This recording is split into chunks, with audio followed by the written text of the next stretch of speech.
The man slowly opened his eyes, his head dizzy. He looked around and found that the whole classroom had completely changed. There is a holographic projection screen in front of each student, and the school uniform on his body looks like the equipment in a science fiction movie. At this moment, a strange memory flooded into his mind. The interstellar era, the Star Empire, the year 3030 of the galaxy calendar, the North Star Fleet Military Academy, Zhao Chun. He covered his head in pain. Li Wei, a classmate beside him, looked at him with concern. Lao Zhao, are you okay? I'm fine. Zhao Chun tried to regain his composure. He might have traveled to an interstellar era, and he became a student of a certain starship military academy of the Xingyao Empire. At this time, a mechanical female voice sounded. Ding, Super Starfleet system binding in progress. Binding completed. Host Zhao Chun. Congratulations on achieving 100 system points. Congratulations on obtaining the top starship engineer profession. Congratulations on obtaining a copy of the T3 Blizzard-class light interstellar battlecruiser technical blueprint. Congratulations on getting a chance to randomly draw a special attribute. Zhao Chun immediately began to check the system page and found that his information had been recorded in the system. Host, Zhao Chun. Occupation, top starship engineer. Special attribute, empty. Points, 100. Number of starships, 0. Warehouse. Technical drawings of the T3 Blizzard-class light interstellar battlecruiser. Zhao Chun took a closer look and found a technical blueprint of a T3 class starship in his hand. This kind of technical blueprint is a priceless treasure in the Star Empire, worth billions of star coins. Zhao Chun noticed that the system also displayed a quarterly mission, so he decided to take it first. The system prompted, quarterly mission, own a starship, system produced. In addition to the quarterly tasks, Zhao Chun also discovered a special option, special attributes. The screen displayed 3 attributes that could be selected.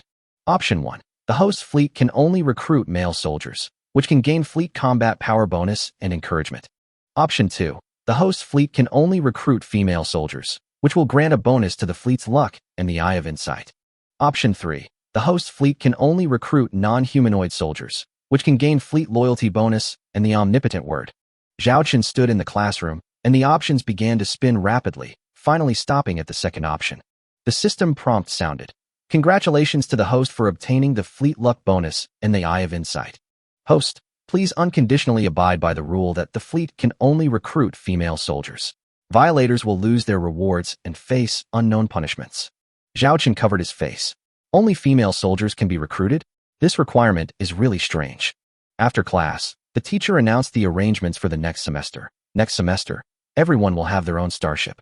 Starships can be purchased or exchanged with college points. The classroom suddenly became lively, and everyone started discussing their own starship plans. Old Zhao, what starship are you planning to choose? Li Wei asked. Zhao Chun replied casually, still thinking about it. Li Wei took out a handheld terminal and projected a model of AT-2, class medium-sized interstellar destroyer with a sturdy appearance and powerful equipment. This is what my dad prepared for me, for 0.3 million star coins, Li Wei said with a smile. If you haven't chosen well, I can ask my dad for you. The two chatted as they walked towards the cafeteria. Zhao Chun's father died young, and he inherited a galaxy territory and the title of Baron, but the galaxy was scarce in resources and had extremely low value. Li Wei saw Zhao Chun's heavy expression and patted him on the shoulder. Old Zhao, let's sit somewhere else. Zhao Chun looked to the side and saw his fiancée Jiang Shasha walking with a boy who was obviously interested in her. Li Wei knew that Zhao Chun and Jiang Shasha grew up together and had been engaged, but Jiang Shasha had heard him many times in college. Chapter 3. Jiang Shasha was watching Zhao Chun walk towards her, her heart filled with disgust. She had clearly told him that they were from 2 different worlds, and she couldn't believe he was so stubborn. She sneered and thought to herself, I have already given him face, but he is ungrateful. I should embarrass him today. The boy next to him, Zhang Haoran, also showed a playful expression. He had already investigated Zhao Chun's background and knew that Zhao Chun was just a down-and-out baron. However, Zhao Chun walked directly to a dining table and sat down. There was a transparent floor-to-ceiling window in front of him, through which he could see the starship docked in the distance. Zhao Chun pointed to the star port in the distance. The starships were quietly anchored in the port, with stars twinkling around them. Li Wei never thought that Zhao Chun really came here to enjoy the scenery. He discovered that most of the ships in the port were T2 class starships, with a few T1 class ships as well. T1 class starships were already outdated equipment in this era, mostly used for civilian or security missions. The T2 class starships are the main force, and ships such as star destroyers and frigates account for the majority. He scanned the area and finally saw the T2 Hyena-class medium-sized star destroyer, which was exactly the same as the starship Li Wei had purchased. This is one of the best-selling T2 starships in the Star Empire, and many nobles like this starship. The ship was 230 meters long, almost as large as a large stadium, and had several coats of arms painted on its hull, with the Galactic Alliance emblem at the forefront. Next is the 7 stars of the Star Empire, representing the 7 founding families of the Empire. Finally, the ship owner's family crest and ship number, symbolizing the starship's identity. What are you having for dinner today? I'll treat you, Li Wei said with a smile. You really want to treat me? Zhao Chen looked at Li Wei teasingly. A menu immediately popped up on the screen. Zhao Chen finally chose the cheapest set meal on the menu. Li Wei smiled awkwardly. Brother, although my dad bought me a starship, you also know that my monthly pocket money is actually not much. Zhao Chen shrugged. Although you are a rich second generation, I am a poor baron. Wait until you become rich before inviting me. Soon, the robot waiter brought 2 meal packages to the table. Nutrition A and C for 2. Please enjoy. Zhao Chen looked at the food in front of him, feeling helpless. In this era of advanced technology, interstellar travel is no longer a problem, but humans still face a serious shortage of food resources. Baron Zhao Chen? A baron like him eats this kind of food, a mocking voice came. The boy, Zhang Haoran, had a father who was a viscount and was of high status. Zhang Haoran looked at Zhao Chen proudly and sneered. Baron Zhao Chen, I forgot to tell you that Sasha has agreed to be my girlfriend. As for the engagement between you two, it's best to cancel it yourself and stop being so self-indulgent. He looked at Zhao Chen with contempt, not taking him seriously at all. At Zhang Haoran casually, and uttered a word casually. Oh. Zhang Haoran was stunned for a moment, feeling a little puzzled. Wasn't it rumored that Zhao Chen liked Jiang Shasha very much? Haha. You are indeed a useless baron, a piece of trash who has accomplished nothing. Zhang Haoran sneered and provoked again. Seeing Zhang Haoran going too far, Li Wei couldn't help but stand up, pointing at him and shouting, Zhang Haoran, don't push your luck. Zhao Chen glanced at Zhang Haoran calmly and said in a leisurely tone, If I am a waste baron, then you are not even a waste, right? I remember you failed the final exams for 3 years. If it weren't for your father's connections, you would have been expelled long ago. Zhang Haoran laughed heartily, his tone tinged with sarcasm. Trigger random mission. Challenge Zhang Haoran to a starship duel and defeat him in the duel. Do you want to accept the mission? Zhao Chen was shocked. He hadn't expected a random mission to be triggered at this time. He didn't respond immediately, but continued to look at Zhang Haoran calmly. Jiang Shasha stood aside, watching coldly. Although she felt that Zhang Haoran was a bit too much, she also thought that this might help Zhao Chen realize the gap between them. However, Zhao Chen suddenly looked up and looked directly at Zhang Haoran for the first time. At the same time, Zhao Chen's heart moved, and he quickly accepted the task. Random mission completed. Mission content. Challenge Zhang Haoran to a starship duel, and defeat Zhang Haoran in the duel. Mission difficulty, D-level. Mission reward. 1 mission point, and 300 points. Failure penalty. Deduct 300 points. Zhao Chen's heart sank as he saw the penalty for failing the mission. He knew that if he failed, his points would become negative. The consequences would be disastrous. Zhang Haoran glared at him. How dare you? A fellow who doesn't even have a starship, speak here. You don't deserve to be on the North Star. Zhao Chen slowly pulled out an Academy ID card from his collar and said, Since you're so confident, let's have a starship duel. Starship duel. Zhang Haoran was stunned at first, then burst into laughter. He thought Zhao Chen was ridiculous. You don't even have a starship. How can you fight me? Zhao Chen said calmly. There's still a month until the end of the semester. I'll tell you the time for the duel then. If I lose, I will automatically drop out of school next semester. If you lose, you will drop out. Zhao Chen stared at the other person with his eyes fixed on him. Zhang Haoran was stunned after hearing this, but he quickly regained his smile. I'm dropping out of school. Do you really think I'm afraid of you? At this time, Li Wei stood up and pushed Zhang Haoran away. Zhang Haoran, if you have the guts, challenge me to a starship duel. Zhang Haoran glanced at Li Wei and chuckled. Everyone saw it. It was Zhao Chen who initiated the starship duel. He didn't want to provoke Li Wei because the father behind Li Wei was not an ordinary person. Zhao Chen held Li Wei's shoulders and signaled him not to interfere. Li Wei, let me handle this matter myself. Li Wei hesitated for a moment, but finally nodded. If you still consider me a friend, then trust me. Although Li Wei was unhappy, he eventually retreated. At the same time, a holographic projection frame appeared between Zhao Chen and Zhang Haoran, displaying a starship duel request. Third-year student Zhao Chun has requested a starship duel with third-year student Zhang Haoren. The time is tentatively set within 1 month. Is this confirmed? By this time, the surrounding students had noticed the commotion. Starship duels were rare at the academy, with only 4 or 5 per month, often resulting in ship damage or even casualties. Zhang Haoren looked at Zhao Chun and sneered. I will make you regret your decision today. After that, he took out his ID card and accepted the challenge. The duel information between the two has been entered into the academy database, waiting for the final time to be determined. Zhao Chun wiped his mouth and said calmly, Li Wei, have you finished eating? Let's go after you've finished. Li Wei widened his eyes. Oh, I'm done eating. He had no intention of continuing to eat and followed Zhao Chun out of the restaurant. Zhang Haoren stood there, looking at Zhao Chun's back. A guy who doesn't even have a starship dares to duel with him? When the duel comes, he will be the one who is embarrassed. Sasha, don't worry. I will definitely defeat Zhao Chun and make him get out of the academy. Then he won't have the chance to bother you anymore. Zhang Haoren looked at Jiang Sasha with a smug smile on his face. Jiang Sasha looked at Zhao Chun's departing back, feeling a little complicated. She found that Zhao Chun had never even looked at her straight in the eye from beginning to end. Has he really forgotten me? Jiang Sasha felt a little unwilling and couldn't help thinking about it. Chapter 5.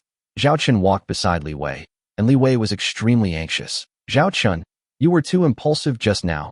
How could you propose a starship duel? Li Wei truly regarded him as a brother. After all, Zhao Chun had been helping Li Wei, giving him extra lessons and tutoring him since the day he enrolled in school. Any of the exams in the past 3 years. The relationship between the two became extremely close from then on. Don't worry, I have a starship. Zhao Chun smiled and responded easily. You have a starship? How come I didn't know about it? Li Wei looked at Zhao Chun in surprise. Let's go exchange it now. Zhao Chun raised his lips. What exchange it now? Li Wei was stunned. My young baron, please don't joke like that. Half an hour later, Zhao Chun and Li Wei arrived at the Academy's starship warehouse. Many starships had been abandoned, and it was unknown how many years they hadn't been used. Zhao Chun walked to the warehouse manager's counter and said calmly, Teacher, I'm here to exchange for a starship. The administrator looked up at Zhao Chun. The third-year students were already preparing for the starships needed for the next semester. He seemed very calm and said, Check it out yourself. After saying that, he opened the search box and handed Zhao Chun a list of starship data. It was all starships, and each one had detailed information and the required student points. Zhao Chun looked at the starships on the list and found that most of them were T1 class starships, all second-hand goods. Zhao Chun, you've done quite well. After 3 semesters, your academy points should be around 30,000, right? You can exchange it for this T2 Hyena class medium star destroyer. Although it's a 20-year-old model and has some minor damage to its hull, its core technology is quite comprehensive, Li Wei recommended cautiously. Zhao Chun shook his head and continued to look through other starships. Li Wei continued to recommend several T2 starships with good value for money, but Zhao Chun shook his head in dissatisfaction. How long have you been choosing? There are more than 300 starships here, and these are the most suitable ones. Li Wei looked at Zhao Chun, who had not made a decision for a long time, and could not help but urge him. I've chosen. Zhao Chun finally spoke. Chosen? Which one? Li Wei looked curious. Zhao Chun looked at the warehouse manager and asked, Teacher, as long as I have enough points, can I redeem starships without any quantity restrictions? Yes. The administrator nodded. Zhao Chun then checked off a few starships on the list and said, then exchange these 3. 3. T2 Hyena class medium star destroyer, 59 years in service. The hull was severely damaged, including 3 main guns, but has been repaired. Required points, 9,000. T2 Grey Wolf class light interstellar cruiser. Has been in service for 65 years, required points, 7,000 points. T2 Devil Crocodile, class medium-sized interstellar battleship, has been in service for 80 years, required points, 11,000 points. Li Wei and the administrator were stunned when they saw the information about these starships. These starships were obviously old models and could basically no longer be called modern ships. Li Wei couldn't help but cover his face, feeling as if he was dreaming. Zhao Chun's behavior today was completely incomprehensible to him. These 3 starships have been assigned to your name and can be used at any time. The administrator looked at Zhao Chun as if he was a fool, seeming a little unbelievable. Teacher, points can also be used to exchange for starship parts, right? Every student also has the right to use the starship modification dock for free. I haven't used it for 3 semesters, so I should have 30 days of free access. Zhao Chun added. Yes. The administrator nodded. Here is a list of starship parts. I'd like to ask the teacher to arrange a starship dock to deliver these 3-star ships and the parts. The administrator glanced at the parts on the list. They were all ordinary parts, and Zhao Qin's points were just enough to exchange them. Do you need to hire a starship engineer or maintenance worker? They can repair and modify the starship according to your requirements, asked the administrator. No need. Zhao Qin shook his head. The administrator nodded. It will be done in half an hour. The dock number will be sent to you then, and you can go directly. Thank you, teacher, Zhao Qin said, and left with Li Wei. What a strange student, the administrator muttered. After walking out of the warehouse, Li Wei finally couldn't help it. He grabbed Zhao Qin's shoulders and said, Zhao Qin, what on earth do you want to do? What use are those 3 shabby starships? Zhao Qin smiled and didn't explain too much. He knew in his heart that when everything was ready, Li Wei would naturally understand everything he had done. Ding! Third-year student Zhao Qin has been granted access to the small to medium-sized starship dock numbered 017. During the validity period, you can enter the starship dock with your student ID card. Arriving at the dock entrance, he swiped his cadet ID card, and the door automatically opened, revealing a vast space at least the size of 3 to 5 football fields. The air was filled with the smell of rust and starship oil. Zhao Qin walked into the dock and looked at the 3 old starships that seemed to be waiting for him. Although their hulls were covered with rust, they could still vaguely see the traces of their past battles. He walked to the main control panel in the workshop, called up holographic screens, quickly inputted data, and all the starship information and 3-dimensional models appeared one by one. Zhao Qin excitedly operated these virtual interfaces. The red and gray areas on the 3-dimensional model flashed, and Zhao Qin combined them into a vague prototype of a starship. Then, he retrieved a top-secret file from the handheld terminal, which contained the model data of the T-3 Blizzard-class light interstellar battlecruiser. Chapter 6. If Zhao Qin could use the 3 starships in front of him for transformation, he might be able to assemble a simplified version of the T-3 Blizzard-class light interstellar battlecruiser. In Zhao Qin's mind, which possesses the skills of a top starship engineer, after countless calculations, he confirmed that the feasibility of this plan is as high as 80. He quickly drew up a detailed assembly plan and immediately began working. Zhao Qin walked to the console, personally activated the robotic arm, and began cutting and modifying the 3 starships. Although this was his first time to personally modify a starship, he felt as if he had done it countless times. The entire operation process was extremely smooth, and his techniques were precise and accurate. Even the most senior starship engineers in the academy would be amazed at Zhao Qin's craftsmanship and technology. After rough calculations, Zhao Qin estimated that it would take more than 20 days to complete this arduous task. For the next 3 weeks, he almost gave up all his classes. As the end of the semester was approaching, some assessments had already been completed, and Zhao Qin had enough credits to enter the 4th grade. However, the news of Zhao Qin and Zhang Haoren's battle quickly spread among the 3rd-year students.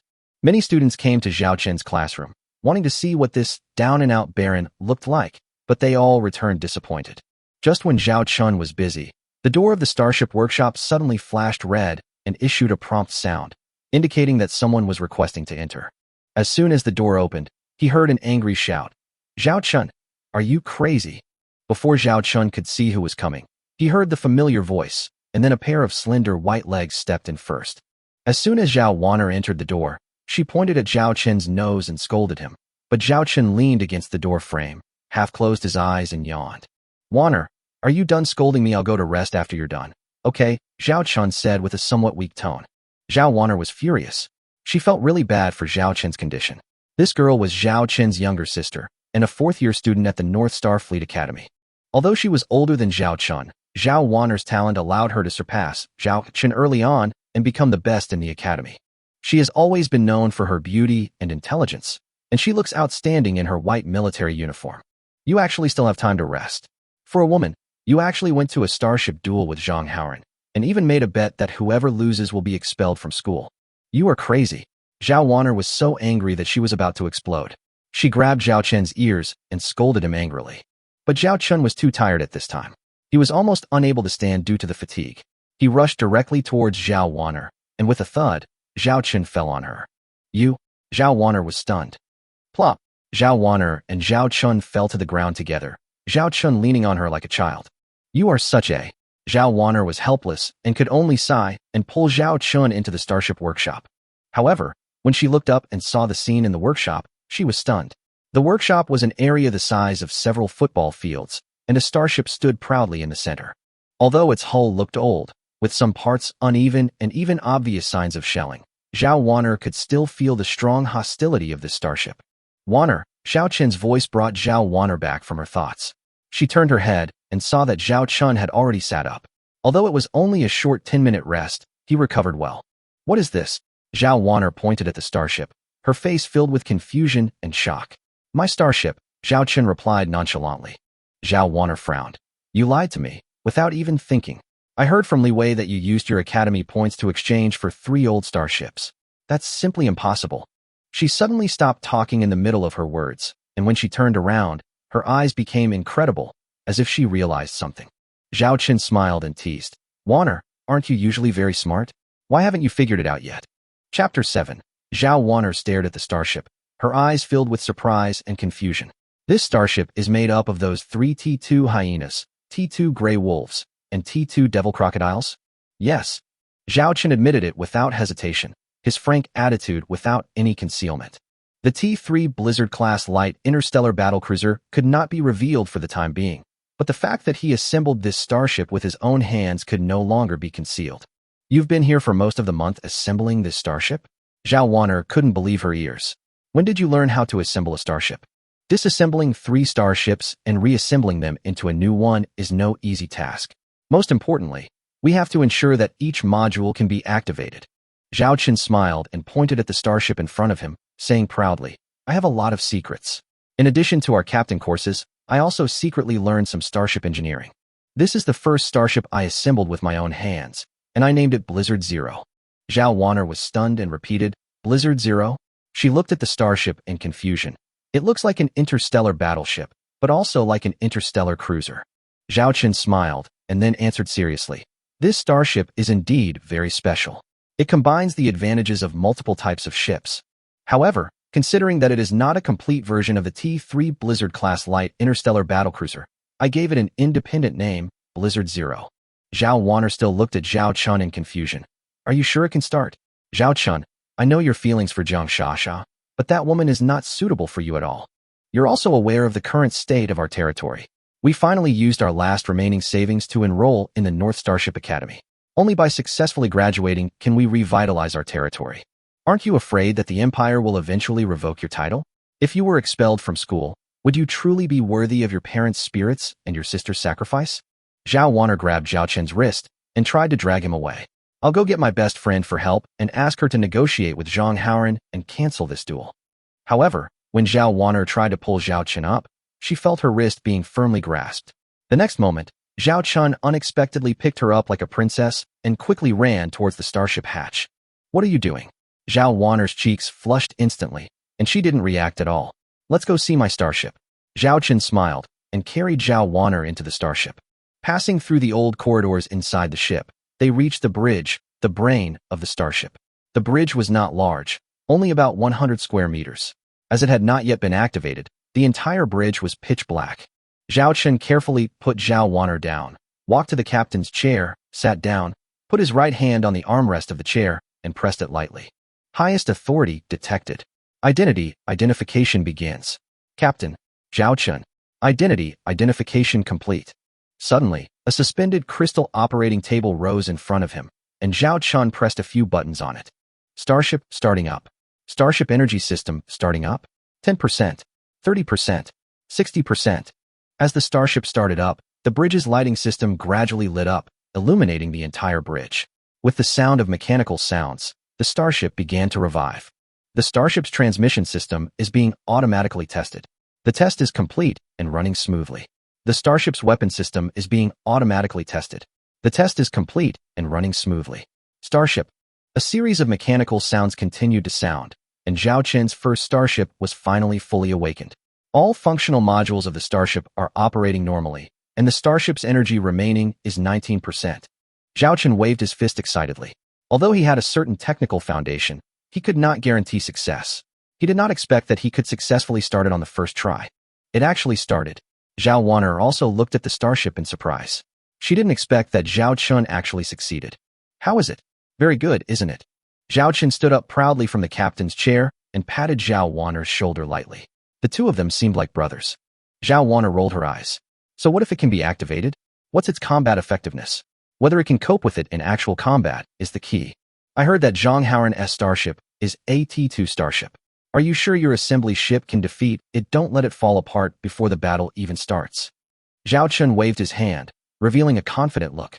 Sister, why don't you trust me? Don't even mention I can't defeat him. Within 10 minutes, I can destroy Zhang Haoran's T2 starship. Tisk, why didn't I realize you liked bragging so much 10 minutes ago? Zhao Wanner glanced at Zhao Chun with disdain, obviously not believing his boasting. What's more, you are the only one on this starship. There are no crew members. How can you fight? She added bluntly. Zhao Chun clapped his hands suddenly, his eyes lighting up. How could I have forgotten this? No wonder I felt like something was missing when I started it just now. Zhao Wanner covered her head with her hands, her face full of helplessness. I'd better go to my bestie to discuss how to solve this problem. Zhao Chen's eyes flickered as he asked hurriedly. Wanner, do you know where we can find the crew members the fastest? Zhao Wanner frowned, apparently not surprised by Zhao Chen's eagerness, but still patiently explained. Creatures generally come from 3 sources. One is to recruit students from other majors in the academy. In addition to the captain department, the academy also has students from many other majors. The second is to recruit veterans from the Imperial Army. They have no problem operating starships, but the cost is not low. The third type is crew members who come from irregular channels, such as pirates and slaves, who can also serve as crew members, although their loyalty is not high. Zhao Chen nodded and asked, what's the cheapest? Zhao Wanner rolled her eyes. The cheapest are of course slaves. Many of them used to pilot starships, but their loyalty is poor and their status is a problem. She was about to continue when Zhao Chen suddenly interrupted excitedly. Where can we find these slaves?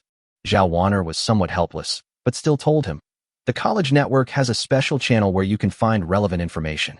Zhao Chun connected to the academy network with his ID card without hesitation and quickly browsed to the crew recruitment channel. Suddenly he stopped and his eyes lit up. That's it. He clicked on a redemption option without hesitation. Zhao Wanner saw Zhao Chen's satisfied expression and suddenly had a bad feeling. What did you do? Chapter 8. I have recruited some crew members, and the system says they will be delivered within 1 day. Zhao Chen said to Zhao Wanner while he was busy sorting out the information. Crew? What crew? Zhao Wanner was a little confused, already starting to feel that something was amiss. Slave crew? Didn't you say those were the cheapest? Zhao Chen replied nonchalantly. How much did it cost? Didn't you say you'd used up all your academy points? Zhao Wanner frowned. Not much, just 3,000 star coins, Zhao Chen replied confidently. Wait a minute. I remember you only have a little over 3,000 star coins in your account for living expenses. How is that possible? Zhao Wanner was a little shocked. Yes. Zhao Chen nodded, not finding it a problem at all. A frown instantly appeared on Zhao Wanner's face. How could she not realize that her brother was so unreliable? Look, this is the list. Zhao Chen proudly handed the list of slaves he purchased to Zhao Wanner, and the list also came with pictures. Zhao Wanner took the list and was stunned when she saw the pictures on it. All the slaves on the list were half-orcs, and all of them were female half-orcs. Zhao Wanner scolded Zhao Chun and turned away indignantly. She was extremely disappointed, thinking that her brother had lost himself and was stubbornly trying to get over his mistakes. Zhao Chun didn't pay much attention to it. Instead, after Zhao Wanner left, he took a shower, slept, and changed into clean clothes. At this time, the slave crew he ordered finally arrived. Hello, are you Mr. Zhao Chun? These are the 100 slaves you ordered. Please show me your ID card. A man with a professional smile appeared at the door of Zhao Chen's workshop, followed by 10 mechanical carts, each covered with black cloth. Zhao Chen showed his ID card with some confusion and asked, where's the person I want? Here. The man smiled and lifted the black cloth on a cart, revealing iron cages inside. Each cage was about 1 meter high and contained an orc who was huddled up with his hands on his knees. His clothes were torn, and he had electronic shackles on his neck and feet. He looked very haggard and full of fear. These are your crew members, the man explained. This is the software that controls the electronic shackles on their necks. The electronic shackles have electric shock and self-destruct functions. Unless you enter the password, any external interference will trigger the self-destruction. Zhao Chen nodded. These cages are also for me, right? Of course, the man said with a smile, a complex emotion flashing in his eyes. These orcs have been imprisoned by them for a long time, and now someone is finally willing to buy them. Giving them a few mechanical carts and cages is nothing. Then I can push these carts in myself. Zhao Chen pushed the mechanical carts directly into the workshop and lifted the black cloth. One by one, the orc women appeared before Zhao Chen. They were of different types. Some were covered in hair, like wild beasts. Some are closer to humans, but have the ears and tails of wild animals. The most common are half-orcs with the characteristics of animals such as dogs, pigs, and sheep. However, the most eye-catching one was a female half-orc, covered in white hair, with deep blue eyes that showed hostility, anger, and unwillingness. She has a pair of white broken ears on her head, a white broken tail on her hips, and many ugly scars on her face and body, but if it weren't for these scars, she would completely meet human aesthetic standards.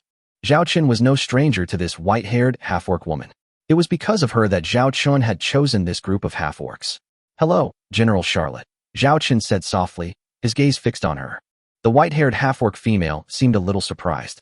She raised her head and stared at Zhao Qin, especially the word general that Zhao Qin shouted. General Charlotte was born in the Dark Yardstar region of the Warhammer Interstellar Tribal Union, a descendant of the White Tiger tribe. Dissatisfied with the oppression of the orc tribes by the local overlord regime, he organized an interstellar resistance army. After 3 years of interstellar war, he commanded a fleet of 300 ships in a fierce battle with 500 enemy ships, and finally won a tragic victory, even sinking a T-3 starship.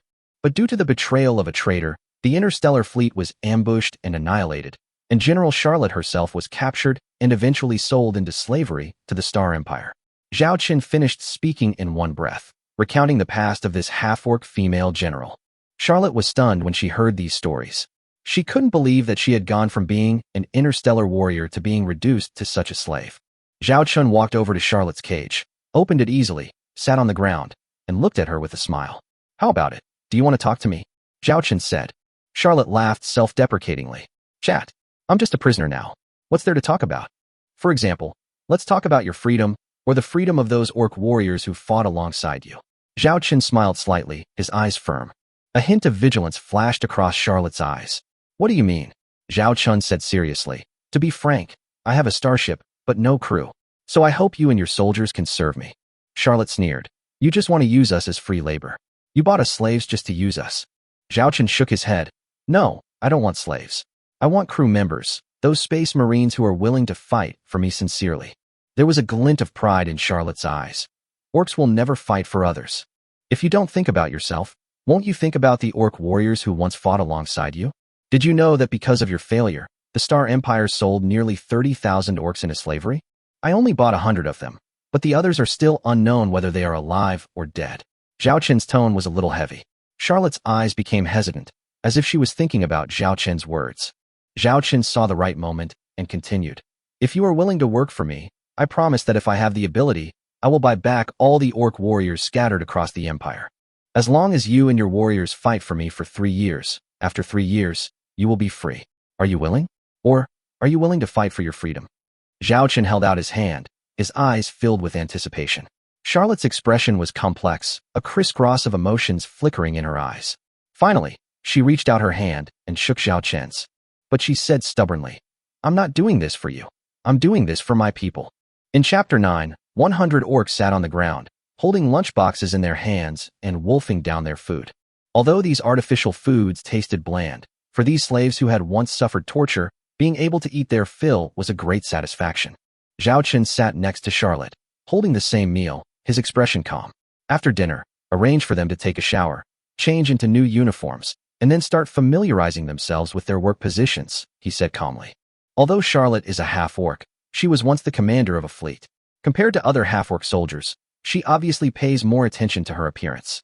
While eating, she still maintained a certain elegance. Although the food in front of her was not delicious, she still chewed it carefully. She saw Zhao Qin eating the same meal and couldn't help but feel a little surprised. "You eat this too? What else?" Zhao Qin said with a faint smile. "Actually, I'm very poor right now. The food we have can only sustain us for half a month at most. As for whether we can eat in the future, it depends on your performance." Charlotte listened to Zhao Qin's words, and her attitude towards him changed. She didn't continue to embarrass him, but stared at him quietly, with a hint of curiosity in her eyes. "Why do you recruit only female orcs? Logically, men should be more capable in combat, especially in situations like this." Her eyes unconsciously became sharp, and her warning tone intensified. "If you do anything inappropriate to them, I will immediately cancel our agreement." Zhao Qin waved his hands quickly and explained helplessly, "Don't worry, I don't have such thoughts. In fact, the recruitment of female soldiers this time is due to some special reasons that I cannot explain in detail." He smiled helplessly, but felt a little melancholy in his heart. The limitations of the system forced him to recruit only female soldiers, and this was also his helpless choice. Charlotte didn't ask any further questions, but still looked at Zhao Chen vigilantly. If I find out that you have any feelings for them. A warning glimmer flashed in her eyes. Although her words were cold, Zhao Chen couldn't help but find that her white-haired half-orc appearance and warning expression had a kind of cuteness that made people smile. Zhao Chen smiled calmly. Don't worry, I'm not that kind of person. He asked casually. Did you cause these wounds and scars yourself? Charlotte's eyes dimmed, and she nodded. Yes. I was once the commander of the resistance army, but in a betrayal, my entire army was wiped out. In order to avoid being recognized by the enemy, I have to do these things that hurt myself. If I were recognized, the enemy would show no mercy, even if I was sold into slavery. Zhao Chen listened silently, knowing full well that if Charlotte were recognized by the enemy, she would be in trouble. Even if she wasn't recognized, given her appearance and identity, she was destined to suffer a bad end. However, I'm a little surprised that I could recognize you, Charlotte said softly. She knew that Zhao Chen recognized her at first sight, which also meant that Zhao Chen had been coming for her for a long time. Zhao Chen smiled slightly and explained, I once studied your battles and saw your video footage while in college. When I saw you on the slave list, I didn't dare to confirm it, but I recognized you at first sight. He smiled and added, Actually, it was when you tested me that I was completely sure that you were General Charlotte. Charlotte rolled her eyes, clearly annoyed that her identity had been revealed. Zhao Chen didn't continue talking, but changed the subject. According to current medical technology, it is completely possible to repair the scars on your body. To be honest, if you had looked like that back then, you could definitely be considered a beauty, but now the scars on your body seem a bit out of place. He had seen old photos of Charlotte before, and at that time, she was impeccable in every way. Charlotte refused coldly. No need. A warrior's value does not lie in her appearance. Her tone was firm, and no one could question it. Seeing her insistence, Zhao Chen didn't continue to persuade her. After all, he didn't have enough resources to do this right now. Besides, Charlotte's personality had already determined that she wouldn't care about these things. After finishing his meal, Zhao Chen stood up and said, Let's go take a look at your future job first. He pointed at the starship, his eyes filled with anticipation. Charlotte didn't refuse, and silently followed Zhao Chen aboard the Snowstorm Zero. Walking down the corridor inside the ship, Charlotte asked softly, Is this the starship you assembled? Zhao Chen nodded and explained with a hint of pride. Yes, I assembled some modules from the T-2 Hyena-class medium star destroyer, the T-2 Grey Wolf-class light star cruiser, and the T-2 Devil Crocodile-class medium star battleship to create this starship. I named it Blizzard Zero. Charlotte walked along the ship's corridor, looking at the surrounding facilities. She couldn't help but frown. I'm not very familiar with these starships, but judging from the interior, they are indeed quite old. Many parts look quite old. The combat effectiveness of a starship like this is probably not optimistic. Zhao Chen was not angry, but smiled mysteriously. No. Wait until you experience it yourself. You will change your mind. You will definitely fall in love with it. Charlotte didn't care too much. She didn't have high expectations for this starship. Since she had chosen to follow Zhao Chen, she could only accept the status quo. Anyway, so far, Zhao Chen has behaved fairly principled, at least not revealing any disgusting behavior. Although she still has some doubts about his practice of only recruiting female orcs. Soon, the two arrived at the bridge of the starship. It was Charlotte's first time here, and she felt that the atmosphere here was a little different from other starships. Zhao Chen smiled and said, Next, you will arrange the positions of these orc crew members. I need them to improve their combat effectiveness as soon as possible. Charlotte nodded, and after a moment's thought, she made a request. If we want them to quickly become combat ready, I need to know more about the performance modules of this starship. Before she could finish, Zhao Chen handed her a handheld terminal. I have registered your information in it. From now on, you have the highest authority on this starship except for me. You can access all the information of this starship at any time. From now on, you are the deputy captain of this starship. Charlotte took the handheld terminal, looking a little surprised. Do you trust me so much? Aren't you worried that I might betray you? Zhao Chen smiled easily. I trust the people I choose. A hint of confidence flashed in his eyes. Actually, Zhao Chen had already tested Charlotte using the system's skill, Eye of Insight, when she entered the starship. With the help of the system, he learned that Charlotte currently had no murderous or hostile intentions towards him. Although her loyalty was still unclear, at least she posed no threat for the time being. He leaned back in the captain's chair with a smile and said in a relaxed tone, Dear Deputy Captain, it's time for you to get to work. Chapter 10. After listening to Zhao Chen's words, Charlotte pondered for a moment and said nothing more. She took out the terminal on her wrist and opened the relevant data of the starship. When she took a closer look, her eyes suddenly lit up and she looked at Zhao Chen in disbelief. The data of your starship, are they all true? Zhao Chen revealed a smug smile. Of course it's true. So how is my starship? Is it okay? Charlotte's expression grew more serious, and she said calmly, if these data are true, then this starship is practically undefeated in a T2 starship duel. The description of unbeatable existence made Zhao Chen's heart tremble. To him, this evaluation was full of temptation and a sense of accomplishment, but if Zhao Wan'er and Li Wei heard this news, they would probably sneer. After all, this starship was modified from 3 scrapped starships, and it could actually call itself the undefeated existence among T2 class starships, which was simply a fantasy. Wait a minute, let's go out for a sea trial. Zhao Chen continued. You can arrange the crew's positions. Charlotte nodded, but when she looked at Zhao Chen, there was a hint of doubt in her eyes. If that's the case, then why is this sea trial more for the crew to familiarize themselves with the starship? Don't you have enough funds now? Zhao Chen touched his nose awkwardly. Yes, funds are limited. This trial voyage is mainly to familiarize you with the starship and conduct training. I hope you can master how to operate this starship as soon as possible. Can I see the list of slaves you purchased? Charlotte asked with a hint of expectation in her eyes. Of course, you can check it in the permissions. Zhao Chen did not hesitate and directly opened the relevant permissions. When Charlotte opened the list, she felt a mixture of emotions. The list contained her compatriots, most of whom were her former comrades. Looking at these familiar faces, Charlotte's eyes softened, but her heart was filled with guilt. Thinking of her compatriots who were still prisoners, Charlotte couldn't help but feel heavy. Fortunately, these are all experienced crew members, Charlotte said softly. Plus, this starship is only T2 level, and it can be put into battle after 3 to 5 hours of skilled operation. Zhao Chen smiled with satisfaction after hearing this. A few hours later, Charlotte was already familiar with the Blizzard Zero, and the other Orc crew members had also finished their rest. These are the crew positions I assigned. 50 crew members are needed to operate the Blizzard Zero. Charlotte handed Zhao Chen a list and said, the remaining crew members can be used as backup. Let them get familiar with the working environment first. Zhao Chen took the list and nodded.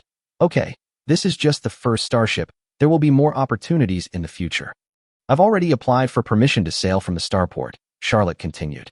The time for my leased starship workshop is almost up, and I've already rented a berth at the Academy's starport with the remaining funds. After the sea trials are complete, we'll return directly to the starport. Zhao Chen was silent for a moment, then said, I've purchased some basic necessities. You'll be living on the starship from now on. As for more supplies, I'll find a way. At this point, Zhao Chen felt a little distressed about his account balance. Now, his funds were almost gone. In addition to maintaining this starship, he also had to take care of the 100 Orc crew members, which really made him feel under great pressure. Understood, Captain, Charlotte responded, gradually taking on her responsibilities. Zhao Chen sat in the captain's chair, staring at the old bridge, his heart full of determination. He must have a real T3 Blizzard-class light interstellar battlecruiser and lead this starship into the farther starry sky. This is your living area. There's a room for every 5 people. Charlotte sorted out the crew assignments. As for food, we'll have 2 meals a day for now. Pick them up on time at the dining area. She continued, each job is divided into 3 shifts, with 3 rotating shifts. Do you understand? She looked at the 100 Orc crew members beside her, her tone filled with the determination and sense of responsibility of a former commander. Just then, an Orc crew member raised his hand and said, General, are we really going to fight for that human? Charlotte turned her gaze to this crew member. The other crew members also seemed somewhat depressed. After all, they were still slaves, which put a heavy psychological burden on them. You were all my former subordinates. It was my incompetence that led you all to your current situation. If you are willing to trust me, I promise to restore your freedom. Charlotte's voice was firm. Captain Zhao Chen promised that as long as we fight for him for 3 years, we will be free after 3 years. Her eyes gleamed with a fierce determination. We may not trust the humans, but I believe in that man. For the freedom of our people, I am willing to fight alongside him. I swear by the honor of the White Tiger clan to lead everyone home. These words moved the Orc warriors present, and a glimmer of hope flashed in many of their eyes. Zhao Chen also watched this scene silently, feeling a sense of emotion. Charlotte's determination and loyalty deeply touched him. Charlotte's determination was passed on to every member of the crew, and Zhao Chen's sincerity further strengthened his resolve to trust her. Charlotte, Thank you for everything you've done for me, Zhao Chen whispered. Soon, the Starship workshop was in perfect order, with all equipment and supplies gathered. The navigation channel had been opened. No, Snowstorm 0, cleared to enter branch channel D13. The system prompt rang out. Zhao Chen sat in the captain's chair, staring straight ahead. Deputy Captain Charlotte stood beside him, directing the crew's operations. Move out, Zhao Chen ordered. Start the Starship engines and enter branch channel D13. Charlotte quickly relayed the order. A few minutes later, Snowstorm 0 exited the Starfleet Academy's channel and headed into the vast universe. Inside the bridge, a projection screen displayed the outside universe. Zhao Chen was filled with excitement. Finally, he could roam the universe himself. Captain, we will conduct 29 sea trials next. Please give the order. Deputy Captain Charlotte looked at Zhao Chen professionally. Start, Zhao Chen said softly. Zhao Chen felt incredibly reassured with a reliable subordinate. Charlotte handled each of the following training sessions with ease, her instructions concise and precise. Heading 071/299, Starship engine power output 30%, speed 30 knots. As the order was issued, Blizzard 0 began its first sea trial training. Continue to sail on this course, with the Starship engine at full power output and a speed of 100 knots. Charlotte continued to command and entered the final stage of the sea trial. This time, it was a test of extreme speed. Zhao Chen secretly hoped to see if this starship's potential could be proven. 5 minutes passed, 10 minutes passed, 30 minutes passed, and all data showed that the starship was in good condition. Report, the engine system is operating normally, and the power supply is stable, the crew member reported. Report, the hull structure is stable, and there are no abnormalities, another crew member added. 3 hours later, Charlotte breathed a sigh of relief and turned to Zhao Chen. Captain, Blizzard 0, all 29 sea trial training items have been completed. Please give your instructions. Zhao Chen smiled and nodded. Let's return. I'm afraid some people are eager to accept the challenge. Chapter 11, North Star Ship Academy, Grade 3, Class 8. Oh, Zhao Chen from your Class 8 didn't come to class again today. The students in Class 8 all showed displeasure. Who was coming? Zhang Haoran from Class 2, Grade 3, and his gang of cronies. Ever since Zhao Chen and Zhang Haoran agreed to a starship duel, Zhang Haoran had often come to Class 8's classroom to show off his prowess. After learning that Zhao Chen had taken a long vacation, Zhang Haoran even assumed that Zhao Chen was afraid of him. Zhang Haoran, this is the classroom of our Class 8. If you are fine, please go back to your Class 2. A cold-faced girl stood up, and her cold tone could not be ignored. Please, the school rules don't say you can't go to other classes, right? Zhang Haoran responded with a smile. He looked over Xin Bing, seemingly intending to provoke her. I came to see Zhao Chen. I wanted to remind him that the duel is coming soon. He hasn't shown up for several days, and I'm worried he'd forgotten our agreement. Xin Bing said coldly.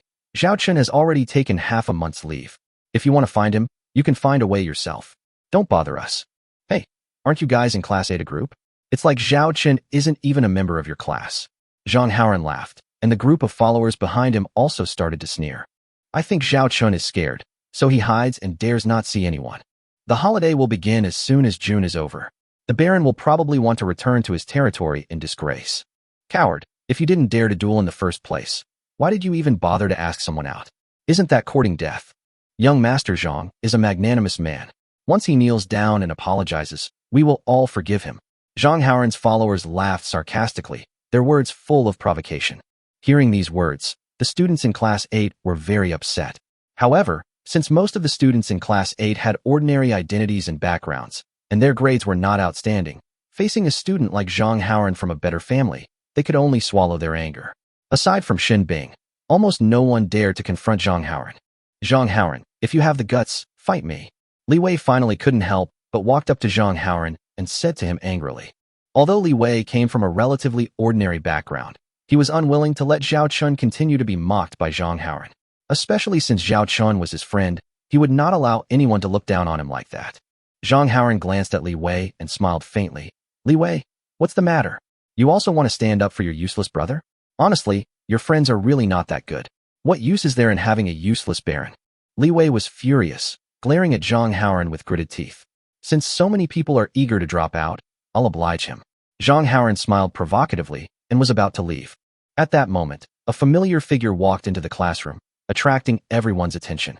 Zhao Chen, who had been missing for nearly a month, had finally appeared. Oh, I thought you were hiding and didn't dare to show up. Zhang Haoran was stunned.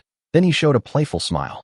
Zhao Chen glanced at Zhang Haoran nonchalantly, his tone relaxed.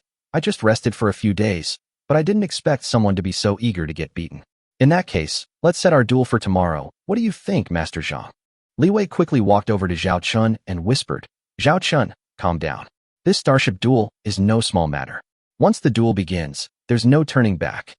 Zhao Chun patted Li Wei on the shoulder and said with a smile, Don't worry, I know what's going on. Seeing this, Zhang Haoran smiled contemptuously. Since you were so stubborn, let's officially set the time for the duel. He took out the student ID card from his arms and stared at Zhao Chun provocatively. Zhao Chun took out his ID card without hesitation. Under everyone's gaze, the two officially decided on the duel time. Tomorrow morning at 10 o'clock, at the number 2 Starship Simulation Duel Field of the North Star Starship Academy. Since everything has been confirmed, please take your lackeys and get out of here. Don't disturb our classmates' studies anymore. Zhao Chun waved his hand and ordered them to leave. Zhang Haoran's followers were all furious. They had never thought Zhao Chun would dare to humiliate them in front of them. But Zhang Haoran said nothing more. He knew that the duel time had been set. His only task was to wait until the duel day came, win the duel, and make Zhao Chun lose face and be expelled from school in disgrace. Then I'll look forward to the exciting battle tomorrow. I hope you won't disappear again by then. Zhang Haoran did not forget to provoke him at the end, and then left the classroom with his followers. Zhao Chun returned to his seat with a blank expression, unconcerned with the outside world's comments. The other students in the classroom began to discuss the situation, but most of the comments were sarcastic and mocking. Zhao Chun is really crazy. How can he possibly fight Zhang Haoran? He doesn't even have a starship. I heard Zhang Haoran has a brand new T2 starship. It's one thing for Zhao Chun to be expelled from school in disgrace, but it's really his fault that Class 8 has to suffer the same fate. Zhao Chun didn't react at all to these comments. He knew that only the final result would silence these people. Li Wei, sitting next to Zhao Chun, was about to speak up to persuade him when Shen Bing suddenly walked up to him and said coldly, A person without sufficient strength will do anything wrong. After all, you are a member of our Class 8, and I don't want you to be nailed to the pillar of shame. Your sister is a genius student. With her connections, we should be able to settle this matter. Zhao Chun looked up at Shen Bing and said, Squad leader, you don't believe I can win either? Shen Bing asked bluntly, What do you think? Zhao Chun shrugged and said lightly, Then let's wait and see. Shen Bing looked at Zhao Chun coldly, without any fluctuation in his eyes, and turned and left. Old Zhao, do you really want to duel with Zhang Haoran? Li Wei looked at Zhao Chun with a serious expression. Zhao Chun replied firmly, Yes, I do. I won't deny it. Li Wei looked at Zhao Chun and felt that Zhao Chun's changes had been obvious since a month ago. Since you've decided, then so be it. Tomorrow you will use my T2 Hyena starship to fight. My second-in-command is a captain with 20 years of experience in Imperial Army T2 starship combat. When you go into battle, just let him take command. Zhao Chun shook his head. Don't worry, I have my own starship. Li Wei was anxious, his eyes full of anxiety. Are you referring to those 3 broken starships? How can we possibly win? Zhao Chun took a deep breath. He knew Li Wei's intentions were good, but he couldn't explain them now. Don't worry, you'll know tomorrow. Li Wei looked at Zhao Chun, feeling a little worried, but he didn't try to persuade him. Zhao Chun didn't say much, and found an excuse to leave the classroom. He knew that almost no one believed he would win this duel. Well, since no one believed him, he would win to show them. Chapter 12. The next day, the North Star Starship Academy's Starship Duel Zone Number 3 was ready. Located on the outskirts of the Academy, this area consisted of dozens of abandoned asteroids and was dedicated to starship simulations and duels. In Class 8's classroom, many students had already tuned in to the live broadcast channel, and a holographic projection appeared in the center of the classroom. When will the duel between Zhao Chun and Zhang Haoran start? A student asked anxiously. I checked the announcement. The agreed time is 10 o'clock, and it's already 10 o'clock. According to the regulations, both side starships must arrive at the battle area within half an hour of the specified time. Another student answered, Look, that's Zhang Haoran's starship. It's actually a T2 Bald Eagle-class light interstellar cruiser, a student exclaimed. That's our Star Empire's top-notch T2 class interstellar cruiser. Its speed is almost the fastest among all starships of the same level, another student echoed. I heard that the current price of this starship is at least 7 million star coins, and it is simply not available on the market. A student added, his tone full of envy. It's over.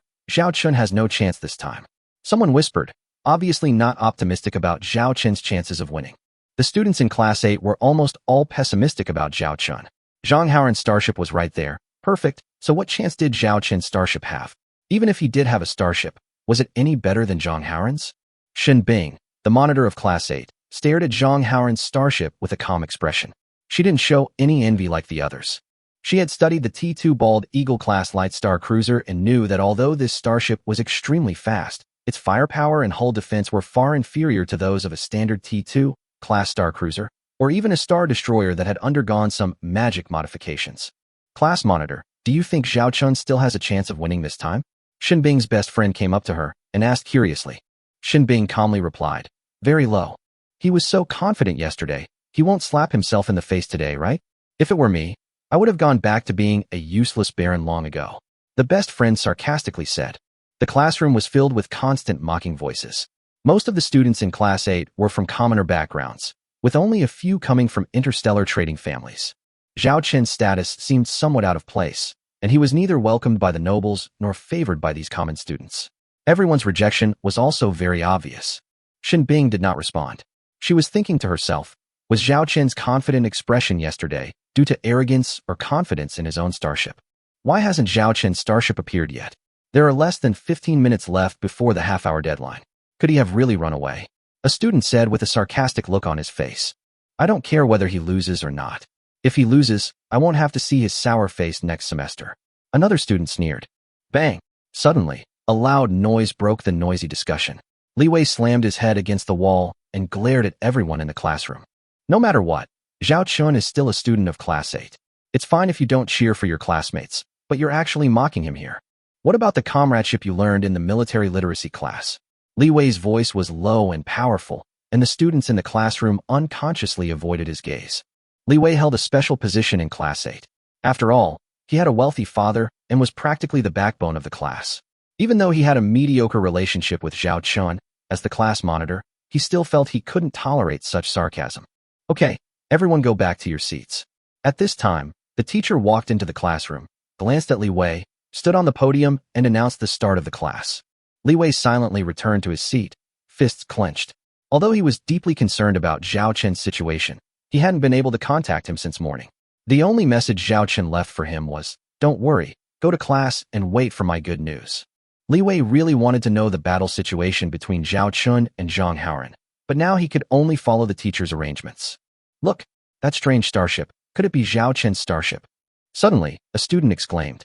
Everyone's eyes were focused on the holographic projection as the once ridiculed, dilapidated starship slowly came into view. Compared with Zhang Haoran's T-2 Bald Eagle-class light interstellar cruiser, Zhao Chen's starship looks particularly ordinary. The hull is painted iron gray, looks shabby, and even has some obvious patches. What kind of starship is this? I've never seen it before, a student asked in confusion. It looks like an interstellar battleship, but the caliber of its weapons is completely wrong, another student said.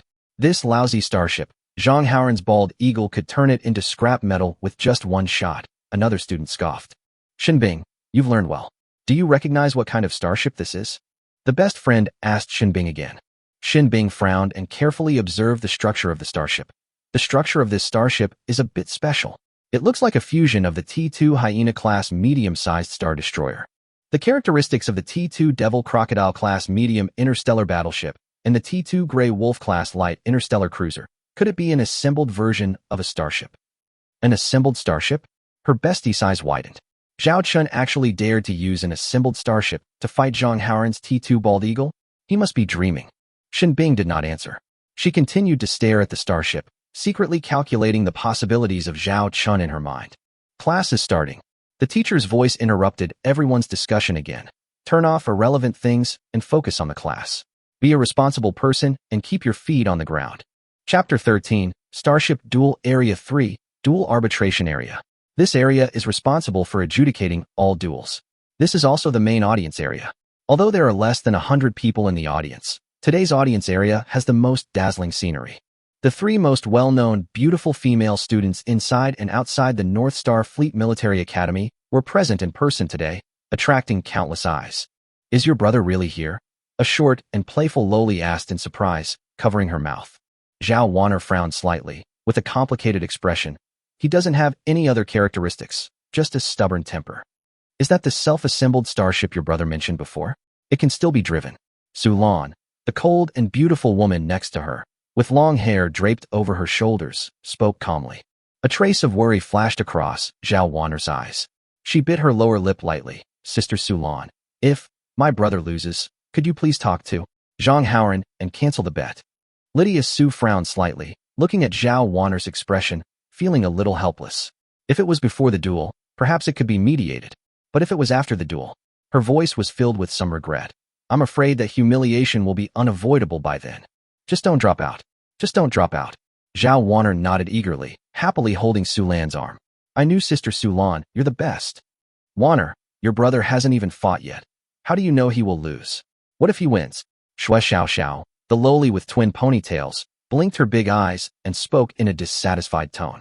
Zhao Wanner sighed and looked at the dilapidated starship opposite with complicated eyes. How can we possibly win? What kind of starship is that my brother has? It's simply garbage. Zhang Haoran's T2 Bald Eagle-class light interstellar cruiser, worth 7 million star coins, is ranked among the top 10 in our academy in terms of single combat capability. It's completely on a different level. She looked at the assembled starship, her heart full of hope, but she also knew that the chances of winning were slim. At this time, the referee staff had begun to contact the captains of both sides, and the video images appeared in front of the referee team at the same time. On one side, Zhang Haoran was sitting on the bridge of the T2 Bald Eagle, wearing a gorgeous military uniform. Next to him stood a middle-aged man in his 40s or 50s, who was obviously an experienced retired military officer. On the other side, Zhao Qin sat on the old captain's chair with a calm expression and a relaxed smile on his lips. Behind him stood a white-haired half-orc girl with a cold expression and some hideous scars on her face. Is that an orc? Shui Xiao asked in surprise. Zhao Wanner covered her face and sighed. After my brother assembled the starship, he was short of funds and had to buy a group of orc slaves to serve as the crew. Orc crew member? Sulan frowned, a hint of confusion flashing in his eyes. What on earth is he thinking? The chief referee stood in the arbitration area and announced the rules of the competition. The two duelists are Zhang Haoran, a student in Class 2, Grade 3, and Zhao Chun, a student in Class 8, Grade 3. The rules are open-ended, except for the prohibition of leaving the duel arena. Victory or defeat is determined by one starship's surrender, the starship's incapacity to fight, or the referee's declaration of the battle's end. Once the referee announces the final result, the battle ends immediately, and further attacks are prohibited. I understand, Zhang Haoran said with a sneer, his eyes sweeping over Zhao Qin opposite him. Seeing him sitting on that shabby starship, Zhang Haoran's inner pride became even more apparent, and he felt that he would definitely win this duel. I understand. Zhao Chun was calm and glanced at Zhang Haoran with a faint smile on his lips, as if all this had nothing to do with him. The referee team will randomly select a birth point for both parties in the dual star field. You must arrive at the designated area within 10 minutes. At that time, the referee team will announce the start of the battle. After the chief referee finished the announcement, he pressed the instrument. Soon, 2 blue and red circles appeared on the star map, representing the birth points of both sides respectively. After receiving the location information, the starships of both sides began to move towards the designated location. At this moment, Zhang Haoran seized the opportunity to mock Zhao Chun through the video window. Zhao Chun, I admire your courage. I didn't expect you to dare to show up in front of me. Where did you get this shabby starship? It looks like it will break if touched. If I bomb you with a cannon, wouldn't that be too cruel? Zhang Haoran's smile was full of sarcasm. After all, in a starship duel, killing the opponent is not against the rules. Zhao Qin stretched leisurely and picked his ears. Are you done? Now that you're done, you can consider booking a flight home. Zhang Haoran's face turned a little ugly, and the corners of his mouth twitched. You really won't cry until you see the coffin. Fine. Wait and see. I will let you understand the difference in strength. You are just a useless baron, and I will become a viscount and earl in the future. The referee team cut off the video windows of both sides at this time, and the battle was about to begin. Zhang Haoran looked at his deputy captain, Wang Cheng, and said confidently, Deputy Captain Wang, you've made it so difficult for Zhao Qin's starship to return to port, like playing with a mouse. Wang Cheng nodded calmly and replied, Don't worry, young Master Zhang. I will turn that shabby starship into scrap metal today. Wang Cheng was once a starship captain in the Imperial Army. He was experienced and had commanded countless interstellar battles. When facing Zhao Qin's dilapidated starship, he was not worried at all and was full of confidence. Meanwhile, Zhao Chun and Charlotte sat on the bridge of Blizzard Zero. Zhao Chun looked at Charlotte and asked, Charlotte, are you confident? Charlotte's expression remained unchanged as she replied nonchalantly, The battle will be over in 10 minutes. If you give me one more minute, I'll take your last name." She spoke with the tone of a fearless warrior, as if this battle was nothing to worry about. Zhao Chun smiled slightly and gently touched the old-fashioned armrest of the captain's chair. He felt a little excited in his heart. This would be the first starship duel in his life. Chapter 14. The battle begins. The referee's voice echoed in the air, marking the official start of this starship duel.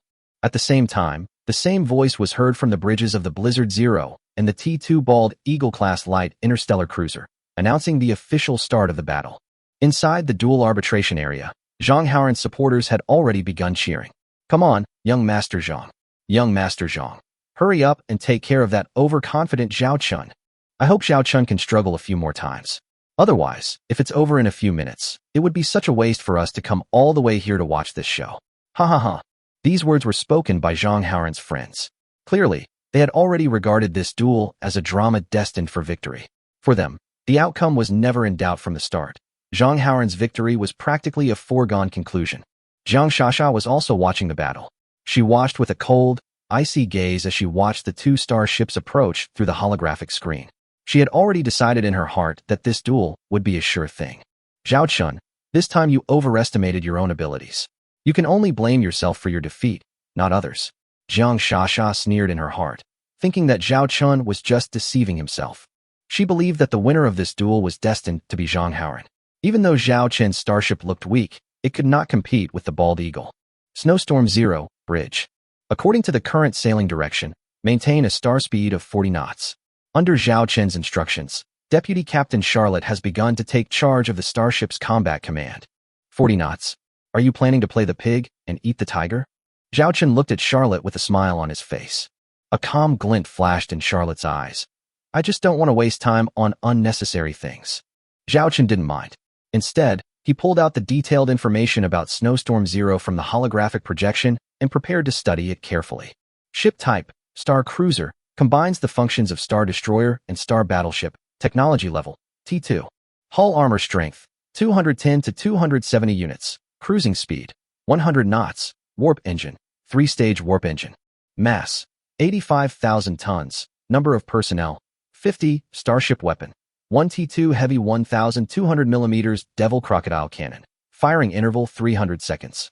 5 T2 medium Hyena laser cannons. Firing interval of 180 seconds. 3,130 mm medium close-in defense turrets. No firing interval. Zhao Chen nodded, and a rough battle plan was already in his mind. "I can guess your tactics." Zhao Chen smiled and looked at Charlotte. "You just told the starship to maintain a speed of 40 knots. Your purpose was to make Zhang Haoran mistakenly think that our starship was not moving fast. This way, he would underestimate us and think we were not a big threat." Charlotte nodded. "That's right. The 40-knot speed is deliberately intended to make them let their guard down. When the real battle comes, we will suddenly increase the speed to create an unexpected battle situation." Zhao Chun continued. "Although the Bald Eagle's 5 180 mm rapid-fire cannons are powerful, their range is limited. The most threatening aspect is its laser main cannon. When it opens fire, we can use precise maneuvers to evade the attack and use its cooldown period to counterattack." A hint of admiration flashed in Charlotte's eyes. "Your time at the military academy wasn't in vain. It's rare for a T2 class starship to reach a speed of 100 knots, and the performance of the Blizzard Zero is also very powerful. My previous assessment of it was indeed correct. This starship is practically invincible at the T2 level." Soon, the Blizzard Zero and the T2 Bald Eagle-class cruiser finally came into mutual radar range. Charlotte glanced at the time and said calmly, 10:45. She set a countdown, and the countdown numbers appeared, suspended between her and Zhao Chun. Countdown, 10 o'clock. Zhao Chun leaned lazily in the captain's chair, ready for the next battle. At the same time, the T2 Bald Eagle-class starship on the other side also began to move. "Report, target spotted. The target is heading towards our ship at a speed of 40 knots. The radar officer reported. Go at full speed and bombard that broken starship." Zhang Haoran was excited as he commanded his starship. Deputy Captain Wang Chung looked at Zhang Haoran with some concern. Although Zhang Haoran was eager to launch an attack, it was very dangerous to advance at full speed without knowing the performance of the enemy ship on the interstellar battlefield. However, Zhang Haoran didn't seem to care. He felt that the other party was just a student, and with that seemingly weak starship, he could not resist the powerful firepower of the T2 Bald Eagle. The captain has ordered our ship to proceed at full speed towards the target, and all weapons are on standby. Deputy Captain Wang Cheng said that although this was Zhang Haoran's order, Wang Cheng still acted according to the order. Use our T2 laser main gun. Once we enter the attack range, we'll fire at them first to let them see the difference in strength between starships. Zhang Haoran said proudly. Yes. Vice Captain Wang Cheng nodded, fully convinced that this duel was already predetermined. The distance between the two starships gradually closed, and they entered the range of their respective firepower. Charlotte looked at the starship radar map, the corners of her mouth slightly raised, her eyes full of confidence. Warning! Warning! The enemy has been detected launching a laser weapon attack. The system warning suddenly sounded, breaking the silence in the bridge. Warning! Warning! Detected! The system warning sounded continuously. Alert! The system's warning sound continued. Zhao Chen looked at Charlotte nervously, and saw that the corners of her mouth rose slightly, and there was a ripple in her eyes. It was obvious that she was waiting for this moment. Turn right at full speed, right? Charlotte shouted suddenly, commanding the starship to respond quickly. Blizzard Zero suddenly accelerated and barely avoided the laser main gun attack of the Bald Eagle-class cruiser. Chapter 15. Show off our 1,200mm caliber cannon. Dual arbitration area. The audience looked at the two starships heading towards each other, and they knew that the confrontation between the two starships was about to begin. Look, it's the laser main gun of the T2 Bald Eagle-class light interstellar cruiser. Fire! That guy Zhao Chun can only wish him the best. I don't think his shabby starship can withstand this shot. Look at that starship Zhao Chen has. What weapons are on board? Just a few dozen close-in weapon systems and 5 T2 laser cannons. How can they fight a T2 Bald Eagle with that kind of firepower? The audience looked like they were enjoying a good show. Zhao Wanner, who was sitting in the corner, clenched her fists worriedly, her eyes filled with worry. The T2 Bald Eagle's laser main gun isn't incredibly powerful. A single hit at this distance would only cause severe damage. As long as your brother knows when to surrender, there won't be any danger. Senior Su Lan said from the side. She no longer believed that Zhao Chen could win. She just wanted him to surrender knowingly. She doesn't care whether this man lives or dies. She just doesn't want to see her best friend sad. Brother Stubborn Donkey, please don't get into any trouble. As long as you have the Green Mountains, you will never lack firewood to burn. Zhao Wanner muttered to herself. Everyone saw from the broadcast that the T2 medium-sized Bald Eagle laser main gun equipped on the bow of Zhang Haoran's T2 Bald Eagle ship was flashing with electric light, which was a sign of an imminent launch. A few seconds later, a laser was fired and headed straight for the target starship. But an unexpected scene occurred. At one end of the video broadcast, there are some data tests on the dual starships, including speed test records. The Blizzard Zero, which was originally sailing at a speed of 40 knots, actually began to turn right and increase its speed. In less than 3 seconds, the speed increased from 40 knots to 80 knots. The trajectory was like an arc drawn on the edge of a circle centered on the T2 Bald Eagle. This directly caused the laser to deviate and not hit Blizzard Zero. There was an uproar in the audience. What's going on? Was it just my imagination? How did the speed of the Blizzard Zero suddenly increase so much? Coincidence. It must be a coincidence. Or maybe there's something wrong with our detection equipment. How could that shabby starship have a speed of 80 knots? It's impossible. The T2 Bald Eagle only has a star speed of 65 knots. But how did it dodge the main gun laser of the T2 Bald Eagle? Faced with this man's question, everyone who had originally looked down on Zhao Chun fell silent. What happened just now? Shui Xiao Xiao, a lowly with twin pigtails, stared at her two sisters with big eyes. 80 knots of star speed. How is it possible? Zhao Wanner swallowed. Senior Su Lan also became serious at this time, staring at the live broadcast screen. After completing an arc movement, the Blizzard Zero turned left again, aiming directly at the T2 Bald Eagle again, while its speed continued to increase.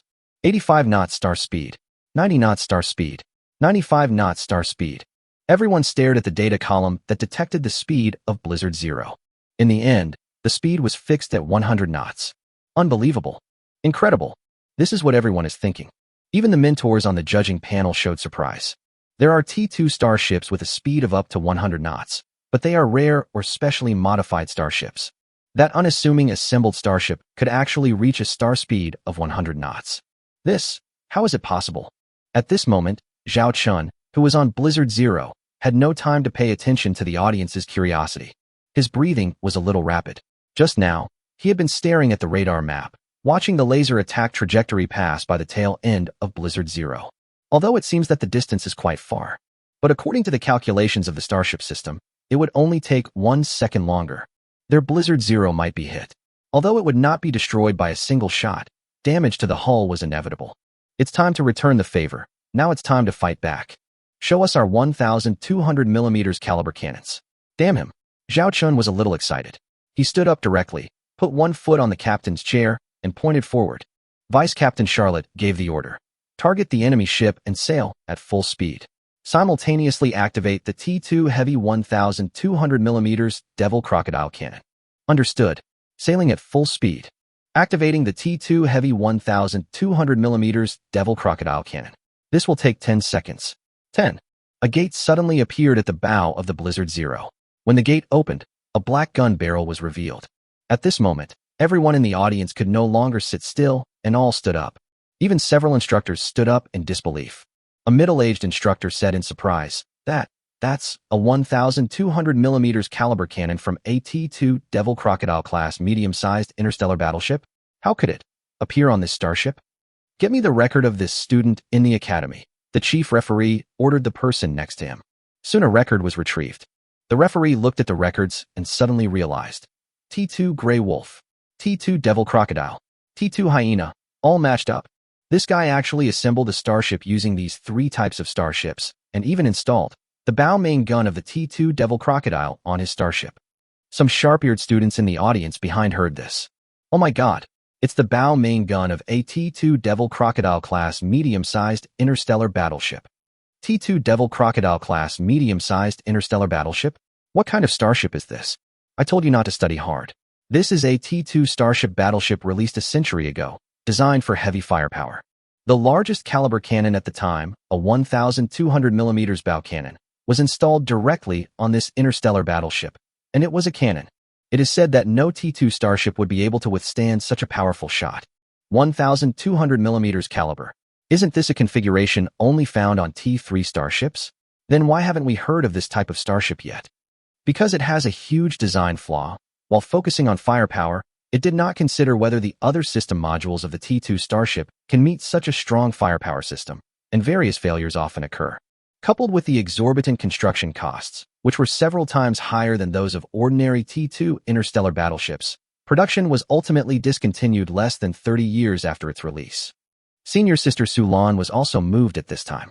She looked at Zhao Wanner and said, "Didn't you tell me that your brother installed this cannon on the starship?" "I don't quite know." Zhao Wanner's expression was also very strange at the moment. What on earth was her brother up to? Big cannon. Big cannon. I love big cannon the most. The twin-tailed lowly Xue Xiao was jumping up and down at this time, her eyes shining with excitement. Senior Sulan and Zhao Wanner were helpless when they saw this. Xue Xiao was sick again. She has a serious obsession with big guns, and her favorite is the combination of interstellar battleships and large-caliber big guns. Chapter 16, Fire. At this moment, under the gaze of everyone, Blizzard Zero was rushing towards the T-2 Bald Eagle-class light interstellar cruiser at an astonishing speed. Looking at the gleaming 1,200 caliber Devil Crocodile cannon, everyone guessed what Blizzard Zero was up to. Everyone was holding their breath, waiting for what was going to happen next. Damn it, why does that starship have the 1,200mm caliber Devil Crocodile cannon of the T-2 Devil Crocodile class medium-sized interstellar battleship? Make evasive maneuvers at full speed, and all close-in defense guns are ready to intercept. Deputy Captain Wang Chung gave the order with a stern expression. Wang. Vice Captain Wang. What's going on? That damned cannon and the speed of that lousy starship. We won't be in danger, right? The victory of this battle still belongs to us, right? Zhang Haoran's face is pale now. Although he is a dandy boy, he has studied at the Starship Military Academy for 3 years after all. I still know some basic knowledge. A 1,200mm caliber cannon. That power. Deputy Captain Wang Chung did not answer, because anyone with a discerning eye could see the current situation. Their main laser guns were in the cooling and charging phase, and the remaining secondary weapons were not yet within attack range. At the same time, the enemy's starship's speed soared to nearly 100 knots, and the 1,200mm caliber cannon was revealed. Their T-2 Bald Eagles have become prey to Hunter's guns. The only thing they could pray for was that the enemy's attack would not hit their starship, and then they could take advantage of the situation to counterattack, and perhaps there was still hope. But when I think of the enemy ship's terrifying speed of 100 knots. Deputy Captain Wang Chung has a very large psychological shadow area. Damn it, isn't this a military academy? Isn't the other party a fallen noble? How could he own a starship with a speed of 100 knots? Snowstorm 0, bridge. In 1 minute, we will be within the enemy's secondary weapons attack range. Before that, we will open fire. Charlotte looked at Captain Zhao Chun and said, I will directly control the aiming, and you will give the order to fire. No problem. Zhao Chun nodded. I'll take over the aiming of the Devil Crocodile cannon. Charlotte took over the launch preparations. In 40 seconds, the starship's speed will be reduced to 0. Yes. After 40 seconds, reduce the speed, responded the crew member in charge of navigation. Why reduce speed? When a starship fires, does it have a higher chance of hitting the target when it is in motion or when it is stationary? The answer is self-evident. 40 seconds passed in the blink of an eye. The crew immediately began to operate. Start reducing speed. Engine reverse thrust system activated. Current speed 80, 60, 40, 25. Report. The starship's current speed is 0. The starship is in a static state. Over. It took less than 5 seconds for Blizzard 0 to slow down from 100 knots to 0 knots. This refreshed the perceptions of the students and instructors in the audience. The acceleration and deceleration capabilities of this engine were simply too strong. And at this moment, everyone knew what was going to happen next. Charlotte now began to check the automatic search data of the starship weapon system. The 1,200mm caliber Devil Crocodile cannon had already aimed at the T-2 Bald Eagle. After confirming everything, she said, Captain, lock-on complete. Ready to fire at any time. Fire. Zhao Chen's roar resounded throughout the entire bridge. This feels so good. Almost at the same time, the 1,200 caliber heavy Devil Crocodile cannon roared again after more than 80 years. A titanium alloy high-explosive bomb with a diameter of 1,200 was fired from the barrel at an extremely fast speed. At the moment of firing, Zhao Chun could even feel the entire bridge shaking. If observed from the outside, one would find that this firing directly caused the Blizzard 0 to move backwards by dozens of meters, with the bow slightly tilted up. At the same time, you can also see the chemical smoke that has not yet dissipated from the muzzle of the 1,200 caliber heavy Devil Crocodile cannon. Warning! Warning! Warning! Attack detected targeting this ship. Please evade. Please evade. Please evade. Warning! Warning! Warning! Attack detected targeting this ship. Please evade. Please evade.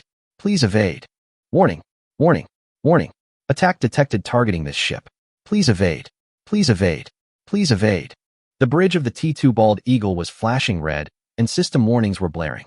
All starship close-in defense guns, quickly fire barges to intercept. Quick! Quick! Quick! Deputy Captain Wang Chung hurriedly issued the interception order. The 2150mm T-2 medium quadruple close-in weapon systems on the T-2 Bald Eagle were now firing at full power, forming a dense interception barrage network. It's a pity that these small-caliber close-in defense artillery barges are facing a huge cannon with a diameter of 1,200mm. It's totally like a mantis trying to stop a chariot. Boom. A deafening sound was heard in the bridge of the Bald Eagle, and the entire bridge began to tilt to one side. Zhang Haoran flew up 3 meters and hit his head hard on a horn, with blood all over his face. He fell to the ground, clutching his bleeding head, and said in horror, What? What's going on? Am I going to die? I don't want to die yet, Mom, save me. Deputy Captain Wang Chung had no time to care about this delicate young master at the moment. He didn't even know the basic common sense to keep himself steady when being bombarded. Report. The port side armor was penetrated, detonating an ammunition room on the left side, causing a secondary explosion. 37 compartments were directly affected and have been sealed off.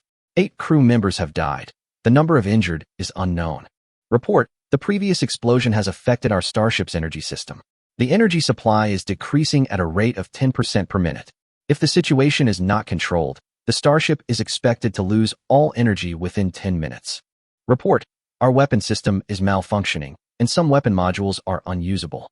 Report. Our ship's speed is decreasing and cannot be controlled. The entire bridge is now filled with bad news. How could this happen? Deputy Captain Wang Chung looked shocked. He didn't expect that a shell from the enemy would have such an effect. At present, the T-2 Bald Eagle is already in a very damaged state. If the fighting continues, it is very likely that the ship will be destroyed and people will die. Young Master Zhang, we lost. Let's surrender. Deputy Captain Wang Chung walked up to Zhang Haoran and said in a deep voice. Lost. How could this happen? You're an excellent captain. My dad paid for you to come here. How could you lose to me? Do you know that if I lose, I will be expelled from North Star? You piece of crap. Because the explosion had stopped, Zhang Haoran came back to his senses from the panic. He staggered to his feet and slapped Vice Captain Wang Chung in the face. Deputy Captain Wang Chung lowered his head and said nothing. At this moment, various explosion sounds were heard from the ship again. What's going on? What's going on? Zhang Haoran immediately squatted on the ground in fear again. He looked up at the floor-to-ceiling windows in front of the bridge. The bridge of the T2 Bald Eagle used special glass windows with a 100-degree viewing angle, allowing one to directly see the scenery in the universe. This kind of bridge glass window is not an ordinary glass window. Its strength even exceeds the starship's hull armor. It can be said to be one of the places with the strongest defense on the starship, but it is expensive, so only a few areas are equipped with it. At this moment, spiderweb-like cracks appeared on the floor-to-ceiling windows of the bridge. Report. The enemy ship is rapidly approaching our ship, and its secondary weapons are causing damage to our ship, the crew reported hurriedly. Report. The damage to the frontal armor of the ship has reached 20%. Report. The damage to the frontal armor of the ship has reached 40%. Crunch. Maybe it was a psychological effect, but Zhang Haoran seemed to be able to hear the sound of glass breaking. He had already imagined his miserable state after the floor-to-ceiling windows of the bridge were completely shattered. At this moment, he felt a chill in his lower body. He cried out in panic. I give up. I surrender. Chapter 17. One shot, one kill, one victory. Arbitration area. All the instructors and audience students were dumbfounded. One shot hits the target. A single shell from Blizzard Zero actually severely damaged the T2 Bald Eagle-class light interstellar cruiser, almost destroying it. They could all clearly see that a large hole with a diameter of at least 10 meters was blasted into the starboard armor of the T2 Bald Eagle, and flames from the secondary explosion could be seen from time to time. The subsequent pursuit by Blizzard Zero caused continuous damage to the front armor of the T2 Bald Eagle. If you keep fighting, there will be only one outcome. At this time, the referee team was ready to make a mandatory decision. After all, the winner was already obvious. At this time, T2 Bald Eagle had already admitted defeat. The chief referee immediately announced that the winner of this starship duel was Zhao Chen's Blizzard Zero. At the same time, he immediately contacted Zhao Chun and asked his starship to stop attacking. This starship is too powerful. Zhang Haoran just lost like that. So this means Zhao Chen won. Many people were speechless for a long time. Among them was Jiang Sha, who had a dull expression and wide-open eyes. Zhao Chen won. Did Zhao Chen's shabby starship beat Zhang Haoran's T2 Bald Eagle? Recalling Zhao Chen's indifference towards her in the restaurant before, Jiang Sha felt very uncomfortable at this moment, especially after Zhao Chun won the battle. Sasha. Zhao Chun actually won. The friend who came with Jiang Sasha looked at Jiang Sasha with a strange expression. I'm not blind. Jiang Sasha's face was gloomy. She took a last look at the strange starship in the broadcast screen, then turned and left the audience area to return to the academy. Sasha, you don't have to wait for Master Zhang. You have to wait for me. Some people are in a bad mood, while naturally some people are in a good mood. See, the giant cannon is the only truth. Warner, your brother's ship is really awesome. When will you tell your brother to let me go up and take a look? It would be best if I could touch your brother's 1,200 millimeters caliber giant cannon. Twin-tailed lowly Shui Xiao looked at Zhao Warner with shining eyes. Zhao Warner's expression at this moment was one of shock and disbelief. Is this the end? It took less than 5 minutes from the time the two starships entered the engagement range to the end of the battle. The most important thing was that shot that hit the target. No one expected that this shot would end the battle so quickly. The T2 Bald Eagle's hull armor is already very weak, not to mention it's facing a T2 heavy 1,200 millimeters Devil Crocodile cannon. As long as the ship's armor is hit, the consequences will basically be quite serious. It directly penetrated the armor and caused the cabin to explode. This may be because you are lucky, but I have to say, this assembled starship is truly powerful. A speed of 100 knots is incredible. Senior Sulan commented from the side. She smiled at Zhao Warner and said, It seems your brother doesn't need my help anymore. At this moment, Senior Sister Su Lan's impression of her good friend's brother changed greatly, and she even became a little curious. The third-year student named Zhao Chun was quite capable, as he was able to assemble such a starship using 3 old starships within a month. When Blizzard Zero amazed everyone with his skills, Zhao Chun excitedly waved his fist on his bridge. Holy crap, it was a one-shot hit. We were lucky. We must have hit the enemy ship's ammunition room, causing a secondary explosion, which affected multiple system modules of the ship. Charlotte analyzed from the side. This is also the reason why she just ordered a direct high-speed charge and continued attack. With such a good opportunity, as a veteran who has been through many battles, how can he not press on and seize the opportunity to secure victory? Luck? Zhao Chen thought of the special reward given by the system before, Fleet Luck Bonus. Because of this reward, he could only recruit female soldiers. Thinking about it this way, this time's one shot to the death should be related to this thing. Wouldn't it be awesome if every time I fired a shot I hit the target? Zhao Chen imagined. As to whether this is the setting, it can only be verified in future battles. Zhao Chen, you have already won. Please stop all attacks immediately. The referee's voice sounded. I understand. Zhao Chen replied. Looking at the disheveled T2 bald eagle, there was no fire at the pierced hull, but thick smoke could still be seen. It is estimated that it is impossible for it to drive back by itself, and it can only wait for the interstellar tugboat to come to help. Chief Referee, can I access the video communication of T2 Bald Eagle? Zhao Chen made a request. The chief referee on the other side of the video window hesitated for a moment and finally agreed to the request. Because as the referee team, they have the right to conduct video communication between the two starships at any time. Soon, a video window appeared in front of Zhao Chen. Opposite him was a messy bridge with billowing smoke and some broken parts scattered on the ground. It was completely different from the bright and beautiful bridge seen before. Captain Zhang Hauren was sitting on the ground, his face pale, and there was a puddle of water under his butt. Zhang Hauren, you actually peed yourself. When Zhao Chen's voice rang out on Zhang Hauren's bridge, he finally noticed the communication window. He pointed at Zhao Chen in shame and anger. Zhao Chen, you cheated. You can't possibly beat me. You must have cheated. Chief Referee, please listen to what we say. Now you are accusing me of cheating. Are you doubting the fairness and strictness of the referee team? Zhao Chen teased. The chief judge who was in charge of transferring this video communication said in a cold voice, Student Zhang Hauren, we have been monitoring this starship duel throughout, and there are no problems. If you have any objection to our judgment, you can report it to our superiors. Zhao Chen, if there is nothing else, let's end this communication here. It was obvious that the chief judge had a very bad impression of this playboy. Head judge, my last words. Zhao Chen looked at Zhang Hauren and said calmly, the duel is over. Young Master Zhang shouldn't have forgotten our bet. That's recognized by the college. Zhang Hauren, according to your Starship Duel Agreement, you will be expelled from the North Starship Military Academy. You understand clearly. The chief referee did not forget to add a word. Clear, understand, understand. Zhang Hauren was in despair. If he really dropped out of the North Starfleet Military Academy, he would be doomed. His father, the Viscount, will definitely kill him. Video call ended. Zhao Chen had no intention of paying attention to this defeated general. Let's return. Zhao Chen sat in the captain's chair, feeling very relaxed. And the turmoil surrounding this interstellar duel is far from over. Class 8, Grade 3. That's all for today's class.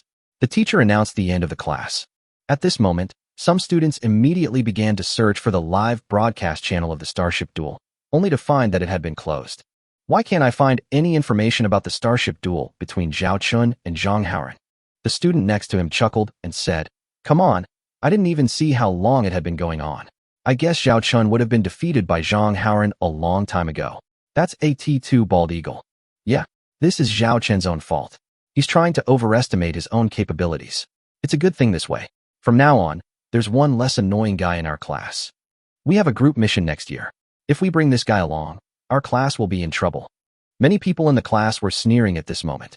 Li Wei started to contact Zhao Chen with a dark face. He had already started thinking of various ways to help Zhao Chen. Wait, something's not right.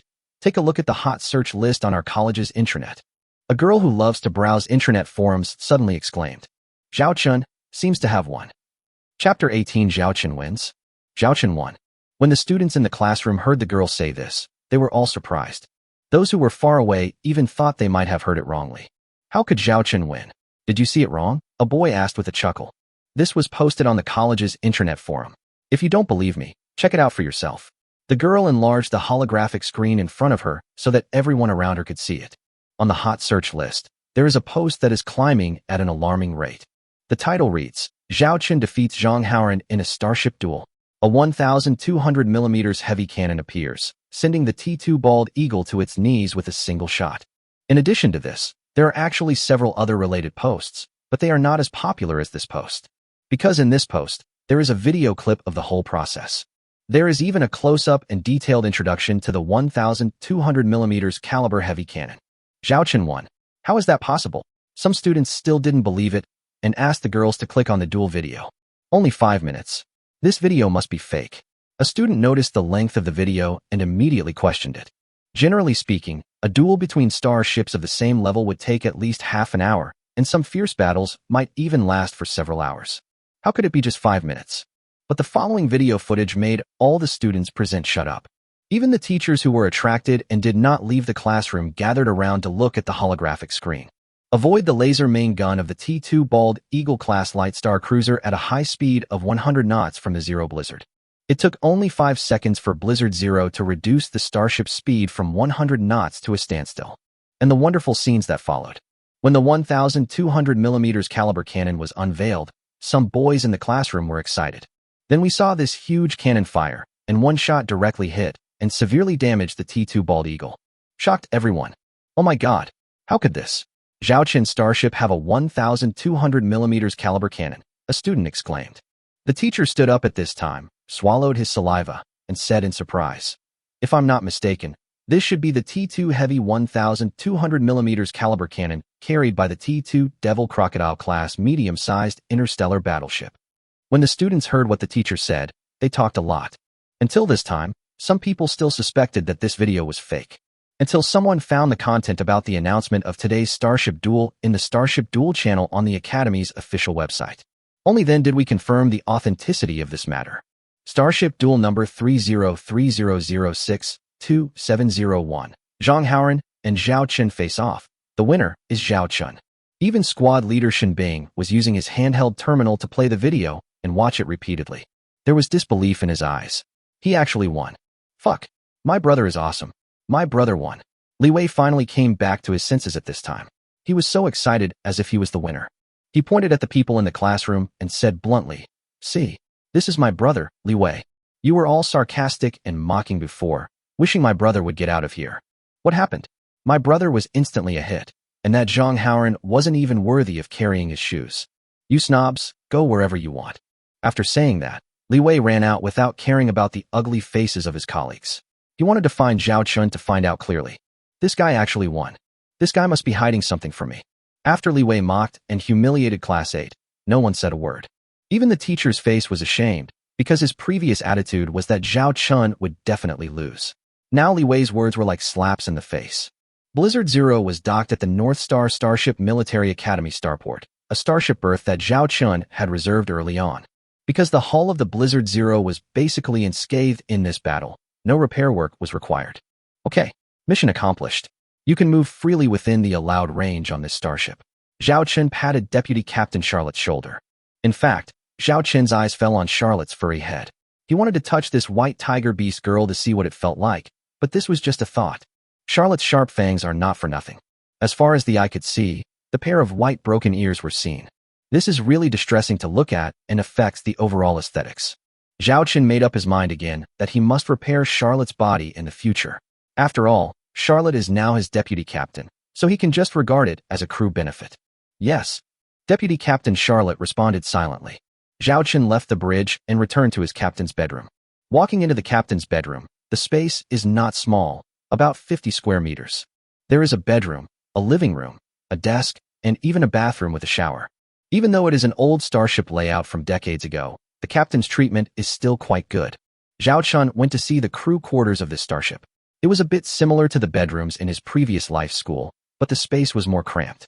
A dormitory has 6 three-layer folding beds, which can accommodate 18 people. The aisle between the beds is less than 1 meter wide, and 18 people share one bathroom. That taste, even after decades, Zhao Chen still felt a lingering taste. Even on a starship, there is a huge problem of insufficient space, so the living space of ordinary crew members can only be compressed as much as possible. Of course, there are single and double dormitories specially prepared for senior starship officials. The situation is even more serious now. After all, the dormitory area that originally provided 50 crew positions is now crowded with 100 Orc crew members. Many Orc crew members could only sleep on the floor. So in comparison, Zhao Chen's living environment is simply too good. Huh. Zhao Chun threw himself on the big bed. He enjoyed the comfort of the big bed for a few seconds and then got down to business. After defeating Zhang Haoran, the system reminded Zhao Chun that his previous task was completed and he was waiting for him to collect the task reward. Mission content: challenge Zhang Haoran to a starship duel and defeat Zhang Haoran in the duel. Mission difficulty: D. Mission reward: 1 mission point and 300 points. Failure penalty: deduct 300 points. The mission has been completed. Please collect the mission reward. Zhao Chun's mind moved. Task rewards collected: 300 points and 1 mission point. At this time, these rewards appeared on Zhao Chun's interface. Host: Zhao Chun. Occupation: top starship engineer. Special attributes: fleet luck bonus, Eye of Insight. Points: 400. Mission points: 1. Number of starships: 1. Task: quarterly task, unfinished. Warehouse: technical drawings of T3 Blizzard-class light interstellar battlecruiser. The points increased from 100 to 400, and there was one more task point. I have completed the task, and we'll see if I can redeem some good things from the mall. Zhao Chun opened the system mall and looked for the target. Chapter 19: Selling Starship Technology. T1 Gray Squirrel-class medium star destroyer. T1 Shield-class medium star frigate. T1. Zhao Chun's excitement gradually dissipated. If you scroll down further, you will see that they are basically all T1 starships. The redemption conditions are not high either. 1 task point and a few dozen system points can be exchanged for a T1 product. But the problem is that Zhao Chun looks down on these T1 starships. Although according to Zhao Chun's understanding, these system starships are superior to the starships of the same level and type in reality, they are all extremely cost-effective starships. However, no matter how cost-effective or combat-capable it is still a T1 starship. The old starships that Zhao Chun is assembling now are all T2 level starships. How could he possibly build a T1 level starship? But the problem is that the mall now only sells T1 technology level products. Let's see how to upgrade. If it's T2 level, it's okay, but T1 level is really too lame. Zhao Chun directly checked how to upgrade the system mall. T1 system mall upgrade conditions. First item is exchange for a T1 level item, not completed.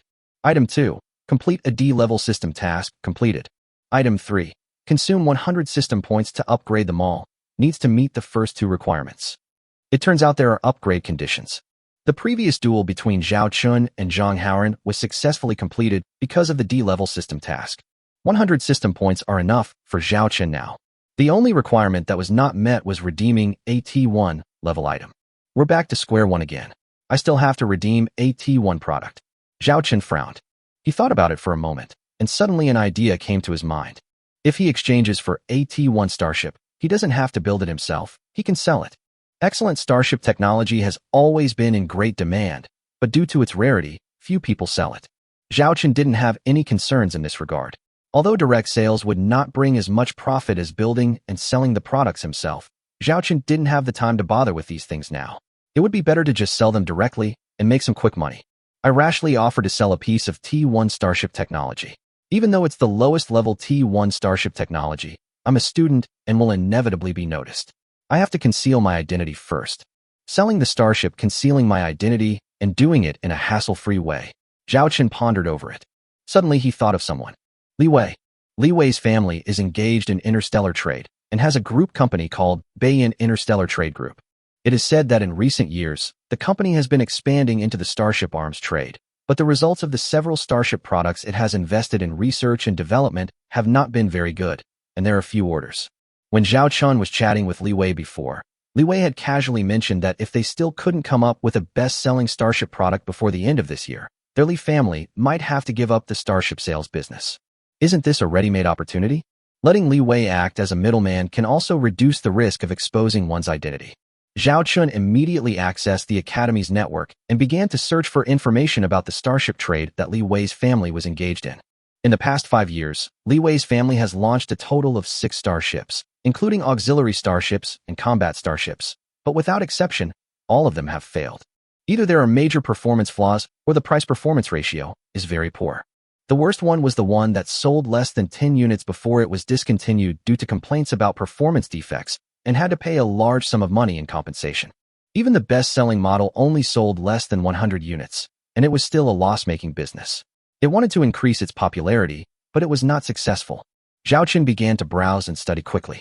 He was looking for the starship style that was most suitable for Li Wei's family, and then compared it with the T1 starship in the system mall. This one is a bit difficult to build. This model won't work. The market is too small. In the end, after careful selection, Zhao Chen finally chose a T1 starship technology. That's it. Zhao Chen clicked to redeem. Do you want to consume 50 system points and 1 mission point to redeem the item, T1 Wolf Laos Class Medium Star Destroyer? Sure. Congratulations on obtaining the technical blueprints for the T1 Wolf Laos Class Medium Star Destroyer. Your remaining system points, 350 points. Zhao Chen's head shook, and then a string of starship technical drawings emerged in his sea of consciousness. This is the T1 Wolf Laos Class Medium Star Destroyer. Don't underestimate this T1 starship. It was carefully selected by Zhao Chen. If he didn't have the technical drawings of the Blizzard Zero and the T3 Blizzard Class Light Interstellar Battlecruiser in his hands, he might have thought of building this starship himself. Its advantages are good quality and low price. It is durable and sturdy. At this time, the soft female voice of the starship system's artificial intelligence sounded. Ding ding ding. Captain, someone has requested access to the starship's external network to communicate with you. The system has identified you as your classmate, Li Wei. Speak of Chow Chow, and he will appear. The corners of Zhao Chen's mouth rose, revealing an expression of a profiteer. Leo, don't blame me for asking for too much. Brothers should settle accounts clearly. If this starship is sold to your Li family, it will definitely make your Li family famous in the field of starship arms trade, especially in the T1 starship series. Let him wait for me outside. I'll be out soon. Zhao Chen instructed the artificial intelligence, and he also got off the bed and prepared to leave the ship. Prior to this, Deputy Captain Charlotte was ordered to stay on standby on the ship. Without his order, no crew member was allowed to leave Blizzard Zero, and no one was allowed to enter Blizzard Zero. If there is any emergency, contact him immediately. Outside the starship berth, Li Wei was looking at the giant steel ship in front of him with shining eyes. The Blizzard Zero was nearly 260 meters long. Because it used the hull of an interstellar battleship, it was quite large. Looking at the somewhat rusty hull armor and the ship design that is full of age, Li Wei, however, felt like he was looking at a domineering starship. It's a pity that the 1,200 mm caliber cannon it carries is hidden and cannot be seen now. At this time, the hatch of the starship opened and Zhao Chen walked out leisurely. Li Wei quickly stepped forward and put his arms around Zhao Chen's neck. When did you manage to create a starship like this? You know, it's assembled from the 3 starships exchanged by the Academy before. Zhao Chen said. I mean, when did you acquire this skill? Li Wei asked. Zhao Chen shrugged and said with a smile, while someone was picking up girls, playing games, and having fun, I was reading. So you were reading a book on starship engineering. Li Wei looked at Zhao Chen suspiciously. Zhao Chen was indeed a very hardworking student before. At least in terms of theory, he was always among the top 5 in their class 8. So Li Wei did not doubt Zhao Chen's excuse, but he did not expect that Zhao Chen had learned to this level on his own. Brother, let me go up and take a look. It would be best if I could take a look at that 1,200 mm caliber cannon. Li Wei begged. It's not impossible, but I need you to help me with something. Zhao Chen looked at Li Wei and felt like he was looking at a rich man. Do you want my action-packed blockbuster that's 10,000 terabytes in size and includes 720 races? Li Wei grinned at Zhao Chen, then leaned close to his ear and said with a wicked grin, all for you. I've also collected a few really great movies recently. Let's discuss them together when the time comes. Zhao Chen immediately jumped 3 meters away and looked at Li Wei with disdain. Do I look like that kind of person? Chapter 20 It's you. Aircraft Carrier Starship. Li Wei walked in the corridor of the starship and looked at the narrow and dilapidated space. He was a little disappointed. Are you disappointed? After all, this is assembled from 3 starships with a history of nearly 100 years. It is certainly not as comfortable and beautiful as the current starships. Zhao Chen understood Li Wei's thoughts clearly. After strolling around for more than 10 minutes, Li Wei and Zhao Chen left Blizzard Zero. It's still more comfortable to watch from outside. But Lao Zhao, why are all your crew members female orcs? I didn't know you liked that. Although this hobby is nothing special, starship warfare is no small matter. Li Wei looked at Zhao Chen and reminded him. Zhao Chen rolled his eyes and said, I'm not as dirty as you think. I recruited these half-orc female crew members for a reason. Moreover, they were originally female crew members, but they fell into this situation for some reasons. Didn't you see the Battle of Blizzard Zero before? How could a bunch of useless people fight such a beautiful battle? That makes sense. By the way, you told me before that you needed my help with something. What was it? Li Wei mentioned the request Zhao Chen had made before.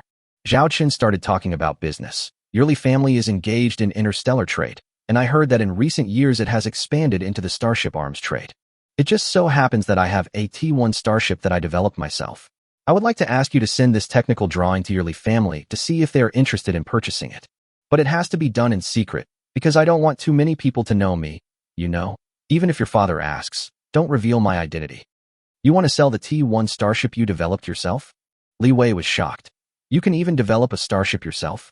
But on second thought, Zhao Chun can assemble 3 old starships into a starship with explosive combat power, so it is not impossible to develop a T1 starship. After all, the technical difficulty of the T1 starship is not very great, and some of the starship's technical drawings have even been made public for everyone to learn. I can't get involved in our family business, so I can't guarantee whether I can buy your starship.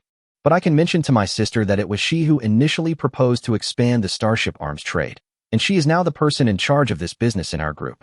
However, our company is not optimistic about this business now, as it has been making losses for 4 consecutive years. Even the T1 starship that was originally scheduled to be launched this year has still not been finalized. The company's shareholders meeting has begun to put pressure on us to give up this business, said Li Wei. Zhao Chun patted Li Wei on the shoulder and handed a thumb-sized storage device to Li Wei. It doesn't matter whether we can reach a cooperation or not.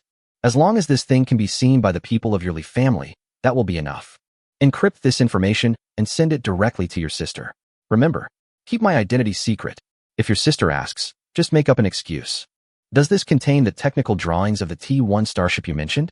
Are you so confident in handing them over to me? Network transmission is secure. So do you want me to personally deliver them to my sister? It just so happens that the holiday is coming up in a few days, and I'm planning to go home. I'll tell you the result next semester. Li Wei said cautiously. Although it is just the blueprints of the T1 starship, it is Zhao Chen's hard work after all. This is considered a trade secret and is usually delivered in person by a person and rarely transmitted over the internet. It's okay. I've encrypted the files inside. When you send it over, just let me know. I can decrypt it remotely before you can view it. You can go back and send it now. I'm in a hurry. Zhao Chen said. Zhao Chen couldn't wait until the end of the semester. His idea was to use this T1 starship technology to exchange for some funds, and then find a way to build a real system starship. Although the Blizzard Zero is excellent, it is just an assembled starship after all. Is that so? Then do as you say, but don't have too high expectations. Li Wei first explained to Zhao Chun, fearing that Zhao Chen's technical drawings would be rejected by his sister, which would hurt Zhao Chen's face. My elder sister's personality is such that she doesn't care about her relatives when it comes to business. She will never accept anything that she is not satisfied with. It's okay, just do as I say. You don't have to worry about what happens afterwards, Zhao Chun said with a smile. As long as Li Wei's sister is not a fool, she will definitely see the value of this starship. Li Wei said goodbye to Zhao Chun and returned to his dormitory. He sent the information in the storage device to his elder sister as Zhao Chun requested. The file content is quite large, and since it is an intergalactic information transmission, it will take about a day. Li Wei sent a text message to his sister in advance, mentioning this matter. Zhao Chen also returned to the dormitory first. Although he now had a captain's bedroom in Blizzard Zero, many things were still in the dormitory. He needed to move those things to Blizzard Zero first. The semester is about to end, so there is no need to book a ticket. I can just take the Blizzard Zero back to the territory. The dormitory is a single dormitory, and the space is certainly not comparable to the captain's bedroom. Zhao Chen sat on the single bed. He opened the system page and entered the mall upgrade page. T1 system mall upgrade conditions. First item is exchange for a T1 level item, completed. Item 2, complete a D-level system task, completed. Item 3, consume 100 system points to upgrade the mall. The first 2 items have been completed and can be upgraded at any time. Zhao Chen clicked on the upgrade system mall without saying a word. Confirm to consume 100 system points to upgrade the T1 mall to the T2 mall. Sure. Consume 100 system points to upgrade T1 mall to T2 mall. Your remaining system points, 250 points. Congratulations on opening the T2 series of products in the system mall. You have the opportunity to redeem any product without any task points. An unexpected surprise appears. Originally, Zhao Chen was still thinking about how to get more mission points so that he could easily exchange them for a T2 starship. After all, the system mall stipulates that corresponding task points are required to redeem goods. Zhao Chen was checking the T2 series products at this moment, and he found that he still needed 3 more task points. According to Zhao Chen's situation, it is still unknown how long it will take to accumulate these 3 task points. It seems that higher-level products not only consume more system points, but also more task points. Zhao Qin took a look and found that if the T2 mall was to be upgraded to the T3 mall, 2 C-level tasks would need to be completed, 2 T2 system products would be exchanged, and 2,000 system points would be consumed, which greatly increased the difficulty. Zhao Qin is not able to consider the whole thing now, so the most important thing is to do the real thing. The main thing is, of course, to choose a starship. Let me see which one we should choose for our first real starship. Zhao Qin began to choose carefully, more seriously than before, because this time he chose his first real starship. Blizzard Zero can only be considered half of the first ship. Do you want a star destroyer, or a star cruiser, or even a star battleship? Zhao Qin chose carefully.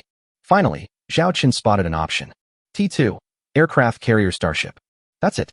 Chapter 21, Zhao Qin's T2 super aircraft carrier starship. T2 Queen Bee class heavy aircraft carrier starship. Zhao Qin's eyes lit up. In the past life, aircraft carriers were definitely the dream of every flower-growing family. In the interstellar age, aircraft carriers also exist. If we say that in this era, there are 2 types of starships that can be called giant ships in a certain level, then they are most likely starships. Interstellar battleships and aircraft carrier starships. Zhao Qin chose to exchange directly at this moment. Do you want to consume 250 system points and a chance to redeem a product without mission points, and redeem the product, T2 Queen Bee class heavy aircraft carrier starship? Sure. Congratulations on obtaining the technical blueprints for the T2 Queen Bee class heavy aircraft carrier starship. Your remaining system points, 0 points. It just so happened that Zhao Qin's system points could be exchanged for this T2 aircraft carrier starship. At this moment, the data of this T2 Queen Bee emerged in Zhao Qin's mind. Normally, if there are aircraft carrier starships in the interstellar fleet, they must require a large number of escort starships, unlike interstellar battleships, which can act independently. Therefore, the number of aircraft carriers and starships in service in reality is actually far less than that of interstellar battleships. After all, the cost of building an interstellar fleet with aircraft carriers and starships as the core is huge. Otherwise, according to common sense, an aircraft carrier starship cannot form combat effectiveness. But this T2 Queen Bee is completely different. It has the ability to fight alone, which is why Zhao Qin wants to exchange it. There are 3 main types of combat methods for aircraft carrier starships: interstellar fighters, interstellar drones, and small and medium-sized starships. The third case is rare. Aircraft carriers and starships that can carry starships are at least T3 level or above, otherwise the size does not allow it. Now, let's get back to the topic and talk about the T2 Queen Bee first. This starship uses interstellar drones as its combat method. Zhao Qin checked the detailed introduction information. Queen Bee class heavy aircraft carrier starship. Ship type, aircraft carrier starship. Technology level, T2. Hull armor strength, 300 units, 350 units. Cruising speed, 40 knots. Warp drive, stage 4, warp drive. Length, 460 meters. Mass, 400,000 tons. Number of positions, 100. Starship weapons, T2 Hive-class light interstellar drone, interstellar interceptor. T2 Killer Bee-class medium interstellar drone, interstellar fighter. T2 Hornet-class heavy interstellar drone, interstellar bomber. Standard hangar configuration. Can store 300 T2 Hive-class light interstellar drones, 100 T2 Killer Bee-class medium interstellar drones, and 20 T2 Hornet-class heavy interstellar drones. Just looking at its size and mass, you can tell that this will be a behemoth. The ship is 460 meters long, nearly twice the length of the Boron Zero. Its mass is 400,000 tons, which is nearly 5 times that of Blizzard Zero. It can carry 3 types of interstellar drones totaling 420. Generally speaking, an aircraft carrier starship will only carry 1 type of interstellar fighter or interstellar drone, because different styles will require different maintenance teams and systems. However, this T2 Queen Bee is directly equipped with 3 interstellar drones. This is not a stupid behavior, but because this T2 Queen Bee is equipped with an intelligence system that is almost at the T3 starship level, and under reasonable and efficient management, there will be no gaps between these 3 interstellar drones. These 3 types of interstellar drones can be divided into interstellar unmanned interceptors, interstellar unmanned fighters, and interstellar unmanned bombers. Interstellar unmanned interceptors can be called the close guards of aircraft carriers and starships. They are mainly responsible for protecting the safety of aircraft carriers and starships and intercepting all enemy attacks.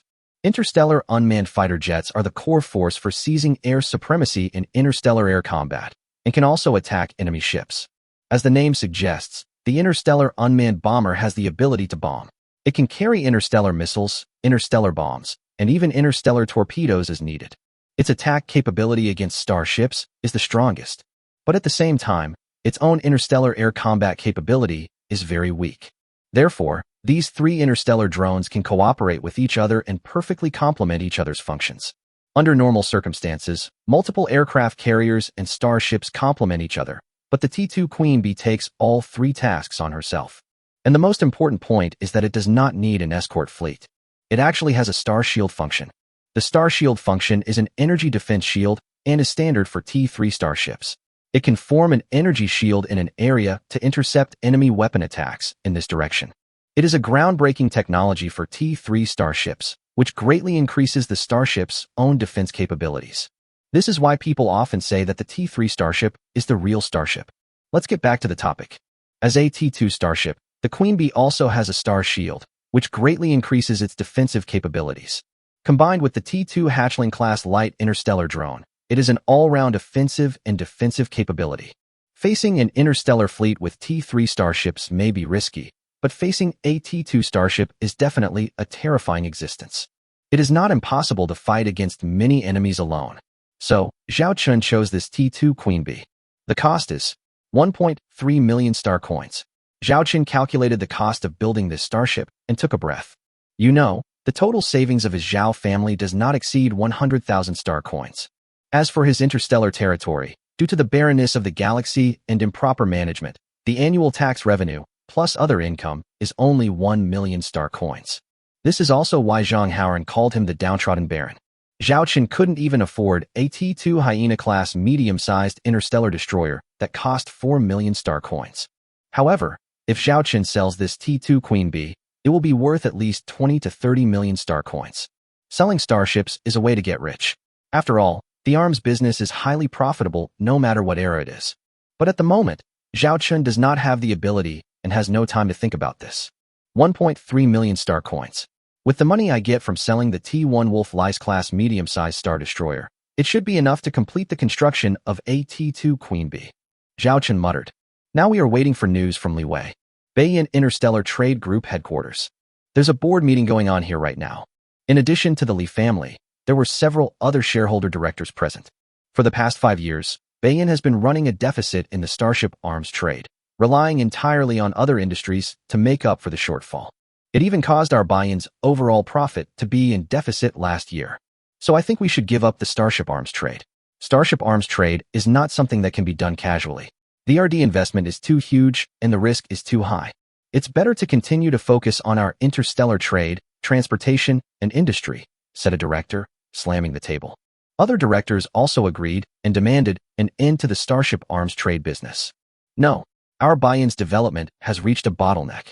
The competition in our original business sector is getting more and more intense. If we don't find a breakthrough, Beiyin will decline sooner or later. If we want Beiyin to reach new heights, we must seize the starship arms trade. A charming and beautiful woman with a curvy figure stood up and said. But the other directors objected. Ms. Yaki, you don't have the final say on this. Although Beiyin was founded by your Li family, you and your father only own 45% of the shares. The rest of us are against it. This is the board's decision. The director with the most shares besides the Li family snorted coldly. Li Yaki bit her red lips lightly and said nothing. The starship arms trade is her dream and her hard work. What others see is 5 years of investment. But in fact, Li Yaki started making arrangements 10 years ago, and she devoted all her time and energy to it. They are all in their 30s and unmarried. How could she give up her hard work? Chapter 22 Mysterious Starship Technology. Cough, cough, cough. The middle-aged man sitting in the main seat glanced at everyone present and said, You are all Yaki's uncles. Yaki is expanding into the interstellar arms trade for our Beiyin's sake. This is considered expanding territory, and everything is difficult at the beginning. When my father built Beiyin, he survived the first 10 years before establishing the current Beiyin Interstellar Trade Group. This middle-aged man is the chairman of Beiyin Interstellar Trading Group, the current head of the Li family, and Li Wei's father. Chairman, then was then, and now is now. Now everyone has a family to support, and we trust you, the head of the Li family, so we invest our lives and property in Beiyin. But what about now? Actually spending more than income. Investing in the Starship Arms trade is a bottomless pit. If we continue like this, Bayin will be destroyed sooner or later. The second director snorted coldly. Stick to the old ways, don't make progress, and don't dare to step out of your comfort zone. This is what will drag us, Bayin, down. Liyaki couldn't help but stand up and shouted angrily. Hearing Liyaki's words, the directors began to talk and accused Liyaki of being ignorant, disrespectful to elders, etc. I've said before that girls are not suitable for business. You're almost 40 years old, Yaki. If you had listened to me and married the Earl's son, would you still be toiling here now? You would have become a countess and enjoyed your life long ago. The second director chuckled. Enjoy life? Second uncle, I don't want to be like my cousin, a canary in someone else's hand. I don't even dare to say a word when my cousin's husband is out having affairs with other women. If this is a luxury, then I, Liyaki, am not worthy of it. Liyaki fought back without showing any weakness. The second director looked very unhappy. The second director is Liyaki's second uncle and the younger brother of Liyaki's father. He is the second largest shareholder of Bayin Interstellar Trading Group. Okay, let's give Yaki some more time. Didn't we agree on 5 years? It's a 5-year period. As long as Yaki's Starship Arms trading department can turn losses into profits within 5 years, this department will continue to exist. There is still half a year left. What are you all so anxious about? Patriarchally said cheerfully. Then give my niece half a year. By then, my second uncle will arrange a good marriage for her. The second director snorted coldly and left the meeting room. The other directors also left the meeting room. Patriarchally looked at his daughter, who looked unwilling and resentful. He sighed and said, Yaki, it's not that Dad doesn't want to help you.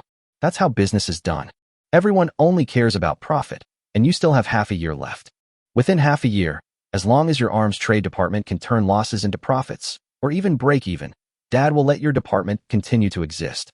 But if I fail, then forget it. If you still want to do business, you can continue your previous interstellar transport trade. Half a year. How could we turn a loss into a profit in half a year? She doesn't even have a decent Starship product in her hands now, and she doesn't believe that she can turn a loss into a profit within half a year. I understand. Dad, I'm a little tired. I'll go back first. Liyaki whispered and walked out of the meeting room. Liyaki threw herself on the bed in her room, and a furry cat-like pet jumped in front of her. Ming Ming, I'm very tired today. Go play over there by yourself. Liyaki covered her eyes with her arms, trying her best to prevent her tears from flowing out. 5 years of preparation, 5 years of hard work. More than 10 years of youth. Is this the end? Beep, beep, beep. At this time, Liyaki's handheld terminal rang, and she glanced at it. It was a communication request from my younger brother.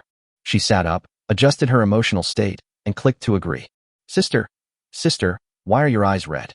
Li Wei greeted his sister through the video screen. However, due to intergalactic communication, there is a delay of nearly 10 seconds. It's okay, I'm just too tired these past few days. What's the matter with you suddenly calling me? Are you running out of living expenses again? If I remember correctly, isn't the holiday coming up in a few days? Could it be that you failed the grade assessment this year and have to repeat the grade? Liyaki stared at Li Wei. Li Wei curled his lips and said, Sister, why don't you hope for my well-being at all? I still have living expenses, and I didn't repeat a grade. Next year I'll be in 4th grade and can actually fly a starship. Then why did you think of contacting me? Liyaki looked at her brother suspiciously, who never came to visit her for no reason. Li Wei started to talk about business. I sent you a set of starship blueprints yesterday. It should have arrived by now. Take a look. My friend made this, and I wanted to ask if you'd like to buy it. Starship blueprints and information? Liyaki stared at her brother again. You're not trying to trick me because you owe me money, are you? Sister, why do you always look down on your brother? Well, go and see for yourself quickly. If you are interested, please contact me. I'll help you contact that friend. Don't ask for too much. If it can be used, just give me a decent price. Just consider it a favor to me. Li Wei still didn't believe that the starship made by Zhao Chun could be any good, so he said some nice things. I won't say any more.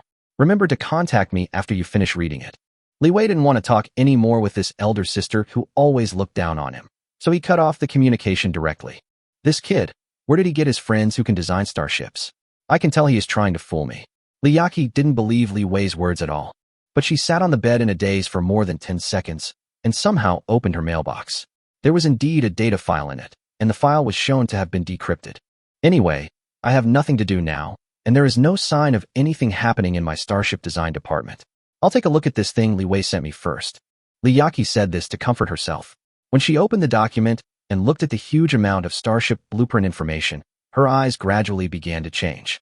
From being careless at the beginning to being extremely serious later, even his breathing became much quieter. After reading for more than half an hour, she suddenly came to her senses, raised her hand to summon a holographic computer, and began to simulate some of the data in the document. No problem. No problem. No problem. This process took another 3 hours. Liyaki's expression was unusually rich as she muttered, T1 Wolf Laos Class Medium Star Destroyer. This technical drawing. She stood up suddenly, quickly copied the Starship technology onto a data disk, then ran out of the bedroom and ran to the Starship Design and Research Department she had set up. The journey that would normally take an hour was now completed in just 10 minutes by manually driving the flying car. She didn't bother to change into researcher's clothes and rushed directly into the research department, stood in front of her group of researchers and engineers, and pointed at the data disk. Help me quickly check if this Starship blueprint is technically feasible. Liyaki couldn't contain her excitement. I want a reliable feasibility report within 5 hours. No, I want it within 3 hours. Chapter 23, 3 million star coins, buyout. In 3 hours, the researchers in the entire laboratory went from being puzzled at first to being shocked and surprised. Mr. Lee, where did you get this Starship technology? Although it only contains 80% of the data, important Starship technical information has been deleted. But this Starship technology is definitely feasible. Moreover, this T1 Wolf Laos Class Medium Star Destroyer has a very high cost effectiveness. I never thought that a starship with such a low cost could have such high performance. If this were released on the market, it would definitely be a hot-selling Starship product. The laboratory's chief technical engineer, a white-haired old man, stood excitedly in front of Liyaki. Liyaki held the data disk, which was now a treasure in her eyes. If she had already fallen into the abyss before, then this data disk was the rope that fell from heaven. Put aside all the research tasks you have on hand and conduct in-depth research on this Starship technology. Liyaki handed the data disk to the chief technical engineer. Mr. Lee, where does this Starship technology come from? Before the chief technical engineer could finish his question, Liyaki had already run out of the laboratory. Liyaki sat in her flying car and immediately started contacting her brother. First contact, hung up. Liyaki was puzzled. The second time I contacted her, I was hung up again. Liyaki felt a little uneasy. The third time I contacted her, she still hung up. But this time Li Wei replied with a text message. Sister, I'm taking a shower. Can you wait until I finish my shower before talking to me? Several black lines appeared on Liyaki's face, and she replied with gritted teeth. If you don't want to die, pick up the phone right now. If you hang up again, the day you, Li Wei, return home will be the anniversary of your death next year. Liyaki sent the fourth communication request again. This time she did not hang up directly. After waiting for about half a minute, the other party finally answered the call. Li Wei was seen wrapped in a bath towel, looking like he had just taken a shower in a hurry. Sister, what are you doing? Why are you in such a hurry? Li Wei had a resentful expression, as if something important was interrupted. Who gave you the Starship technical drawings? Liyaki asked directly. You're talking about that one, it's... Li Wei paused. He remembered Zhao Chen's instructions. He coughed and said, Sister, my friend is a low-key person. It's not convenient to reveal his identity. Just tell me directly, what do you think of that Starship technology and whether you want it? If not, I will give my friend an answer. You can't even tell your sister? Liyaki stared at her brother and said seductively. As long as you tell me the identity of that person, I will triple your living expenses for next semester. Li Wei paused, and after some inner struggle, he said firmly, No, I promised them. And sister, think about it. If they find out that I revealed their identity, what will happen if they get angry and don't want to talk to you? Thinking of this, Liyaki also felt that it made sense and could only suppress her inner curiosity. She thought it might be the work of a mentor in the Starship Engineering Department of the North Starship Military Academy. Then please help me contact this gentleman. I'm very interested in his Starship technology. Can we arrange a time to talk in person? Liyaki asked. Are you interested? Li Wei was a little surprised. Didn't you read what was inside? I haven't seen it. I'm different from you, sister. I'm not from the Starship Engineering Department. I wouldn't understand that thing even if I saw it. Li Wei waved his hand. His elder sister Liyaki graduated from the Starship Engineering Department, so she is very interested in the research, development, and manufacturing of starships. In addition, she herself comes from a starship trading family. Combined with this, I want to engage in the business of starship arms trade. You should go quickly. As soon as there is any news, forget it, don't hang up on me. I'll be waiting for your news here. Liyaki urged. She felt that she would never have peace of mind unless she obtained the authorization for that starship technology. This is her only lifeline now. At Li Yaqi's urging, Li Wei went to contact Zhao Chun. 10 minutes later, Li Wei reappeared in the video chat window. Sister, my friend said, forget about discussing it in person. If you have any ideas, come to this online room to discuss it. After saying that, Li Wei sent a link to Li Yaqi. Talk in the internet room? Li Yaqi was a little surprised that such an important matter was only discussed in this kind of environment. Forget it. The most urgent thing is to get this starship technology. I understand. Li Yaqi clicked on the room link, and soon a new window appeared in front of her. It was not a video call, but a text chat.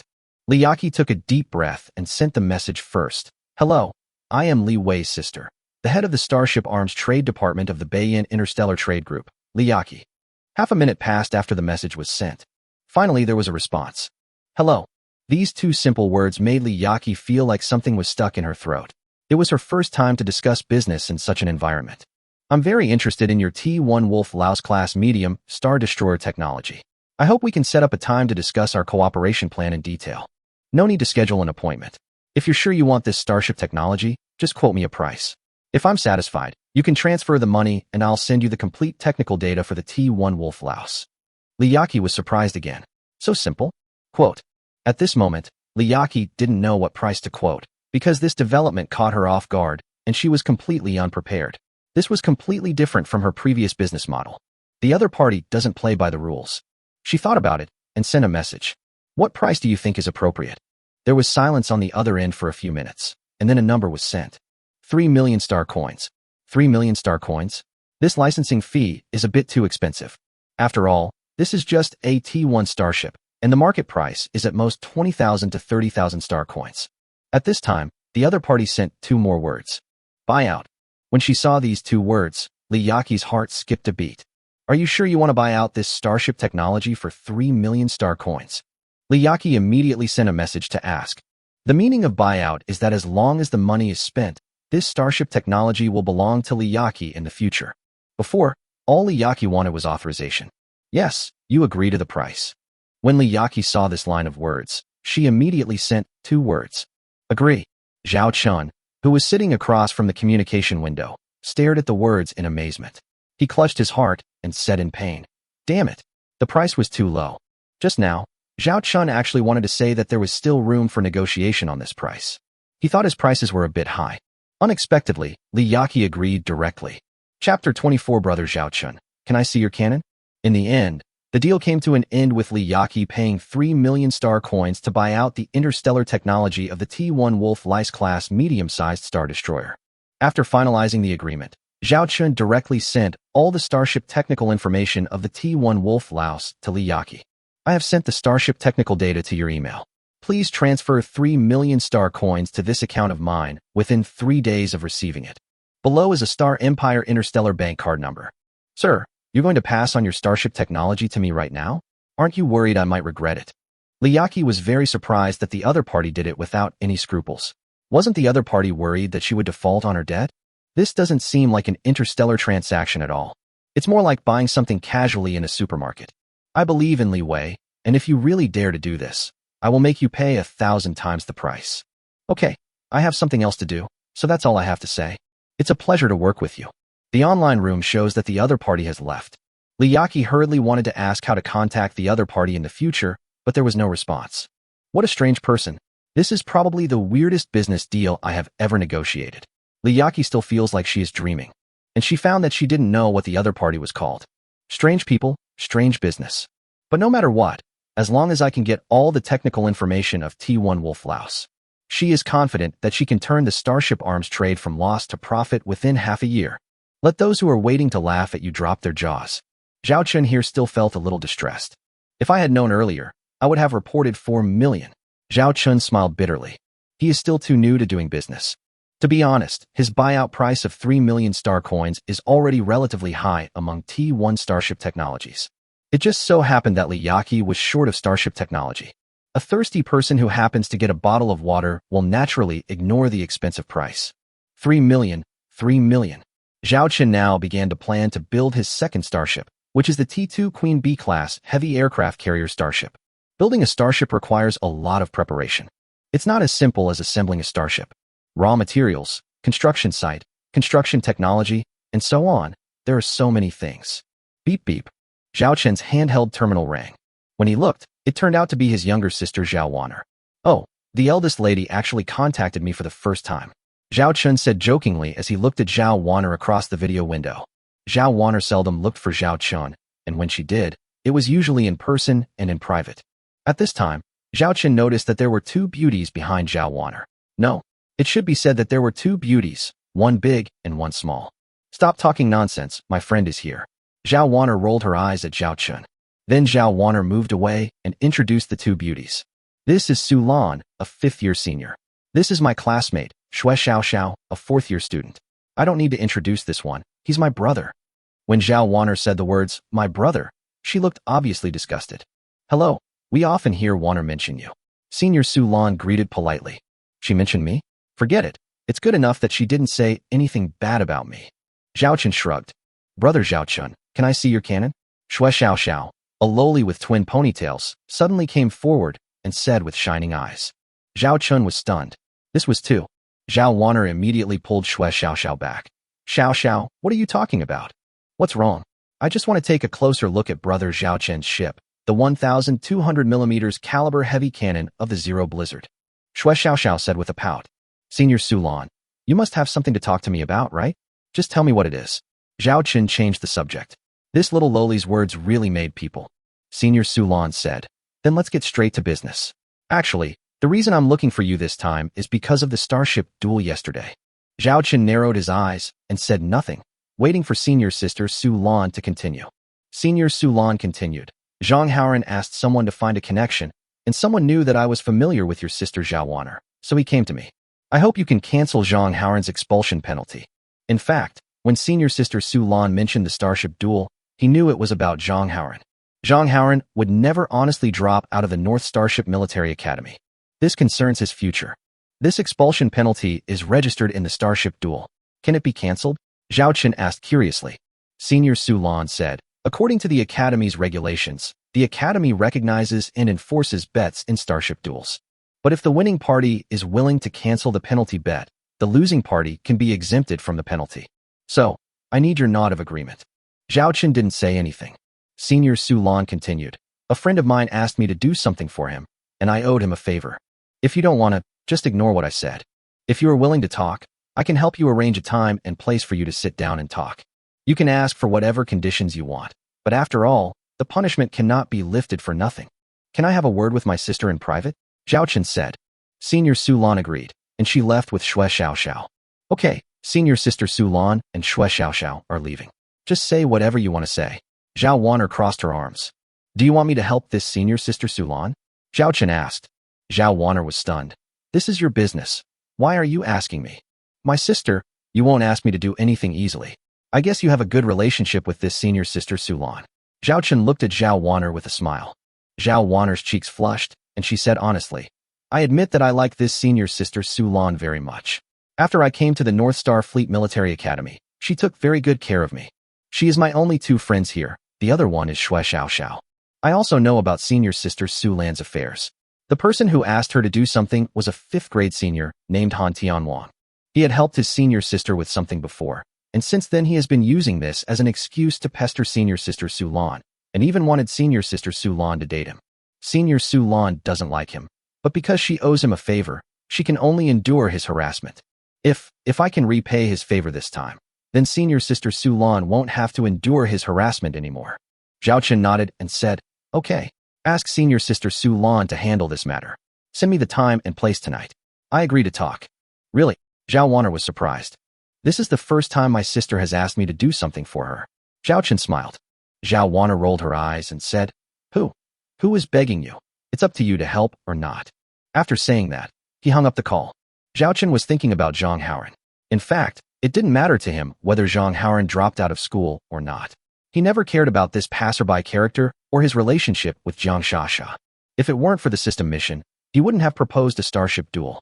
Now there is such an opportunity to help Zhao Waner Sr., and at the same time, to blackmail her. How could Zhao Chen let go of such a good opportunity? The corners of his mouth gradually rose, thinking that there would be something interesting to watch tomorrow. Chapter 25, Just Kneel. North Starship Military Academy Ocean-Style Restaurant. Zhao Chen looked at the holographic image of aquatic creatures from some unknown galaxy floating in front of him and swimming freely. The whole restaurant had a very quiet style. There were only a few dozen people eating there in total. It is considered to be a more upscale restaurant in North Star. Only those of aristocratic origin would come to this place to eat. It is said that half of the ingredients are naturally grown.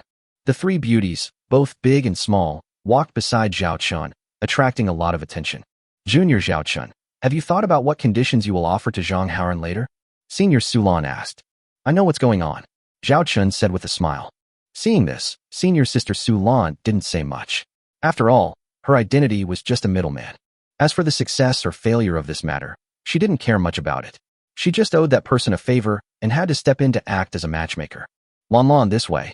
A voice came, and Zhao Chen could see from a distance a handsome young man sitting at a round table by the window, waving at Su Lan and his group. There were already 3 people sitting around the round table. One of them was Zhang Haoran, and the other was a stranger. Zhang Haoran's face looked obviously not very good. He briefly met Zhao Chen's gaze, but quickly looked away, looking pitiful. But Zhao Chen was still keenly aware of Zhang Haoran's hatred. For a guy like this, one lesson won't make him behave. Just tell me what you think later. If we can't reach an agreement, we'll leave. Don't worry about our presence. Senior Su Lan whispered in Zhao Chen's ear. Zhao Chen nodded. Zhao Wan'er felt a little restrained following beside him. She looked at her brother with some concern. Although her brother was a baron of the territory, he had never been exposed to such a formal scene. Shui Xiaoxiao looked expectant, as she loved this kind of fun-filled occasions the most. When Zhao Chun and others arrived at their seats, the senior student named Han Tianwang ignored Zhao Chun, who was supposed to be the protagonist of the negotiation, and directly opened the empty seat next to him. Lan, come and sit here. There are only 7 seats at the entire round table. It just corresponds to Han Tianwang and his 3 companions, and Zhao Chun and his 4 companions. Han Tianwang specially reserved a seat next to him, which seemed to be reserved for Su Lan. But Lydia Su glanced at him and just greeted Han Tianwang with a smile. It's okay, I can sit here. As she spoke, she sat down with Zhao Wan'er and Shui Xiaoxiao. This made Han Tianwang feel a little embarrassed. Now, the only place Zhao Chun could sit was next to Han Tianwang. Only then did Han Tianwang look at the person in front of him. He said calmly, This must be Junior Zhao Chun, right? Please take a seat. Although he was asked to sit down, Han Tianwang had already taken his seat. At this time, the only one who had not taken a seat was Zhao Chun. But Zhao Chun did not walk to the seat next to Han Tianwang, but put his hand on a chair in front of him. No, I can sit here. At this moment, the atmosphere on the scene began to become wrong, because Zhao Chen's hand was right on the chair where Zhang Haoran was sitting. Zhang Haoran's face looked grim. He looked at Senior Han Tianwang, but Senior Han Tianwang looked away. Seeing this, Zhang Haoran could only stand up with a dark face and prepare to sit next to Han Tianwang. Zhao Chen sat on Zhang Haoran's chair. When he saw Zhang Haoran was about to sit down, he picked up a glass of water and poured it on the chair. Is there a seat for you here? The atmosphere was nearing freezing point again. Zhang Haoran clenched his fists. Junior Zhao Chun, don't be so aggressive. It was actually a misunderstanding between you and Junior Haoran before. Now we are getting together for a meal to clear up this misunderstanding. We will all be friends from now on. Han Tianwang stepped forward to act as a peacemaker. Lan, don't you agree? Lydia Su smiled and said, We are just accompanying guests this time, and we won't talk. Everything depends on what Zhao Chen wants. There is a seat for him here today, but there is no seat for me, Zhao Chen. Senior, what do you think? Zhao Chen looked directly at Han Tianwang without showing any weakness. A hint of gloom flashed across Han Tianwang's eyes, but he still said cheerfully, Yes, if you want to apologize, you have to look like you're apologizing. Haoran, just stand there. Waiter, please remove this extra chair. Zhao Chen called the waiter. The waiters here are not intelligent robots, but beautifully dressed young waiters, reflecting the high-end nature of this restaurant. The chairs were removed, and Zhang Haoran stood between Zhao Chun and Han Tianwang like a pillar. We're all sitting, and you're standing alone. Doesn't this make you seem superior to me and the seniors? This makes us very uncomfortable. Zhao Chen looked at Zhang Haoran with a smile. Zhang Haoran gritted his teeth. You. What else do you want? Kneel down. Zhao Chen uttered 3 words casually. The expressions of several people present changed. Zhang Haoran was furious and said, Zhao Chen, don't go too far. Excessive? I heard you and your gang of buddies were clamoring in my class before, saying you would defeat me in a starship duel. You want me to kneel down and apologize to you? Then, you won't think it's too much. Zhao Chen looked at Zhang Haoran with a smile. Or does our Zhang Xiao disdain to continue studying at Bezixing? Zhao Qin's final words hit Zhang Haoran directly in the heart. He must not drop out of North Star. His father, the Viscount and future Earl, had more than one son. Bizixing is one of the 3 best starship military academies in the Xingyao Empire, and his father had finally managed to get in through connections. If he couldn't even graduate from North Star, his title would probably be taken away by other brothers. After learning about this, his mother sent him a text message directly, asking him to find a solution himself and not to drop out of Bizixing under any circumstances. Junior Zhao Chun, this isn't necessary. Junior Haoran already knows he's wrong. We're all classmates. There's no need to make things so awkward. Please give me some face, and let's eat first. We can discuss how to deal with this misunderstanding between you and your junior brother Haoran while we eat. I will definitely give you a satisfactory answer. Han Tianwang said. Face. Zhao Chun laughed. He looked at Han Tianwang with empty eyes. Senior, what do you mean by this is that I'm giving you a favor, so you kneel down for him. Zhao Wanner on the side took a deep breath. What was going on between her and her brother? Did he get into trouble today? It would be fine if he just criticized Zhang Haoran, but he actually criticized Han Tianwang. Senior Su Lan and twin-tailed Xue Xiaoxiao looked at Zhao Chun in surprise. They found that this junior seemed to be a little different. Han Tianwang's face turned gloomy at this time. Okay, I'll kneel. Zhang Haoran roared 3 words and knelt where the chair was originally placed. The height of the table just blocked his head. That's perfect. It won't interfere with our meal. Why are you all looking at me? Aren't we here to eat? Please order quickly. I'm hungry. Senior Han, feel free to order whatever you like. You're welcome. Zhao Qin raised his hand and opened the holographic ordering page. Then he pressed a bunch of buttons at the fastest speed. Zhao Wanner, who was sitting next to Zhao Chun, didn't even see clearly what Zhao Qin clicked. I've ordered. Please see if you need anything else. You're welcome. We finally have a meal with Senior Han this time, so we should enjoy it. Zhao Qin looked at everyone with a smile. Xue Xiaoxiao almost couldn't help laughing out loud. Chapter 26. You can sell that T2 bald eagle. Look at the dishes being served. Even senior sister Su Lan was greatly surprised. All dishes are made from natural ingredients. There are fried 6-legged pork with black eggs for 200 star coins, 3-legged duck in vinegar for 300 star coins, flame fish soup, a specialty of the Flame Galaxy, for 500 star coins, and a fruit set meal for 1,000 star coins. A 3-piece set of August Galaxy specialties, costing 5,000 star coins each. These are secondary. Look at the bottle of wine that is served. Han Tianwang felt pained watching this. It's a famous fruit wine, worth up to 13,000 star coins. It's almost as good as the dishes on this table. Before he could take a few more glances, Zhao Chun had already filled the bottle of wine for himself and the 3 beauties beside him. Oh, it's all poured. If Senior Han wants to drink, just order a few more bottles yourself. Zhao Chun looked at Han Tianwang with a smile. No need. I don't drink. Han Tianwang's mouth twitched. There was only 1 bottle of this wine in this restaurant. There was no chance to order it even if he wanted to. Hey, you ordered so much. Are you really okay? Zhao Wanner leaned close to Zhao Chen's ear and whispered softly. Don't worry about eating this. This kind of food is much more delicious than those artificial foods. You won't be able to have it again if you miss it. It would be a shame not to eat it. Zhao Chun had already started to eat it in no time at all. That's right. The word to describe it is eating. Originally, Su Lan and the others were still a little concerned about table manners, but seeing that the food would be finished by Zhao Chun in a short while, they didn't care too much and ate faster. Of course, their eating manners were far better than Zhao Chen's. Even senior sister Su Lan and the others had never eaten such rich and luxurious food. At most, they had only eaten a few dishes. After all, a meal like this may consume the life savings of hundreds of families. The average person's annual salary is only 40 star coins, but these 40 star coins can barely support a family of 3. Of course, they eat artificial food. Zhao Chun, who had been eating artificial food for more than a month, finally felt that his tongue still had a sense of taste. Han Tianwang looked at Zhao Chun, who was eating like a wild beast. He wanted to speak several times, but he had no chance. Finally, he gave up and joined the eating group. Because if you don't eat now, such a large table of food may be finished. It is rare for Senior Han to have the opportunity to eat such rich food. The most pitiful one is Zhang Haoran, who has been kneeling all the time. Not only does he have to kneel in shame, but now he has to endure the multiple tortures of smell, taste, and hearing. And his heart is still bleeding, because he was nominally the one who paid for this dinner. An hour later, everything was gone. Zhao Chen touched his belly, which had expanded several times. If the clothes he was wearing could not be stretched according to his body size, he probably would not be able to button them. Zhao Wanner and senior sister Su Lan standing by were not in much better condition, looking as satisfied as if they couldn't eat any more. Han Tianwang hurriedly called out to Zhao Chun at this time. Brother Zhao Chun, now that we've had enough to eat and drink, isn't it time to settle the agreed matters? Please apply to the academy to cancel the punishment imposed on Junior Howard. Oh yes, I almost forgot. We haven't discussed the serious matters yet. Zhao Chun sat down again and said with a smile, I'm sorry, I've never tasted such delicious food before.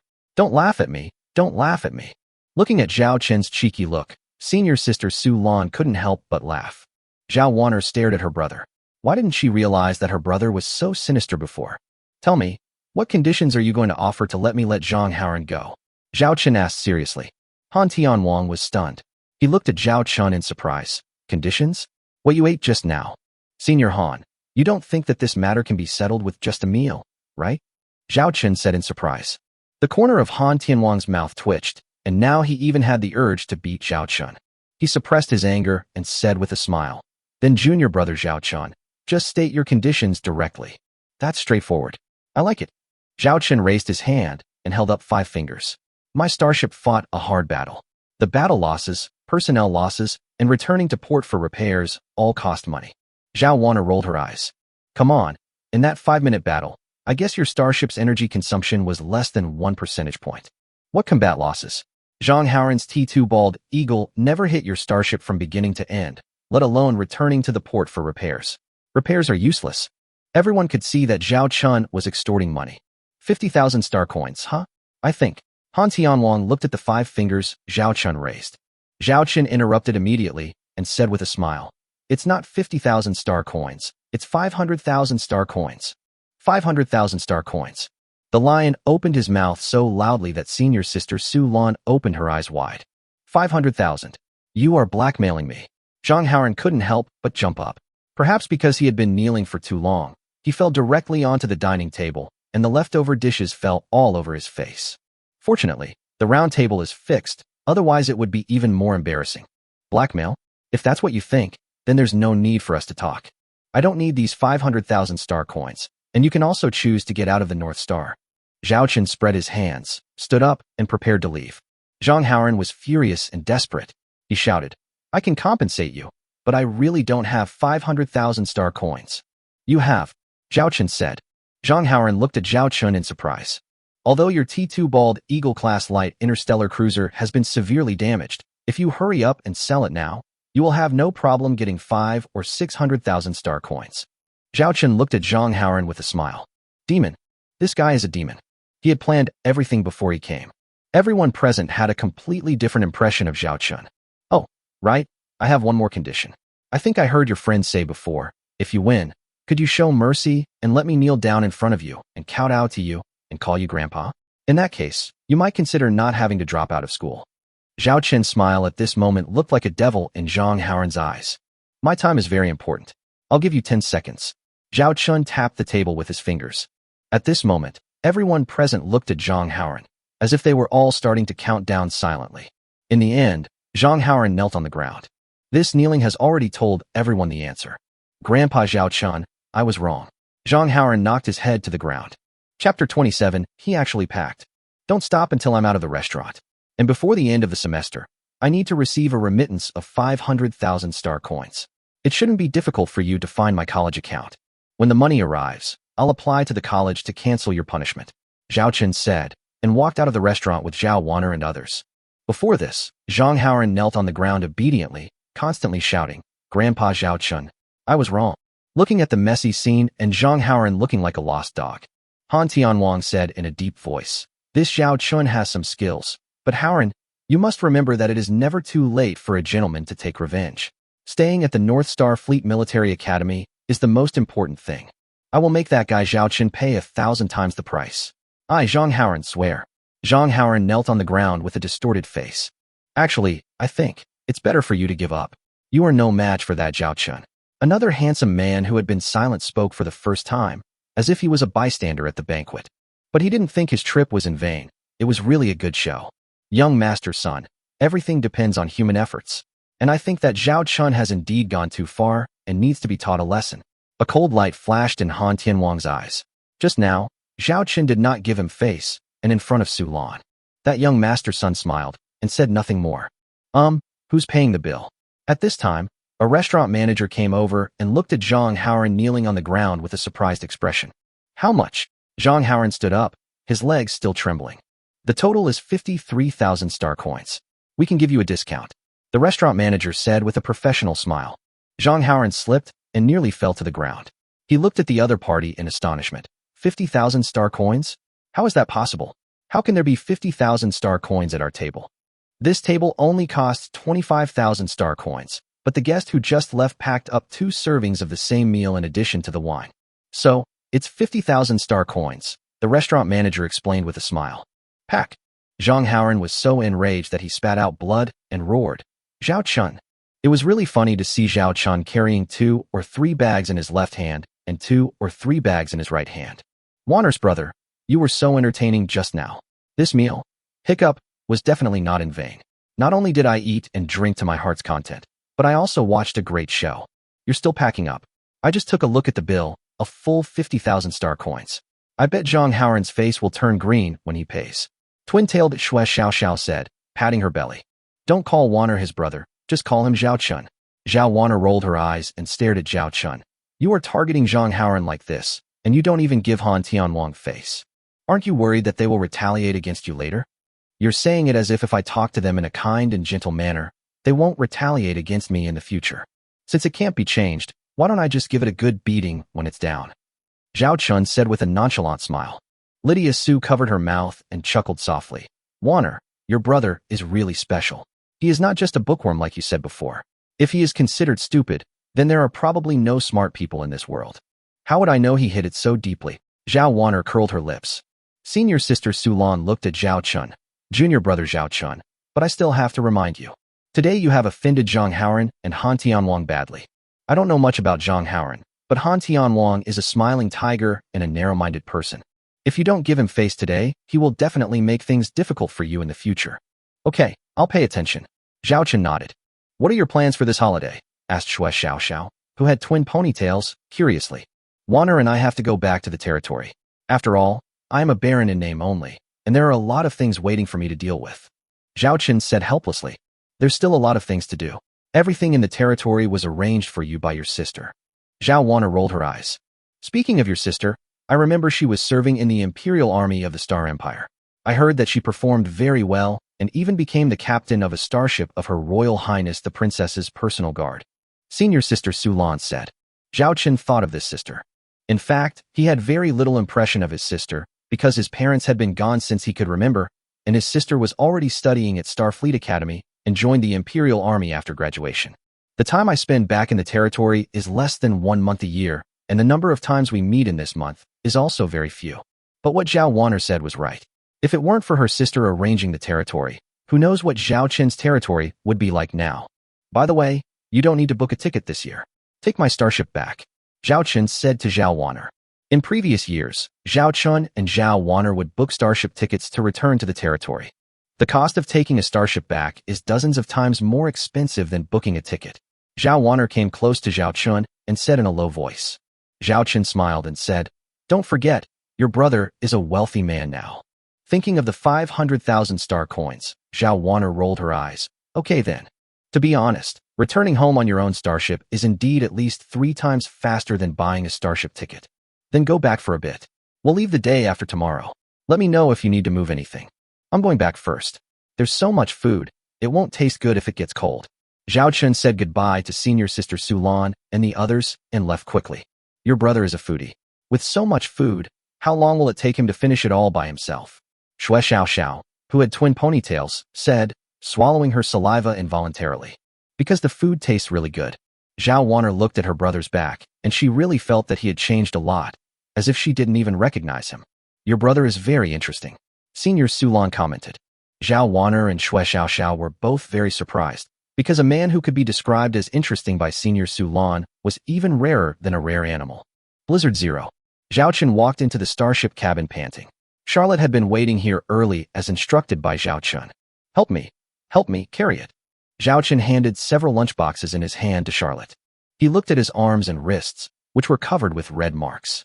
Some of his fingers had even turned purple due to lack of blood. Captain, what's in here? Charlotte looked at the bags in her hands. It's a secret. Notify all crew members to gather in the restaurant.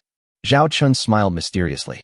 Charlotte didn't ask any more questions and followed Zhao Chen's orders. Then the two of them walked towards the Starship restaurant. Don't you need me to help you carry it? Zhao Chen looked at Charlotte, who was carrying so many things, but still remained steady and calm. Is it heavy? Charlotte asked calmly. Zhao Chun was stunned. Okay, this is the power of the Orc White Tiger clan. Chapter 28. Can we eat rice for every meal? Blizzard Zero Starship Restaurant. According to Captain Zhao Chen's order, all 100 half-orc female crew members on the ship were present. Why are you all standing? Sit down quickly. Zhao Chen looked at the female crew members standing in a row and waved to them to sit down. The female crew members sat down slowly with some restraint. Charlotte, come and help me distribute these foods. Zhao Chen opened all the bags of lunchboxes that Deputy Captain Charlotte had just brought over. In an instant, the fragrant aroma filled the entire restaurant. You have to know that the orc's sense of smell is far superior to that of humans, so they are more attracted to these scents. Charlotte stared at the lunchboxes, emitting tempting aroma for several seconds. Don't just watch, hurry up and do it. Otherwise it will get cold and won't taste good, Zhao Chen urged. He personally acted as the kitchen ant, divided the food in the lunchboxes evenly into 100 portions, and then asked Charlotte to distribute the plates containing the food. In fact, if we only distribute those dishes to 100 people, each person will basically get just one bite. But apart from that, there was also a large bowl of white food. Rice. Looking at the white rice, many female orc crew members swallowed their saliva. These are all to be distributed? Charlotte didn't understand what Zhao Chen was up to. What's wrong? This is everyone's lunch today, Zhao Chen said casually. Lunch? Are they these delicious dishes that make people drool just by smelling them? Hearing Captain Zhao Chen's words, Charlotte and the 100 female crew members present were dumbfounded. Looking at the captain, they had gradually become familiar with in disbelief. Hurry up and serve it. Everyone is still waiting. Zhao Chen urged Charlotte, who was still in a daze. Only then did Charlotte start to work, bringing the meals to the female crew members. In a short while, more than 30 copies had been distributed. Zhao Chen took the time to look up, only to find that none of the female crew members who had received food had touched anything. Although some of them were drooling at the delicious food in front of them, they still did not touch it and sat upright. What are you all standing there for? Eat. Those who have been given food can eat first, and those who haven't can wait a little longer. Don't worry, everyone will have a share, Zhao Chen said. Seeing that no one took action, Zhao Chen pretended to be angry and said, "This is an order."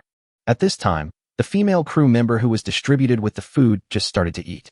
At the beginning, she was a little restrained and ate in small bites.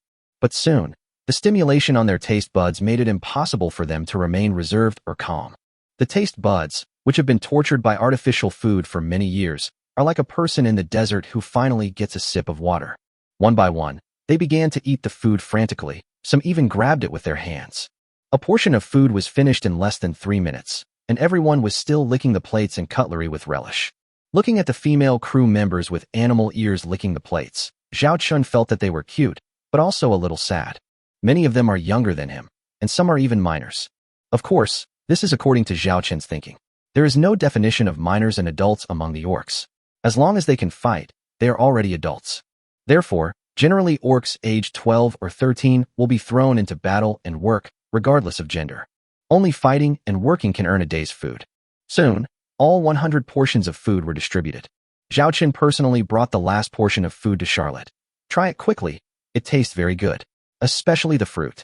Charlotte looked at the rich food on the plate, the small crescent-shaped apple, and the small fruits the size of fingers. She looked at Zhao Chen. Then you. I've already eaten. I'm quite full. If you don't believe me, just look at my belly. Zhao Chen patted his round belly without caring about his image. Charlotte chuckled, lowered her head, and started eating the food. After eating a few bites, Zhao Chen noticed that Charlotte lowered her head even lower, and her entire face was basically parallel to the plate. At first, Zhao Chen didn't understand what was going on. But when he saw the crystal in the corner of Charlotte's eye among her white hair, he understood what Charlotte was hiding. Whoa. At this time, Zhao Chen heard crying coming from the restaurant. Some female crew members cried while eating food, and the food was stuffed into their mouths along with their tears. They may have cried because the food was so delicious, or perhaps they cried because this beauty reminded them of their past experiences and how their brothers and sisters in their hometown tried their best just to survive. For the first time, they realized that food is not just about filling their stomachs, but is also a wonderful experience. Everyone, while you eat, I will announce something. Zhao Chen suddenly spoke at this time, alarming all the female crew members in the restaurant. Some female crew members who were still eating also stopped what they were doing. It's okay, just continue eating and listen to me. Zhao Chen signaled the female crew members to continue eating, but they still looked at him. Helplessly, Zhao Chen could only look at Charlotte, who also stopped eating after watching him. Charlotte understood what he meant and took the lead and continued eating, but her movements were noticeably slower. What I want to talk about is everyone's welfare benefits. We agreed before that if you work for me for 3 years, I will give you freedom, right? But there are some details that we haven't made clear yet. For example, the issue of crew welfare and benefits. Zhao Chen looked at Charlotte. What was the food treatment like for the crew in your previous fleet? Charlotte was stunned for a moment, then said, the daily meal standard is 0.01 star coins. The corner of Zhao Chen's mouth twitched slightly. 0.01 star coin? This is basically the price of the most basic daily portion of artificial food, 1 portion. This means that they originally only had 1 meal a day. I calculated that we will eliminate artificial food, and in the future our food will be made up entirely of natural food. But it can't be as rich as today. But we can still ensure that we have enough to eat 3 times a day. The meal standard we set is 0.3 star coins per person per day, and no more than 10 star coins per month. As for what to eat, I will discuss it with the logistics department responsible for meals later. Zhao Qinyun announced this matter calmly. But everyone present was stunned. After a long while, a 15-year-old half-orc female crew member said in a tearful voice, that means I can eat rice for every meal. Chapter 29, I want a fleet of hope, not a walking corpse. Every meal of rice. Zhao Chen frowned slightly. The eyes of some female crew members began to dim. Zhao Chen shook his head and said, it's a bit difficult to eat rice every day, because we can drink porridge and eat bread in the morning, eat noodles at noon, and eat rice or other meals in the evening. Hearing the captain's words, the female crew members with dim eyes seemed to be back in heaven in an instant. Okay, you guys continue eating. I'll go take care of other things first. Zhao Chen looked at the suppressed joy of the female crew members, and he tactfully left the restaurant. The moment he walked out of the restaurant, he could hear laughter and joy coming from behind him. Oh my God, we can actually eat rice for every meal every day. Captain, are you kidding us? How is this possible? Back then, even the Lord's fleet in our territory didn't receive this kind of treatment. I don't think the captain would lie to us. Look at the food he just gave us. It's the best food I've ever had in my life. Is it necessary for the captain to deceive us? We are slaves bought by the captain. Even if he doesn't give us these, don't we have to work honestly for the captain? The corners of Zhao Chen's mouth rose slightly. This was what he wanted. What he wants is not a lifeless slave fleet, but an elite fleet with morale and desire to fight. Although in this era, the technology of the starship itself has surpassed the morale of the crew on board to a certain extent. However, at the same level, a fleet with good morale will always be stronger than other fleets. A fleet with high morale can create miracles. How to own such a fleet? It's simple. Give the crew what they want and make them full of hope for the future. In this way, anyone who stands in the way of their hope and wants to destroy their hope will be regarded as their mortal enemy. Trample, trample. There were hurried footsteps behind me. Captain, I think your decision is very ill-considered. Charlotte stood in front of Zhao Chen. What's wrong? I think it's pretty good. Everyone likes it too. Zhao Chen shrugged. Charlotte said seriously, I appreciate you improving the crew's meal standards, but you know what this means when you charge 0.3 star coins per person per day. I do know how to do the math. It's 10 star coins a month. We have 100 crew members now, so the monthly consumption is 1,000 star coins. Zhao Chen said calmly. Charlotte said seriously, 1,000 star coins. Do you know how many energy blocks, military supplies, missiles, and bullets this can buy? Zhao Chen looked at Charlotte with a smile. Are you done? Charlotte continued. You can improve everyone's food allowance. I think 0.1 or 0.05 per day will be enough. You don't have to give up those artificial foods completely. Zhao Chen waited for Charlotte to finish her words, then smiled and said, I know what you're worried about, but in my opinion, none of that is as important as making everyone happy and satisfied. Before, they were a group of lifeless slaves. But you know what I saw from them just now? Hope. I want a fleet with hope, not a fleet that's like the Walking Dead. Okay, regarding the welfare benefits and dining standards, there's no need to discuss them. This is the captain's order. It will not be modified or lowered. In the future, it will even be gradually increased if necessary. If a captain cannot even feed his crew, he is not a qualified captain. As he spoke, Zhao Chen suddenly stretched out his hand and stroked the corner of Charlotte's mouth. Charlotte was stunned. She saw a grain of rice on Zhao Chen's finger, and then she saw Zhao Chen actually stuff the grain into his mouth. Wait a minute. Have the logistics department come to hold a meeting. Let's discuss in detail how much daily necessities we need to purchase, as well as the menu for the future Starship restaurant. After Zhao Chen finished speaking, he left without paying any attention to Charlotte's blushing cheeks. Bang, bang, bang, bang. It took Charlotte a long time to come back to her senses, and she covered her heart. The captain's actions just now really touched her heart. Especially his unwavering insistence on setting those luxurious dining standards made her feel an indescribable feeling in her heart. The menu is set.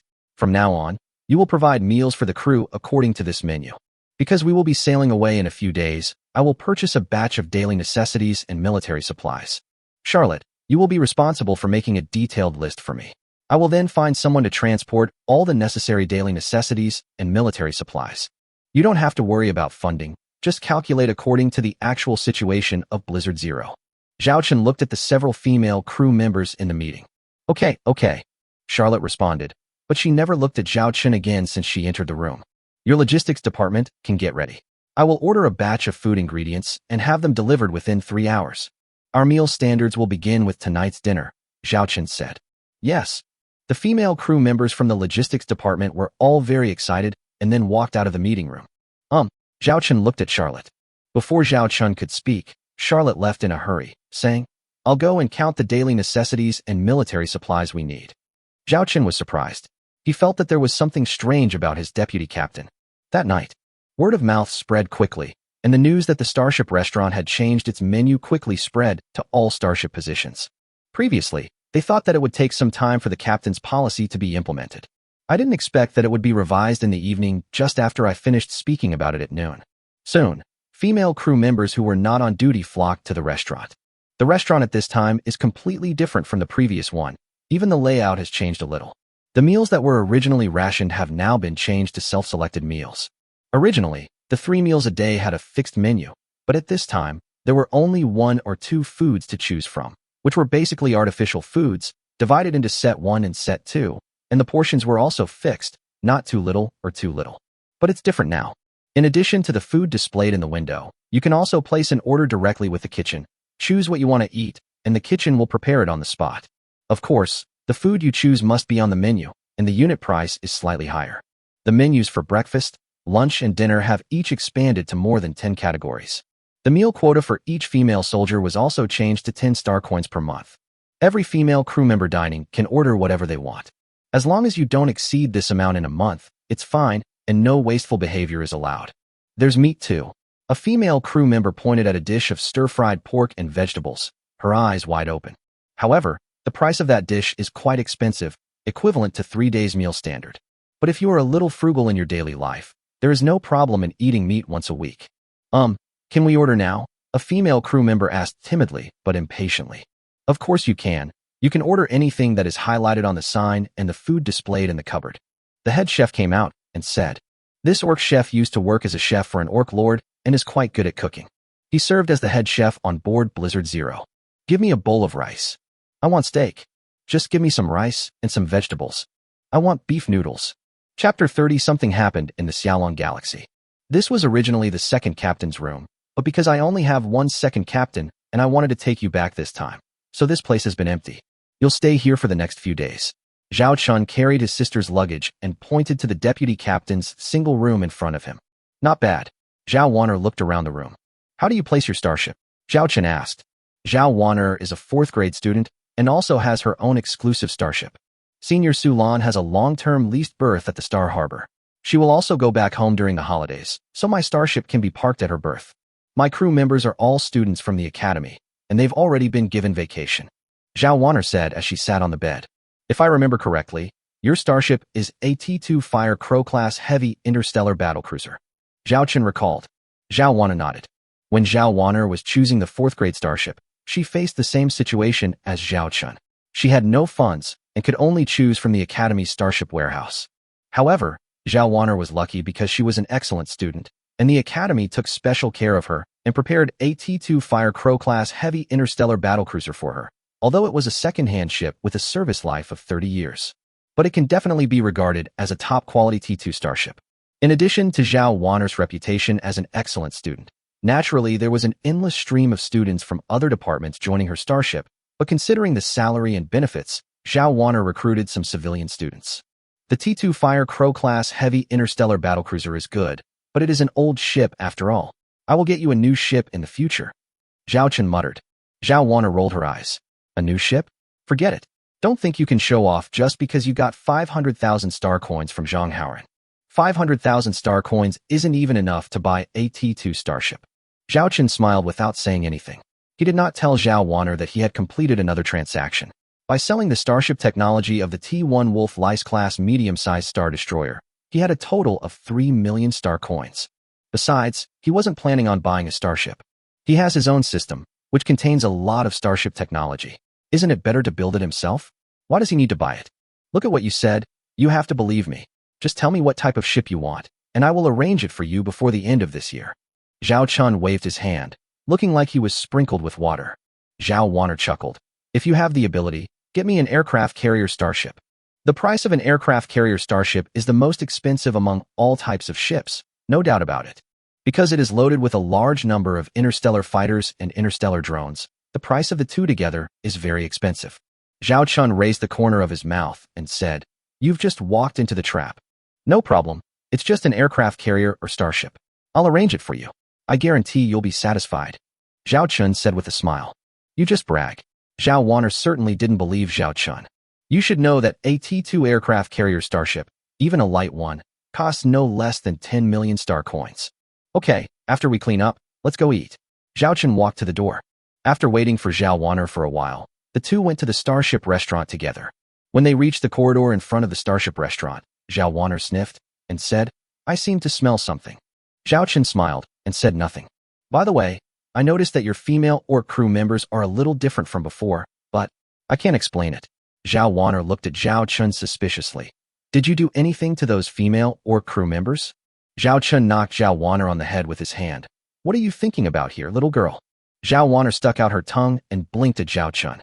She found that her relationship with Zhao Chun seemed to have changed a lot during this period. In the past, Zhao Chun didn't dare to touch her head, and he was always very restrained in front of her, as if she was the older sister and Zhao Chun was the younger brother. The two of them walked into the restaurant while chatting and laughing.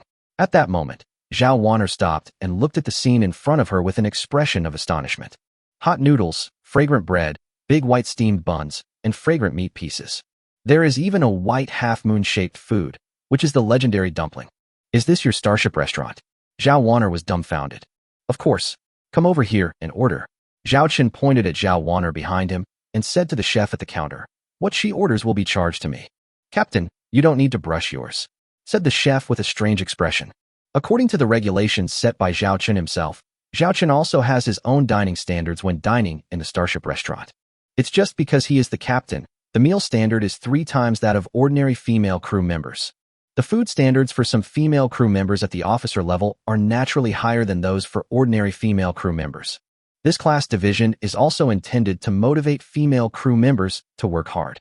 Those with outstanding performance can be promoted and enjoy better meal standards. It's an incentive policy. Follow the rules. Zhao Chun then began to order. Give me some dumplings stuffed with pork and cabbage.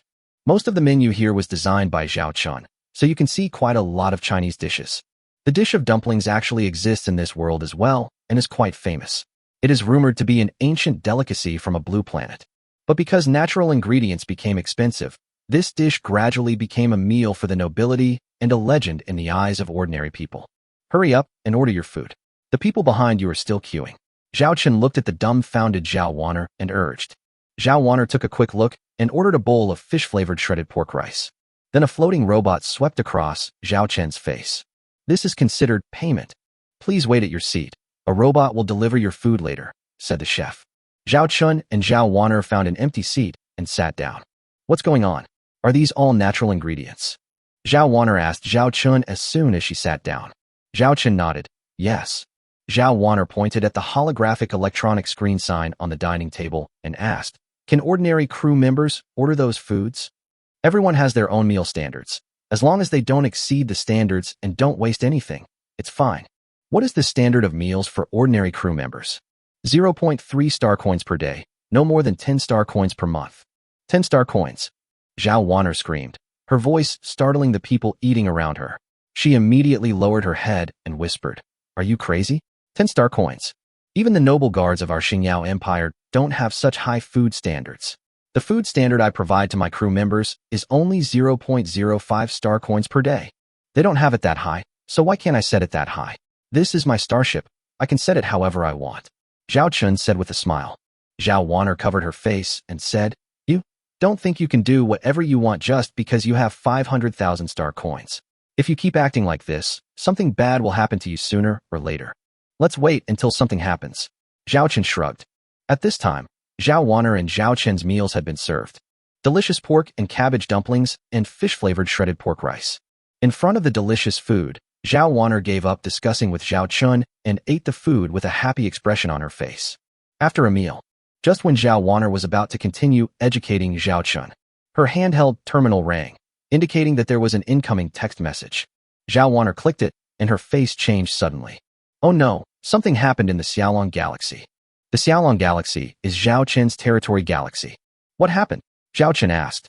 Zhao Wanner's holographic projection played the short message. This is my sister's trusted confidant who stayed in the Xiaolong Galaxy.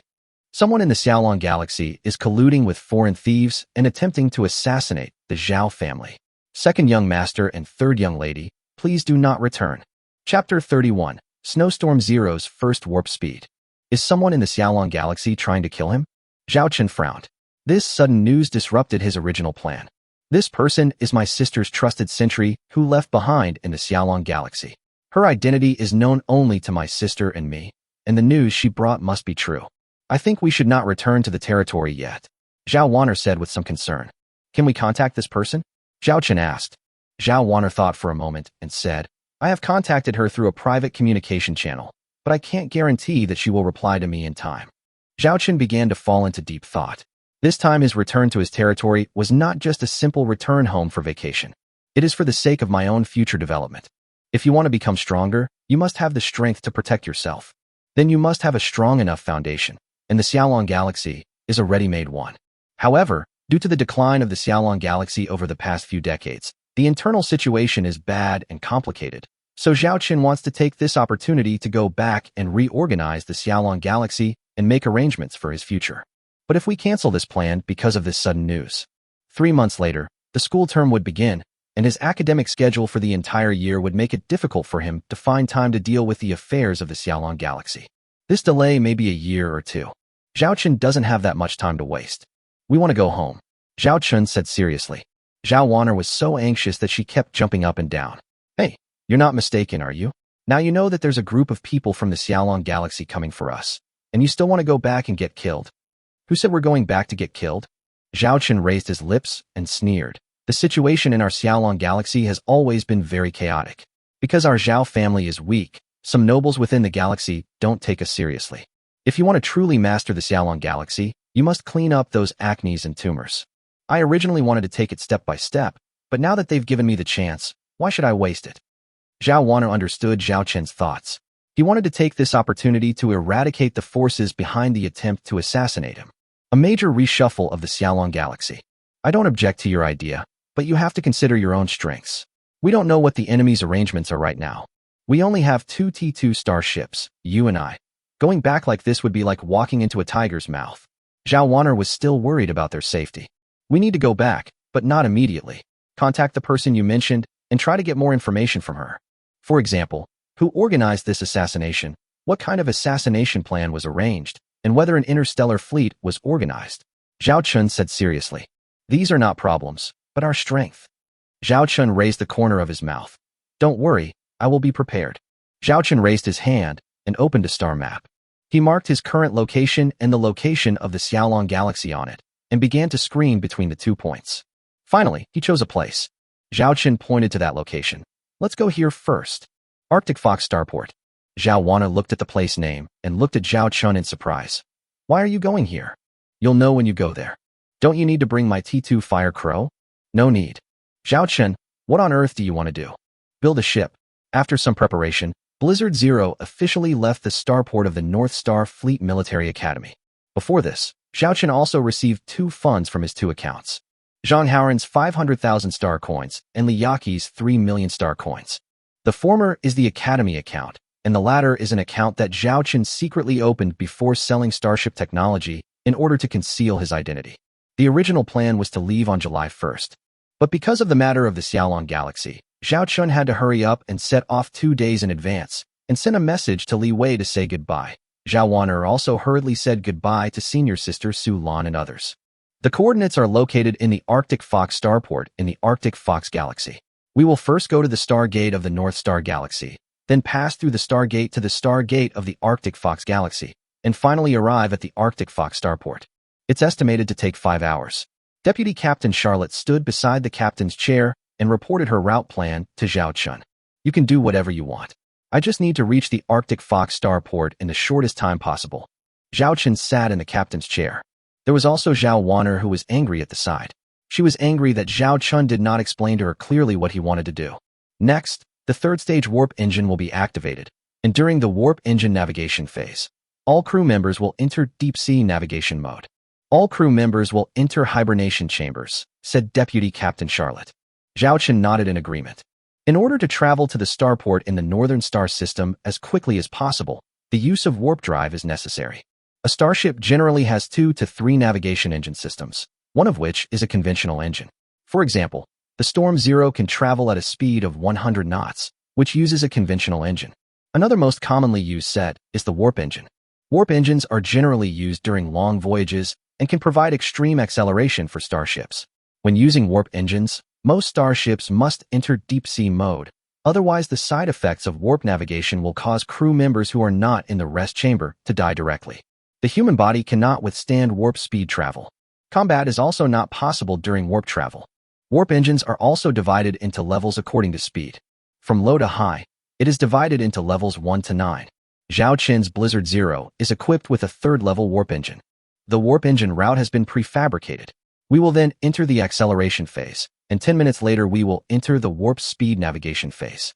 Within 10 minutes, all crew members enter deep sea mode. Repeat, within 10 minutes, all crew members enter deep sea mode.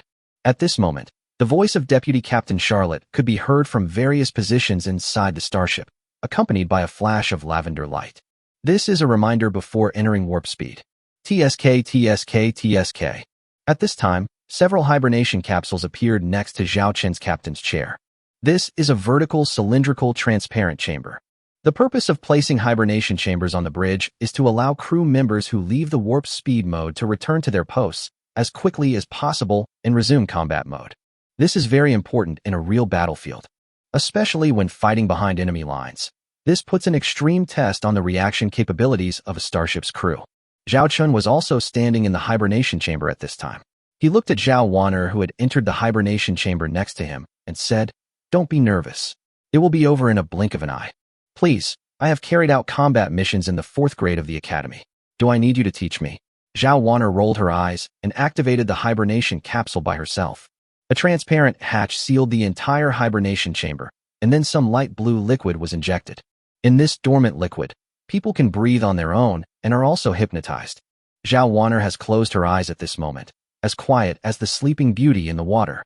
Zhao Chun did not enter sleep mode immediately. He looked at Charlotte, who was still waiting in front of the operating table. At this time, most of the energy supply of Blizzard Zero was cut off, and almost all of the energy supply was provided to the warp engine, while the starship itself was maintained in a low-consumption state. With 3 minutes left to go, Charlotte turned to look at Zhao Chun and reported, "Report. Of the 102 crew members on board, 100 have entered hibernation. We will officially enter warp speed in 3 minutes. It's our turn." Zhao Chun crossed his hands on his chest, then took a deep breath and started the hibernation chamber. The light blue liquid began to cover his entire body. Zhao Chun did not feel any discomfort, but instead felt very relaxed. Finally, he fell into a deep sleep. Chapter 32, Stargate Jump, Arctic Fox Starport. Storm Zero. System alert. Arrived at the scheduled destination. Now in autopilot mode. Zhao Chun vaguely felt as if there was a sound ringing in his ears. Blizzard Zero Starship Intelligence. Blizzard Zero is on course, has reached its scheduled destination, in autopilot mode.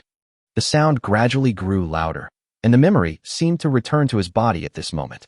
Blizzard Zero's intelligence system is alerting us that Blizzard Zero has exited warp mode and has arrived at its intended destination. It is now in autopilot mode. Zhao Chun suddenly opened his eyes, gasping for breath as he looked at the slowly opening transparent hatch. The lighting on the bridge has been restored, and familiar figures have begun directing the bridge to resume work. All personnel on the bridge will return to their posts within 1 minute and check all starship data.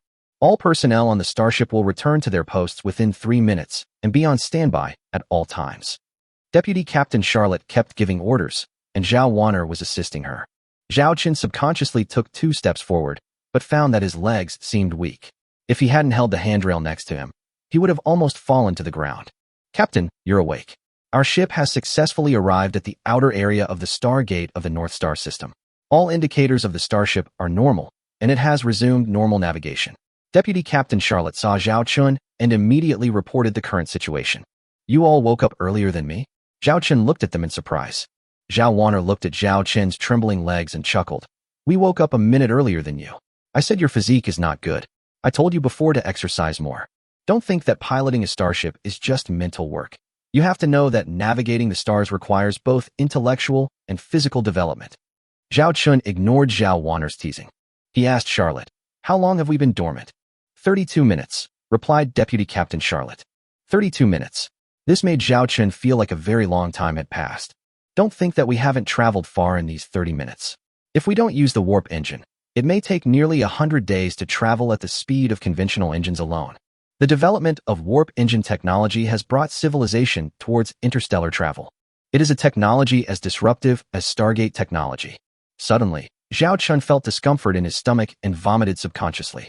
Deputy Captain Charlotte seemed to be prepared, and a floating trash can appeared in front of Zhao Chun. Ugh, ugh. Zhao Chun vomited for a long time before he recovered. Only then did he realize that warp speed travel was such a painful thing. This is your first time using a military hibernation capsule, right? Previously, when you traveled between the Xiaolong Galaxy and the Academy, you used a travel hibernation capsule, which required a recovery period for your body to adapt. But military hibernation capsules are not that comfortable. When you reach 4th grade, you'll have practice in this area. Most people who do it for the first time will vomit, Zhao Wanner explained, but the smile on her face was clearly a way of showing off her better physique than Zhao Chen's. Zhao Chun ignored Zhao Wanner. He staggered to his captain's seat and looked around the bridge. He was the last one to wake up. The hibernation capsules of the others had already sunk beneath the bridge floor, and Zhao Chen's hibernation capsule only began to sink at this moment. Apply for Stargate access. Destination is Arctic Fox Galaxy Stargate. Zhao Chen instructed. The application has been sent, and you will receive a reply within 10 minutes, replied Deputy Captain Charlotte. In less than 10 minutes, Blizzard Zero got the pass in a few minutes, but this was after Zhao Chun paid a Stargate usage fee. Blizzard Zero was sailing according to the navigation route sent by the North Star Stargate Management Department. Soon Zhao Chun saw rows of starships waiting to pass through the Stargate, as well as starships crossing the Stargate to the North Star system. Of course, none of this matters. Zhao Chen's eyes were attracted by the huge Stargate. Although he had learned about Stargates in college courses and had seen pictures, Zhao Chen also had memories of them. But this is the first time I have seen it in such an immersive way. The shape of the North Star Gate is like 3 connected temple doors, with blue, red, and golden halos emanating from the middle of the 3 gates respectively, like the surface of a 3-colored lake. Looking at this Stargate, information about this Stargate has already emerged in Zhao Chen's mind. The North Star Stargate uses AT3, Level 3 God's Gate Level Stargate, which is AT3, Level Stargate independently developed by the Star Empire. More than 70% of the Stargate network in the Star Empire is composed of this type of Stargate. Captain, it's our turn. The voice of Deputy Captain Charlotte pulled Zhao Chen back from the vast Stargate scene in front of him. Yeah. Zhao Chen took a deep breath and unconsciously gripped the armrest next to the captain's chair. When using a Stargate to perform a Stargate jump, there is no need to enter deep sea mode. The reason for this is very complicated and can only be explained by interstellar scientists. Most people just need to understand this principle. And the whole process was fast, really fast. Zhao Chen only felt a flash before his eyes. The surrounding scenes disappeared, and his pupils seemed to see a colorful world. Then his vision began to recover, and the dark and vast universe appeared before his eyes again. This feeling is much better than the previous warp speed travel. Come to think of it, it cost money after all. The star coins an ordinary person earns in his entire life are not enough for a T1 starship to make a short-distance Stargate jump. Zhao Chen glanced at the time and saw that less than 30 seconds had passed. This is the power of Stargate. This has greatly shortened the distance between galaxies. However, the Stargate also has limitations. There is an upper limit on the number of starships that can be deployed each hour, and the specific limit will depend on the situation of the starships. Assuming that 10,000 T1 starships can be delivered in an hour, then only 1,000 T2 starships can be delivered, and only 100 T3 starships can be delivered. That's roughly the same logic. The higher the level of the starship, the higher the cost of using the Stargate. We have arrived at the Arctic Fox Galaxy and are at the Stargate. After we leave the Stargate, we will enter warp speed again and are expected to arrive at the Arctic Fox starport in an hour. Deputy Captain Charlotte began to describe what happened next. Zhao Wanner leaned close to Zhao Chen's ear and said, "You are truly lucky. I didn't expect there would be such a talented commander among the orc slaves. This Charlotte is more professional than many fifth graders I know." Zhao Chen laughed secretly in his heart. "You haven't seen his abilities yet. Head to Arctic Fox starport." Zhao Chun gave the navigation order. Chapter 33, I want to build a ship. Zhao Chun actually didn't have any special feelings when traveling from the North Star Galaxy to the Arctic Fox Galaxy. If he hadn't been told, he might not even have thought that he had come to another galaxy. Because basically everything you see is the same. The dark universe, the boundless space, and the various planets, satellites, and asteroids. When Zhao Chen woke up from the hibernation capsule again, the discomfort he felt the first time was slightly reduced, but his legs were still trembling. "Captain, our ship has arrived at the outskirts of Arctic Fox starport," Charlotte reported. Zhao Chen looked at the huge starport in front of him, which was many times larger than the starport of the North Star Fleet Military Academy. Because this is the real starport. It can also be said to be an interstellar city. "Contact this person and say it's Blizzard Zero Zhao Chun." Zhao Chen raised his hand and sent a communication link to Charlotte. Charlotte did as she was told, and soon a video window popped up. Opposite him was a beautiful woman wearing what looked like a work uniform. "Hello, Mr. Zhao Chun. I am the person in charge of Arctic Fox starport, number CC11. It is my honor to serve you. According to your request when you contact us, a large starship modification, construction, and upgrade workshop has been prepared for you. I will send you the address. You have booked a 2-month usage period and the price is 100,000 star coins. In addition, the goods you ordered, totaling 1.5 million star coins, have all arrived and, as you requested, have been placed in your starship workshop," the female manager said with a smile. 1.5 million star coins, Zhao Wanner exclaimed, and she looked at Zhao Chun in surprise, who remained calm. Charlotte also glanced at Zhao Chun in surprise, but her years of psychological quality prevented her from losing her composure like Zhao Wanner. "Thank you, young lady. I'll treat you to tea some other day," Zhao Chun said with a smile. The female person in charge covered her mouth and chuckled. "Sir, you are joking. During your stay, I will be your exclusive person in charge. If you need anything, you can contact me at any time. I'm at your service 24 hours a day." After saying this, she didn't forget to throw a wink. This customer is a big shot, and the bonus from this order is equivalent to her basic salary for half a year.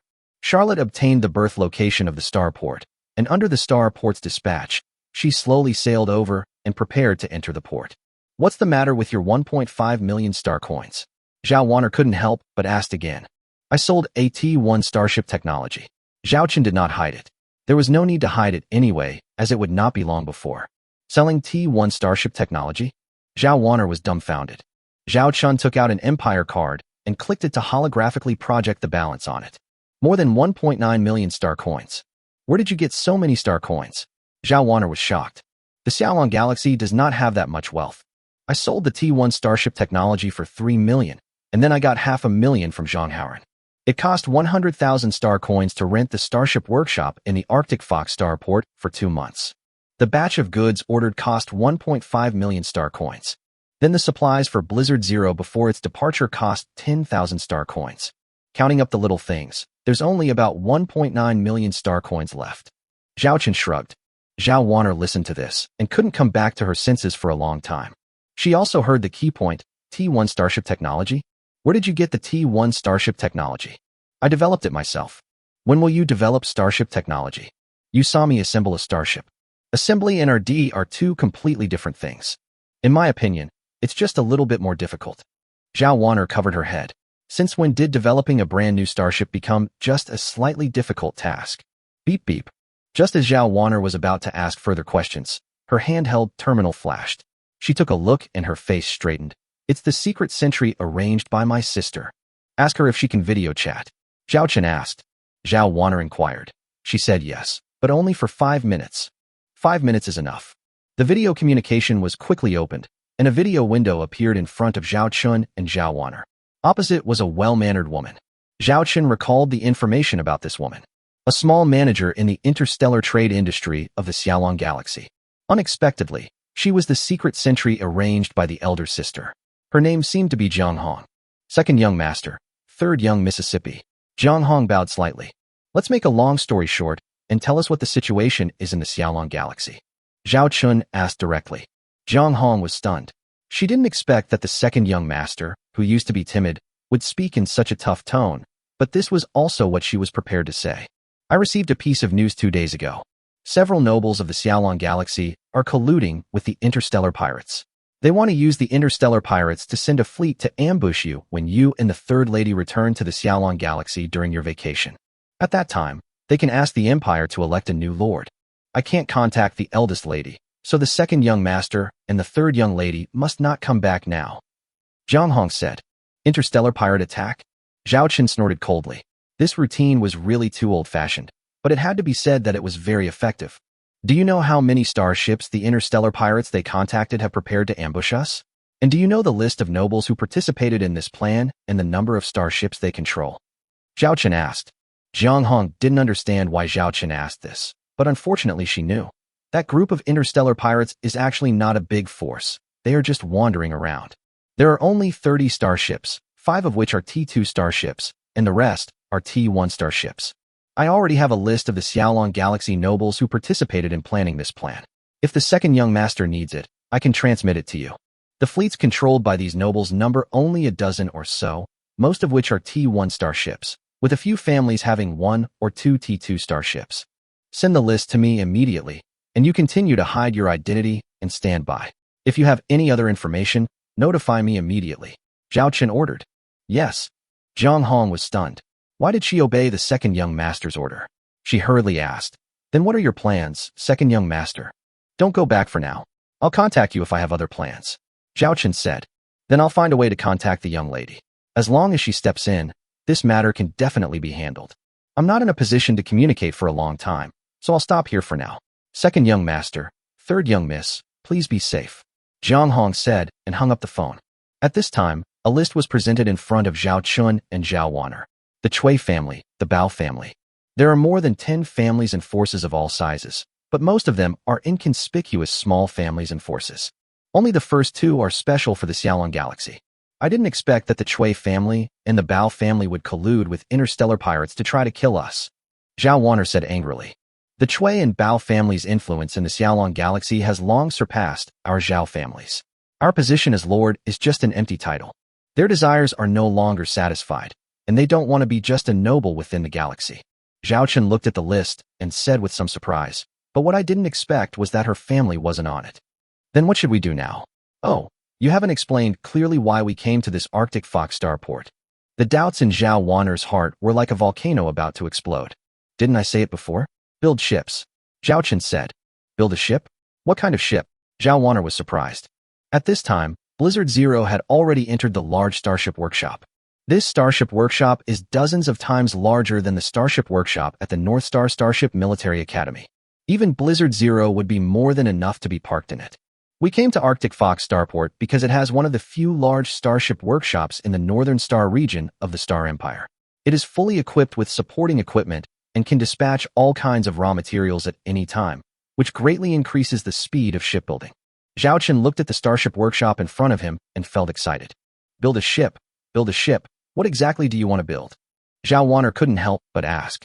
Zhao Chun raised his hand, and a holographic image of a starship appeared in front of Zhao Wanner, which immediately attracted Zhao Wanner's attention. It was an aircraft carrier starship with a very gorgeous appearance. That's it. Chapter 34, I took away my big sister's wish. You want to build an aircraft carrier starship?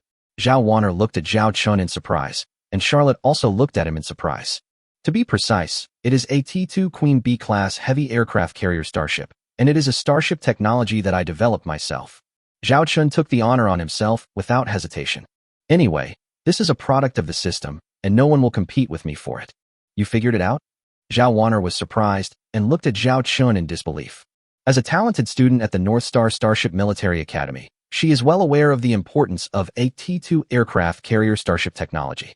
Although T2 starships are not as good as T3 starships with star shields, for many Lord fleets, private fleets, and interstellar adventurers, T2 starships are currently the most cost-effective choice. As one of the two major starships, the aircraft carrier starship, you can imagine its value. Zhao Chen shrugged.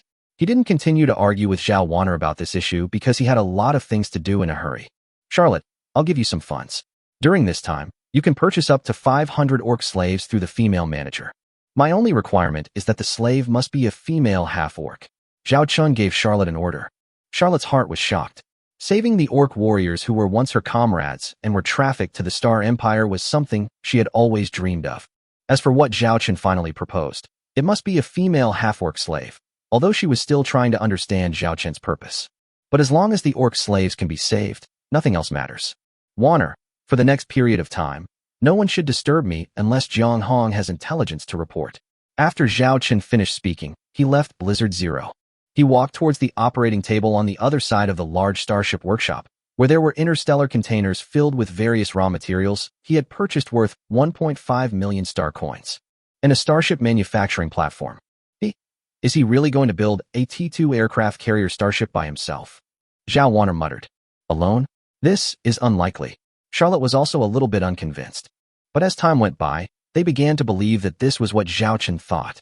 He operated the robotic arms and various equipment day and night to start the starship construction project. And it's progressing very quickly. On the 5th day, Zhao Wanner had already seen the keel of the aircraft carrier starship completed. Zhao Wanner stood on the platform, looking at her brother who looked a little sloppy, but was still working. She felt that her brother was really too far away from her, never as far away as today. Relying on one person, the construction of the T2 aircraft carrier starship keel was completed in 5 days. You should know that even for a professional starship manufacturer, this step would take at least half a month. But for Zhao Chun, the time was shortened by 3 times, and he completed it alone. During these 5 days, Zhao Wanner watched Zhao Chun do everything step by step with her own eyes. He worked like a machine. He would only rest for a while at the operating table when he came to some processes that did not require his operation and there was nothing else to do. In 5 days, he only slept for less than 10 hours. Although he took nutritional supplements every day, it was too much of a burden on his body.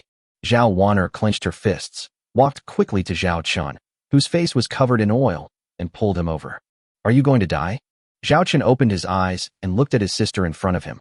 Did Jiang Hong contact you? Zhao Wanner was stunned. She didn't expect that this would be the first question this guy asked her when he saw her. No. Zhao Chun frowned slightly and continued walking towards his workbench. Didn't I tell you not to disturb me unless it's Jiang Hong who's contacting you? Zhao Wanner bit her lip and yelled. Why did you suddenly change? Is it necessary to work so hard to build a starship? We can follow Jiang Hong's advice and return to the North Starfleet Military Academy until Big Sister arrives. So you throw everything to Big Sister, right? Zhao Chen's voice was a little low, without stopping his hands. My elder sister is now a member of the Imperial Army and serves as the captain of a starship in Her Royal Highness the Princess's personal guard fleet. As long as she steps forward, this matter can be easily resolved, Zhao Wanner said. Zhao Chen said without even looking up. So you just leave everything to Big Sister, huh? Zhao Wanner paused. For some reason, Zhao Chen's words felt like a thorn piercing her, making her feel very uncomfortable. I know you have a very good relationship with my eldest sister. My eldest sister has never liked me since I was a child because I took away something that belonged to her, Zhao Chen said with a wry smile, but his hands did not stop moving. My eldest sister is very smart, just like you. She was directly recruited by the Imperial Military Starfleet Academy and was able to pilot a starship at the age of 20. Before she was 30, she became the captain of a T3 starship. In our Xingyao Empire, there are only a handful of people who can achieve such results by relying on their own strength. And when my father was still alive, he managed the territory in an orderly manner. The Xiaolong Galaxy, which was about to collapse at that time, was forced to survive by my eldest sister and has been maintained to this day. I was about 2 years old at the time. I don't have any memory of my father when he passed away, so to be honest, I don't have much affection for them. Later I heard that after her father's death, she applied to stay in the Star Empire's Imperial Army. In fact, she originally wanted to return to the Xiaolong star system. When she submitted her return application, her superiors rejected it 3 times, hoping that she would reconsider it. What made her suddenly give up her 3 applications to return and choose to stay in the Imperial Army? It's because of what my father said to my eldest sister when he passed away. I don't know what they said specifically, but the general content was nothing more than, The future title of Xiaolong Galaxy is for me, and I hope that big sister can protect the Xiaolong Galaxy well and assist me. At this point, Zhao Qin's eyes dimmed a little. Isn't this request too much for my elder sister? Although I don't have much contact with my elder sister, I heard it from the servants. My eldest sister's dream since childhood is to become the lord of the Xiaolong Galaxy and build it into a prosperous interstellar territory. Because of her father's selfish request, her eldest sister's wish was shattered, and he even cruelly forced her to assist the person who took away her wish. If it were me, I probably wouldn't be able to do it, even if he's my own brother. Why? I'm more capable, more talented, and I've done so much. Why does it all have to be his? Why? But she, our eldest sister, she said nothing. She agreed to father's request. Zhao Qin didn't know when it started, but he felt that he was gradually integrating into the memories of this body. The emotions and feelings from the past also infected him. He had tried to control them before, but he found that these emotions were like a torrent. The more he blocked them, the more turbulent they became. Therefore, Zhao Qin decided to accept all of this calmly. No matter who Zhao Qin was at that time, whether it was the ordinary person Zhao Qin in his previous life, or the second young master Zhao Qin of the Xiaolong Galaxy, it didn't matter. He just wants to do things his own way. Big Sister has been reporting good news, but not bad news to the Imperial Army these years. Not only has she been developing her own career, she has also been maintaining the development of the Xiaolong Galaxy. Do you really think these are trivial matters? Although we can't see it, I can imagine how lonely my elder sister must be at these times. Zhao Qin turned his head and looked at Zhao Wanner. I don't want to see my elder sister like this. She has made enough sacrifices. I am a man. I am the Lord of the Dragon. These things should have been my responsibility. Now that I have the ability, I will try my best to do them. Instead of hiding behind the eldest sister and being a timid and weak second young master. At this moment, Zhao Wanner looked at her brother in front of her. For the first time, she discovered that this originally inconspicuous brother actually had light in his eyes. An indescribable emotion spread in her heart. Chapter 35, T2 Queen Bee Class Heavy Aircraft Carrier Starship Completion. End of August. It has been 2 months since the North Starfleet Military Academy went on vacation, and this is also the time Zhao Qin and others have stayed in the Arctic Fox Starport. In the starship construction area, which originally only had the keel of an aircraft carrier starship, a brand new aircraft carrier starship is now on display. The brand new hull armor, the yellow and black hull paint, and the entire hull are streamlined, which is quite good both from the perspective of aesthetics and practicality. The Blizzard Zero standing next to this new ship was like a child next to an adult. Zhao Qin took a deep breath, dragged his tired body, and completed the last starship inspection. Then he staggered and almost fell to the ground. Is it done? Zhao Wanner walked over with the meal prepared for Zhao Qin in her hand. It's done. The next step is the sea trial test. Zhao Qin took the food handed to him by Zhao Wanner and started eating without caring about his dirty hands. God knows how he got through the past 2 months. He hasn't had a full night's sleep in 2 months. Fortunately, the medical technology here is advanced, and there are energy drinks to refresh himself. Otherwise, Zhao Qin would have died suddenly countless times. Finally, hard work pays off. In 2 months, he completed the construction of this T2 Queen Bee class heavy aircraft carrier starship. Zhao Wanner, who witnessed all this, was truly convinced by her brother, who built a T2 Queen Bee on his own and designed and researched it himself. If the instructors at the North Starfleet Military Academy knew this, they would feel ashamed. Why didn't I realize that you had such a powerful ability before? Zhao Wanner asked curiously. Before this, Zhao Qin was an unremarkable person. At most, he could read a little, but other than that, he had no special features. Our family already has a great genius like my eldest sister, and now we have a little genius like you. If I show my talent again, do you think I'll be targeted by some people with ulterior motives? I guess the people in the Xiaolong Galaxy are afraid that once you grow up, it will be difficult for them to act, so they chose this time. A tall tree attracts the wind. Zhao Qin made an excuse for himself. So you have been hiding yourself all the time? Zhao Wanner was surprised. This is called being low-key. Zhao Qin crossed his arms across his chest. At this time, Charlotte came over. Captain, you called me? Charlotte's condition was much better than 2 months ago, and she had also gotten used to living with Zhao Qin. After all, who doesn't like natural food for 3 meals a day? How is the training of the 500 female or crew members going? Zhao Qin asked. Charlotte spent a month purchasing 500 half-orc female crew members through the slave trading network of the Arctic Fox Starport. After receiving them, we started training them. Fortunately, they all recognized Charlotte, the legendary general, so they all obeyed his command. In addition to the welfare benefits that Zhao Qin set for his female crew members, When they saw those white flower buns, they were already reluctant to leave. The training of the 500 orc female crew members went smoothly. If there were 5 Blizzard Zeros now, they could be put directly into combat. Charlotte replied, "What about this T2 Queen Bee?" Zhao Chun pointed to the aircraft carrier starship behind him. Charlotte glanced at the massive yellow and black starship and said confidently, "Within 3 days, we can master this starship and form an effective combat capability." Zhao Chun patted Zhao Wanner on the shoulder and said, "Charlotte, take Wanner and the 100 selected crew members aboard the ship. Conduct a sea trial on this T2 Queen Bee. I want to come too." Zhao Wanner was surprised. "Didn't you say before that you really wanted to own an aircraft carrier starship? This starship is my gift to you. But when you return to the academy, you will temporarily use your original starship. This aircraft carrier starship cannot be exposed yet. A tall tree attracts the wind," Zhao Chun said. Zhao Wanner looked at Zhao Chun in surprise, pointed at the T2 Queen Bee, and then at herself. "You want to give me this starship? It's not free. You need to be my captain. Why don't you want to?" Zhao Chun joked. Zhao Wanner rolled her eyes. I'll just help you first. Who cares about your starship?" After saying that, Zhao Wanner pulled Charlotte onto the ship without saying a word and began to familiarize herself with the T2 Queen Bee. The internal space of T2 Queen Bee is many times better than that of Blizzard Zero. All brand new. Unlike Blizzard Zero, traces of age can be seen everywhere. Zhao Wanner came to the bridge of the T2 Queen Bee. The entire bridge is a circular enclosed structure, but when it is started, all the scenes around the starship will be displayed around the bridge, using 360 degrees panoramic projection technology. "Sister Charlotte, let's get ready now.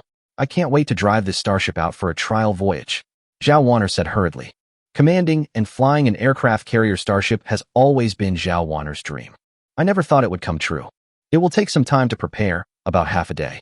The first thing is to let the crew familiarize themselves with the environment of the starship and each position. Fortunately, some of the half-orc female crew members I recruited have served on aircraft carriers and starships before. With this experience, they should be able to familiarize themselves quickly. Besides, this is just a T2 class aircraft carrier starship, so the technical difficulty shouldn't be too high," Charlotte said. Then the selection of crew members for the T2 Queen Bee began. The selected crew members were quickly notified to stand by on board the T2 Queen Bee. In a large cabin, Charlotte looked at the 100 orc female crew members gathered in front of her, each of them dressed neatly and smiling. You have to know that when they were brought here a month ago, they were all dressed as slaves and were as frightened as birds in a cage. In the words of Captain Zhao Chun, "Now, there is light in their eyes. I am announcing something now. From now on, you are the official crew members of this T2 Queen Bee. I will send the detailed job appointments to each of you. I think you all must have enjoyed your life in Blizzard Zero over the past month. But you have to know, who gave you all these? Maybe you are still questioning and doubting that man in your heart, but no matter what, you have to fight for him now. If anyone slacks off in his combat position, even if you were once my comrades, I will expel you from this starship." Charlotte stared at everyone present. "Remember the word gratitude. That man gave you a second life. Without him, you wouldn't be able to live in a clean room and eat delicious food now. We orcs must learn to be grateful and repay kindness." "Got it. Clear." Zhao Chun was lying on the big bed in the captain's bedroom of his ship, Blizzard Zero, watching the scene of Charlotte's admonition on the screen. Through the eye of insight, it can be seen that these half-orc female crew members are not very loyal to him, but they have no hostility towards him and are grateful to him. I believe that it won't be long before these people's ideas will change completely. Come and see what I've gained. Zhao Chun forced himself to stay awake and opened the system page. When the construction of this T2 Queen Bee is completed, there will actually be a system task prompt indicating that it is completed. Quarterly mission. On a starship, system produced. Completed. You can claim the mission reward. Zhao Chun clicked to receive the task reward. Quarterly mission rewards have been collected and mission rewards will be issued. Obtain 5 mission points. Obtain a T2 Hammer-class heavy interstellar industrial ship technical blueprint. Obtain 500 system points. Obtain T1 Super Warrior Potion. Zhao Chun's sleepiness suddenly disappeared. Interstellar Industrial Ship. Chapter 36 Interstellar Industrial Ship. Interstellar Industrial Ship.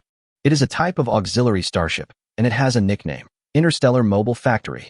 As the name suggests, interstellar industrial ships can carry out most industrial production operations and can even be used to produce starships.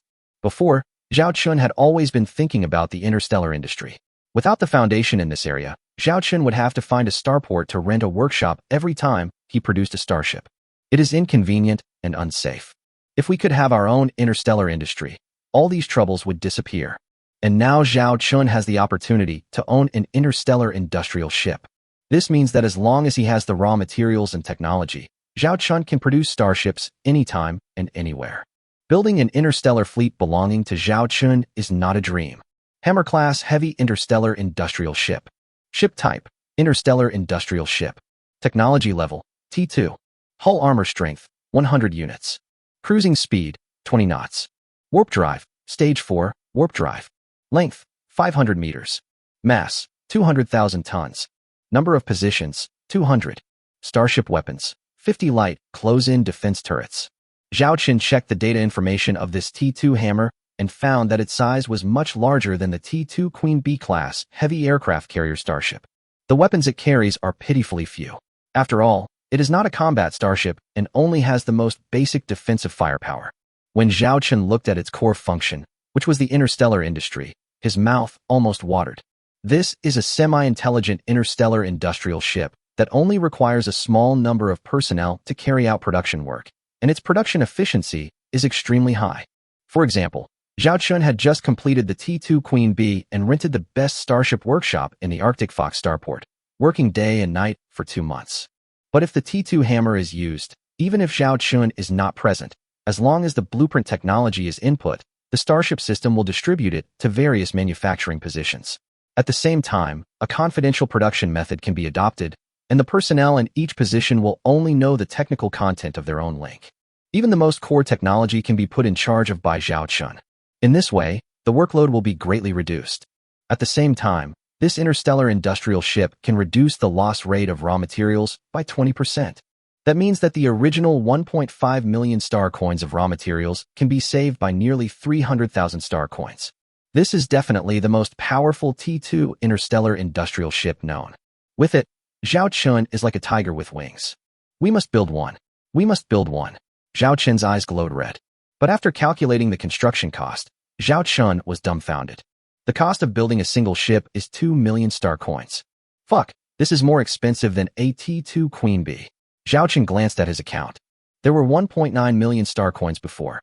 Although tens of thousands were paid to Charlotte to buy orc slaves, there were still more than 1.8 million. There is a gap of more than 200,000. And that doesn't even include the cost of renting the starport and starship workshop. In addition, the 2 starships, Blizzard Zero and T2 Queen Bee, will need to be maintained in the future, which requires some financial reserves. By this calculation, Zhao Chun is not qualified to build this T2 Hammer-class heavy interstellar industrial ship without 2.5 million star coins. We're short of money again. Zhao Chun scratched his head. It turned out that building ships was a waste of money. That's why it has always been said that starships are toys for the rich. What should we do with the missing parts? Ask Liyaki to sell us another starship? But they already have 1 starship in production, and there's no demand for a second one anytime soon. Looking for other starship sellers? What if we provoke some entities we can't afford to offend now? We all know the principle of the innocent man is guilty of possessing a treasure from elementary school. Zhao Chun frowned. As he was thinking, he suddenly slapped his head. The money was right there waiting for me. How could I have forgotten about it? The nobles in the Xiaolong Galaxy have considerable wealth. Although the Xiaolong Galaxy is poor, it does not prevent these nobles from plundering and making money. The corners of Zhao Chun's mouth rose, revealing a cold expression. In addition to a starship technology reward, Zhao Chun also received 3 other rewards. Obtain 5 mission points. Obtain 500 system points. Obtain T1 Super Warrior Potion. Needless to say, the task points and system points just met Zhao Chun's needs. But the third reward attracted Zhao Chun's attention. T1 Super Soldier Potion. T1 Super Soldier Potion. A potion that can transform the human body and is injected directly into the body for use. Well, just such a simple sentence. This introduction is equivalent to no introduction. Just by looking at the name, you can tell that it is about human body modification. Zhao Chun was speechless, but since it was given by the system, there shouldn't be any problem. And now this body is indeed too weak. He has fainted 5 times during the past 2 months of work. When he used the military hibernation capsule before, he made a fool of himself in front of Zhao Wan'er. I am a man who wants to conquer the Sea of Stars. How can I be such a weakling? Zhao Chun took the medicine from the system warehouse without saying a word. Immediately, a 20-centimeter long cylindrical medicine tube appeared in Zhao Chun's hand, containing a light blue glowing liquid. Zhao Chen swallowed his saliva and muttered to himself, "System, you won't cheat me, right?" After saying that, he raised his hand and inserted the needle directly into the arm. In 1 second, all the blue liquid in the potion was injected. No feeling. Zhao Chen was stunned. But the next second, his pupils dilated, and he felt as if every cell in his body was exploding. He fell to the ground in pain. He wanted to scream, but found that his throat seemed to be blocked, and he couldn't shout at all. To Zhao Chen, this feeling seemed to last for a century. Huff, huff, huff. Zhao Chen suddenly took a deep breath and sat up, and the discomfort in his body disappeared. He glanced at the time and saw that only 3 minutes had passed. He touched his body and found that not only was there no pain, but even the previous fatigue had completely disappeared. Zhao Chen stood up, pulled out a mirror, and looked at himself in it. The face seems to be more angular. When she lifted up her shirt, she saw that her originally flat belly had abdominal muscles, and even her arms had tendon muscles. Zhao Chen tried to swing his fist, and he could hear the sound of breaking air. He tried to jump, and he could actually touch the roof easily. Zhao Chen excitedly started doing push-ups again. There was no pressure at all. He did 501 breath and didn't feel tired at all. I have become a Superman. Zhao Chen was surprised. This T1 super soldier potion really works. Etc. Does having T1 mean having T2? Zhao Chen seemed to have thought of something and opened the system mall. First, he searched in the T1 product column and actually found the T1 super soldier potion he had just used. T1 super warrior potion requires 1 mission point and 30 system points. It turns out that it is available in the system store. But when he was shopping before, Zhao Chen was only looking at the starship blueprints and didn't pay attention to these things at all. And at that time, he would not use his precious mission points on this. Zhao Chen looked at the T2 series products again and quickly found his target. T2 Super Warrior Potion requires 3 mission points and 600 system points. I'm not in a hurry to improve my physical fitness now. The current situation is enough. It won't be too late to exchange it when I'm rich in the future. When Zhao Chen saw the price, he chose to put it aside for the time being. Now that his fatigue was gone, he went straight to the bridge of Blizzard Zero. "Hello, Captain." The half-orc female crew member on the bridge greeted him immediately. She looked at the captain cautiously and found that the captain seemed a little different today. Taller and more handsome than before. Sitting in the captain's chair, Zhao Chen contacted the T2 Queen Bee Bridge. Zhao Wanner and Charlotte appeared in the video window opposite. "Why didn't you go to rest?" Zhao Wanner looked at Zhao Chen. Zhao Chen said, "I'm not very tired now. How are your starship preparations going?" "It will take about half a day to prepare," Charlotte replied. "Okay, Charlotte, go and count the daily necessities and military supplies we need. Bring them all with you before you set off. Blizzard Zero will also follow you during the sea trial. After the sea trial, we will set off for the JF-17 system," Zhao Chen said. So anxious. Zhao Wanner was a little surprised. Zhao Chen laughed jokingly and said, "They've been waiting for 2 months for this Hongmen banquet. It would be inappropriate to wait any longer." He was in a hurry to collect his wealth. Chapter 37 Heading to the Xiaolong Galaxy. Report. All sea trials for the T2 Queen Bee class heavy aircraft carrier starship have been completed, with a completion rate of 100%. "Captain, please give me your instructions," Charlotte reported from the bridge of the T2 Queen Bee via video link to Zhao Chen, who was on the bridge of the Zero Blizzard. Zhao Chen nodded in satisfaction. "Now that everything is ready, let's set off. Destination Xiaolong Galaxy. Do we really have to destroy those interstellar pirates? Just relying on our 2 starships?" Zhao Wanner asked worriedly on the other side of the video window. Zhao Chen smiled at Zhao Wanner and said, "You should have seen all the performance data of the T2 Queen Bee. Why don't you believe it?" "It's not that I don't believe it. It's just, we only have 2 starships. Isn't it too risky?" "I am just worried about what might happen," Zhao Wanner muttered. Zhao Chen's mouth curled up. "There's no room for error in this operation. By the way, before you leave, send Zhang Hong a text message asking for detailed information on the starship data of the interstellar pirate fleet, as well as the status of the starship fleets of those nobles. It would be even better if we could have information about their starships." "Okay, I'll contact them," Zhao Wanner agreed. Communication interrupted. Zhao Wanner sat on the captain's chair on the bridge of the T2 Queen Bee. She looked around, and it was still hard for her to believe that she was actually on a T2 aircraft carrier starship. And it's an aircraft carrier starship with such terrifying performance. "Sister Charlotte, do you think, is our operation this time dangerous?" Zhao Wanner looked at Charlotte. After more than 2 months of getting along, Zhao Wanner and Charlotte have a very good relationship. Zhao Wanner often seeks out Charlotte to learn about starship command and combat skills. Charlotte was not opposed to this girl who did not discriminate against her half-orc tribe, and told her everything she knew. According to the information sent back by your secret sentry, Miss, the interstellar pirates and the noble fleets attempting rebellion have less than 50 starships, most of which are T-1 starships. There were basically no problems with this operation, unless they have more than 20 T-2 starships or 1 T-3 starship. After all, you should know how terrifying this T-2 Queen Bee your brother built is. Charlotte looked at the starship bridge in front of her and said seriously, this is not a T-2 aircraft carrier starship at all, but a quasi-T-3 aircraft carrier starship. After all, who has ever seen a T-2 starship equipped with a star shield? Snowstorm 0, bridge. The warp engine route has been prefabricated. We will then enter the acceleration phase, and 10 minutes later we will enter the warp speed navigation phase. Within 10 minutes, all crew members enter deep sea mode. Repeat, all crew members enter deep sea mode within 10 minutes. Zhao Chen issued the order through the ship-wide broadcast. As he spoke, all the hibernation pods on the bridge popped out. At this moment, an idea came to Zhao Chen. He didn't know what the experience of the T-2 Queen Bee's hibernation chamber was like, but it should be much better than the experience of assembling this starship. I didn't expect that I wouldn't be the first person to experience the new ship I built. However, after building the T-2 Hammer-class heavy interstellar industrial ship, it will be time to build the T-3 Blizzard-class light interstellar battlecruiser. By then, he will have a real T-3 starship. T-3 Blizzard. This is the starship technical blueprint in his system warehouse that Zhao Chen has always been thinking about. The appearance of the T-2 Hammer gave Zhao Chen the capital to build it. Report, 99 out of the 101 crew members on the ship have entered hibernation chambers. A female half-orc crew member nearby reported. This is a temporary assistant arranged by Charlotte for Zhao Chen. I understand. You should also enter the hibernation chamber. Zhao Chen said. Yes. The female crew member entered the hibernation chamber and injected liquid.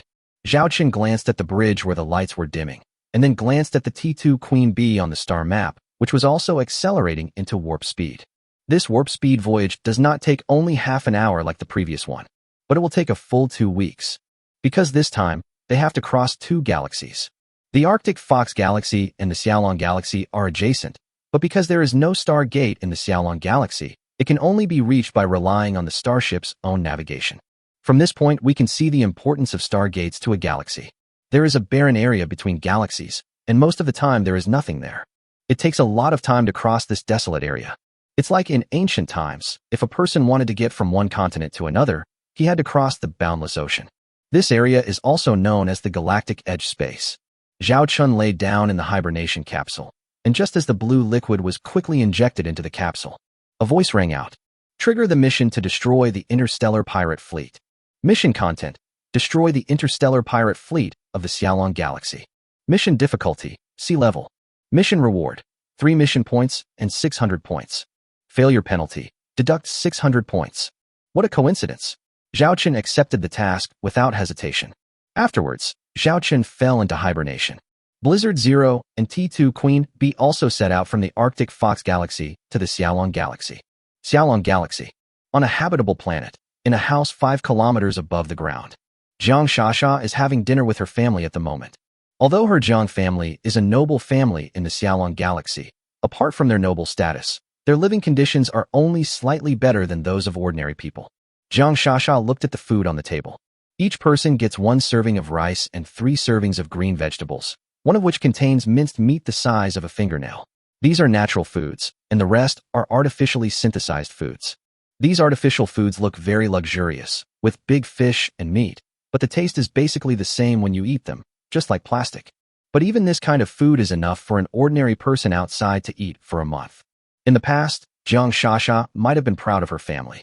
But after she went to the North Starfleet Military Academy and saw the outside world, she began to hate this kind of life. Father, why don't you join the Bao and Shui family's action plan? If the action is successful and Zhao Chen is eliminated, our 3 families will be able to control the entire Xiaolong Galaxy. Whether we elect our own lord or use the Xiaolong Galaxy as a stepping stone to join other interstellar forces, it's just like the current situation. Jiang Shasha's father looked at the old man, wondering why he hadn't made a decision. Are you still blindly loyal to the Zhao family? Up to now, because of Mr. Jiang, the Jiang family has not joined the action plan of the Bao and Shui families. Chapter 38: The Storm in the Xiaolong Galaxy. The family members all looked at Mr. Jiang, curious why he didn't do it. Mr. Jiang whispered, I have never been loyal to the Zhao family. I am just a businessman, and I only do things that are related to profit. First of all, although we did not directly join the plans of the Bao and Cui families, as long as they succeed, we can reap the benefits. After all, our Jiang family controls 70% of the only interstellar trade channels in the Xiaolong galaxy. Secondly, don't forget the eldest daughter of the Zhao family. You are not so naive as to think that just because the eldest lady has not returned for all these years, she has really severed ties with the Zhao family. Once the eldest lady knew about the rebellious behavior of the Bao and Cui families, she could easily get rid of them with her abilities. If we openly stand with them, we will only become the target of the eldest daughter of the Zhao family. Therefore, our best option is to wait and see. A wise person always leaves a way out for himself. After listening to Mr. Zhang's long speech, everyone suddenly understood. I heard from Sasha before that loser Zhao Chun defeated a Viscount's son in the academy with an assembled starship. Old Master Jiang looked at Jiang Sasha. Jiang Sasha nodded. As soon as she came back from college, she told her father and grandfather about this matter. It's just a starship. How can it really cause any trouble? I heard that the interstellar pirates hired by the Bao and Cui families this time are professional. They are all former professional interstellar soldiers. Jiang's father sneered, as if he had already seen the scene of Zhao Chun, the useless baron, being killed. Speaking of which, in the past, when the academy was on vacation, the Zhao siblings should have returned around the same time as you, Sasha. Why haven't they returned yet? Could it be that they discovered the Bao and Cui family's plan of action? Jiang's mother muttered beside them. Jiang Sasha said, according to the information we received, Zhao Chun and his sister went to the Arctic Fox Galaxy first. The news that came back was that his Blizzard Zero needed to be repaired at the Arctic Fox starport. But I will be back this time, I just haven't said when. At this moment, a man who looked like a butler walked to the dining table behind Mr. Jiang and whispered something in Mr. Jiang's ear. Mr. Jiang looked at his family and said, the latest news is that our Lord Baron has already departed from the Arctic Fox starport and returned to the Xiaolong Galaxy. We are expected to arrive at the Xiaolong Galaxy in 2 weeks, and after a short stay, we will return to the North Star Fleet Military Academy. Now, the people from the Bao and Cui families can finally breathe a sigh of relief. Father Jiang said excitedly. Old Master Jiang narrowed his eyes and looked at his unsteady son. Remember, this time our Jiang family must keep a low profile and not allow anyone to interfere in this matter. Call back all the direct descendants of the Jiang family to avoid causing trouble for our Jiang family. Yes, father. Jiang's father responded. 2 weeks later, mid-September, the two starships traveled through the boundless space at the edge of the galaxy. Blizzard Zero's intelligence system is alerting us that Blizzard Zero has exited warp mode and has arrived at its intended destination. It is now in autopilot mode. Zhao Chun suddenly opened his eyes. Compared with the previous warp speed voyage, he felt much clearer at this moment. This should be due to the injection of T1 Super Soldier Potion. The door of the hibernation chamber opened. Although he had been soaked in blue liquid before, his clothes had dried automatically at this moment. He walked out of the hibernation chamber. His legs were not shaking, and he was in good spirits. Captain. The half-orc female crew member who had just woken up looked at the awakened captain in surprise, and found that the captain was in a very good mental state. You know, not long ago she saw the captain's legs trembling after he just woke up. Generally speaking, it takes at least 3 months to completely get used to the military hibernation capsule. Let's start working. Zhao Chun's expression was calm, and he also started his work at this moment. Since Charlotte was not around, Zhao Chun had to do many things himself, so he began to give orders. All personnel on the bridge will return to their posts within 1 minute and check all starship data. All personnel on the starship returned to their posts within 3 minutes and were on standby at all times. The communications department attempted to contact the T2 Queen Bee class heavy aircraft carrier starship. The starship radar department scans the surrounding star field to see if they can find the T2 Queen Bee. Just as Zhao Chun gave the order, a video window appeared, showing that the T2 Queen Bee bridge was requesting communication. Zhao Chun took it in. Opposite is the bridge screen of the T2 Queen Bee class heavy aircraft carrier starship. You've arrived? Zhao Chun looked at Charlotte and Zhao Warner, who didn't look like they had just woken up. Zhao Warner said, we arrived half a day earlier than you. Charlotte added, if it weren't for the speed of Blizzard Zero, with the 4th stage warp engine of the T2 Queen Bee class heavy aircraft carrier, we could arrive 5 days earlier. The 3rd stage warp engine, used by Storm Zero. The T2 Queen Bee class heavy aircraft carrier starship uses a 4th level warp engine, which naturally results in a huge speed difference during warp navigation. Just as Charlotte said, If the T-2 Queen Bee-class heavy aircraft carrier starship had not set a speed, it would have reached the Xiaolong Galaxy long ago, along with the Zero Storm. I contacted Jiang Hong. She was very anxious about our rash actions and repeatedly stressed that we should leave as soon as possible. Zhao Wanner mentioned. Zhao Chen asked, "Does Jiang Hong have any other useful information?" Zhao Wanner transmitted a star map. According to the intelligence obtained by Jiang Hong, the Bao family and the Chui family are preparing to attack us at this location. Zhao Chen looked at the star map of the Xiaolong Galaxy. The location of the attack was the only way to reach the planet where the Zhao family was located in the Xiaolong Galaxy, and the location where the warp speed navigation ended early was calculated with great precision. The Bao and Chui families have a plan. If their attack on us succeeds, they'll immediately launch an attack on our home planet and exterminate all the descendants of the Zhao family. Zhao Wanner said indignantly. Our Zhao family really has a bunch of ungrateful people. Zhao Wanner continued. Jiang Hong also gave me information on the starship models of the interstellar pirate fleet, as well as the starship models of the Chui and Bao families' private fleets. Send me the 2 pieces of information, Zhao Chen said. As the saying goes, knowing yourself and your enemy ensures victory in every battle. Even though Zhao Chun was completely confident in his heart, he could not let his guard down at any time. Chapter 39. The game begins. Baron. Soon, 2 pieces of information arrived in front of Zhao Chun. Zhao Chun looked at the 2 information boxes, which not only contained the names and models of the starships, but also model images, because these were the more common starships on the market. The interstellar pirate fleet has a total of 35 starships, including 5 T-2 starships, namely, a T-2 Grey Shark class medium-sized star cruiser, 2 T-2 Ishtar class heavy star destroyers, 2 T-2 Ishkor class medium-sized interstellar frigates. The 30 T-1 starships are 15 T-1 Vulture class medium-sized interstellar frigates, 10 T-1 Scythe class medium star destroyers, 5 T-1 Bluebird class medium-sized interstellar cruisers. Looking at the rebel nobles, they only have 16 starships, which is enough to show the chillness and poverty of the Xiaolong Galaxy. Among these 16 starships, there are 2 T-2 starships, namely, T-2 Grey Wolf class light star cruiser and T-2 Hyena class medium star destroyer. The remaining 14 T-1 starships are all T-1 Vulture class medium-sized interstellar frigates. Looking at these starships, Zhao Chen couldn't help but laugh. A bunch of starships that are older than itself. Even the relatively new T-2 Hyena class medium-sized star destroyer was a second-hand starship purchased by the head of the Chui family with decades of family savings. As for the starships used by interstellar pirates, they are basically the commonly used ships of interstellar pirates. I won't say much about their performance. They are all cheap and easy to repair. The most common of them is naturally the T-1 Vulture class medium-sized interstellar frigate, which is a T-1 starship developed by the Star Empire 2 centuries ago. Although its combat effectiveness is not high, it is low in cost and has a low technical threshold. Moreover, the Star Empire directly disclosed this starship technology, so the market price is lower. It is the favorite starship of some small nobles, interstellar pirates, and interstellar adventurers. Based solely on the information about enemy ships and the intelligence, it would be easy for us to win this battle. Now the question is where and how we are going to play, Charlotte said. Zhao Chun rubbed his chin with his fingers and thought for a while. He looked at the star map of the Xiaolong Galaxy and muttered, "We can't fight on the battlefield," they said, "even though we will win wherever we fight. But we must minimize our losses as much as possible, and we should fight next to my Zhao family's home planet. What if we get hurt?" Zhao Chun suddenly thought of something.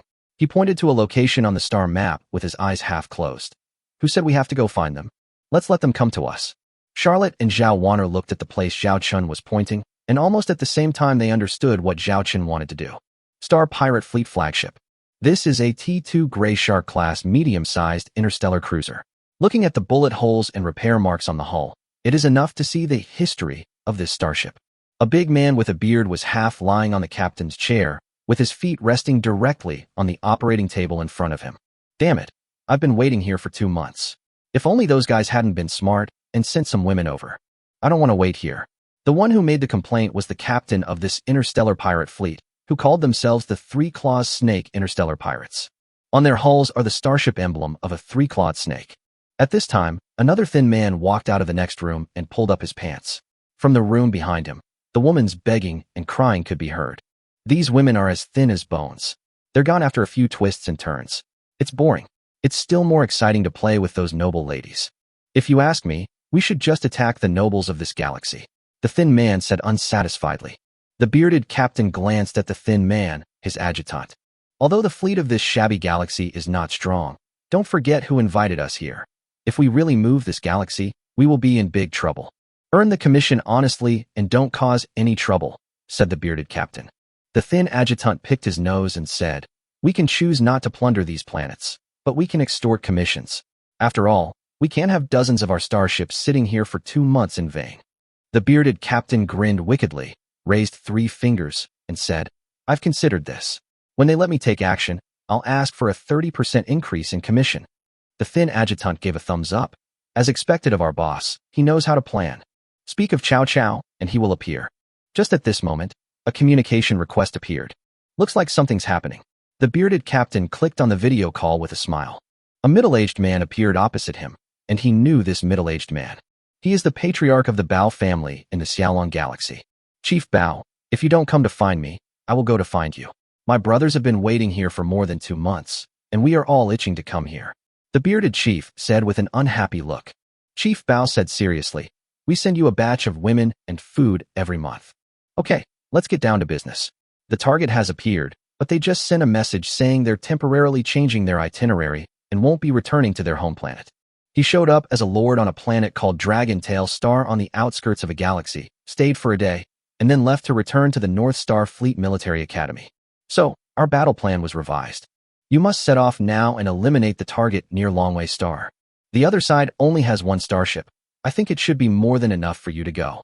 The bearded team leader tapped his feet and said, it's no problem to modify the battle plan. After all, we are all in the same galaxy, and it will only take a few hours to get there. But it took us more than 2 months. Chief Bao, you have to know how much business our brothers have lost in these 2 months. You have to calculate the time cost with us. Otherwise, I won't be able to explain it to my brothers. Chief Bao realized that the other party was trying to extort him and secretly cursed them as a bunch of interstellar hooligans. He didn't know this group of people yet, and they might not have had this kind of work in the past year or 2. There are still 2 months to delay so many things, and you are just bragging.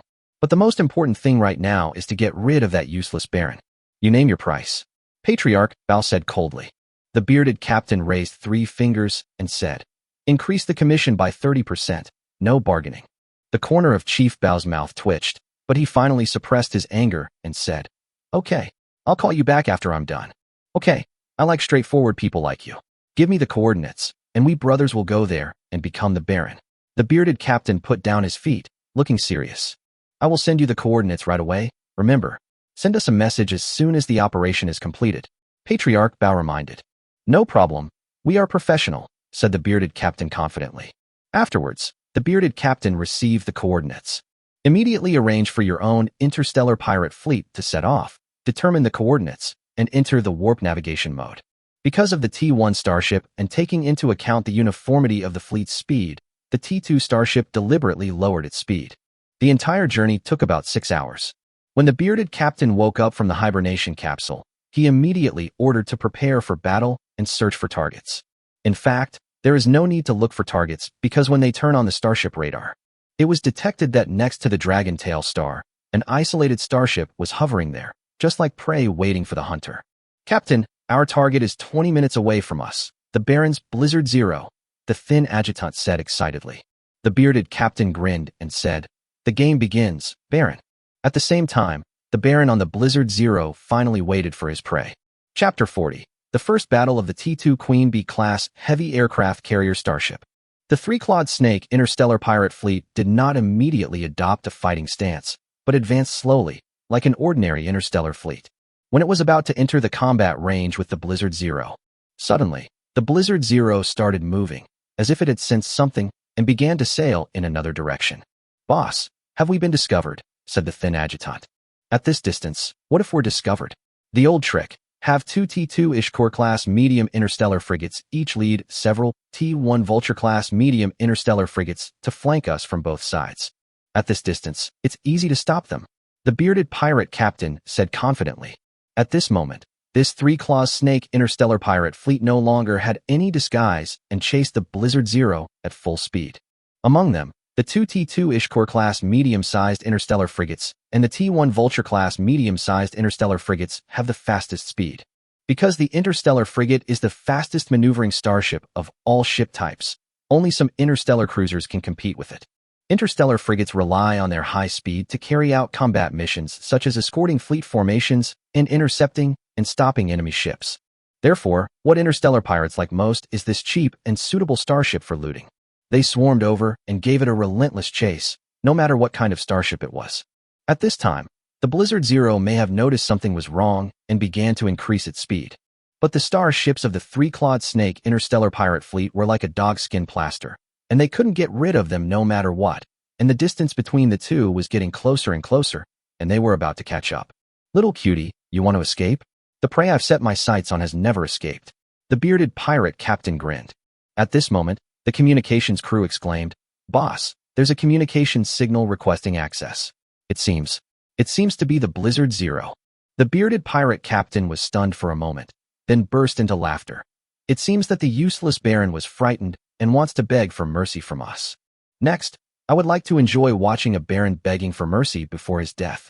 The video communication was connected, and a video window appeared in front of the bearded pirate captain. A man's face appeared before his eyes. But the expression of fear and terror that could be imagined was not seen. Instead, there was a playful look as if he was looking at a toy. You must be the leader of the three-claws snake interstellar pirate fleet, the man said calmly. This opening made the bearded pirate captain unable to react for a while. Was there something wrong with the way he opened it? Why wasn't this guy afraid at all? You know me, the bearded pirate captain said in surprise. I also know that you were hired by the Bao family and the Chui family to attack us. Zhao Qin supported his chin with one hand. The bearded pirate captain spread his hands and said with a smile, Since Mr. Baron knows everything, there is nothing more to say. We are just doing the job for the money. Please die obediently, Mr. Baron. Go to hell. Zhao Qin chuckled and said, Sorry, it's not me who's going to die. It's you. Us? Ha ha ha ha. You useless Baron, you're really kidding me. You're sending us to die? The bearded pirate captain looked at Zhao Qin with contempt. What qualifications do you have to send us to die? Just relying on this weird, shabby starship of yours? Don't you see what's around you? Those are my starships. They're about to smash your starship, and you, the poor Baron, will be buried in your own galaxy. I advise you to look around you first. Zhao Qin narrowed his eyes and raised the corners of his mouth. At this moment, the radar pirate crew of the bearded pirate captain exclaimed, Oh no! A large amount of energy reaction has appeared around us and is approaching us. Energy reaction? Could it be a starship? The bearded pirate captain looked at the hundreds of light spots on the starship radar, swarming from all directions, targeting their three-claws snake interstellar pirate fleet. It doesn't look like a starship, but more like an interstellar fighter or something like that. The radar crew pirate replied. Starfighter? The bearded pirate captain was surprised. He activated the deep space telescope and soon saw clearly what these densely packed light spots were. Interstellar drone swarm. Hundreds of interstellar drones have surrounded their three-claws snake interstellar pirate fleet. The video communication was still ongoing, and Zhao Qin thought about not avoiding the possibility that the pirate leader could hear what he said. He gave the attack order coldly. Attack! Destroy all interstellar pirate starships, leave none behind. Then, one interstellar drone after another began to lock onto their respective targets. The first to launch the attack were the T-2 Killer B-class medium-sized interstellar drones, numbering 100. They are equipped with laser cannons, although their power cannot be compared with starship weapons. But fortunately, they can get close to enemy ships and find the most suitable position to launch an attack. The most important thing is that these are T-2 level interstellar drones. Oh no, boss. My starship has been attacked by a large number of interstellar drones. Damn, these interstellar drones are too fast, and my close-in defense guns can't stop them at all. Report, the bridge of the T-1 Vulture-class medium interstellar frigate was attacked. The captain was killed on the spot. The ship has lost its command system. Report, the T-1 Scythe-class medium star destroyer is under siege by enemy interstellar drones, requesting support. Requesting support. On the bridge of the bearded pirate captain, all kinds of bad news came one after another. Those hundreds of interstellar drones devoured their starships like a swarm of bees. Counterattack. Counterattack. Form a firepower network to intercept these interstellar drones. The bearded pirate captain gritted his teeth and gave the order. At this moment, a huge fireball appeared, and the shock wave even affected his ship. The rumbling sound of the ship's armor vibrating could be heard. The bearded pirate captain was dumbfounded. One of our T-2 Bluebird-class medium-sized interstellar cruisers was suspected to have been bombed by the enemy's interstellar drone bomber. The starship was directly destroyed, reported the crew pirate. The bearded pirate captain looked at the battle situation that was getting out of control. He swallowed and didn't know what to do. Immediately split into two groups. One fleet continues to attack Blizzard Zero, while the other highly mobile fleet searches for their carrier starship. Their aircraft carrier starship must be hiding nearby. As long as we destroy that aircraft carrier starship, these interstellar drones will naturally pose no threat. The thin adjutant gave the smartest advice at this time. The bearded pirate captain reacted immediately and gave the order. All star destroyers remain here and continue to pursue the Blizzard Zero. The remaining star cruisers and star frigates search for the enemy's aircraft carrier at full speed. Report, we have found the coordinates of the enemy's aircraft carrier starship. The enemy's interstellar drones that have completed the attack are returning in this direction. The aircraft carrier starship should be in this area. The radar crew pirate pointed to a location on the star map. Those interstellar drones that returned after the attack had no intention of hiding their whereabouts. And under their starship radar scan, they soon discovered that there was an aircraft carrier starship lurking behind a satellite. The bearded pirate captain seemed to have seen an enemy. He roared hysterically, "Go ahead. I'm going to blow that aircraft carrier to pieces." Chapter 41, One-Shot Kill, T-2 Heavy Star Destroyer. T-2 Queen Bee Class Heavy Aircraft Carrier Starship Bridge. Report, the first echelon of interstellar drones has returned and landed successfully. It is estimated that it will take 60 seconds to reload the ammunition. The combat report for the first batch of interstellar drones has been compiled.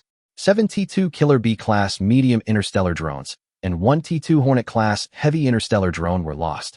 Destroyed 2 enemy T-1 Bluebird Class Medium Star Cruisers, for T-1 Vulture Class Medium Star Frigates, and 2 T-1 Scythe Class Medium Star Destroyers. Report, the enemy fleet has captured our ship's position and is attacking us at full speed. The female crew members on the bridge were on high alert, constantly reporting the current news to the captain and the deputy captain. Charlotte stood by and looked at Zhao Wanner, who was sitting in the captain's chair. Before this battle, Zhao Chen had contacted her privately and asked her to give full authority to Zhao Wanner to command the battle when the battle began, unless Zhao Wanner issued a wrong order, in which case she had the right to terminate it. Or if the battle gets out of control, she has the right to take over command. So far, the orders Zhao Wanner has given have been very good. The girl was currently sitting in the captain's chair, her expression cold, and she showed no sign of panic or nervousness at all. He doesn't look like a student who hasn't graduated yet, but rather like a professional soldier who has been through many battles. Begin deploying T-2 Hive-class light interstellar drones to intercept the enemy fleet. The starship begins moving, heading in the preset direction at full speed, while the star shield system is activated. The resupplied interstellar drones are ready for a second round of attacks. Zhao Wanner issued combat orders word by word, her eyes constantly scanning the data panel. Faced with the approaching vicious interstellar pirate fleet, the T-2 Queen Bee began to speed up and move away, but because it was a heavy aircraft carrier starship, its fastest speed was only 30 knots. There was no way to escape the pursuers behind. At the same time, holes appeared on the abdomen of the T-2 Queen Bee, and then a number of T-2 Young B-class light interstellar drones were dropped. In less than 10 seconds, all 300 T-2 Hive-class light interstellar drones were deployed. Dense swarms of T-2 Hatchling-class light interstellar drones began to rush towards the pursuing interstellar pirate fleet. At this time, the battlefield was divided into two sides. One was Blizzard Zero, and the other was T-2 Queen Bee. But Blizzard Zero had no intention of supporting T-2 Queen Bee. Instead, it began to change its sailing direction and sailed in an arc to the right wing, so that Blizzard Zero entered the fire range of the enemy ship. Several starships of the interstellar pirate fleet were ready to open fire immediately, but the enemy ships were moving too fast, and it took some time to lock onto them. Change the direction of travel. This was the order given by Zhao Chun. Otherwise, with the speed of Blizzard Zero, the starships of these interstellar pirates would never be able to catch up with it in their lifetime. Launch the T-2 Heavy 1,200mm Devil Crocodile Cannon. Captain Zhao Chun gave the order. Understood. Activating the T-2 Heavy 1,200mm Devil Crocodile Cannon. It will take 10 seconds. 10. The bridge crew executed the order. The bow cannon of T-2 Blizzard Zero was revealed at this time. Shut down the right starship engine. Turn on the left starship engine to full power, and turn on the spot. Let our main guns aim at the T-2 Ishtar-class Heavy Star Destroyer. Zhao Chun gave the order. Right starship engine shut down. Over. Full power on the left starship engine. Over. Blizzard Zero, which was originally sailing in an arc, suddenly braked and turned, and the bow turned directly towards the pursuing interstellar pirate fleet. This sudden move caught the pursuing interstellar pirate fleet completely off guard. Zhao Chen stared at the search window where the main gun was aimed. Just as the red circle of the enemy search overlapped with the T-2 Ishtar-class heavy star destroyer, he shouted, "Fire!" In an instant, the entire Blizzard Zero shook. Zhao Chen didn't bother to check the results of the firing. He immediately gave the order, "Restart the right engine. Have the Blizzard Zero sail around the enemy fleet at 70 knots, adopting a high-speed maneuvering hunting mode." "Understood," the female starship helmsman shouted confidently. The so-called circling the enemy fleet, high-speed maneuvering hunting mode. It is a situation where one's own starship crushes the enemy ship at high speed and relies on the absolute advantage of high speed to continuously circle around the enemy fleet. While circling, one's own ship and a small number of one or two starships in the enemy fleet are within the range of fire engagement. In this way, the ship can avoid being hit by all the starships in the enemy fleet at the same time, greatly reducing the risk of the ship being hit. This requires very high technical skills from the starship helmsman. Fortunately, the speed of Blizzard Zero is extremely terrifying, giving it an absolute advantage. Blizzard Zero sailed at high speed again, and the whole process took less than 10 seconds, which was enough to show the terrifying maneuverability of this starship. Only at this time did Zhao Chun have time to check the results of the previous shot. He was a little surprised. Some people are terrified at this moment. The entire bow of the T-2 Ishtar-class ship disappeared, and there was a huge explosion pit at the bow, as if it had been beheaded. The surrounding interstellar pirate starships witnessed the entire process. The starship they were chasing suddenly turned around, followed by a main gun attack. Unexpectedly, one of the only two T-2 Ishtar-class ships in their fleet was directly destroyed by a single shot. You have to know that this is a heavy star destroyer. Heavy means that the ship is larger, the weapons it is equipped with are more powerful, and the ship's armor is thicker. Such a T-2 Ishtar-class heavy interstellar destroyer was actually destroyed by the enemy in one shot. That's a 1200 caliber cannon. Suddenly, the captain of a starship in the interstellar pirate fleet exclaimed in the internal shared communication channel. Other pirate captains used deep space telescopes to check the situation. They suddenly saw that the target they were chasing, the Blizzard Zero, had a huge cannon with a terrifying caliber at the bow. It was this giant cannon that destroyed the T-2 Ishtar class with just one shot. How could a T-2 starship be equipped with such a large caliber cannon? What kind of monster starship is this? The captain of a T-1 Scythe-class medium-sized star destroyer felt a chill down his spine. Even the higher-level T-2 Ishtar-class ship could not withstand this shot, and the lower-level T-1 Scythe-class medium star destroyer was still a medium star destroyer. If this is to resist a bombardment, you can imagine what the result will be. One shot every 5 minutes. Let me count how many there are. 1, 2, 3. Zhao Chun grinned as if he was counting beans, counting the enemy starships. Chapter 42.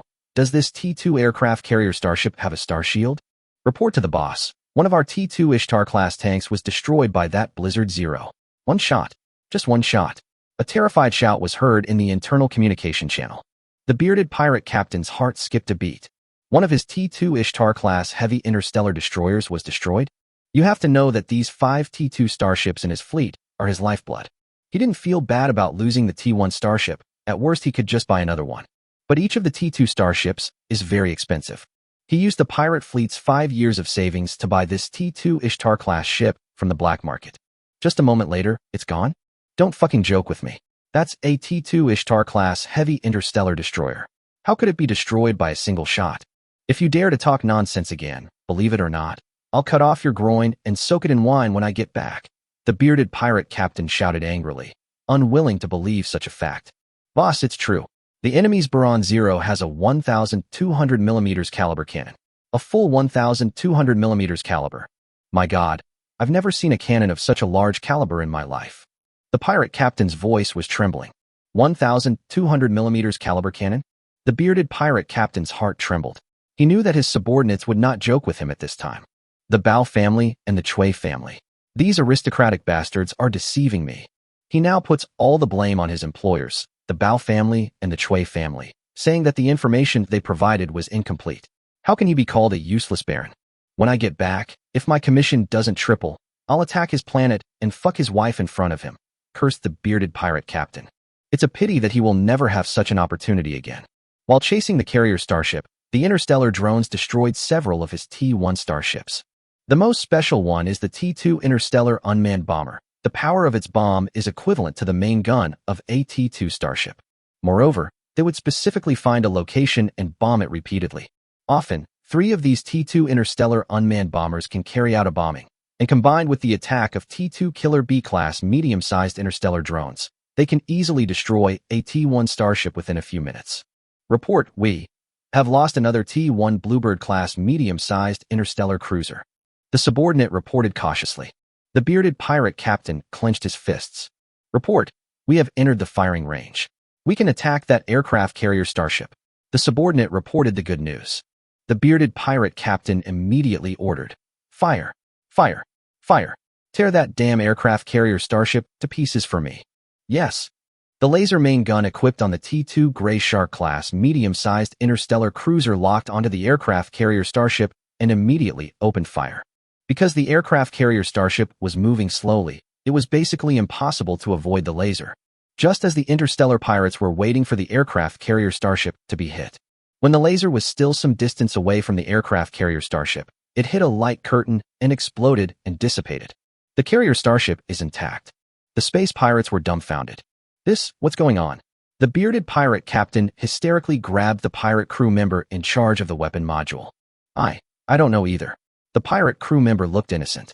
The thin adjutant uttered 2 words in disbelief. Star Shield. Star Shield? The pirate crew members present reacted. It's Star Shield. That scene just now was indeed the Star Shield. But how can a T-2 aircraft carrier starship have a Star Shield? Could it be? This is a T-3 aircraft carrier starship? The bearded pirate captain listened to the pirate crew's discussion and roared, "Shut up." Then he looked at the thin adjutant. Isn't the Star Shield a feature only available on T-3 starships? This aircraft carrier starship doesn't look like a T-3 aircraft carrier starship at all. Judging from the scale and combat capability of the interstellar drones it is equipped with, it is indeed not a T-3 aircraft carrier starship. But that just now was indeed a Star Shield. Sweat dripped down the forehead of the thin adjutant. At this moment, the direction of this interstellar battle has exceeded their expectations. What should we do now? Asked the bearded pirate captain. The Star Shield can only withstand attacks within a certain range. So as long as our starships can launch attacks from several other directions at the same time, the Star Shield will not be able to withstand them in time, said the thin adjutant. The bearded pirate captain's teeth had bitten his lip, and the taste of blood filled his mouth. He naturally knew this truth. However, they have finally caught up with the tail of this aircraft carrier starship after paying the price of several T-1 starships. What price will they have to pay to attack from both flanks at the same time? Boss, we have no choice now. If we retreat, will the Baron let us go? I finally understood that the Baron came prepared. He used his flagship to lure us into the trap, and then arranged a swarm of interstellar drones to attack us. This is a trap, said the thin adjutant. Either you die or I die. Interstellar pirates often encounter this kind of situation. In the past, they might have still had the desire to fight. But today, they have 35 starships besieging 2 starships. Up to now, they haven't even touched the enemy's ship armor, and they have already lost nearly 1/3 of their starships. This is very demoralizing. Attack at full speed. We must destroy this aircraft carrier starship at all costs, said the bearded pirate captain, gritting his teeth. At this point, they have no way back. We can only fight to the end. Report: the side armor of the T-1 Bluebird-class medium interstellar cruiser number 03 has been attacked. The side armor strength remains at 50%. Report: T-1 Vulture-class medium interstellar frigate number 11 was destroyed. No crew members survived. Report: T-1 Vulture-class medium interstellar frigate number 19 has been severely damaged and has lost power and is unable to sail. Reporting: a 10-meter diameter hole has been blasted into the left side armor of the T-2 Ishkor-class medium interstellar frigate. 23 compartments have been urgently sealed off, resulting in the death of 32 people. The ship's power system has been damaged, and its speed is continuing to decline. The pursuit lasted more than half an hour. The T-2 Queen B-class heavy aircraft carrier starship's interstellar drone takeoff and landing frequency has averaged nearly 10 times, and the loss rate has exceeded 30%. However, due to the excellent interception capabilities of the T-2 Beehive-class light interstellar drone, the pursuing interstellar pirate starships have been unable to attack the T-2 Queen Bee from the flank. Starshield also continuously intercepts attacks from the rear. Our ship is under attack, and the remaining energy value of the Starshield is 44%. Along with a shimmering light on the Starshield, the crew on the T2 Queen Bee nervously reported the numbers. In fact, on the holographic projection of the bridge, Zhao Wanner could see the continuously decreasing Starshield energy value, from green to yellow, and then about to change from yellow to red. Despite this, Zhao Wanner remained calm. Report. An enemy T2 Ishkor-class medium interstellar frigate has broken through the interception of our T2 Hive-class light interstellar drone and is approaching our right wing. At the same time, the enemy fleet's flagship, the T2 Grey Shark-class medium-sized interstellar cruiser, continued to fire from behind our ship. If the two ships attack simultaneously, our Starshield won't be able to defend from both directions at once, reported the captain of the ship operating the Starshield. Zhao Wanner was silent for a moment, then said sternly, "Mobilize all interstellar drones to attack this T2 Ishkor." At the same time, the Starshield continues to resist attacks from the rear. Charlotte looked at the order given by Zhao Wanner. This was the best way to deal with the situation at the moment. First, find a way to deal with the attack on one side. Even if the ship may have to withstand a few shots in the end, at least the overall situation will not be affected. Report to the boss. Our ship is already on the target's flank. You can open fire, roared the captain of T2 Ishkal.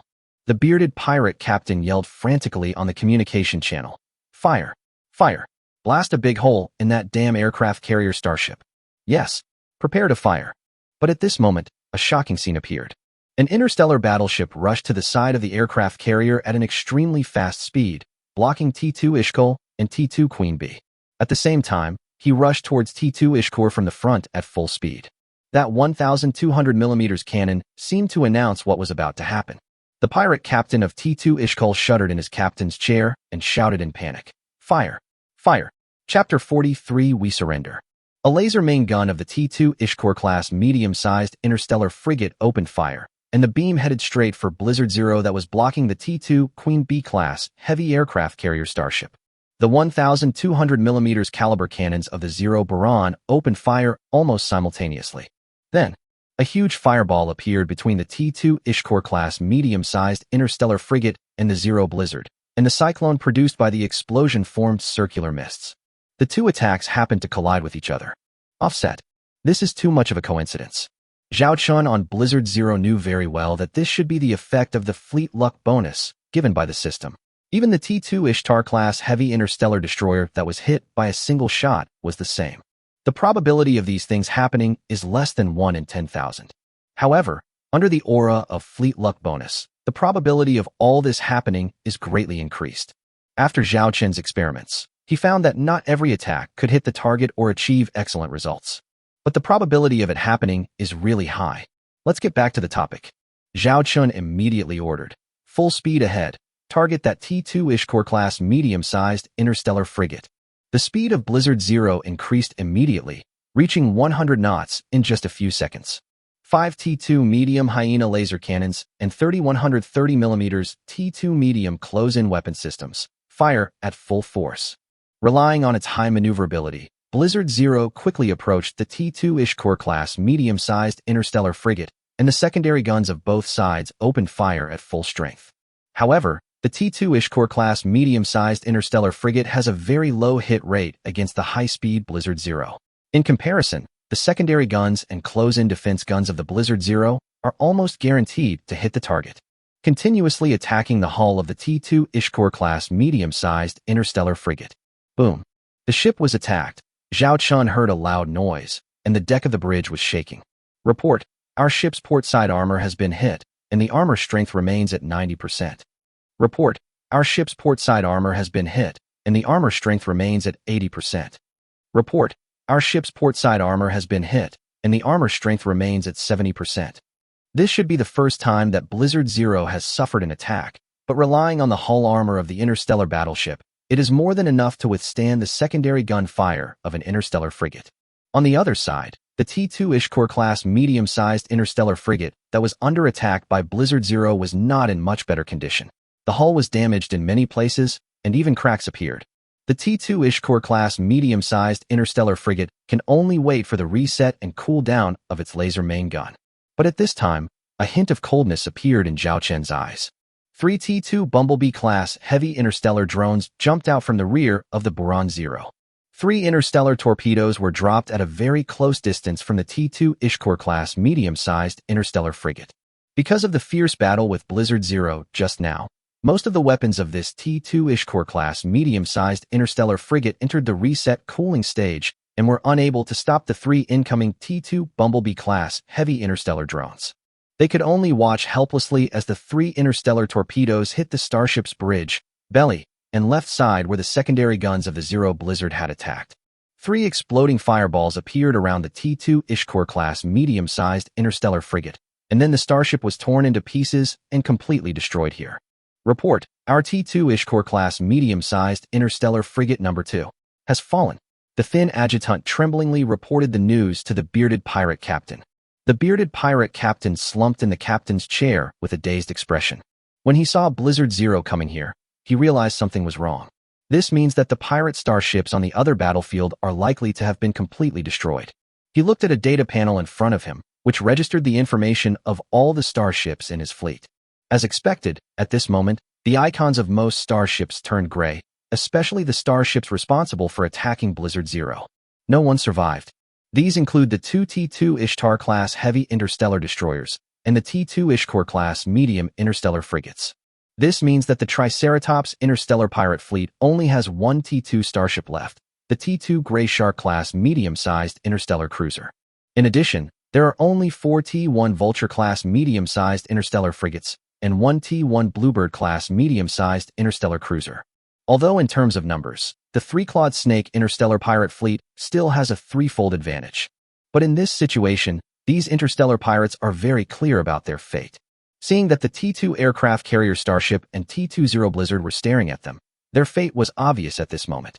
"Boss, let's surrender," the thin adjutant said cautiously. "Surrender?"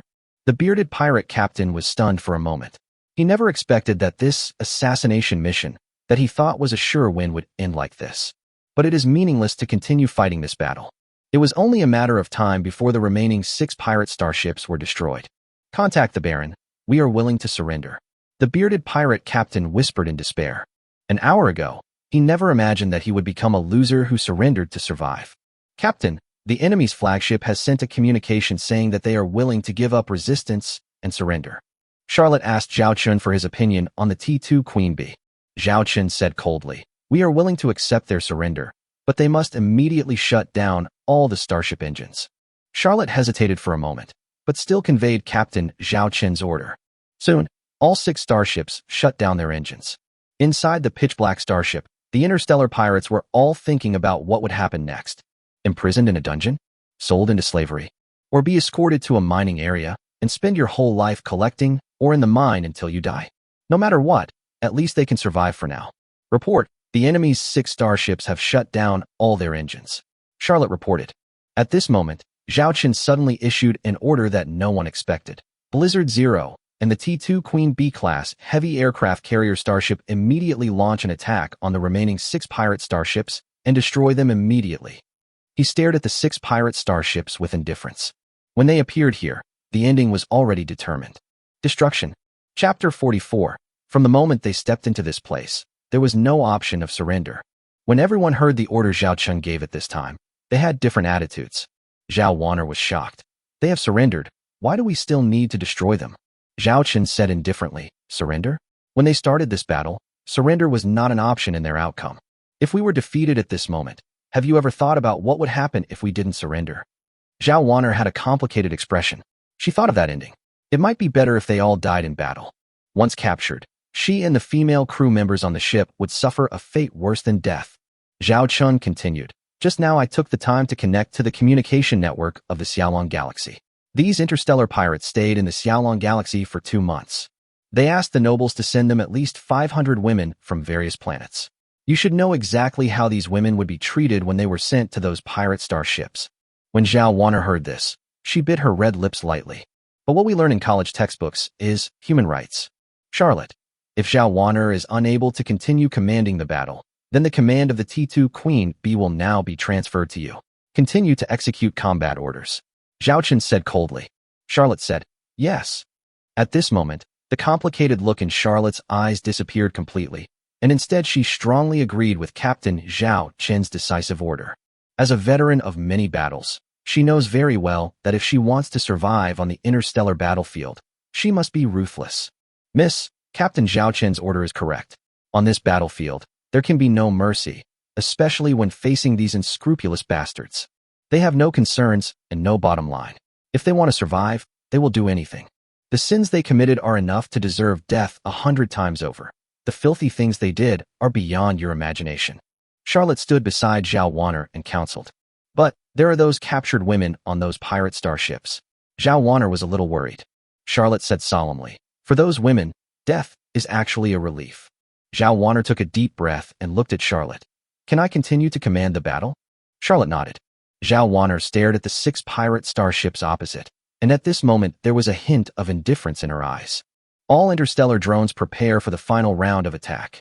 The bearded pirate captain was waiting for the enemy's starship to take over theirs, but what he waited for was a swarm of interstellar drones attacking from afar and the 1,200mm cannon of the Zero Blizzard. The vibration of the ship being attacked made the bearded pirate captain immediately realize what was happening. Zhao Chun, you bastard. You go back on your word. The bearded pirate captain roared angrily. This was also his last voice. The next moment, his T-2 Grey Shark class medium-sized interstellar cruiser was hit by the 1,200mm cannon of Blizzard Zero. The remaining 5 starships also fell into the artillery fire. It was too late for them to restart the starship at this moment. Under the attack of Blizzard Zero and the bombing of the T-2 Queen Bee's interstellar drone swarm, the 6 pirate starships fell one by one. In the end, all of them became the wreckage of starships on this battlefield. The battle is over. Rest here for 10 minutes. Charlotte, take a look at the battle consumption of the 2 starships. If there are no problems, we'll head to the core area of the Xiaolong Galaxy in 10 minutes, Zhao Chen said. Most of those nobles live in the core area of the Xiaolong Galaxy, and this matter is not over yet. Yes. Charlotte immediately started her work. Zhao Chen sat in the captain's chair and let out a long breath. This should be considered his first real Star War. Although his opponent is just an interstellar pirate, it is much more exciting than the starship duel that was like a joke in the academy before. 2 starships destroyed 35 pirate starships. This result is quite good. Zhao Chun leaned back in the captain's chair and closed his eyes as if he was taking a rest. In fact, he opened the system interface. There was actually another reason why he wanted to wipe out this group of interstellar pirates. That is the existence of system tasks. Mission content: destroy the interstellar pirate fleet of the Xiaolong Galaxy. Mission difficulty: sea level. Mission reward: 3 mission points and 600 points. Mission status: mission completed, mission rewards available. That's right, it's for this system task. Zhao Chen clicked to receive the mission reward and received 3 mission points and 600 system points. Including the quarterly tasks completed last time, Zhao Chun now has a lot of resources. Host: Zhao Chun. Occupation: top starship engineer. Special attributes: fleet luck bonus, Eye of Insight. Points: 1,100. Mission points: 8. Number of starships: 2. Mission: none. Warehouse: T3 Blizzard class light interstellar. There are 8 mission points, and the system points are a total of 1,100 points. You can consider exchanging for another T2 product later. Zhao Chun was a little looking forward to it. As his strength grew, he gradually laid the foundation for building an interstellar fleet. Charlotte's post-war report interrupted Zhao Chen's thoughts. He opened his eyes and looked at Charlotte through the video window. During this battle, the T2 Queen Bee suffered no damage to its hull, but lost 107 T2 Hatchling-class light interstellar drones, 39 T2 Killer Bee-class medium interstellar drones, and 5 T2 Hornet-class heavy interstellar drones. 67% of ammunition and supplies were consumed, and there were no casualties. The overall damage level of the T2 Blizzard Zero's hull armor is 7.5%, mainly located on the port side hull armor, which does not affect the starship's navigation and combat. 46% of ammunition and supplies were consumed, and there were no casualties. The subsequent repairs to the starship armor, the production of interstellar drones, and the consumption of ammunition totaled 8,000 star coins in total losses from this battle, Charlotte reported. In just 1 hour of fighting, 8,000 star coins were consumed. Although it is nothing compared to the million star coins Zhao Chun has accumulated. But for ordinary people, this is wealth that they cannot accumulate in their entire life. But this time we destroyed 35 starships, including 5 T2 starships. We can recycle the wreckage of these starships later. It is estimated to generate a value of 600,000 star coins. Charlotte said again. Zhao Chun was very surprised. 600,000 star coins? So much. Zhao Chun was shocked. Charlotte explained. Although these 35 starships are all old, if they were sold, their value would be at least 6 million star coins. Come to think of it, the pirate fleet originally cost 6 million star coins, and the remaining starship wreckage can be worth 600,000 star coins, which is about right. However, 600,000 star coins are based on the profits we make from melting it down ourselves. If we sell it directly to others, we may only get 300,000 star coins. Charlotte added. By the way, the Xiaolong Galaxy doesn't seem to have industrial facilities to deal with the wreckage of these starships. Zhao Qin covered his head helplessly. It was because the Xiaolong Galaxy was too backward and had nothing. The technological level remains completely at the T1 technology level. Let's just leave these starship wreckage here first, since no one will grab them anyway. Blizzard Zero and T2 Queen Bee are ready to set off, traveling at warp speed to the core area of the Xiaolong Galaxy. It's time to meet my uncles and aunts. They have prepared such a big gift for us to take home. I have to reciprocate the favor. Zhao Qinshu's eyes were filled with indifference. The time has come to cleanse the Xiaolong Galaxy. Although this cleansing of the Xiaolong Galaxy may shake the foundation of the Xiaolong Galaxy, after all, many families are involved in the interests of the Xiaolong Galaxy. Chapter 45I, Zhao Chun, am back. The Xiaolong system has a total of 1 star, 12 planets, 5 dwarf planets, 400,000 asteroids, 77 satellites, and more than 400 periodic comets. Among them, according to the habitability coefficient, they are divided into 3 categories: high-quality habitable planets, low-mass habitable planets, and secondary habitable planets. As the name suggests, a high-quality habitable planet is one whose natural environment is very suitable for life due to innate or acquired modifications. A low-mass habitable planet means that the planet has some factors that are harmful to life, but is still suitable for life. Secondary habitable planets are more complex. Some interstellar races can live on them, but most interstellar races need to wear special equipment to barely survive on them, or specially build some small artificial habitable cities under energy shields. The Xiaolong Galaxy is short of resources. There is only 1 high-mass habitable planet, 7 low-mass habitable planets, and 73 second-rate habitable planets. These habitable worlds include planets, dwarf planets, satellites, and asteroids. The Xiaolong Galaxy has a population of 500 million, 99% of whom are humans, and the rest are humanoid interstellar races. The main star of the Xiaolong star system is called Xiaolong Main Star. The main star of Xiaolong is the planet where most of the nobles in the Xiaolong Galaxy live, and it is also the only high-quality habitable planet here. And today, the entire Xiaolong Main Star is surrounded by a strange atmosphere. All space elevators are out of service, and no starships in the low Earth orbit starport of the JF-17 main star are allowed to leave. These orders seem to be announcing that something big was happening. Bao family residence. Patriarch Bao was currently sitting on a chair in the lobby, where a group of Bao family descendants were anxiously waiting. Clan leader, can we attack the Zhao family's mansion now? A descendant of the Bao family couldn't help but speak out.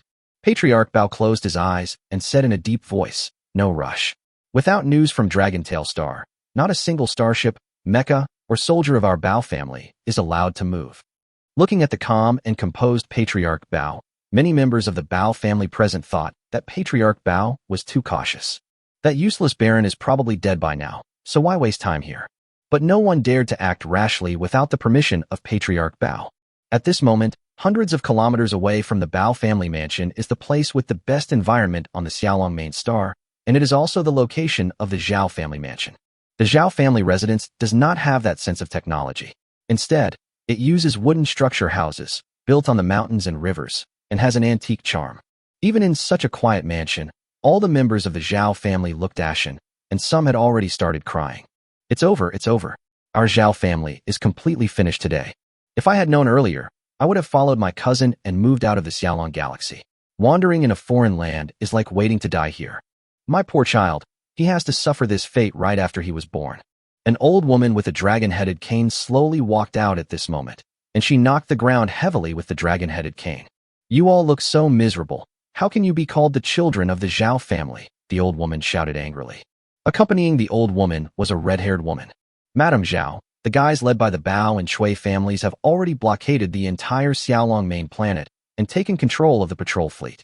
There are also rumors. They hired a pirate fleet and wanted to ambush Zhao Chun and Zhao Wanner. Isn't this just an attempt to wipe out our Zhao family? A middle-aged man said helplessly. Communications on the entire Xiaolong main planet have been blocked. Even if we wanted to ask for help, there would be no response from heaven or earth. Our Zhao family is going to be wiped out today. Another woman hugged her child and burst into tears. Old Madame Zhao looked at this group of people and gasped in anger. Madam, you are not feeling well. You should go back to your room and rest first, said the red-haired woman. Zhang Hong, you still can't contact Xiao Xia? Old Madame Zhao whispered. The red-haired woman shook her head. I still can't get in touch with the young lady. What about the second and third sons? You said before that they were determined to come back. Have you ever advised them not to come back? Asked Mrs. Zhao. The red-haired woman hesitated and said, I tried to persuade him, but I haven't heard from him since our last contact. I don't know what the situation is now. Xiaohong, you originally hid your identity. Now you appear openly in the Zhao family. Old Madame Zhao was a little worried about the woman in front of her. My mission was originally to protect the Zhao family. Zhang Hong's life was saved by the eldest lady, so naturally I have to carry out this mission. Today, I will live and die with the Zhao family. The red-haired woman said calmly. This red-haired woman is Zhang Hong, the secret sentry left by Zhao's eldest sister in the Xiaolong galaxy.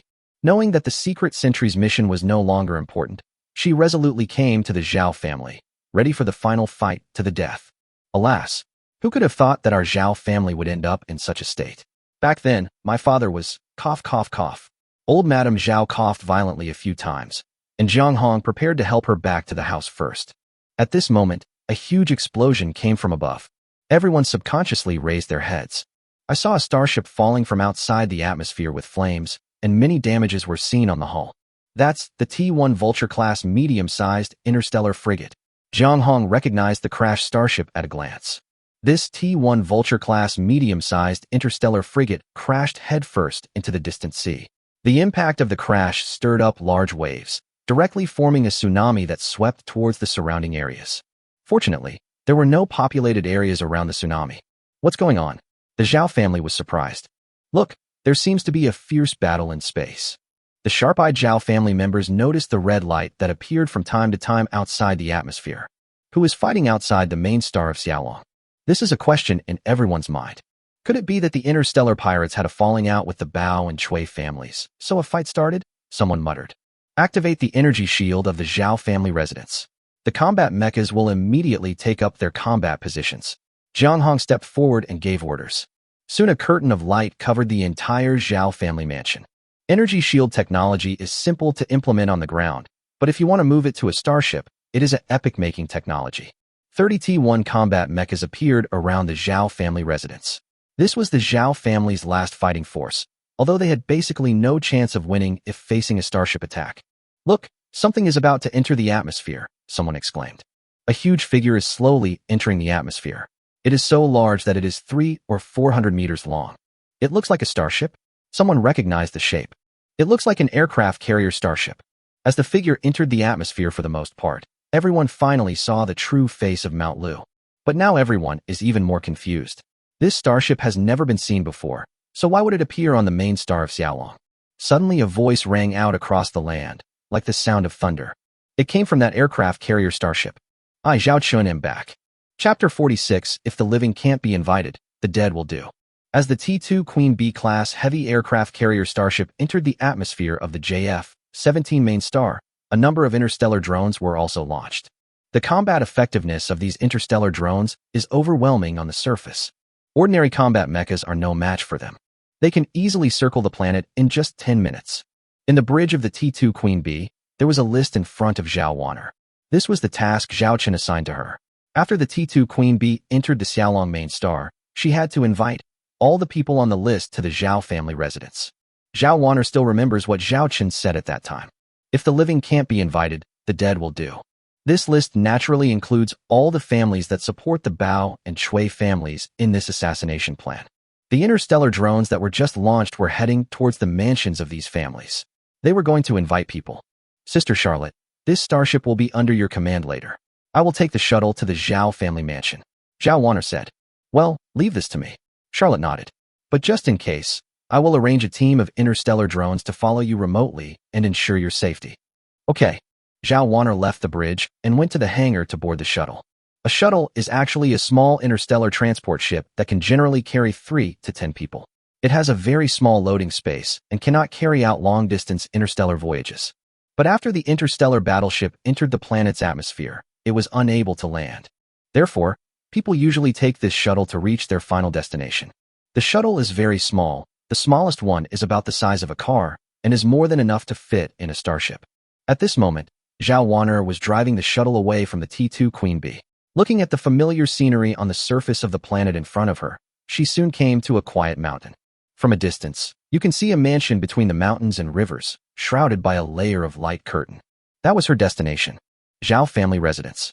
Zhao Wan'er's shuttle was hovering outside the light curtain, and inside the light curtain, a number of combat mechas were aiming their weapons at her. I am Zhao Wan'er, the third daughter of the Zhao family.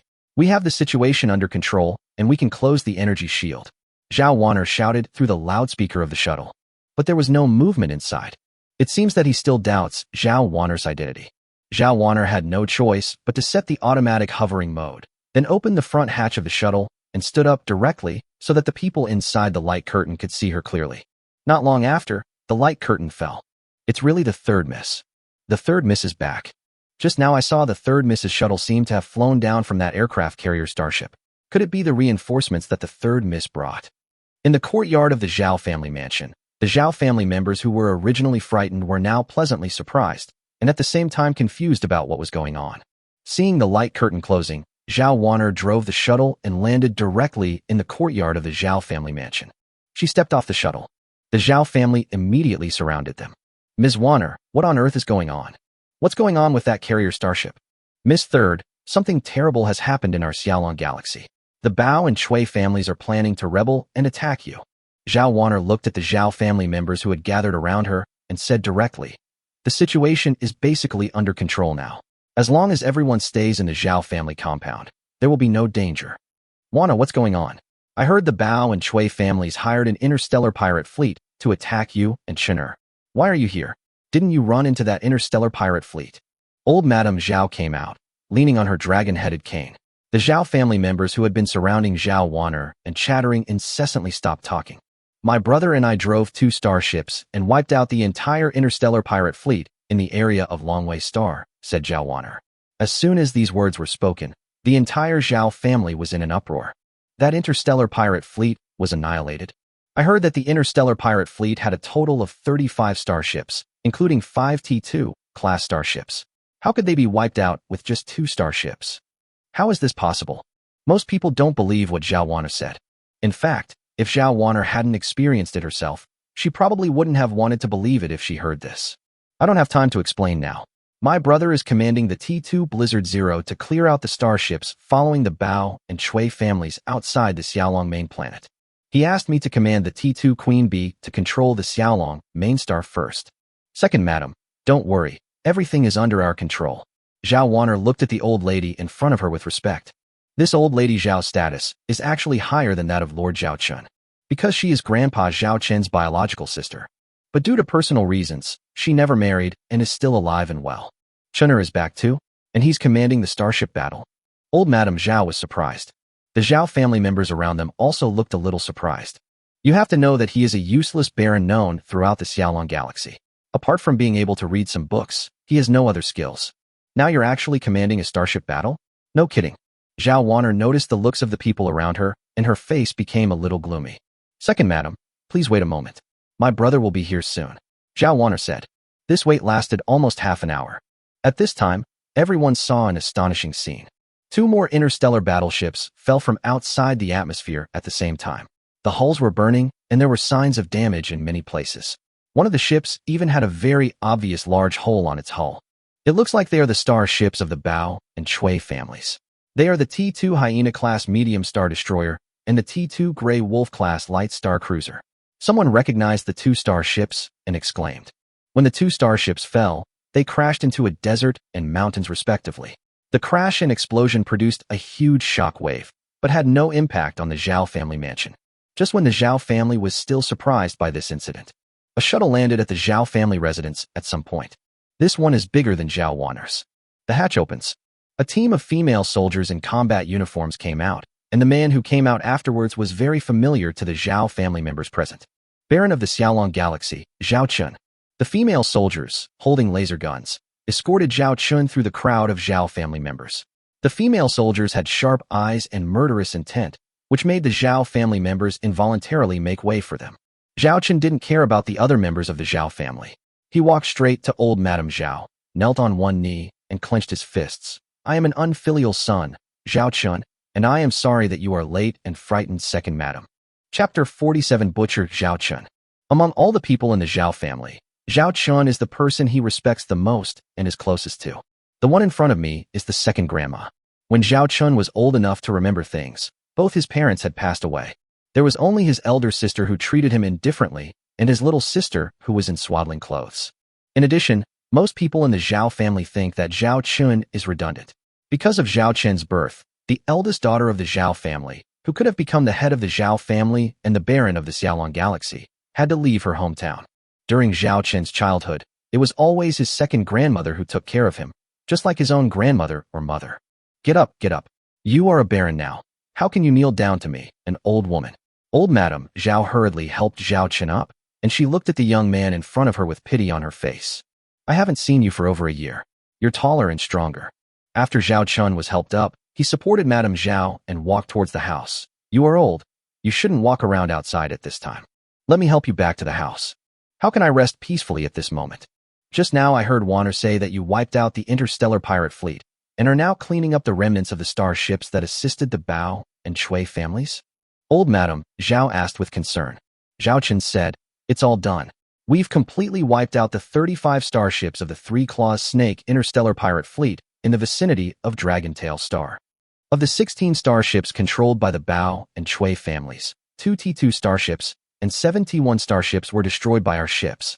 The remaining 7 T1 starships all surrendered. Having lost their fleets, the Bao and Chui families can no longer cause any trouble. When the Zhao family heard Zhao Chun's nonchalant announcement of this matter, they were extremely shocked. This incident originally affected the main star of Xiaolong for 2 months, making the Zhao family believe that a disaster was about to happen. Now it was settled with just a few words from Zhao Chun. Jiang Hong, help me contact all the nobles in the Xiaolong Galaxy. Within 5 hours, have all those clan leaders come to see me at the Zhao family mansion and tell them that this is the Baron's order. Anyone who dares not come will bear the consequences themselves. Zhao Chun looked at Jiang Hong, whom he met for the first time, and gave the order without any unfamiliarity. Jiang Hong was stunned for a moment, and she subconsciously glanced at Zhao Warner. Zhao Warner said, Jiang Hong, do as my brother says. Yes. Jiang Hong started to do this. Chunner, are you going to deal with this matter? Old Madame Zhao noticed the hint in Zhao Chun's words. Zhao Chun nodded.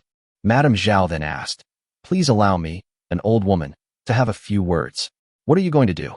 The Xiaolong Galaxy has been decaying for many years. It's time for a major cleanup, Zhao Chun said. Madame Zhao looked at Zhao Chun and stroked his cheek with her dry hands. Grown up. Our Chunner has really grown up. Go ahead and do it. No matter what you do, you are the Baron of our Zhao family. Grandma supports you. Grandma, the scene below may not be suitable for you to watch. Why don't you move away? Zhao Chun said with some hesitation. Madame Zhao laughed heartily, holding her dragon-headed cane. Chunner, do whatever you want. Grandma, I have lived for hundreds of years. What kind of scenes have I not seen? You probably don't know that when your grandfather became the Lord, I was the deputy commander of the Xiaolong Galaxy's fleet. I'll sit here today and take a good look at how our Chunner cleans up the house. Warner, help me move that chair over here. Zhao Warner looked at her brother. She didn't know since when the brother whom she originally looked down upon had become her backbone. Zhao Chun nodded slightly. Zhao Warner walked into the house and brought out a mahogany chair with a dragon pattern. The chair was very old, with cracks and signs of fading on it. This was left behind by Zhao Chun's great-grandfather, the founder of the Zhao family. Mrs. Zhao likes this mahogany dragon-patterned chair the most. Old Madame Zhao was holding a dragon-headed cane and sitting on a mahogany chair with dragon patterns. At this moment, a group of interstellar drones appeared in the distant sky, and it seemed that they were fishing under their bodies. Then, a horrifying scene appeared before the Zhao family. Several corpses were thrown directly into the Zhao family compound by these interstellar drones, and a voice came from the interstellar drones. Captain, the Chui family is stubborn and is attempting armed resistance. According to your instructions, the Chui family mansion has been destroyed, and all 225 members of the Chui family have been killed. These are the remains of the Chui family's head and several of its senior members. Chui family. Someone from the Zhao family looked closely at the corpse on the ground and saw a bloody head. It was indeed the head of the Chui family. Some women and children covered their mouths and started vomiting. The smell of blood also hit me. That old fellow from the Chui family should have died long ago. He's such a traitor. If it weren't for my father taking in our Chui ancestor and giving him a living, there wouldn't be any Chui family in the Xiaolong galaxy. Ugh. Old Madame Zhao looked at the bloody scene in front of her without changing her expression. Instead, she cursed the people from the Chui family. After that, several batches of interstellar drones arrived, carrying either corpses or living people. The living people were also tied up in net bags and then thrown directly into the Zhao family compound from several meters high. They were basically only half dead. The Zhao family looked at the people who were sent here. Without exception, they were all aristocratic forces who openly or secretly supported the Chui family and the Bao family. Suddenly, a person hung by an interstellar drone attracted everyone's attention. The head of the Bao family, Bao Dashan. Bao Dashan's face was covered in blood, his eyes were blank, and he looked absent-minded. He received the same treatment as the person before him and was thrown heavily to the ground. Chief Bao, how are you? Zhao Chen smiled as he looked at Bao Dashan, who was thrown down like mud. When Bao Dashan saw the man in front of him, he instantly roared in anger. Zhao Chen, you beast, devil. You actually slaughtered my entire clan. I will never forgive you, and I will not let you go even if I become a ghost. Hearing Bao Dashan's words, the Zhao family trembled in their hearts. Another Xiaolong noble was slaughtered. Bao Dashan, I've discovered that you are really shameless. Who planned the assassination and wanted to kill me and Zhao Wan'er? Who secretly organized the ground forces, waiting for news of my death to arrive and then take control of the Zhao family residence by force? Zhao Chen sneered. Bao Dashan was speechless, but he stared at Zhao Chen angrily, as if he wanted to tear Zhao Chen into pieces. However, both of his legs were broken, so he had no chance of revenge. Find a pillar and tie Chief Bao up. The same goes for those corpses. Tie them up and throw them on the ground. What if they catch a cold? Zhao Chen said calmly. Soon, the head of the Bao family, who was originally one of the 3 nobles in the Xiaolong galaxy, was tied to a pillar like a livestock. Old Madame Zhao saw what Zhao Chen did, but she didn't say anything and even drank several sips of tea. At this time, a shuttle arrived outside the Zhao family residence, but because of the interception of the interstellar drone, the shuttle could only stop outside the compound. Report, the head of the Jiang family has arrived. The servant of the Zhao family reported. The Jiang family is the only surviving family among the 3 major families in the Xiaolong galaxy, and is also the family of Zhao Chen's fiancée Jiang Shasha. Chapter 48, Zhao Chen's Death List. Jiang Xiong, the old man of the Jiang family, was now walking slowly into the Zhao family residence with his 2 children.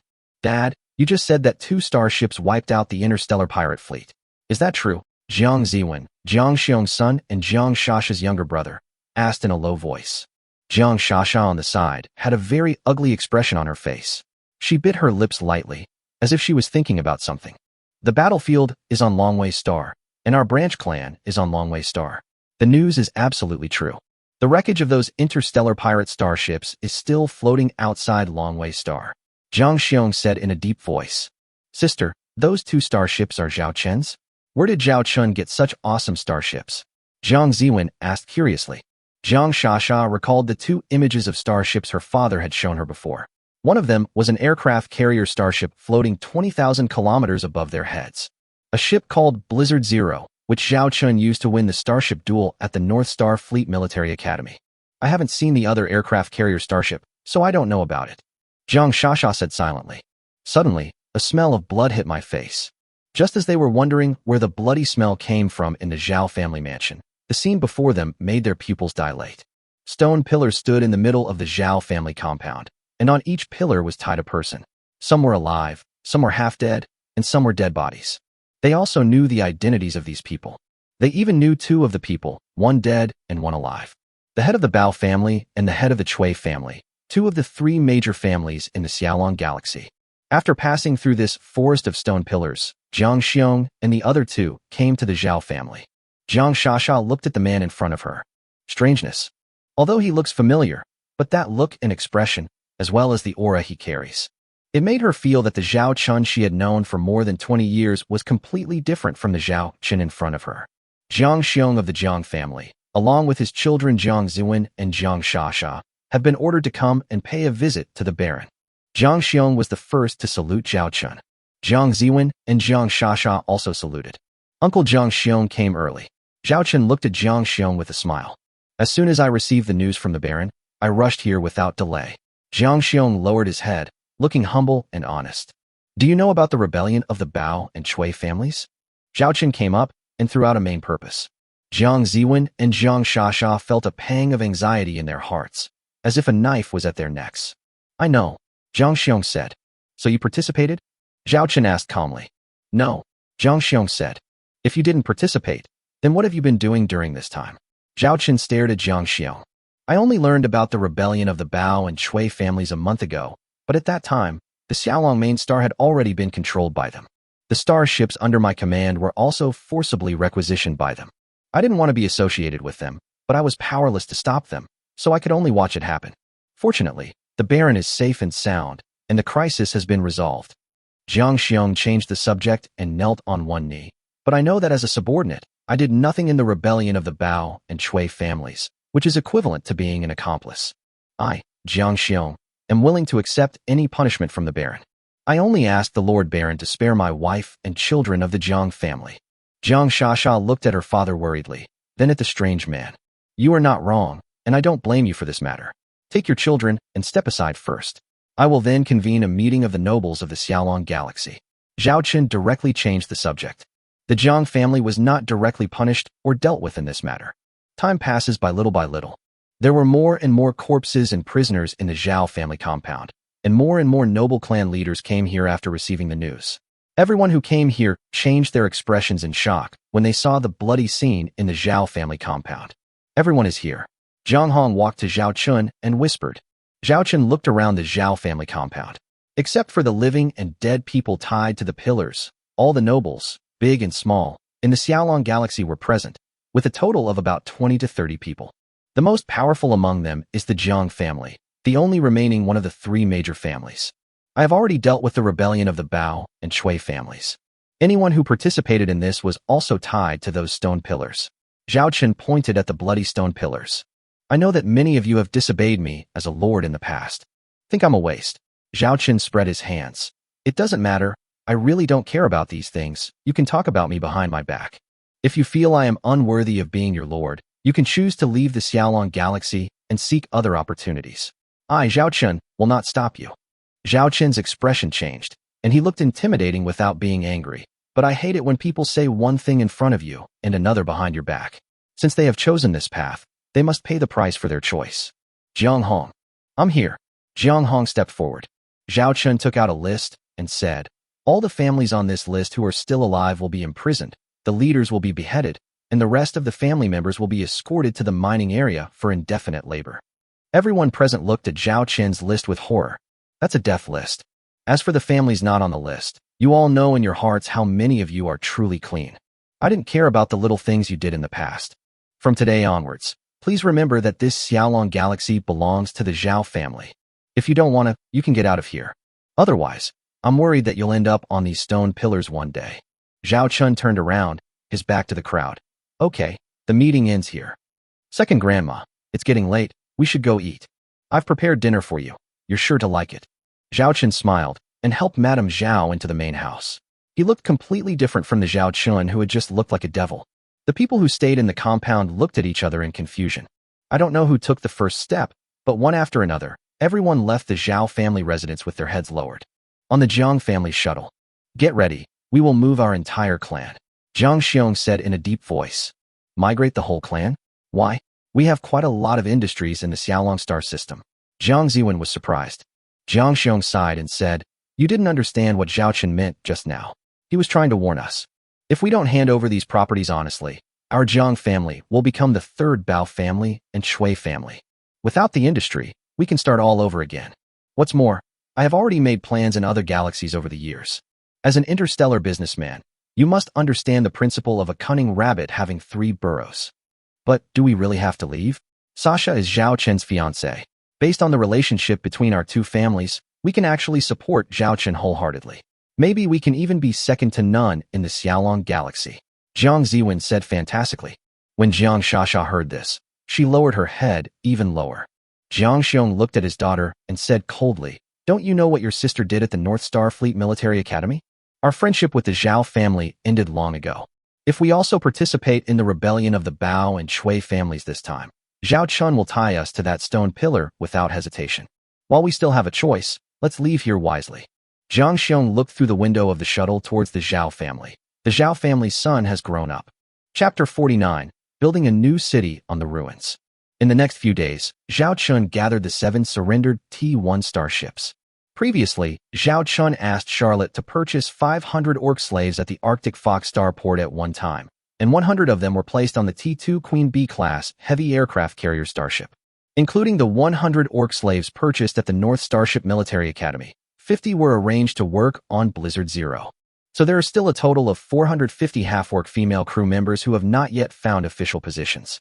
Let them temporarily take over these T-1 starships and be responsible for the security of the Xiaolong Galaxy.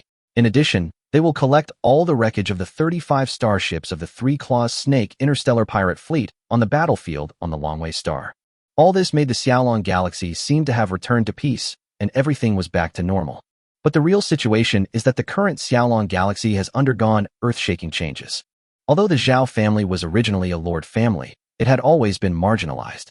However, in just one night, it completely controlled the entire Xiaolong Galaxy.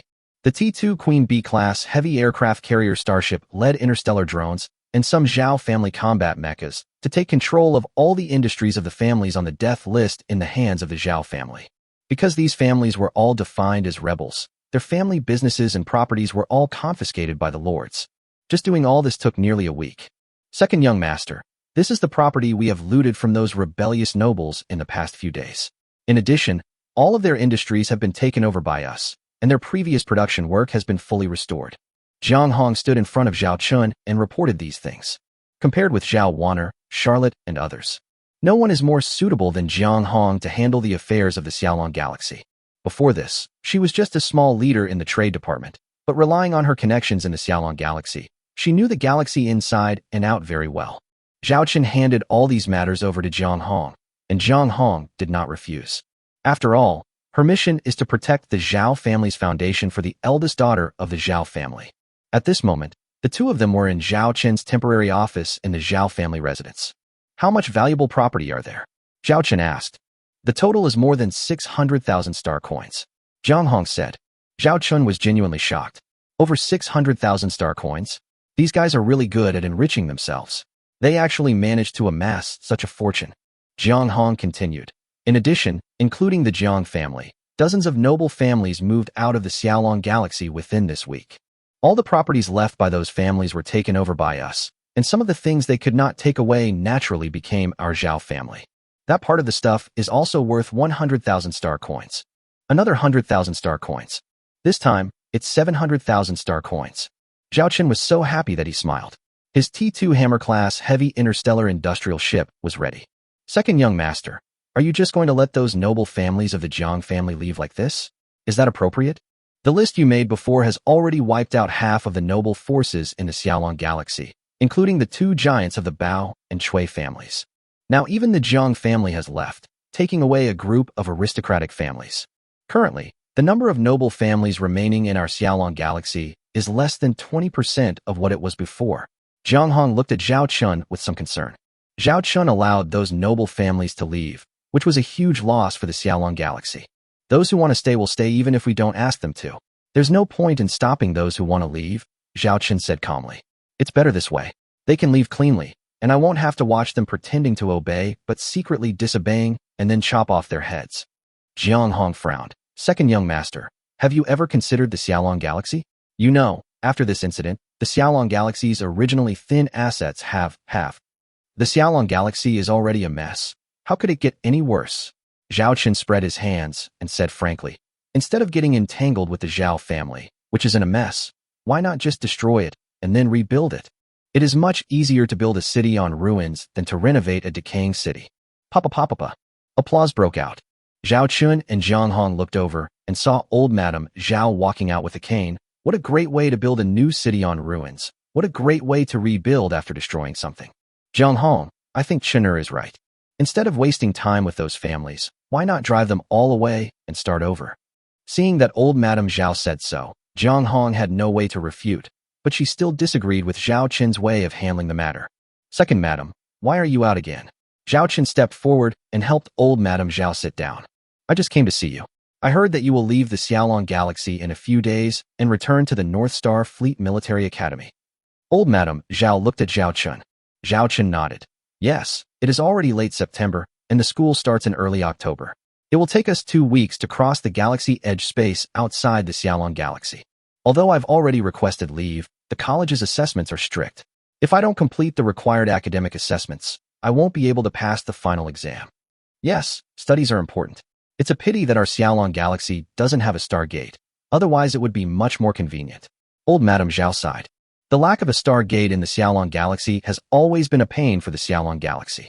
Existing Stargate technologies must be built in a galaxy with a binary star system.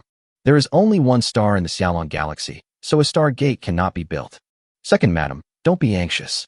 Our Xiaolong Galaxy will soon have our own Stargate. If you miss me and want her by then, just tell us, and we will rush back to see you. Zhao Qin said with a smile. Stargate. This is a hurdle that Zhao Qin cannot bypass in his plan to build the JF-17 system. Among the T2 products in the system mall, there are no technologies that meet the requirements.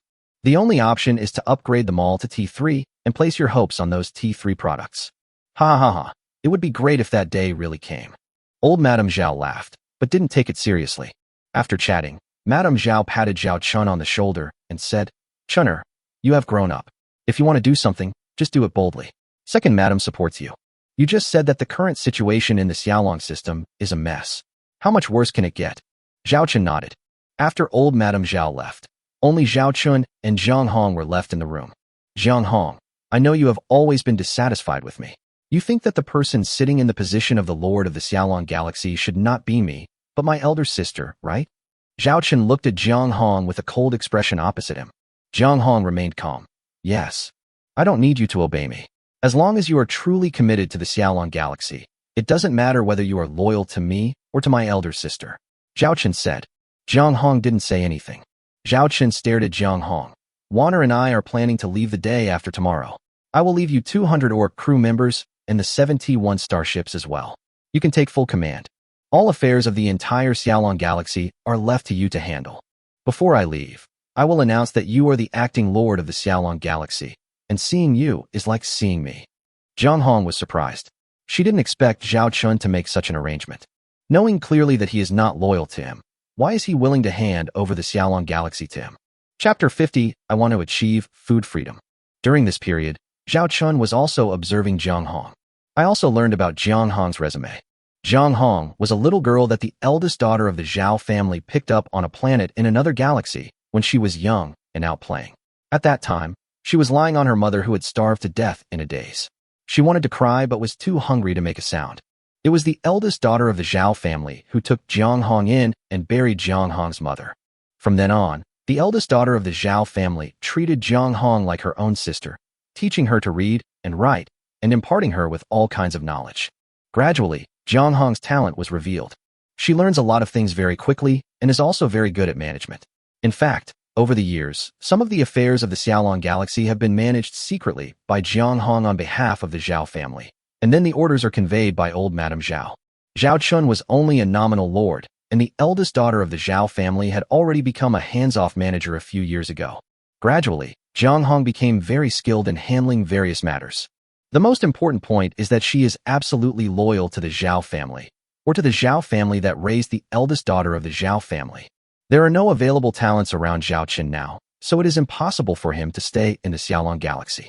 After all, it is too poor here. Charlotte is a general and is good at commanding starships in battles, but forget about asking her to govern the Xiaolong Galaxy. So, Zhao Qin chose Zhang Hong. This woman does not submit to herself. Are you willing to let me take care of the Xiaolong Galaxy? Zhang Hong asked her own question. Zhao Qin nodded. I'm at ease leaving it to you. Zhang Hong didn't know what to say for a moment. Zhao Qin began to talk about his plan. For the Xiaolong Galaxy to rise and prosper, it needs 3 opportunities. First point, Stargate. A galaxy without stargates has no development prospects. There is no way to solve this problem in a short time, but I will find a way. The second point, industry. The Xiaolong Galaxy has always had only a very low-level T1 technology industry, which can only maintain the self-sufficiency of the Xiaolong Galaxy. Even if an emergency occurs on those planets, people often starve to death. If I remember correctly, the Galactic Federation has a rating from 0 to 10 based on the living conditions of the people in a galaxy, right? The rating of our JF-17 Starlink is only 0.3, less than the average of 5. Therefore, we must develop a promising industry that has the advantage of foreign trade. Only in this way can we draw funds from outside and build the Xiaolong system. I have already figured out how to do this, but it still requires some time to prepare. Third point, new order.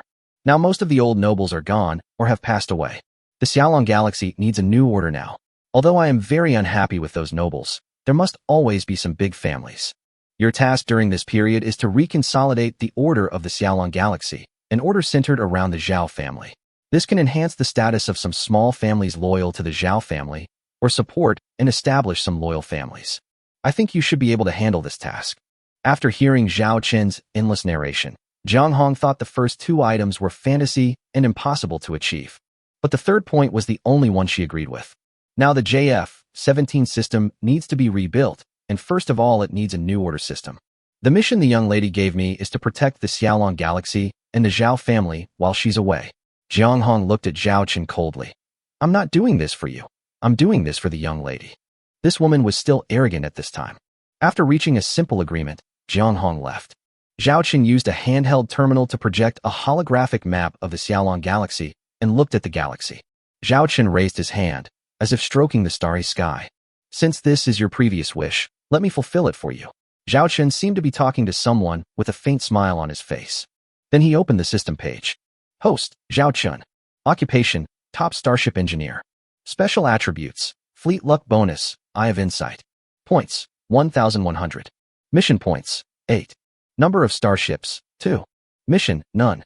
Warehouse. Technical blueprints for T3 Blizzard-class light interstellar battlecruiser, T1 Wolf Laos-class medium interstellar destroyer, T2 Queen Bee-class heavy aircraft carrier, and T2 Hammer-class heavy interstellar industrial ship.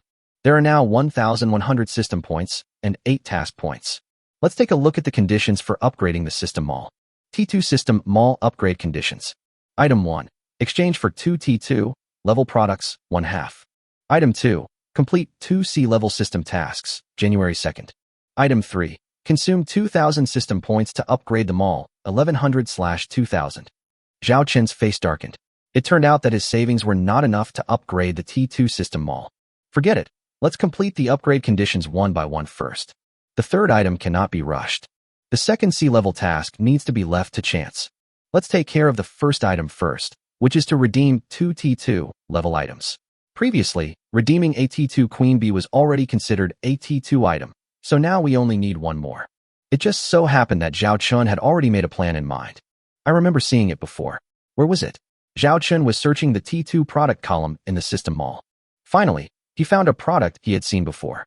T2 Bronze Eden-class Starship Technical Drawings. Because I haven't redeemed it yet, I can't see the detailed data, but I can see a brief introduction. T2 Bronze Eden-class Starship. Auxiliary starship, capable of unlimited cycles of agricultural, forestry, animal husbandry, and fishery development operations without consuming resources. Simply put, this is an interstellar farm, ranch, forest, and fishery, and it's free. Do you want to consume 400 system points and 3 mission points to redeem the item T2 Bronze Eden-class Starship Technical Blueprint? Sure.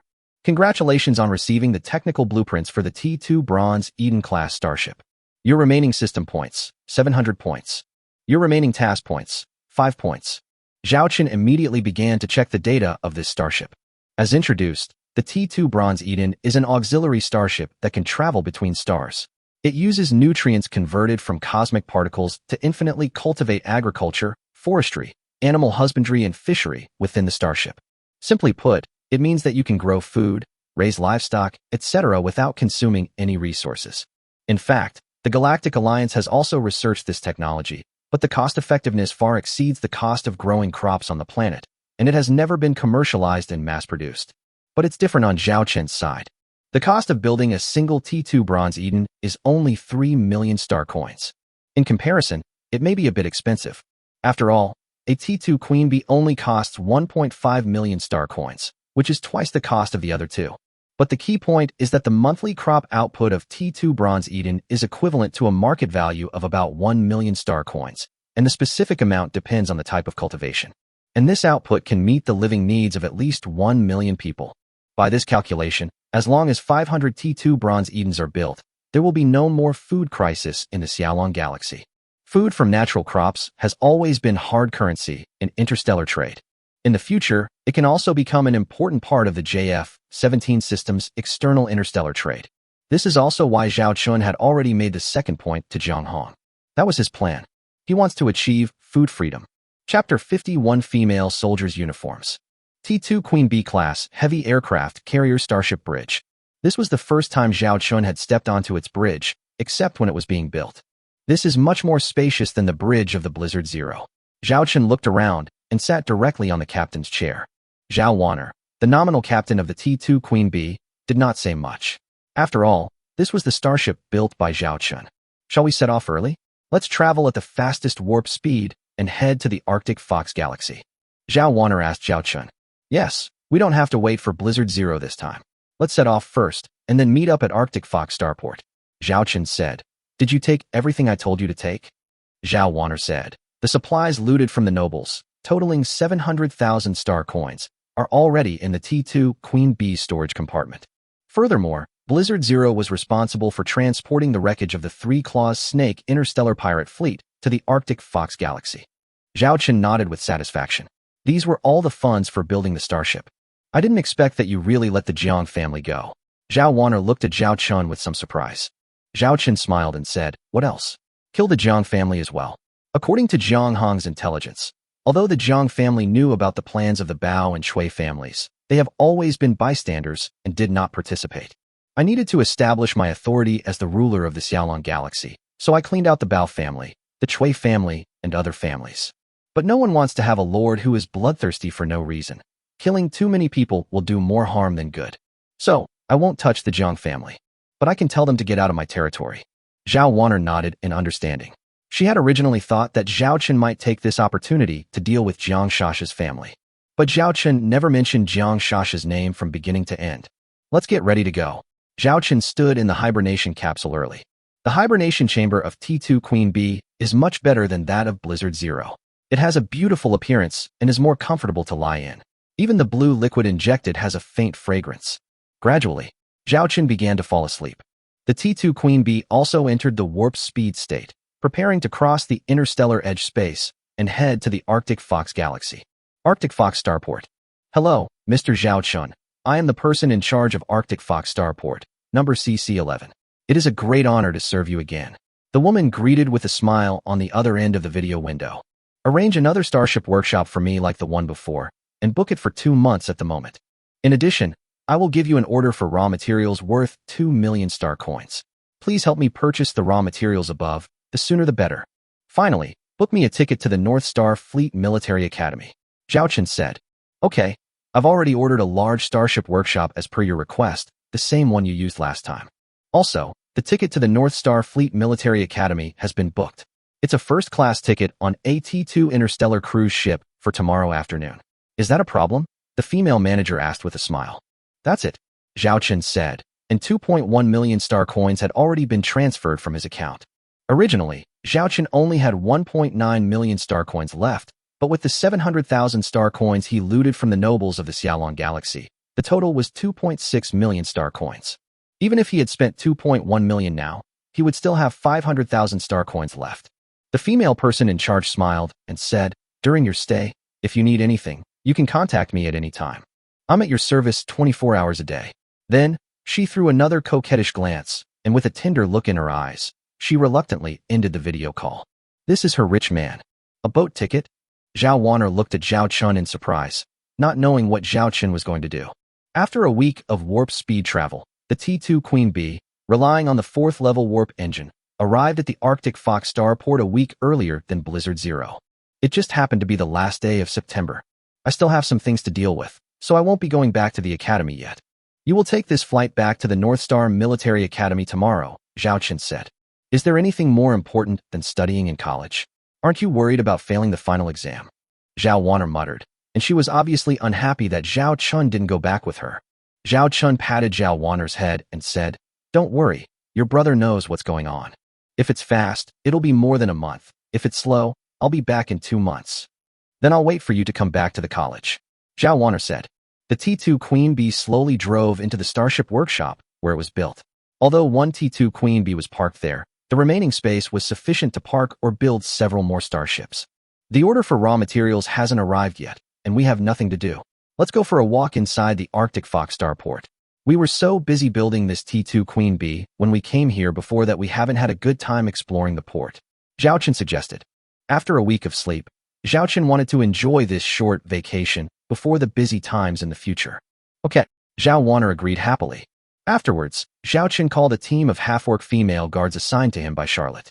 The group of 7 people took an unmanned flying car, drove out of the Starship workshop, and entered the interior of the Arctic Fox starport. The interior of the Arctic Fox starport is a large city that can accommodate hundreds of thousands of people. Of course, the prerequisite is that you need to have money. Come to think of it, it seems that my crew members don't have uniform crew uniforms.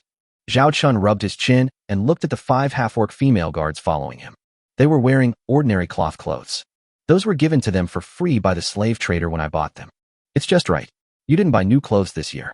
Let's go buy some new clothes, and I'll also order a batch of crew uniforms. Zhao Chen suggested. I have a school uniform at the academy, Zhao Wanner said. Zhao Chen looked at Zhao Wanner, who had not yet taken off her college uniform. No one wanted to wear a school uniform all day long. In fact, it was to save money. Zhao Chun directly pulled Zhao Wanner forward and said, No, I must buy you clothes today? You are not allowed to go back until I buy you 10 sets. Zhao Wanner's face was full of surprise. Just as they were on their way, a man wearing a black cloak and walking with his head down staggered towards Zhao Chun and others. The female half-orc soldier guard was quick-witted and stood in front of Zhao Chun. The man bumped into the female orc guard and apologized repeatedly. The voice was a hoarse female voice. I'm sorry. Then he walked away immediately. Zhao Chun watched the man's back as he left until he disappeared around the corner. What's wrong? Zhao Wanner looked at Zhao Chun in surprise. Zhao Chun said, Nothing. Let's go buy clothes. Inside the clothing store, Zhao Chun stared at the several sets of clothes in front of him with a conflicted expression. Hip-wrapped uniforms, maid outfits, bunny girls. If all the female crew members on my starship wore this kind of uniform, that picture is so beautiful. Don't even think about it. Just order it according to my drawing. Zhao Wanner hand drew a few clothing pictures on the side, destroying Zhao Chen's beautiful fantasy. Suddenly, Zhao Chen saw a familiar figure outside the store, but behind that figure there were several sneaky figures. Wanner, wait here for a moment. You 2 stay, and you 3 follow me. Zhao Chen suddenly left the clothing store with 3 half-orc female guards and disappeared into the crowd. Chapter 52, Interstellar Succubus. In a remote, abandoned underground pipe not far from the clothing store, the man in the black cloak who had bumped into Zhao Chen's female guard on the street before was walking cautiously in the underground pipe. After walking for an unknown amount of time, he turned into a small pipe and tapped the wall rhythmically with his hands. Soon, dozens of figures in front walked out from the darkness. They are all female, with short horns on their heads, short wings behind their backs, and even long tails on their buttocks. Sister Lilith. The girls surrounded the man in the black cloak.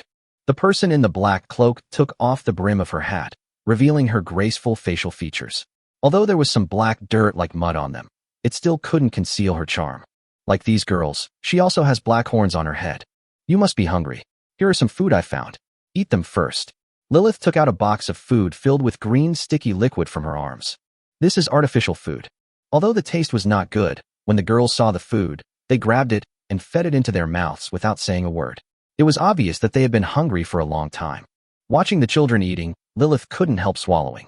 It's a pity that I targeted a rich man today, but I didn't have the chance to take action. I didn't expect that the man's personal guards were so smart, so I didn't have any chance at all. Sister Lilith, you should eat something too. A little girl who looked about 13 or 14 years old was holding some green artificial food and looking at Lilith. Lilith smiled gently and said, I've eaten outside, so I'm not hungry. You guys can eat. The little girl blinked and began to wolf down the food on her own. Lilith turned around and touched her flat belly.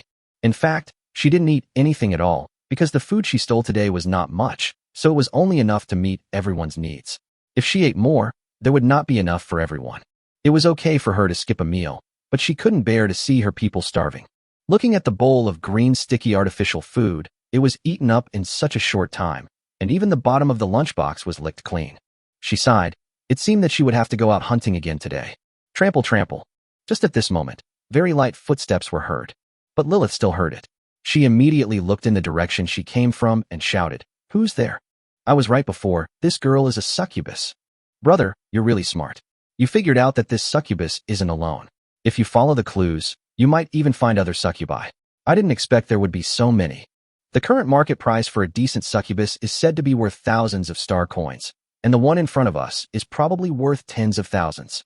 7 men emerged from the darkness, armed with blades or other weapons. There is a regulation in the starport that no hot weapons are allowed to be brought into the internal living and trading areas, so they only have cold weapons on them.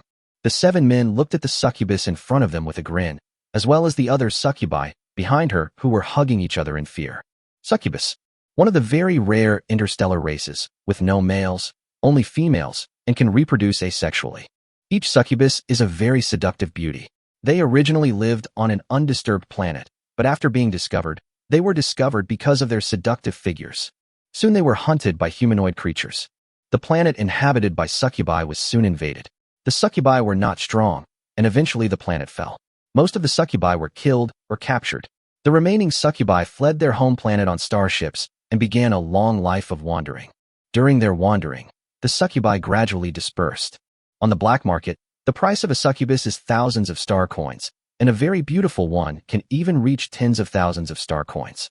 Many princes and nobles are proud to have a succubus slave, but due to extensive hunting, there are very few succubi to be seen now. Who would have thought that there were dozens of succubi living in the abandoned pipes of this starport? This is a mobile vault. Hurry up and leave, Lilith shouted, and at the same time she pulled out a dagger and took a fighting stance. The succubi behind her began to flee. "Want to leave? No way." The men swarmed forward. Lilith brandished the dagger in her hand, but it was obvious that her fighting ability was not very strong. Soon, the dagger in her hand was snatched away by a man. "Girl, I advise you not to resist. Instead of lingering on here, it's better for me to sell you to those princes and nobles. Then you can eat and drink well, and there is no need to suffer here." The man grabbed Lilith's arm with a grin. "Who wants to be a prisoner of you guys? I would rather die than let you succeed." Lilith opened her mouth and bit the man's arm. The man felt pain and kicked Lilith in the abdomen. Lilith flew backwards and fell heavily to the ground, holding her lower abdomen in pain. "Let me go. Sister Lilith, save me." Behind him, he heard the cries of his companions who had just fled. Lilith gritted her teeth and raised her head, only to see that there were 4 or 5 people at the other end of the pipe, blocking the way there, and had already started to capture her companions. "It seems that they are a group of people. Hey, why did you hit it so hard? If it breaks, it won't sell for a good price," the other man yelled. The bitten man snorted coldly and walked towards Lilith, saying, "If we can't sell it, we'll enjoy it ourselves. I've lived for all these years, but I've never played a succubus. I heard that playing with a succubus once is worth losing 10 years of your life." As he spoke, the man walked up to Lilith, put one foot directly on Lilith's back, grabbed Lilith's hair with one hand, and said with a sinister smile, "Tonight I will taste the taste of the famous succubus in the universe." Lilith's hair was grabbed, and her head was raised up. The pain in her body was nothing compared to the pain in her heart. She knew very well what would happen to her and her companions if they were caught. After escaping for so many years, he managed to survive. Why? Why don't they, the succubi, have equal rights to live? Is it because they are good-looking? Lilith hated it so much. She hated this damn universe so much, and she hated those who invaded her home planet so much. Hate the person in front of you. If anyone can save them, Lilith is willing to give everything, even her life. Oh. Suddenly, screams were heard from the pipe. At first, I thought it was a fleeing succubus. But soon something was wrong, and a figure walked out of the darkness. "It's so lively, do you mind if I join in?" Chapter 53, Succubus Lilith. Zhao Chen smiled as he watched the lively scene in the underground pipe in front of him. 3 female guards were vigilantly protecting Zhao Chen in the middle. "Who are you?" The man stepping on Lilith stared at Zhao Chen, and his hands behind his back began to gesture a few times. Those accomplices who were originally trying to catch the succubus began to gather around one by one. "Who am I?" Zhao Chen rubbed his chin, looking thoughtful, then replied with a smile. "Who I am is none of your business." The man felt humiliated. He pointed at Zhao Chen angrily and said, "Boy, I'm warning you. I have the Black Fox Society of Arctic Fox Starport behind me. If you leave now, I can still pretend nothing happened. Otherwise, I will make sure you can't leave Arctic Fox Starport." Black Fox Club? Listening to the name, it sounds like a gang. But Zhao Chen didn't care. He chuckled, shook his head, and spread out his hands. The Black Fox Society behind you may indeed have some capabilities. But do you think you guys can get out of here alive? The man understood the meaning of the other party's words, and he immediately took out a dagger. His companions behind him also took out their weapons. A group of people gathered together, about a dozen of them. The 3 female orc guards immediately took up fighting stances. Don't worry, let me try it myself first. Zhao Chen stopped the 3 female guards and walked to the front alone. He hooked his finger at them and said, "Don't dawdle. Let's make it quick and decisive. I think you are looking for death. Come on, kill this guy," the man ordered.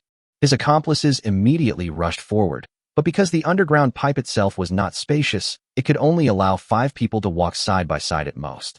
Now in the fight, only 3 people rushed to the front. Seeing this, the 3 female guards all grasped the short blades at their waists. General Charlotte said that no matter what happens, protecting the captain's life is the top priority. But now the captain ordered them not to interfere. This made them feel a little conflicted, and they could only wait and see. If the captain was in danger, they would take action immediately. But an unexpected scene appeared. Zhao Chen took the lead, first dodging the dagger in the hand of the man who attacked first, and then punched the man in the chest. Snap!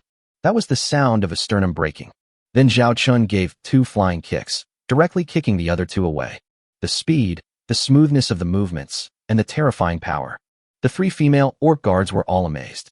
They were in no way inferior to the elite warriors in their orc tribe. Go on. A fighting spirit flashed in Zhao Chen's eyes.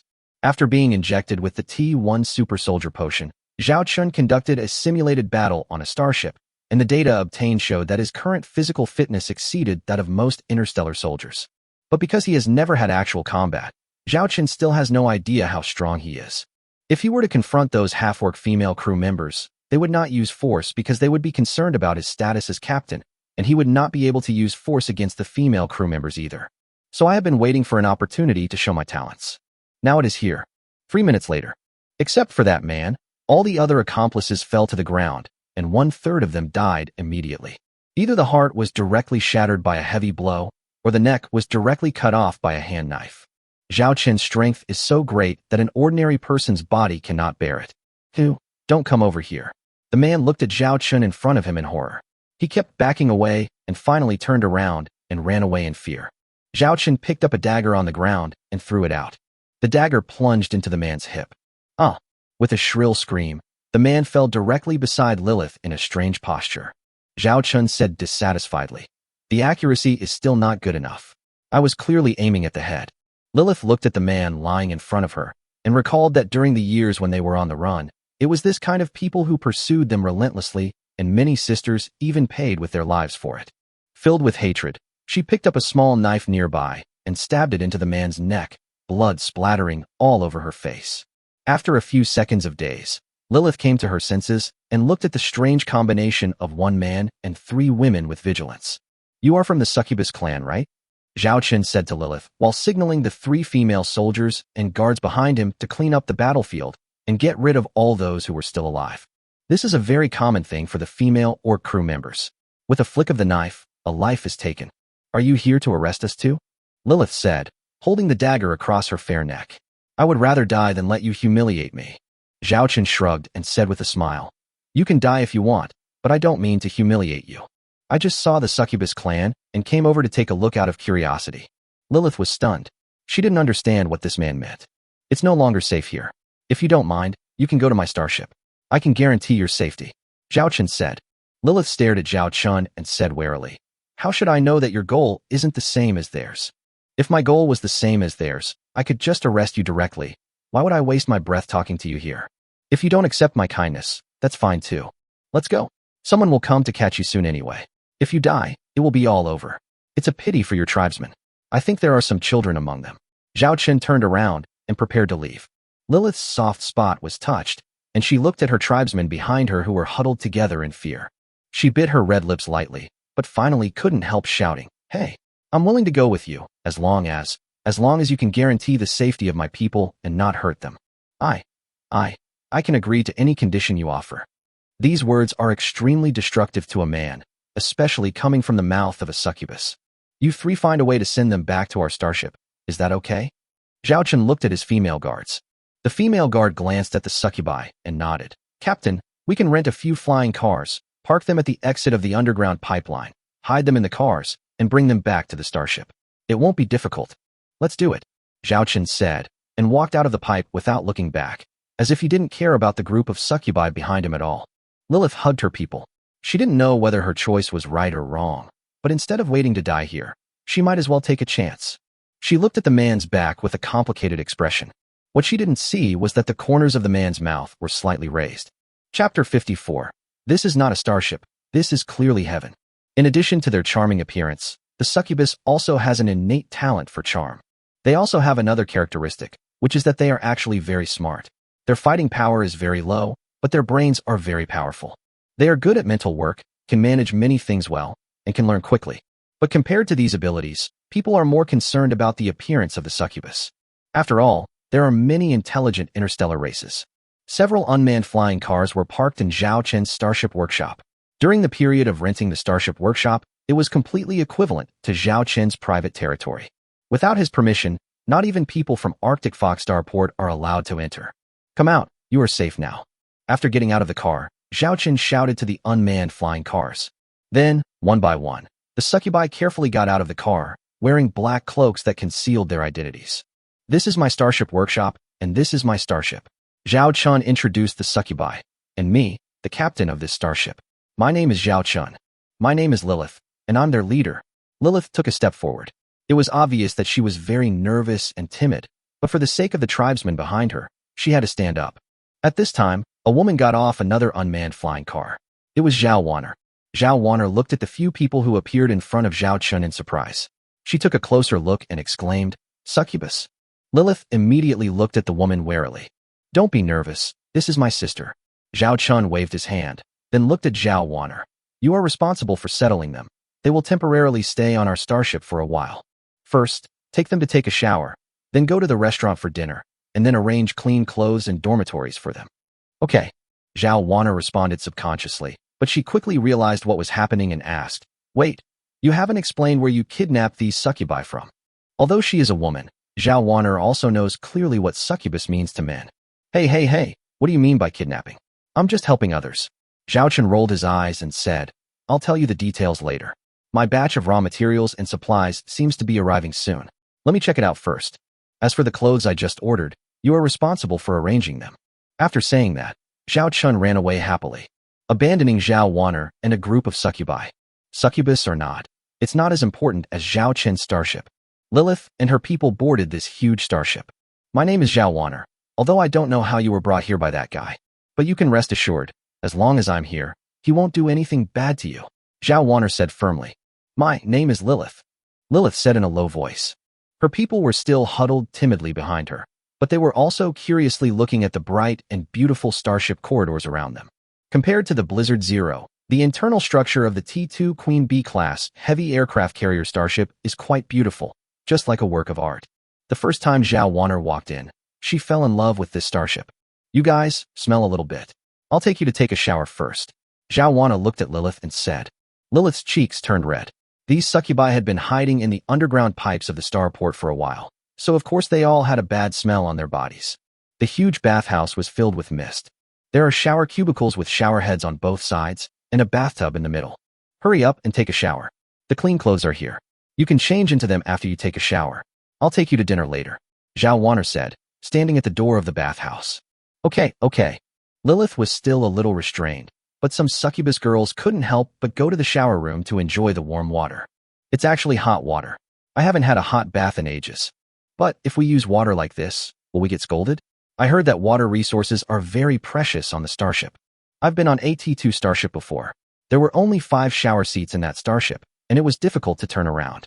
Each person only had 3 minutes to shower, and the water wasn't even clean hot water like this," said a succubus. Lilith looked around. As a succubus who once served on the starship of the Succubus Planet Kingdom, she knew very well that a bathhouse like this was a very luxurious configuration. You can use water with confidence. Our starship uses the most advanced technology of cosmic particles to collect water molecules, so water is not very precious. Zhao Wanner's voice came from outside at this time. This completely dispelled their concerns. These succubi began to take a relaxing bath to wash off the dirt on their bodies, revealing the delicate bodies of each succubus. If Zhao Chen were here at this moment, he would probably be surprised. Because we were in the underground pipes before, We couldn't see the appearance of these succubi clearly, but now they are all so glamorous and beautiful, and they are truly the beauties pursued by humanoid men in the universe. After more than 10 minutes, all the succubi had finished bathing and changed into clean clothes. In fact, if they hadn't heard that they were going to have dinner, they could have bathed in this happy place all day long. Sister Lilith, will I have the chance to take a bath here again in the future? A little succubus pulled Lilith's arm, looked at the bathhouse behind her, and said in a low voice. Lilith looked at the expectation in the little succubus's eyes. She couldn't bear to deny it and could only whisper, yes. Until now, she still didn't know the purpose of the man named Zhao Chen helping them, nor did she know what their future fate would be. Ms. Warner, we have all washed. Thank you for your clothes. Actually, our clothes are still wearable, Lilith said a little embarrassedly. But in fact, their clothes were all torn and in tatters and didn't fit them at all. During the days of escape, who cares about clothes? As long as they can cover your body, it's enough. Zhao Warner looked at the dozen or so succubi in front of her, and her eyes widened in an instant. You guys are so good-looking, Zhao Warner said enviously. Succubi have an innate charm, and this aura is present in every gesture, which is beyond their control. So, they are all natural beauties. Lilith's cheeks flushed, but she was already used to such looks. Zhao Warner looked at Lilith, then looked at herself, especially her chest, which was really dwarfed by the size. But in fact, Zhao Warner is not bad-looking. It's just that she hasn't grown up yet, and her style is completely different from Lilith and the others. Ahem. Let's go eat. Let's go eat. Zhao Warner changed the subject and took Lilith and others to the Starship restaurant. In the Starship restaurant, Zhao Warner pointed at the dining table and said, just order whatever you want. As long as there's no waste, it's fine. After Zhao Warner finished speaking, no succubus came forward. Zhao Warner looked over in surprise, only to see the succubi standing there in a daze. Several of them were staring at the female or crew member who was eating in the distance, making the female or crew member feel embarrassed. Do you usually eat these? Lilith asked in surprise. All the food on these menus is natural food, not artificial food or anything like that. Of course, just order as much as you want, Zhao Warner said as usual. Lilith smelled the fragrance at the tip of her nose, and she sighed in her heart. This is not a starship. This is clearly heaven. Chapter 55, The Overfed Succubi. I want some dumplings. Can I have a portion of this steak rice? Sister Lilith, there's fruit. There's fruit. This is the legendary fruit. The succubi looked like children who had never been out of the house, standing in front of the dining table, extremely excited. Lilith looked at these tribesmen and felt very sad. After ordering the food, the succubi were still standing in front of the counter waiting eagerly. The chef at the dining table smiled and said, you can find a seat and wait. The food will be brought to you by a robot waiter when it's ready. After hearing the chef's words, these succubi walked towards the restaurant next door, looking back every 3 steps. A few minutes later, the meal ordered by the succubus was ready first. It's really rice. The succubus looked at the fragrant rice in front of her in disbelief. As she chewed the rice, the taste of happiness filled her taste buds. The other succubi gave envious looks, but soon their food was also ready.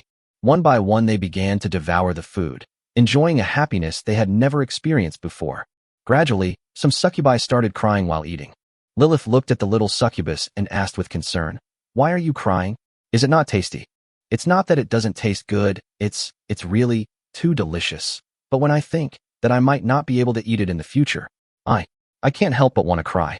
Sister Lilith, I don't want to be like before, hiding and wandering around, living a life of hunger and starvation. The little succubus said with tears streaming down her face. Lilith hugged the little succubus silently and didn't speak for a long time. Sadness is contagious, and soon most of the succubi were sobbing quietly while eating. A thin succubus, holding a bowl that was almost as big as her face, walked cautiously to the table and said timidly, can I have another bowl? The bowl had been licked clean, as if it had been washed. What did you say? Perhaps because the voice was too soft, the chef didn't hear it at first. The thin succubus lowered her head in inferiority and whispered, well, half a bowl is also fine. Oh, you still want to eat more, right? It's okay. Miss Warner just said that you can eat as much as you want a day, as long as you don't waste it. Let me see. You ordered beef noodles. Just wait, it will be ready soon. The chef said enthusiastically. Thank you. After the thin succubus said that, she trotted back to her seat, then raised her head and looked in the direction of the dining table, her eyes never moving away for a moment. More than an hour later, when Zhao Warner came back again, she saw a shocking scene. The succubi, who were originally delicate, cute, and charming beauties, now had a small belly, as if they were pregnant. Some of them even looked painful. What are you doing? Zhao Wanner looked at Lilith in surprise. Lilith said apologetically and shyly, I'm sorry, they couldn't control themselves and ate too much, and a few of them ate too much. As she spoke, she deliberately tightened her slightly bulging belly. Burp. I feel it for the first time. So this is what it feels like to be dead full. A little succubus leaned back in the chair, the expression on her face showing both pain and happiness. Zhao Wanner laughed and said, I'll arrange for someone to bring you some digestive medicine. When you feel better, I'll take you to your dormitory. Thank you, Miss Wanner. This time, Lilith's gratitude came from the bottom of her heart. She knew very well that the value of such a meal was definitely more than the total value of the food that these succubi had eaten in the past few years. There's nothing to thank me for. It's just a meal. Zhao Wanner had become accustomed to the food in the Starship restaurant and gradually felt that there was nothing special about it, as if people were supposed to eat these natural foods instead of those artificial foods. Does every crew member eat these? Lilith asked. Zhao Wanner nodded, then raised a finger and said, My brother, Zhao Chun, has set a monthly meal standard of 10-star coins for the crew of this starship. 10-star coins per month. When Lilith heard the meal standard, she was shocked. This was too luxurious. When she was ordering food just now, she deliberately looked at the price list. With 10-star coins, as long as she didn't eat lavishly every day, she could order food here every day for a month. This life is too happy. I have another question. From the beginning until now, I have seen that all the crew members on this starship seem to be female, and except for you and Captain Zhao Chun, all of them are half-orc female crew members. Lilith expressed a question she discovered. Zhao Wanner rolled her eyes and said sarcastically, Then you'll have to ask my brother. These half-orc female crew members are all slaves she bought on the black market. Slaves? Lilith was surprised. She looked at the half-orc female crew members who were chatting and laughing and eating delicious food in the restaurant. Is this called a slave? When did slaves receive such treatment? However, when she thought about the fact that a man's starship was full of women, she couldn't help but doubt Zhao Chen's purpose. After the overfed succubi had rested, Zhao Wanner took them to the dormitory. There are 18 of you in total, right? Then I will arrange 5 four-person dormitories for you, and the empty beds will be left vacant. Zhao Wanner said as they walked. Lilith waved her hands and said, No need. Just arrange a dormitory for us. If that doesn't work, a place to sit will be fine. Lilith looked at the clean corridor and thought it would be okay to rest there. After all, during these years of fleeing, they have experienced even worse environments, not to mention underground tunnels. You're welcome. The thing we have on this starship is not short of rooms. Although this starship only requires 100 people to operate, it can accommodate 300 people. If we squeeze in a little, it can easily accommodate 700 or 800 people, Zhao Wanner said proudly, as if she was introducing her own home. Soon, they arrived at the dormitory area. This is where you will be staying. The beds and quilts have been arranged for you, and there are also clean clothes on each bed. This is a temporary ID card. From now on, you can go to the bathhouse and eat at the restaurant on time every day. Zhao Wanner introduced. Lilith looked at the dormitory in front of her and felt like she couldn't move her feet. Such a clean and bright room is actually where she sleeps. And after walking through the door, there is an independent bathroom on the left. She had never heard of a spaceship with a separate dormitory and a private bathroom. Usually, there was only one bathroom for each dormitory area, and the environment was terrible. Secondly, the whole room is not small, about 40 to 50 square meters, and there are 4 bunk beds, but the bottom bed of these bunk beds is used as a desk. The aisle between the beds is 1 meter wide. Spacious, clean, tidy, and convenient. It's really hard to believe that this is a starship dormitory. Lilith couldn't help but sigh again. What kind of magical starship is this? Chapter 56. Where do you want to go?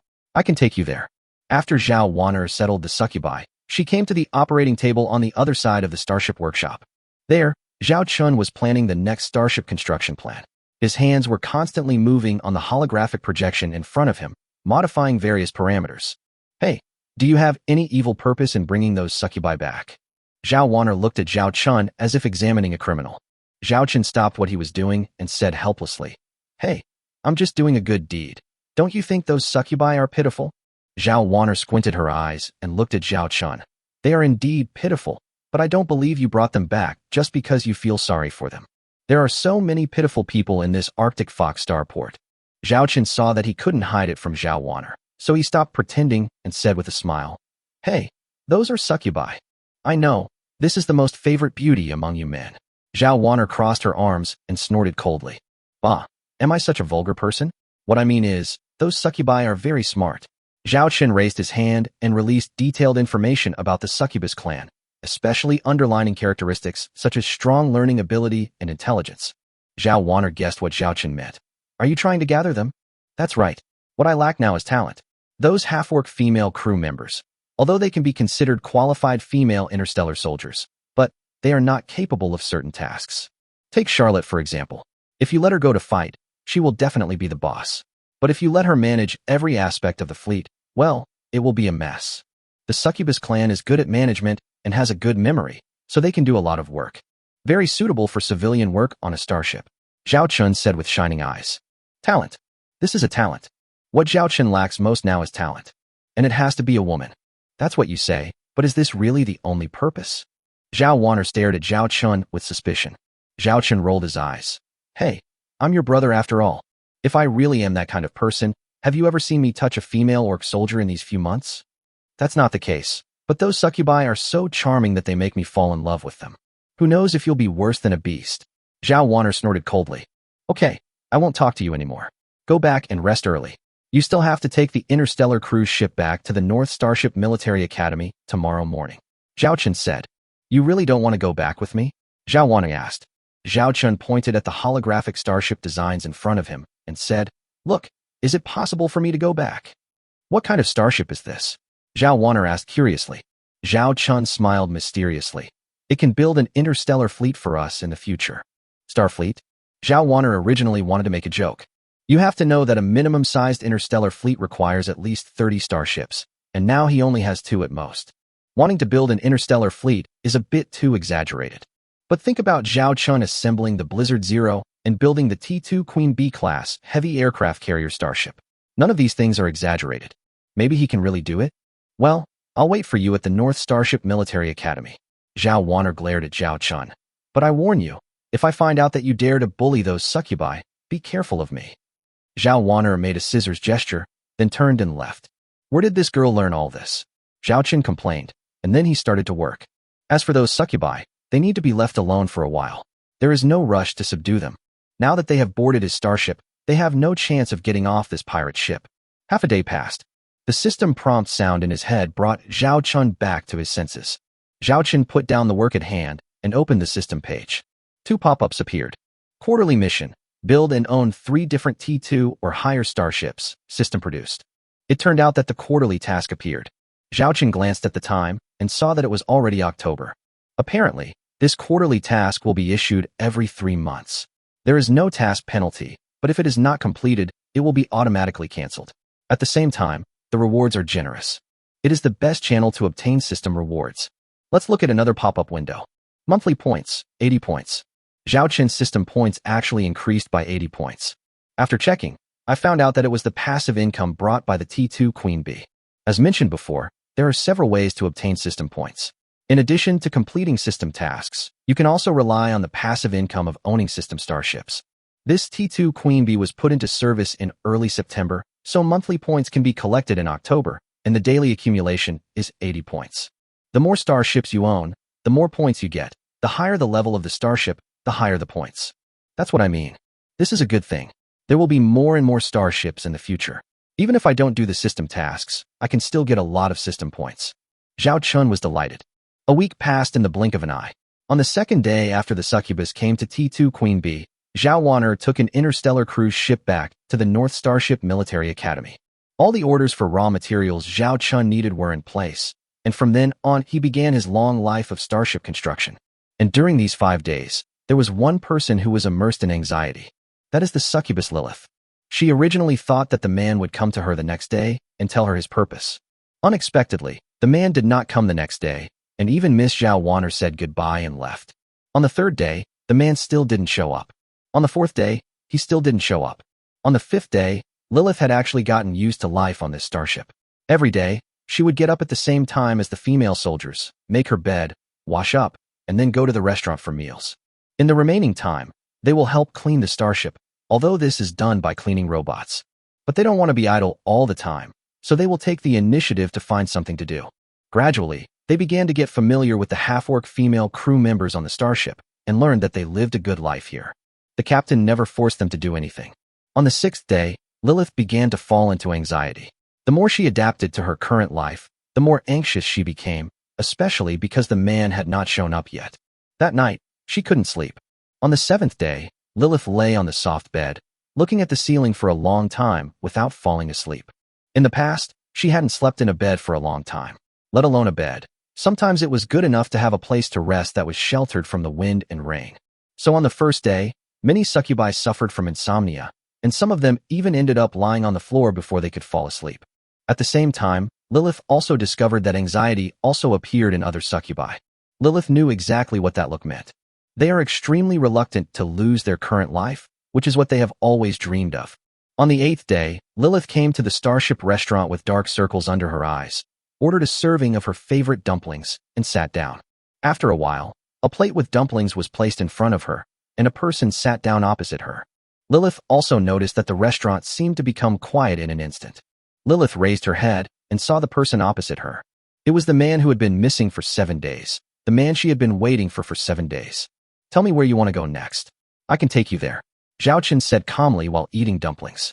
The sound was loud, but it was heard by all the succubi in the restaurant. This was like a bolt from the blue to them. In an icy cave, the delicious food in front of them suddenly seemed to lose its appeal. Chapter 57: The Succubus's Cry. Her name is Bessie, and she is a succubus. She heard from her companions that they once came from a succubus kingdom, but it was overrun by evil invaders, and they had no choice but to flee. She had been on the run for as long as she could remember. On planets, on starships, in all sorts of places. They have to disguise their identities and cannot appear in front of the world. The places where they sleep are mostly dark, damp, full of insects and stench. The food they ate was generally artificial food, and they could only eat one meal every 2 or 3 days. She had witnessed several of her companions starving to death. Several times they were nearly captured by evil villains or defeated by hunger. Fortunately, their sister Lilith is very strong. She always takes them out of danger and finds food for them. But suddenly one day, a group of people attacked the underground pipe where they were hiding. Just when they were in danger, a very powerful man appeared. He defeated all the bad guys easily and brought them to his starship. She had never seen such a beautiful starship, and here they didn't need to hide their identities because the vast majority of people she saw here were female orcs. Sister Lilith said that they, the succubi, must be extremely careful with men. Men are all man-eating monsters. Afterwards, they were arranged to take a bath by a beautiful and gentle young lady. That was her first time taking a bath with clean warm water. Before that, they could only use dirty water to wipe their bodies. When she felt the water flowing over her body, she loved the feeling. It's not just a place for taking a bath. There's also a bathtub where you can enjoy a blissful time soaking your whole body. Afterwards, they were taken to a restaurant, and the beautiful girl told them they could order whatever they wanted. Looking at the names on the menu, she felt unfamiliar at first, because before this, she had only eaten artificial food. The only natural food he ate was a finger-sized biscuit and some wild animals caught in the wild on the planet. Finally, she chose one that looked like it had a lot of meat on it. When the large plate of meat was brought to her, the aroma that hit her face and the infinite pleasure on her taste buds when she chewed it were all wonderful. For the first time, she realized that eating was not just for the sake of living, but was such an enjoyable thing. Afterwards, they were arranged into a very clean room. There is a soft bed, clean bedding, and even a separate bathroom, as well as clean and tidy clothes with a faint fragrance.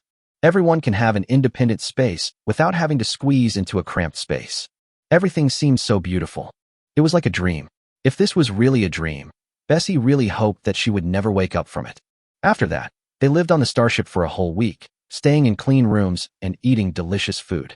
They also helped the crew members clean the starship and do some trivial things. And today, the man who brought them here appeared again, but the words he said made her feel like the whisper of the abyss. Tell me where you want to go next. I can take you there.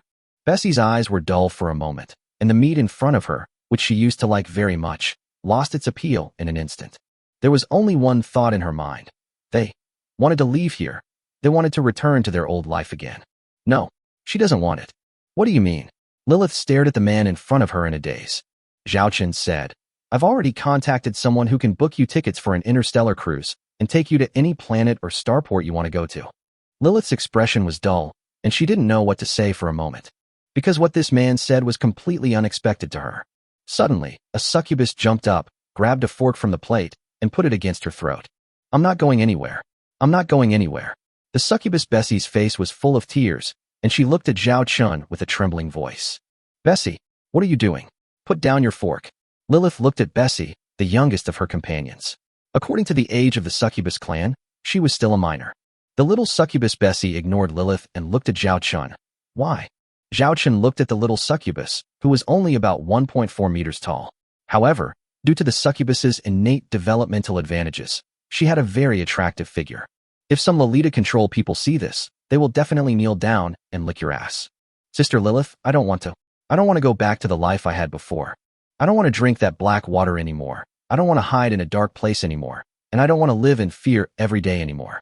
I don't want to pick the moss off the wall, eat the soil, and look for any food I can find to eat every day because I'm hungry, and then have to endure the pain in my stomach in the corner. I don't want to fight those terrifying beasts for a little food in the wilderness of a desolate planet anymore. I don't want to see the bodies of our companions fall in battle. The little succubus Bessie choked up and looked around. She smiled bitterly and said, Here, I discovered for the first time that living can be quite enjoyable. Can living be an enjoyable thing?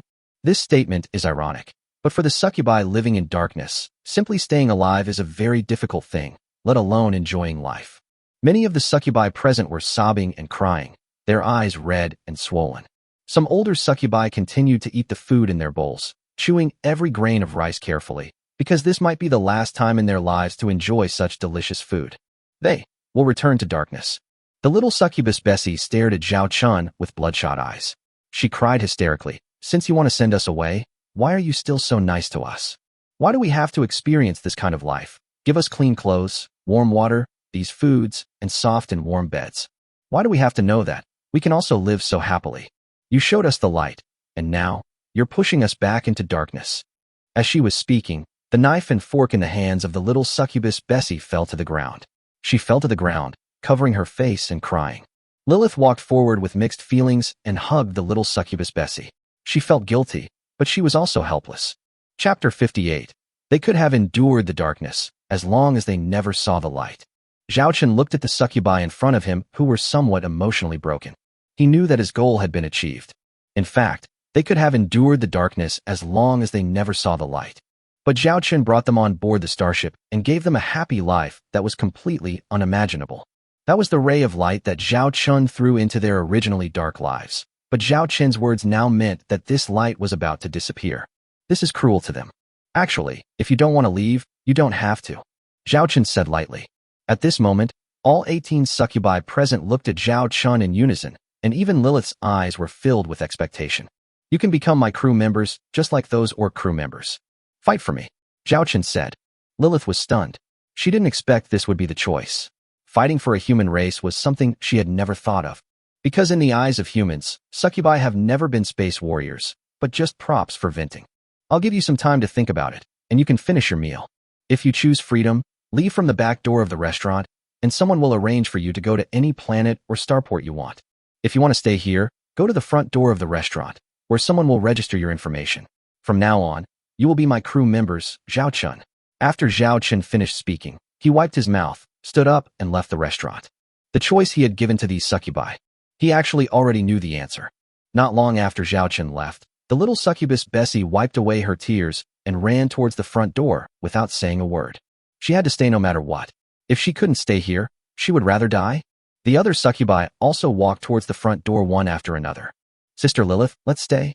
Another succubus looked at Lilith, who had been silent, took the initiative to step forward, held her hand, and persuaded her. Lilith bit her red lips lightly, and soon she felt relieved. All she had been thinking about before was freedom. But what would happen after he got out? Would he continue to hide, as the little succubus Bessie had said? Would he continue to live a life of wanting more than just one meal? You go first. I'll be there soon. Lilith touched the succubus's head, then quickly walked in the direction where Zhao Chun left. Zhao Chun, who was walking in the corridor of the starship, heard footsteps behind him and knew that he had succeeded. Wait a minute. Lilith called out to Zhao Chun and stood in front of him. Is there something wrong? Zhao Chun asked. Lilith stared at Zhao Chun and asked, What exactly is your purpose? You're tempting us with a life of superiority. What do you want from us? Just to make us your interstellar soldiers. You have already told me my purpose. Zhao Chun shrugged. Lilith looked at Zhao Chun questioningly. Zhao Chun knew that if he didn't give Lilith a satisfactory answer, she would never be convinced. To be honest, my fleet has just been established. It only has 2 starships and about 800 interstellar soldiers, all of whom are orcs. The orcs have no problem operating starship battles, but they are not good at managing starship internal affairs and fleet affairs. I lack talent, and you succubi are just talented in this area. Of course, I will continue to assess and train you later. Zhao Chen expressed his thoughts. You really value, not our bodies, but our abilities? Lilith was a little surprised. She didn't expect that there were still people who could remember the succubus's innate abilities.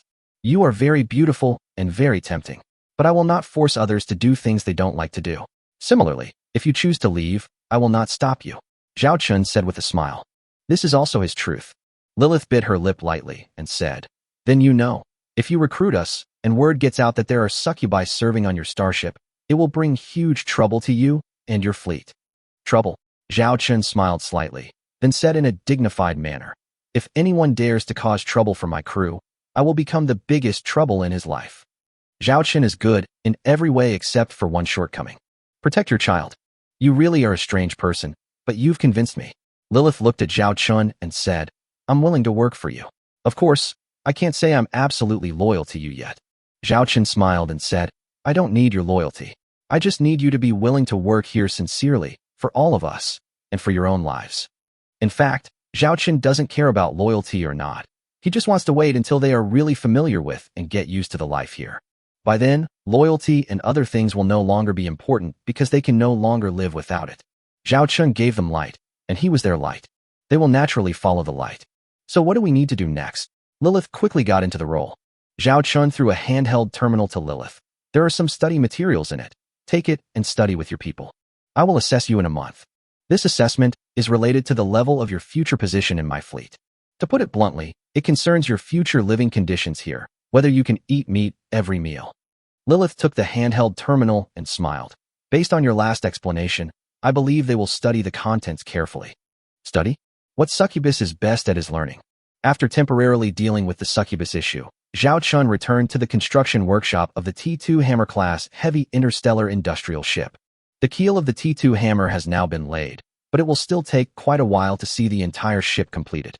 The quarterly mission is to acquire 3 different types of T2 starships. I already have a T2 Queen Bee class heavy aircraft carrier starship. If we add this T2 Iron Hammer, we must build another T2 starship to complete the mission before the end of December. Zhao Chun didn't want to miss out on the quarterly mission with its generous rewards. In the Arctic Fox Starport, in the underground pipe where Zhao Chun had taken the succubus away before, a team of people were groping here with searchlights and found corpses in the underground pipes and signs of human life. A young man covered his nose and looked around with disgust. Brother, we found the bodies of several of Halsey's men. Half of them died from severe injuries, and the remaining half were probably killed by having their throats cut directly after being seriously injured. The other party acted very decisively. There's no sign of the target succubus, the subordinate reported as he approached the man. I was wondering why Halsey had been missing for the past few days. Turns out something happened here. The succubus we were looking for is also missing. This is the mission that the Black Fox Club's president repeatedly instructed us to complete. We spent thousands of star coins to get the relevant clues. Who on earth is this person who dares to snatch food from our Black Fox Society in the Arctic Fox Starport? A cold light flashed in the young man's eyes. Find him for me. Send someone to search for clues at every exit of this underground pipeline. You must find me who took the succubus away. Chapter 59 Xiaolong Fleet. A month passed in the blink of an eye. Zhao Qin's T2 Hammer class heavy interstellar industrial ship construction project is also mostly completed. It seems that I need to find some soldiers who know how to build starships in the future. Otherwise, I will have to do all the work and I will be exhausted sooner or later. Zhao Chen looked at the new ship in front of him with a greasy face. He smiled and said, Brother, with you in my life, my work pressure won't be so great anymore. That, Captain. At this time, a gentle female voice came from behind Zhao Chun. Zhao Chun turned around and his eyes lit up. She was wearing a pure white, straight military uniform with a short skirt that just reached above her knees and white stockings on her calves. Because it is a succubus, holes are specially left at the hips of the skirt and the back of the top to allow the succubus's tail and small wings to stick out. The already charming succubus now wears this outfit. Zhao Chun truly experienced what uniform temptation is. At the same time, he was grateful to his sister in his heart. Because this is the starship uniform designed and customized by his sister Zhao Wanner. Taking into account the particularity of Zhao Chen's fleet, the style of the starship uniform is not fixed. Only the fabric and general style are fixed, so people can tell at first glance that they are from the same series. Some changes can be made based on the specific body shape and characteristics of the female soldier wearing it. After all, Zhao Chen's soldiers are either orcs or succubi. Captain, Lilith called Zhao Chen again. Zhao Chen finally came to his senses and realized that he had lost his composure. He immediately pretended to be calm and asked, "What do you want to talk to me about?"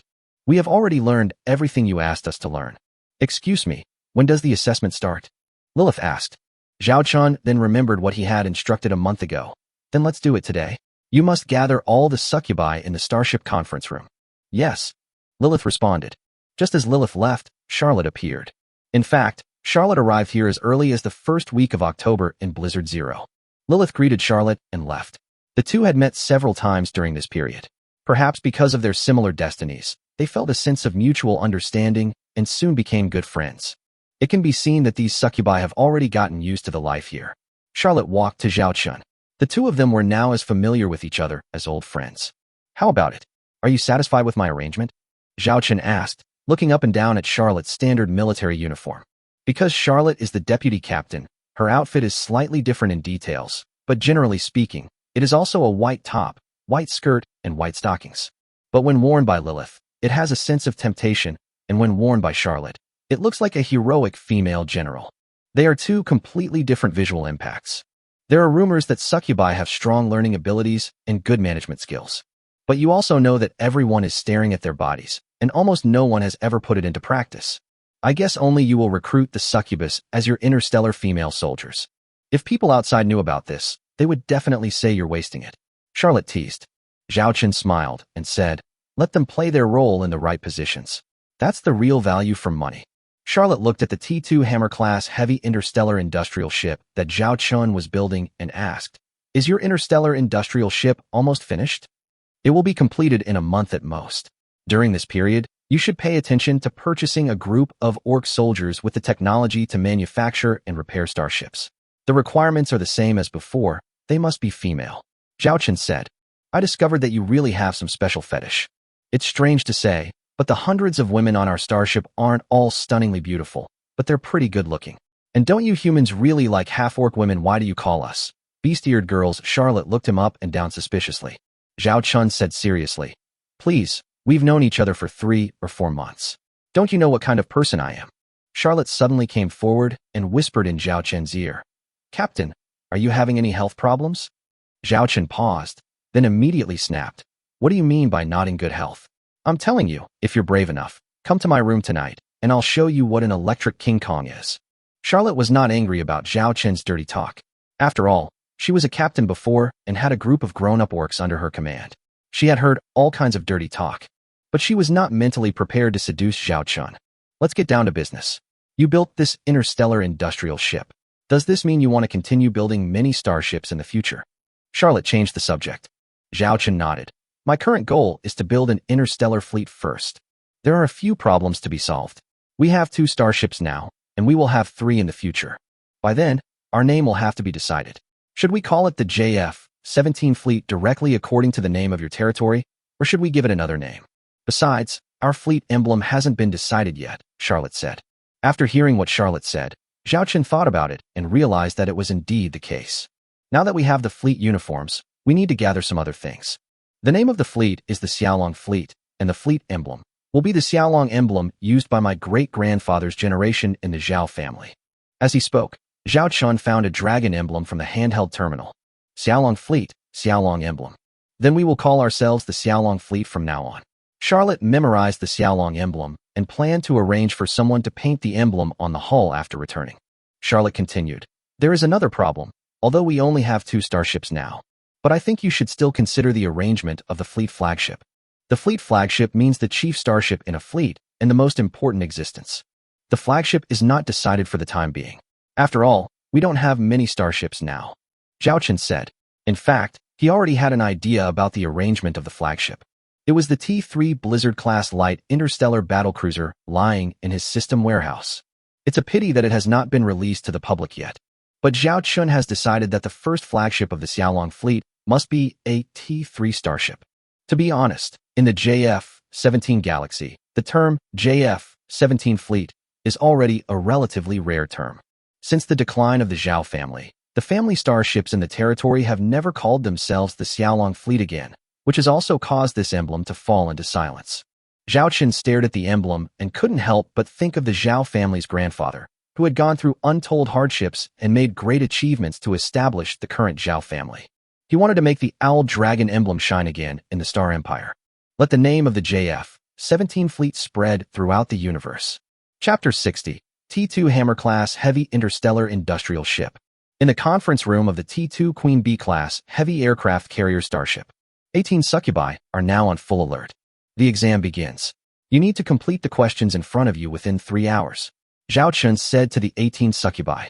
Each of the 18 succubi has a holographic screen in front of them, on which are their test questions. The moment Zhao Chun announced the start of the exam, none of the succubi spoke, and they all began to work on the test questions seriously. In fact, all these test questions were found by Zhao Chun through his sister Zhao Wanner in the previous civilian departments of the North Starship Military Academy. And these are all 6th grade exam questions.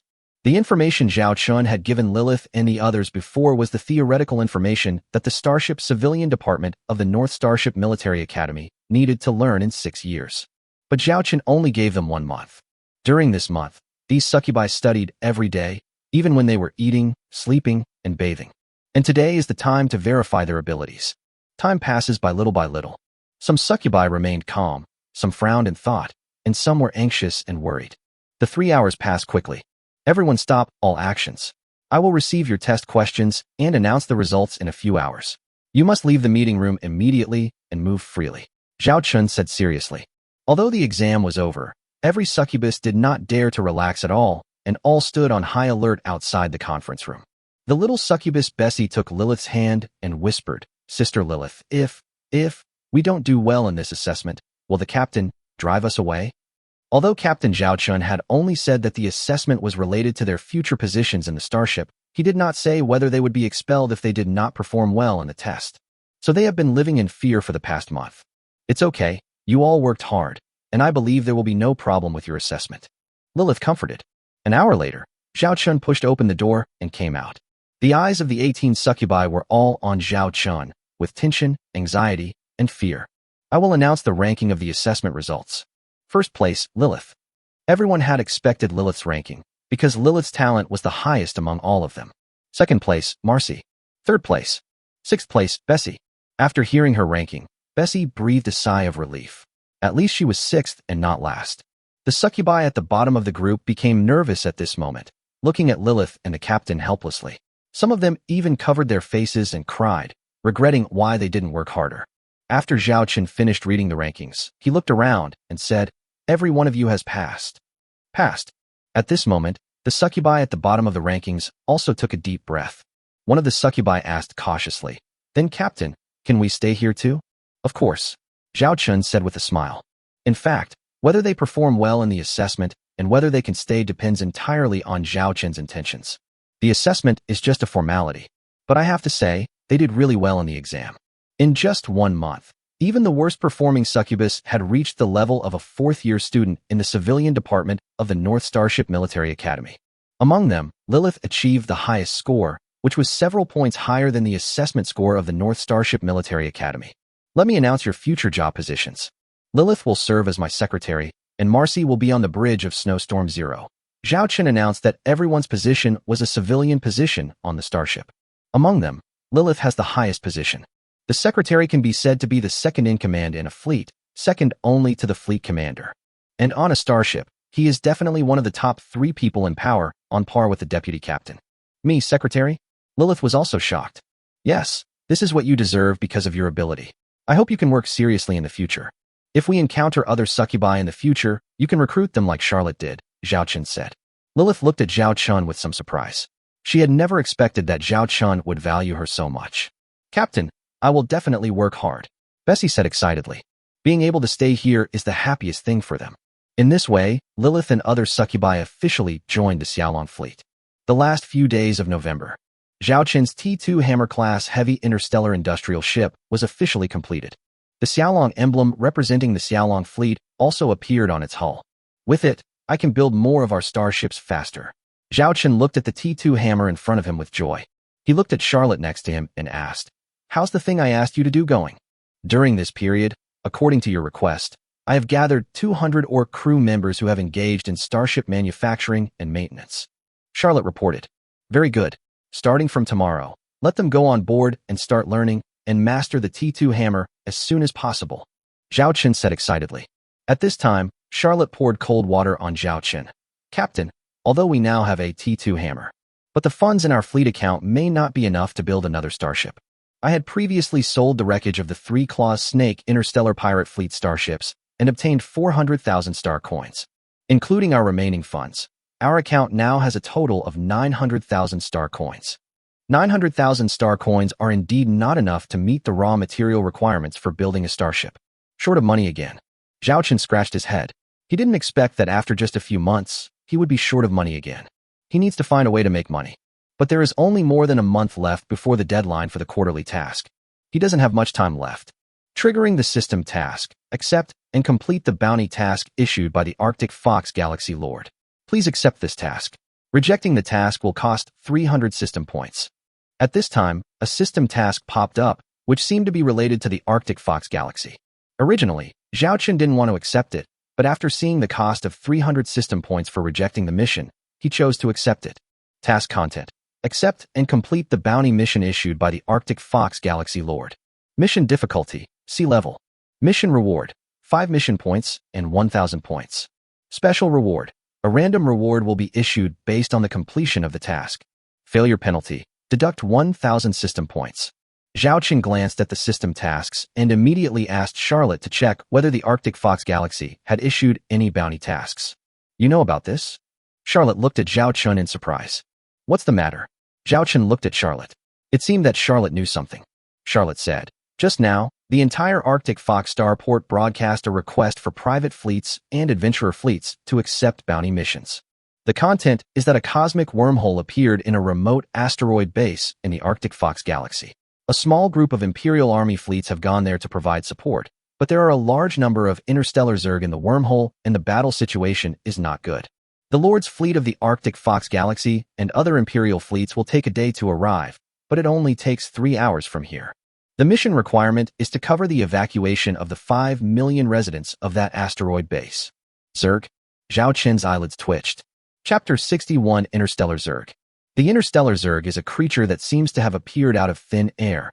There is no information about it. We only know that it is instinctively warlike and will subconsciously devour any creature within its perception and even cannibalize its own kind. If it lands on a planet, it will be a catastrophe for all life on that planet. Interstellar Zerg usually appear with the emergence of cosmic wormholes. Cosmic wormholes. So far there is no scientific explanation for their appearance. It is also called a cosmic gap, an interstellar crack, etc. It was as if a crack appeared out of nowhere in the universe, and then the interstellar Zerg would pour out of it and attack the surrounding planets. If not contained, these interstellar Zerg will, after devouring all life on a planet, reproduce more Zerg and then spread to surrounding planets and galaxies. The existence time of cosmic wormholes is not fixed. Some are long, some are short, some are large, and some are small. The scale of interstellar Zergs that appear in cosmic wormholes of different sizes will also be different. In this regard, researchers from the Galactic Alliance have already made a set of institutional discoveries.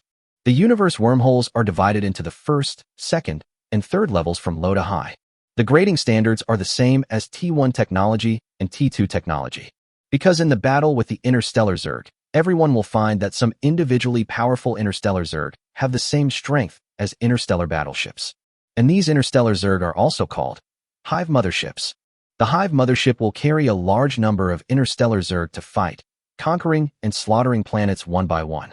Zhao Chen reviewed in his mind some of the knowledge he had learned about the Zerg at the North Starship Military Academy. "Are there any details about this mission?" Zhao Chen asked Charlotte. Charlotte shook her head.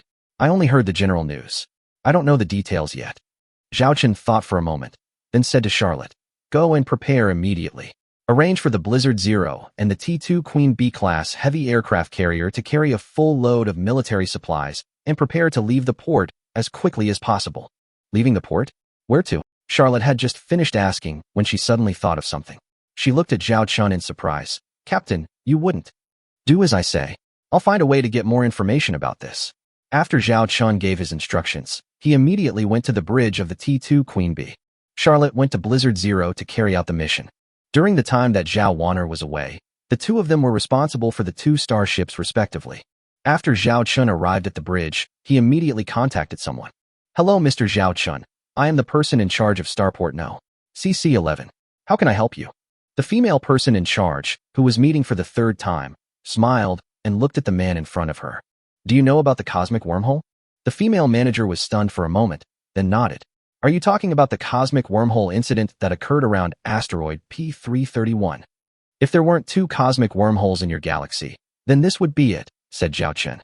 If you want to know the details, you can go to the headquarters where the mission is issued in Arctic Fox Starport. There will be an introduction there. The female person in charge replied. I don't have time. I need to know all the information about this mission as soon as possible, and I also need to take on this mission as quickly as possible. Zhao Chen said. You want to take this mission? The female person in charge was shocked. You know, it has been half an hour since the bounty mission was issued.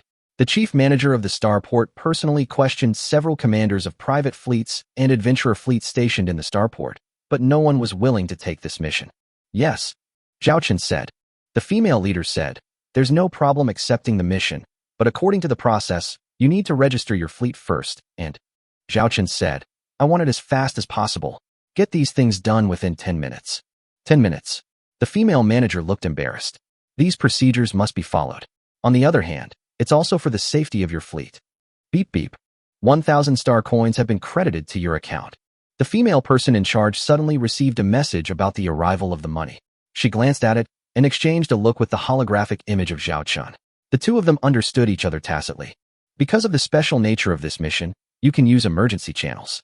I'll try to contact them for you and give you a reply within 10 minutes. At the same time, I will send you all the mission intelligence content first. The female person in charge explained this as quickly as possible, immediately interrupted communication with Zhao Chun, and went to use the emergency channel. It's the same everywhere. Money makes things easier. Zhao Chun didn't care about these things. He began to check the mission intelligence sent by the female person in charge. This happened 3 hours ago in a remote area of the Arctic Fox Galaxy, where a secondary cosmic wormhole suddenly appeared. After learning the news, the Lord of the Arctic Fox Galaxy immediately issued an order to dispatch a fleet to eliminate these interstellar zergs. But unfortunately, a large part of the Imperial Army originally stationed in the Arctic Fox Galaxy was transferred away not long ago. The Arctic Fox Galaxy's own Lord fleet was sent to another border battlefield to carry out a small combat mission. Therefore, there is only a small fleet of the Imperial Army stationed in the Arctic Fox Galaxy at present, and this small fleet of the Imperial Army has rushed to the scene of the incident. However, the number of interstellar zerg is too large, and this small fleet of the Imperial Army alone is completely unable to suppress it. The Arctic Fox Galaxy immediately asked for help from the surrounding galaxies and the governor of the Northern Windstar region. The North Windstar region is one of the 8 star regions of the Star Empire, with jurisdiction over 63 galaxies, including the Xiaolong Galaxy, the North Star Galaxy, and the Arctic Fox Galaxy. However, it takes time for reinforcements to arrive on the battlefield, and the earliest reinforcements will arrive will be 10 hours later. According to simulation calculations by the top management of the Arctic Fox Galaxy, within 10 hours, this group of interstellar zerg will affect all planets with inhabitants within the range, including 3 asteroids and 1 satellite, with a total population of 70 million. The first people to be attacked will be the 5 million people on the P331 asteroid. There are now 2 voices among the top leaders of the Arctic Fox Galaxy. One voice is to abandon the P331 asteroid and retreat to several other planets with larger populations to hold out until reinforcements arrive. Another voice is that asteroid 331 can be abandoned, but all 5 million people on asteroid P331 must be evacuated. The latter happened to be the one who controlled the opinion of the commander of the only remaining small fleet of the Imperial Army. The commander acted without authorization and directly sent the fleet to the P331 asteroid, and requested that additional interstellar transport ships be dispatched immediately to evacuate the people on the P331 asteroid. Successfully evacuate the 5 million people on the P331 asteroid under the attack of the interstellar zerg. So the commander of the Imperial fleet immediately came up with an idea. Since neither the Lord's fleet nor the Imperial Army could arrive for the time being, he would ask for support from the civilian fleet. This is the bounty mission we have now. The mission bounty was a full 500,000 star coins, and the fleet commander also guaranteed that all starship losses and consumption during the battle would be borne by the Imperial Army. Zhao Chen rubbed his chin. In fact, he didn't really care whether he saved people or not. He couldn't let so many people on his 2 starships risk their lives just to save people. He didn't think of himself as a savior. But the corpses of interstellar Zerg are very valuable. They contain a variety of resources and can be called mobile vaults. Unfortunately, Zhao Chen is short of money now.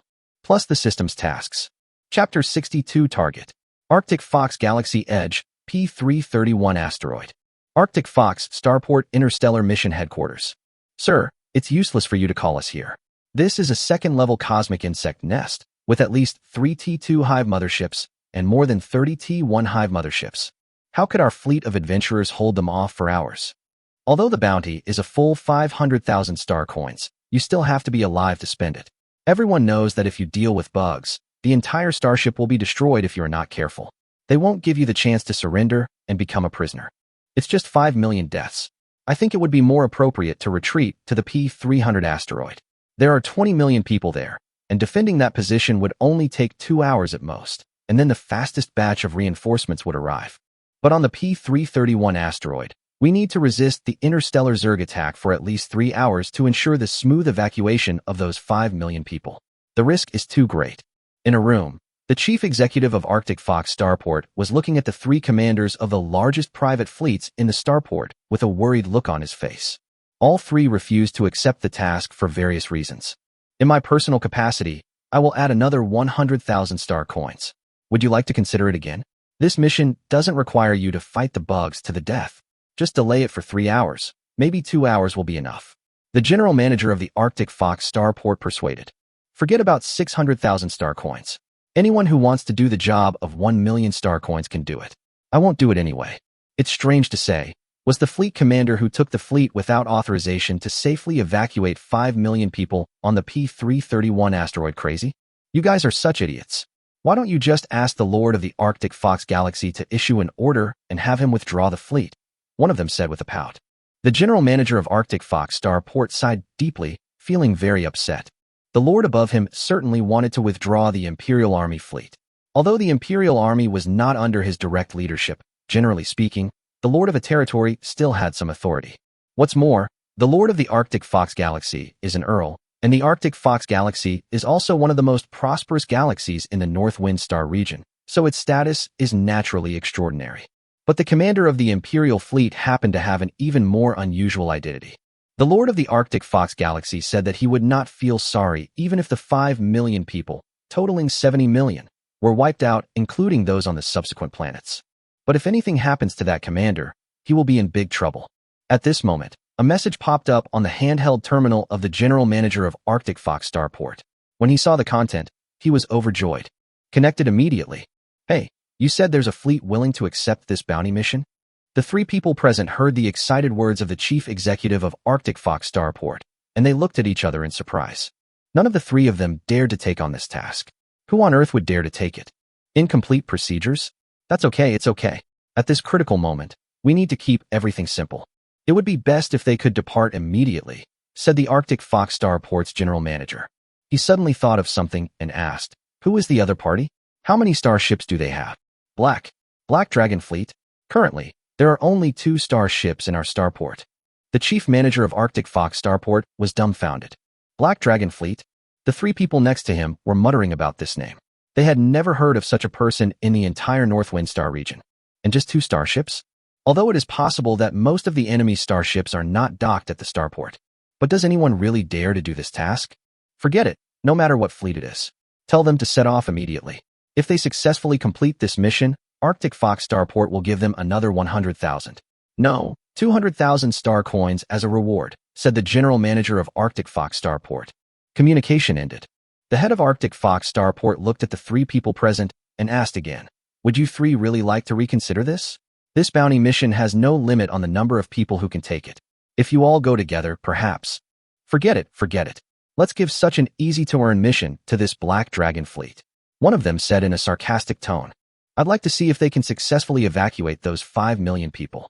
Another person said sarcastically, his tone and eyes showing that he didn't believe the other party could do it. T2 Queen B class heavy aircraft carrier Starship Bridge. Mr. Zhao Chun, we have already registered you and you have accepted this task. In addition, we've added an additional 200,000 star coins to your reward. If you can complete this task, you'll receive a total of 700,000 star coins, the female manager said to Zhao Chun via video chat. Okay, thank you, Zhao Chun said.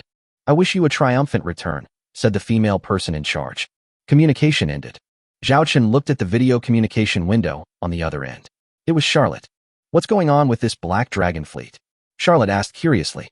Zhao Chun explained. The registration mission requires a name, but after some thought I decided not to use the name of the Xiaolong fleet, as that would be too conspicuous. Therefore, we will use the name Black Dragon Fleet to communicate with the outside world. After explaining, Zhao Chun looked at Charlotte. Why aren't you curious about why I insisted on accepting this task? Charlotte said. It's up to you, the captain, to decide what mission to accept. As your subordinate, the only thing we have to do is fight.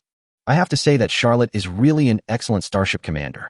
Now T2 Queen B and Blizzard Zero are leaving Arctic Fox Starport, and it will take some time before they enter warp speed. Zhao Chun continued, what do you think our chances of success are if we do this mission alone? Charlotte's expression grew serious. She raised her hand and summoned a holographic image about the mission. This is a second-level cosmic wormhole. Assuming there are more than 3 T2 Hive motherships and 30 T1 Hive motherships. If we fight to the end, we won't have much chance of winning, because those bugs. We don't have an interstellar supply ship now, and even if we use up all our ammunition, we may not be able to destroy them all. But if it is just to delay time and try to evacuate the 5 million people on the P331 asteroid, it will be much easier. I think the chances of winning are about 80%. So high? I thought you would think I was adventurous. Zhao Chun was a little surprised by Charlotte's judgment. Charlotte said, if it were 2 ordinary T2 starships, the chance of winning would be less than 30%. But your 2 starships cannot be described as ordinary T2 starships. As for the Zerg, I've encountered them a few times, and as long as they aren't large-scale, they're not a big threat. With Charlotte's words, Zhao Chun's confidence increased greatly. The warp engine route has been prefabricated. We will then enter the acceleration phase, and 10 minutes later we will enter the warp speed navigation phase. Within 10 minutes, all crew members enter deep sea mode. Repeat, all crew members enter deep sea mode within 10 minutes. Zhao Chun gave the order. Target, P331 asteroid, edge of the Arctic Fox Galaxy. Chapter 63, They Really Dare to Fire. 20 minutes later, Blizzard Zero and T2 Queen B class heavy aircraft carrier starship arrived at the preset coordinates one after another. Zhao Chun woke up immediately, left the hibernation capsule, sat in the captain's chair, and was about to give an order when a voice sounded beside him. All personnel on the bridge will return to their posts within 1 minute and check all starship data. All personnel on the starship returned to their posts within 3 minutes and were on standby at all times. The starship immediately entered a second-level combat readiness state, and interstellar drones were ready to be deployed at any time. Zhao Chun looked over and saw that Secretary Lilith had actually started giving orders. Lilith noticed Zhao Chun's gaze and said awkwardly, did I do something wrong? No, you did very well. I didn't expect that you would recover so quickly. You have very good physical fitness. Zhao Chun said appreciatively. The secretary's duty is to assist the captain in issuing orders, and when necessary, to issue some orders that are not within the captain's authority before the captain. Just like what I said just now. Lilith replied, I once served on the Succubus Kingdom's starship and participated in the war against invaders, but I failed in the end. The Battle of the Succubus Kingdom. I remember that was more than 50 years ago, right? You were already serving at that time? So how old are you now? Zhao Chun began to speculate on the age of his secretary. Lilith said, yes, I am 75 years old this year. Zhao Chun was stunned. 75 years old. Looking at Lilith's appearance, it wouldn't be an exaggeration to say she's 20 years old. Lilith guessed Captain Zhao Chun's suspicion and explained, our succubi can live up to 300 years under normal circumstances. If we use some technology like you humans, we might be able to live up to 400 years. 400 years old. Zhao Chun swallowed his saliva. Calculating this way, Lilith was indeed only a 20-year-old girl among humans. The maximum lifespan of the human race can now reach 150 years. Of course, only the powerful and wealthy can enjoy this. The average life expectancy of an average person is still around 70 or 80 years old. Captain, Blizzard Zero has successfully completed warp speed navigation. Please proceed with the next instructions. Charlotte's communication window popped up. How far is our current location from asteroid P331? Zhao Chen asked. Lilith quickly replied. If we follow the speed of the T2 Queen Bee, we can reach the P331 asteroid in half an hour at the fastest. If it's a level 0 snowstorm, we can get there in 10 minutes. Because warp speed travel can only reach an approximate location, in a non-combat environment, it can be closer to the destination. However, if heading to a combat zone, the interstellar fleet will generally slow down in advance, stop warp speed at a certain distance from the combat zone, and then use conventional engines to enter the combat zone. Blizzard Zero will first form a formation with Queen BT-2 and head to asteroid P331. We'll talk about the specific battle plan when we get there. Zhao Chen said. Yes. Charlotte and Lilith responded at the same time. Then, the two starships maintained the same speed and sailed in the same direction. After sailing for about 10 minutes, they saw a group of interstellar transport ships moving very slowly. What kind of starship is that? Zhao Chen looked at these interstellar transport ships with an estimated speed of only 10 knots in confusion. It was obvious that this was not their normal speed. Based on the numbers of these interstellar transport ships, they should be part of the interstellar transport fleet organized by the Arctic Fox Galaxy Lord Fleet. This is a T2 Seahorse-class medium-sized interstellar transport. They're probably here to evacuate the people from the P331 asteroid, Lilith replied quickly. Zhao Chen looked at Lilith in surprise. Lilith explained quietly. It's in the materials I studied. Contact their starship and ask them why their speed is so slow. Zhao Chen frowned. The communication was connected soon. What fleet are you from? The other fleet commander asked first. We are the Black Dragon fleet that has been assigned the mission to support the evacuation of the P331 asteroid. You are the interstellar transport ship responsible for evacuating the P331 asteroid. Why is your speed so slow? Lilith asked. The other fleet commander was stunned for a moment. Our starship is damaged, so the speed is relatively slow. Since you are going to support us, you should go first. After saying this, the fleet commander cut off his communication and chuckled to his adjutant beside him. To think someone would actually take on this mission, they must be a fool with a broken brain. We are not fools. If we rush over now, what if the interstellar Zerg attacks when we are evacuating people from the planet?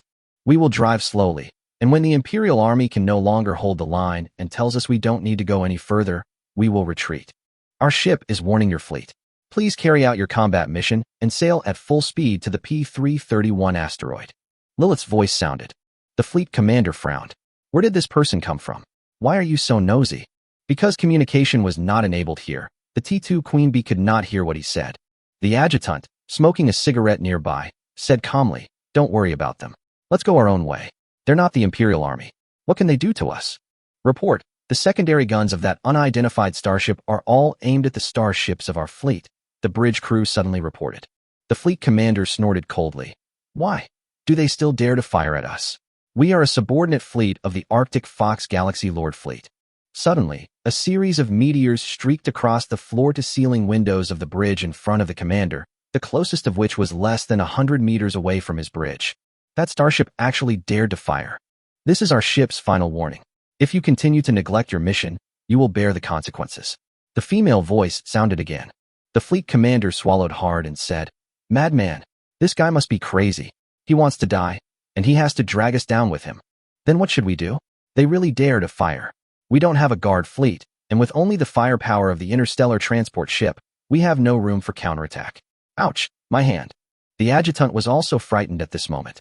He didn't even notice that the cigarette in his hand burned his hand, and he cried out in pain. The fleet commander's face darkened. It's just bad luck this time, but I'll remember this grudge. Full speed ahead, heading for asteroid P331. Zhao Chen, who was on the bridge of the T2 Queen Bee, smiled with satisfaction when he saw the originally slow-moving interstellar transport fleet sailing at full speed. How could he not know what these guys were thinking? Normally, it has nothing to do with him. Let him do whatever he wants.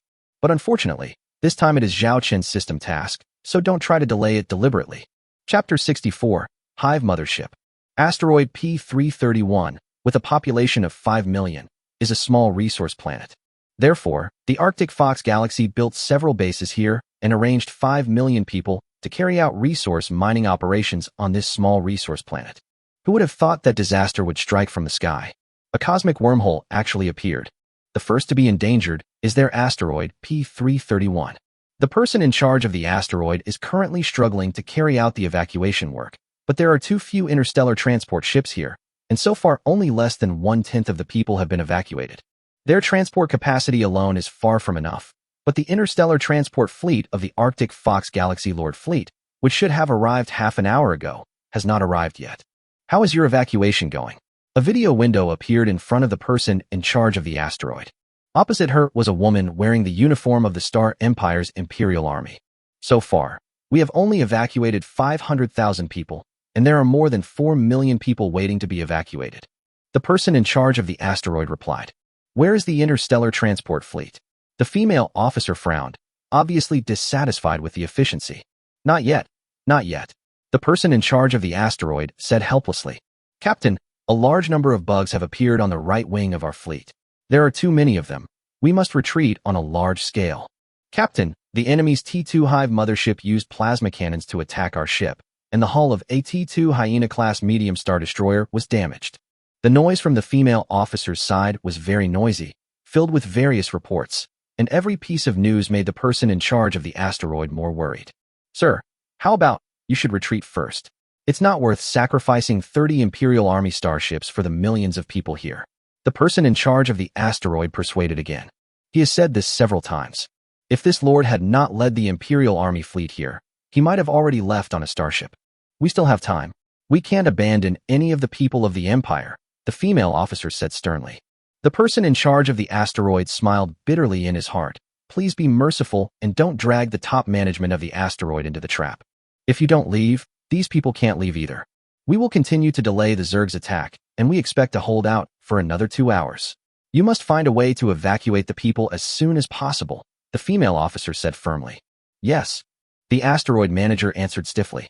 Bridge of the Fire Leopard-class medium-sized interstellar battleship, the flagship of the 5th Fleet, under the 3rd Corps of the 7th Legion of the Star Empire. The female officer who had just finished communicating looked at the starship radar in front of her with a serious expression. There are countless densely packed red dots on the starship radar, the number reaching millions. These are bugs. Miss, we really should retreat. If we keep fighting like this, our fleet could be swarmed by the Zerg and completely wiped out if we're not careful. We can suppress the insect swarm now with our firepower, but as the swarm grows in number, we will soon be surrounded, and then we won't even be able to retreat, a female adjutant nearby anxiously advised. The female officer gritted her teeth and said reluctantly, Are we going to give up the millions of lives on that planet? Miss, your life is much more important than those millions of lives, the female adjutant said bluntly. No, we are all the same. As soldiers of the Empire, our duty is to protect the people of the Empire, the female officer said righteously. The female adjutant felt like 1,000 horses were running wildly in her heart. The young lady's sense of justice should not be so overwhelming at this time. The female adjutant had no choice but to use her trump card. Miss, you care about those millions of people. Don't you think about what would happen if you made a mistake here? How many people will have to pay the price for this? And how many families will be implicated? The female officer was conflicted. She knew very well that she was being a bit willful, but her sense of justice would not allow her to easily abandon the millions of lives on that planet. 2 hours. We'll hold on for 2 more hours. The female officer gritted her teeth and chose to give in. 2 hours is impossible. Given our current situation, we can only hold out for an hour at most. We must retreat no matter what after 1 hour. If all else fails, your star ships will retreat, and I'll lead the remaining fleet to hold the fort here, the female adjutant said with determination. Compared with the life of the young lady in front of him, this imperial fleet of 30 starships is nothing. How could I abandon you and run away? The female officer rejected the proposal. She clenched her fists and asked, I issued a bounty mission before, but no fleet has come to support it yet. Miss, it's impossible for anyone to come to support us. The female adjutant really wanted to knock the young lady unconscious and take her away directly. The female officer is conflicted. Her sense of justice and reality are constantly colliding. To retreat or not to retreat. At this moment, on the battlefield, because the number of those bugs was constantly increasing, a T-2 Guardian-class medium-sized interstellar frigate had its defense line broken through by the bugs. Bugs as big as human bodies began to pounce on the hull armor of the T-2 Guardian and gnawed at it frantically. This T-2 guard was powerless to do anything about these bugs crawling on the hull, and could only watch as holes were bitten out of the hull armor. Report, the starboard side of the T-2 Guardian 0712 ship has been covered by a large number of flying insects. Cannot be saved. The bridge crew reported the news to the female officer. Once the starship is approached by the bugs, It is basically half a foot in the Hell Hall, and it is in danger of death. The female officer looked at the T2 Guardian with anger and guilt. This would be the first starship of her fleet to fall here, but it might not be the last. Report. A group of interstellar drones appeared behind my fleet. The crew member who had been staring at the starship radar suddenly reported a piece of news. A swarm of interstellar drones. The female officer was surprised. When they were surprised by these interstellar drones. These swarms of interstellar drones have rushed into the battlefield, targeting the flying insects and shooting them, smashing them into pieces. At the same time, it also supports the besieged T2 Guardian. Relying on the interstellar drone's machine gun attack, all the flying insects on the hull were gradually cleared away. Finally, the T2 Guardian dragged its damaged hull and successfully withdrew from the dangerous area. Where do these interstellar drones come from? The female officer was surprised. Just then, a communication came in. I am the commander of the Black Dragon Fleet. I have come to support you on a bounty mission. A male voice sounded in the communication channel. The female officer felt like crying for joy at this moment. See, there are still people willing to come to her aid. There are still people who share her sense of justice.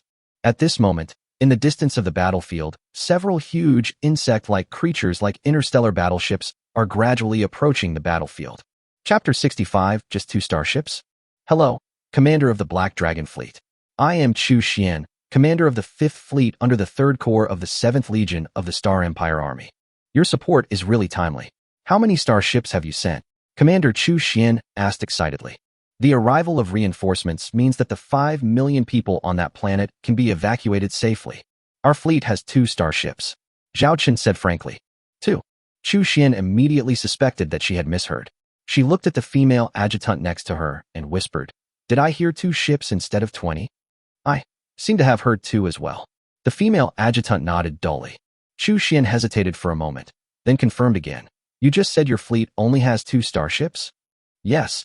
Zhao Chen said. Are you just the advanced fleet? The main fleet is still on the way. Chu Xian tried to restore some hope. Zhao Chen said. Only our 2 starships are coming to support us this time. As for the mission issued by the commander, no one else is willing to accept it except us. 2. Just 2 starships? Chu Xian suddenly felt that her hope had fallen from the peak to the bottom. Are you a T3 starship? Chu Xian asked again without giving up. 2 T2 starships. Zhao Chen replied. Chu Xian's face was expressionless at this moment. Perhaps she really shouldn't have chosen to stick to the P331 asteroid and let her fleet be sacrificed here for her so-called sense of justice and responsibility. Thank you very much for coming to support us, but your 2 starships alone are not enough to save the current dire situation. Chu Xian said in a depressed mood. So I decided to give up. Are you going to give up without trying? Zhao Chen asked back.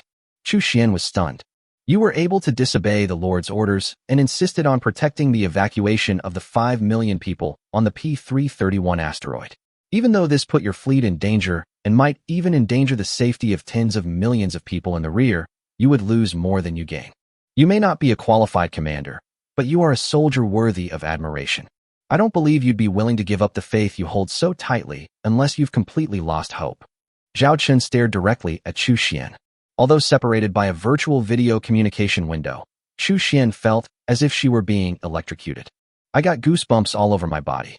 Chu Xian opened her mouth, but the female adjutant next to him interrupted directly. Captain, you may not understand the current situation. You can't save the situation with just your 2 T2 starships.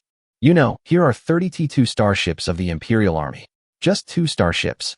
The female adjutant originally had some admiration for the man in front of her, but now she thought that he was also a fool. She had finally persuaded her young lady to retreat, and now this guy came out of nowhere and wanted to incite her young lady with just a few words. Does he know the identity of his eldest lady? If anything happens to her here, the entire Arctic Fox galaxy may have to pay a heavy price for it. Then let's talk about the current situation first. Zhao Chen looked at Commander Chu Xian. Commander Chu Xian stopped the female adjutant next to her from continuing to speak, and she said sternly, The current situation is like this. This group of interstellar Zerg came from a secondary cosmic wormhole, which has been closed.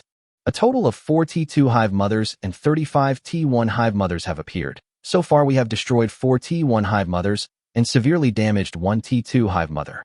But the number of insects is too great, and we are having trouble maintaining our defenses. Zhao Chen asked, What is the damage to your fleet? How much combat power does your starship still have?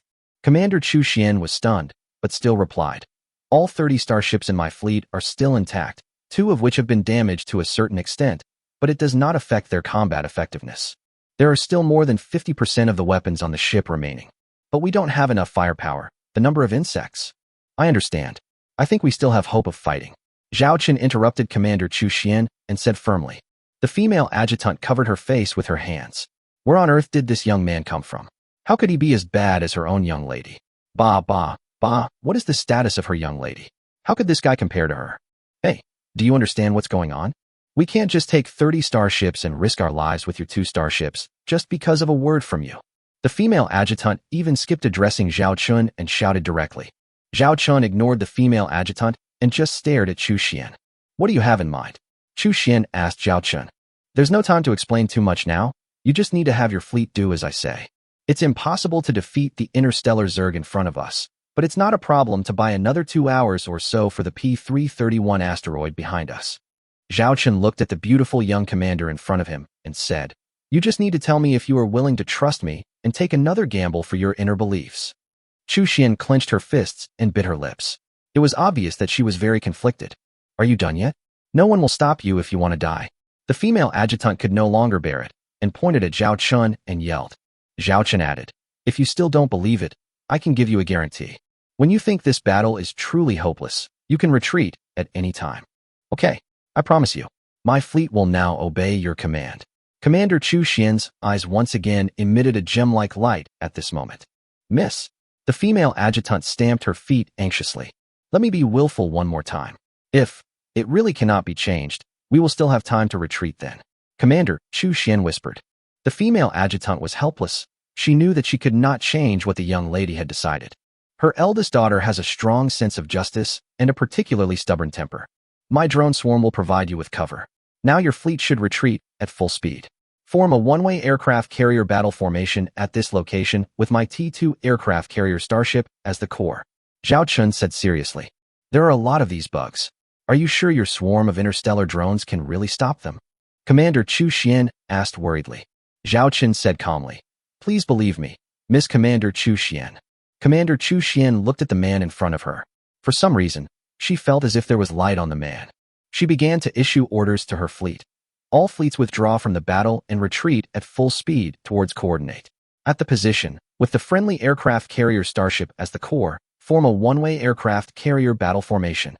Chapter 66. Insect Sea Tactics. It has to be said that the quality of the Imperial Army's fleet is still quite high. After Commander Chu Xian gave the order, the 30 starships withdrew from the battle as quickly as possible, maintaining a very safe evacuation formation while retreating. The T-2 Guardian-class medium-sized interstellar frigate has been providing cover in the rear just in case. However, the eventuality they worried about did not occur. 100 T-2 Killer B-class medium-sized interstellar drones covered 20 T-2 Bumblebee-class heavy-duty interstellar drones as they approached and attacked the swarm of insects. 100 T-2 Killer B-class medium-sized interstellar drones immediately used machine guns and missiles to attack the bugs, and large groups of bugs were blown to pieces. At the same time, 20 T-2 Hornet-class heavy interstellar drones dropped time bombs that had been prepared long ago, and then all the interstellar drones retreated. Naturally, those insects would not let go of the prey in front of them, and swept over like a black wave. As the swarm of insects pursued them, the time bombs exploded one by one, forming a fire net. The pursuing insects were blown away and lost their way for a while. T-2 Hornet-class heavy interstellar drone bridge. Zhao Chen sat in the captain's chair, looking at the battlefield scene magnified in front of him using a deep space telescope. Although I had learned about the interstellar Zerg in the textbooks of the North Starship Military Academy, but seeing with your own eyes how these interstellar races fight still gives you a sense of shock and makes you tremble inside. Especially those who suffer from trypophobia, they will probably collapse on the spot when they see the scene in front of them. The interstellar Zerg's fighting style is quite special. The individuals of the Hive mothership are larger and belong to the category of biological starships. However, its mobility is average, and its main combat weapons, such as biological plasma cannons and biological torpedoes, have no advantages compared with starships of the same level. However, its unique ethnic structure gives it a special fighting style and tactics. Insect swarm tactics. There are about 10,000 T-1 flying insects on a T-1 Hive mothership. A T-2 Hive carrier will have 100,000 T-1 flying insects and 1,000 T2 hydralisks. Flying insects and hydralisks are the engineering units of the hive ship. The former is a bit like a mantis with wings. Each individual is about the size of a human and only has close combat capabilities. The latter is a long snake with insect-like characteristics.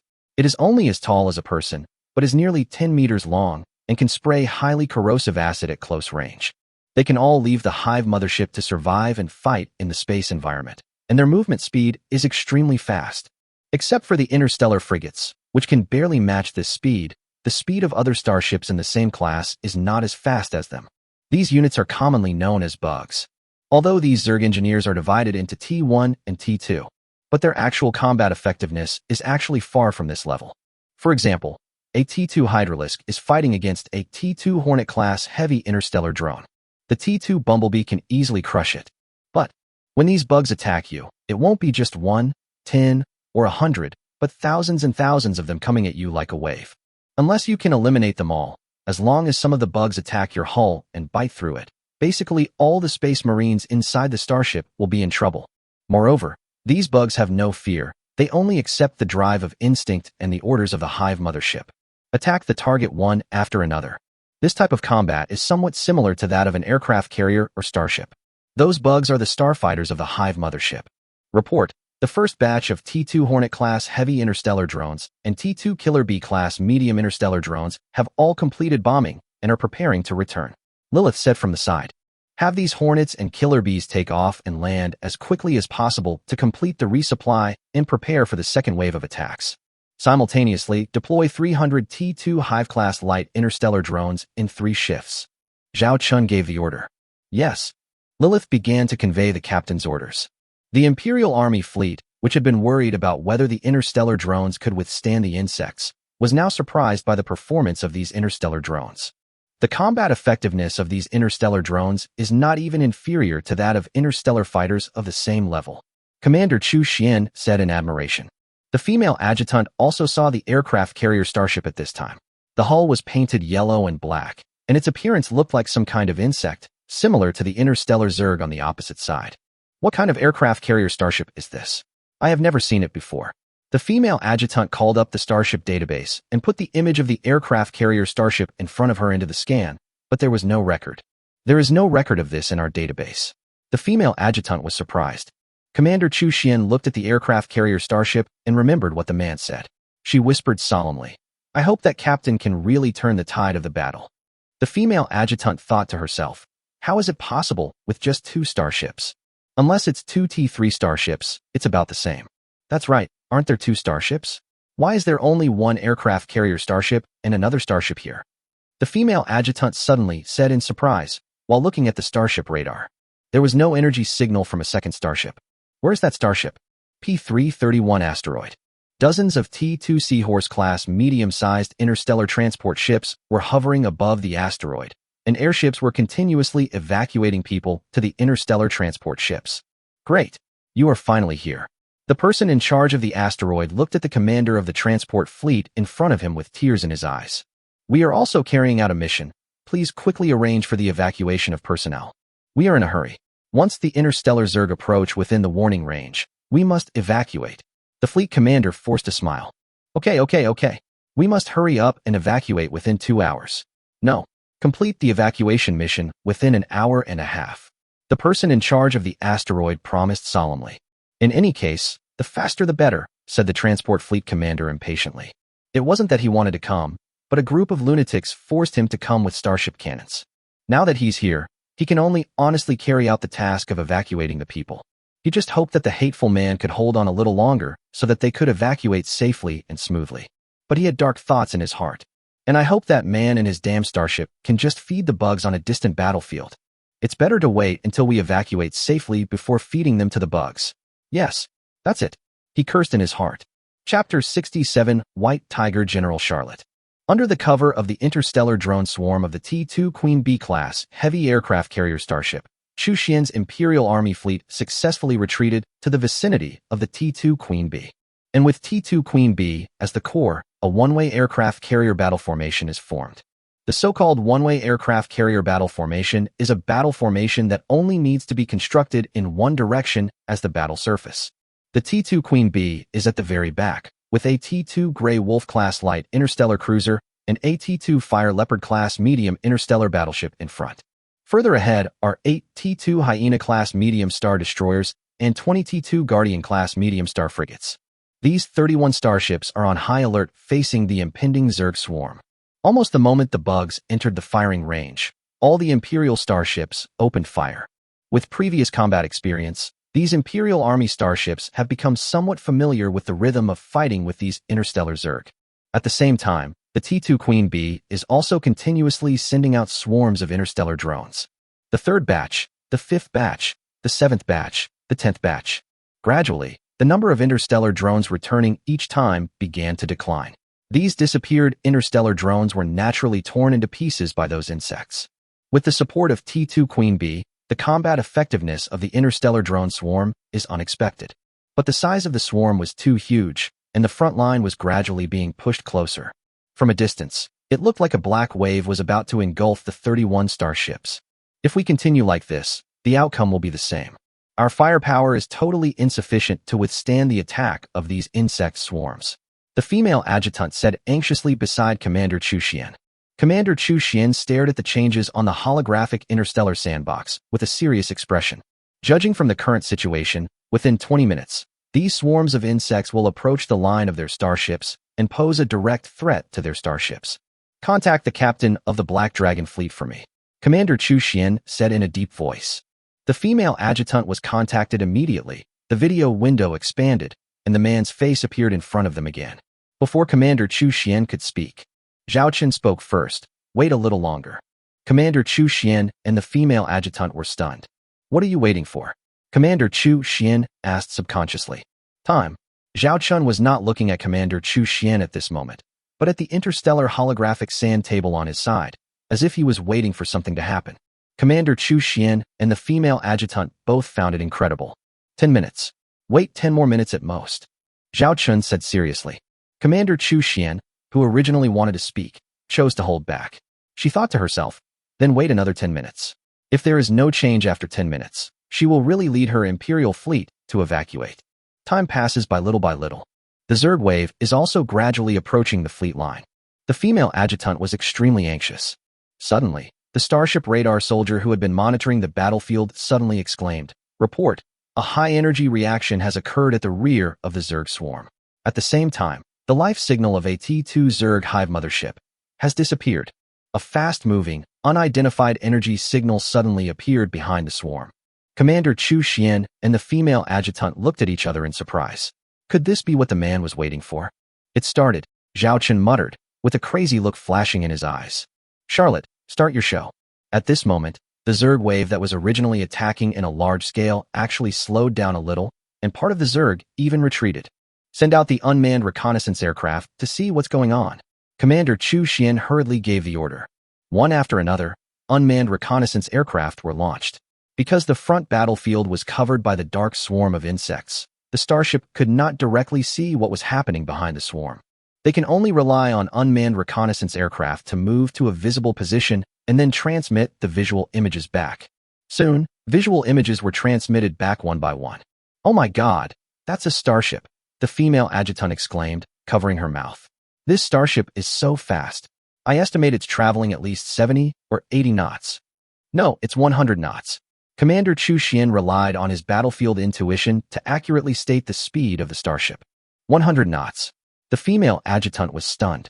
At this time, the wreckage of the exploded T2 Hive mothership also appeared in front of them. The originally huge Hive mothership was divided into 3 sections. It can be clearly seen that one side of the Hive mothership suffered a terrible artillery bombardment and was directly pierced. It's a cannon with a caliber of more than 1,000 millimeters. Commander Chu Xian directly identified the weapon that caused the damage based on the image.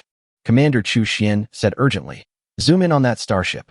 The picture was gradually enlarged, although it was a little blurry. But you can still see this fast-moving starship maneuvering quickly in the enemy camp. It doesn't care about the swarms chasing it, and just keeps sailing. Because of the amazing speed, the swarms of insects behind couldn't catch up. The Hive motherships tried to attack using their bioplasma cannons, but the starship was moving too fast, and none of their shots hit it. Captain, what is going on?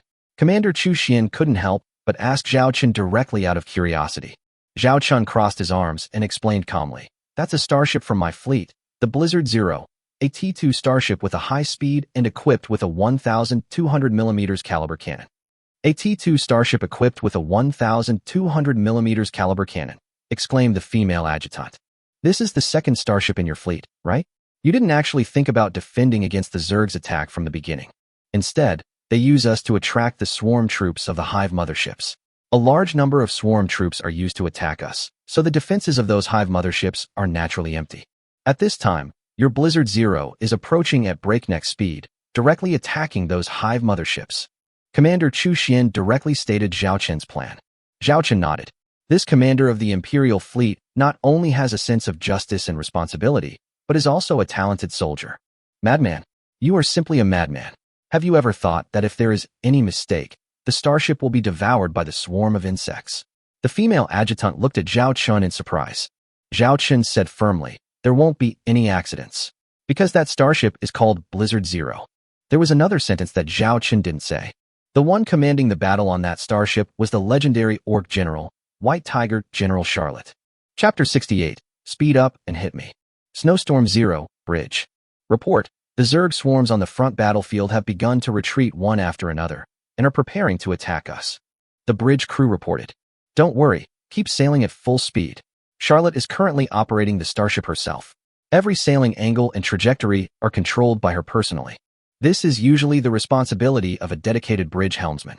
But today, after many years, General Charlotte is at the helm again, because she was very clear about the danger of this combat mission. If she was not careful and was hit by the bioplasma cannon of the Hive mothership or was caught up by the swarm of insects, she would pay the price of death." The route and trajectory of the voyage had been calculated countless times in her mind. "It will take some time for the main force of the Zerg to withdraw," Charlotte whispered, her eyes searching the interstellar sand table, as if looking for a target. Now Blizzard Zero can escape and dodge cleverly. On the one hand, it is because of the amazing speed of Blizzard Zero. On the other hand, the number of T-1 flying insects and T-2 hydralisks left behind in the Hive mothership is very small, and they cannot form an effective encirclement of Blizzard Zero. Once the main Zerg force that was originally fighting with the Imperial fleet and the T-2 Queen Bee-class heavy aircraft carrier starship withdraws, the threat to Blizzard Zero will increase greatly. Time passes by little. Report, the T-2 heavy 1,200mm Devil Crocodile cannon has been reset and can fire, reported the crew member in charge of the weapon system. In fact, there is no need to report. These numbers have long been imprinted in Charlotte's mind. At this moment, the bow of Blizzard Zero happened to be facing the location of a T-2 Hive mothership. This T-2 Hive mothership may have also sensed the danger and began to retreat continuously, while using plasma cannons at the same time at Blizzard Zero, but it could not hit the high-speed moving starship at all. Charlotte stared at the aperture of the aiming gun. She only has one chance. Not to mention killing the T-2 Hive mothership with one shot, but at least it must be severely damaged. The Zerg swarm is controlled by the Hive mothership. Although the destruction of the Hive mothership will not lead to the direct death of the Zerg swarm, it will cause the Zerg's combat effectiveness to drop significantly. It's like an army without a leader. "Now fire!" Charlotte shouted angrily. A shell from the muzzle of the T-2 heavy 1,200mm Devil Crocodile cannon slid along a comet-like trajectory at an extremely fast speed and finally landed on the side of the T-2 Hive mothership. Boom. A huge explosion directly overturned the T-2 Hive mothership, which was 1 kilometer in size, and pieces of flesh were seen floating in the universe. After this explosion, an even bigger explosion occurred in the belly of the T-2 Hive mothership. This explosion directly split the T-2 Hive mothership into two, announcing its demise in this universe. Commander Chu Xian and the female adjutant who witnessed all this were dumbfounded. The last time they inflicted heavy damage on a Hive carrier was through a surprise attack, but they were unable to destroy it outright. But this starship was destroyed with just one shot. This is really incredible. And the T-2 Hive mothership just now was obviously killed with one shot. This shot killed the T-2 Hive mothership. Could this be a T-3 starship? The female adjutant couldn't believe it. Commander Chu Xian quickly understood the reason. It hit the Hive mothership's internal organs that store bioplasma elements. That is equivalent to our starship's ammunition depot and starship engine. Once it hits, it will produce an effect similar to a secondary explosion, with a power several times or even dozens of times greater. But 2 consecutive shots hit the target? Is that possible? The female adjutant questioned. Commander Chu Xian stared at the Blizzard Zero, which was maneuvering at high speed again. It's not like it's impossible. It's just that this starship did it. In 10 minutes, 2 T2 Hive motherships were destroyed, which was already a very good result. Report: more than half of the enemy's Zerg troops have retreated, and the remaining Zerg troops can no longer break through our fire blockade. The crew member reported. Commander Chu Xian couldn't help but exclaim in admiration. It's crazy. It's really a madman's battle plan. But it really achieved the strategic goal of delaying time, and this way it can delay the time for at least another hour. Even 2 hours is no problem. The female adjutant was speechless at the moment. She recalled the words she had used to mock the 2 starships, and it really felt like a slap in the face. But now it is a question whether the Blizzard Zero can be withdrawn safely. Commander Chu Xian said worriedly. At this moment, Blizzard Zero has begun to evacuate after destroying 2 T2 Hive motherships. But how could the Zerg, whose homes had been ransacked, tolerate the culprit's escape? Swarms of Zerg, like black whirlwinds, began to surround the interstellar battleship. The number is dozens of times the initial amount. It was as if a big black hand was grabbing a small mosquito and trying to crush it to death. Report: according to the calculation of the Starship system, if we continue to sail in the current direction, our chance of escape is only 16%, the crew member reported nervously. Charlotte closed her eyes. At this moment, she seemed to be back in the days when she was fighting against the orcs. She was outnumbered and weak. But every time she was able to turn the tide. Turn around, Charlotte suddenly ordered. This order caught the crew members on the bridge by surprise. Originally, Blizzard Zero's evacuation direction was the other side of the main battlefield, but now turning around means heading towards the main battlefield. Turning around now would be like walking into a trap, wouldn't it? But Charlotte's words are orders on this starship. Blizzard Zero turned around very nimbly. Full speed, Charlotte said seriously. After a brief U-turn, the speed of the Blizzard Zero increased to 100 knots again. At this time, Charlotte summoned a virtual operating interface, entered a string of numbers, and said, "Remove the Starship engine restrictions and continue accelerating." Remove Starship engine restrictions? The crew member in charge of navigation was stunned, and then said worriedly, "If we remove the Starship engine restrictions and continue to accelerate, the burden on the engine will be too heavy." "This is an order. Keep speeding up," Charlotte said intently. "Yes, remove the Starship engine restrictions and continue to accelerate. Speed 103, speed 106, speed 110. The speed set for each starship's engine is actually not its peak speed, but its optimal speed. This means that at this speed, the engine life can be the best. If it exceeds this speed, some navigation problems will occur and the engine life will be greatly reduced.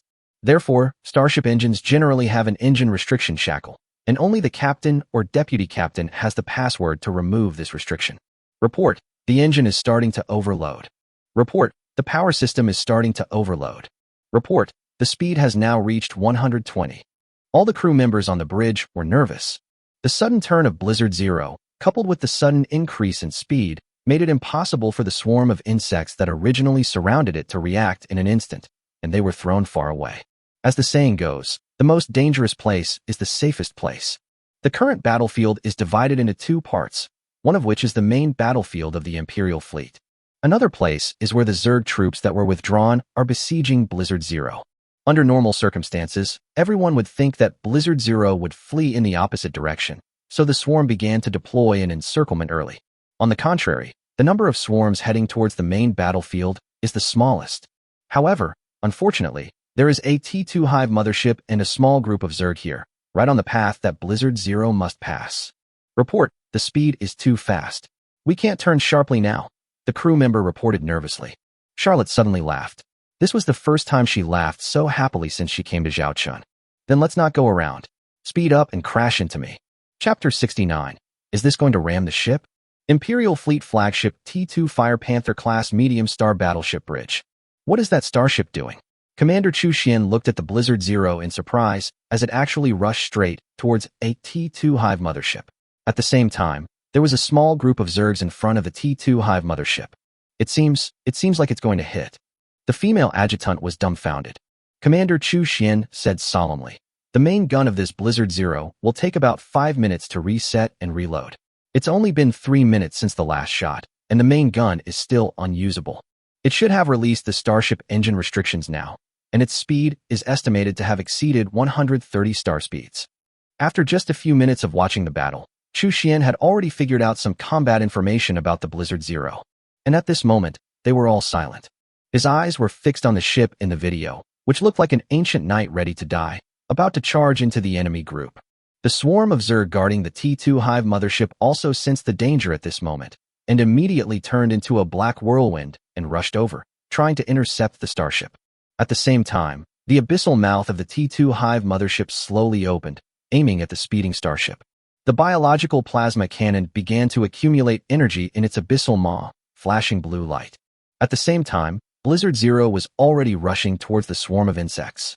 From the perspective of Chu Xian and others, Blizzard Zero plunged into the swarm of Zerg, but because Blizzard Zero was extremely fast, it even exceeded the speed of T1 flying Zerg and T2 Hydralisk. What would happen if two high-speed moving objects collided? One side was torn to pieces, and now it is these bugs that are playing this role.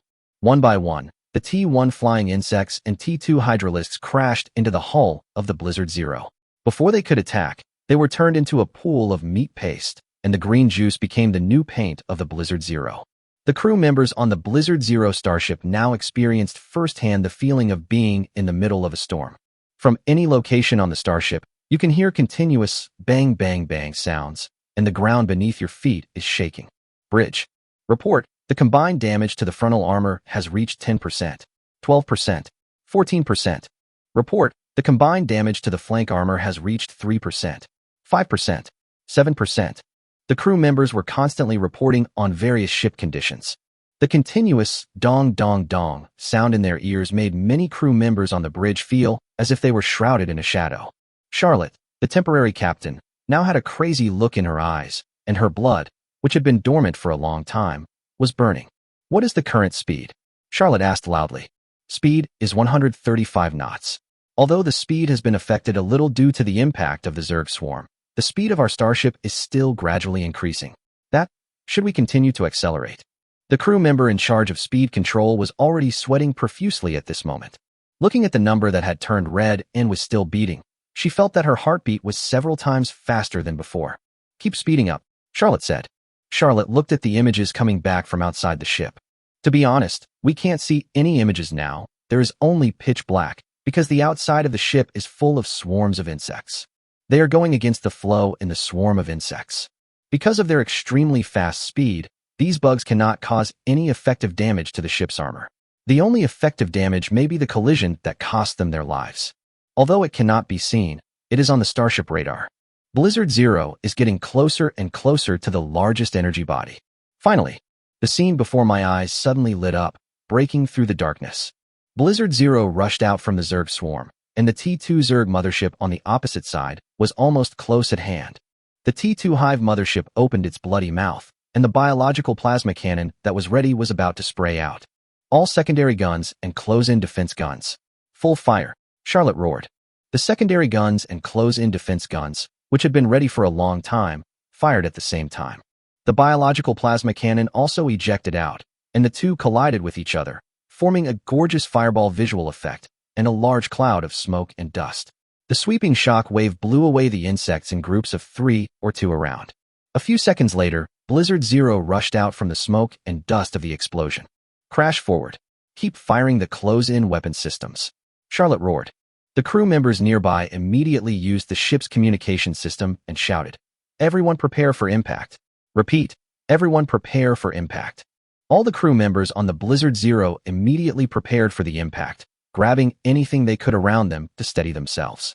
The next moment, the rapidly sprinting T2 Blizzard Zero directly crashed into the bow of the T2 Hive mothership. The size of the two is actually several times different. But don't forget, what kind of hull does the Baron Zero use? That is the hull of an interstellar battleship, and its average strength is second only to that of an interstellar frigate among ships of the same level. Coupled with the bonus of speed, the Blizzard Zero itself was transformed into an accelerated starship cannonball. Under the terrifying impact force, the bow of the T2 Hive mothership sank directly, and the entire Hive mothership body shifted to one side. At the same time, the close-in defense guns of the Blizzard Zero were still firing without any reservation. On the bridge of Blizzard Zero, several female crew members lost their grip due to the sudden collision and were thrown out, falling heavily to the ground. Fortunately, they only suffered minor injuries. Without caring about the wounds on their bodies, they immediately returned to their combat posts. Report, the overall damage to the frontal armor of the ship has reached 50%. Report, speed dropped to 100 knots. 90 knots. 80 knots. Report, the swarm of insects behind us is catching up. Charlotte said nothing, just stared. It seemed as if at this moment, her eyes could see through the ship's armor and meet the T2 Hive mothership in front of her. Finally, under the violent impact, the position of the T2 Hive mothership shifted. The T2 Blizzard Zero's hull rubbed against the T2 Hive mothership's hull, and the two ships rubbed against each other and crossed each other. Speed up as much as you can. Keep going, Charlotte shouted immediately. Without any obstacles blocking it, the T2 Blizzard Zero began to accelerate again, this time heading towards the main battlefield on the side of the Imperial fleet. Behind them was a large swarm of insects chasing like a black wave. As for the T2 Hive mothership that was hit, 1/3 of the bow collapsed, and there were a large number of bullet holes on one side of the hull. It seemed that this biological starship was dying. Who could have imagined that a T2 Hive mothership would be rammed to death by a T2 starship? Is this luck? T2 Queen Bee class heavy aircraft carrier starship bridge. All T2 Hatchling class light interstellar drones and T2 Hornet class heavy interstellar drones. Assemble and tear a gap in Blizzard Zero. Let the Imperial fleet cooperate with us. Zhao Chen looked at the approaching Blizzard Zero on the starship radar. At this moment, there is a swarm of insects blocking the two. The situation in Blizzard Zero is still somewhat dangerous, with a Zerg front in front and a group of Zerg chasing behind. It's like a sandwich. If you're not careful, you might be eaten up by the swarm of insects. Bridge of the Imperial fleet's T2 Fire Panther class medium-sized interstellar battleship. In fact, even without Zhao Chen's words, Commander Chu Xin knew what to do. She gave the order with a serious expression. Pass on my orders, at all costs. You must tear a hole open for me. Chapter 70. The Triumphant Return of Blizzard Zero. The starships of the Imperial fleet poured their firepower on one point without any hesitation, tearing a gap in the gap. But how could the Zerg let the culprit who destroyed their 3 T2 Hive motherships escape so easily? They also began to blockade and formed an encirclement with the Zerg responsible for chasing the starship. It appears to be sandwiched between two sides. At this moment, they even gave up the target of the Imperial fleet. There was only one order in their swarm will, to destroy that damn starship at all costs. Report, the gap has been blocked again, said the female adjutant nervously. Commander Chu Xian clenched his fists. Continue the attack. We must get that starship out no matter what. In Chu Xian's heart, that starship is now equivalent to a hero. How can we just watch the heroic starship being surrounded and devoured by the swarm of insects? But at this moment, no matter how their starships attacked, they were unable to blast open a gap. At this time, Blizzard Zero was approaching the Zerg front line. Given the current condition of Blizzard Zero's hull, there is no way it can withstand the damage caused by another impact swarm. Commander Chu Xian bit her red lips lightly, feeling a little guilty. The female adjutant sighed. What a pity for that starship. Suddenly, a dazzling light appeared in the insect swarm's defense line, swallowing up a large number of insects and leaving that space directly clear. Afterwards, the T2 Young B-class light interstellar drones and T2 Killer B-class medium interstellar drones, which had been ready, rushed up and attacked the insects around the gap, preventing them from blocking the gap again. That's the main gun shell of that interstellar missile ship. They set it to detonate at a fixed time and calculated the explosion distance accurately. Commander Chu Xian could now see the Blizzard Zero speeding towards him in the distance through the gap in the Zerg front. And the gleaming 1,200mm cannon. She immediately understood the reason. Quick, provide fire support. Commander Chu Xian gave the order hurriedly. Under the fire cover of the Imperial fleet and the attack of the T2 Queen B-class heavy aircraft carrier starship interstellar drones, a ship shadow rushed through the Zerg front at an extremely fast speed. It was the much-anticipated Snowstorm Zero. At this moment, the starships of the Imperial fleet could clearly see the traces of the previous Zerg impact on this starship. The ship's armor was dented in hundreds of places due to the impact, and it could be said to be full of holes. The most important thing is that the bow of the starship was sunken into a large pit with a diameter of 20 meters and a depth of nearly 3 meters. This was naturally the Medal of Honor for the T2 Hive mothership that was hit and killed. There were still many Zerg corpses on the hull, and green juice was splashing out. And the bugs that followed and tried to attack the starship, these bugs lay on the hull and destroyed the starship's armor with their mouthparts, claws, and corrosive acid. But soon, these bugs were cleaned up one by the T2 Hatchling-class light interstellar drones that arrived. What kind of starship is this? Commander Chu Xian looked at the starship and felt a little envious. At the same time, I also admire the commander of this starship. The crazy yet smooth battle just now was simply perfect. Ask yourself, if you were in that position, would you be able to do as well as she did? Chu Xian had no answer. Report, Blizzard Zero successfully completed its combat mission. The hull was partially damaged and 7 crew members were slightly injured. Charlotte reported to Zhao Chun through video communication. Well done. Zhao Chun really praised Charlotte's performance. Although he had discussed with Charlotte privately how to fight this battle long before. Charlotte proposed this idea at that time, and Zhao Chun agreed, but Charlotte could not promise the detailed battle steps. After all, they were facing the interstellar Zerg on the battlefield, and everything had to be adapted to the circumstances. But Charlotte assured Zhao Chun that she was at least 80% sure, and even if she failed, she would be able to retreat safely with Blizzard Zero. Charlotte did it. Hiss hiss. It's a communication request from the flagship of the Imperial Fleet. Secretary Lilith said, pointing to a communication request that popped up. Bring it in. Zhao Chun said. Video communication is turned on again. The female officer appeared in front of Zhao Chun again. Captain, we have just received a message from asteroid P331. The evacuation of the people on the asteroid is 80% complete. It is estimated that it will take another half an hour to complete the evacuation. In this way, we only need to hold on for another 10 minutes before we can gradually withdraw from the battlefield. Commander Chu Xian stared at the man in front of him. Now she was full of curiosity about this man. This man was like a god descending from heaven. With only 2 starships, he helped them, who had completely lost hope, resolve the crisis, and save the 5 million people on the planet. Who is this man? What are the origins of those 2 starships? Chu Xian had too many doubts and questions in her mind. I understand. Then we'll fight and retreat at the same time.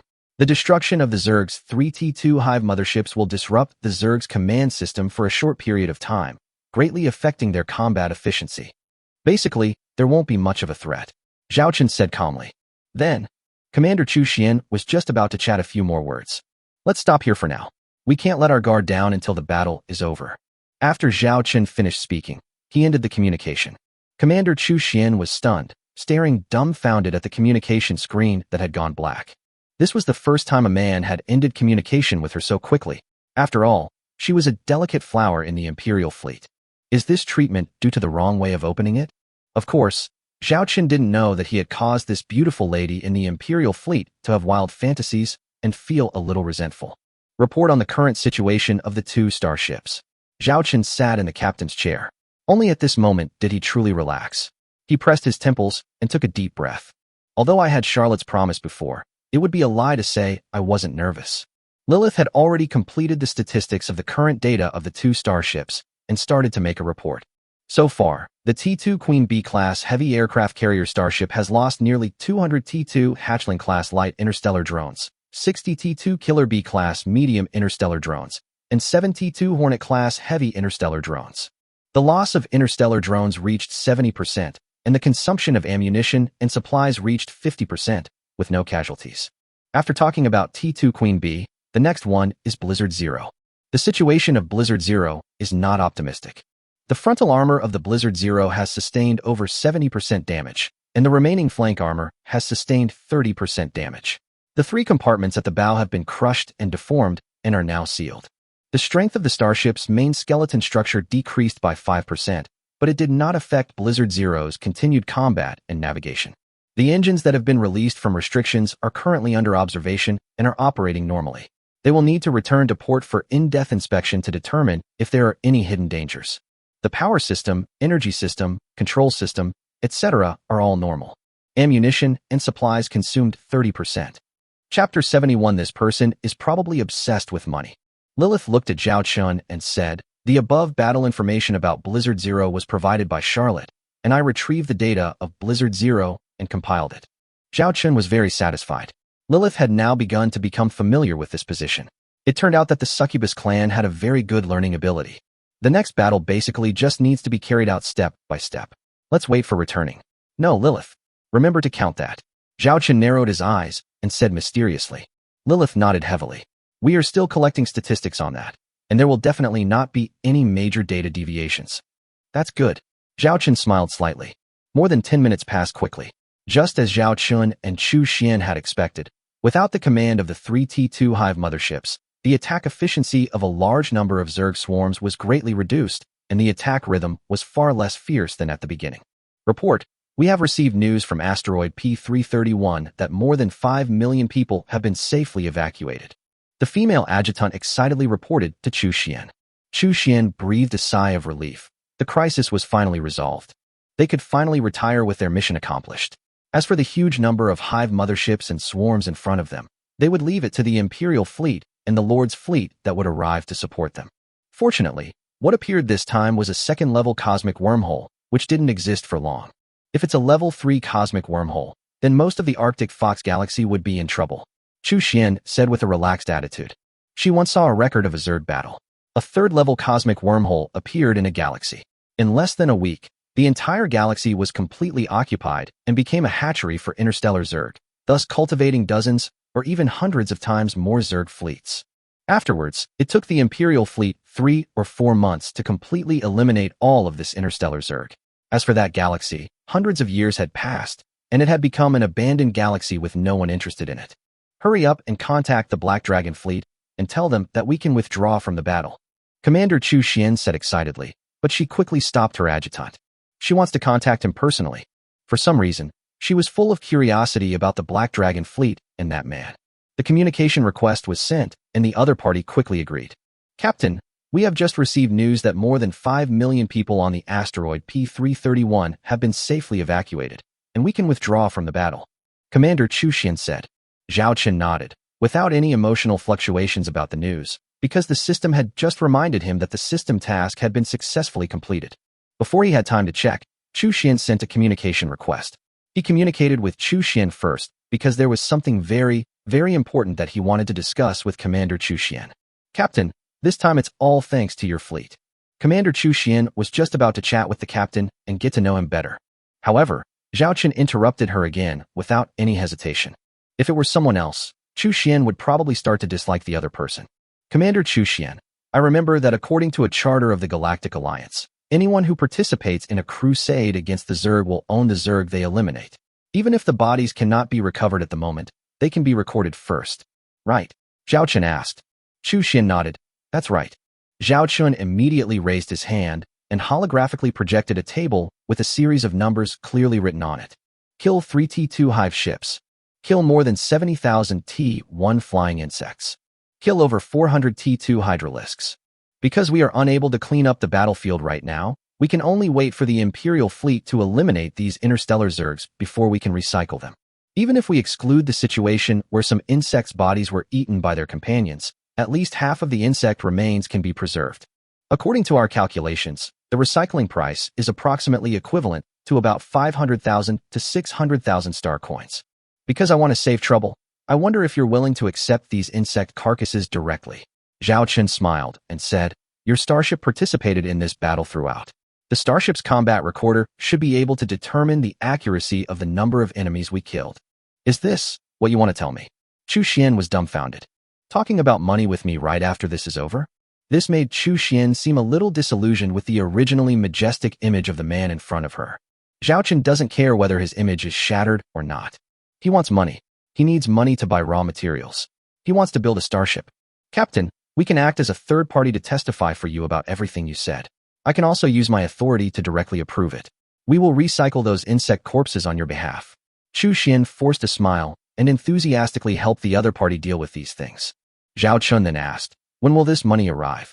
Chu Xian kept smiling. If you are in a hurry, we can use our authority to go directly through a special channel, and the money will be credited to your account within a day. As a reward for your fleet's outstanding performance in this battle, I can increase this amount to 600,000 star coins. Okay, thank you. I'll send you the account number. Looking forward to our next cooperation. Goodbye. Zhao Chen immediately showed a bright smile on his face, and without waiting for Chu Xian to speak, he ended the call neatly. Chu Xian's expression was frozen. What was wrong with this guy? He didn't even give her a chance to interrupt. Is talking to yourself such a waste of time and boring thing? No, I must meet this guy in person. Chu Xian felt like a kitten whose curiosity was not satisfied. Just then, a message came from an account. Chu Xian's eyes lit up when she saw it. She recognized the information on the account. The code at the beginning indicated that it was a temporary account opened in Arctic Fox Starport. The temporary account means that the Black Dragon fleet should be stationed at the Arctic Fox starport. Considering the time when she issued the bounty mission and the arrival of this fleet, it should have departed from the Arctic Fox starport.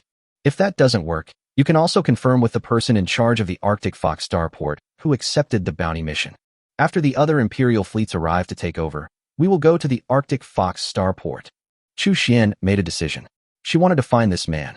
As for what she was going to do after finding him, she actually had no idea. I just have this idea in my mind. At this moment, Zhao Chen naturally didn't know that he had been targeted by a female Imperial officer. He was counting the small amount of money in his hand. 600,000 star coins, plus the previous mission bounty, and the additional bounty from Arctic Fox starport. This time, we received 1.3 million star coins in one go. Adding the remaining 900,000 star coins in the account, the total is now 2.2 million star coins. Zhao Chen muttered, truly like a money grubber. With only 1 month left before the quarterly mission, Zhao Chen had only completed 2/3 of the requirement of having 3 system-produced starships, the T2 Queen B-class heavy aircraft carrier starship and the T2 Hammer-class heavy interstellar industrial ship. There are no penalties for quarterly tasks, and the rewards are generous. Zhao Chen didn't want to waste it, so he had to produce another starship in the remaining month. Let's take a look at the system task that has just been completed. Zhao Chen opened the system interface in his sea of consciousness, and a long-awaited box appeared in front of him. Chapter 72, a mini version of the Armored Behemoth? Task content. Accept and complete the bounty mission issued by the Arctic Fox Galaxy Lord. Mission difficulty, sea level. Mission reward, 5 mission points and 1,000 points. Special reward. A random reward will be issued based on the completion of the task. Special reward completion rate. The safe evacuation of the people on the P331 asteroid is 100% completion rate. The mission has been completed, and you can receive a mission reward and a special reward. It seems that this degree of completion is assessed based on the data of the safe evacuation of the people on the P331 asteroid, because all the people on the P331 asteroid have been safely evacuated. Zhao Chen thought for a moment and received the rewards for the 2 tasks. Task rewards collected, 5 mission points and 1,000 points. Special rewards completed. Obtained technical drawings of the T2 Black Rhino class interstellar heavy assault frigate. He even produced technical drawings of a starship. This was beyond Zhao Chen's expectations. The type of ship is an interstellar frigate, but judging from the name, this is not an ordinary interstellar frigate. Host, Zhao Chen. Occupation, top starship engineer. Special attributes, fleet luck bonus, Eye of Insight. Points, 1,780. Mission points, 10. Number of starships, 2. Mission, quarterly mission, received. Warehouse, technical blueprints for the T2 Black Rhino class interstellar heavy assault frigate, technical blueprints for the T3 Blizzard class light interstellar battlecruiser, and technical blueprints for the T2 Bronze Eden class starship. After receiving these 2 rewards, Zhao Chen's own system page data became much richer. Let's study this interstellar frigate first. Black Rhino class interstellar heavy assault frigate. Ship type, interstellar frigate. Technology level, T2. Hull armor strength, 3,000 units, 5,000 units. Cruising speed, 35 knots. Warp drive, stage 4, warp drive. Length, 110 meters. Mass, 120,000 tons. Number of positions, 20. Starship weapons, 50 T2, level 300 mm caliber heavy close-in defense guns, 1 shot at a time, no interval time. Special performance, short-range assault mode. The model of this starship emerged in Zhao Chen's mind. It was a ship that looked a bit like a curled-up rhinoceros, and its overall shape was a bit like an irregular elliptical structure. Moreover, the ship is quite small. It can be said that it is almost difficult to find a smaller starship than it among the T2 starships on the market. Don't underestimate this small starship. Its hull armor is made of the hardest T2 level metal in a special combination. The armor strength is 10 times higher than that of Blizzard Zero. This can be seen from its title. Heavy armor actually means heavy armor. The ship's armor at its weakest point has a defense strength of 3,000 units, and at its strongest point, it has a defense strength of 5,000 units. If there is no starship smaller than it among the T2 starships, then there is no starship with a stronger hull armor than it among the T2 starships. So this starship has only one feature. It is tough and durable, making it the best choice for traveling. Originally, when equipped with such heavy armor, the speed would definitely be affected. In fact, this is indeed the case. Under normal conditions, the T2 Black Rhino has a slow speed, but it has a special feature, which is the short-range assault mode, which can speed up in a very short time. This allows the T2 Black Rhino to appear where friendly ships need it when necessary. To put it bluntly, this is a starship meat shield. Another advantage is that the cost of building a single ship is only 100,000 star coins. The cost of building a T2 Queen B-class heavy aircraft carrier starship can be used to build a total of 15 T2 Black Rhinos. It's so affordable. Zhao Chun excitedly contacted Charlotte on Blizzard Zero. Charlotte, can Blizzard Zero go into warp speed now? Warp speed travel? We are preparing to return to Arctic Foxport. Given the situation of Blizzard Zero, there will be no problem in just warp speed travel back to Arctic Foxport. Charlotte replied. Okay, let's get ready. Let's return to Arctic Fox Starport. Zhao Chun couldn't wait to use the T2 Hammer-class heavy interstellar industrial ship still docked in the Arctic Fox Starport Starship Workshop to build this T2 Black Rhino. Yes. Charlotte began to make arrangements. The bridges of both starships began to convey orders, notifying them to enter warp speed within 10 minutes, and for the entire fleet to enter deep sea mode. Zhao Chun, the captain, deputy captain, and secretary, naturally had to wait until the last to enter the hibernation chamber. Charlotte, you played really well this time. Zhao Chun looked at Charlotte in the video and praised her again without reservation. It's mainly because of this starship. If it didn't have such an extreme speed and the hull armor of an interstellar battleship, my fantastic tactics would simply not be realized. Charlotte said sincerely. Lilith couldn't help but ask, but why did you choose to break out from the front battlefield in the opposite direction instead of just continuing to speed up and break out from the other side? Lilith asked a question of her own. Charlotte answered, if the starship engine limit is removed, the extreme speed state cannot be sustained for too long. If I let Blizzard Zero continue to head that way, something will probably go wrong in less than 10 minutes, and by then the starship won't even be able to maintain its normal speed. It is only a matter of time before they are caught up by the swarm of insects behind them. So from the very beginning, Blizzard Zero had only one way to break out. After hearing this, Lilith suddenly realized that these seemingly crazy actions were actually arranged by Charlotte in advance. But in the end, I didn't expect that it could actually crash into and kill that T2 Zerg mothership. That guy's head is a bit weak. Charlotte mentioned this, and she herself found it unexpected. At that time, she just wanted to use the collision to push the other person away and then continue to escape. Who would have thought that she would die directly? A T2 Hive mothership was killed by a starship. If this gets out, it will probably make the Zerg lose face. Zhao Chun knew that there were no such coincidences in this world, and it was probably because of his lucky halo that Blizzard Zero had such a brilliant performance. Captain, here are images of the P-331 asteroid taken by the Deep Space Telescope. Lilith said suddenly, because now Zhao Chun's Xiaolong fleet, which calls itself the Black Dragon Fleet, went on a mission, and the Imperial Army fleet had begun to withdraw. Although there were still swarms of insects chasing after them, they were completely unable to catch up.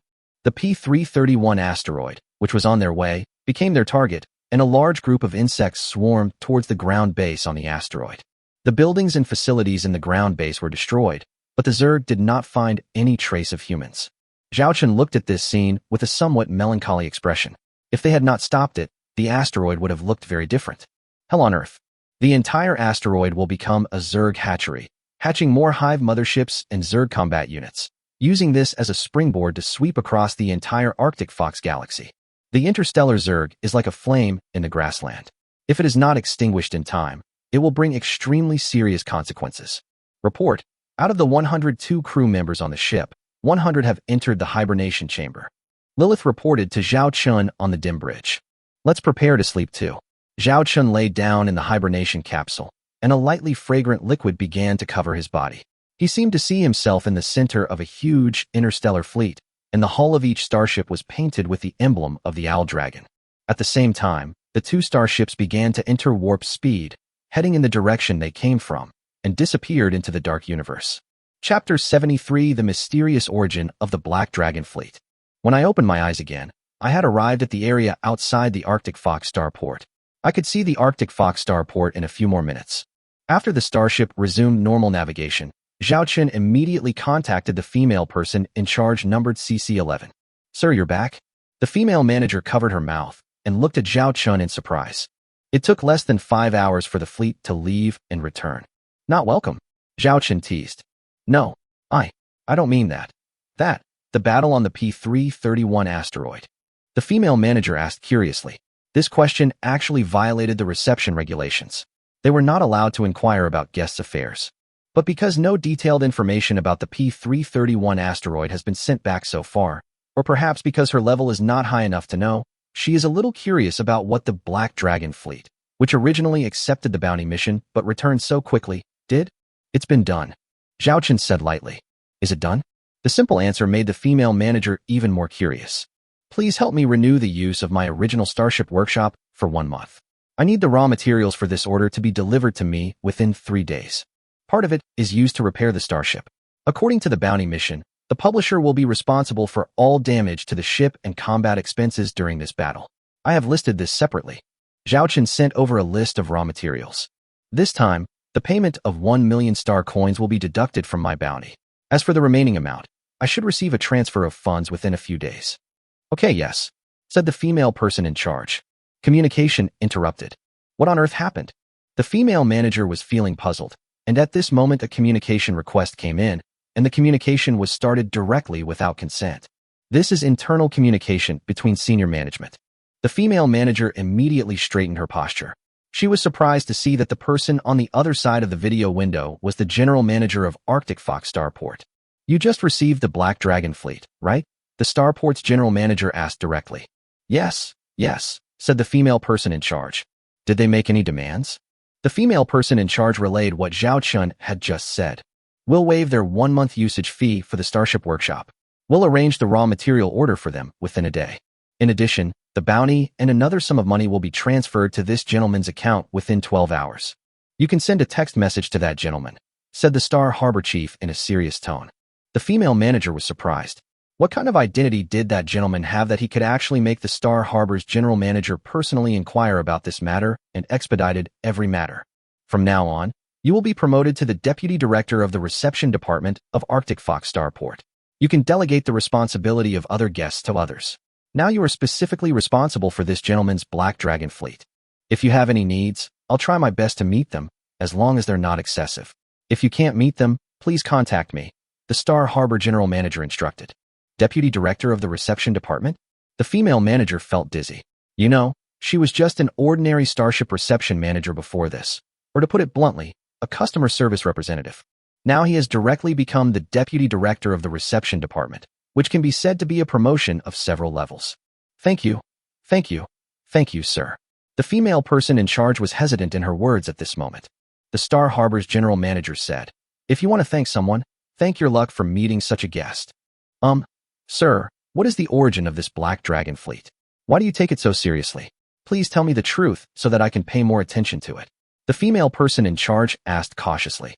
His background is still unclear, but he successfully completed the bounty mission and led the Imperial Army fleet to complete the safe evacuation plan of the P-331 asteroid. The Starport's chief manager said in a deep voice. The female person in charge gasped. He actually completed a mission that no private fleet was willing to take on. Although she had already thought about this before, but she could hear important information in the words used by the general manager. He led the Imperial fleet to complete the mission, rather than helping or assisting the Imperial fleet. Don't underestimate these 3 different words. They have completely different meanings. If I say assist, it means the feeling of a younger brother helping his elder brother. Help is when both parties are equally matched. And leading means that the battle will be centered around the Black Dragon Fleet, with the Imperial fleet assisting and cooperating on the side. An important figure has inquired about the Black Dragon Fleet's information, and they will be visiting our Arctic Fox Starport soon. That important figure is not someone we can afford to offend. Even if the Lord of the Arctic Fox Galaxy were here, we would have to smile and entertain him warmly, the Starport General Manager said nervously. Someone that even the Lords of the Arctic Fox Galaxy have to treat with a smile? The Lord of the Arctic Fox Galaxy is a well-known Imperial Earl, and there is even hope that he will be granted the title of Marquis within the next 10 years. The Black Dragon Fleet is related to a person who can make even an Imperial Earl treat him with caution. The female leader swallowed. Anyway, you just need to treat this guest with care and report to me immediately if anything happens. After the Starport's general manager said this, the communication was cut off. At this moment, the 2 starships of the Black Dragon Fleet have slowly entered the field of view of the Arctic Fox Starport and are entering the berths in the Starship Workshop according to the guidance. The woman in charge called up the video feed, and she could see the sight of 2 starships. There is an aircraft carrier starship with a mainly yellow appearance, and another starship whose appearance is uncertain. The latter's situation is somewhat serious. The entire bow is sunken, and there are many holes on the hull that seem to have been hit by a meteorite. In addition, there is a long sunken mark of dozens of meters on the port side of the hull. In fact, this is the wound left when it rubbed against the T2 Hive mothership. What on earth has happened? The female manager muttered. The two starships sailed into the workshop berth. The T2 Hammer-class heavy interstellar industrial ship was still anchored there. In addition, there were nearly 100 half-orc female crew members who had no formal job assignments for the time being standing in line to welcome them back. Huff, huff, huff. Lilith breathed a sigh of relief as she watched the starship dock successfully. After years of escape, he participated in an interstellar battle for the first time as a starship secretary, and it was a battle against the interstellar Zerg. Although she appeared very calm on the surface, she was still quite nervous inside. Now that it has come to an end, I can finally put my mind at ease. Arrange for treatment for the wounded on Snowstorm Zero. If the injuries are serious, they can use the starport's treatment cabin. The cost will be borne by the fleet. At the same time, T2 Hammer began to work, repairing and maintaining the hull of the Blizzard Zero, and at the same time building the interstellar drones lost on the T2 Queen Bee class heavy aircraft carrier starship to restore the combat status of the T2 Queen Bee as soon as possible. I will take personal responsibility for this matter, and you will assist me. As soon as Zhao Chen came up, he started assigning tasks. Chapter 74 Preparing to build the third starship. The T2 Hammer-class heavy interstellar industrial ship also began its first operation at this time. There are complete industrial construction equipment inside the interstellar industrial ship. It can produce everything from starships, mechas, interstellar fighters, and interstellar drones to even the combat uniforms and laser guns worn by space warriors. There are some limitations due to factors such as the level of the construction target and its own production capacity. Engineering construction can be carried out inside the ship. If the ship is in a hovering state in space, the operating platform can even be extended outside the ship. In that way, we can build some large starships, such as aircraft carriers and starships of the same level. The T2 Hammer is a semi-intelligent model and is equipped with a certain number of engineering robots of different models. As long as the task code and corresponding technical standards are entered, the system of the interstellar industrial ship can arrange these engineering robots to carry out work. However, there still needs to be personnel to supervise, because 20% of the procedures require people to operate some industrial equipment, such as robotic arms for construction, and construction robots also need people to supervise and review the completion quality, etc. A T2 Hammer requires a full 200 people to work on it, which is much more than a combat starship of the same level. At this moment, Zhao Chen began to lead 200 half-orc female crew members with a certain industrial technology foundation to carry out one task after another. Your team will operate the maintenance robot to repair Blizzard Zero. You guys will organize the production of interstellar drones for the T2 Queen Bee class heavy aircraft carrier starship within the T2 Hammer. Zhao Chen, after all, possessed the talent of a top-tier engineer, and he quickly and efficiently began directing everyone to complete their tasks. After arranging the task, Zhao Chen came to the bridge of the T2 Hammer and began to input a starship blueprint technology into it. T2 Black Rhino class interstellar heavy assault frigate. That's right. The third starship Zhao Chen is going to build is the T2 Black Rhino. Although Zhao Chen still has the technical drawings of the T2 Bronze Eden class starship, that starship may not be completed within a month, and the cost is as high as 3 million star coins. For the sake of quarterly tasks, it can only be postponed. After the technical information of the drawings was entered into the T2 Hammer, the industrial ship system had encrypted it. In the future, even the captain of this starship would not be able to retrieve all the technical drawings unless he obtained special permission from Zhao Chen. When arranging construction tasks, the industrial ship system will shuffle the entire technical drawings and distribute them to the crew below. It will also encrypt a very small part of the core technology, which Zhao Chen will be personally responsible for. If this T2 Hammer is threatened, the system will self-destruct all encrypted information. Done. After Zhao Chen entered the final technical drawing, he closed the operation interface. Leaning comfortably on the captain's chair, I looked around the bridge of the T2 Hammer. The black iron layout was not very gorgeous, but more simple and clear, giving people a feeling of steel industrial style. Here you can call up images of various positions of the T2 Hammer and view the status and progress of each work unit. Finally, I don't have to risk my life to build a starship by hand like before.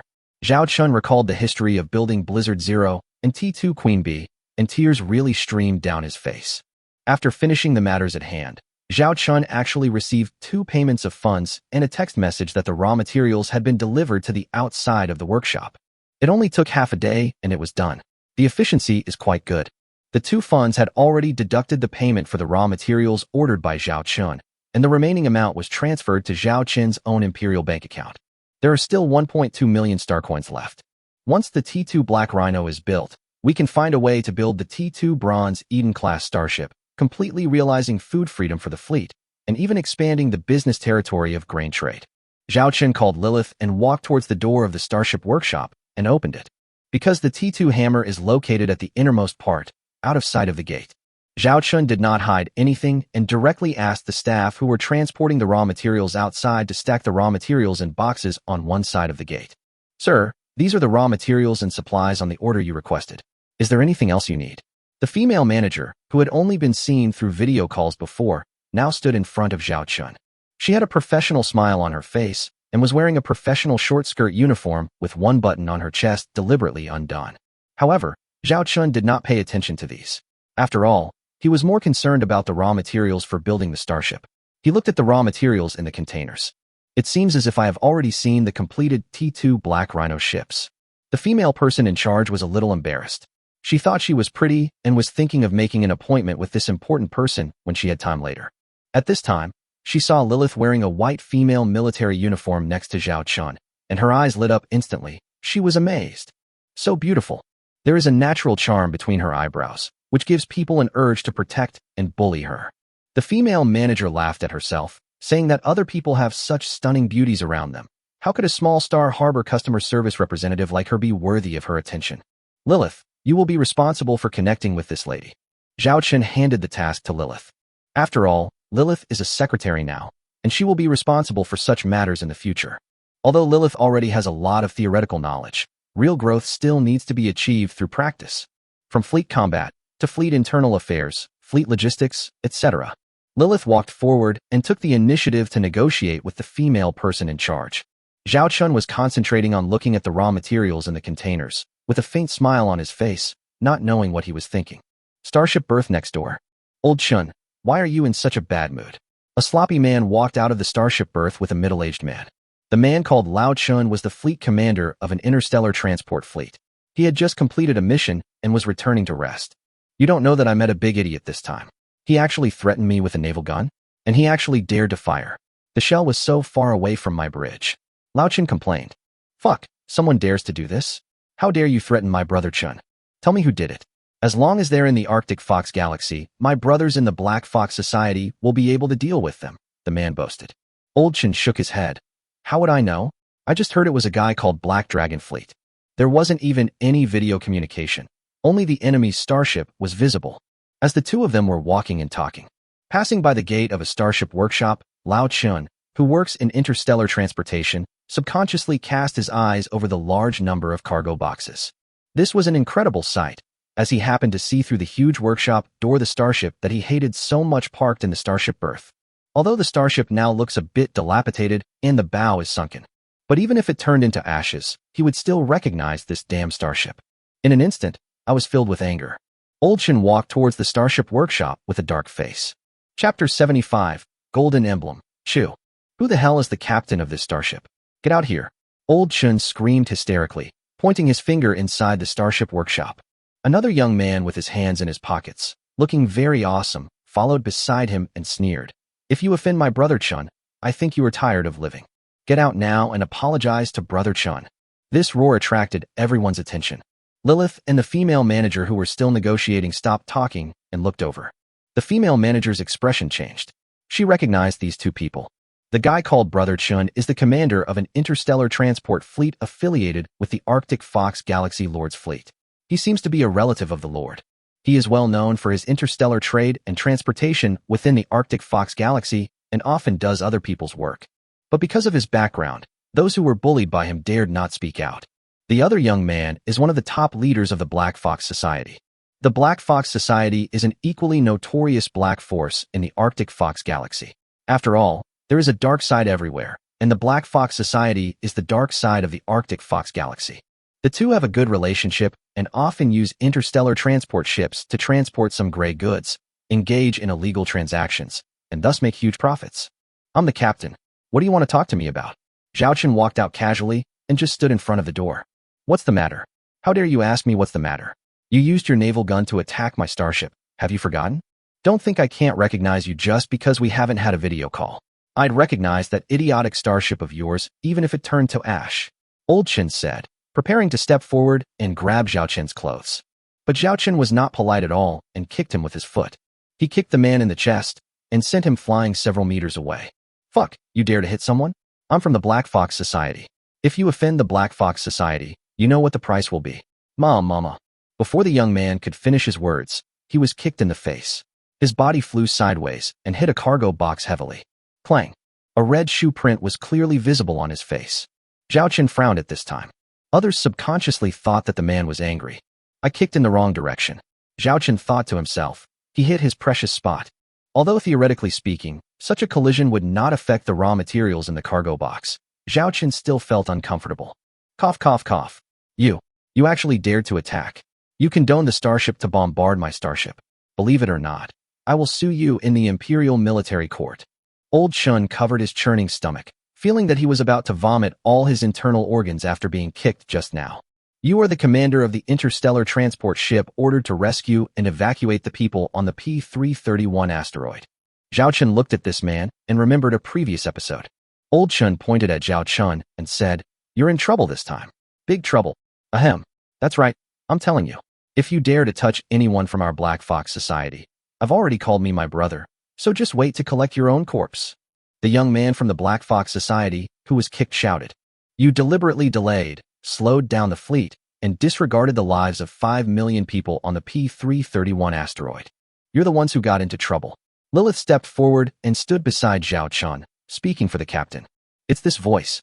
It was you, the bitch, who threatened me back then." Old Chen recognized Lilith's voice. It was the female voice that threatened them during the voice communication. Succubus. Suddenly, the young man from the Black Fox Society took several steps forward, as if he was going to rush towards Lilith. But Zhao Chen moved and stood in front of Lilith, staring at her with cold eyes. The young man from the Black Fox Society was so scared that he stopped.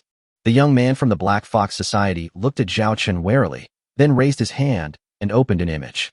The image showed a photo of a figure wearing a black cloak, and half of the face could barely be seen.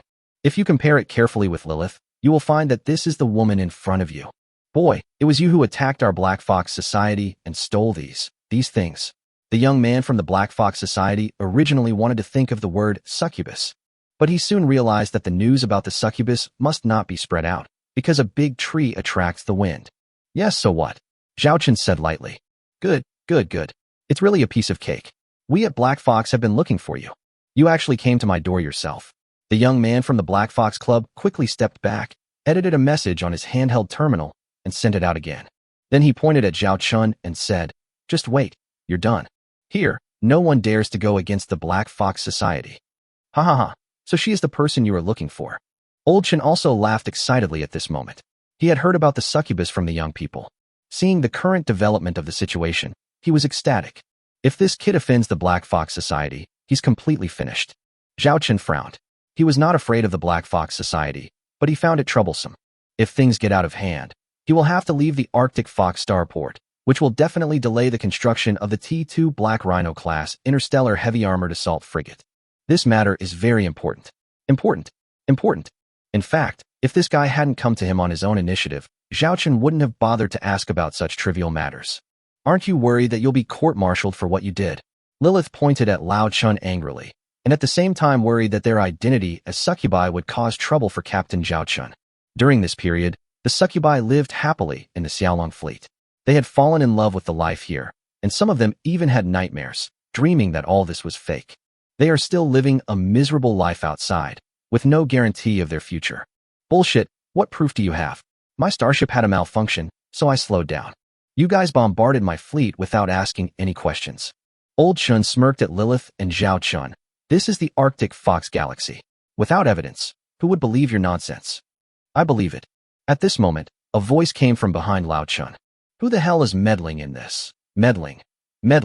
Old Chin subconsciously turned around and cursed, but the next moment he was dumbfounded and began to stutter.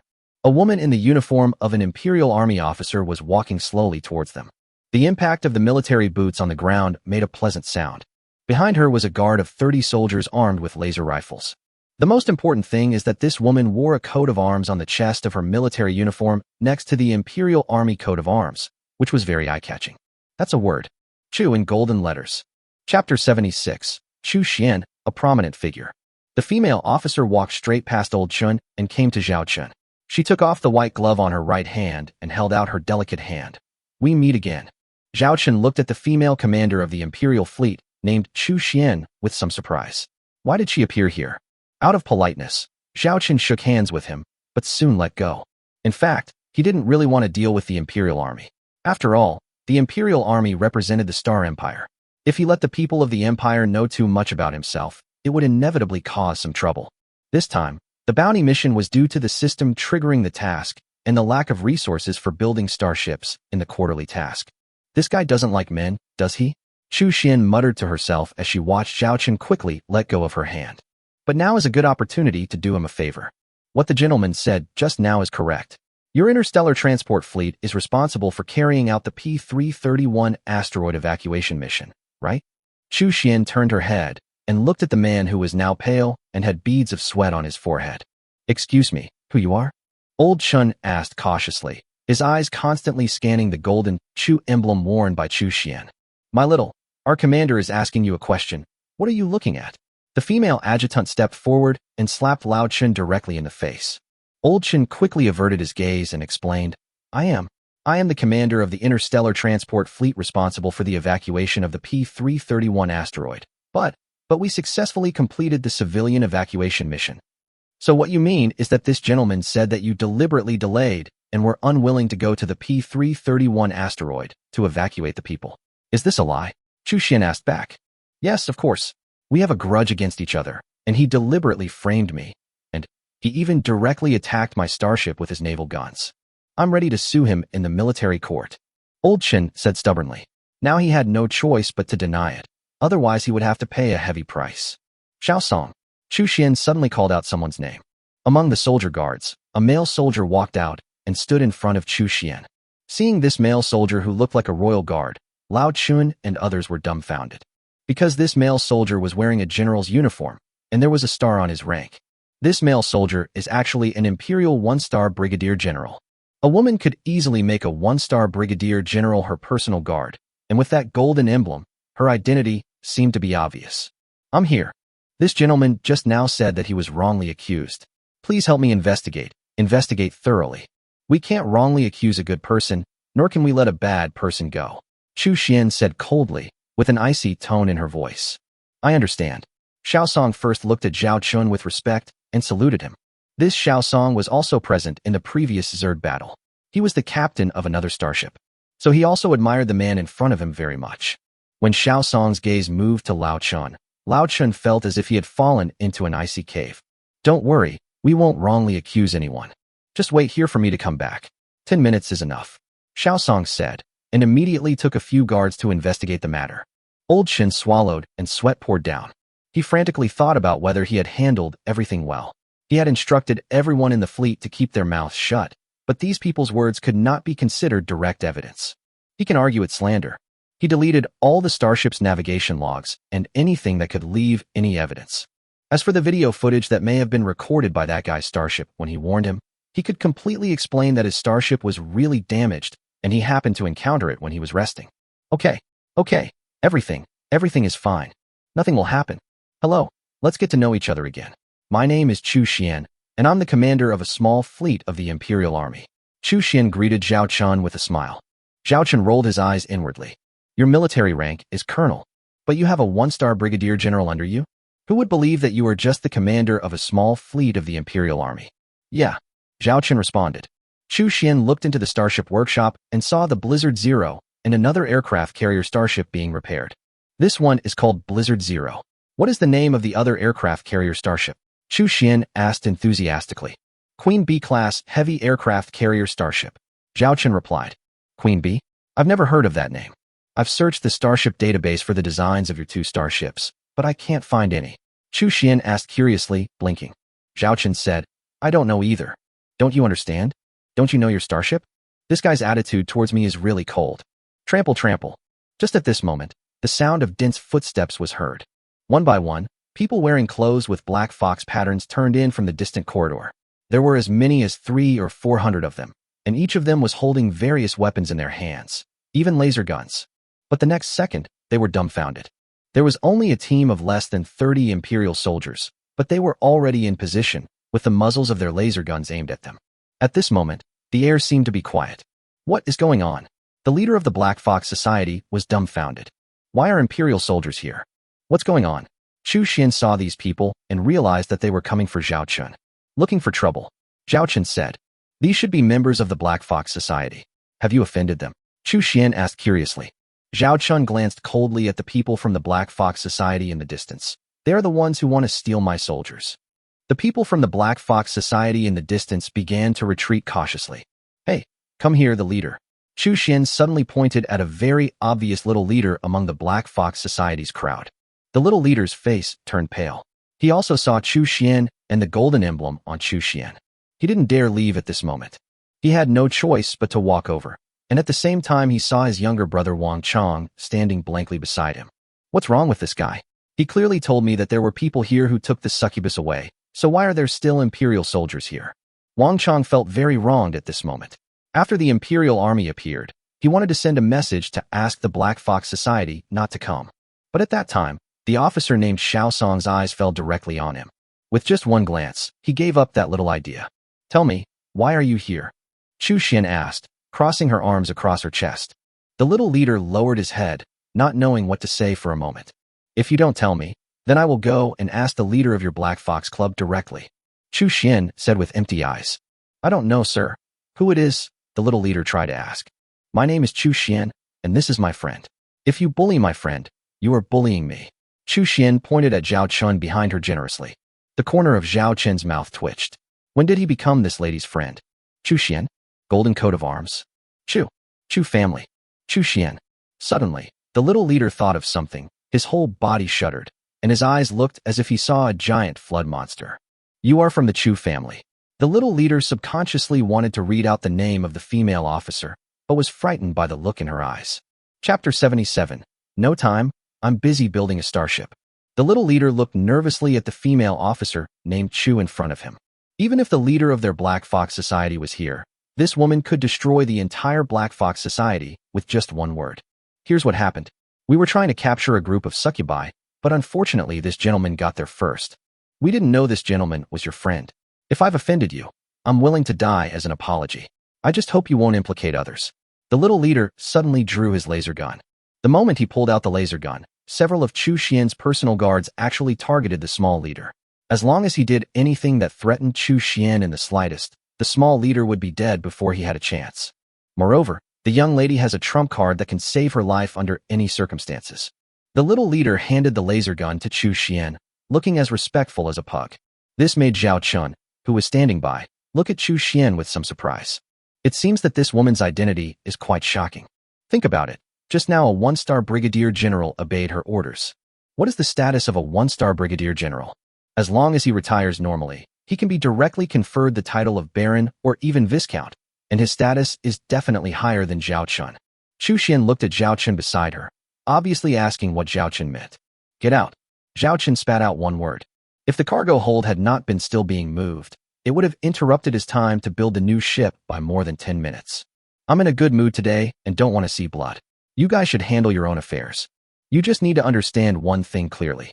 This person is my friend, Chu Xian. Chu Xian had a faint smile on her face. The little boss breathed a sigh of relief. At least his life was saved. But since this young lady asked me to handle it, I have to show some attitude no matter what. As for this attitude, the little leader looked at Wang Chong, who had a dazed expression beside him. He walked over with a cold face and started punching and kicking him without any hesitation. How dare you disrespect Miss Chu's friends?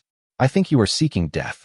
While cursing, he really wanted to tear her into pieces, but Miss Chu had just said that she didn't want to see blood. Then we can't deal with this kid on the spot. Brother, please don't hit me. I know I was wrong. Wang Chong begged for mercy on the ground. Come here, take this guy away and punish him according to our most severe punishment. The little leader said coldly. Sacrificing a key member in exchange for Miss Chu's calmness is such a profitable deal. Not to mention he was here. Even if the boss of the Black Fox Society was here, he would do the same without hesitation. He might even kill all the younger brothers present just to cheer Miss Chu up. When Wang Chong heard the little leader's words, his face immediately turned pale and his body was shaking. He immediately crawled towards Chu Xian and Zhao Chun like a dog. I know I was wrong. I really know I was wrong. Don't kill me. I have a 3-year-old mother who is waiting for me to take care of her until she passes away, and I have an 80-year-old wife and hungry children who are depending on me to raise them. Wang Chong, who was begging for mercy, spoke incoherently. But seeing this, Zhao Chun remained indifferent. Even if it was true as he said, Zhao Chun believed that there were many people who had suffered worse than him in the past when they were bullied by him. This is just his karma. In the end, Wang Chong was dragged away by the small boss's men. Then, I'll take my leave. The little leader asked cautiously. Go away. Chu Xian waved her hand. As if the small leader was pardoned, he left immediately, and the members of the Black Fox Society also scattered like birds and beasts. As for Wang Chong, it was said that he was tortured to death and his body was found in a garbage dump in the Arctic Fox Star port many days later. The little boss dared not to disobey. Just when the Black Fox Club was leaving, the personal guard named Xiao Song who had left earlier returned. Old Chen's face was extremely pale at this moment. His eyes were full of fear, and his legs were shaking so much that they seemed to be about to fall apart at any time. How's the matter going? Chu Xian asked. Xiao Song glanced at Lao Chun, his eyes filled with murderous intent. All the navigation data on his interstellar transport ship was deleted, but he probably didn't expect it. There is a backup data at the bottom layer of the Starship system processor, and I retrieved this backup data. The data contained his order to the interstellar transport fleet to slack off on its mission and delay its journey to the P-331 asteroid. When Old Chun heard this, he fell to the ground as if his whole body had fallen apart, dazed and distraught. Our Imperial Army soldiers are fighting on the battlefield to gain time and risking their lives, but you are delaying the precious time for rescue and evacuation. Chu Xian looked at Lao Chun with cold eyes. This time she was not standing up for Zhao Chun, but entirely out of the anger in her heart. She hated those who said one thing and did another, and were even selfish enough to sacrifice others for their own benefit, especially those who endangered the soldiers of the Imperial Army. This Old Chun has crossed her bottom line. I was wrong. I was wrong. I will give away all my property.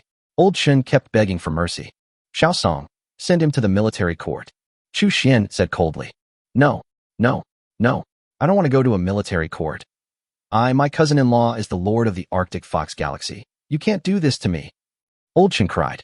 He knew very well that once he was sent to a military court by the woman named Chu in front of him, even if he is not guilty, he may not be able to escape alive. What's more, the evidence of his guilt is now irrefutable. He will definitely die. The Lord of the Arctic Fox Galaxy? If he thinks I did something wrong, then let him come to me in person. Chu Xian snorted coldly. Our eldest daughter doesn't like noise. Be quiet. Xiao Song stepped forward and threw a seemingly casual punch, but it directly dislocated Lao Chen's jaw. Whoa. Old Chen wanted to speak, but he couldn't. He was then escorted away by other soldiers, and the outcome was predictable. After this, the Arctic Fox Galaxy Lord divorced Lao Chen's cousin and came to Chu Xian to apologize. Fortunately, Chu Xian did not punish him. As for Lao Chun, he was sentenced to death by the military court. Chu Xian looked at Zhao Chun with satisfaction. Well, I helped you settle these things. How are you going to thank me? Thank you? Do I owe you a favor? Zhao Chun said calmly. Chu Xian was stunned. She pointed at Lilith beside Zhao Chun, and then pointed at the place where the Black Fox Club leader had just stood. Hey, don't turn your face and deny it. If I hadn't intervened, who knows what the Black Fox Society would have done to you today? If the Black Fox Society could scare me, I wouldn't have just brought 2 starships to kill the bugs. Zhao Chun smiled slightly, and then said, even if you can barely help me in this matter, at most we owe each other nothing. Don't forget, I was the one who provided you with the clue about Lao Chun, and if my fleet hadn't discovered their negligence at that time, I would have issued a warning. Later in the battle, it was impossible for the P-331 asteroid to be evacuated so quickly. Yu. Chu Xian was stunned by what Zhao Chun said. Chu Xian thought of her purpose. She took a deep breath and forced a smile. Then let's not talk about this matter for now. We are friends who have fought side by side. How about I treat you to a meal? No time. Zhao Chun walked into the Starship workshop without looking back. At the same time, because the cargo warehouse had been completely loaded and unloaded, he closed the door directly. He was still in a hurry to build the T2 Black Rhino-class interstellar heavy assault frigate. He completely ignored the dull expression on the face of Chu Xian behind him, who had never been treated like this before. Chapter 78 The Apple of the Eyes of Two Imperial Dukes. All the goods on the order have been delivered. The female manager looked at Zhao Chun. Okay, thanks.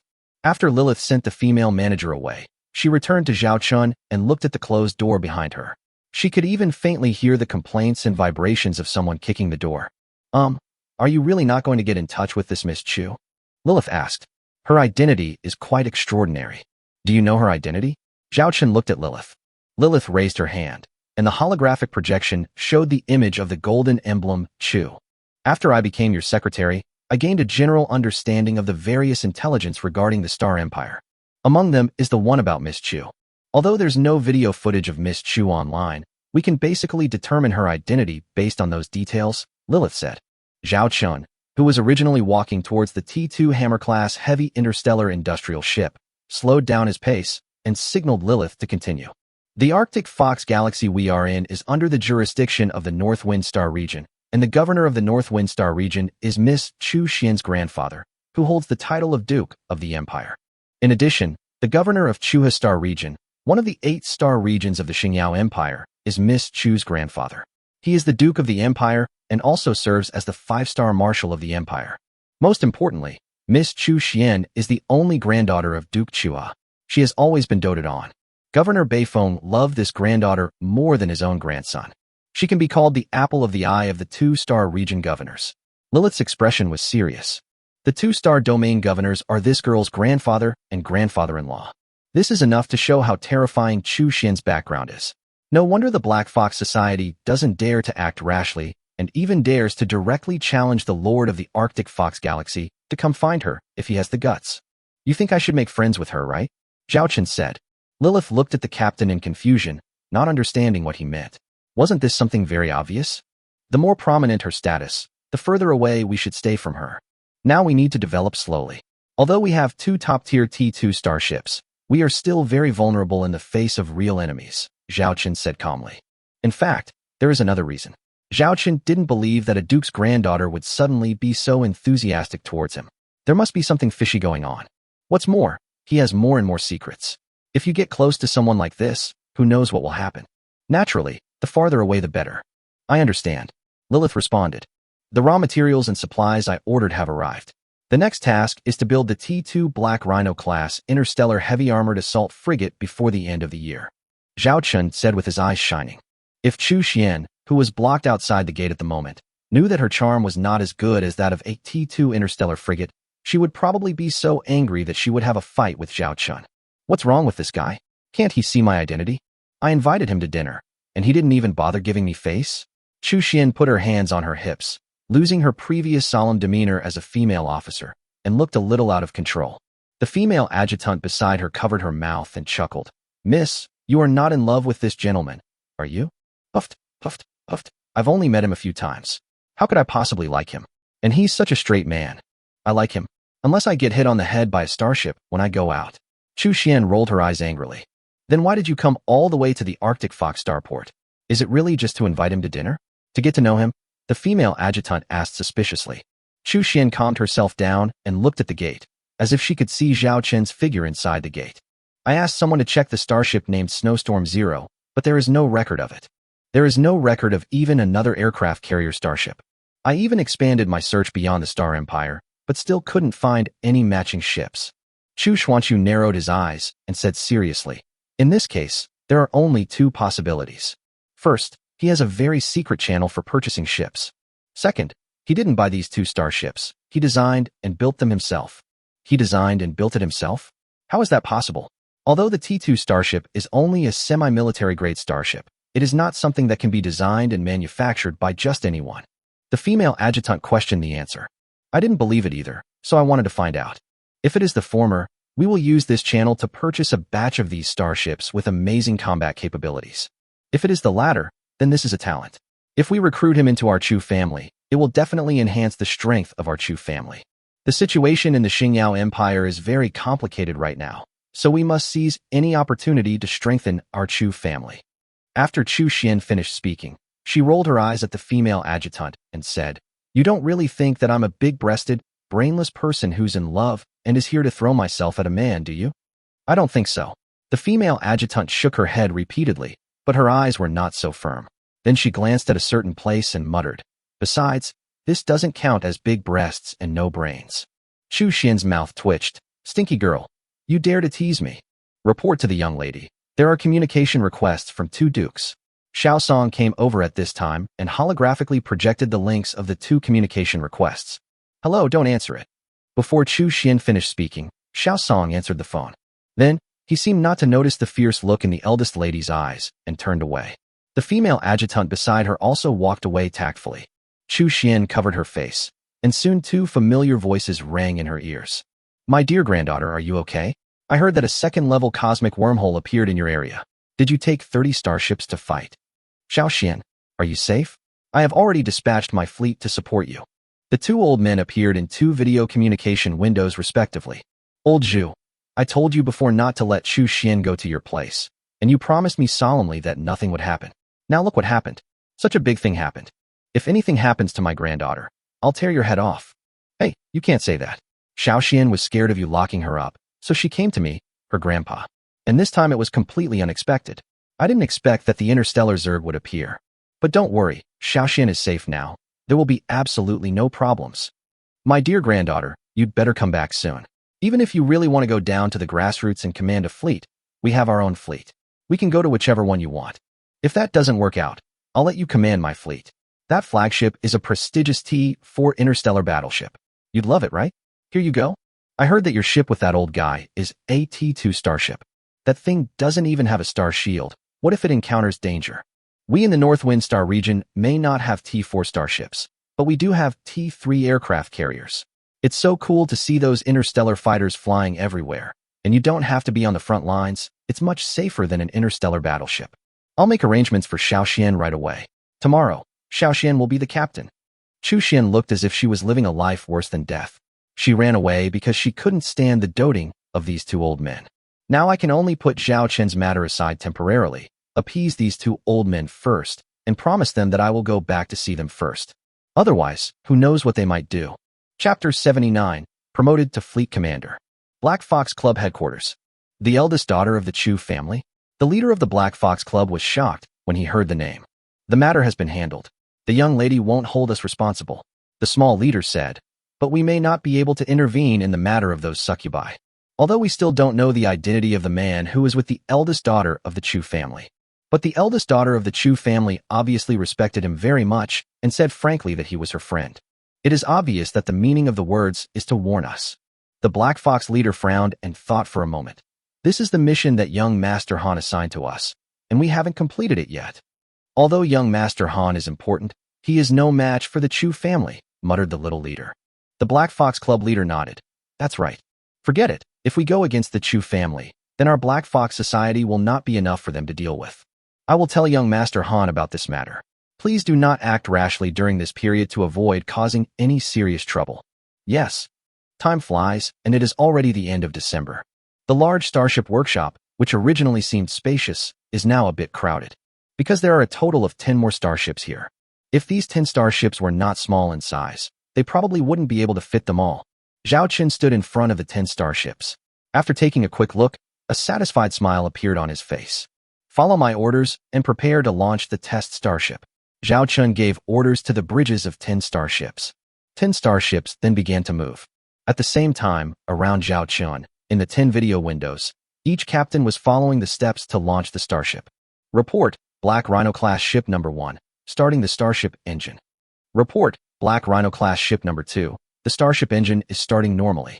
Report, Black Rhino class ship number 5, the starship transmission system is undergoing automatic testing. Test completed, running smoothly. Report, Black Rhino class ship number 7, the starship weapon system is undergoing automatic testing. Test completed, running smoothly. Zhao Chen listened to the data reported one by one.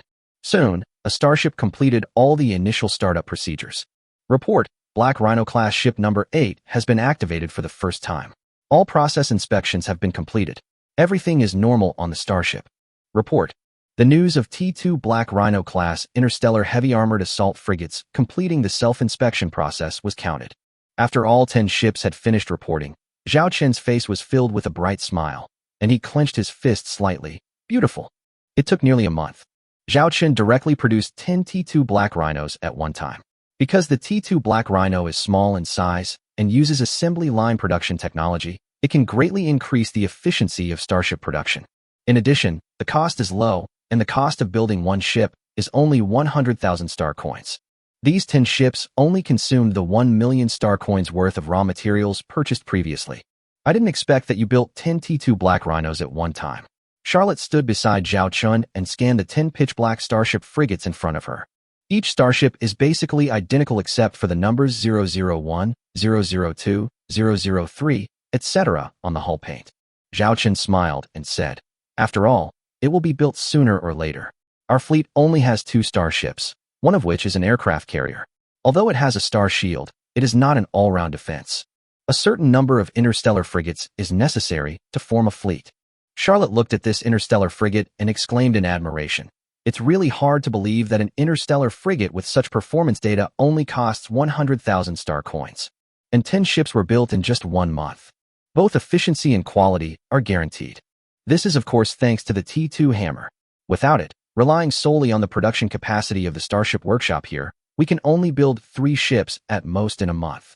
Zhao Chen looked at the side of the only Starship Workshop, the hard-working T2 Hammer-class heavy interstellar industrial ship. Thanks to it, he doesn't need to personally build the starship this time. He only needs to complete less than 1% of the core technical links. Let's go out for a sea trial later. After the sea trial is completed, we will purchase a batch of military supplies and daily necessities, and then we will return to the North Star system. Zhao Chen arranged. 3 months have passed since Zhao Wanner returned to the North Star Fleet Military Academy ahead of schedule. As a student, it is really inappropriate for me to take a 3-month leave. In fact, it doesn't matter whether Zhao Chen goes to school or not, but there is a problem that requires him to obtain a degree certification from the North Starship Military Academy. That is, the Star Empire has a regulation that any lord must obtain a graduation certificate from the Star Empire's internal Interstellar Military Academy. There are no requirements for the Interstellar Military Academy, as long as it is a qualified Interstellar Military Academy. Therefore, some rich young men might just find some second-rate Interstellar Military Academy, spend 6 years there, and then go back to formally inherit the title. Because his father died early, Zhao Chen succeeded to the throne early according to imperial law. However, if one fails to obtain certification from the Interstellar Military Academy within a certain period of time, one may be forcibly deprived of the title. "I think there's one more thing that needs to be arranged," Charlotte said. "What?" "The establishment of our Xiaolong fleet system," Charlotte said. Zhao Chen looked at Charlotte. Charlotte continued, "Before, we only had 2 starships, so the assignments were very random. But now it's different. We have 12 combat starships and 1 auxiliary starship. We already have the prototype of a small fleet, and to facilitate future management, we must establish a fleet system." Zhao Chen nodded in agreement. "Since you have an idea, you must have a contingency plan. From today on, your position is no longer captain, but fleet commander. You can choose any starship as your flagship, which will be the flagship of our fleet. I recommend the T2 Queen B-class heavy aircraft carrier starship because it is safer. I am the captain of the Snowstorm Zero and also the deputy commander of the fleet. Lilith can serve as your flagship secretary and fleet secretary. Then, a captain will be assigned to each of the remaining starships. Before this, we still had about 200 female soldiers without formal positions. A single T2 Black Rhino only requires 20 female soldiers to operate and pilot it, and these 200 female soldiers can just fill this gap. As for the selection of the captain and the bridge crew of each starship, you will need to arrange it yourself." Charlotte explained her arrangements one by one. As expected of a former fleet commander, he had already made all the arrangements for Zhao Chun. "You should already have a list. Show it to me later. If it's all right, I'll approve it. All these matters are left to you. I'm a little tired. I'm going to go back and rest first." Zhao Chen deliberately stretched and threw the work to Charlotte. Charlotte rolled her eyes. "This captain? No, now he should be called the fleet commander. He seems to like to be a hands-off boss more and more." Zhao Chen would naturally refuse to do anything himself if he could avoid doing it. He had people under him, so why should he work hard himself? As for now, Zhao Chen is not going to rest. Instead, look at the quarterly tasks you have completed and claim your rewards. Quarterly mission: own 3 starships, system produced. The task has been completed and you can receive the task reward. Chapter 80, Stars and Bright Moon, swearing to follow you till death. Quarterly task. Own 3 starships. System produced. The task has been completed and you can receive the task reward. Task rewards collected. Obtain 10 mission points. Obtain 1000 system points. Obtain T2 Super Warrior Potion. Obtain a technical blueprint for a T2 Black Knight Class Light Interstellar Combat Mecha. As expected, the rewards for the quarterly tasks were quite generous, and Zhao Qin's anticipation for this month was not wasted. In addition to the regular rewards, 10 mission points and 1000 system points, Zhao Qin saw a familiar item. T2 Super Soldier Potion. It seems that this Super Soldier Potion is part of a series. After injecting the T1 Super Soldier Potion, Zhao Qin felt that his physical fitness had suddenly become much stronger. What would happen if this was injected with the T2 Super Soldier Potion? Zhao Qin took a deep breath, and with a thought, a tube of Super Soldier Potion exactly the same as the previous one appeared in Zhao Qin's hand. Recalling the feeling of the first injection, Zhao Qin sat on his bed in advance, took a deep breath, and poked his arm. Hiss, hiss, hiss. Zhao Qin suddenly felt as if his head was electrocuted. All the cells in his body were trembling, and his consciousness seemed to be leaving his body. After a few minutes of pain, Zhao Qin showed a comfortable expression on his face, his mouth slightly open and his eyes slightly narrowed. This state lasted for half a minute before Zhao Qin came back to his senses with a lingering feeling. He first pumped his fist. Call out. A fist shadow flashed by. Zhao Qin looked around, walked directly to the bed, and lifted the big bed with one hand without any effort. Looking at myself in the mirror again, my eyes are more determined, my face seems to have more contours, and my abdominal muscles are more shaped, to just the right degree. If I used my current strength to kick old Chun at that time, he would probably have lost his life. Zhao Qin muttered. Zhao Qin withdrew his thoughts and looked at the last reward among the mission rewards. T2 Black Knight Class Light Interstellar Combat Mecha. Weapons like combat mechas have actually become supporting roles in today's interstellar age. Despite this, combat mechas are still indispensable. Because starships can fight in space, but what about attacking a planet? If you just want to eliminate the forces on this planet, you can directly send starships to conduct orbital bombardment and bombard the area with artillery fire. But if you want to control the planet while causing minimal damage to it, a battle mecha is an indispensable weapon. It should be noted that although battle mech and starfighter mech are the same weapon type, they are two completely different branches.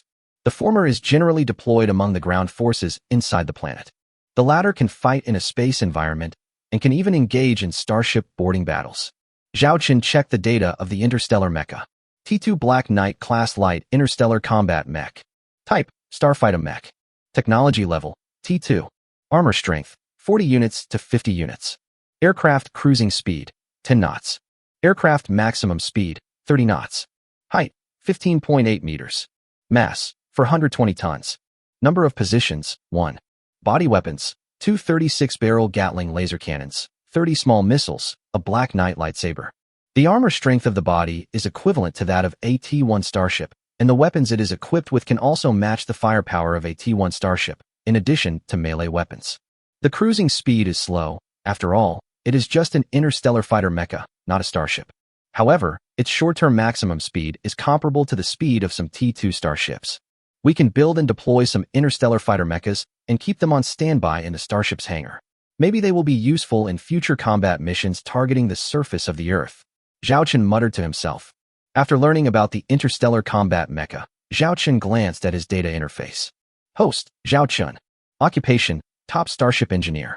Special attributes, fleet luck bonus, Eye of Insight. Points, 2,950. Mission points, 20. Number of starships, 12. Mission empty. Warehouse, T3 Blizzard level. The mission points and system points have been added. In addition to the 1,000 system points obtained this time, there are also the monthly starship points accumulated in October and November, a total of 160 system points. Zhao Qin hesitated for a moment and clicked on the T2 Mall upgrade page. T2 System Mall upgrade conditions. Item 1. Exchange for 2 T2 level items, 2 of 2. Item 2. Complete 2 sea-level system tasks, February 2nd. Item 3. Consume 2,000 system points to upgrade the mall, 2950/2000. All 3 of the 2 conditions for upgrading the T2 shopping mall have been completed. Confirm to consume 2,000 system points to upgrade T2 mall to T3 mall. Sure. Consume 2,000 system points to upgrade T2 mall to T3 mall. Your remaining system points, 950 points. Congratulations on opening the T3 series of products in the System Mall. You have the opportunity to redeem any product without any task points. It was the same reward permission again, but when Zhao Chun glanced at the T3 series products, he found that the average price was 6,000 system points. Zhao Chun, a poor guy now, had no system points to redeem, so he could only satisfy his eyes. Afterwards, Zhao Chun followed Charlotte to supervise the first sea trial of the T2 Black Rhino class interstellar heavy assault frigate.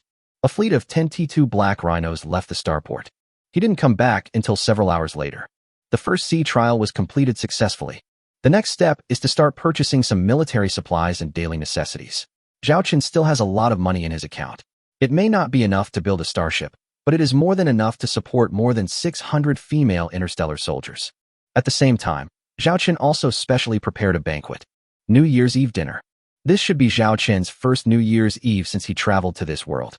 In the Starship workshop, an open space was cleared out, filled with sumptuous food and drinks, and the most popular music was playing. Some were dancing, some were eating and drinking, and some were singing. This dinner must have cost quite a few star coins. Charlotte took a sip of an unknown brand of liquor and looked at Zhao Chun and Lilith beside her. Lilith replied, "The total cost is 5,000 star coins." Charlotte shook her head. 5,000 star coins. If it were her time in the rebel fleet, that would have been enough for her to eat for many months. Now it's all spent in just one night. It can really be said to be quite luxurious. What? Are you feeling sad? Zhao Chun looked at Charlotte teasingly. Charlotte said nothing, but her expression said it all. Warriors of the Xiaolong fleet, tell me, are you happy? Zhao Chun suddenly shouted. Hearing the commander's voice, everyone shouted, happy. Zhao Chun raised the corner of his mouth, picked up the wine glass beside him, drank it all, and then said with a smile, I, Zhao Chun, don't have any big goals. I just don't want to disappoint my family's expectations, so I want to build my JF-17 system and JF-17 fleet well. Let me and those who are willing to follow me live well, live like human beings, and live with hope, instead of just trying to survive like a puppet. At the same time, we must have the power to prevent ourselves from being bullied by anyone. Dignity is always within the range of a starship. Many soldiers stopped what they were doing and looked at the commander with melancholy eyes. Some even had red and swollen eyes. This time next year, I hope we can still drink and dance under the moon. Cheers to our future. Zhao Chun raised his glass again. Lilith took a few steps forward, placed her hand on her chest, and said solemnly, Stars and moon, I will follow you till death. Xingqian Haoyue, we will follow you till death. Many female soldiers said in unison. Zhao Chun raised his head and drank the liquor in the glass again. Now it is the new year. System reminder, triggering annual task. System reminder, triggering quarterly task. Chapter 81 Annual and Quarterly Tasks. System tasks are here. Zhao Chun found a reason to leave the banquet venue and came to a quiet place. 2 system pop-up windows appeared in front of me. Annual mission. Host, please graduate normally from the North Star Fleet Military Academy within 1 year. Zhao Chun was stunned. Graduate from the North Star Fleet Military Academy within 1 year? You have to know that he is only a 4th-year student now, and normally he will have to wait more than 2 years to graduate. Before the end of this year, at best, I'll be a 5th grader. However, the rewards for quarterly tasks are so generous, and the rewards for an annual task are definitely not much different. It would be a pity to waste them. It seems that he has to find a way to graduate from the North Star Fleet Military Academy as soon as possible. He also wants to devote himself to building the Xiaolong Galaxy after preparing a certain foundation. Let's look at another task pop-up. Quarterly mission. Own 5 different types of T2 and above starships, 3/5. Build an interstellar fleet of 30 starships. Note, these must be T2 or higher.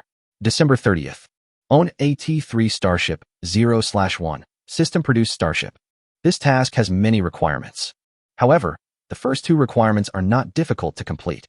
There are 5 different models of T2 and above T2 starships. Zhao Chun has now completed the construction of 3 T2 starships. The T2 Queen Bee class heavy aircraft carrier starship, the T2 Black Rhino class interstellar heavy assault frigate, and the T2 Hammer class heavy interstellar industrial ship. At the same time, in his system warehouse there are technical drawings of a T2 Bronze Eden class starship and a technical drawing of a T3 Blizzard class light interstellar battlecruiser. If it really doesn't work, exchanging a T2 starship from the T2 Mall is a piece of cake for Zhao Chun now. The second requirement is 30 starships. Just building the T2 Black Rhino can complete this task in 2 months. The most important requirement is the third one, a T3 level starship. Zhao Chen once again opened the T3 Blizzard technical drawings that had been lying in his system warehouse for a long time. To complete the construction of this T3 Blizzard, the first construction cost is 13 million star coins. This is equivalent to the construction cost of 130 T2 Black Rhinos, or nearly 10 T2 Queen Bees. Zhao Chen only had less than 1.2 million star coins left. There is a gap of 10 times.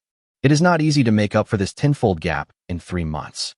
In addition, if you use a T2 hammer to build a T3 Blizzard, you will need to provide all production capacity, and the construction time will be 2 months. The construction can only be completed. Even if you go to the best starport workshop, it will be around this time. However, this T3 Blizzard is destined not to be built in the starship workshop of the starport, because once it is completed and sails out of the starport, it can be basically determined by the appearance of the hull that it is a T3 starship, or a T3 starship model that has never been registered. When the time comes, if we check the rental records of the starship workshop in the starport, Zhao Chen will be exposed. Building a T2 starship may not have much impact, but being able to build a T3 starship that has never appeared before will definitely attract some unfavorable attention to Zhao Chen. Although exposure may be a matter of time, the later the better, so that Zhao Chen can be more prepared. Construction cost, construction time. These two are the difficult problems facing Zhao Chen. This quarterly mission is quite difficult. Zhao Chen muttered, but if he didn't complete it, he would waste the reward for a quarterly mission, which made him feel a little sad. Zhao Chen closed his eyes and began to plan and think in his mind. After a few seconds, Zhao Chen opened his eyes. He already has a series of construction plans. First, use the T2 Hammer No. 1 ship and spend 1 month to expand a T2 Hammer. In the second month, the T2 Hammer No. 1 ship began the construction of the T3 Blizzard, and it took 2 months to complete its construction. At the same time, in the second month, the T2 Hammer 2 ship began to build a T2 Bronze Eden. It was initially estimated that it would be completed in less than a month.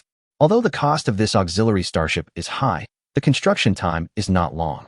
In the third month, the T2 Hammer 2 ship was running at full capacity to build a large number of T2 Black Rhinos, or other T2 starships that could be completed within the time limit, to meet the standard of 30 starships in the quarterly mission.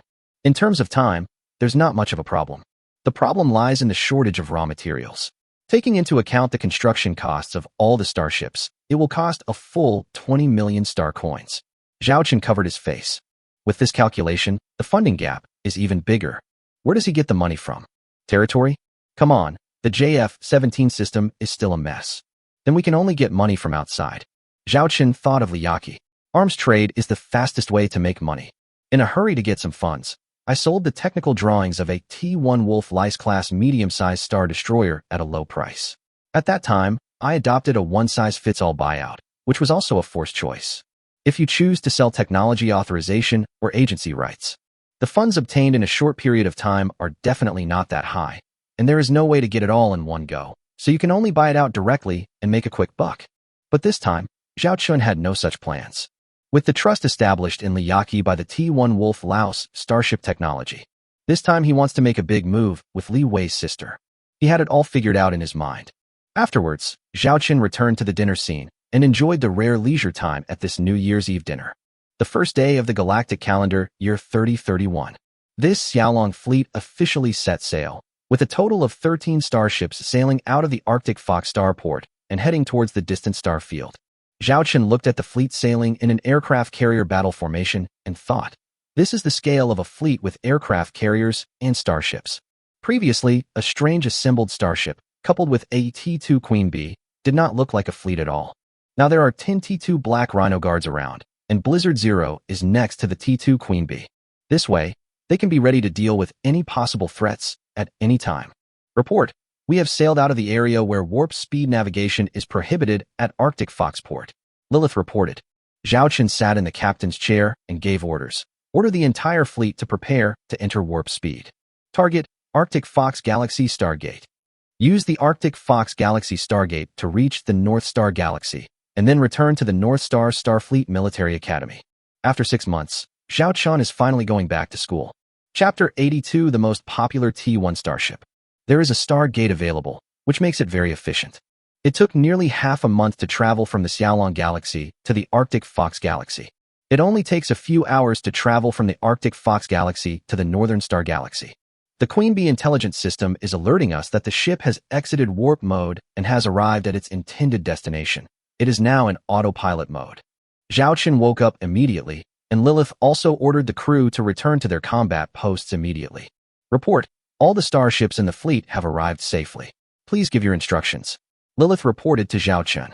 Zhao Chen raised his hand and opened the star map of the North Star system. Their current location is still a long way from the North Starship Military Academy. Of course, if they use the warp engine, it will only take a few minutes. The reason for choosing this place is that Zhao Chen needs to place his own Xiaolong fleet first.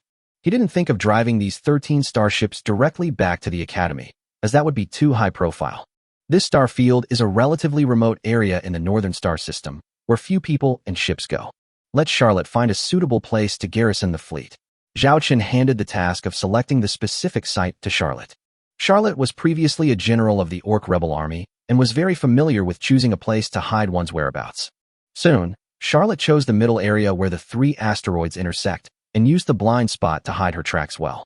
Unless a starship happens to sail here, it would be difficult to discover the existence of such an interstellar fleet. Charlotte, I will return to the Academy with a T-2 Black Rhino-class interstellar heavy assault frigate and the Zero Snowstorm. The T-2 Queen Bee-class heavy aircraft carrier starship and the remaining 9 T-2 Black Rhino and T-2 Hammer-class heavy interstellar industrial ships will stay here. You are responsible for stationing here and ensuring the safety of the fleet. At the same time, oversee the production and construction of the T-2 Hammer. Use our existing raw materials and resources to expand the ship to the T-2 Hammer class first, Zhao Chen instructed. Before leaving Arctic Fox Starport, Zhao Chen exchanged all 1.2 million star coins for daily necessities, military supplies, and raw materials. The raw materials are naturally arranged inside the T-2 Hammer. The daily necessities can meet the living needs of all female soldiers on the starship for 3 months. Without considering daily necessities, even if these starships do not return to port, as long as they are not sailing or fighting, the sufficient energy inside them is enough for them to survive in the universe for decades. Yes. Charlotte accepted the order. During the time I'm away, please report any intelligence to me in a timely manner and keep communication open 24 hours a day, Zhao Chen instructed. Yes. Afterwards, Zhao Chen and Charlotte exchanged their ships. Riding on the Blizzard Zero and carrying a T-2 Black Rhino, he set off again to return to the Academy. The 2 places are actually not far away. If support is needed in an emergency, using the warp engine, taking into account the acceleration and deceleration time of the preceding and following starships, it can arrive in as fast as 15 minutes. Soon, Blizzard Zero and T-2 Black Rhino arrived at the outer star field of the North Star Fleet Military Academy. Zhao Chen sent an application and rented a starship berth, which was just enough to accommodate 2 starships, 1 large and 1 small. Is this your Starfleet Academy, Commander? Lilith said with some envy as she looked at the beautiful interstellar city in front of her.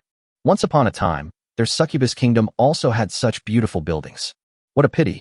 Tell the crew to stand by on the starship. Come out with me, Zhao Chen said. I'll go with you. Lilith was obviously a little nervous. She was still somewhat restrained towards the outside world. After all, she and her people had been fleeing for decades, hiding in the darkest corners. Even though he recently joined the JF-17 fleet, he was only able to gradually adapt because he was in a closed environment. Taking her suddenly to an outside social environment was really nerve-wracking. Yes, Zhao Chen said. I'll just wait for you on the starship. If you need anything, you can contact me anytime. Lilith said softly. Zhao Chen looked at Lilith. This is an order. Zhao Chen was well aware of Lilith's psychological barriers, but as the secretary of the Xiaolong fleet, she had to overcome this obstacle. That's why he asked Lilith to follow him and train her. Yes, Lilith replied timidly. You can wear an everyday uniform that can cover your body shape and hide your tail, wings, and horns. Zhao Chen said. In the previous purchase of daily necessities, in addition to the military uniforms of the JF-17 fleet, some daily clothing was also purchased, 1 for each female soldier. Lilith was delighted. Although it only covered a part of the body, it still made her feel more secure. After the 2 starships docked, Zhao Chen took Lilith out of the starship.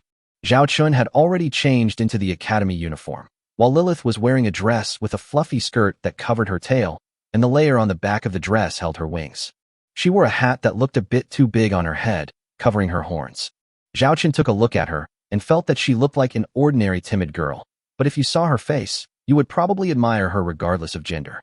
After all, This is the charm of a succubus. The first thing Zhao Chen did when he returned to the academy was to tell Li Wei and Zhao Wan'er that he was back. He also sent a communication request to Zhao Wan'er, but it was rejected. Is there something important at hand? Zhao Chen muttered. Never mind, there's no rush. When Zhao Wan'er sees it, she will naturally reply to me. Zhao Chen put his hands in his pockets and started strolling around the academy with Lilith. Lilith followed Zhao Chen timidly. At first, she didn't dare to raise her head, and her hand was still holding the corner of Zhao Chen's clothes. As I gradually became familiar with my surroundings, I began to carefully look at the surrounding buildings and people. Zhao Chen is now thinking about an important thing. Graduate. The annual task requirement is to graduate within 1 year. That means Zhao Chen must skip a level, and skip 3 levels in 1 year. If it is lower grades like 1st or 2nd grade, it is okay, but for higher grades like 4th, 5th and 6th, it is really difficult. Go ask Wan'er. She should know how to jump to the next level smoothly and quickly. Zhao Chen muttered. At this moment, Zhao Chen noticed the holographic model of a starship in a starship display cabinet next to him. He was very familiar with this starship. It is the T1 Wolf Laos class medium-sized star destroyer. There is a line of big words written below. The most popular T1 starship. Only 2 months after release, pre-orders have exceeded 500. Chapter 83. Are you crying? Zhao Chen stopped and looked at the news. You can also hear some students passing by pointing at this T1 Wolf Laos class medium star destroyer and talking about it. It can be seen that although it is only a T1 starship, this starship has a very high rate of turning heads. T1 Wolf Laos is such a hot seller right now. I heard that if you order now, you'll have to wait 6 months to get your starship. Yes, I heard that many lords have ordered this starship. The price for a single ship is only 30,000 star coins. It's really affordable. It's said that this starship has the potential to become the best-selling T1 starship of the year 3031, and may even break the sales record of T1 starships in previous years. Zhao Chen listened to these words and looked at the promotional advertisements under the holographic projection, and even Li Yaqi spoke in person. T1 Wolf Laos, the most cost-effective T1 starship. Please pay attention to Bayan Starship Technology Group, and we will wholeheartedly prepare the best starship for you. It seems that in the few months since Zhao Chen handed the T1 Wolf Laos to Li Yaqi, she has successfully promoted the T1 Wolf Laos. This was a result that Zhao Chen had anticipated long ago. This T1 starship was the most cost-effective combat starship in his system's T1 mall, so it was impossible for it not to be a bestseller. The cost is only 10,000 star coins. Now Li Yaqi quoted a price of 30,000 star coins, even if some advertising costs, operating costs, and labor costs are included. The profit of a single ship is between 10,000 and 15,000 star coins. If the pre-order quantity has reached 500 ships, it means that as long as these orders are completed, Li Yaqi can directly earn nearly 6 to 7 million star coins. Compared to the 3 million star coins given to Zhao Chen, this number has doubled. However, this is based on the construction and delivery of 500 T1 Wolf Laos, which is the current forecast of Li Yaqi's total profit for the next 6 months. Given the situation at that time, Zhao Chen didn't have the time to wait so long. Only by buying out can you get 3 million star coins at one time. But now that I think about it, if I offer 4 million star coins, Li Yaqi might agree. Forget it. Don't think about the dark history anymore. Zhao Chen covered his face, wanting to cry but having no tears. But this time he was going to find Li Yaqi, but he was well prepared. And it will be a big move. Just as Zhao Chen was thinking about these things, there was a movement on his handheld terminal. It was a text message sent by Li Wei. Zhao Chen, come quickly, your sister is being bullied. Zhao Chen's eyes changed slightly, and he took Lilith to the address sent by Li Wei. That was a Starship Duel Arena. Starship Number 1 Simulated Duel Arena. In the Duel Arena, a T2 Fire Crow class heavy interstellar battlecruiser with a deformed hull and black smoke coming out of one part of the hull was being slowly towed away from the duel arena by an interstellar barge. At the same time, several shuttles were transporting crew members out from inside the T2 Fire Raven. In the arbitration area not far away, Zhao Wan'er, who had just gotten off the shuttle, was looking at the person opposite with resentment. Across from them was a group of people wearing uniforms that were different from those of the North Star Fleet Military Academy. What? You guys from the North Star Fleet Military Academy can't stand losing.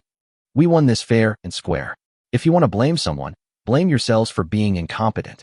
That's just how it is with the North Star Fleet Military Academy. What a genius girl, but she was still defeated by us. A group of people stood there, sneering and mocking, and among them was a woman with wavy brown hair and a haughty look on her face. Shui Xiao Xiao, the twin-tailed lowly, jumped out and pointed indignantly at the arrogant woman. You are despicable. We have already admitted defeat. Why are you still attacking? And the arbitrator, didn't you see it? The arbitrators who were scolded by Shui Xiaoxiao looked away guiltily. These arbitrators are not from the North Starship Military Academy, and they are all wary of the identities of these noble young masters, because their ancestors came from the Tianyao Noble Starship Military Academy. The students there are either rich or noble. I can't afford to offend you. I can't afford to offend you. The woman spread her hands and sneered. I didn't have time to stop you. And who would have thought that your T2 Fire Crow-class heavy interstellar battlecruiser would be so vulnerable? I didn't pay attention. I apologized to my classmates at the North Star Fleet Military Academy. Although she apologized, the woman still had a sarcastic expression on her face. At this moment, a shuttle docked in and several injured crew members were carried out. They were covered in blood, and one of them was unconscious. How are my crew members? Zhao Wanner didn't bother to argue with the other party and hurried to take care of her crew members. The medic who followed the whole process said, one was seriously injured, but he has been given a cardiac stimulant and is not in danger of death. The remaining 7 have minor injuries and will be fine after a few days of rest. Zhao Wanner looked at the seriously injured crew member, who was one of her junior schoolmates. When recruiting her before, the junior said that she was her idol and really wanted to join her starship. The two of them get along quite well in private. Unexpectedly, he has become like this now. She felt guilty, remorseful, and angry, and she glared at the woman opposite her. Oh, that look is so scary. He's just a civilian. So what if he's dead? What's so special about that? Your North Star Fleet Military Academy is really something, even recruiting civilian students. Unlike our Tianyao Noble Starship Military Academy, which only recruits students of noble status. As for the crew, we can directly recruit veterans from the Imperial Army. Forget it, forget it. I'll cover your crew's medical expenses later. The woman covered her mouth and laughed. You are not allowed to insult my crew members. Zhao Wanner yelled at the woman. The woman's smile disappeared, and she looked at Zhao Wanner coldly and sarcastically. So what if I insult you? If you have the guts, come and fight me again. I will fight you to the end in a starship duel. But when the time comes, some of your crew members will die or be disabled, so don't cry. Of course Zhao Wanner wanted revenge, but she didn't have a starship now. Her crew was also injured. She felt a deep sense of frustration and helplessness in her heart. At this moment, she actually thought of her brother, a brother whom she had always thought was useless. If he were here, if you want to fight, then go ahead. We, the Zhao family, will fight to the end. A voice sounded at this moment, and everyone's attention was drawn to it. Zhao Wanner's body trembled, and she looked over excitedly. She saw a familiar figure. She used to dislike this figure, but now she feels a sense of security the moment she sees this figure. She couldn't help but shed tears, and a feeling of grievance filled her heart. Zhao Chen put his hands in his pockets and walked to Zhao Wanner. He did not try to comfort his sister. Instead, he asked, Are you crying? You're the one crying. Zhao Wanner turned her head and quickly wiped away her tears. If you don't cry, go and fight this bitch again.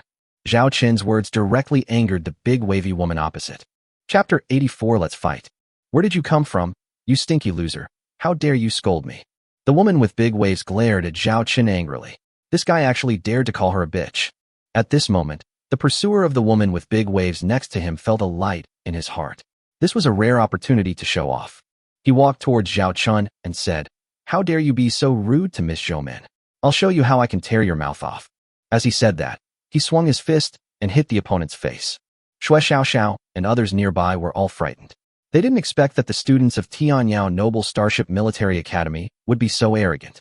Not only did they dare to break the rules during the starship battle, but they also dared to hit people.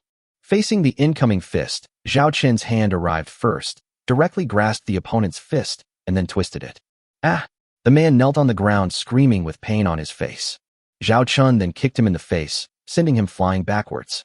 He happened to slip under the skirt of the woman with big curly hair, but unfortunately, he was unconscious now. He couldn't see the view up the skirt of his dream girl.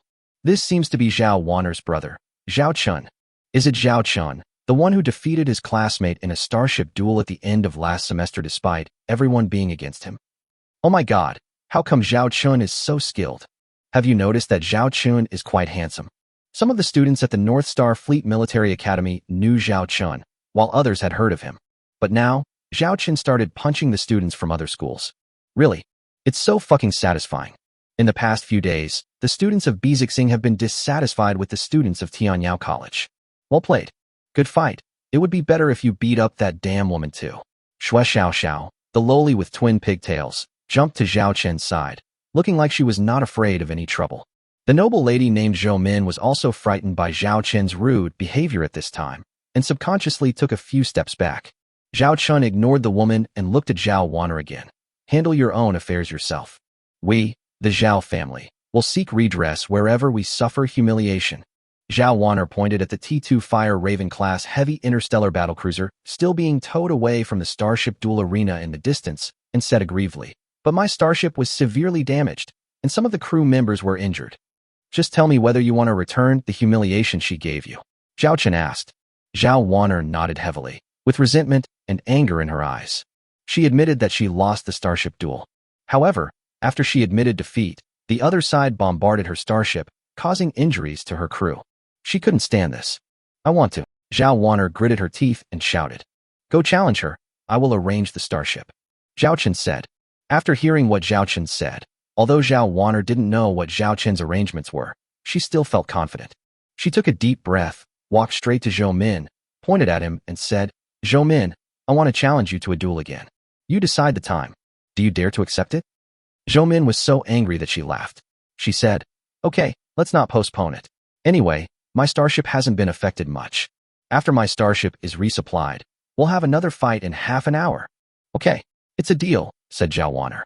Trample, trample. At this moment, the onlookers made way and several people who looked like instructors walked in. "What's going on? I heard someone was beating someone up here." A woman with a sharp voice walked in quickly and saw one of their students lying on the ground. She immediately pointed angrily at the male instructor at the North Star Academy next to her and said, "Vice President Hong, what's going on with you at North Star? My students were beaten by your students here for no reason. You have to give me an explanation. We, Tianyao College, are here to have an academic exchange with you. Is this how you treat our guests?" Vice President Hong looked a little surprised. He tried to calm him down. "Vice President Jia, calm down. Let's first understand what happened." At this time, the students on both sides started shouting and cursing. The students from the North Star Academy can't stand losing, and they're beating people up. Nonsense. It was clearly the Tianyao Academy who committed a foul during the starship duel. They had already admitted defeat, yet they still opened fire. They caused injuries to their crew members and insulted them as civilians. So what if you're civilians? Civilians should just stay on the planet. Why are you coming out to fly a starship? You're not worthy enough. Soon, the two vice presidents understood the whole story. Vice President Hong's expression began to turn unfriendly. He looked at Vice President Jia next to him and said, "Vice President Jia, it seems this incident happened for a reason, and both parties are responsible. Let's leave it at that." Is Vice President Hong trying to protect someone? Vice President Jia, who was used to being arrogant and domineering, retorted without any hesitation. "You gossip, you have been so arrogant these days that people who don't know you would think you are the dean.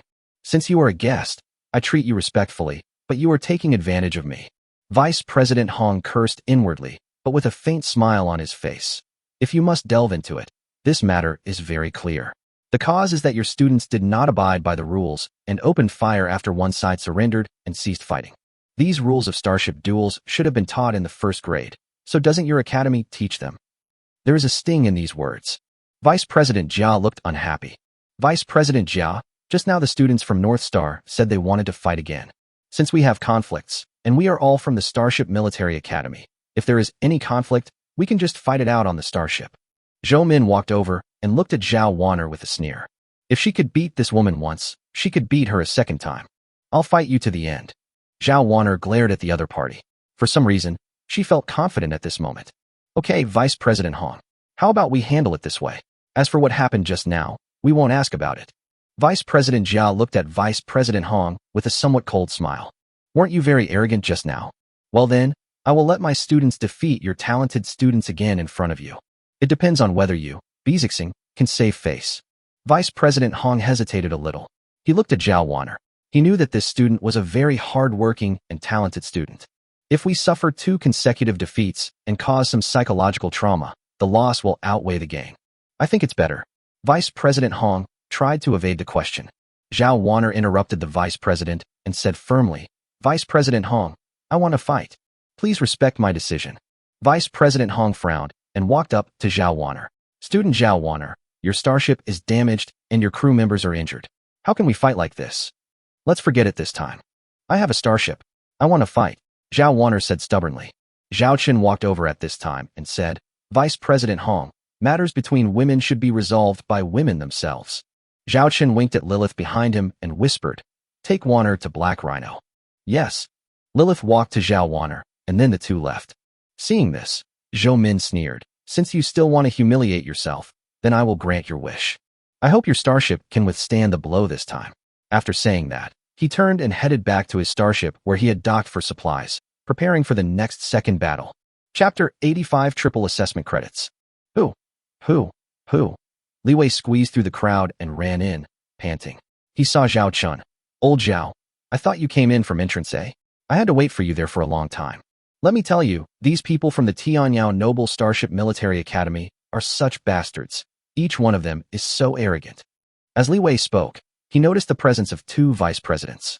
He coughed a few times hurriedly, pretended to look away, stopped talking, and silently moved to Zhao Chen's side. Where's your sister? I just saw the situation of your sister's starship. Let's prepare for the next duel. Zhao Chen said. The next duel?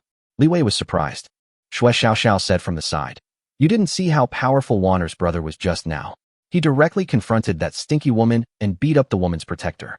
And now Wanner's brother asked Wanner to drive his starship to fight another battle. Wanner's brother, is he the Blizzard Zero from before? Can I see your giant cannon again? Shui Xiao blinked expectantly at Zhao Chun. It's not Blizzard Zero. Zhao Chen said. If it's not Blizzard Zero, then what kind of starship is that? Shui Xiao was a little disappointed, but still asked curiously. You'll know when you see it later. Zhao Chen said, then asked, where's senior sister Sulan? Isn't she with you all? And it seems like the other party is deliberately coming for you. Is there some conflict? Senior Sulan is attending an exchange meeting between North Star College and Tianyao College. She is now the student representative of the 6th grade, and the teacher will take her to such occasions. Shui Xiao explained, and then began to talk about Zhao Wanner indignantly. This is completely that bitch looking for trouble. She can't control her man, so she takes it out on us. Afterwards, Shui Xiao recounted what had happened in detail. It turns out that Tianyao College visited Bezixing College a week ago and will conduct academic discussions and college exchanges for half a month. During this period, outstanding students from each grade will also communicate with each other. College beauties like Zhao Wanner and Shui Xiao naturally became the target of public criticism. During this period, an aristocratic student from Tianyao Academy came to see Zhao Wanner every few days. Everyone knew what Sima Zhao was doing. Zhao Wanner flatly refused every time and asked him directly not to harass her again. But every day this Tianyao boy would still arrange for someone to deliver exquisite natural food meals and various gifts, and even promised that as long as Zhao Wanner was willing to be his girlfriend, he can give Zhao Wanner a T3 starship. T3 starship? Such a big deal for picking up girls. Zhao Chen was a little surprised. The construction cost of a T3 starship is around 10 million star coins, and the market price is hundreds of millions of star coins. Using such a great temptation to pick up girls, I guess ordinary girls can't resist it at all. I think he's just a playboy. He uses this kind of sugar-coated bullet to make you convinced, and then kicks you away when he's had enough fun. I asked my sisters to investigate this person from Tianyao College, and it turned out to be true. I have played with so many girls. There are even rumors that during his time at our college, he has had ambiguous relationships with several girls. Scumbag. Huh. It's a good thing that that stinky bitch named Zhou Min fell in love with this man. They're such a perfect match. Shui Xiao said with disdain and disgust. Li Wei added. However, the reason so many girls fell for it was also because of that boy's identity. Feng Xiaowei, the second son of Hurricane Group. The Hurricane Consortium is an emerging consortium that is currently in the limelight of the Star Empire. It has a large business territory in the food trade, galaxy transportation trade, and especially in the starship technology trade. The best-selling T2 Hyena-class medium-sized star destroyer in the past decade was launched by their consortium. From its launch to now, the cumulative production and sales have exceeded 100,000 ships. Rumor has it that this starship alone has made the Hurricane Consortium earn hundreds of billions of star coins in the past few decades. It is also because of this T2 Hyena that the Hurricane Consortium has transformed from an unknown interstellar consortium to a new imperial consortium. If the son of a wealthy consortium said he would give you a T3 starship, those little fans would naturally be willing to believe it and give it a try. If they really earned a T3 starship. Li Wei said this and didn't say any more. Everyone understood. Li Wei looked a little uncomfortable when he mentioned the T2 Hyena just now, because he had purchased the T2 Hyena before. That man didn't come? Zhao Chen glanced around. If that young man was present, he would probably become the target of everyone's criticism. Shui Xiao crossed her arms and snorted coldly. That dandy boy is best at keeping to himself. He never gets involved in women fighting for him. It will take some time for the 2 starships to be ready for entry. Shui Xiao, Li Wei, let me ask you something. Do you know how to skip a grade in a short period of time? Zhao Chun took advantage of this opportunity to inquire about the cross-level matters. Skipping a grade? Shui Xiao looked at Zhao Chun in surprise. She didn't know why Zhao Chun was asking about this matter. However, because of the Blizzard Cannon Zero, she had a good impression of Zhao Chun. However, she didn't know about this matter either. I'm not sure either. In our academy's grade system, as long as you accumulate enough assessment credits in each grade, it is equivalent to completing the assessment for that grade, and you can be promoted to the next grade in the next semester. If you can accumulate 3 times the credits required for the grade assessment within the school year, you can skip directly to the next grade. But if you don't meet the credit requirements for the subsequent grade assessment in your subsequent studies, you will be held back. A voice sounded nearby. Zhao Chen looked over and saw that it was Vice President Hong who had just appeared. Is there a limit on the number of times a student can skip grades within a school year? For example, skipping from 1st grade to 3rd grade continuously. Zhao Chen asked. Vice Dean Hong was stunned for a moment. He said, in theory, there's no such restriction, but the original grade assessment is already quite difficult. You have to accumulate 3 times the grade assessment credits, and you have to jump 2 grades in the same academic year, while also ensuring you don't repeat a grade. This has never happened in the history of our North Star Academy. Most of the time, students only skip a grade once and then successfully complete the assessment score standards of that grade. This ensures that they don't repeat a grade and can be promoted to the next grade smoothly in the next semester. Zhao Chen had a rough idea in his mind. Chapter 86 is actually an interstellar frigate? Student Zhao Chen, why are you suddenly asking about this? Vice President Hong asked curiously. Zhao Chen smiled and said, nothing. I'm just curious about how my sister jumped to a higher level. So that's it. Your sister's talent is indeed amazing. If she is trained more and accumulates more practical experience, she will definitely become an excellent fleet commander. Vice President Hong was referring to the fleet commander, not the captain. This is enough to show the Academy's appreciation for Zhao Wanner's talent. Speaking of which, Zhao Chen's talent isn't bad. It's just a pity he chose the wrong major. He was able to assemble 3 old starships into a new one, relying solely on his own abilities, and even defeat a T-2 Bald Eagle-class light interstellar cruiser. That's truly remarkable. If Zhao Chen is willing, I can help you change your major to Starship Engineering Technology, Vice President Hong suggested. I am still more interested in driving and commanding a starship. Zhao Chen rejected Vice President Hong's kindness. More than half an hour passed quickly. An interstellar battle cruiser slowly sailed into the Starship Duel Arena. Everyone was looking at the interstellar battle cruiser. Vice President Hong next to him said, the T-2 Purple Rose-class medium-sized interstellar battlecruiser is a T-2 starship developed and released by the Hurricane Consortium in recent years.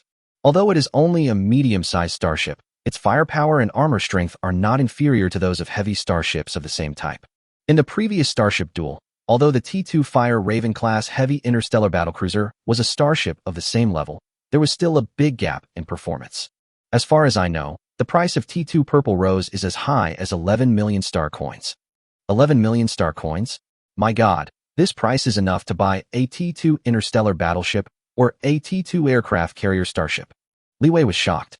Vice President Hong chuckled and shook his head, saying, this is a starship that relies entirely on wealth accumulation, and its cost-effectiveness is extremely low. Therefore, in fact, there are not many people who purchase this starship.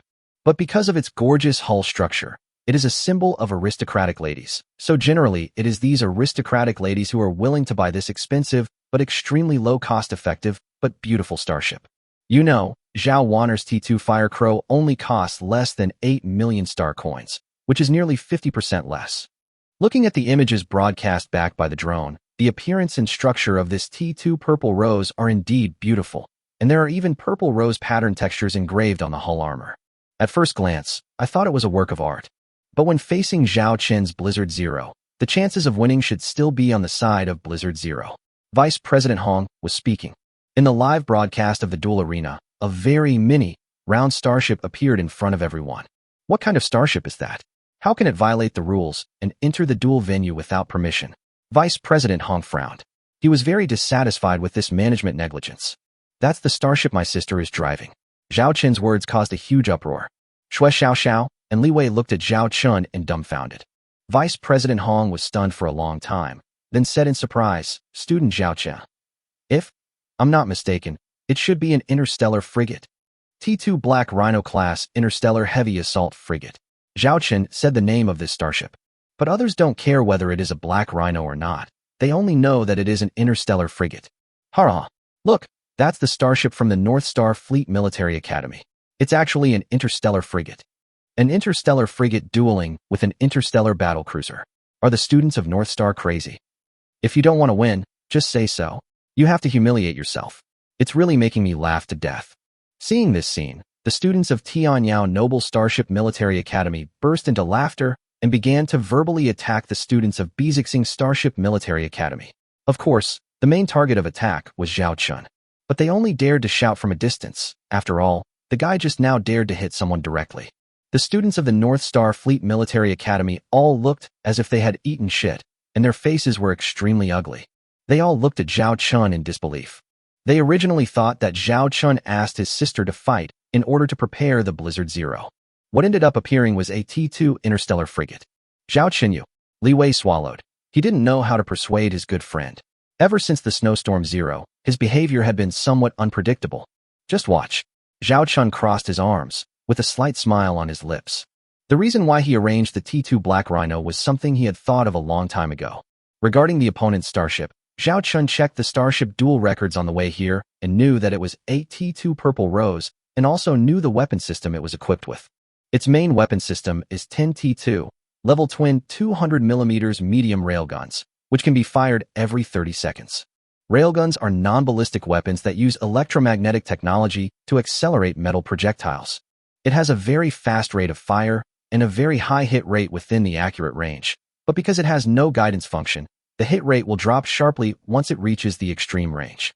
Therefore, it is necessary to carry this type of starship, which is capable of maintaining a close combat distance with the enemy ship, generally equipped on interstellar cruisers and interstellar frigates. The T2 Purple Rose's railgun is quite powerful compared to ordinary T2 level starships. After all, it cost 11 million star coins to build. Unfortunately, this time it is facing the T2 Black Rhino. Even if all the attacks fell on one piece of ship armor, it would take up to 20 minutes of precise bombardment to cause serious damage to that piece of ship armor. 10 minutes. Regardless of whether it was such a coincidence, it was impossible for the T2 Black Rhino to give it 20 minutes. At this moment, T2 Purple Rose and T2 Black Rhino quickly entered their designated combat positions, comparing the sizes of the two starships. It's simply a small thing compared to a big one. The length of T2 Purple Rose is 310 meters, but what about T2 Black Rhino? 110 meters, with a semi-elliptical, rhino-shaped hull structure. Such a small ship is not even as good as the huge cannon of Blizzard Zero. Shui Xiao Xiao couldn't help but complaining from the side. Not only did she not see the huge cannon she liked, but it was such a small guy. She was very dissatisfied. Zhao Qin said, sometimes bigger isn't necessarily the best. Being firm is also important. Chapter 87. Just a tough interstellar frigate. The arbitrator explained the duel rules as usual, and then asked the two starships to go to a random birth point to prepare for the next starship duel. Video communication is still connected. Zhou Min burst into laughter at this moment, pointing at Zhao Wanner opposite him, and said sarcastically, Zhao Wanner, do you want to make me laugh to death and win this duel? If that's the case, congratulations. You almost won. Using an interstellar frigate to fight an interstellar battleship, you're quite the expert. Zhao Wanner remained calm and said, I hope you can still laugh later. Video communication lost. Zhou Min sneered. You're an interstellar frigate and you still want to show off? Wait and see how I blow your interstellar frigate into pieces. In the audience seats, everyone was waiting for the duel to begin. But the polarization of emotions is clearly visible. The students of Tianyao College were all very happy, as if they were watching a comedy. On the other side, a small number of North Star Academy students have already left the venue. Using interstellar frigates to fight interstellar battlecruisers, they couldn't even imagine what would happen next. Perhaps the interstellar frigate's armor is strong enough to withstand several rounds of enemy ship fire. But what about your firepower? The firepower of the interstellar frigate is generally recognized to be the lowest among all types of ships. And how many weapon modules can you equip on such a small starship? How do you attack someone else's interstellar battleship? With your pathetic close-in weapon system? Stop making people laugh. Using interstellar frigates to attack interstellar battlecruisers. Is this the education in your school? It's really shocking. Vice President Jia ridiculed Vice President Hong without any hesitation, with an expression that looked like she was enjoying a good show. Vice President Hong was actually very unsure. He glanced at Zhao Chun, who was still expressionless not far away. Logically speaking, Zhao Chun should not be the kind of person who is ignorant of the immensity of the world, but he used an interstellar frigate to attack an interstellar battlecruiser. There is no such combat lesson plan in the textbooks. Academic exchange, just academic exchange. Vice President Hong could only say silently. Soon, both starships arrived at the spawn point. The moment the arbitrator declares the battle to begin. The two interstellar battleships had no intention of making any detours and headed straight towards the direction of the enemy ships detected on the starship radar. T2 Black Rhino class interstellar heavy assault frigate bridge. I can't wait to see that bitch's expression. Get all the gun positions ready. Zhao Wanner sat in the captain's chair, her chest filled with suppressed anger. Secretary Lilith and another former captain of this T2 Black Rhino stood on both sides. Ms. Wanner, I think we don't need to fire this time. Secretary Lilith said. Zhao Wanner was stunned and looked at Lilith in confusion. No firing? How can we win then? Among all the test flights for the T2 Black Rhino, there is one that I have never had the opportunity to do before. I thought, maybe we can give it a try in this battle. Lilith said, a cunning look in her eyes. What test? Zhao Wanner asked. Lilith replied, a ship collision experiment during actual combat. Zhao Wanner was stunned for a moment, then understood and showed a somewhat naughty expression. After a few minutes of sailing, the two starships are about to enter the fire coverage range of both sides. T2 Purple Rose class medium interstellar battlecruiser bridge. Aimed the railgun at that interstellar frigate. Zhou Min was ready to teach the other party a lesson right from the start. Using interstellar frigates to attack her interstellar battlecruisers is really overestimating one's own capabilities. Report, the 10 railguns have been charged and can be fired at any time, the deputy captain reported from the side. Zhou Ming stared at the interstellar radar and said with a sneer, let them get any closer, and I'll open fire in a minute. Yes. Auditorium. Everyone stared at the live broadcast of the battlefield, where two starships, one large and one small, were heading towards each other. Soon, they saw the T2 Purple Rose class medium-sized interstellar battlecruiser taking the lead in attacking. 10 T2, level twin 200mm medium railguns opened fire. 20 metal shells were fired at an extremely fast speed and hit the interstellar frigate. The metal shells fell one by one on the hull armor of the T2 Black Rhino class interstellar heavy assault frigate. The explosion produced a large amount of smoke and dust, which once covered the small ship, which was only 100 meters long. The students at North Star Academy were all beginning to worry about the talented student. Zhao Wanner was quite popular among the students. Xue Xiaoxiao even clutched the corner of Zhao Qin's clothes without her knowing it, and it was obvious that she was very worried about her best friend. A few seconds later, a small figure rushed out of the smoke. Almost at this moment, everyone stood up and stared at the small ship in amazement. How is it possible? Vice President Jia's face was full of disbelief. Others were also talking about it in surprise. Because there was no apparent damage at all on that interstellar frigate. Perhaps if the starship was placed in front of them and they looked carefully, they would find signs of damaged paint, but at least in the live broadcast footage, there was really no change from before the attack. The T2 Black Rhino was still sailing towards the T2 Purple Rose class medium-sized interstellar battlecruiser, and the distance between the two was constantly getting closer. How is it possible that there is no damage at all? Keep firing. Keep firing. Use armor-piercing shells. Zhou Min was a little panicked at this moment. After the second round of shelling, everyone stared at the cloud of dust with bated breath. After a few seconds, it was still the same starship. It still appeared in front of everyone intact. Oh my god, what kind of hull armor is that? It withstood 2 rounds of bombardment from the T2 Purple Rose head-on, and it's completely unscathed. Could this be a T3 level interstellar frigate? Is this really the interstellar frigate we learned about in our textbooks? All the students were in disbelief. At the same time, the emotions of the students of North Star Academy were aroused, while the students of Tianyao Military Academy were stunned. Oh my goodness, this is not damaged at all. Zhao Chun, what kind of interstellar frigate is this? Li Wei looked at Zhao Chun in shock. Xue Xiaoxiao also cast a curious look. It's just a sturdy interstellar frigate. Zhao Chun said this calmly. Li Wei and Xue Xiaoxiao rolled their eyes. Is this harder? With this armor strength, I guess it can only withstand a few rounds from even the giant cannons of an interstellar battleship. Shui Xiaoxiao muttered softly beside him. Chapter 88. Small ship collided with large ship.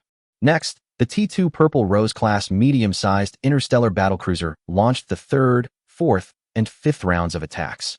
Finally, under the fifth round of attack, the people in the audience, after zooming in several times on the T-2 Black Rhino's portside armor in the live broadcast, discovered a damage several tens of centimeters long and several centimeters deep. Even if it's very strong, the firepower configuration of a mere interstellar frigate can't do anything to the T-2 Purple Rose.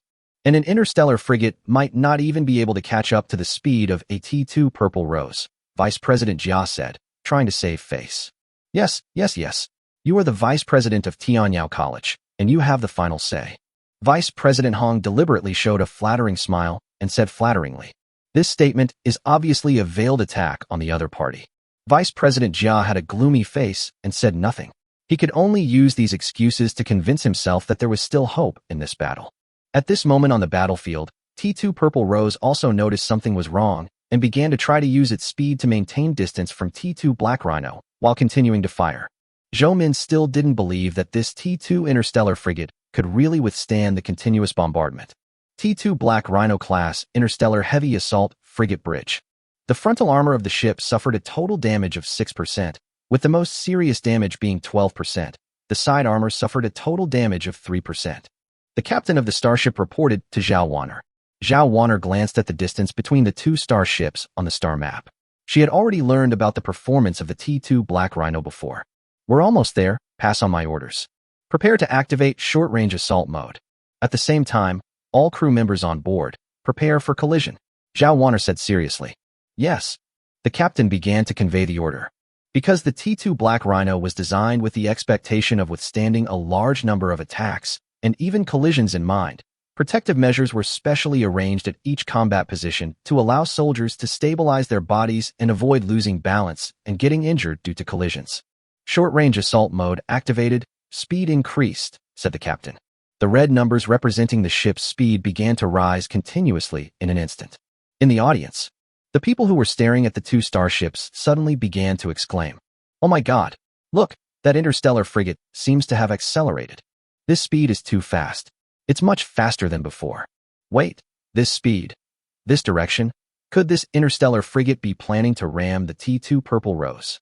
This amazing idea popped into the minds of all the students. Ship collision? An interstellar frigate is about to ram an interstellar battlecruiser? Zhao Chun had a faint smile on his face, and he took this opportunity to test the T-2 Black Rhino's hull's impact resistance. The extremely fast accelerating T-2 Black Rhino aimed a horn module at the bow of the ship at the side of the T-2 Purple Rose in the distance. Hurry! Speed up! Avoid! Zhou Min shouted in panic when he saw the interstellar frigate approaching him rapidly. Captain, we're already at top speed, and there's no way we can avoid it at this distance, the second-in-command said helplessly. We should give the order to prepare for impact now.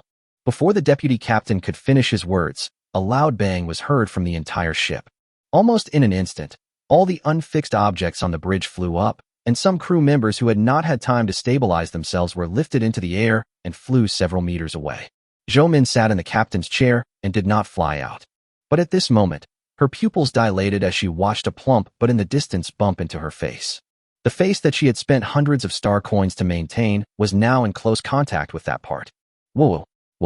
Warning. The left side of the ship has suffered a serious impact. The left side of the hull armor has been pierced. The 13 adjacent compartments are urgently sealed. Warning. This collision has affected the left starship engine, causing a 30% loss of speed. Warning. The warning sound from the bridge drowned out Zhou Min's cries for help. Wait until everyone has recovered and starts to get up from the ground. The deputy captain then discovered that a 200-pound bridge soldier was sitting on the captain's chair. Where is the captain's daughter? The deputy captain grabbed the fat soldier and questioned. I don't know, said the fat soldier. I'm here. A voice came from the captain's chair. The deputy captain looked behind the fat soldier and saw Zhou Min slumped in the captain's chair. Her whole body seemed to be squeezed, especially her face, which was deformed. Miss Captain, your face. The deputy captain swallowed and pointed at Zhou Min's face. Zhou Min was stunned and immediately kicked the fat soldier in front of him away. He pulled out a mirror and saw that the face in the mirror was obviously uneven. My face, eh? Warning, warning, warning. The ship is being hit. The ship is being hit. There was another sudden collision. The deputy captain lost his balance and flew into the air. His hand unconsciously grabbed something and then fell down suddenly.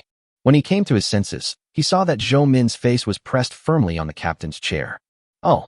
Zhou Min screamed hysterically. And the collision continues. One, and then one. And at different angles and directions.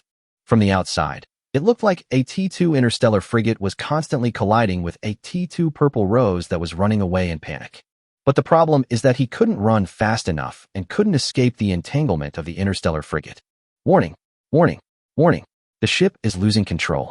The ship is losing control and is heading for an asteroid. Please avoid immediately. Please avoid immediately. Crash into an asteroid. The deputy captain didn't care about Zhou Min, who was emotionally broken at the moment, and immediately operated to check the current situation. According to the images transmitted to the bridge, their starship was heading towards an asteroid at an extremely fast speed. As for why this happened, the culprit is naturally the interstellar frigate. The interstellar frigate was now right behind their starship, using its big black horn to push their T2 Purple Rose towards the asteroid. Captain, admit defeat immediately. Admit defeat immediately. Otherwise, our starship will be finished. The deputy captain hurriedly asked Zhou Min to admit defeat. My face. Zhou Min was still looking at her own face at this moment. This was the face she had undergone plastic surgery. The deputy captain urged Zhou Min to admit defeat quickly. Now Zhou Min didn't care about winning or losing. That interstellar frigate was really terrifying. Zhou Min immediately contacted the arbitration and expressed his surrender. Auditorium. The arbitrators had just received T2 Purple Rose's surrender, and they had not yet had time to convey this instruction to T2 Black Rhino.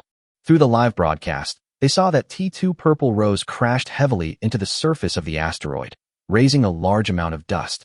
The hull of the T2 Purple Rose was severely deformed. Let's look at the culprit of all this. The T2 Black Rhino acted as if nothing had happened and pulled out its big black horn, looking at the T2 Purple Rose that had been torn into pieces by it with satisfaction. Then it drove away from the asteroid without looking back. Everyone stared at the interstellar frigate, feeling like 1,000 horses were running wildly in their hearts.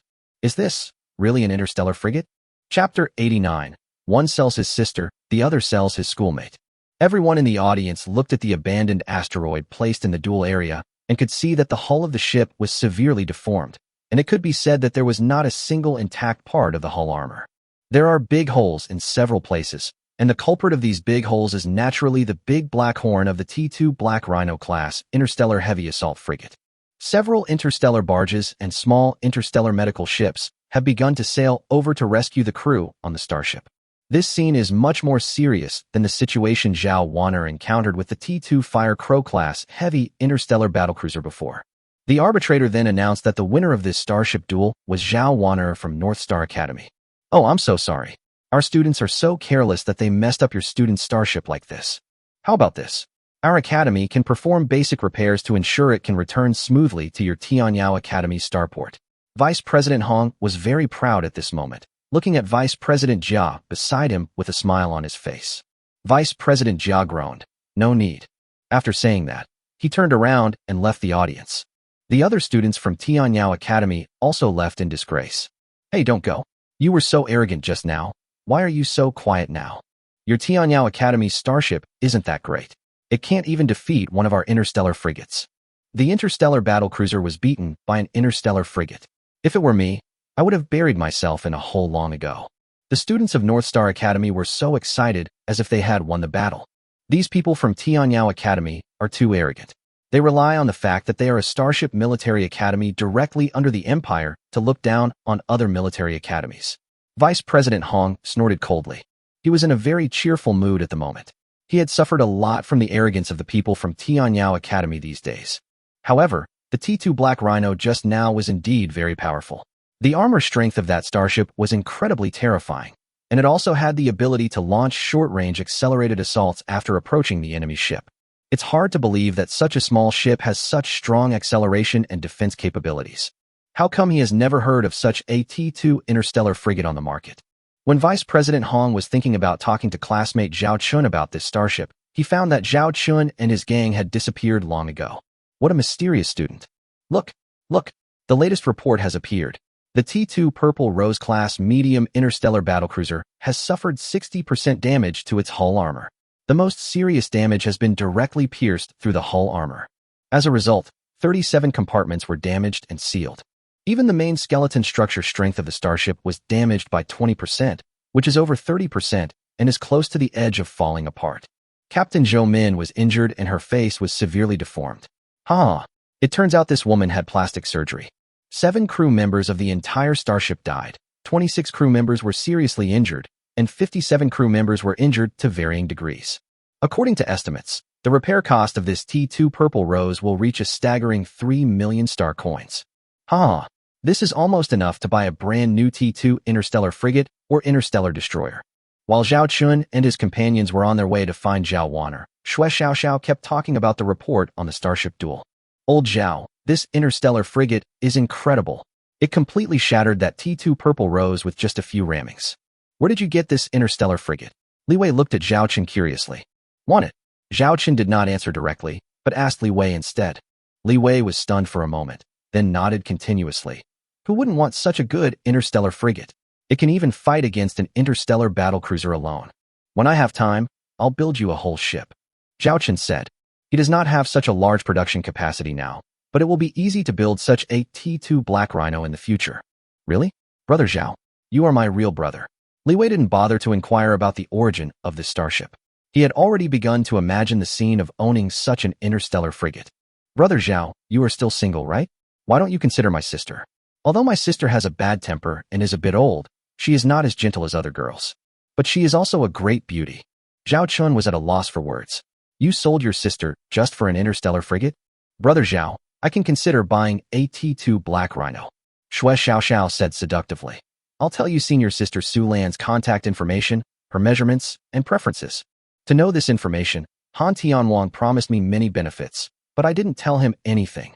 Okay, here comes another guy who is trying to sell his senior schoolmate. You like big ships and big cannons, so how could such a starship catch your eye, young lady? Zhao Chen teased Xue Xiaoxiao. Xue Xiaoxiao said with a smile. I now find that what you said just now is not unreasonable.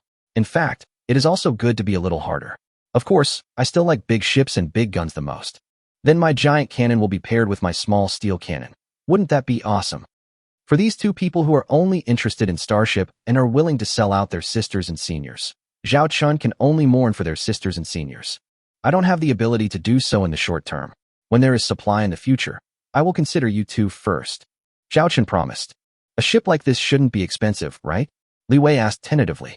His family just bought him a T2 Hyena-class medium-sized star destroyer, but if it's too expensive, he won't be able to afford it. It's not expensive. The market price will not exceed 3 million star coins. I can give you a discount then. Zhao Chen said. This is the truth. Generally speaking, the profit range of a T2 starship is around 20 times. For example, the T2 Hyena-class medium-sized star destroyer, which sells for around 4 million star coins, only costs 200,000 star coins to build. But Zhao Chen's T2 Black Rhino is very special. If he really sells it, a profit of 30 times would not be too much. Perhaps the only shortcoming is the lack of firepower. Soon, the three of them arrived at the berth where the T2 Black Rhino was parked. Li Wei and Xue Xiaoxiao immediately circled the starship. Fuck, there really isn't any major damage. There were quite a few minor scrapes, but the only major damage was this wound, 50 centimeters in diameter and 10 centimeters deep. Li Wei exclaimed, Wow, this big black horn. Xue Xiaoxiao stood in front of the bow of the ship, raised his head, and looked at the shiny big black horn with shining eyes. Chapter 90 Li Yaqi's Business Legend. Zhao Wanner and Lilith walked down from the starship. Wanner, your performance just now was truly remarkable. You didn't see how miserable Zhou Min was after the battle. It's a pity that we can't meet in person. Xue Xiaoxiao rushed to Zhao Wanner's side. Zhao Wanner smiled. In fact, her contribution to the victory of this starship duel was very small. The most important factor was the power of the T2 Black Rhino class interstellar heavy assault frigate. The crew on the starship are also fully familiar with and master the starship. She just needs to convey her ideas, and the captain half-beast girl sister will help her arrange everything. Zhao Wanner looked at Zhao Chun and moved her mouth. Zhao Chun was stunned. Are you talking to me? Zhao Wanner's cheeks were slightly red, and she lowered her head. Speak louder, I can't hear you. Zhao Chun walked closer. Zhao Wanner bit her red lips lightly, and her cheeks became even redder. Wana means, brother, I love you so much. Shui Xiaoxiao suddenly said from the side. Zhao Waner was so ashamed and angry that she pretended to hit Shui Xiaoxiao, but Shui Xiaoxiao dodged with a smile. How could I say that? Xiaoxiao, stop talking nonsense. If you keep talking nonsense, I'll rip your mouth off. Shui Xiaoxiao ran while laughing and said, Why? You don't like your brother? How about this, you give your brother to me. Please, brother Zhao Chun. Shui Xiaoxiao. If you have the guts, don't run. If you have the guts, don't chase me. Zhao Chun looked at the two laughing girls and couldn't help laughing too. At this time, Zhao Waner happened to be chasing Shui Xiaoxiao. When she caught up with Zhao Chun, she stopped and didn't dare to look into Zhao Chen's eyes. Thank you, brother. After saying that, Zhao Waner continued to chase and beat Shui Xiaoxiao. Zhao Chen looked at Zhao Waner's back. He didn't react at first. You know, in all these years, Zhao Waner has never called herself brother. The news that the students of North Star Academy used an interstellar frigate to defeat the interstellar battlecruiser of the students of Tianyao Academy is still fermenting in the academy. Zhao Waner, a talented 5th grade student, has reached a peak of fame. As for Zhao Chun, he returned to his own Blizzard Zero. Although he has a dormitory in the academy, he is used to living in a big bedroom on his starship. Who would be willing to live in that small shabby room? Zhao Chun also has another thing to do. Looking for Li Wei's sister. Of course not to be his brother-in-law for free. Beiyin Starship Technology Group Industrial Park Headquarters. This is a starship industrial facility located in orbit around a planet, originally belonging to a starship parts manufacturing and supply company. It was acquired by Beiyin half a year ago, and it took 2 months to upgrade and renovate it, and laid out several starship production lines and starship docks. After that, we started to build a large number of T1 wolf lice. This starship industrial factory can produce up to 100 T1 wolf lice in a single month. At that time, because of Li Yaqi's drastic move, the total investment cost was nearly 5 million star coins, of which 3 million star coins were the buyout fee for the missing starship technology. At one point, the top management of Beiyin was very angry about Li Yaqi's behavior and thought that Li Yaqi was just throwing in the towel. But who would have thought that in mid-November 3030, Beiyin subsidiary, Beiyin Starship Technology Group, held a starship launch conference and launched a starship called the T1 Wolf Lice class medium-sized star destroyer. The price is only 30,000 star coins. The selling price of 30,000 star coins caused a sensation in the entire Northern Star region. You should know that the lowest price of a T1 starship on the market, for example, a T1 star frigate, is as high as 50,000 star coins. If it is a T1 star destroyer, it will cost at least 100,000 star coins. But Beiin's interstellar destroyer only costs 30,000 star coins. Is there really no problem with such a cheap T1 starship? 3 days before the launch, no one was willing to buy the starship. But on the 4th day, Li Yaqi directly announced that the first 100 T1 wolf lice could be tested for 3 days without deposit, and if they were not satisfied within 3 days, they could be returned without any charge. It was in this situation that some private fleets or galaxy lords with no money in their pockets tried to get their hands on this starship. The 5th day of the press conference exploded. The communication network of Beiyin's ordering department exploded directly with the appearance of Order Huahua. There was even an interstellar lord who directly placed an order for 100 T1 wolf lice. You know, at that time, there were only 300 T1 wolf lice in stock in the Beiyin warehouse. By the 5th day, all 300 T1 wolf lice had been ordered and all payments had been made. All of a sudden, 9 million star coins came directly into Beiyin's account. This directly caused Beiyin's financial report to turn losses into profits this year. I am now planning to expand the current starship factory, increasing the current monthly production rate of 100 T1 wolf louses to 300 T1 wolf louses. The entire expansion is expected to be completed before the middle of the year. Li Yaqi looked at the shareholders attending the meeting and her father sitting opposite her. His father was looking at him with a satisfied expression. The other shareholders also changed their previous disdain and looked at Li Yaqi with a forced smile. Niece Yaqi is truly outstanding. This T1 wolf louse has directly exploded the market in the Northern Star region of our Xingyao Empire. I heard that the number of orders has reached 500 ships now. It is speculated that this wave of impact will also spread to other star regions of the Star Empire. By then, the annual demand may reach a full 5,000 T1 wolf lice. 5,000 T1 wolf lice would generate profits far exceeding those of our Beiyin Interstellar Trade Group. I've known for a long time that our niece Yaqi would succeed. I think expanding the production to 300 ships per month isn't enough. We should just expand it to 500 ships per month and open up markets in other star regions of the Star Empire. At this moment, shareholders were chatting there and planning buy-in's future blueprint in the field of starship technology. Liyaki looked at these uncles as if they were clowns. They didn't look like this a few months ago. That's ridiculous. Beep beep. At this moment, Liyaki's handheld terminal was flashing with message reminders. Under normal circumstances, when attending a meeting, Liyaki would be very professional and turn off all message reminders, even those from her father. But until a few months ago, there was one person who became the exception. Sorry, I have something urgent to do. Let's end the meeting here. After Liyaki finished speaking, she left the meeting without waiting for the uncles to speak. The conference room in front of Liyaki disappeared in an instant, replaced by an empty conference room and a few empty chairs. Liyaki hurriedly turned on her communication device, and a message was displayed on it. I want to talk to you. The information came from that mysterious account a few months ago. He is the mysterious man who sold her the T1 Wolf Louse technology. Chapter 91 4 Starship Technologies. Different from before, what the other party sent to Liyaki was a holographic video conferencing room. The holographic video conference was similar to the meetings she had held before. She could see the other party's holographic image, so she could communicate smoothly even if they were separated by several galaxies. However, the communication fee paid per minute for this method of communication is quite expensive. But Liyaki didn't care, because the other party was a man who could bring her tens of millions of star coins with just a few words. Never mind the communication fee. As long as the other party sent an address, she would probably drop her work and run over. Enter the holographic video conferencing room. A masked man was already sitting across from the round table. Judging from his figure, he looked completely different from the old professor or doctor she had expected. He looked very young. You are? Liyaki asked tentatively. The other person was so young that she was a little suspicious of his identity. The T1 Wolf Louse class medium star destroyer, this starship technology, must have made Miss Lee a fortune. Miss Lee is also very business savvy. You could have priced it higher, but you chose to lower it to quickly expand the market and build awareness for Beiyin, Zhaochen said. Liyaki said hurriedly. This is all thanks to you, sir, for providing us with this starship. Out of gratitude, despite the buyout contract we signed previously, we are still willing to pay you 5% of the technical fee for each starship.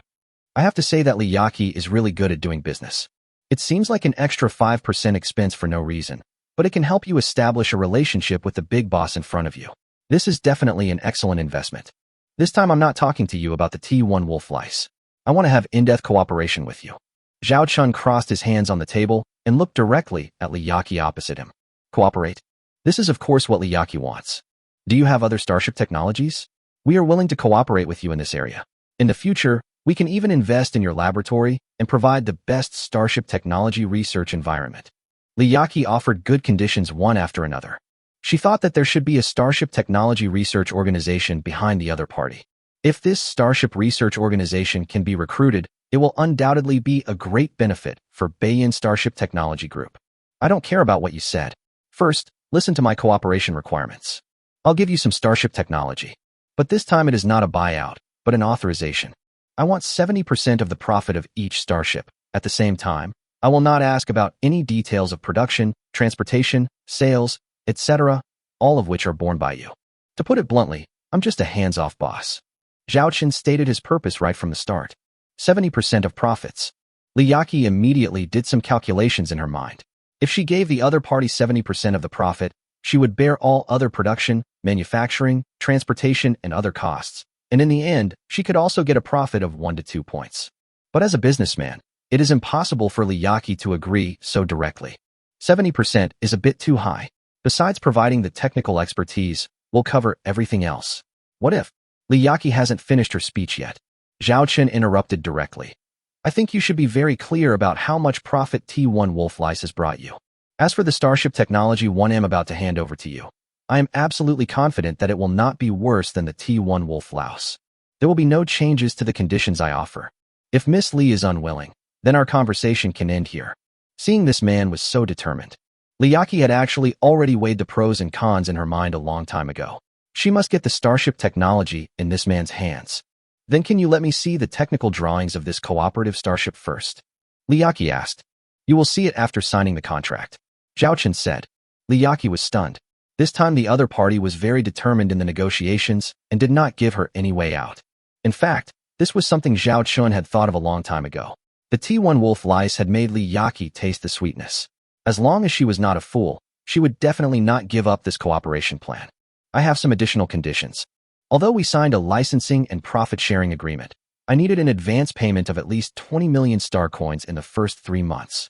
These 20 million star coins will be used to offset the subsequent share of the authorization fee, Zhao Chen added. These 20 million star coins are naturally for Zhao Chen's 3-month construction plan. His T2 Hammer-class heavy interstellar industrial ship is still crying out for food, and the remaining raw material resources are only enough for it to squander for less than half a month. 20 million star coins. Hearing Zhao Chen's loud words, Li Yaqi hesitated for a moment. So far, the direct profit brought to her by T1 Wolf Lice is less than 5 million star coins. In order to collect these 20 million star coins, they must be transferred from the head office. But with her current prestige, there will probably not be any big problems. My time is limited, so I'll give you 10 minutes to consider. Zhao Chen finally gave a deadline. Li Yaqi thought for less than half a minute and made a decision. She stared at Zhao Chen. I agree to all your requests. Zhao Chen showed a satisfied expression. You are a smart businessman. After saying that, Zhao Chen raised his hand, and holographic images of 4 starships, 1 large and 3 small, appeared in front of Li Yaqi. Here are 3 T1 starships and 1 T2 starship. The T1 starships are a T1 Gray Squirrel-class medium star destroyer, a T1 Swift Wolf-class light star cruiser, and a T1 Worker Ant-class heavy star mining ship. The T2 starship is a T2 Moose-class heavy interstellar transport ship. Here is a brief introduction to them, and I will send the detailed starship technical drawings to your email later. Of course, these 4 starships were exchanged by Zhao Chen from the system. A total of 6 mission points and 260 system points were spent. T2 Interstellar Transport Ship. Li Yaqi showed an expression of surprise, and at the same time her eyes were full of shock. She originally thought that the starship technology the other party gave her was only the T1 series of starships, but she didn't expect that they would give her 3 types of T1 starship technology at once. Also given the technology for a T2 Interstellar Transport Ship. Although the Interstellar Transport Ship is an auxiliary starship, it has the highest market demand. Because interstellar trade requires interstellar transport ships, an excellent interstellar transport ship can meet battlefield needs, territory operations, and transportation work for interstellar trade. Both are indispensable. Moreover, after Li Yaqi read the introduction of these starships, her eyes were burning with excitement. This was definitely a sure-win deal. Sir, Li Yaqi just raised her head, but found that the seat opposite was already empty. This time, she still didn't know the man's name. But she was also very curious about this man, who had produced so many T1 starship technologies in a row, and even a T2 starship technology. It seems that when she has time, she should go to her brother to find out about this mysterious man. Chapter 92 Military Escort Mission. After the meeting, Li Yaqi immediately revised the previous project plan. Directly planned to expand the existing starship factory tenfold. And this is just the first phase of the plan considering the cash flow. Once there is sufficient subsequent funds, she will continue to expand. With the 4 new starship technologies, Li Yaqi is confident that she can build Beiyin into a first-class starship technology group in the northern star region of the Xingyao Empire, and it may even become a shining new star in the empire. Li Yaqi transferred all the 20 million star coins requested by the other party without saying a word, even when several uncles and aunts were curious and questioned the reason for such a huge expenditure. Li Yaqi did not give any explanation. Now her authority is almost the greatest among Beiyin, second only to her father. Zhao Chen no longer needs to worry about raw materials. As for why he doesn't produce and sell these starships himself, on the one hand, he does not have such a large industrial base now. On the other hand, if someone like him suddenly took out some T1 starships, it might not be too dangerous, but if it was T2 starship technology, it would attract attention. On the contrary, Li Yaqi's launch of these starships will not attract attention. After all, she is in this line of work. Moreover, Zhao Chen has a lot of things to do. If he engages in production and sales himself, he will need to spend a lot of time on labor, large-scale procurement of raw materials, sales channels, etc. He is a complete novice in these areas. Therefore, for the time being, we will use Li Yaqi's resources to carry out this work and provide financial support to Zhao Chen's JF-17 fleet. When Zhao Chen really has the strength in the future, he will establish his own sales network and step out from behind the scenes. North Star Fleet Military Academy. Half a year later, and 3 months after the start of school, Zhao Chen came to his 4th grade classroom for the first time. The moment he stepped into the classroom, everyone's eyes were focused on him. Even the teachers who came to class were surprised that this student, who had been absent from class for 3 months, suddenly appeared. The system of the North Star Academy is to rest once a year, with a vacation of 3 months, which was the time when Zhao Chun returned to the territory before. Zhao Chun sat in the back row and didn't listen to the class content in detail. Because if you want to accumulate triple assessment credits, the credits earned in class are totally insufficient. In the credit system of North Star Academy, if you complete the assessment requirements of a school year, this can only guarantee that you will be able to move on to the next grade smoothly. If you want to accumulate triple credits, you must take an unusual path. And Zhao Chun quickly found a way. Imperial Army's military missions. Now the Galactic Alliance has been at war with the mechanical race, and the Northern Star region of the Star Empire is at the border of the war, so some missions of the Imperial Army will be issued. These Imperial Army missions can be carried out by private fleets, which are generally simple tasks such as patrolling or escorting transport fleets. High rewards can be obtained for completing these tasks. In order to test students, the Starfleet Military Academy also allows students to accept some Imperial Army missions. Once completed, they can not only receive high bounties, but also very generous grade assessment points. This is the quickest way to gain grade-level assessment points, but it is also the most difficult. After all, it was on the brink of war, and who knew what would happen? Throughout the history of North Star Academy, there have been many students who took on seemingly harmless military missions of the Imperial Army, but ultimately encountered the enemy, had their ships destroyed, and died. But in order to complete the annual task, Zhao Chun had no choice. He began to open the Imperial Army military mission page in class and scan the missions one by one, from patrols to transport ship escorts. There are all kinds of missions, ranging from directly supporting operations on the battlefield. But generally few people are willing to carry out combat missions on the front battlefield because the casualty rate is too high. After searching for a few minutes, Zhao Chun's eyes locked on a task. The escort interstellar transport fleet arrives at the Luxia City Interstellar Fortress. The difficulty of this task is medium, and you can obtain more than twice the credits required for the 4th year assessment of North Star Academy in one go. The mission is to escort a fleet of interstellar transport ships from the Northern Star Region No. 3 military base to the Quicksand City Interstellar Fortress in a warring galaxy on the front line. This mission will take about 1 month. In addition to assessment credits, you can also receive a reward of 200,000 star coins. If a battle occurs, you can receive additional rewards. Just choose it. Zhao Chun immediately clicked to apply for the task and then entered the fleet size. He thought about it. The fleet organization of 5 T-2 interstellar frigates and 1 T-2 aircraft carrier starship was entered. During this period, the T-2 Hammer-class heavy interstellar industrial ship had to carry out production work and could not leave. Then a few starships must be left behind to undertake the escort mission, so Zhao Chun plans to arrange 5 T-2 Black Rhino-class interstellar heavy assault frigates and 1 T-2 Zero Blizzard to stay behind to guard the T-2 Hammer. The remaining starships will participate in this military mission. After submission, just wait for their approval. A few hours later, Zhao Chun received a reply that the application had been approved. He was ordered to arrive at the Northern Star Region No. 3 military base and be on standby before January 20th, 3031 of the Galactic calendar. If he failed to do so, he would no longer be able to accept Imperial Army bounty missions in the next 3 years. Although there is still a lot of time, Zhao Chun has already started preparations. This was the first time he was really so close to the battlefield. Compared to the real battlefield, Zhao Chun's previous little fights were nothing. After everything was ready, Zhao Chun first told Zhao Wanner, Li Wei and others that he had something to do and had to leave for a while. Zhao Wanner asked what was going on. Zhao Chun said that he was going to carry out a bounty mission. Because one of the assessment requirements for the 4th year credits is to carry out a starship mission, but most students only carry out simpler missions. Zhao Wanner didn't think much about it and never expected that Zhao Chun had accepted a military mission. That's a task that only 5th graders would accept, and it's usually a very ordinary task. After preparation, Zhao Chun led his starship out of the North Star Academy and did not go directly to the No. 3 military base required by the mission, but first went to the temporary base of his Xiaolong fleet. When he arrived here, Zhao Chun had already seen a T-2 Hammer that was about to be completed. Although Zhao Chun is in college, he has been paying attention to the progress here.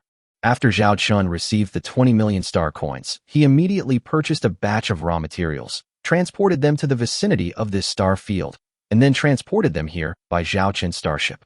With the support of this batch of raw materials, this allowed the second T-2 Hammer to be built smoothly and completed ahead of schedule. After the second T-2 Hammer is completed, it will be the construction plan of the T-3 Blizzard-class light interstellar battlecruiser that Zhao Chun has been looking forward to for a long time. This is the flagship he has been waiting for a long time. Chapter 93, Northern Galaxy Number 3. Have you accepted the Imperial Army's escort mission? Charlotte's image appeared in the video window, asking about the matter Zhao Chun had just mentioned. Zhao Chun nodded.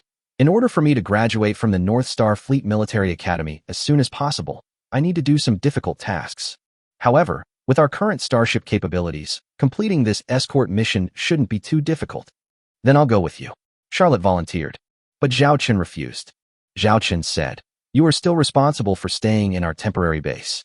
The two T2 Hammer-class heavy interstellar industrial ships here are now running at full capacity to produce starships, and one of them is a T3 level starship. Compared to my escort mission, this place is more important. I need someone capable to stay here." Because Charlotte was the deputy commander of the fleet, she knew the production plan that Commander Zhao Chun had made for the T2 Hammer. It is also known that an unidentified model of T3 starship is under production. Although she didn't know why the commander had mastered a T3 starship technology, after getting along with him for half a year, she was still willing to trust this man. "Please rest assured, Commander. I will hold this place until you come back," Charlotte assured. Zhao Chun nodded. "This time I'm going on a trip, and I might not be able to return until early March at the latest." Although they are all in the northern star region of the Star Empire and not on the front line, communication interruption is inevitable. At that time, if anything happens here, I give you the final say. I've left you a few emergency plans for your reference. Yes, Charlotte responded. After explaining all this, Zhao Chun left Blizzard Zero to Charlotte and boarded the T2 Queen B-class heavy aircraft carrier starship, leading 5 T2 Black Rhino-class interstellar heavy assault frigates to sail away. Lilith follows Zhao Chun. Zhao Chun now needs Lilith to seize every opportunity for practical training and grow up as soon as possible. The route has been determined.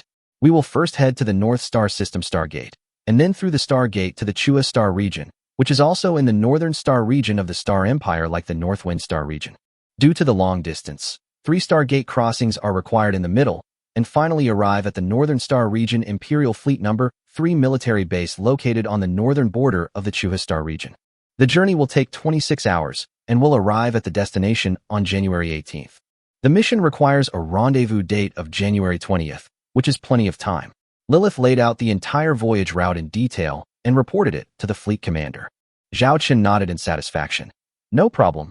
Let's proceed according to your plan. I'll leave the command along the way to you. Let me know when you arrive." Yes. Lilith knew clearly that the commander was training her, and she seized every opportunity.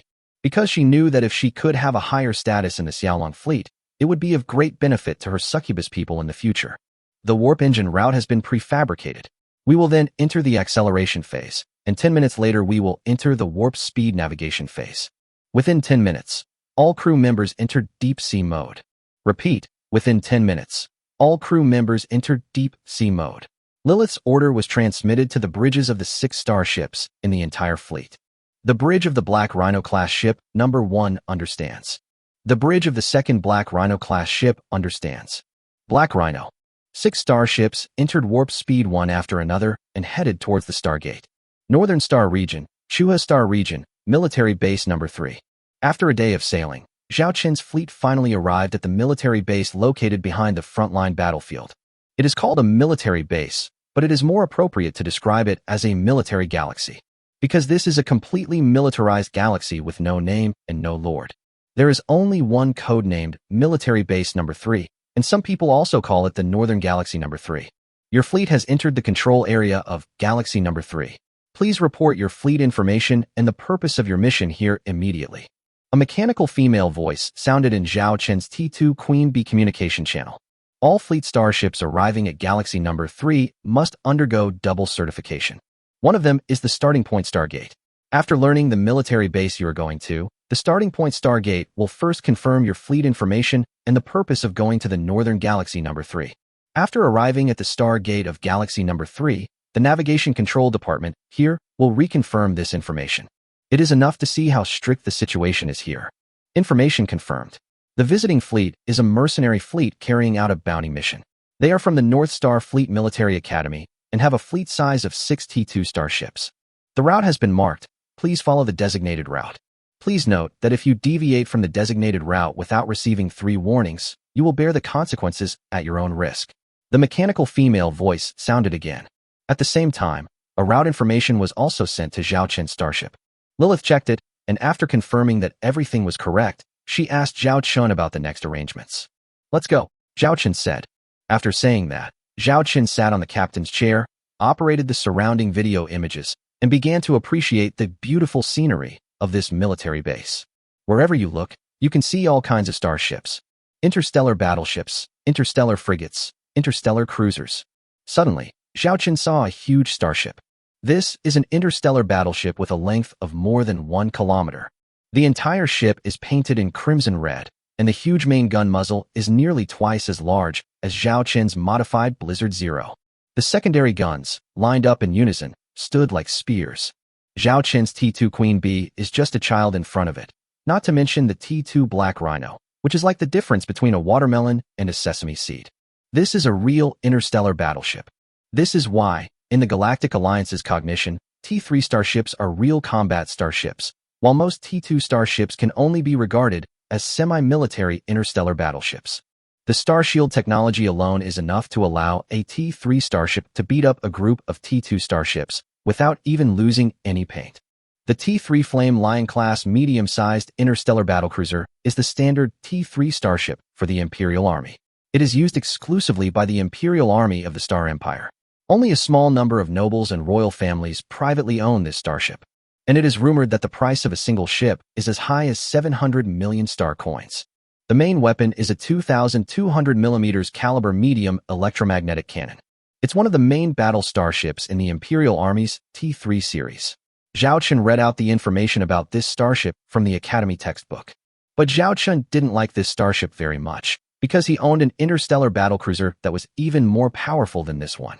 Zhao Chen's gaze did not linger on this T3 interstellar battleship for long, but continued to search, just like a playboy looking for his target for tonight in a nightclub. Finally, Zhao Chen saw his target, and at that moment he was like an innocent boy who fell in love at first sight. A proud figure, graceful curves like the waves, golden ratio size, and those two huge weapons that make people admire. The Imperial Fleet's super starship, the T4 class interstellar battleship.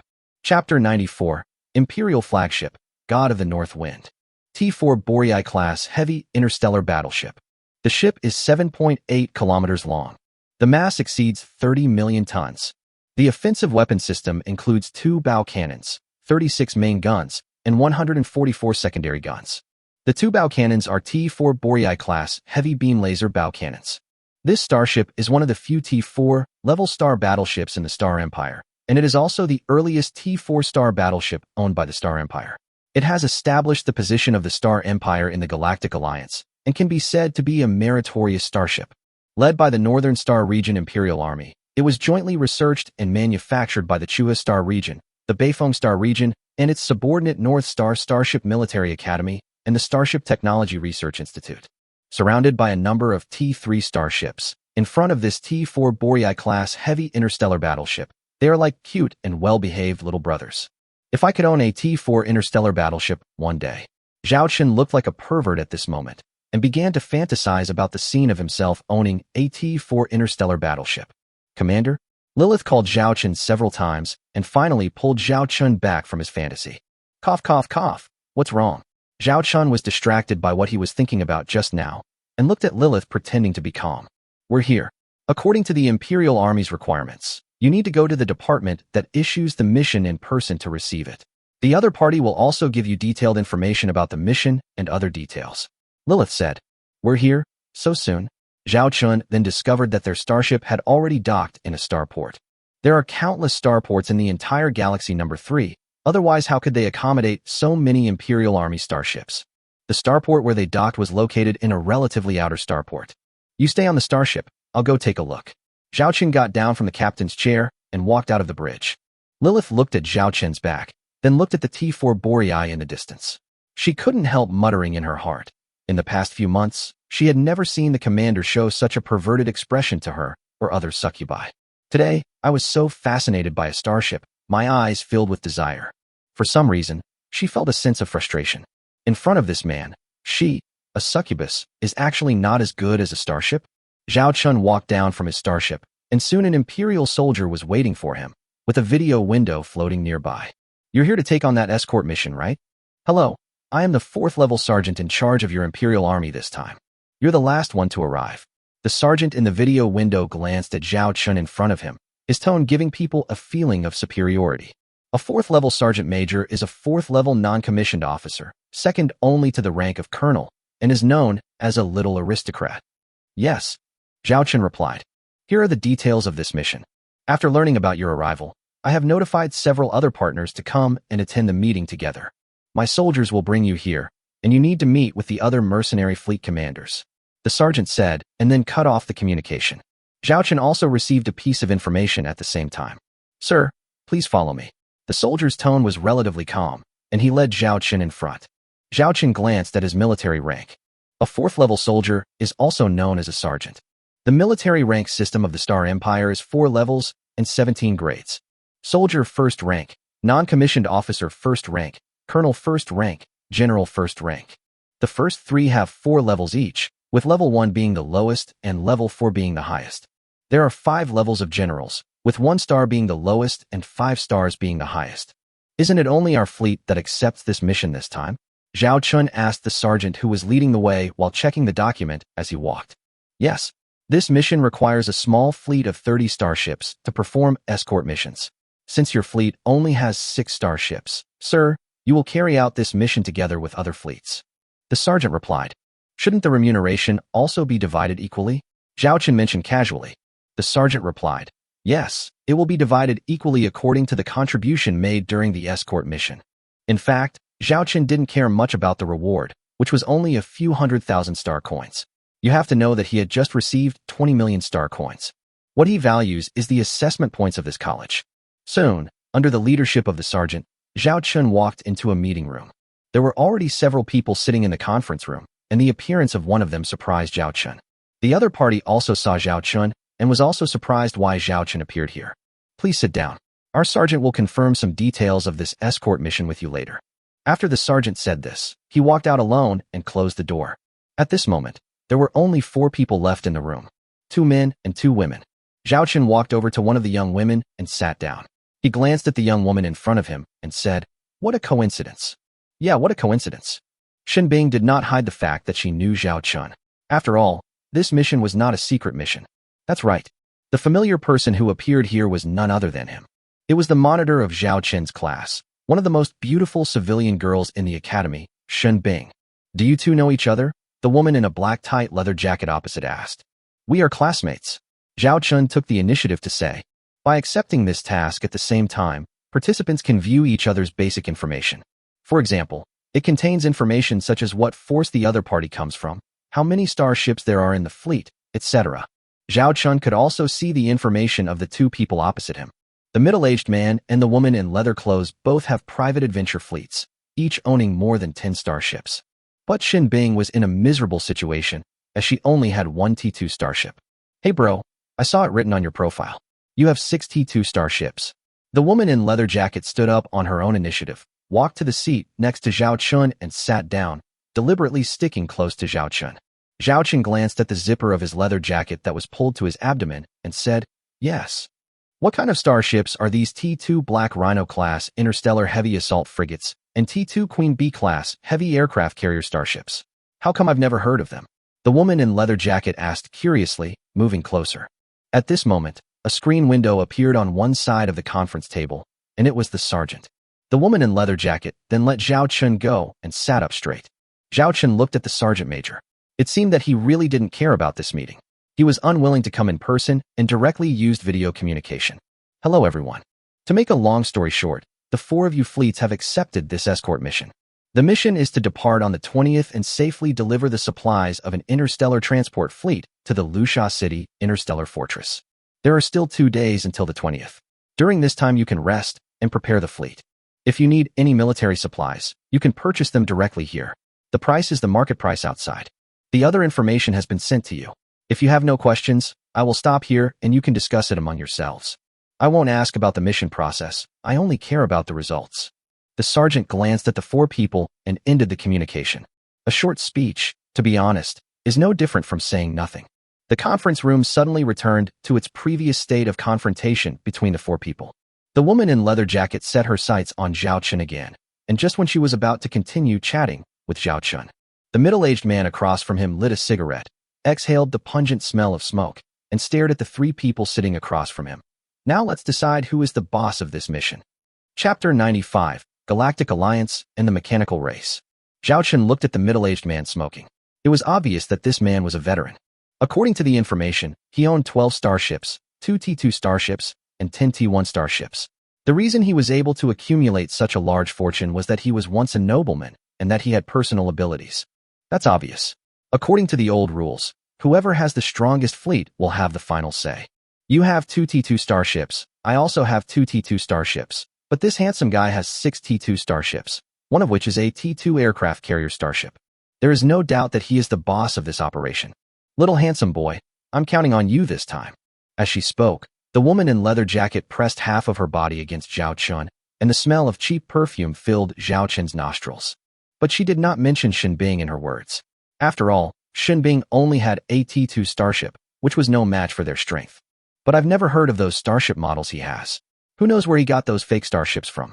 I can't trust someone just because of some data on paper. The middle-aged man glanced at Zhao Chun. Zhao Chun said at this time, I don't want to be the boss, but I won't obey orders from others unconditionally. I think since this is just an escort mission, we should just do our respective duties. There's no need to have a superior-subordinate relationship. So you're a rookie. The middle-aged man chuckled and walked out of the meeting room with a cigarette in his mouth. Handsome boy, ignore this rough guy. Would you like to have a drink with me? The leather-clad woman's fingers brushed Zhao Chen's neck, and the hot air from her nose blew against the back of Zhao Chen's ears. No, I have something else to do. Zhao Chen stood up suddenly, almost causing the woman in leather jacket to lose her balance and fall to the ground. By the time the woman in leather jacket came to her senses, Zhao Chun had already walked out of the meeting room. Tisk. The woman in leather jacket rolled her eyes. She wanted to see if she could make some money from this rich young man. With his childish appearance and 6 T2 starships, it was obvious that he was of noble origin and most likely came here to gain experience. Zhao Chun walked out of the conference room and quickly followed the figure in front of him. Squad leader, why are you here? Zhao Chun asked Shen Bing in front of him. Shen Bing left just after the middle-aged man walked out of the meeting room. Zhao Chun caught up and was curious about why Shen Bing appeared here. Do the mission. Shen Bing quickened his pace. If you're just completing your grade assessment, you can just do a normal mission. There's no need to do an Imperial Army military mission. It would be quite difficult for you with only a T2 starship. While Zhao Chun was speaking, Shen Bing had already walked quickly towards her starship. Zhao Chun looked at the starship belonging to Shen Bing, an old T2 Hyena-class medium-sized star destroyer, which was naturally a second-hand starship exchanged from the Academy Starship Warehouse. After all, most captain students like Shen Bing, who come from a common background, can only get a T1 starship. Only good students like Shen Bing can hope to exchange credits for a T2 level starship like this. Although he was curious about why Shen Bing appeared here, Zhao Chun was not interested in making things difficult for himself because of her indifferent look. He returned to the T2 Queen B-class heavy aircraft carrier starship on his own. Commander. Zhao Chun returned to the bridge, and Lilith immediately came to Zhao Chun. Zhao Chun transmitted the information to Lilith. This is the mission information assigned to us by the sergeant in charge. In addition, there are 3 other fleets cooperating with us, and a total of 32 starships will be carrying out this escort mission. Lilith checked the information. There are 11 T2 starships in total. In addition to our 6 starships, there are 5 more T2 starships. 2 T2 Hyena-class medium star destroyers. 2 T2 Grey Wolf-class light interstellar cruisers. A T2 Beetle-class medium-sized interstellar frigate. The remaining are 21 T1 starships. Lilith sorted out all the information and combat data of each starship in great detail. The transport fleet we are responsible for escorting consists of a total of 300 T1 interstellar transport ships. Based on this scale, the escort mission shouldn't be a big problem, Lilith said. Zhao Chun sat on the captain's chair, legs crossed. There's nothing wrong with the escort mission itself, but the environment is uncertain. After all, this place is not far from the battlefield. Lilith, do you know anything about the mechanical race? Lilith sorted out her words and said, the galaxy where the Succubus Kingdom used to be located was on the other side of the Galactic Alliance, so it didn't face a direct threat from the mechanoids. But I have heard a little about the mechanical race. The mechanoids are an interstellar civilization whose main race is intelligent mechanical life. No one knows the reason for their birth. One of the most widely circulated theories is that a long time ago, an interstellar civilization developed highly advanced, intelligent mechanical life. Lilith said this and raised her hand. Holographic images projected out a number of objects. They were all creatures covered in machinery. Most of them were robots similar to humans, while some had strange shapes. These are the citizen units of the mechanoids. These intelligent mechanical life forms enabled this interstellar civilization to develop rapidly. It emerged as a rising star in the star field at that time and became the overlord of a star field.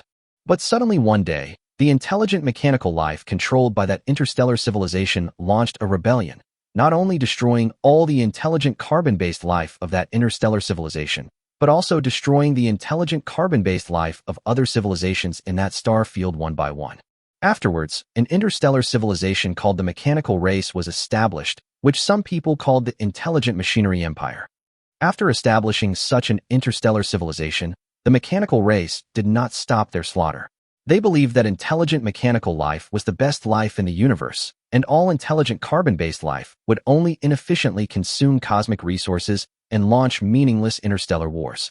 Their goal is to eliminate all intelligent carbon-based life and establish a universe ruled by efficient, intelligent mechanical life. Lilith used holographic projection again to release an image. It was a star map. The star map is mainly composed of 4 colors, with several small blocks of color, but the area is extremely small. After the mechanical race established a unified regime, they began to launch interstellar wars according to their own principles. Initially, a large number of interstellar civilizations were unable to react and were wiped out. Until 1,000 years ago, 3 large adjacent interstellar civilizations in this universe successively entered the T4 technological era, causing this universe to fall into a great interstellar war. After several interstellar wars broke out between them, the mechanoids appeared outside their borders and launched an invasion against them simultaneously. At first, the 3 large interstellar civilizations did not think that these so-called intelligent mechanical life forms were anything special. They just thought that there was one more opponent in the chaos. But soon, the large number and advanced mechanical warships of the mechanical race made the 3 large interstellar civilizations feel fear. The most important thing is that once the star field invaded by the mechanical race is captured, the local intelligent carbon-based life will be purified. Soon, the 3 major interstellar civilizations decided to unite to resist the common enemy of intelligent carbon-based life, the mechanical race. Lilith raised her left hand, and a projection of the emblem of the Galactic Alliance emerged. This is the Galactic Alliance now.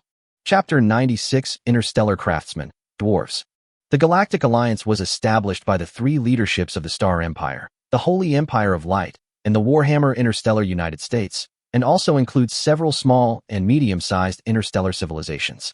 But the real say lies with these 3 interstellar overlords. In addition, the borders of the 3 interstellar civilizations happen to intersect with the mechanical race, which means they are in a situation where the lips and teeth are in danger.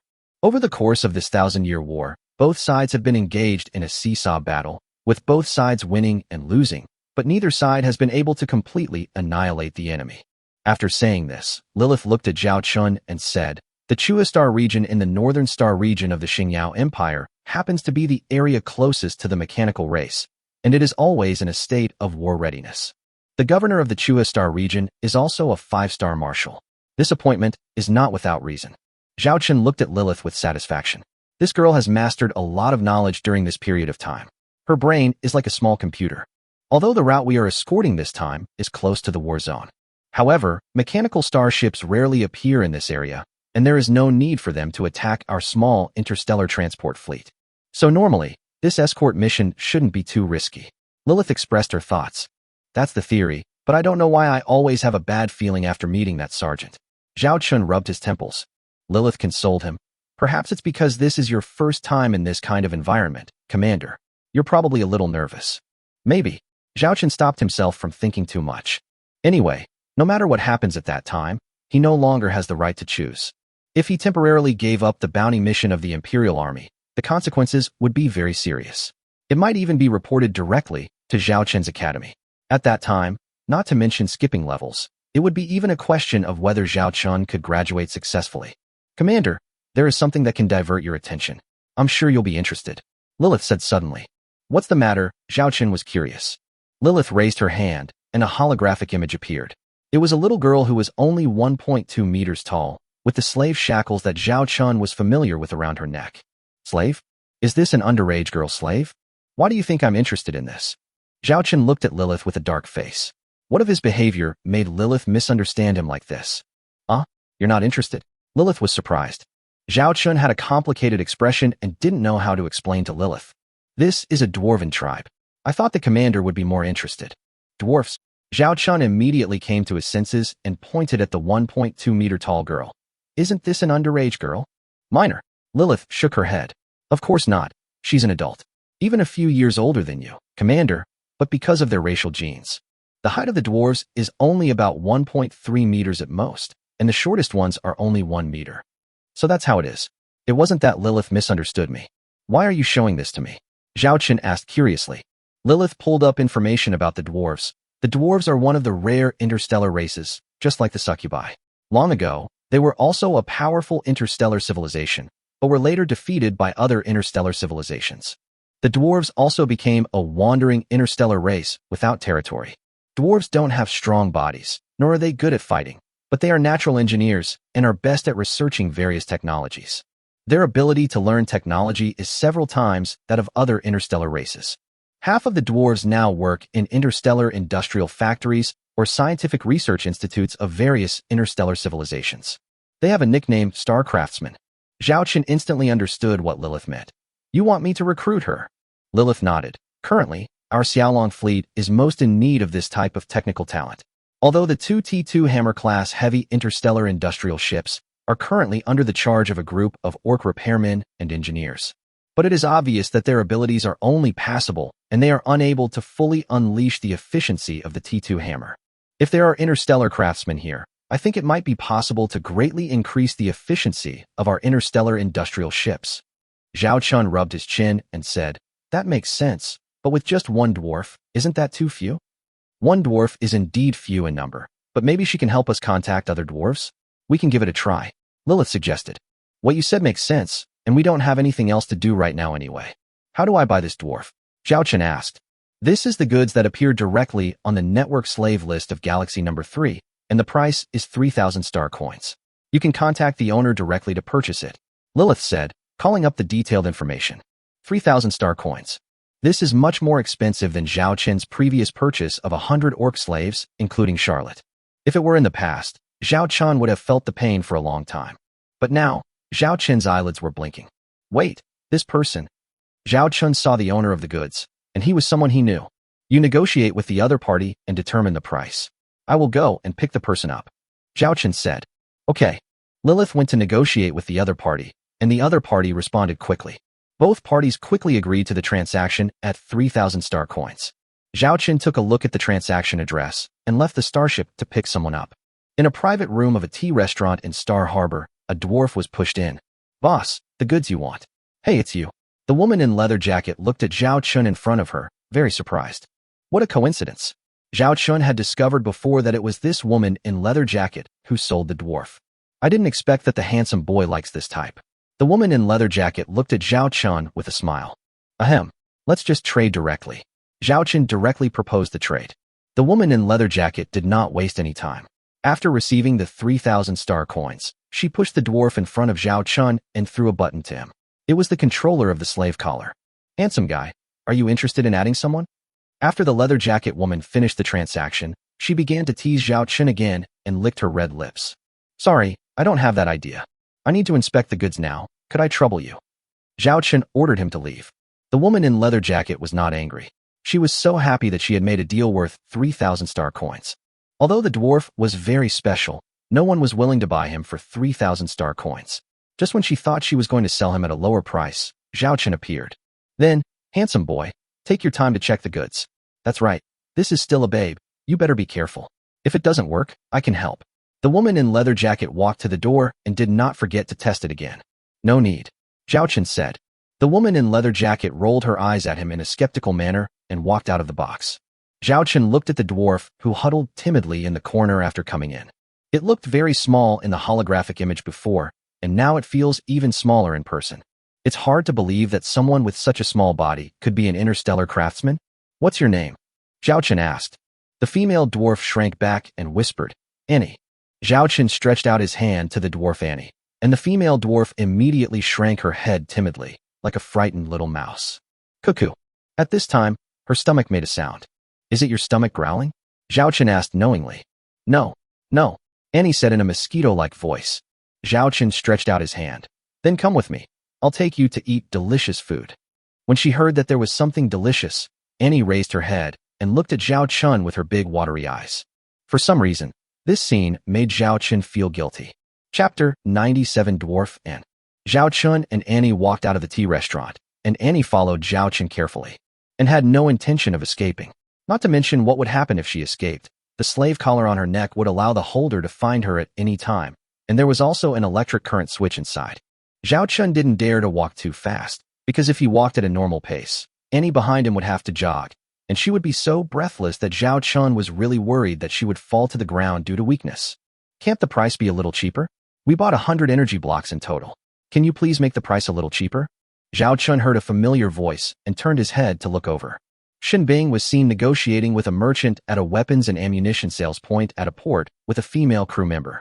What was purchased were starship energy raw materials and energy blocks. For a few dozen star coins, Xin Bing argued with the other party for a long time.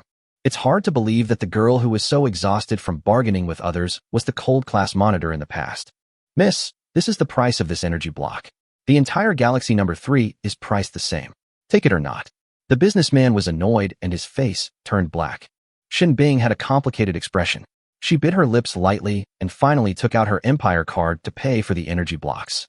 Shally, wait here for a moment. I'll go see what ammunition other starships need. Xin Bing walked towards another container. The female crew member was left to wait for the energy block to be delivered. I remember you are Lu Lily from Class 9, right? Lu Lily was startled by the sudden voice behind her. Lu Lily looked around nervously and was surprised to find that the person who came was Zhao Chen. Student Zhao Chen, why are you here? I accepted the same escort mission as you. Zhao Chen explained. That's great. Then we can take care of each other. I was worried about some accidents happening during this mission. Lu Lily said happily. Previously, the students in the college had a bad impression of Zhao Chen, but because Zhao Chen defeated Zhang Haoran at the end of last semester. This has greatly changed everyone's impression of this once useless baron. Strength is always a person's best business card.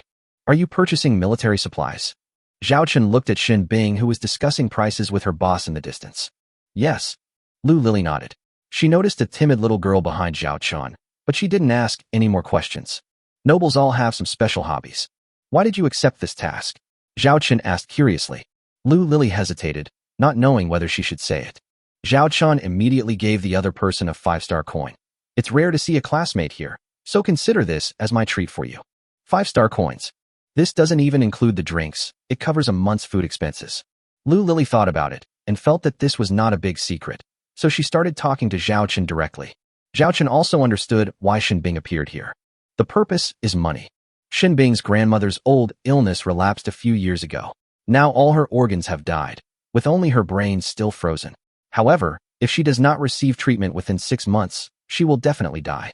Grandma Xin Bing's illness requires the use of the most advanced medical cabin, which costs as much as 100,000 star coins. If it weren't for the Academy's rule that starships exchanged for Academy points cannot be sold, Xin Bing would probably have sold all the starships. Lu Lily sighed. An ordinary mission simply can't accumulate so much money in a short period of time. Only military missions can be selected. When they learned that Xin Bing was going to undertake a military mission this time, half of the crew members disagreed and chose to leave. Now on our T2 Hyena-class medium-sized star destroyer, the crew only occupies half of the standard positions, and everyone has to perform multiple duties. Everyone is willing to carry out this mission together because they sympathize with Xin Bing or have been helped by Xin Bing or her parents. Grandma Xin Bing is seriously ill. Don't Xin Bing's parents care? Zhao Chen asked. Xin Bing's parents passed away a long time ago. They were both soldiers of the Imperial Army and died in a battle. But for that battle, for some reason, the Empire did not pay any pension. Only Xin Bing, her sister, and her elderly grandmother were left. When Xin Bing's parents were alive, they often helped others. Our family had been helped by them before, so I came along this time. I am not using these 5-star coins to betray Xin Bing. After all, this is not a big secret. I can use these 5-star coins to buy a lot of artificially synthesized food. During this period, in order to save money, Xin Bing only ate 1 meal a day, just to save those pitiful few star coins. Lu Lily said reluctantly. It turns out that Shin Bing has another story. Then why haven't I heard her mention it before? Zhao Chen said. Lu Lily said. Shin Bing is a very strong-willed person. She never shows her soft side to outsiders and always handles everything on her own. To be honest, I'm really worried that she won't be able to bear it one day. Zhao Chun was slightly thoughtful. Well, I'll transport these things back to the starship first. During the escort mission later, I'd like to trouble Zhao Chun to take care of them. Lu Lily took the opportunity to get closer. After Zhao Chun said goodbye to Lu Lily, he glanced at the class beauty who was still arguing with the businessman over thousands of close-in weapon system bullets. He silently took Annie back to the T-2 Queen Bee class heavy aircraft carrier starship. Entering such a large starship, Annie suddenly became restrained and followed Zhao Chen cautiously. Lilith was waiting at the hatch early. When Annie saw the charming woman in front of her, she lowered her head even more in inferiority and accidentally bumped into Zhao Chun, who had stopped. I'm sorry. I didn't mean it. Annie apologized hurriedly, tears already appearing in her eyes. Lilith, take her to take a bath first. Then take her to the cafeteria for dinner.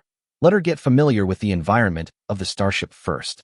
Zhao Chen asked Lilith to place Annie. As both are women and have similar backgrounds, they should be able to communicate easily. Okay.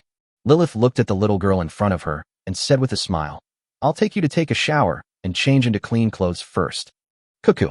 And stomach started growling again, and she blushed and lowered her head. Lilith looked at Annie with sympathy, as if she saw the tribesman who had once followed her everywhere. Then I'll take you to dinner first, and then we'll take a shower after dinner, Lilith suggested. Annie nodded this time, because she could eat. I'm going to do something. I'll leave her to you. Zhao Chun handed Annie to Lilith. Lilith took Annie to the starship cafeteria. When Annie walked into the starship cafeteria, she unexpectedly smelled a very fragrant smell, which she had never smelled before. What do you want to eat? Lilith asked Annie. I can do anything. Annie didn't dare to raise her head, let alone look at the food and menu on the table. Then order my favorite food. Lilith ordered 2 servings of fried rice and took Annie to a clean place to sit down. When Lilith sat down, she found that, and was actually sitting on the ground next to the chair, hugging her legs with her arms, curled up into a ball, her eyes never leaving her shoes that already had holes in them. Lilith felt sad and picked up Annie and let her sit on the chair. Annie. I'm dirty. I'll dirty the chair, Annie said in panic, trying to get down from the chair.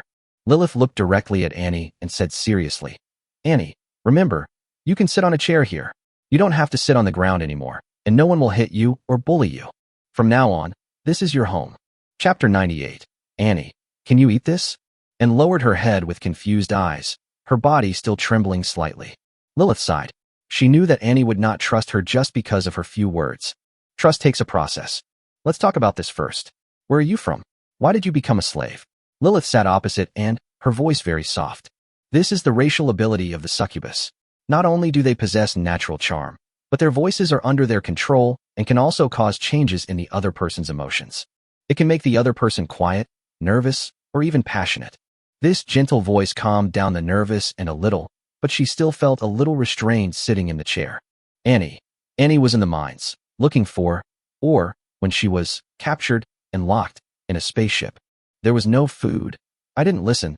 That bad woman. Just beat Annie. Annie said in a very soft voice. Lilith immediately grasped the message in this sentence, and was kidnapped by the adventurer fleet while she was living on a planet. The adventurer fleet will engage in various work affairs. In addition to the obvious interstellar pioneering, mercenary missions, bounty missions, etc., there is also some gray business, such as human trafficking. And since Annie lives on a planet, she must have many of her people there. A group of dwarfs? Lilith continued to ask tentatively, and obviously kept her mouth shut about the planet she had lived on before. Lilith didn't ask any more questions when she saw this. Asking too many questions would only disgust Annie, so it would be better to let her relax her guard first. From the conversation, Lilith learned that Annie had been kidnapped and imprisoned for more than 3 months. Because the woman in the leather jacket asked for a very high price, many people were unwilling to buy it. After all, although dwarves are natural interstellar craftsmen, in order for them to display their abilities, they must have a complete set of industrial equipment, technical drawings, etc. Ordinary forces don't have these. Those who have these things will not want a dwarf of unknown origin. What if he is a spy who comes to steal their technology? Just as the two chatted for a while, 2 plates of fragrant fried rice were placed in front of Lilith and Annie. Lilith was already accustomed to this fried rice. She skillfully picked up the spoon, scooped a full spoonful, and put it into her mouth to chew. But Annie, who was standing opposite, stared at the food in disbelief with her big eyes. Is this real rice? And vegetables? And minced meat? There were at least 5 kinds of ingredients she saw. Don't you like it? Lilith asked. Annie shook her head, swallowed, and said timidly yet eagerly, Annie, can you eat this? Of course, this is the most common food on this starship, Lilith said with a smile. The seemingly ordinary conversation had actually begun to affect Annie invisibly. Because no one can refuse the food of the JF-17 fleet. Annie hesitated for a while, but finally she couldn't resist the urge of her appetite, so she reached out and grabbed the rice grains and stuffed them into her mouth. Because of her short stature, Anne's head was basically parallel to the dining table. At one point, she knelt directly on the chair with her mouth full of rice grains. Wait a minute. Lilith suddenly stopped. Annie shrank her neck in fear, not knowing whether to chew the rice in her mouth or not. She looked as pitiful as a little girl who had made a mistake. Lilith walked to Anne's side and pressed a button on the chair under and the chair began to rise slowly. This chair is adjustable in height. Lilith adjusted it to the right height for Annie. Then he took out some paper and wiped Anne's hands and the rice grains around her mouth. Finally, he placed the spoon that Anne had ignored next to the bowl. Don't eat with your hands, use a spoon, Lilith said gently, looking at Annie as if she were her own sister. Although she had the intention of recruiting him into the fleet, she also felt pity for the poor dwarf. Okay, keep eating. Don't eat too fast, Lilith said. After hearing Lilith's permission to continue eating, Annie breathed a sigh of relief, swallowed the food in her mouth, sat obediently on the chair, and ate the fried rice in the bowl with a spoon. As Anne ate, tears began to flow. She had never eaten such delicious food. On the planet where she lived, resources were scarce and it was difficult to grow crops. She could only collect some inferior minerals and trade them with interstellar merchants in exchange for artificial nutritious meals. During the 3 months she was abducted, she had no idea how her family was doing or whether they had enough to eat. If only they could have this delicious food too. Happy times are always short-lived, and Anne had eaten every grain of rice on the plate in front of her. But she still looked in the direction of the dining table. She had been too self-conscious to dare to look before. During the mealtime, she noticed that everyone who entered the restaurant ordered food there and then was brought to their seat by a mechanical waiter. Besides fried rice, there is a variety of delicious food. Another point is that none of these people are human. They are all orcs. Suddenly, Lilith knocked Annie on the head. Annie held her head in pain. Don't look at it anymore. You can't eat anymore. Your small body has already eaten a lot. If you eat too much of this kind of food for the first time, it will put a great burden on your stomach. Lilith recalled the first time her succubus had eaten. After eating so fast, most of them had bloated stomachs. Each of the succubi, who were originally beautiful and charming, now had a small belly. People who didn't know would probably think that Zhao Chun had caused a death in just a few days. Yeah. Annie nodded obediently. Let's go take a shower now. Lilith took Annie out of the restaurant and came to the starship bathhouse. Soon, Anne looked completely new. Her messy hair and dirty skin became clean. Change into a fresh set of clothes. A brand new little Lolita appeared in front of Lilith. So cute.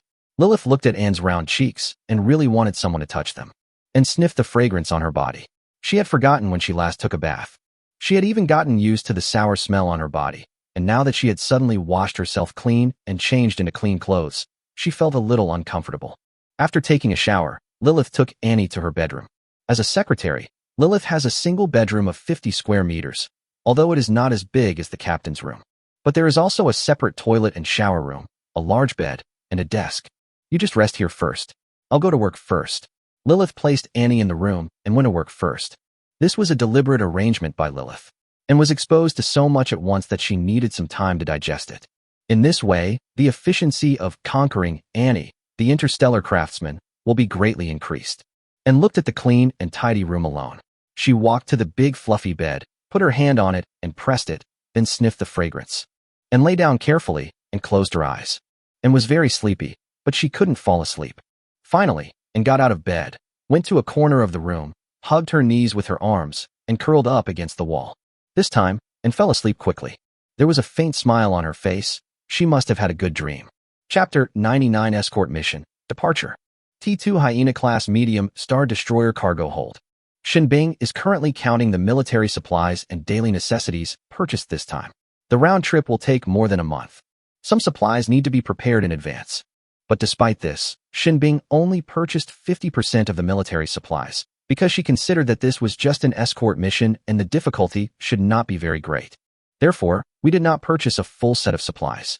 Shinbing looked at the expenses on the account in front of her. Her expression slightly frowned, and then she looked at the remaining account figures. There is still a long way to go to cover the cost of her grandmother's treatment. Half a year. This mission is extremely important. Although the share of the reward she will get may be small, it is still a considerable amount. It is several times more than the regular bounty missions in the academy. Grandma, wait for me. Shinbing bit her red lips lightly. At this moment, rows of cargo boxes were delivered to the cargo parking area outside T2 Hyena. Hello, may I ask who is Miss Shinbing? A deliverman in work clothes called out. Call me? Shinbing walked down the starship in confusion. What do you want to talk to me about? This is a batch of military supplies ordered for you. Please inspect them. Do you need us to move them onto the ship? Asked the delivery staff. Ordered military supplies? Shinbing was stunned and said hurriedly. I didn't order any military supplies. Did you make a mistake? Looking at the number of cargo boxes, it is enough to keep Shinbing's T2 Hyena fully stocked with ammunition and energy. This is Shinbing's starship, a treatment she has never had before. That's right. It's your T2 Hyena, Miss Shinbing from the North Starfleet Military Academy. The payment has already been made by a gentleman. You just need to sign for it. The delivery worker raised his hand, and a holographic electronic manifest appeared in front of Shinbing. Only then did Shinbing see the name of the person who paid for the order. Zhao Chun. It's Zhao Chun. Lu Lily, who happened to be present nearby, exclaimed. Shinbing clenched her fists. After a moment's silence, she said, I'm sorry, but these are not the military supplies I wanted. Please return them to the gentleman who ordered them. The delivery worker hesitated and said, well, that gentleman said that if you insist on not taking this batch of military supplies, please read this brief message before making a decision. As he spoke, the delivery worker opened an email message. Shinbing was stunned when she saw the contents of the email message. Finally, she whispered, shall we move these military supplies to the starship? Okay. Lu Lily was delighted. This amount was enough to feed their T2 hyenas. Shinbing stood by and watched the busy crowd. She was thinking about the words the boy left. If you can't consider the lives of the crew members who are willing to take risks with you, you can refuse. Shinbing thought for a moment. She asked the staff member who delivered the goods for the detailed bill of the military supplies, and then sent a text message to that person. January 20th, 3031 Galactic Calendar. An interstellar transport fleet consisting of 300 T1 interstellar transport ships slowly set out from the northern galaxy number 3 and slowly moved towards the marginal space of the galaxy outside the galaxy. 32 escort starships accompanied them. This is our navigation trajectory. Considering that we are using a T1 interstellar transport ship this time, we will conduct 3 warp trips. We will stop twice for a break, each time for half a day. Finally, we will arrive at our destination, the Luxia City Interstellar Fortress, on February 10th. After completing the unloading mission, it returned to the northern number 3 galaxy at the end of February along the same route, and the escort mission was completed. Do you have any questions? A man with the rank of third-class non-commissioned officer looked at the 4 video windows in front of him. They are Zhao Chun, Shinbing, the woman in leather jacket, and the smoking uncle. This third-class petty officer is the head of this interstellar transport fleet. That's it, said the smoking uncle. Zhao Chun and others also had no objection. After setting the route and time, everyone began to prepare to enter the warp speed mode. Because the warp navigation modes of all starships need to be taken into account this time, the warp navigation speed can only be the second warp level. After all, those T1 starships are equipped with second-stage warp engines. Otherwise, Zhao Chen's T2 Queen B-class heavy aircraft carrier starship would only need 5 days to complete the one-way trip. Report. The formation has been completed and everything is normal. We will enter the warp speed navigation mode at 10:05. Lilith answered from the side. Zhao Chen looked at the more than 300 starships on the star map. After discussions among several parties, Zhao Chen's T2 Queen Bee ship and the interstellar transport fleet were located in the center of the fleet. The remaining escort satellites are evenly distributed around the interstellar transport fleet. As for the so-called synchronous warp speed navigation mode, it is a fleet assistance system that allows a formation of interstellar fleets to enter warp speed at the same time and speed, and then they will slow down and stop at the same time. This ensures that after exiting warp travel, the starships in the fleet can still remain in a safe combat formation. Captain Shinbing doesn't seem to accept your kindness. Lilith took the time to chat with Zhao Chun. Zhao Chun did not hide anything he did from Lilith, including the text message sent by Shinbing. The content of the message was that she accepted the batch of military supplies, but that was what she, Shin Bing, owed Zhao Chun, and she would repay it later. That class monitor has a strong personality. I also noticed that when I challenged Zhang Haoran to a starship duel, she was the only one in my class besides Li Wei who stood up to persuade me, although her tone was not very nice. Zhao Chun said with a smile. At that time, only Zhao Chun knew that he could win the duel. It was already very good that a person who had nothing to do with him would stand up and persuade him instead of being sarcastic like others. Lilith looked at Zhao Chun with a smile. Commander, you don't just have these little thoughts, do you? Zhao Chun looked at Lilith's eyes and said frankly, okay, I admit it. I have the idea of recruiting her to be my subordinate in the future. Her grades at our North Starship Military Academy are pretty good, although she's not as talented as my sister. But it is also a very good seedling. Most importantly, she was born a commoner. Since he is not a noble, it means that there are not many interests involved, so Zhao Chun can use him boldly. Lilith understood what Zhao Chun meant and agreed, saying, it's indeed very suitable. Besides, our Xiaolong fleet is currently lacking commanding talent in this area. However, that squad leader seems a bit difficult to tame. Let it be. Let's complete this escort mission first. Zhao Chun shrugged. Afterwards, the system reminded that it was about to enter deep sea mode. Zhao Chun and Lilith entered the hibernation capsule and started this escort mission. Chapter 100 Warp Jammer. The first time warp speed was ended was on the 7th day after the fleet set out, and everything went normally. After those T-1 starships had rested, the fleet entered the second warp speed state again. But this time, Zhao Chun and others did not wake up on the preset 14th day, but were awakened by the system warning of the starship. Warning, warning, warning. A warp jammer has been detected on the warp route. The starship will simultaneously exit warp mode. Starship personnel, please return to combat positions immediately. Warning, warning, warning. On warp route, return to combat positions immediately. Warn. Zhao Chun woke up immediately. The entire bridge was emitting a dazzling red light, and the warning voice of a mechanical female voice was heard in his ears. Zhao Chun immediately walked out of the hibernation capsule. Ahem. Lilith staggered out of the hibernation capsule. Waking up in such an emergency situation required Lilith's body to adapt for a while, but it was only a few seconds. Lilith, immediately have all personnel in our fleet enter combat positions within 3 minutes, and all starships enter level 1 combat readiness.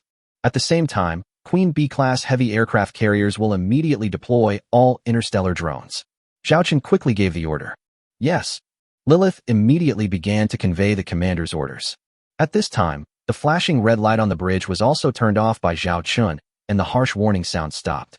The crew members returned to their combat posts one after another. Zhao Chun was carefully looking at the suspicious signal on the starship radar.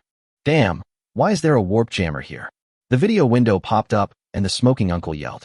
The flagships of several fleets are incorporated into a fleet command network, so several fleet commanders can quickly conduct video communications to facilitate fleet exchanges. As the name suggests, the warp jammer is like a roadblock. Once activated, it can form an interference position that prevents warp navigation. All warp navigation starships whose original orbits are set on this route will be forced to exit the warp navigation state. Immediately release the interstellar frigate to scout the surroundings. The woman in leather jacket changed her usual coquettish look and said in a serious tone, no need for reconnaissance. The enemy has already appeared. Zhao Chun's deep voice sounded, and a suspicious energy signal first appeared on his starship radar. He synchronized this radar intelligence to other starships, including the smoking uncle, the woman in leather jacket, and Shin Bing, and others. Shin Bing immediately put these energy signals into the database for screening and comparison, until signal data with the same frequency appears. It's the mechanical race's interstellar battleship, Shin Bing exclaimed. Several other commanders received the same data. Damn it! How come we run into the mechanical interstellar battleship here? The smoking uncle looked grim. Are we going to retreat? The woman in leather jacket said in a deep voice. It's too late. The other party is well prepared. The mechanical interstellar battleships that appeared on the starship radar are surrounding us from 5 different directions. We are ambushed, Zhao Chun said in a deep voice. The smoking uncle threw away the cigarette in his mouth and said with a gloomy face, since there is no escape, then the only option is to fight. Tell me, how are you going to fight? Zhao Chun didn't say anything, but continued to stare at the starship radar, seeming to be muttering something. I knew this noble young man had no combat experience. When it came to a real fight, he was scared out of his wits. The smoking uncle said with disdain.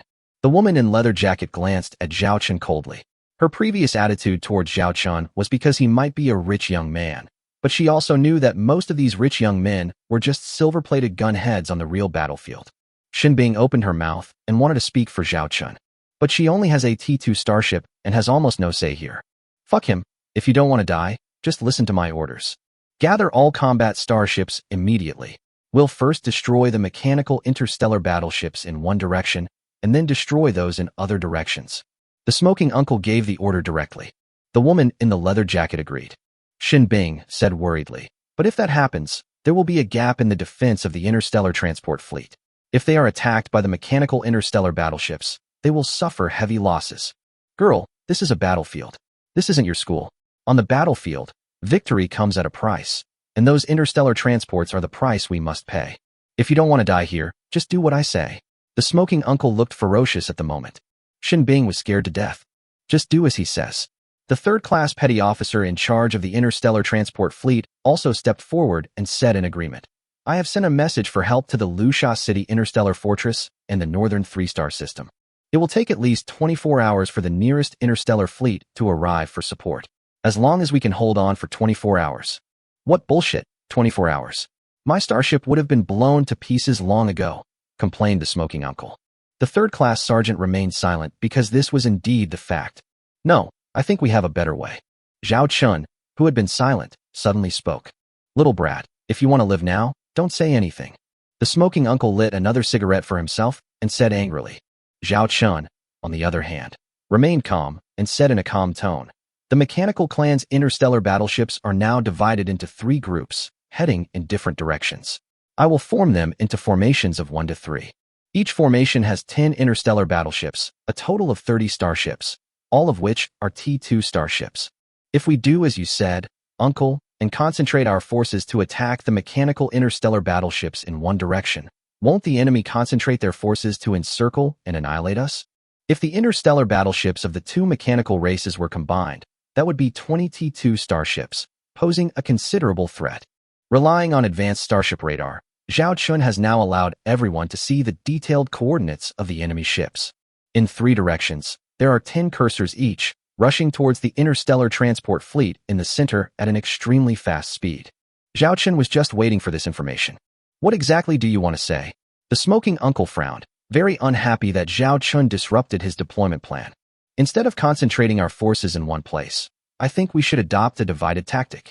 Use our weaker fleet to delay several groups of mechanical starships, and then the stronger fleet will first destroy one group of mechanical starships, then support other battlefields, and finally annihilate all these mechanical starships. Zhao Chun pointed at the 3 dots on the starship radar, like a hunter staring at 3 prey. Chapter 101 Aircraft Carrier Starship as bait. I originally thought that the smoking uncle would refute, but at this moment he fell into silence, with a thoughtful expression. As for the main attack mission, it will be handled by my fleet.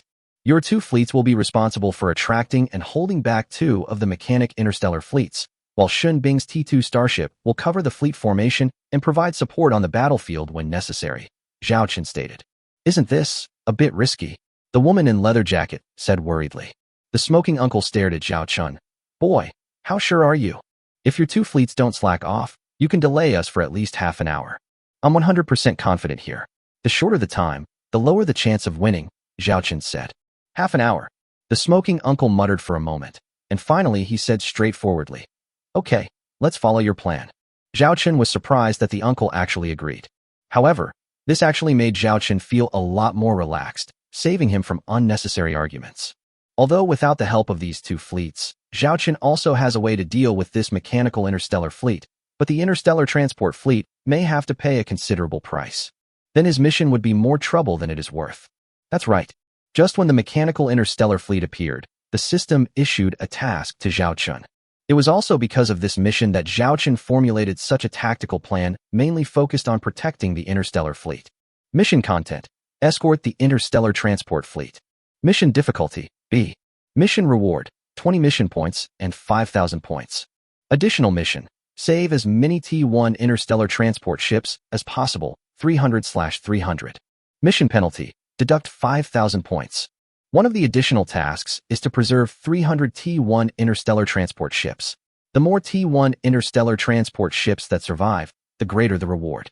After assigning the combat tasks, Zhao Chen also began to prepare to hunt his first prey. Secretary Lilith had already prepared the relevant data pages nearby. One main data page and two sub-data pages. The main data page is the battlefield of the JF-17 fleet. The other two sub-data pages are the fleet battlefields of the leather-clad woman and the smoking uncle, which record their respective fleet starships and the opponents they will face. According to the information retrieved from the database, the enemy's 30 interstellar battleships consisted of 21 T-2 mechanical Guardian-class medium-sized interstellar frigates, 6 T-2 robot dog-class medium star destroyers, 3 T-2 Wolverine-class medium star cruisers. Lilith quickly pulled up the data for these 3 starships. There are also image data and holographic images of 3 starships. All 3 starships adopt a strong mechanical style, and the hulls are all painted black iron, which is a unique style of mechanical interstellar battleships. It's very rough, without any artistic style. Everything is done to provide more efficient service. In other words, we have to deal with 7 T-2 mechanical guard-class medium-sized interstellar frigates, 2 T-2 mechanical dog-class medium-sized interstellar destroyers, and 1 T-2 Wolverine-class medium-sized interstellar cruiser. Zhao Chen stared intently at the battlefield on his side. Our side has 1 T-2 Queen Bee-class heavy aircraft carrier starship and 5 T-2 Black Rhino-class interstellar heavy assault frigates. 6 T-2 starships vs 10 T-2 starships. At a disadvantage in numbers. Zhao Chen paused for a moment, then decisively issued an order.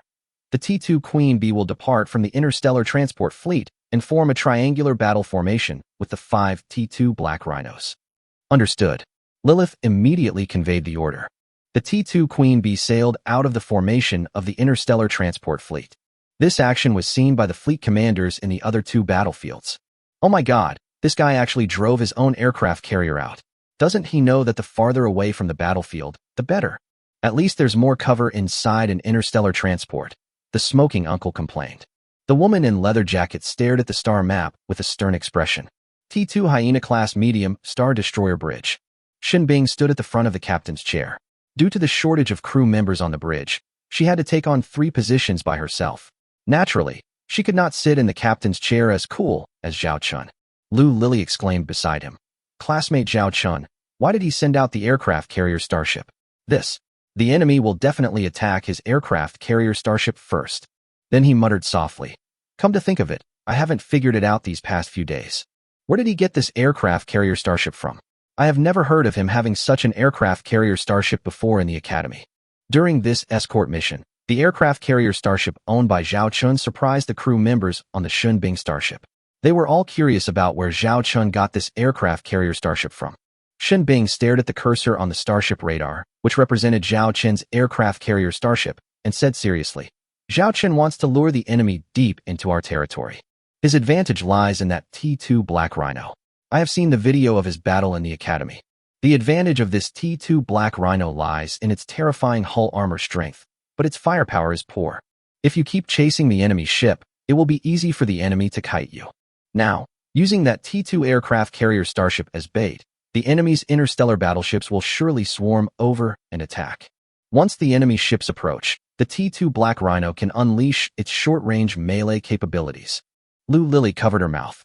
This is too crazy. Using your own flagship, an aircraft carrier, as bait. What if? On the battlefield, you have to take some risks and pay some price. Shin Bing clenched her fists. This was what she had just learned.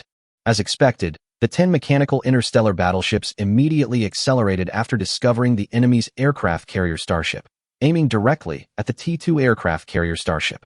T-2 Queen Bee-class heavy aircraft carrier starship bridge. Zhao Chen raised his hand and pointed at the cursor representing the T-2 Wolverine-class medium-sized interstellar cruiser. Wait a minute, I'll give the order. Destroy this interstellar cruiser first. It's faster than the interstellar frigate and has stronger firepower. We can't let it survive. The captains of the 5 T-2 Black Rhinos are now waiting for the commander's orders. It was like 5 tied wild beasts. The mechanical interstellar battleship on the opposite side had no idea what it was facing.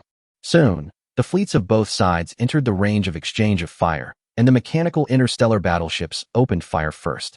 The 5 T-2 Black Rhinos now acted like ordinary interstellar frigates, forming a line of defense in front of the T-2 Queen Bee, with close-in defense guns constantly intercepting the opponent's attacks. Soon, the hulls of 5 T-2 Black Rhinos were attacked. However, a single shot from the T-2 Wolverine-class medium-sized interstellar cruiser's laser main gun only left a wound of several dozen centimeters on the T-2 Black Rhino's hull armor. Attack! Zhao Qin's low voice sounded in the ears of the 5 T-2 Black Rhino bridge captains. At the same time, 5 beasts rushed towards the enemy ship's artillery fire. Chapter 102. Starships also play dismemberment? Fuck, what is this guy doing? He actually let his interstellar frigate give up defending the aircraft carrier starship and choose to take the initiative to attack. The cigarette in the smoking uncle's mouth fell to the ground. He looked at the 5 light spots rushing out on the starship radar, spitting. But soon, he found something wrong. The speed of the 5 light spots on the starship radar suddenly increased, much faster than the original speed. And 5 light spots, in a crescent shape, rushed towards the T-2 Wolverine-class medium-sized interstellar cruiser. What on earth is this guy trying to do? The smoking uncle kept scratching his head, picking up the fallen cigarette from the ground and preparing to put it back into his mouth. He originally thought that the rich boy's tactical method was to use the aircraft carrier starship combat system and use 5 T-2 interstellar frigates to protect the T-2 aircraft carrier starship. Then let the interstellar drone group continue to bomb and harass the enemy ships and finally win. But as soon as it came up, the aircraft carrier starship seemed to have become an unwanted child, with no interstellar frigates around it. Isn't this crazy? And soon, he saw an even more horrifying scene. The light spots of the 5 T-2 interstellar frigates actually overlapped with the light spot of the T-2 Wolverine-class medium-sized interstellar cruiser of the mechanical clan on the opposite side. That's right, there is overlap. Turn up the deep space telescope footage for me immediately. The smoking uncle immediately asked his subordinates to turn up the battlefield footage for him. Boss, we are still fighting here. The adjutant pointed at the battlefield on their side. My orders have already been given, so it's okay to delay for another half an hour. Stop talking to me and change the screen. The smoking uncle went up and kicked the adjutant. Soon, images from the deep space telescope were transmitted back. The smoking uncle had a dull expression on his face, and he didn't even react when the cigarette in his hand burned his fingers until the pain swept through his nerves. Fuck. The smoking uncle threw away the cigarette, but in his hand, and stared at the screen with his eyes wide open. In the picture, 5 T-2 interstellar frigates were like 5 spears, piercing into the hull of the T-2 Wolverine-class medium-sized interstellar cruiser. That's right, it pierced into the hull of the T-2 Wolverine. And it is obvious that these 5 T-2 interstellar frigates are still accelerating. Because cracks gradually appeared on the hull of the T-2 Wolverine starting from the 5 impact points, you can even clearly see the cabins under the cracks. The cracks gradually spread throughout the hull. This scene made it obvious that the other mechanical interstellar battleships were unable to react. They could only use a few high-precision weapons to attack the 5 interstellar frigates, fearing that they would accidentally damage their own starships. However, the hull armor of these interstellar frigates is really unimaginable, and their weapons can only leave insignificant wounds on the hull. The situation remained deadlocked for about 2 minutes. Then, the entire T-2 Wolverine-class medium-sized interstellar cruiser collapsed. That's right, it's collapsing. The cracks extending from the 5 impact points completely broke apart and became pieces of starship wreckage. It also became the first starship to fall in this interstellar battle. And he fell in such a special way. Fuck, can you play with a starship like this? The smoking uncle was stunned. What kind of interstellar frigate is this? Are you actually playing dismemberment here? After the 5 T-2 Black Rhino class interstellar heavy assault frigates completed their first hunting target, they began to look for their next target. A T-2 mechanical dog class medium-sized star destroyer. The T-2 mechanical dog that was targeted tried to distance itself, but the 5 T-2 Black Rhinos suddenly accelerated and pounced on it like 5 bloodthirsty beasts. No matter how this T-2 mechanical dog struggled, it was of no use. On the contrary, the more it struggled, the more vigorously the 5 T-2 Black Rhinos attacked. There was even a horrifying scene. The 4 T-2 Black Rhinos found the right opportunity and used their large black horns to accurately press against the enemy ship's hull from 4 directions, fixing the T-2 mechanical dog. The remaining T-2 Black Rhino aimed at the weakest part of the T-2 mechanical dog and launched repeated attacks. The big black horn kept making holes in the hull armor behind the T-2 mechanical dog. During this period, the interstellar drones of the T-2 Queen Bee-class heavy aircraft carrier starship were also not idle, launching rounds of attacks on those T-2 mechanical guard-class medium-sized interstellar frigates. These mechanical interstellar battleships were obviously confused by the other side's weird interstellar frigates. But soon, They made new combat deployments. Since your interstellar frigates are so tough, I will ignore your interstellar frigates for now. Why not just besiege your aircraft carrier starship? The remaining mechanical interstellar battleships immediately ignored the friendly ship that was being bullied by the T-2 Black Rhino and rushed straight towards the T-2 Queen Bee. T-2 Queen Bee class heavy aircraft carrier starship bridge. Report: the weapon systems of the enemy's 6 T-2 mechanical guard class medium-sized interstellar frigates and 1 T-2 mechanical dog class medium-sized interstellar destroyer have locked onto our ship, the crew reported. Queen Bee begins moving at full speed to ensure these starships are all in the same direction as our ship. At the same time, prepare to raise our star shield. Zhao Chen said. His T-2 Queen Bee dares to stay here alone, but he has someone to rely on. Through the image of the Deep Space Telescope, the smoking uncle saw that the main guns and secondary guns of the 6 mechanical interstellar battleships were all aimed at the T-2 Queen Bee. At this moment, his heart was in suspense.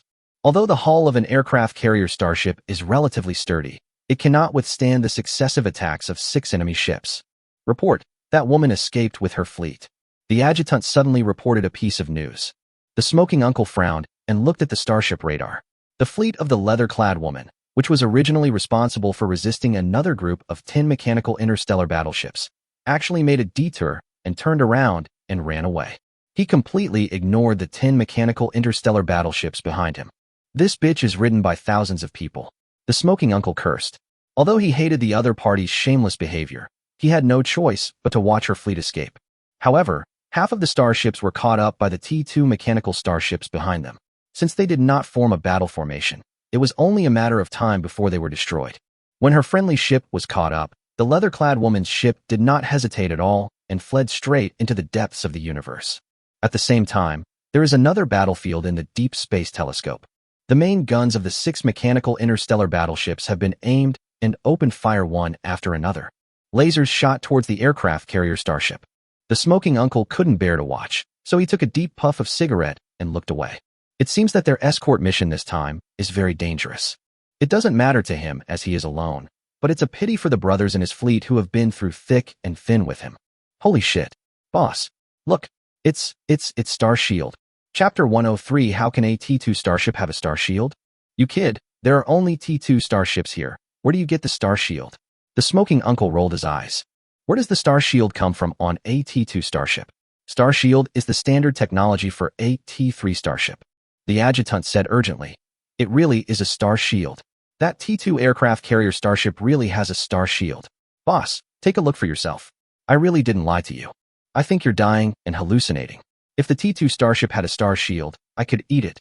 Eat it. The smoking uncle looked at the scene impatiently, but his expression froze at this moment. 5 seconds. 10 seconds. The adjutant looked at the boss who seemed to have been paused and shouted, Boss! Boss! Boss! The smoking uncle stared intently at the translucent energy shield blocking the side of the T-2 aircraft carrier starship in the screen. That is the star shield possessed by the T-3 starship. It's really star shield. The smoking uncle rubbed his eyes, still unwilling to believe what he saw. But the picture doesn't lie, and the star shield is working its magic. The firepower output of the mechanical race's interstellar battleships fell on the star shield like raindrops, and all of them were blocked by the star shield, forming ripples on the star shield. Is that a T-3 aircraft carrier starship? The smoking uncle frowned. However, even the smallest T-3 light aircraft carrier starship is more than 1 kilometer in size. How could it be possible that a T-3 aircraft carrier starship is less than 500 meters in size? But that star shield couldn't be explained. The smoking uncle kept scratching his head. He was really a strange young nobleman. That interstellar frigate is quite strange. It directly rams other ships without caring about its life, and its own hull is not damaged. Now this aircraft carrier starship is even more amazing. It has directly adopted the star shield technology that is only available with T-3 technology. Damn it. If you can't figure it out, forget it. The smoking uncle muttered irritably, but a smile soon broke out on his face. Now it seems that the noble boy's tactics may actually work. But boss, the situation here doesn't seem to be very good. The adjutant looked at the battle situation on the starship radar with a troubled look on his face. The smoking uncle frowned. Why? Can't these starships of mine hold out for even half an hour? Although the mechanical race's starships are of high quality, as long as they arrange their formation properly, they should have no problem holding out for half an hour with minimal casualties. It's the mechanical fleet that the woman's fleet was in charge of before. Now they are almost killing the remnants of the fleet left behind by that stinky woman. Once all those starships are destroyed, then this group of mechanical starships will definitely pose a threat to us. It's tough enough for us to face one mechanical starship, and now we have to face another mechanical fleet at the same time. The adjutant hesitated. The smoking uncle looked thoughtful. This was indeed a difficult problem. Anyway, let's take it one step at a time. If we run away like that woman, we won't be able to survive in the Star Empire. Executing an imperial military mission and becoming a deserter, the price is being wanted by the entire Galactic Alliance. The smoking uncle was unhappy when he mentioned that stinky bitch. According to the strength of the noble boy's fleet, plus that woman's fleet, as long as they cooperate in the battle, there is a real possibility of victory. That bitch ran away without even checking the situation. Madness. Hey. There's a T2 interstellar battleship appearing in that battle direction, the adjutant suddenly said, pointing to a moving light spot on the starship radar. The smoking uncle took a closer look and said in surprise, "It's that student girl starship. These young people. You really can't judge a person by their appearance." Shinbing's T2 Hyena-class medium-sized interstellar destroyer was like a lone wolf, standing between the interstellar transport fleet and the mechanical interstellar battleships that destroyed the remnants of the leather-clad women's fleet. The remnants of the leather-clad woman's fleet had not made effective combat preparations at the beginning of the battle. After being attacked by the mechanical starships, they were in a mess, like headless flies. The 6 starships were completely destroyed and became starship wreckage floating in the universe. As for the 10 mechanical interstellar battleships, apart from some damage to the hull, none of them were destroyed. After destroying the prey in front of them, the 10 mechanical interstellar battleships set their sights on the T2 Hyena that blocked their way. "Captain, they are coming," Lu Lily reported nervously. Shinbing took a deep breath and stared at the 10 mechanical starships on the screen. For the sake of the overall situation, we must do everything we should do. All ships, prepare for battle. Understood. The crew members on the starship were nervous, but they still prepared to fight. Most of the crew members recruited by Shinbing are actually ordinary people who have some starship driving skills. In the past, they may have operated T1 level civilian starships. Only after Shinbing offered preferential conditions did he choose to join Shinbing's starship. There are also civilian students like Lu Lily from the North Star Fleet Military Academy. Keep the starship in high-speed maneuvering mode. Prepare the main and secondary guns. Shinbing issued the combat order. She began commanding her T2 Hyena to join the battle. Shinbing did not blindly let his starship rush in. She doesn't have the ability to do that in a 1-on-10 situation. All she had to do was delay time as much as possible, so she always kept her starship within a certain safe range, able to provide a certain amount of firepower harassment to the enemy ships and attract the attention of the enemy fleet. It's like dancing on a single-plank bridge. If you are not careful, you may fall into the abyss. At first, Shinbing's T2 Hyena could still hold on, but soon the 10 interstellar battleships of the mechanical clan gradually formed a crescent-shaped encirclement. At the same time, the attacks from the main and secondary guns gradually began to fall on the hull of the T2 Hyena. Report, our ship's portside armor has been hit, and the armor strength remains at 90%. Report, our ship's frontal armor has been hit, and the armor strength remains at 85%. Report, at this moment, all the soldiers on the bridge could feel the starship shaking violently, and they could hear a sound like a painful groan coming from the hull. Suddenly, an even louder noise was heard, and the entire bridge shook violently several times. Some crew members lost their balance and fell to the ground, dizzy and unconscious. Report, our ship's portside armor has been hit by enemy main gunfire, severely damaging some of the armor. Crew members have been evacuated from the adjacent cabins, and the cabins are now sealed. Shinbing's expression was solemn, with beads of sweat on his forehead. At this moment, the comprehensive damage to the armor strength of her T2 Hyena has reached nearly 50%. Moreover, the enemy ships were getting closer and closer to her starship, which meant that the next attack would be even more fierce. It was only a matter of time before her starship fell. Is she really going to die here?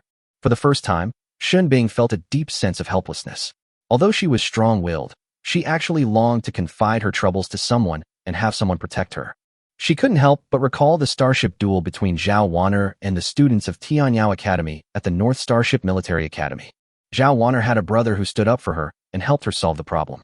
How she wished she could have such a brother, like a safe haven. Report, we have detected that the main guns of 3 enemy starships have locked onto our starship, and we cannot avoid the enemy ship's attack. Lu Lily exclaimed as she looked at the operation page flashing red light.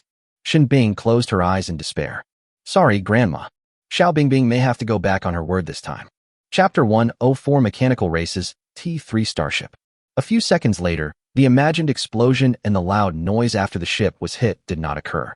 Instead, I heard Lu Lily's surprised voice. It's classmate Zhao Chen's aircraft carrier starship. Shin Bing opened her eyes, and through the images collected by the ship, she could see that at this moment a T2 aircraft carrier starship was located above her T2 Hyena. At the same time, a translucent star shield blocked the two starships. The attack of the mechanical interstellar battleship only left a few ripples on the star shield. Then, 5 T2 Black Rhino-class interstellar heavy-armored assault frigates jumped out and charged straight up at the opposite mechanical starship, facing the artillery fire. Dee. At this time, Shin Bing's handheld terminal vibrated a few times, and she clicked it to take a look. The above is the text message sent by Zhao Chen. He asked her starship to evacuate the battlefield first and leave this side to him. Finally, he reminded her that her communication system might be broken. Our communication system is down.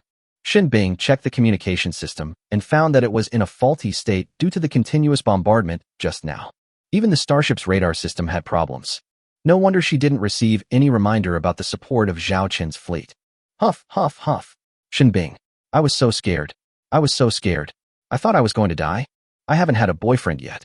Lu Lily suddenly burst into tears, and her tense nerves finally relaxed. Shin Bing looked at Lu Lily and the other crew members on the bridge who felt like they had been reborn, and a smile appeared on her originally indifferent face. She raised her head and looked at the aircraft carrier starship that appeared like a barrier above her starship in the picture. An indescribable sense of security filled her heart. It's been less than 20 minutes, and the battle on Zhao Chen's side is over? Shin Bing curiously used the deep space telescope to check the situation on another section of the battlefield where Zhao Chen's fleet was responsible. She saw an astonishing scene. In that cosmic battlefield, you can see scattered starship wreckage, some of which are torn into pieces, some are broken in half, and some are lucky enough to retain the entire frame of the hull. But the hull armor is full of traces of bombing and is riddled with holes. None of the mechanical clan's 10 T2 star battleships were spared. All were wiped out. What a terrifying combat power this is, relying only on 1 T2 aircraft carrier starship and 5 T2 interstellar frigates. After all, who has seen a T2 aircraft carrier starship with a star shield? A T2 interstellar frigate that dares to confront an interstellar battlecruiser head-on? Where did Zhao Chen get this monster starship from? Shin Bing couldn't help but mutter at this time. From the earlier model, the Blizzard Zero, which can run at a speed of 100 knots and is equipped with a 1,200mm cannon. Then he went to the North Starship Military Academy and became famous for his T2 Black Rhino, which fought against an interstellar battlecruiser of the same level. And now there is this T2 aircraft carrier starship in front of us, whose name and model are unknown and has a star shield. This man seems to no longer be the noble young master who studied arduously for 3 years. Perhaps because he was familiar with the combat style of the mechanical clan's interstellar battleships, Zhao Chen only took less than 10 minutes to destroy all 10 mechanical clan's interstellar battleships. Shin Bing, who witnessed all this, and the crew members on Shin Bing's bridge were all dumbfounded. It was so shocking. Report, the second group of mechanical interstellar battleships has been destroyed. The T2 Queen Bee consumed 67% of its ammunition and supplies, and lost more than 30% of its interstellar drones. The star shield energy remains at 41%, and the hull has not suffered any damage. Secretary Lilith was reporting the fleet situation in a timely manner, after reporting the situation of the T2 Queen Bee. Then the situation of the 5 T2 Black Rhinos was called up. Zhao Chen took a glance. After 2 battles, the 5 T2 Black Rhinos were all damaged, but none of them suffered serious impact. The most severely damaged ship had only 37% damage to its hull armor, with the most serious damage just exceeding 50%. In addition, the interstellar frigate has the lowest combat consumption rate, and each T2 Black Rhino still has more than 70% of ammunition and supplies. It is more than enough to deal with the remaining mechanical interstellar battleships. It seems that we are sure to win this battle. Zhao Chen breathed a sigh of relief. Hey bro, now that you've taken care of your lover, don't forget about your brother. My brother has already lost 2 starships and can't hold on any longer. And there are already mechanical interstellar battleships threatening the interstellar frigate fleet. The voice of the smoking uncle sounded at this time. In the video window of the communication, the smoking uncle changed his previous bad attitude and became as familiar with Zhao Chun as if they were old friends for many years. "Uncle, I can't forget you," Zhao Chun replied with a smile. Although this smoking uncle has a bad temper, he is still a nice person. At least in this battle, he did his duty. On the contrary, the woman in leather clothes who had wanted to have something happen with Zhao Chun before fled when the fight started. The smoking uncle smiled innocently and gave Zhao Chun a thumbs up. "Uncle, I was wrong before. You are this. Awesome. When we get back, I'll treat you to a drink." Zhao Chun smiled without saying anything and began to check the current situation on the battlefield, mainly the starship icon on the data panel. Of the 30 T2 mechanical interstellar battleships, more than 2/3 turned dark, meaning they had been destroyed. 2 ships on the uncle's fleet also turned black. The rest were red, which represented the extent and location of damage to the hull. An intact starship has a blue icon. Except for Zhao Chen's T2 Queen Bee, there are almost no intact starships. 20 T2 mechanical interstellar battleships of the mechanical race were destroyed by Zhao Chen's fleet. The uncle's fleet severely damaged the opponent's T2 mechanical guard-class medium-sized interstellar frigate and T2 mechanical dog-class medium-sized interstellar destroyer.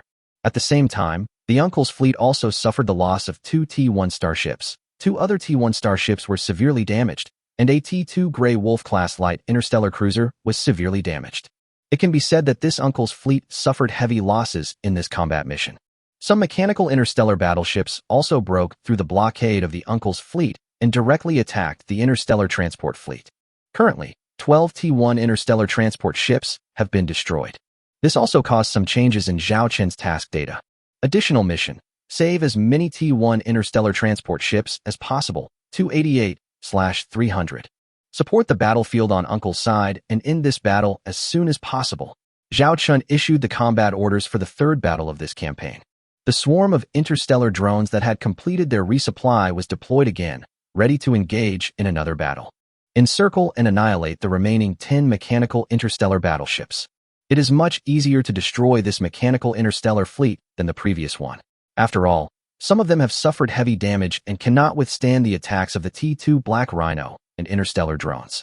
In a short while, only 7 of the 10 mechanical starships were left. But at this moment, a red cursor that was larger than the previous signal appeared on Zhao Chen's T2 Queen Bee starship radar. Report: the energy signal of a T3 starship has been detected. It's heading towards us. At its current speed, it will be within the threat range in 5 minutes. Zhao Chen's heart sank. This was the Mechanical Clan's T3 starship. Chapter 105. T2 starship versus T3 starship. The appearance of this mechanical T3 interstellar battleship disrupted all of Zhao Chen's original arrangements. "Brother." The smoking uncle also sent a message with a nervous look on his face. "Uncle, you continue to handle this side. I will be responsible for the T3 starship," Zhao Chen said in a deep voice. The smoking uncle thought for a moment and nodded. "Okay, I'll leave it to you." The smoking uncle did not ask Zhao Chen to support him on the battlefield. Compared with the remaining 7 mechanical starships on his side, half of them had damaged hulls and their combat effectiveness had decreased. It is obvious that a T3 star battleship poses a greater threat in comparison, and he can still delay for a while longer. "Boss, this T3 interstellar battleship, can that noble young master handle it?" the adjutant asked cautiously. The smoking uncle took a deep puff of his cigarette and blew out smoke rings. "Report: the database has found the model of that T3 star battleship. It's a T3 Black Iron class medium-sized interstellar destroyer from the mechanic family," the subordinate reported. T3 Black Iron. Although it's just a star destroyer, but it's a T3 starship after all, said the smoking uncle solemnly. T2 Queen Bee class heavy aircraft carrier starship bridge. Zhao Chen also obtained data intelligence on the enemy ships. T3 Black Iron is a star destroyer among the T3 series of mechanical starships, and is the most common type of ship at the T3 level. The ship is 700 meters long, and its main weapon is equipped with a T3 medium pulse laser cannon. It has a medium speed, and its armor isn't as strong as a T2 Black Rhino, but it has a star shield. Zhao Chen's expression was serious. Look at the cards in Zhao Chen's hand again.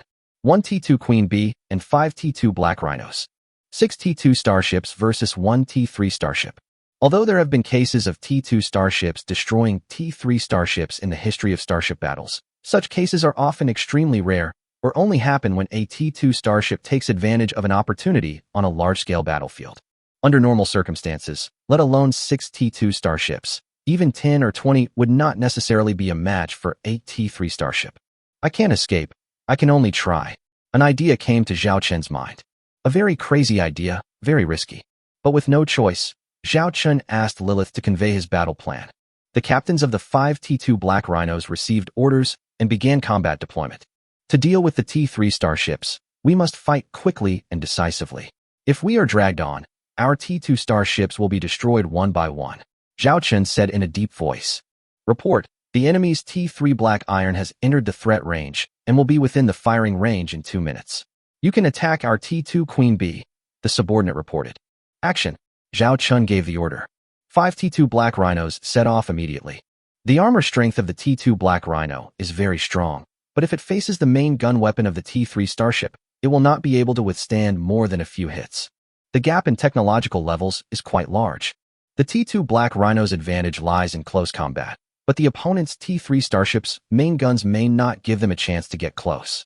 Xin Bing was in the back at this moment, keeping a close eye on the battlefield.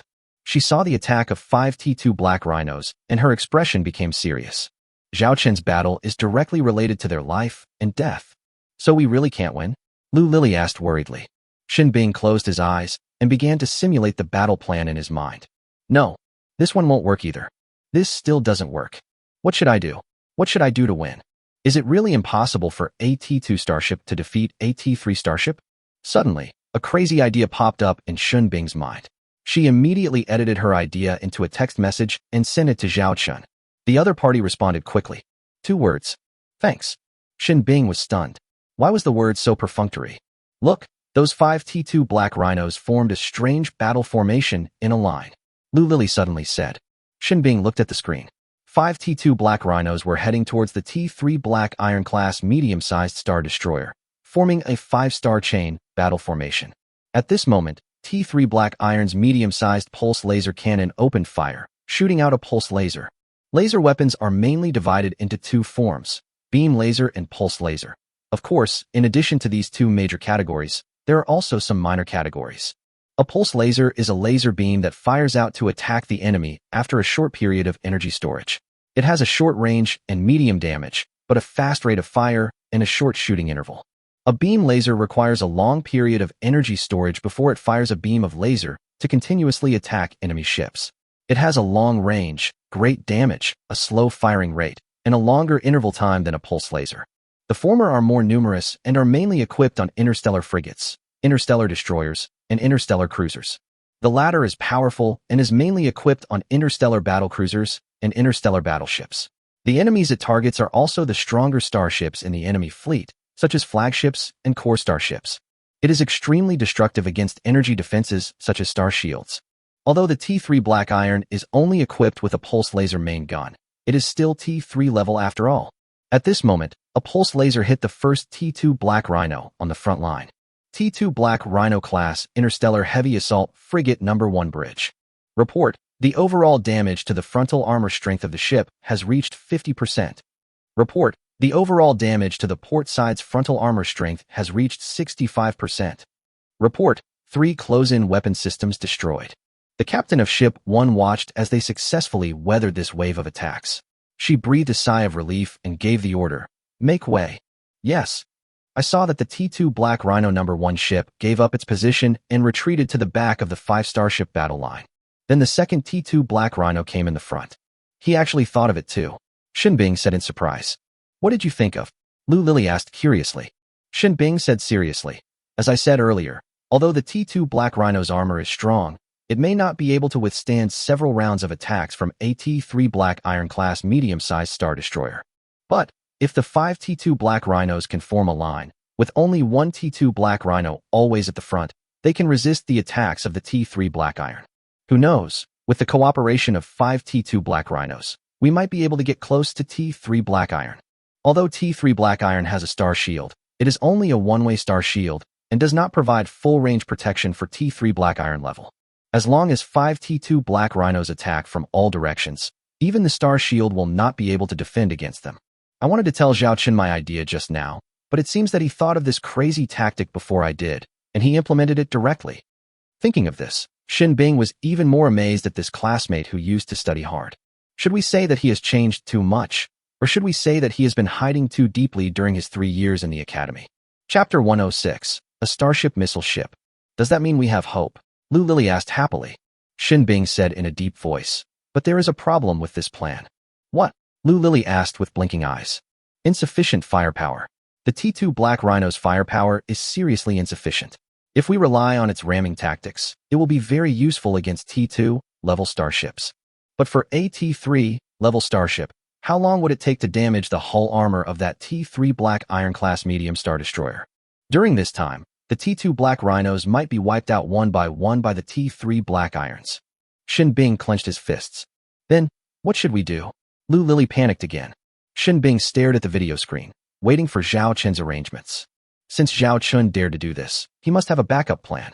T2 Queen B-class heavy aircraft carrier starship. Report, 5 T2 Black Rhinos have arrived at the effective range of short-range assault. Although the hulls of the 5 T2 Black Rhinos have been damaged to varying degrees, it does not affect the overall combat effectiveness. Lilith reported. Execute the second step of the combat plan. Zhao Chun said seriously. Understood, Commander's order. Execute the second step of the combat plan. Lilith conveyed Commander Zhao Chun's order. The 5 T2 Black Rhinos on the battlefield began to accelerate almost at the same time, even though their respective hull armor was already scarred and even had cracks nearly tens of meters long. But it has no effect on their speed. The 5 T2 Black Rhinos formed a semi-encirclement and began to besiege the T3 Black Iron. The 50 T2, level 300mm caliber heavy close-in defense guns equipped on each T2 Black Rhino began to pour out firepower in unison. If it were an ordinary T2 starship, it might have been hit and turned into a hull long ago. But unfortunately, this is a T3 level starship. The star shield unfolded, resisting the attack from one direction. Attacks from other directions fell on the T3 Black Iron ship's hull armor, and bullet holes began to appear on the hull armor like raindrops. Although there were many of them, the lethality was really not great.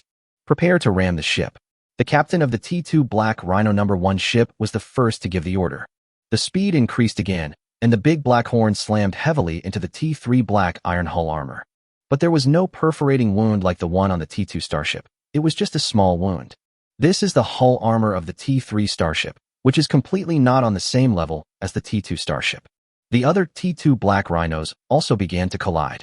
At the same time, the secondary guns of T3 Black Iron began to fight back, and the recharge pulse laser main guns also aimed at these close enemy ships. A big hole was directly blown out in the front armor of a T2 Black Rhino. Fortunately, the hull armor of the T2 Black Rhino was strong enough, otherwise it would not be just a big hole. But in this situation, it can't withstand a few more shots. The lack of firepower has been exposed. Shin Bing bit her red lips lightly, and her worry was in her heart again. Faced with this situation, Commander Zhao Chun remained calm. Start the third step of the combat plan, said Zhao Chun. Understood, start the third step of the battle plan. Lilith began to convey the order. The order was passed on. An astonishing scene appeared. The 5 T2 Black Rhinos that were ramming the ship had several compartments on their belly open one after another, and small things were thrown out one after another. It's interstellar drones. Shin Bing recognized these small things that were launched at the first sight. It turned out to be the T2 Queen Bee's interstellar drone. There are a total of more than 50 T2 Killer B-class medium-sized interstellar drones and 15 T2 Bumblebee-class heavy-duty interstellar drones. The 5 T2 Black Rhinos that were originally ramming the ships began to stop ramming and instead used their own close-in defense guns to block the close-in defense gun firepower of the T3 Iron-class medium star destroyer. Under the cover of the T2 Black Rhino's firepower, those T2 Hornet-class heavy interstellar drones dropped their bombs one after another towards the largest damaged part of the ship's hull that was knocked open by the T2 Black Rhino. Boom, boom, boom. If there were any Terran crew members on this T3 Black Iron ship, they would definitely be able to hear the rumbling sound of their own ship, like an explosion. After a round of bombing by T2 Bumblebee-class heavy interstellar drones, the damaged area, which was originally not very large, was suddenly expanded dozens of times. Then an even more shocking scene appeared. The T2 Killer B-class medium-sized interstellar drones actually began to dive down one after another, hitting the damaged part of the torn hull armor at an astonishing speed. The exploding flames disappeared in a flash. These interstellar drones are carrying explosives. Seeing the flames of the explosion, Shin Bing immediately determined that these interstellar drones were carrying explosives. The explosives plus the explosion of the machine body make the power even greater. 10 crosses, 20 crosses, 30 crosses, 40 crosses. Some people will find that the weapon system on one side of the T3 black iron hull has stopped attacking, which means that there is a malfunction in its weapon system module. At this time, the suicide attacks of the interstellar drones have not stopped. After the T2 Killer B-class medium-sized interstellar drone ended its suicide attack, the T2 Bumblebee-class heavy-duty interstellar drone also swooped down and became one of the exploding flame-like balls of light. Lu Lily covered her mouth in surprise. This is Zhao Chen's arrangement. The T2 Black Rhino's firepower is insufficient, so let the interstellar drone hide in the cabin of the T2 Black Rhino-class interstellar heavy-armored assault frigate in advance. The T2 Black Rhino will lead them towards the T3 Black Iron, and then launch a bombing and subsequent suicide attack. Shen Bing's eyes flashed with excitement. The fire and smoke from the explosion dissipated. The hull armor on the T3 Black Iron side directly exposed the cross-section of the internal hatch. From a distance, the damaged part of the hull looked like someone had cut a piece of meat from a big black fish, revealing the fish bones inside. At this moment, the fate of T3 Black Iron is already clear. Facing the siege of the next T2 Black Rhino, it will eventually die with hatred. It probably didn't expect that a T3 starship like its own would be surrounded and destroyed by a group of T2 starships. After that, the T2 Black Rhino assembled again and cooperated with the Uncle's fleet to carry out the final cleanup of the remaining mechanical interstellar battleships. The battle lasted for nearly an hour and finally ended. Zhao Chen sat in the captain's chair and let out a long breath. Lilith, count the casualties.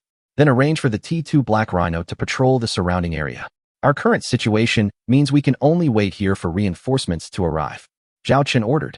Yes. Mission content. Escort the interstellar transport fleet. Mission difficulty, B. Mission reward, 20 mission points and 5,000 points. Additional mission. Save as many T1 interstellar transport ships as possible, 279/300. The task has been completed and you can receive the task reward. Zhao Chen's system prompted that the task had been completed. It just so happens that I have nothing to do right now, so I might as well get a task reward to calm down. Task rewards have been collected, 20 mission points and 5,000 points. Bonus mission, 279 interstellar transport ships were saved. Mission completion rate, 93%. Extra mission rewards have been collected. Obtain the technical drawings of the T2 Lion King-class heavy interstellar missile ship. Zhao Chen suddenly jumped up in shock. Interstellar missile ship? A type of ship known as the Interstellar Arsenal Ship. Chapter 107 T2 Lion Class Heavy Interstellar Missile Ship. Interstellar missile ships are also called interstellar arsenal ships or interstellar firepower ships.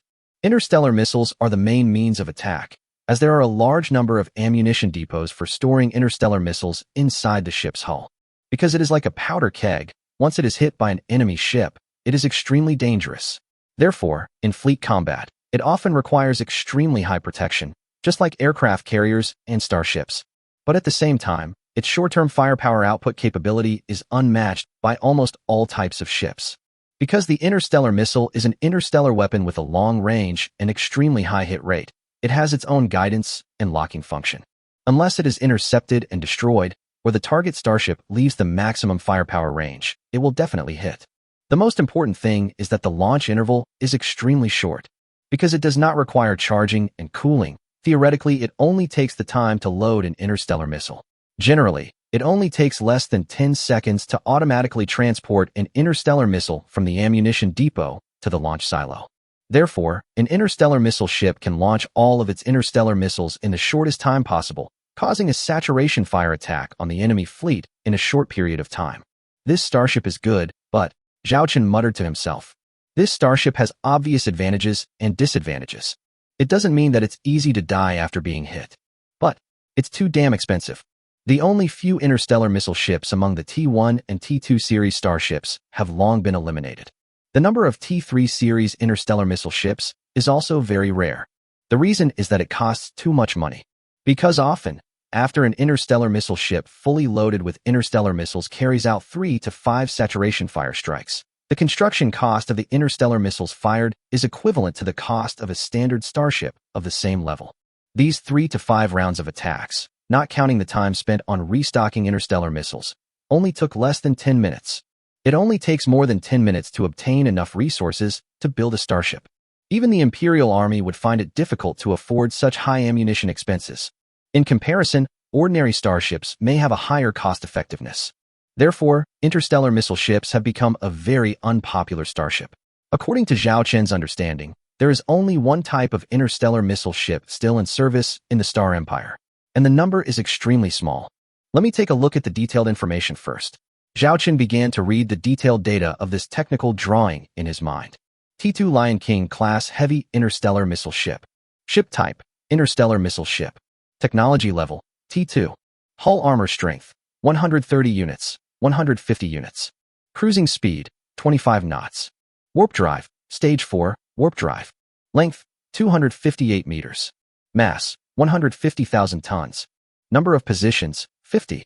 Starship weapons, 50 interstellar missile silos, and a full load of 500 T2 Lion-class interstellar missiles. The various attribute data of this T2 Lion King are relatively normal, but according to Zhao Chen, its loading capacity of 500 interstellar missiles is more than twice the maximum loading capacity of several obsolete T2 interstellar missile ships. It can really be said to be a mobile firepower output platform. The attack power of such a T2 Lion King-class interstellar missile is not inferior to the main gun damage of a T2 interstellar battlecruiser. Just imagine how spectacular the scene would be if 500 T2 Lion-class interstellar missiles attacked the enemy fleet in unison. But when Zhao Chen calculated the cost, a series of numbers with zero seemed to appear in front of him. The cost of building a T2 Lion King is not expensive, only 1.5 million star coins, and it is exactly the same as the T2 Queen Bee-class heavy aircraft carrier starship. This cost includes the first batch of 500 T2 Lion-class interstellar missiles. The cost of producing these 500 T2 Lion-class interstellar missiles is a full 1,000 star coins per missile. In other words, if a T2 Lion King uses up all its interstellar missiles, it is equivalent to using up nearly 500,000 star coins worth of supplies. 3 rounds of firepower output is equivalent to destroying a T2 Lion King. Zhao Chen covered his face. What kind of interstellar battleship is this? It is clearly a gold-devouring monster. He finally understood why the Star Empire was unable to supply this type of starship in large quantities. What Zhao Chen calculated was only the construction cost. If calculated based on the selling price, it would be a number dozens of times higher. But judging by its performance, the cost-effectiveness of my T2 Lion King is several times better than any other T2 interstellar missile ship in the history. Besides, I can't afford to maintain a large fleet in a short period of time. This small, sophisticated starship is perfect for me. Zhao Chen had a thoughtful look on his face.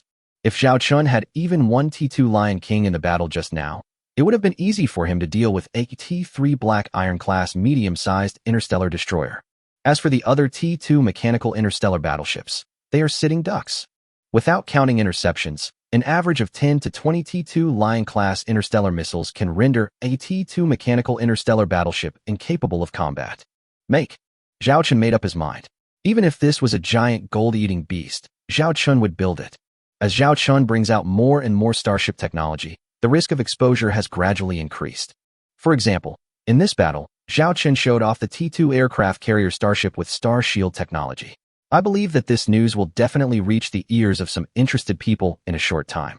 Before that, Zhao Chen must have enough power to protect himself. The interstellar missile ship will become a trump card in Zhao Chen's hand. Let's build a few ships when we get back, and pair them with the T2 Black Rhino-class interstellar heavy-armored assault frigate. With shields and spears, it's simply perfect. Zhao Chen was very excited. He couldn't even wait to pull out such a fleet for actual combat. Just as Zhao Chen was fantasizing about these beautiful times, Lilith reported to Zhao Chen that they had received a group of crew members from Shenbing's T2 Hyena. There are 13 female crew members in total. They suffered minor injuries in the previous battle, but they have all been properly treated. Lilith reported. Shenbing's crew members? How come I don't know about this? Zhao Chen looked at Lilith in surprise. Lilith looked at the commander in confusion. I reported this to you just now. You just said okay. I thought you agreed. Shenbing's T2 Hyena was severely damaged, and the starship engine also malfunctioned. It seems difficult to sail back. We can only wait for the next interstellar repair ship, or rely on other starships to transport it back. Zhao Chen was stunned. It seemed that he was concentrating on thinking about the T2 Lion King and didn't hear Lilith's words clearly. In that case, let's place them on our starship first. By the way, why are all the crew members female? There are no male crew members on Shun Bing's starship. Zhao Chen asked subconsciously. Lilith said casually. All the male crew members will be assigned to Zheng Xiong's starship. This Zheng Xiong is the smoking uncle. As for why this was arranged, Lilith hated all men except Zhao Chen. Chapter 108 The Galactic Alliance's Prohibition. Across the video window, Uncle Zheng Xiong was warmly hugging a young male crew member who was under Shin Bing's command. Young man, don't worry. We will warmly entertain these crew members. Behind the video window, you can see several male crew members of Shin Bing standing together, surrounded by male crew members of Zheng Xiong's ship. The auras of the two are like those of a wolf and a lamb, completely incompatible. The male crew member who was hugged by Uncle Zheng Xiong had a confused expression on his face, but he didn't dare to move. Thank you, Captain Zheng Xiong. Shin Bing said gratefully. What are you thanking me for? You two and I, Zheng Xiong, have been through thick and thin together. We are brothers. Zheng Xiong said with a big laugh. A young couple? Shin Bing blushed and was about to explain. Communication ended. Shin Bing stood beside Zhao Chen somewhat restrainedly. She looked at the bridge of Zhao Chen's starship. After she and her female crew members were taken to this aircraft carrier starship, she was invited to Zhao Chen's bridge. Looking at the bright, clean, and technologically advanced bridge in front of me, it's really hard to believe that this is the bridge of a T2 starship. The difference between her starship bridge is like that between a single room and a presidential suite. According to the person in charge of the interstellar transport fleet, we will wait here for 20 hours until reinforcements arrive before setting off again. Prevent any more accidents on the road. Zhao Chen looked at Shin Bing. At this moment, Shin Bing was staring at her own devastated T2 hyena through the screen of Zhao Chen's bridge with a dazed look. Zhao Chen could guess what Shin Bing was thinking. Judging from the situation, the T2 hyena was seriously damaged, and it could not be repaired without tens of thousands of star coins. After completing this mission, Shin Bing can get a large bounty. But if the bounty is used to treat Shin Bing's grandmother, it will be impossible to repair the T2 hyena. Perhaps sensing that Zhao Chen had noticed something strange about her, Shin Bing looked at him and said calmly, "Thanks to you this time. Otherwise all our starships would have been destroyed here." A lot of it was actually due to luck. That mechanical T3 Black Iron-class medium-sized star destroyer didn't enter the battle at the beginning, which gave us a great opportunity. Perhaps in their view, the first 30 T2 star battleships are enough to deal with us, and that T3 star battleship only needs to hunt outside. Who would have thought they would capsize in a ditch? Zhao Chen chuckled. Shin Bing nodded. This was also part of the reason. Speaking of which, these mechanical interstellar battleships are really just as taught in the Academy textbooks. They are not afraid of life or death. Fight until the end, fighting with all your might. If it were our fleet, even a professional fleet like the Imperial Army, if they lost more than 50%, they would likely lose their fighting spirit.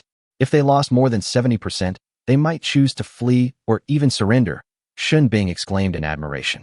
Zhao Chen nodded, staring at the wreckage of the T2 mechanical interstellar battleships on the screen. He said in a deep voice, "This is the terrifying thing about intelligent mechanical life. For the sake of the program ideas in their minds, they can execute these combat orders at any cost. This may also be why, after coming into contact with the mechanoids, the Galactic Alliance issued a complete ban on all research into advanced artificial intelligence technology. Any technological field related to artificial intelligence must be strictly controlled. I'm worried that what happened to the mechanoids will happen again within our Galactic Alliance." Shin Bing nodded. This was knowledge that was taught in the Academy. If it weren't for this limitation, the number of personnel on a starship could be even smaller. A T2 starship only needs a few people and a few intelligent robots or intelligent programs to operate. It has to be admitted that artificial intelligence is far more efficient than humans and other interstellar races. So far, the military field is only allowed to be equipped with mid-range artificial intelligence programs and related equipment, and the civilian field is only allowed to be equipped with low-end artificial intelligence programs and related equipment. All this is because of the lessons learned from the mechanical race. Okay, let's not talk about such a heavy topic. Anyway, we have to wait for the arrival of the Imperial fleet, so let's go to our restaurant for dinner first. These days, your crew has the same meal standards as my crew. You're welcome, just consider it my treat. Zhao Chen invited. Zhao Chen had previously seen Shin Bing commanding the starship in heroic battles, and he admired Shin Bing even more. If it weren't for Shin Bing's heroic fighting, the interstellar transport fleet might have suffered greater losses, and the number of surviving interstellar transport ships might have been less than 90%. At that time, the extra reward given by the system may not be the T2 Lion King class heavy interstellar missile ship. Of course, Zhao Chen also had a little idea. Sorry to bother you. Shin Bing thanked him. Afterwards, Zhao Chun and Shin Bing took the dozen or so female crew members under Shin Bing to the Starship restaurant. Shin Bing's female crew member looked at the space inside the ship, which was completely different from her original starship. Spacious, clean, and beautiful. It's completely different from their gloomy working environment. When they walked into the Starship restaurant, all the female crew members, including Shin Bing, were dumbfounded. The air was filled with the aroma of food, which was completely different from artificial nutritional meals. At this time, some crew members of the T-2 Queen B-class heavy aircraft carrier starship had come to eat on their shift. Fried rice, noodles, bread, steamed buns, and even a big plate of fish and some fruits. Have I come to the college's high-end restaurant? Lu Lily wiped the saliva that was about to flow from the corner of her mouth. Shin Bing also showed a surprised expression. That's our dining table. You go there to order your food, and then a service robot will deliver it to your seat. You have the same standard meal orders as us ordinary crew members, as long as there is no waste. You can eat separately or together. Zhao Chun explained, giving everyone the right to order food, just like ordinary female soldiers. The separate dining system means that everyone orders their own food, such as a bowl of noodles or a serving of fried rice. The communal dining system is mainly for several crew members who want to order a main dish, but if one person orders it, it will be too much or they will not be able to finish it. Several female soldiers would order a main dish together and share it. Can we order food here? Lu Lily swallowed and looked at Zhao Chun in disbelief. Zhao Chun smiled and said, of course. After a brief silence, Lu Lily rushed over with a group of female crew members, squeezed in front of the dining table, and looked at the holographically projected menu. Shin Bing was also looking at the food. In her eyes, she was not only looking at the food, but also the value behind the food. The price of egg fried rice is marked as 0.1 star coins. But the selling price outside is definitely more than 30 star coins, or even higher. The prices in the Starship restaurant are completely the cost price. She found it hard to believe that the crew members on Zhao Qinxing's ship could actually eat this kind of food. Can you please move aside? I can't see today's menu. A timid voice came from behind Shin Bing. Shin Bing turned around and looked behind her. No one. When she looked down, she found the person who was speaking. She was a little girl whose height only reached her waist, with a round little face and big eyes. She was so cute.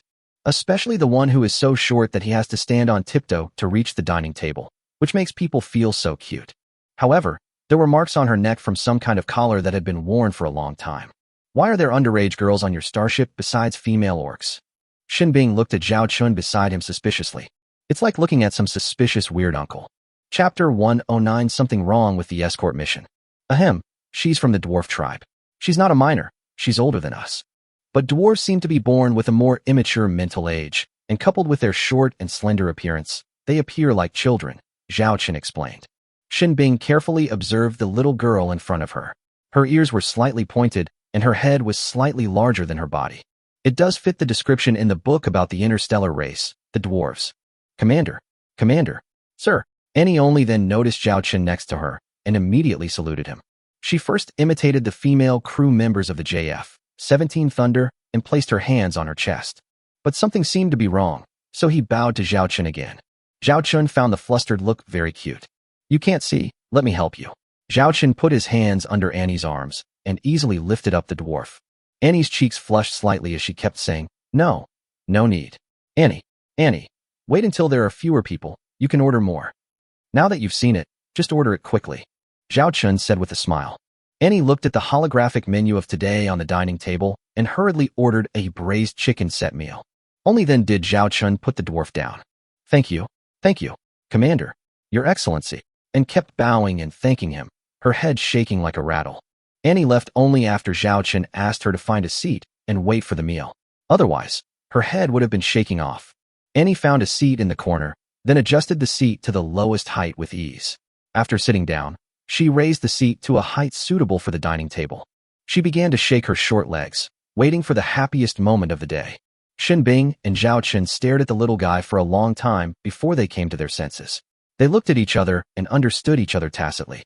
How did you find this dwarf? I saw something on her neck. Shin Bing asked. I bought it on the commodity trading network in the northern 3-star system. It happened to be the woman who escaped. She was kidnapped from a planet and sold. I bought it, Zhao Chen said. Shin Bing looked at Zhao Chun, then at the sumptuous daily menus. Why do you set such high standards for meals? even if you purchase these natural ingredients in large quantities at low prices and process them yourself.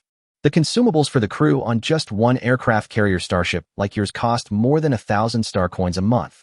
This far exceeds the food standards of 99% of starships. Zhao Chen shrugged and said lightly, I just want to provide my crew with better living conditions so that they can fight for me more wholeheartedly. Shinbing looked surprised. He really didn't care about the consumption in this area. His ideas are really out of tune with this era. Now that you've ordered, let's go over there and wait for the food. Zhao Chen invited Shinbing to go to a table and wait for the food. What are your plans after you graduate from the North Starfleet Military Academy? Join the Imperial Army. Zhao Chen chatted. Generally, 80% of the talents trained by the Starfleet Military Academy join the Imperial Army to gain experience, and after retiring, they will join the Lord Fleets of various places. Basically, it is a social class that has no worries about food and clothing, but if you want to become rich and powerful, you have to rely on your own destiny. I will never join the Imperial Army, Shinbing said. Zhao Chen was a little surprised, but he quickly figured out the reason. Is it because of your parents? Shinbing remained silent. Would you like to talk to me about your parents? Zhao Chen asked tentatively. Shinbing remained silent. Seeing this, Zhao Chen did not ask further questions. Since you are unwilling to join the Imperial Army, have you ever considered joining my fleet? Are you inviting me? Shinbing looked at Zhao Chen with some surprise. Zhao Chen spread his hands and said with a smile, You have also seen the strength of my fleet and the treatment of the fleet. If you want, you can start directly as deputy captain, starship adjutant, secretary, and other positions. The original crew members of your starship, if qualified, can also join my fleet and enjoy the same treatment. Of course, only female crew members. Don't ask why. Shinbing chuckled and shook her head. If you want to recruit them, you don't need to go through me. Just tell them directly, and they will most likely follow you. As she spoke, Shinbing looked towards the table where her female crew members were sitting in the restaurant. The food had already been served. Everyone looked like they hadn't eaten for decades, and they just wolfed down the food without caring about their image. What I value is your value. Zhao Chen pointed at Shinbing. Shinbing remained silent. I'll give you some time to think about it, but it won't be too long, said Zhao Chen. He cherishes Shinbing's talent, but if Shinbing is unwilling, Zhao Chen will not force her. After all, he will only stay at the North Star Fleet Military Academy until the end of this year. The food was served, and Shinbing had a serving of dumplings. Shinbing picked up a dumpling and looked at it with a complicated expression. She had heard her grandmother mention dumplings before. She had eaten 3 dumplings once when she was a child. But that is a taste that Grandma will never forget in her life. She and her sister were at her grandmother's bedside, listening to her grandmother's stories. Her sister vowed to let her grandmother and sister taste this flavor again. If she joined Zhao Chen's Xiaolong fleet, would her grandmother and sister be able to eat this delicious food? Shinbing's heart was shaken. Shinbing chewed the dumplings in her mouth, the taste stirring on her taste buds.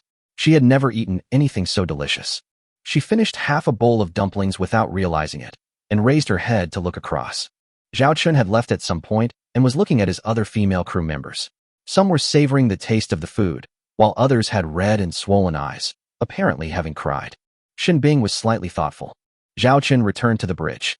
Commander, the battle report of this battle has been compiled. Lilith stood beside Zhao Chen. Speak. Zhao Chen said. The T-2 Queen B-class heavy aircraft carrier starship consumed 93% of its ammunition and supplies, and lost 68% of its interstellar drones. The T-2 Killer B-class medium interstellar drones and T-2 Hornet-class heavy interstellar drones were all destroyed, leaving only the T-2 Hatchling-class light interstellar drones. Among the other 5 T-2 Black Rhino-class interstellar heavy armored assault frigates, one had its hull armor severely damaged and needed to return to port for repairs. The damage to the remaining 4 ships is still within an acceptable range, so even without repairs, there should be no problem returning. It can be repaired on our T-2 Hammer-class heavy interstellar industrial ship, and the repair cost will be greatly reduced. No one was killed, but there were a few injured, but they have been resettled. We destroyed 1 T-3 mechanic starship and 27 T-2 mechanic starships in total, Lilith reported. Zhao Chen looked at the data, then at the interstellar transport fleet he was escorting, a cold glint in his eyes. This escort mission really gave me a big surprise. We need an explanation. Lilith understood what the commander meant. There was something wrong with this mission. Chapter 1:10 We need an explanation. 20 hours later, an Imperial Starfleet of 30 ships arrived at the location where the interstellar transport fleet had sent its call for assistance. Where are the mechanical interstellar battleships mentioned in the distress message? In the video window, an Imperial Army officer with the rank of colonel asked with a frown. Those are the starship wreckage outside. Zhao Chen said coldly. You destroyed them? Asked the colonel in surprise. If it's not us, then is it your Imperial Army? Zhao Chen asked back. The colonel heard the malice in the man's words and asked, What do you mean? I want to ask you what you mean. This is clearly an escort mission. Why would those mechanical interstellar battleships ambush us and use warp interceptors? Colonel, this is not a simple escort mission. Zhao Chen stared at him. Uncle Zheng Xiong, who was also on the video communication channel, said with a stern look, hiding mission information is a violation of the rules for issuing missions. The attack by the mechanical Starfleet was just a coincidence. Coincidences are perfectly normal in bounty missions like this. In addition to the normal mission rewards, we will recycle the wreckage of the mechanical interstellar battleships you destroyed at the highest market price. Furthermore, according to Imperial law, we will give you a bonus for destroying mechanical interstellar battleships, the colonel said calmly. Coincidence? Then tell me why the cargo holds of those interstellar transport ships are empty. Zhao Chen directly threw out several images he had taken. The image is of a destroyed T-1 interstellar transport ship. From the wreckage, we can see that some of the cargo holds of the T-1 interstellar transport ship are empty, with no signs of any scattered supplies at all. A cold light flashed in the colonel's eyes. Colonel, we are not fools. Since we dare to confront you here, we have a backup plan. We have backed up the data of what happened here. If we can't go back safely, this matter will be exposed. The credibility of the Imperial Army will also be greatly damaged. Is this a responsibility you, a colonel in the Imperial Army, can shoulder? Uncle Zheng Xiong slammed the table and said, I am fighting here with my fleet at the risk of my life. It turns out this is all a trap, making us escort a fleet of interstellar transport ships without any supplies. If we hadn't fought bravely, we might have been wiped out long ago. My fleet also sacrificed 3 T-1 starships and hundreds of brothers who risked their lives. We want an explanation, isn't that right? As an old hand, Zheng Xiong had already discussed this with Zhao Chen before. They can't just swallow their anger for this strange Imperial Army bounty mission. However, in order to confront the Imperial Army, they must have some preparations. The colonel was silent for a few breaths. He looked at the two of them and said in a deep voice, I don't have the authority to handle this matter. I'll give you a satisfactory answer once we reach the Quicksand City Interstellar Fortress. It is not difficult for an Imperial fleet to destroy these mercenary fleets, but the trouble lies in the subsequent mess. If this damages the reputation of the Imperial Army, it will be more harm than good. Okay, I'd like to see what kind of reasonable explanation your Imperial Army can give us. Uncle Zheng Xiong said, and ended the communication angrily. Zhao Chen said indifferently, We also want to give our crew a reasonable explanation. You are also a captain and commander. You should be aware of this mentality. After saying that, Zhao Chen also exited the communication. The colonel was not angry at the aggressiveness of the two, which was exactly what he had expected. Because this escort mission was indeed not that simple, they were surprised that these escort fleets could survive the attack of a mechanical interstellar fleet. Among those destroyed mechanical interstellar fleets, there was a T-3 Black Iron-class medium-sized star destroyer. Contact the head of the interstellar transport fleet and have him provide me with all the video footage of this battle. Clean up the battlefield in 3 hours, then we'll escort the interstellar transport fleet back to Quicksand City. The colonel instructed his subordinates. Yes. With our attitude just now, will the Imperial Army officers really not do anything to us? Xin Bing looked at Zhao Chen beside her, and Uncle Zheng Xiong opposite the video window with some concern. Uncle Zheng Xiong took a puff of his cigarette and said, Sister Xin Bing, you can rest assured about this. The Imperial Army has always been very concerned about their reputation, and it is obvious that they are not honest in this escort mission. Although we don't know what they are planning, if we expose this matter, it will definitely have a great impact on the prestige of the Imperial Army. Which private fleet would dare to accept the Imperial Army's mission then? Besides, we are both outstanding students of the North Star Ship Military Academy. When the North Star Ship Military Academy asks about it, it will not be a trivial matter. Zhao Chen had already made plans in his mind. Brother Zhao Chen, how much do you think we should ask for this time? Uncle Zheng Xiong showed a cunning expression. Zhao Chen thought for a moment and stretched out 5 fingers. Well, this is a bit much, but you can give it a try. Uncle Zheng Xiong nodded. Afterwards, the Imperial fleet began to clean up the battlefield, and traces of another battlefield were found some distance away from the battle area. That was the direction where the T-3 Black Iron-class medium-sized star destroyer appeared before. There were the wreckage of several starships there, and it was confirmed that they belonged to the fleet of the leather-clad woman who had fled in the face of the enemy. All the starships were destroyed. Judging from the wounds on the fleet caused by the bombardment, they were all severely damaged and destroyed by the T-3 Black Iron-class medium-sized star destroyer. This news made Zhao Chun and others feel relieved. People like this will not have a good ending. After dealing with these matters, the Imperial Army fleet escorted the interstellar transport fleet and the fleet of Zhao Chun and others, and set off again to the Lusha City interstellar fortress. This time, everything went smoothly. After 10 days of sailing, we successfully arrived at the Lusha City interstellar fortress. Looking at the interstellar fortress in front of us, it is an interstellar military fortress built on a planet, and there are several asteroids and satellites around it that have been transformed into military asteroids and military satellites. The range is not as large as the Northern Galaxy number 3, and the number of stationed starships is not large. But they are all T-2 combat starships and T-3 combat starships. After Zhao Chun's fleet arrived, the military starport provided basic repairs to Zhao Chun and his fleet free of charge. On the other hand, the lawsuit filed by Zhao Chun and his fleet was also passed on to his superiors by the colonel. This escort fleet actually survived, and it even wiped out an entire interstellar fleet of the mechanical clan. A man who looked like a general was shocked when he heard the report. Then he asked his subordinates to retrieve information about the battle and the data of the escort fleet. The T-2 aircraft carrier starship actually has star shield technology. The general looked at the battle footage in shock. "General, can you let me handle this matter? At the same time, please seal these video materials and tell everyone who knows about this matter not to spread it." At this time, a young man who served as the general's adjutant stood up and said. The general looked at the young man in surprise. "Xiaosong, this matter is of great significance. A T-2 aircraft carrier starship has T-2 star shield technology. General, this man is related to the Chu family. Sorry to trouble you, General," the young officer said humbly. "Chu family." The general squinted his eyes and looked at the young officer. This man was arranged by the Chu family some time ago. He was a very young one-star brigadier general, and he had a good relationship with the Chu family. It seems that this T-2 aircraft carrier starship is related to the Chu family. Then I will do the Chu family a favor. Okay, let's do as you say. I'll leave this matter to you, Xiaosong, the general said seriously. The young officer smiled and said, "Thank you, General. I will tell Governor Chuha about your heroic performance here." Chapter 111. Reception by a one-star brigadier general. Zhao Chun and others arrived at the Lusha City interstellar fortress, and the starship docked at the military starport for only a few hours. Someone came to tell them that the senior officials of Lusha City wanted to meet with them. As representatives of the three fleets, Zhao Chun, Shun Bing, and Uncle Zheng Xiong took the flying car in the military starport to the meeting place. I didn't expect that they would be willing to see us so soon. I thought it would take at least 3 to 5 days.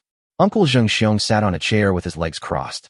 Shun Bing sat in the corner, obviously a little restrained and nervous.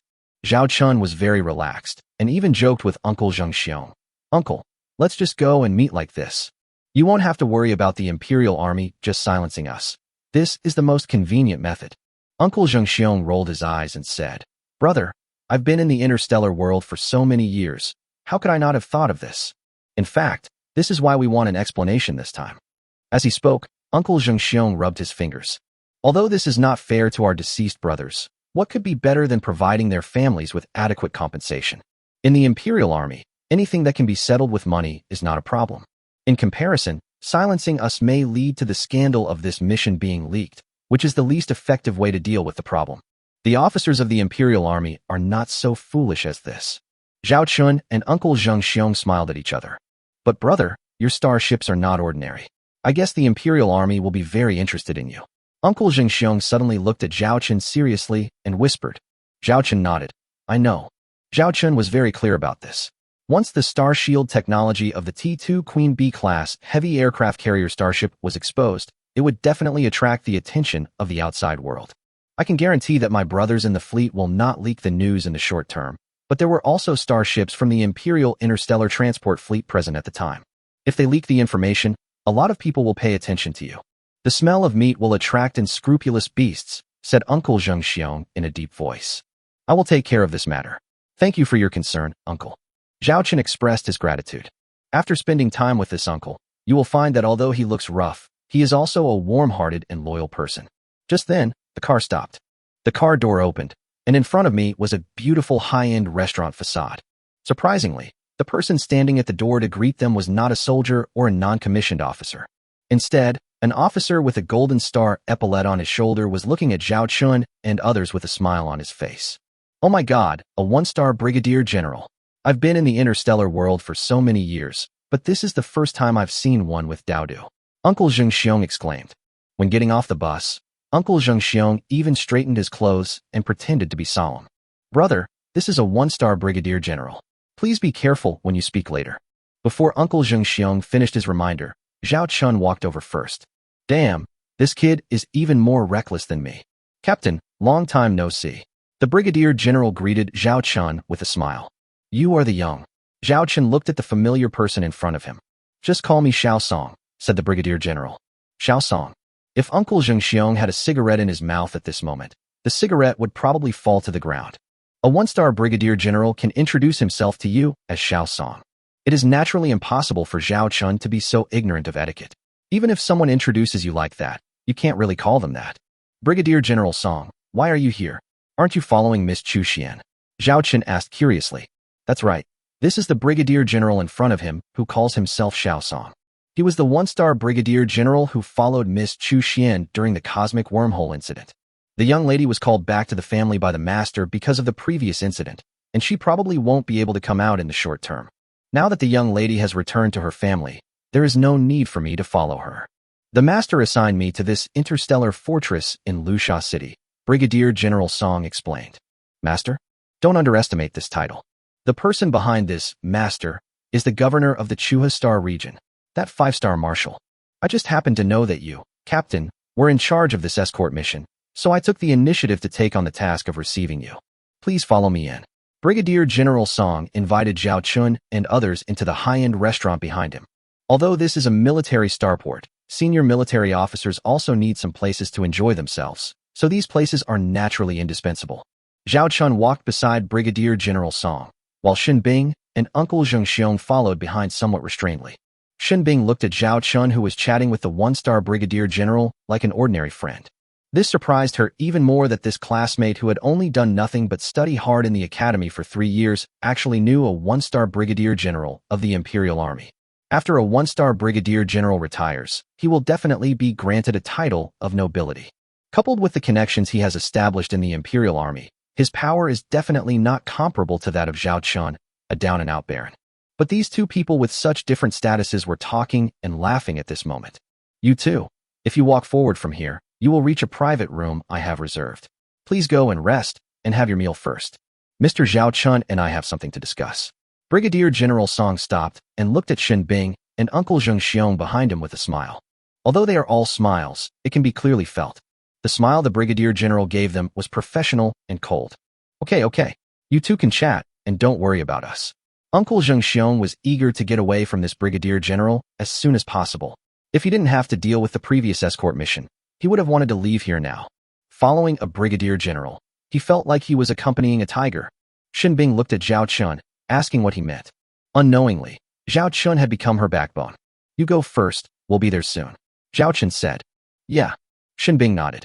Shin Bing and Uncle Zheng Xiong walked towards the corridor on the other side. Mr. Zhao Chun, please come this way. Brigadier General Song invited Zhao Chun to walk to the corridor on the other side, and after turning a corner, they arrived at a small private room. Some refreshments had already been prepared inside. Although it is not as luxurious as the one on Zhao Chun's starship, it is still unattainable for ordinary people. Please. Brigadier General Song invited Zhao Chun to take a seat. Zhao Chun sat down and looked at Brigadier General Song across from him. Brigadier General Song, you sent them away on purpose. Is there something important you want to discuss with me? There are 2 small things to discuss. Brigadier General Song kept smiling. As he poured tea for Zhao Chun, he said, let's talk about the first thing first, which is the purpose of your visit, sir. Regarding the escort mission you are responsible for this time. Zhao Chun looked at Brigadier General Song, waiting for his next words. This escort mission actually involves more than just your interstellar transport fleet. There are 30 interstellar transport fleets in total. So far, only your interstellar transport fleet has safely arrived at the Lusha City Interstellar Fortress. Brigadier General Song recounted this incident with a smile. But Zhao Chun heard something wrong. Where are the other fleets? No more. Chapter 112, Extra Money. Zhao Chun frowned and looked at Brigadier General Song. What is going on? This escort mission is indeed not as simple as it seems. Brigadier General Song confessed right away. Zhao Chen stared at Brigadier General Song. You arranged all this. Brigadier General Song nodded and said, we are currently carrying out a military operation to seize several star systems controlled by the machine race. For this purpose, we deliberately forged a fleet of 30 interstellar transport ships as bait to attract some mechanical garrisons in these galaxies. In order to make this bait look real, we specially issued an escort mission and asked the combat fleet to escort it. If each of these 30 fleets dispatched an interstellar fleet to intercept the attack, at least 900 interstellar battleships would need to be mobilized, which is equivalent to 3 standard configuration core-level interstellar fleets.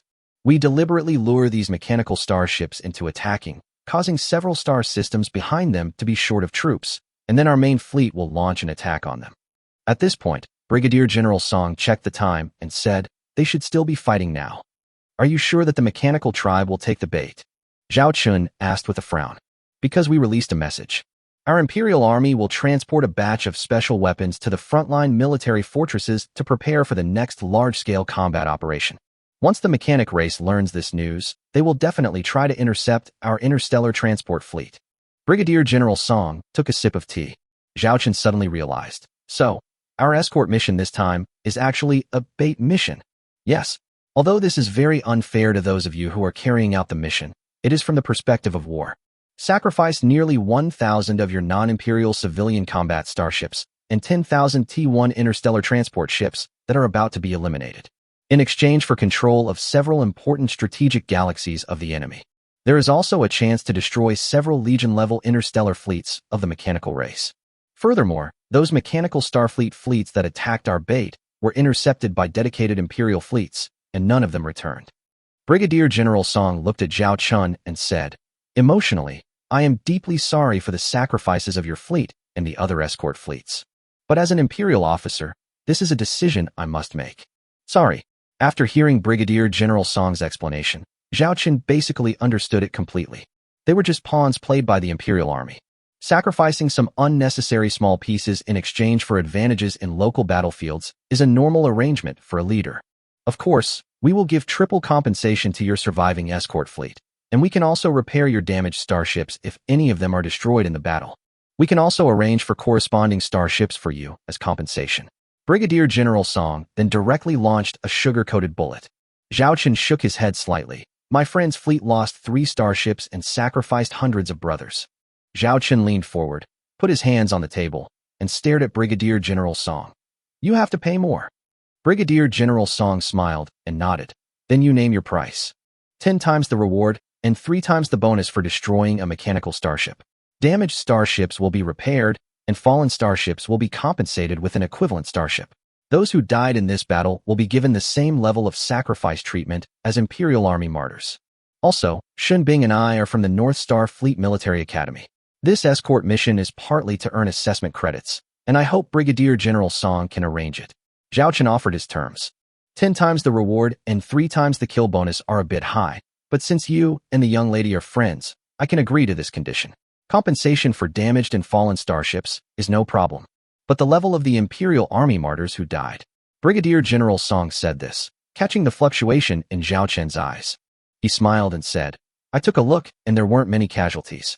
I think there will be some casualties in this battle when the Imperial Army attacks the mechanical clan-controlled galaxy. I will find a way to arrange these people in. As for the assessment credits for the North Star Fleet Military Academy, there are none at all. Zhao Chen picked up the teacup and drank it all in one gulp. He looked at Brigadier General Song and said, You may be an excellent commander, but I prefer soldiers like Miss Chu Xian. After saying that, Zhao Chen turned around and prepared to leave the box. Wait a moment, Mr. Zhao Chen. I just said that there are 2 things. Brigadier General Song called Zhao Chen with a smile. Zhao Chen stopped. Don't worry about your T2 Queen B-class heavy aircraft carrier. I've already used my methods to block all intelligence information. Although it cannot be said to be airtight, there will be no problem in the short term. I think Marshal Chuha will be very interested in you. Brigadier General Song said. Are you done? Zhao Chen asked without turning his head. That's all. Zhao Chen pushed the door open and went out. Brigadier General Song stayed alone in the room. He opened the communication page on his handheld terminal. The information he had sent out before had now received a reply. Just 2 words. Receive. Zhao Chen walked out of the small box and followed the same path to the box where Shun Bing and the others were. Regarding what Brigadier General Song said just now, although the first thing made him very unhappy, it was handled properly. The second thing, Zhao Chun had anticipated that the other party had caught his handle, but it seemed that he did not intend to do anything directly against him. Although this puts Zhao Chun in a somewhat passive position, this is the best situation at the moment. Zhao Chun had even thought of several worst-case scenarios in his mind.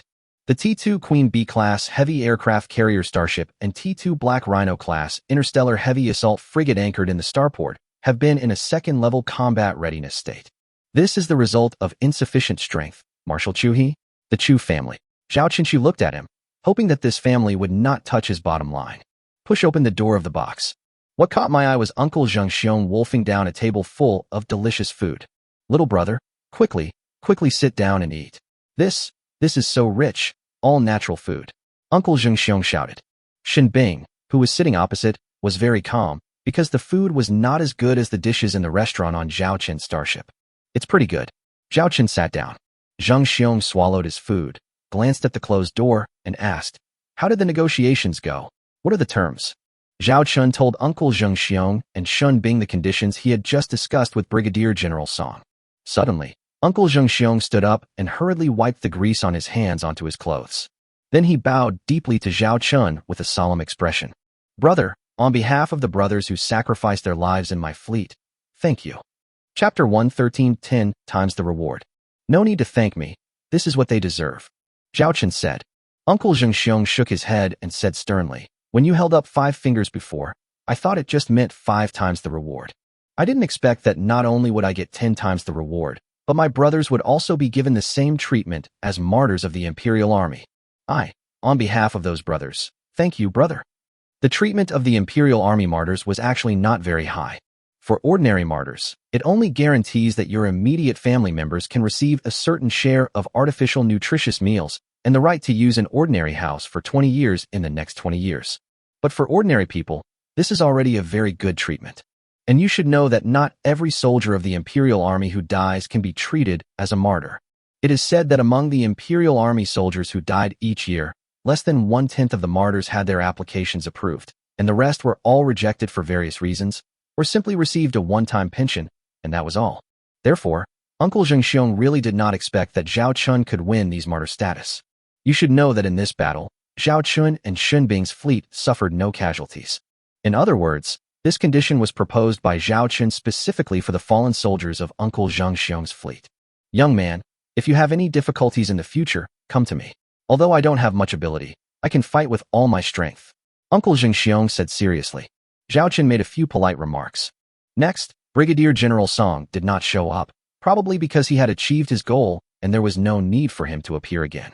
Shortly afterwards, 3 electronic agreements were placed in front of Zhao Chun, Shen Bing, and Uncle Zheng Xiong. The content is nothing more than an admission that they volunteered for the escort mission and were aware of all the details. At the same time, the compensation funds have all been received. First of all, regarding the remuneration, the escort mission originally had a remuneration of 200,000 star coins, but now it has been directly increased to 2 million star coins. There is also a bonus for destroying 31 mechanical starships. After receiving the bonus, the starship wreckage will be abandoned by default and disposed of by the Imperial Army. The total kill bonus is 1.8 million star coins, and with a triple bonus, it is 5.4 million star coins. Zhao Chun and others divided the mission reward. Because of the betrayal of the woman in leather jacket, she naturally lost her share. 2 million star coins. Zhao Chun took the lion's share, 60%. Uncle Zheng Xiong takes 35%, and Shen Bing takes 50%. In fact, Zhao Chun made a concession on the distribution of the remuneration. Otherwise, based on the performance of his fleet in the battle, it would not be a problem for him to take 90% of it. Both Shen Bing and Uncle Zheng Xiong asked Zhao Chun to take more, but Zhao Chun refused. Because he still has the hunting bonus. Except for the 3 T-2 mechanical interstellar battleships destroyed by Uncle Zheng Xiong, the remaining mechanical interstellar battleships were all destroyed by Zhao Chun's fleet. Zhao Chun directly took away the kill bonus of 5.3 million star coins. In this way, Zhao Chun alone received 6.5 million star coins. Uncle Zheng Xiong received 800,000 star coins. Shen Bing received 100,000 star coins. Then let's divide it like this. Zhao Chun looked at the crowd. Shen Bing and Uncle Zheng Xiong naturally had no objection. They all got a great deal. Zhao Chen transferred the bonus to his own account. This bonus amount is quite large. The Zerg missions that Zhao Chen had taken on at the Arctic Fox starport before were not this much. Of course, this is because Zhao Chen offered 10 times the reward and 3 times the kill bonus. Otherwise, it would be at most 1 million star coins, and if 3 people share it, it would probably be only a few 100,000 star coins.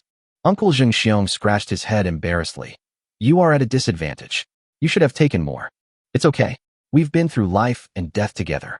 That's it. Zhao Chen patted Uncle Zheng Xiong on the shoulder. Zhao Chen talked with Uncle Zheng Xiong about their respective plans for the future.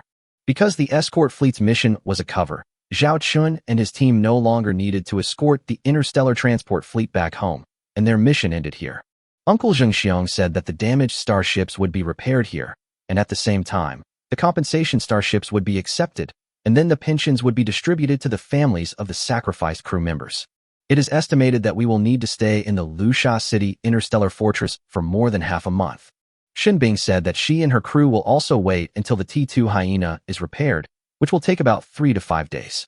Although Zhao Chen's starship was also damaged, Zhao Chen only repaired it to ensure that the warp speed navigation could operate normally, and then asked the Imperial Army's maintenance personnel to hand over the repair materials directly to him, and he took them back to repair them. Are you in such a hurry to leave? Xinbing looked at Zhao Chen. Zhao Chen nodded. I have some other things to deal with, so I have to hurry back.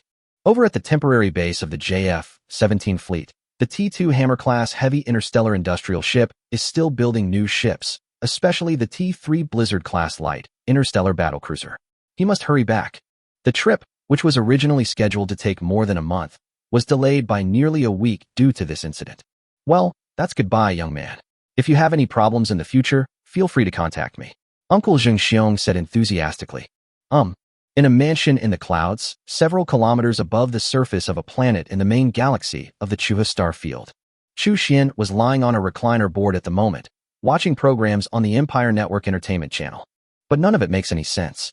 Looking at these, how can it be as exciting as commanding a fleet to gallop across the star field? Trample, trample. When footsteps were heard at this time, Chu Xian immediately closed her eyes and turned sideways. An old man with a white beard walked in. Xianer, the old man called out with a smile. Chu Xian didn't say a word. Xianer, I brought your favorite dessert. The old man took out a pastry box and placed it in front of Chu Xian's nose. Chu Xian groaned, turned her head, and continued to pretend to sleep. The old man put the pastry box in his hand aside, then sat down and opened a holographic video screen. He deliberately said in a loud voice, Hey, I heard that a T2 aircraft carrier starship actually has star shield technology. Who are you kidding? How could a T2 starship have star shield technology? You're a 5-star marshal. Chu Xian said with his eyes closed and his lips curled. The old man raised the corner of his mouth, revealing a cunning look. I heard that this aircraft carrier starship seems to be called a T2 Queen B-class heavy aircraft carrier starship. How come I've never heard of this type of aircraft carrier starship? Before the old man could finish his words, Chu Xian jumped up and stared at the video window in front of the old man. Sure enough, I saw the familiar T2 aircraft carrier starship. And at the front of that T2 aircraft carrier starship, there really is a translucent energy shield called the Star Shield. This T2 aircraft carrier starship actually has Star Shield technology. Chu Xian was dumbfounded. This really subverted their common sense. Chapter 114, The Old Man of the Chu Family. The old man pointed at the T2 aircraft carrier in the picture and said, According to the information I have found now, this starship is called the T2 Queen B-class heavy aircraft carrier starship. Before it appeared, the Star Empire and even the entire Galactic Alliance did not have any information about this starship on the surface. The owner of this T2 Queen B is a man named Zhao Chen. As he spoke, the old man pulled up a profile of a person, and the portrait was exactly Zhao Chen. Zhao Chen is 21 years old, Lord of the Xiaolong Galaxy, and Baron of the Empire. A fourth-year student at the North Star Fleet Military Academy, with excellent grades in theoretical courses. Before that, he had not had any outstanding performance until the last 6 months. At the North Starship Military Academy, he used 3 old starships to assemble a T2 starship named Blizzard Zero. The speed can reach 100 knots. Chu Xian interrupted the old man and corrected him. The maximum speed exceeds 130 knots. She still remembers the scene when the T2 starship named Blizzard Zero crashed into a second-level Hive mothership. The old man continued. After that, he took out this T2 Queen B and participated in your incident regarding the secondary universe insect cave. At the time, the T2 Queen Bee didn't use Star Shield technology, but the drone it was equipped with had excellent combat capabilities, ranking among the top interstellar drones of the same level and type. Chu Xian nodded and recalled. During the battle with the Zerg, his T2 Queen Bee was under the protection of my fleet, so the Star Shield technology was not used. In addition to these two starships, there is another type of starship. The old man called up a holographic image of a starship. It was a small starship with a black oval shape and a large black horn at the front of the bow. This is a T2 Black Rhino class interstellar heavy assault frigate.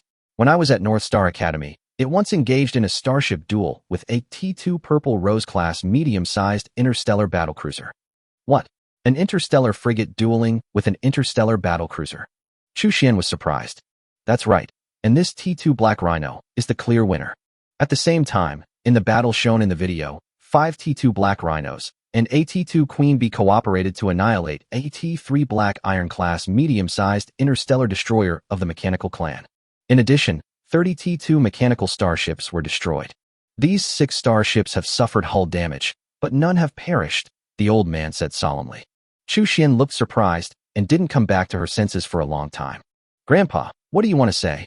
Chu Xian looked at the old man in confusion.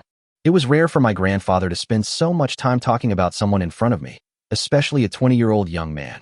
The old man pointed at Zhao Chen's portrait and said, "This person has secrets, and he has outstanding talent as a starship engineer and scientist. I heard that you are also interested in him, since you don't want to stay here. Then I will give you a task, get close to him, and find a way to get the secret out of him. It would be best if he could cooperate with our Chu family. But if we find out that he might be an enemy of our Chu family, Shinner, you understand." The old man had a serious expression, and there was a hint of hostility in his eyes. Chu Xian nodded. She knew her grandfather's temper very well. Even though he looked like a naughty boy in front of her, he was still a naughty boy. But when it comes to important matters, he is absolutely decisive and ruthless. You know, he was once a 5-star marshal of the Star Empire who slaughtered hundreds of millions of intelligent mechanical life forms in a galaxy with just one order. It is also because of him that the Chu family has achieved its current status. I understand. I will try to contact Zhao Chun. Chu Xian nodded and accepted the task. Compared to facing the wall and reflecting on her mistakes in the Chu family residence, she could still accept this task. What's more, she was already curious about this man named Zhao Chun, and now he owns a T2 aircraft carrier starship equipped with Star Shield technology, which made her even more curious. I will arrange an identity for you, and you can go directly to the North Star Fleet Military Academy when the time comes, said the old man. Yes. Early March of the Galactic calendar, year 3031. Zhao Chen's fleet finally returned to the North Star system, more than 10 days later than the originally scheduled return time. Fortunately, this escort mission was successful without any danger. When Zhao Chen arrived at the temporary base of the Xiaolong fleet, and when he left, great changes had taken place here. Originally, there were only 5 T2 Black Rhinos, 1 T2 Hammer, and 1 Zero Blizzard. But now the number has doubled. At the same time, the expansion platform built by 2 T2 Hammer-class heavy interstellar industrial ships looks like a simple space station from a distance. Small engineering robots are busy working around the ship under construction in a space environment. There are also industrial robotic arms extending from the T2 Hammer and controlled by engineers, which are assembling and splicing some parts of the ship's hull. The most eye-catching of these is naturally the construction platform of the T3 Blizzard-class light interstellar battlecruiser. The expansion area under construction is several times larger than the T2 Hammer hull itself. The construction of T3 Blizzard has been underway for a month. The keel of the ship has been completed, and some important hull modules have also begun to be installed. Some prototypes can be seen slightly. On the other side, T2 Hammer is building T2 Black Rhino in large quantities. There are 5 T2 Black Rhino ships under construction on the expansion platform. Commander, Charlotte's video window popped up. It was obvious that she saw Zhao Chun return safely, with a hint of joy in her eyes. She didn't know when it started, but she began to worry about this man. What's the situation at the base? Zhao Chun asked. Everything is normal at the base. Most of the 20 million star coins worth of raw materials you prepared have been consumed, but it can meet the construction plan needs in the next 3 months. So far, 1 T2 Iron Hammer, 1 T2 Bronze Eden, and 5 T2 Black Rhinos have been completed.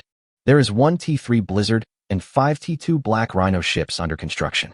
5 more T2 Black Rhinos will be completed by the end of March, Charlotte reported. When Zhao Chen left, Charlotte had already obtained permission and knew about the T3 starship under construction, named Blizzard. Zhao Chun felt relieved all of a sudden. According to this construction speed, there should be no problem in completing that quarterly task before the end of March. The T2 Bronze Eden has been completed? Zhao Chun was curious about the T2 Bronze Eden-class starship. This would be his cash cow for making a fortune in the future. Yes, and a group of orcs I recruited are already working on the T2 Bronze Eden, Charlotte said. Then I have to go up and take a look. Zhao Chun immediately arranged the next itinerary, heading to the T2 Bronze Eden-class starship. Chapter 1:15 T2 Bronze Eden-class starship. Zhao Chun specially called Lilith and the dwarf Annie to take a shuttle to the T2 Bronze Eden-class starship. On the shuttle, the dwarf Annie sat awkwardly in the corner, occasionally glancing at Zhao Chun, who was sitting opposite her. Although the two had known each other for more than a month, she was still a little in awe of the man in front of her. However, because of the living conditions she had experienced on the T2 Queen Bee-class heavy aircraft carrier starship during this period, she was not so afraid of this man. But she didn't understand why this man was so nice to her. And is small and short, eats a lot, and can't fight. Could it be that he is going to eat Annie? Annie had a horrifying thought, and in an instant her hair seemed to stand up, and her little hands tightly grasped the corner of her clothes. She had heard from her mother before that there were some bad guys among the evil human race who particularly liked to capture women from other interstellar races, and after carefully training them for a period of time, they would eat them. And swallowed, feeling as if she were in an icy cave. Are you afraid of me? Zhao Chun looked at Annie and asked with a smile. Annie shuddered and lowered her head to look at her toes. I didn't. No. Then why don't you dare look at me? Zhao Chun asked. Annie was so anxious that she couldn't speak. She couldn't hold back and cried. Annie doesn't taste good. Annie's meat doesn't taste good. Don't eat, Annie. Eat. Zhao Chun was stunned, then burst out laughing. Lilith next to him couldn't help but laugh at this little cutie. After laughing, Zhao Chun said seriously, Don't worry, I don't eat children. And breathed a sigh of relief and patted her chest, but then she muttered, Annie is not a child, and is already an adult. Zhao Chun ignored Annie's strange train of thought.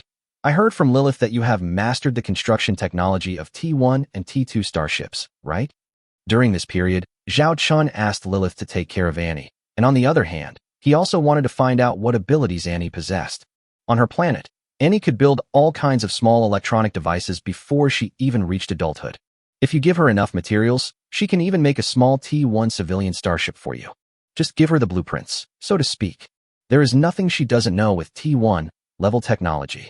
As for the T2 level, Zhao Chun specially gave her some technical drawings of the T2 Black Rhino and T2 Queen Bee. After a few hours of familiarization research, she could speak the relevant technical knowledge fluently.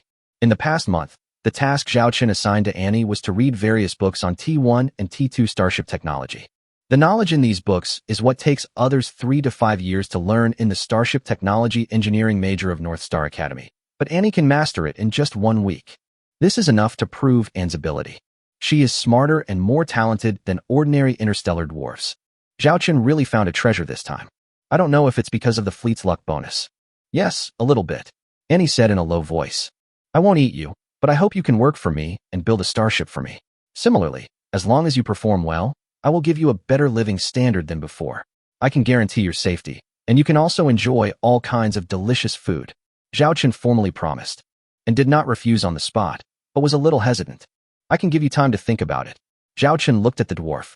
He knew that the dwarf had been captured by his sugar-coated bullet. Surrender is just a matter of time. By this time, the shuttle had arrived at a hangar door in T2 Bronze Eden. The hangar was opened, and the shuttle was docked. Hello, Commander. I am the person in charge of this T2 Bronze Eden. At this time, a half-orc female crew member with rabbit ears came out to greet Zhao Chun. She was obviously a little nervous, with both ears drooping. Don't be nervous, I don't eat people. I just came to see the situation of T2 Bronze Eden. Zhao Chun teased, borrowing Annie's words just now. Please follow me. The rabbit-eared girl walked in front, leading Zhao Chun and others through a long corridor. When everything suddenly becomes bright before my eyes. Zhao Chun and Lilith were both stunned by the scene before them. His expression was dull, but there was excitement in his eyes.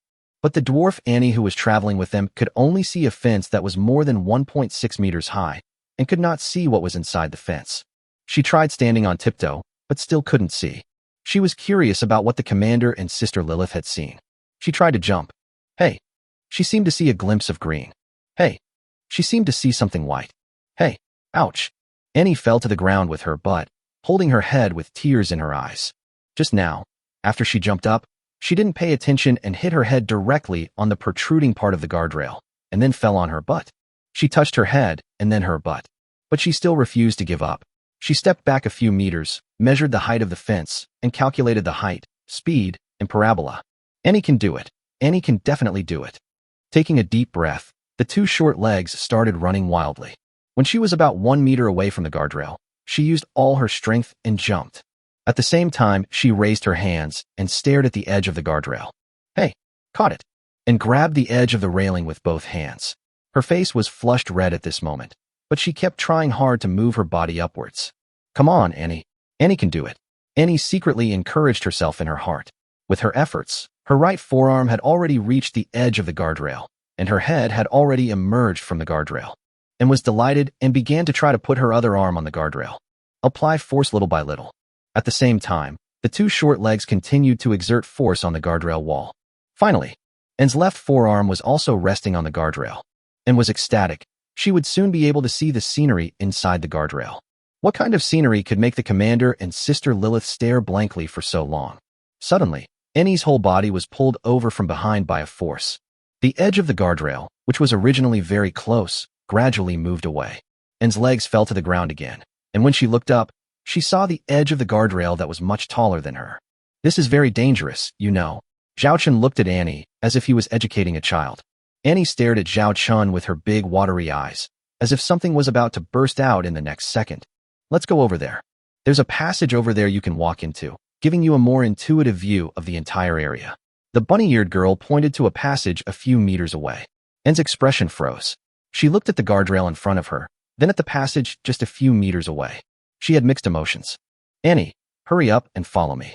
Lilith had already walked into the passage. She saw Annie behind her with a strange expression and who was still not moving, so she urged her. Okay. Annie ran over quickly. When she walked into the passage, her original aggrieved and complicated emotions disappeared. This is a transparent glass plank road located high in the air, through which you can clearly see the scenery inside the fence. Annie stood on the glass plank road, looking at the scene in front of her. Her expression was dull, and her heart was filled with shock and disbelief. Is this the interior of a starship? This is so beautiful. Chapter 116, The Perfect Ecosystem on the Starship. The transparent glass plank road is 5 or 6 meters above the ground. You can see a large farmland under your feet, planted with natural crops, which are large in size and huge in number. The vast fields of vegetable crops are a delight to the eyes. Looking further away, you can see an artificial lake, in which are farmed fish and seafood. There are all kinds of fish, and sometimes you can see fish jumping out of the water. On the other side of the artificial lake is an orchard that provides a variety of fruits. Further out are pastures and livestock farming areas. The main livestock are pigs, cattle, sheep, chickens, and ducks. Building such a large ecosystem inside a starship, how many resources will be needed just to maintain it? Annie thought of this problem first. The bunny-eared girl smiled and explained. In addition to the initial construction resources consumed during the construction of the T2 Bronze Garden of Eden, as well as the funds spent on purchasing the first batch of seeds and raising seedlings, the cost was also covered. After that, no resources will be consumed to maintain the operation of this ecological breeding park. All the nutrients required will be collected from the cosmic environment by the cosmic element collector carried by the ship. Of course, energy blocks like those needed for starship engine navigation still need to be replenished regularly. How is this possible? Annie was shocked. This really overturned her previous ideas. Moreover, on this starship, the breeding cycle of these crops and livestock has been greatly shortened, the yield has been increased several times, and the quality is also superior. Basically, there is a certain amount of output every month. A T2 Bronze Eden like this can meet the minimum living needs of 1 million people, said the bunny-eared girl. 1 million people. And swallowed. And finally understood why the commander's starship could maintain such luxurious dining standards every day. No matter how extravagant and wasteful the crew members are, a single T2 Bronze Eden-class starship can easily meet the living needs of tens of thousands of crew members. Although Lilith next to her had known for a long time that such a starship was under construction, she was still shocked when she saw it with her own eyes. Very good. Zhao Chun was very satisfied with everything in front of him. Although he had seen relevant information on the drawings before, He was still shocked when he saw such a starship in front of him with his own eyes. I looked up at the holographically projected sky and sun. If he hadn't told him that they were now in a spaceship, Zhao Chun might have thought that he was just on a farm on the planet. The monthly output value of a T2 bronze Eden vessel like this could reach 1 million star coins. If I can build 10, 20 will come out. Wouldn't that mean I could just lie down and make money every month? Zhao Chun imagined this beautiful scene. Because of the food shortage in the cosmic environment, the food trade has become a highly profitable industry, second only to the starship arms trade.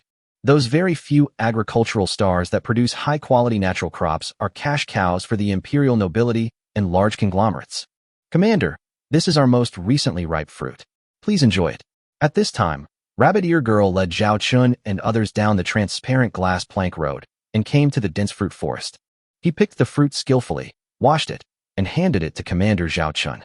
Zhao Chun took a bite, and his mouth was full of juice. The sweet taste flowed into his esophagus through his mouth. It's very good. You can pick them and eat them yourself. Zhao Chun looked at Lilith and Annie who were staring at him, and pointed to the ripe fruit forest. With Zhao Chun's permission, Lilith didn't hesitate and picked a fruit and started eating it with a happy smile on her face. And stared at a big apple. She swallowed and reached out to pick it, and stood on tiptoe, but still couldn't touch the fruit. She made up her mind and jumped.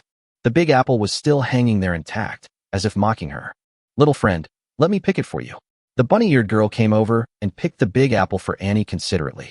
I'm not a child, and was indignant, but when she took the first bite of the big apple, a happy smile appeared on her face. So sweet. Fruits are also available in the Starship restaurant, but they are much more expensive than ordinary meals. After all, for the same planting unit area, the output and practicality of growing fruits are far lower than that of growing crops.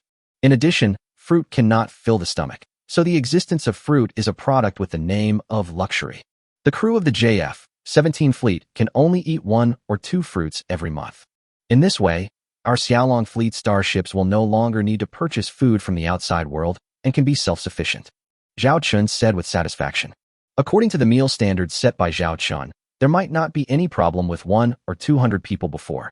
But now the number of soldiers in the JF-17 fleet is rapidly increasing, and with this standard of food, it becomes a considerable expense every month. And now, this problem has been completely solved. After a tour of the T2 Bronze Garden of Eden, Zhao Chun and others returned. Annie and Lilith each carried a large basket of fruit, which Zhao Chun allowed them to take back and share with their friends. Anne's protruding belly already contained a lot of things. Burp. Annie burped comfortably while sitting on the shuttle. This was her first time to experience the feeling of eating all-you-can-eat fruit, which was really quite luxurious. Annie, what do you think about the proposal of staying in my Xiaolong fleet? Zhao Chun looked at Annie and raised this suggestion again, and didn't answer directly, but she was obviously not as hesitant as she was the first time. If you don't want to, I won't force you, but you also know that in our Xiaolong fleet, we follow the principle of giving as much as you get. The same goes for the crew members. They work for me, so they can get corresponding meal standards and crew treatment.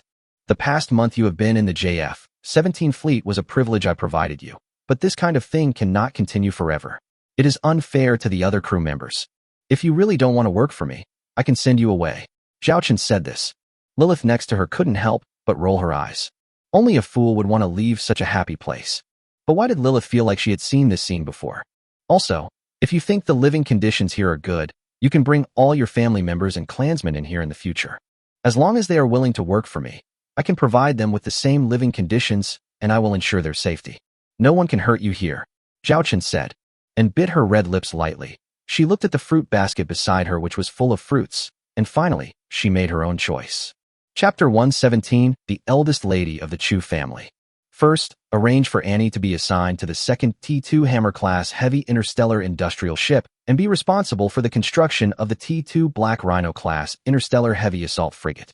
The subsequent arrangements will depend on her ability. As for her tribesmen, it seems that she wants to observe us for a while. Then let her observe. It just so happens that we don't have an urgent need for skilled workers right now, Zhao Chun explained to Lilith. Under Zhao Chun's continuous sugar-coated bullets, Annie finally chose to work for Zhao Chun. Yes. Lilith made a note of this. Lilith and I will return to North Star Academy with a Zero Blizzard and a T2 Black Rhino later. Charlotte, you will continue to be in charge of things here. Zhao Chun instructed. Okay. Charlotte responded. Now Charlotte and Lilith are basically Zhao Chun's right-hand men, with these two people around. It is more than enough to manage this fleet of less than 30 starships. As for why Zhao Chun was so anxious to return to North Star Academy, it was of course to check on the assessment credits after completing his mission. That is related to the annual task. Zhao Chun came from the T-2 Queen B-class heavy aircraft carrier starship to the long-lost Blizzard Zero and looked at the somewhat old bridge. Zhao Chun was really not used to it. Before leaving, he glanced at the T-3 Blizzard-class light interstellar battlecruiser that was still under construction, hoping that this T-3 starship could be put into service as soon as possible. By then, his flagship will be this T-3 starship. Before setting sail back to North Star Academy, Zhao Chun opened his system page. Host, Zhao Chun. Occupation, Top Starship Engineer. Special Attributes, Fleet Luck Bonus, Eye of Insight. Points, 5,720. Mission Points, 34. Number of Starships, 19. Mission, Annual Mission. Warehouse, Technical Blueprints for the T-2 Lion King-class Heavy Interstellar Missile Ship. Technical Blueprints for the T-3 Blizzard-class Light Interstellar Battlecruiser. Technical Blueprints for the T-2 Black Knight-class Light Interstellar Combat Mecha. After receiving the system task rewards from that escort mission, Zhao Chun's system points and task points reached an unprecedented peak. The system points also include the Starship Points income rewarded by the system in the past few months, but it is still in the stage of slow and steady progress. T-2 Lion King will be the key firepower output point in the future, but the current task is to complete the quarterly tasks before the end of March. So we won't arrange the construction plan for now, and we'll wait until after March. The current mission points and system points are more than enough to exchange for T-2 level starships, but T-3 level starships are still a bit difficult. Furthermore, building a T-3 class starship now would require a massive investment of resources and raw materials, and the current Xiaolong fleet couldn't afford such a large expenditure. Zhao Chun was mentally pondering the next construction plan for the Xiaolong fleet. In the end, Zhao Chun decided not to exchange for the new system starship yet. After completing the current construction plan, a small number of T-2 Black Knight-class light interstellar combat mechas can be built. This interstellar fighter mecha can be carried on a starship and may be useful at certain times. After thinking about all this, Zhao Chun closed the system screen and entered the hibernation cabin contentedly. When he opened his eyes again, he had already arrived at the outer area of North Star Academy. The two starships began to enter the starport berth reserved by Zhao Chun. As soon as he returned, Zhao Chun contacted Zhao Wanner and Li Wei. But unexpectedly, this time Zhao Wanner still couldn't be contacted. Could this girl have gotten into trouble again? Zhao Chun muttered. But Li Wei's communication was quickly connected. Old Zhao, you're back. I heard that you completed a military mission and directly obtained triple assessment points for the 4th grade. On the other side of the video window, Li Wei looked at Zhao Chun excitedly. Because it is not a big secret that a student skips a grade, everyone will know about it soon. Where is Zhao Wanner? Why can't I contact her? Zhao Chun asked. Your sister participated in an interstellar mission organized by the Academy, a joint interstellar mission with the Tianyao Noble Starship Military Academy. It covers 4th year, 5th year, and even 6th year students from both colleges. Even your sister's senior classmate Su Lan participated. The teams were led by the vice presidents of both colleges. It is said that those who perform well in this academy's interstellar mission will be rewarded with a T-3 starship. The top 5 can also get a brand new T-2 starship as a reward. Li Wei said enviously. Being rewarded with a T-3 starship is something that even the children of nobles would envy. After all, the price of a T-3 starship is as high as hundreds of millions of star coins, which is difficult for ordinary aristocratic families to afford. It turns out that this girl was going to do the Academy starship mission, and her goal was to get that T-3 star battleship or the new T-2 star battleship. Zhao Chun thought to himself that her strong character was probably stimulated by his sudden and rapid growth. Oh right, there's something my sister. Li Wei didn't remember to tell her what happened. A video window popped up on Zhao Chun's side, showing that it was Vice President Hong of North Star College. Li Wei, Vice President Hong is trying to contact me. I'll hang up first. Zhao Chun hung up the phone. Li Wei looked at the closed communication window, feeling helpless. My brother has been very busy since half a year ago, and we may not be able to see each other for several months. I originally wanted to tell him that my sister was here and wanted them to meet.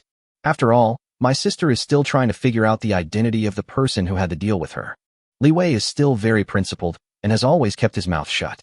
In fact, he was in pain and wanted to tell everyone about his brother. He is the starship designer who developed the best-selling T-1 Wolf Lice-class medium star destroyer. Although he didn't know why Zhao Chun wanted to keep it a secret, Li Wei still chose to keep it for Zhao Chun. Then I can only apologize to my sister. Sister, it's not that I don't want to say it. It's just that Zhao Chun doesn't let me. At this moment, Liyaki still doesn't know who her partner is. In order to reveal the secret, she has come to Zhao Chun of Bezixing Academy. After receiving a call from Vice President Hong, asking him to come to the Vice President's office for a meeting as soon as possible, it was naturally because he had bypassed the chain of command. Soon, Zhao Chun arrived at Vice President Hong's office. He pressed the electronic doorbell at the front door. The person being tested is student Zhao Chun, an invited guest. Please come in. A mechanical female voice came from the side of the door, and then the door opened. Vice President Hong was sitting on the sofa in the office. When he saw Zhao Chun come in, he waved to Zhao Chun. But when Zhao Chun approached, he found that opposite the sofa where Vice President Hong was sitting, there was another person looking at him with a smile on his face. The eldest daughter of the Chu family, Chu Xian. Long time no see, Captain Zhao Chun. Chapter 118. Are you willing to cooperate with our Chu family? Zhao Chun was a little surprised that Chu Xian would appear here, but it was also reasonable. In the matter of the Lusha City Interstellar Fortress, Brigadier General Song said that he would keep the secret for him, but he also mentioned Governor Chuha to him. The meaning of his words was very clear. The Chu family must have noticed me. Then someone will definitely be sent to contact you. And now it seems that this person is the eldest daughter of the Chu family, a woman who has met Zhao Chun several times. Surprisingly, it came so quickly. Since we know each other, Zhao Chun and Miss Chu Xian, there's no need for me to introduce you. Please take a seat. Vice President Hong looked at the two young people with a smile. The fact that students from their academy are valued by the Chu family is also a source of pride for their North Star Academy. Moreover, the relationship between North Star Academy and the Chu family has always been good. Otherwise, the T4 Boreai-class heavy interstellar battleship would not have been jointly developed by several parties. Zhao Chun looked at the sofas on both sides. Vice President Hong was sitting on one, and Chu Xian was sitting on the other. Then he definitely couldn't sit next to Vice President Hong, so he could only choose to sit next to Chu Xian. Do I have thorns on my body? Chu Xian looked at Zhao Chun, who was sitting far away from her, and teased humorously. I am of humble status and dare not disturb the eldest daughter of the Chu family. Zhao Chun found a lame excuse. Although you, the young lady, have no thorns on your body, the Chu family's brand is too big. Then Vice Dean, please talk about business first and just pretend I don't exist. Chu Xian didn't care about what Zhao Chun said and looked at the Vice Dean with a smile. Vice President Hong nodded, then looked at Zhao Chun. According to the mission report provided by the Imperial Army, student Zhao Chun performed excellently in this mission and can receive additional assessment credits. Your total credits have already exceeded 3 times the 4th-year assessment credits. You will now be skipped. Does student Zhao Chun have any objections?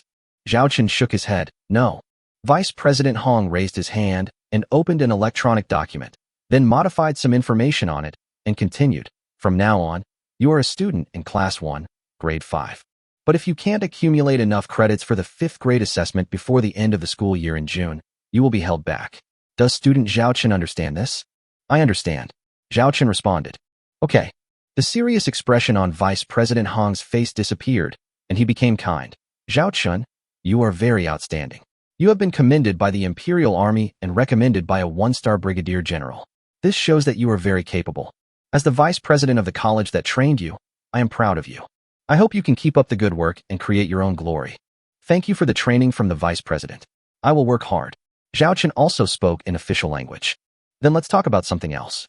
You also know this person, Miss Chu Xian. She is the eldest daughter of the Chu family. During this period, the eldest daughter of the Chu family will be studying at our North Star Academy. You are responsible for receiving her. After Vice President Hong finished speaking, Zhao Chun was about to refuse. This can be considered an academic task, and you can get 30% of the assessment credits for the 5th grade, said Vice President Hong. Zhao Chun immediately smiled and looked at Chu Xian humbly. It is my honor to serve Miss Chu. For the sake of assessment points, we endure it. Well, I still have some things to do here. Zhao Chun, please take Miss Chu Xian for a walk around the college first. Vice President Hong said. Yes. Zhao Chun and Chu Xian walked out of Vice President Hong's office. It seems that you don't welcome me very much. Chu Xian put her hands behind her back and looked at Zhao Chun with a smile. Zhao Chun looked at Chu Xian in casual clothes. Her aura was completely different from when she was wearing the imperial military uniform. Now she looked more like an ordinary beautiful girl. You are the eldest daughter of the Chu family. Wherever you go, no one dares not to welcome you. Zhao Chun chuckled. But I don't like this identity. Chu Xian said this suddenly, her eyes a little dim. Zhao Chun looked at Chu Xian and asked in surprise, why? This is a status that others only dream of. I know this is the life others dream of, but perhaps you think I'm just living in a life of luxury. But the identity of the Chu family did put a lot of constraints on me. For example, during my mission in the cosmic wormhole this time, I thought I was just doing what a soldier should do, but in the end my grandfather still captured me and brought me back to the family. Because in their eyes, I'm taking a risk. Chu Xian shrugged and said helplessly. At this moment, Zhao Chun and Chu Xian just walked to a place in the academy under a transparent sky that allowed them to see the outside universe. They could see some starships sailing in the universe. Chu Xian stopped and looked at the starships, whispering, "My dream is actually very simple, which is to become an excellent imperial officer like my parents. Command your own interstellar fleet to fight for the people in the galaxy and protect our interstellar territory. But because of my current status, I can't even fulfill this request. It seems that your grandfather is indeed too strict with you." Zhao Chen muttered. "Yeah, my grandfather seemed to be afraid that something might happen to me, so he arranged that one-star brigadier, General Shaosong, to be by my side to monitor me. It's so annoying." Chu Xian couldn't help but complain. But then she muttered, "Actually, I can understand what my grandfather is thinking. He's worried that I'll follow in my parents' footsteps." A piece of information that Lilith had mentioned to him before flashed through Zhao Chen's mind. Chu Xian's parents were both soldiers of the Imperial Army, but during a military operation, the interstellar fleet they commanded was surrounded and annihilated by the interstellar fleet of the mechanical clan, and the entire army was wiped out. It was also after that battle that Governor Chu, he personally led tens of thousands of interstellar fleets to expedition to dozens of galaxies, and only retreated after completely annihilating the mechanical interstellar fleets that participated in the siege of his son and daughter-in-law's fleet. During this period, Governor Chuha arranged for starships to carry out orbital bombardment of all the mechanical-controlled galaxies with intelligent mechanical life on them, leaving no land behind. If those were not intelligent mechanical life forms, his behavior would have long been defined as a butcher who killed innocent people by the people of his own country. Despite this, some people in the Xingyao Empire are still very disgusted with Governor Chua's actions. After all, this kind of behavior is very radical. There are also some groups of people who believe that peace talks can be held with the mechanical race.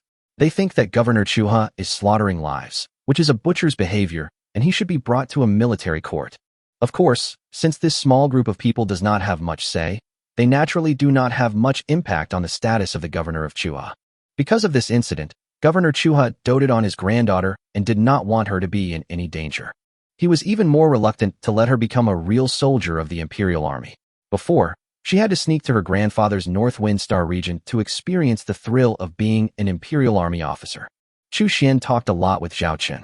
Most of the time, Chu Xian was talking and Zhao Chun was answering. To be honest, if it weren't for the identity behind Chu Xian, Zhao Chun would still admire this girl Chu Xian. After chatting for so long, I think you should have guessed the purpose of my visit. I don't like beating around the bush.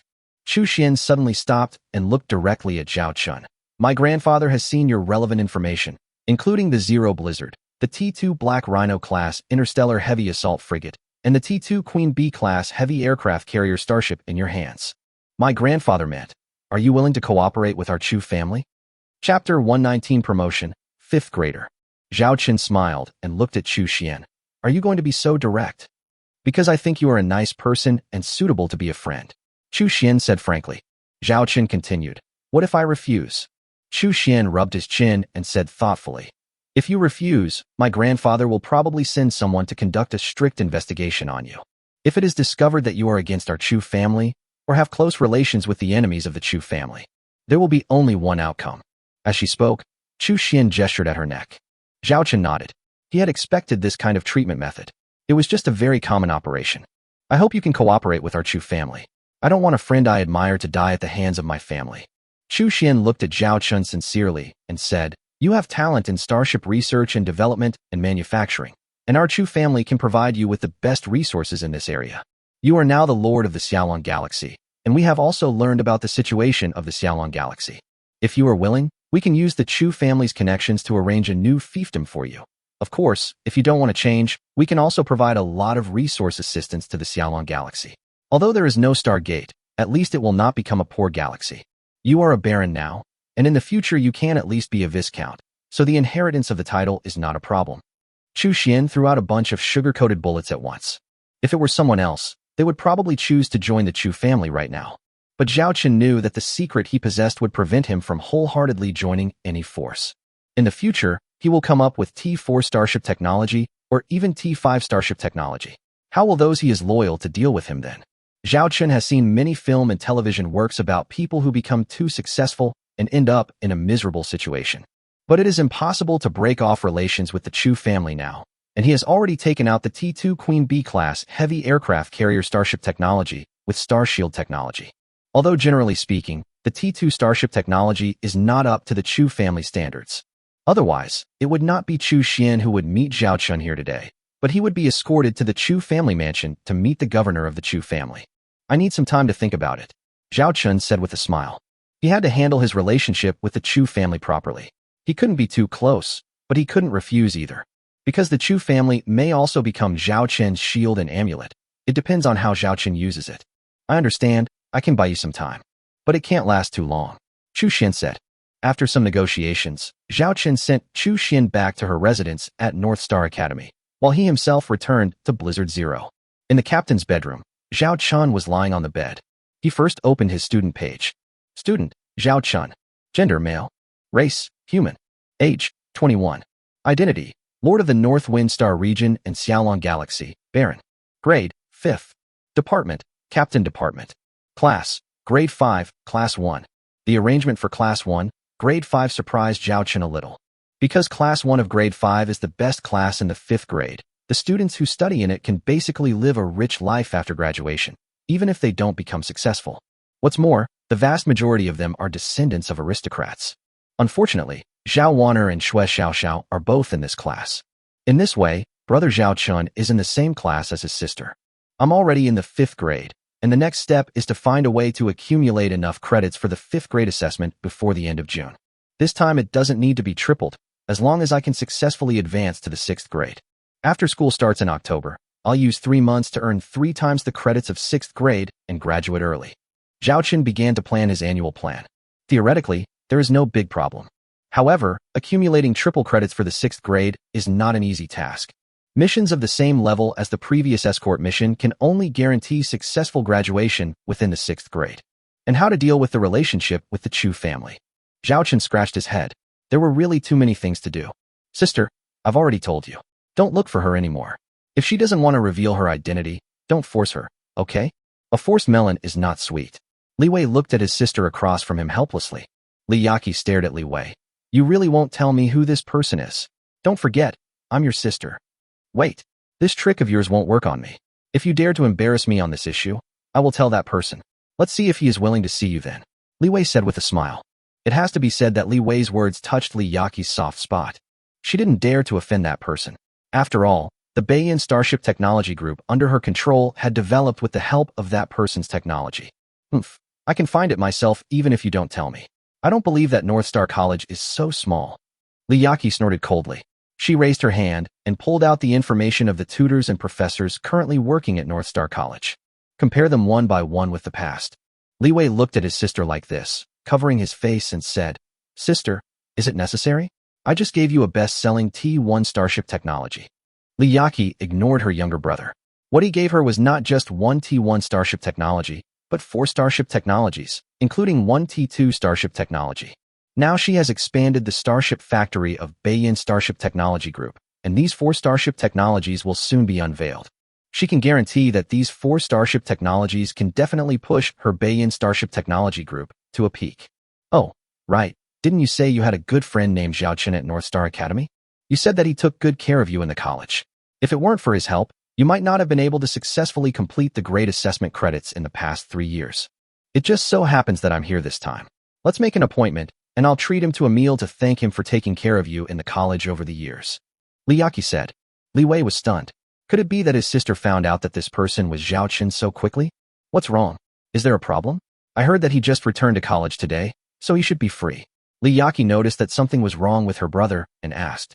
In fact, she went to find Zhao Chen on the one hand to thank him for taking care of her brother, and on the other hand to get some information from the people around her brother.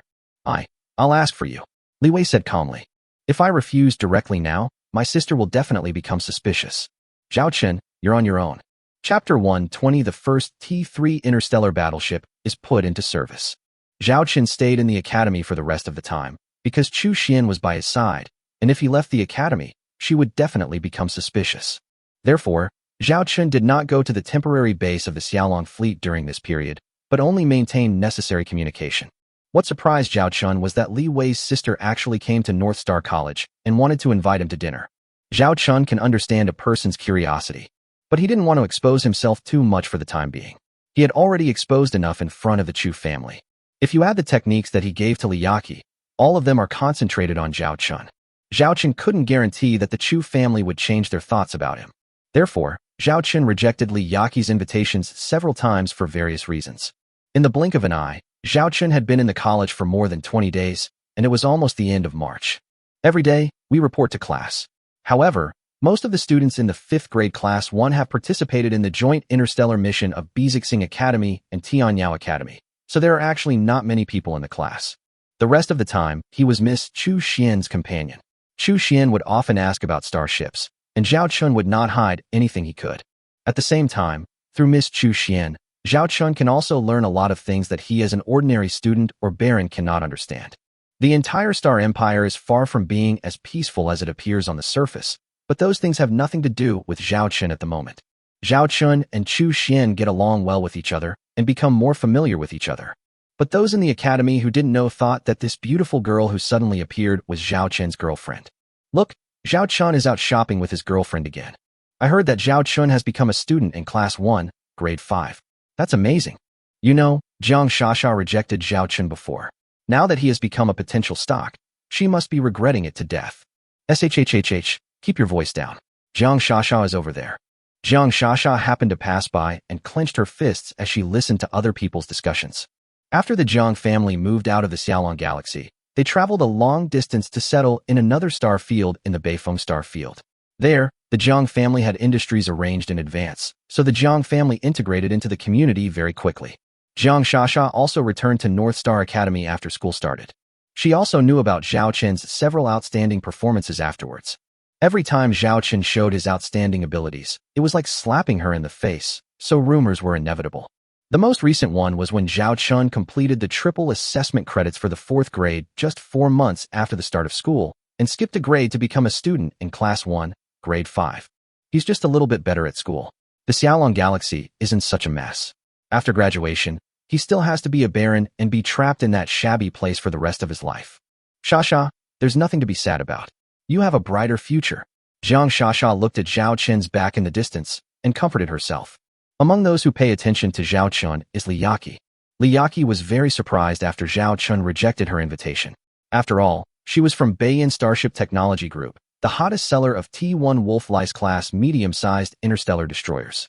Even during her visit to North Star College, the vice president, tutors, and professors of North Star College all treated her with great respect. I don't know how many students have deliberately tried to get closer to Li Wei during this period, partly to show off in front of the boss of this emerging technology group. On the one hand, you might be able to get a T1 Wolf-Lice class medium-sized star destroyer, which is currently very popular, and the waiting list is half a year later. On the other hand, Zhao Qin actually refused directly? If something seems strange, there must be something wrong. Li Yaqi began to investigate the information of the student named Zhao Qin.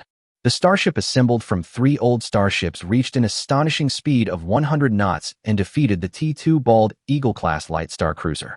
Afterwards, he even took out the T2 Black Rhino-class interstellar heavy assault frigate that no one had ever seen before and defeated a T2 Purple Rose-class medium-sized interstellar battlecruiser.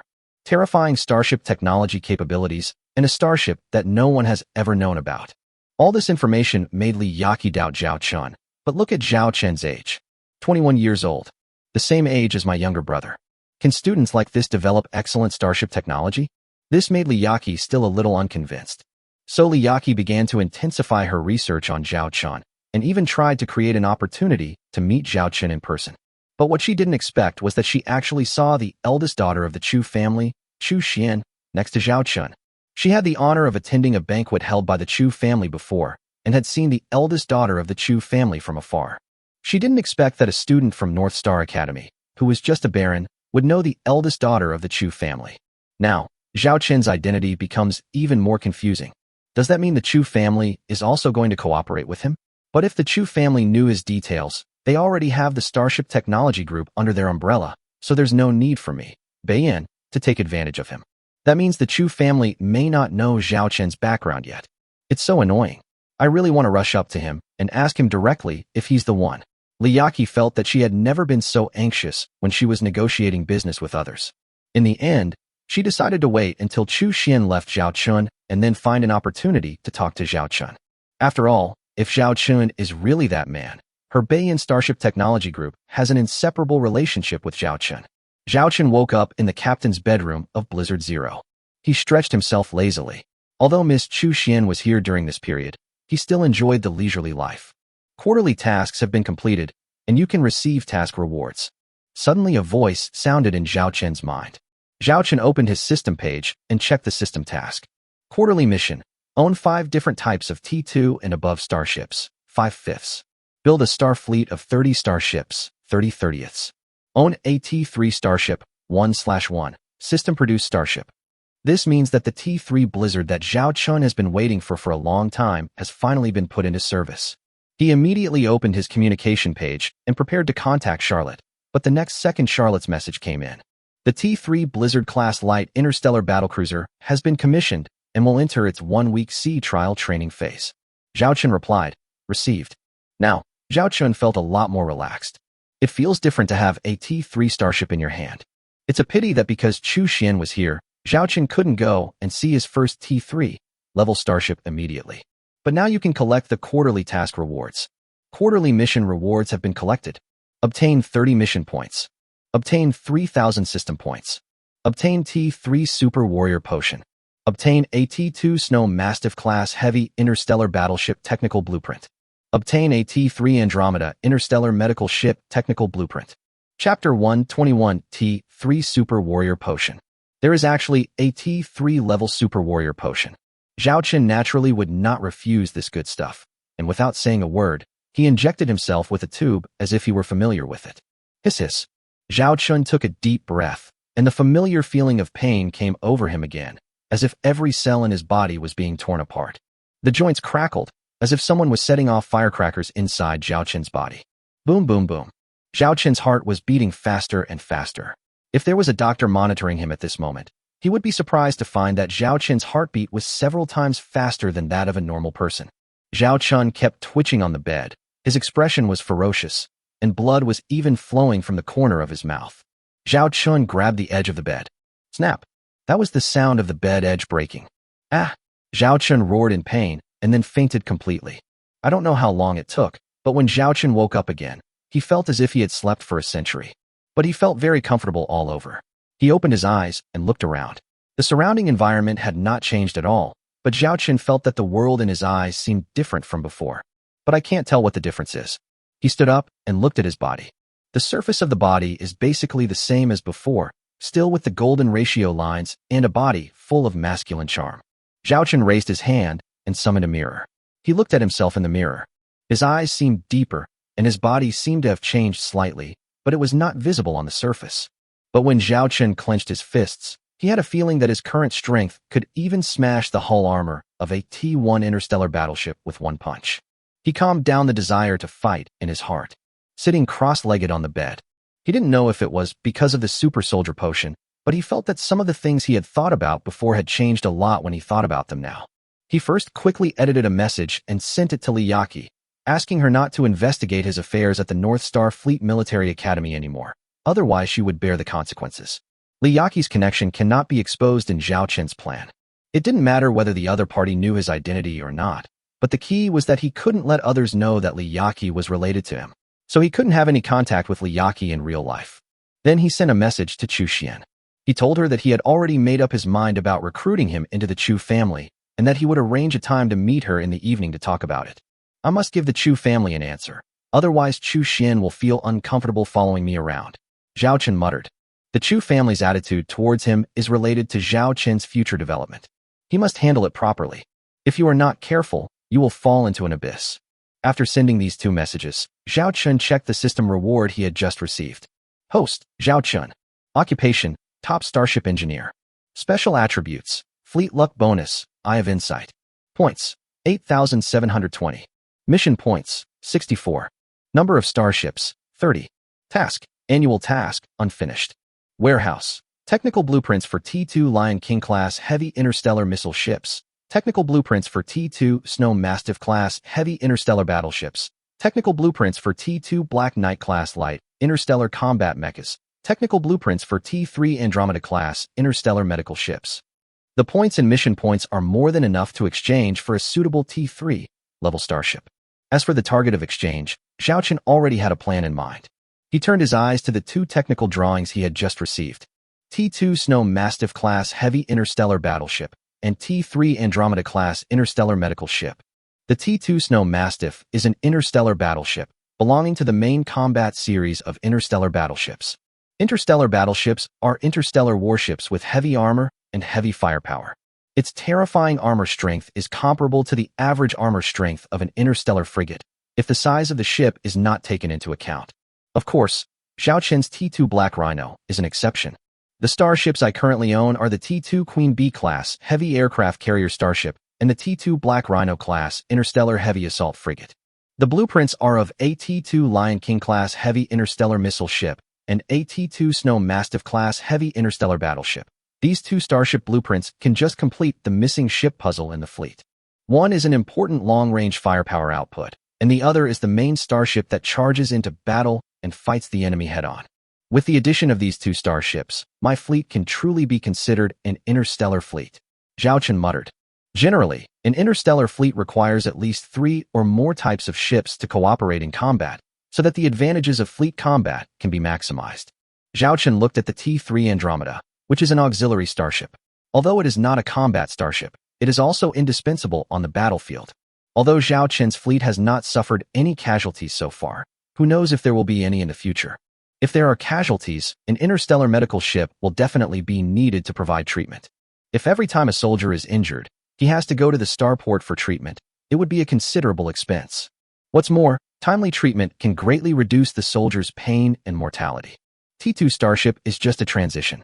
If you really want to gain a foothold in the Star Empire, you must have a large number of T3 starships, Zhao Chen said in a deep voice.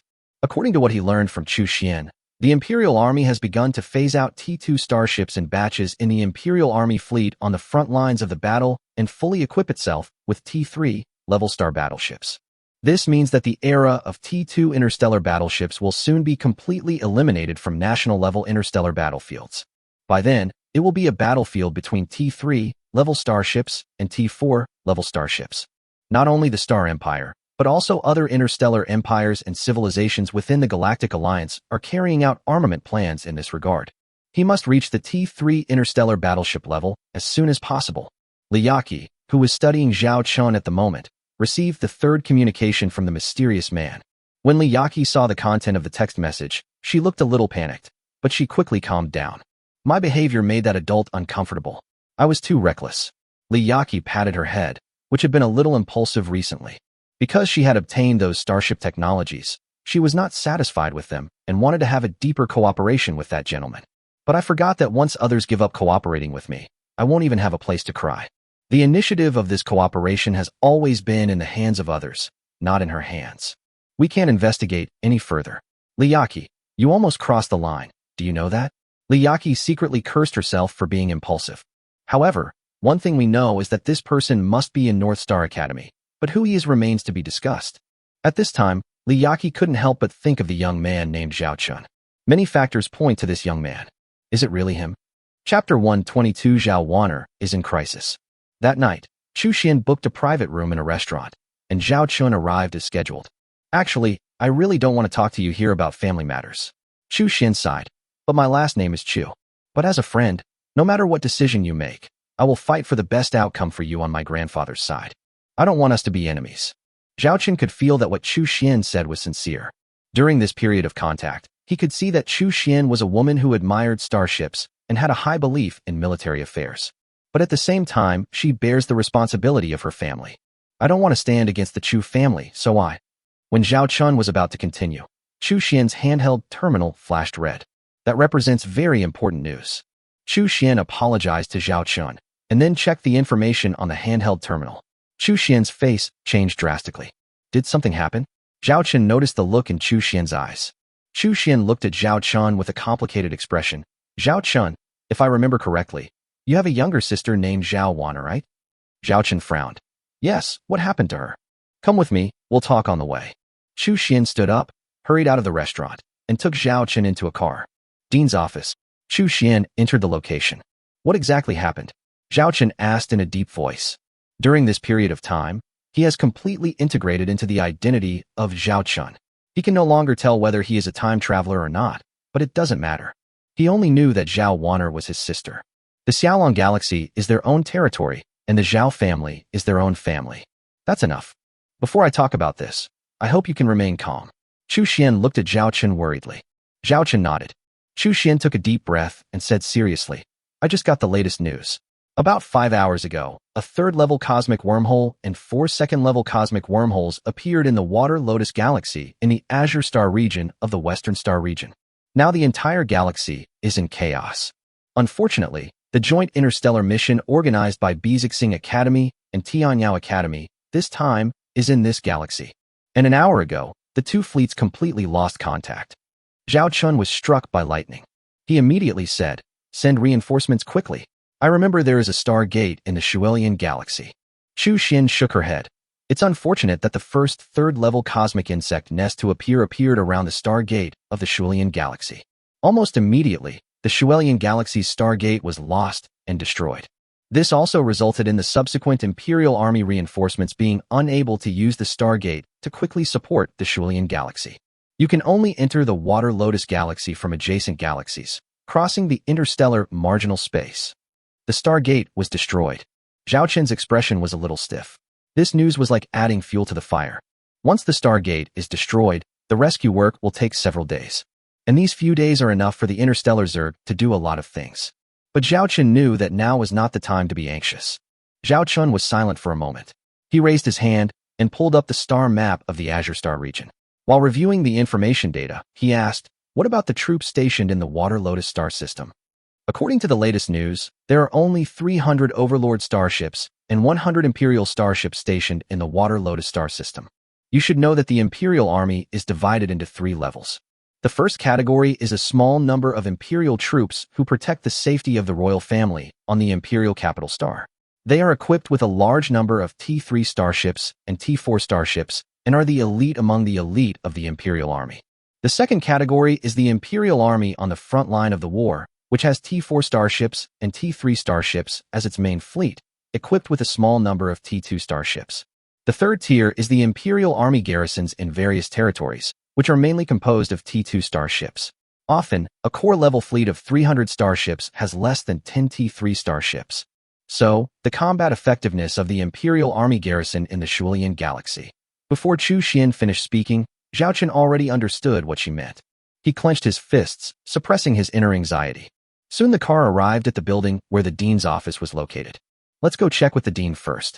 The ones trapped this time are elite students from North Star College and Tianyao College. The 2 colleges will definitely not sit idly by. Perhaps we can think of some way to rescue them. Chu Xian comforted Zhao Chen. Zhao Chen didn't say anything, but followed Chu Xian into the dean's office. At this moment, the dean's office, which was originally spacious, seemed crowded and narrow. All the vice presidents and important tutors and professors were present.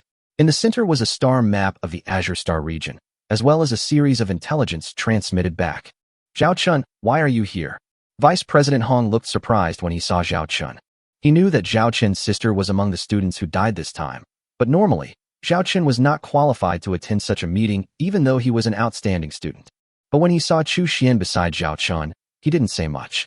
Zhao Chun is not qualified, but Chu Xian is. There have also been rumors in the college recently that Chu Xian is Zhao Chen's girlfriend. Although it is not known whether it is true or not, some rumors are not groundless.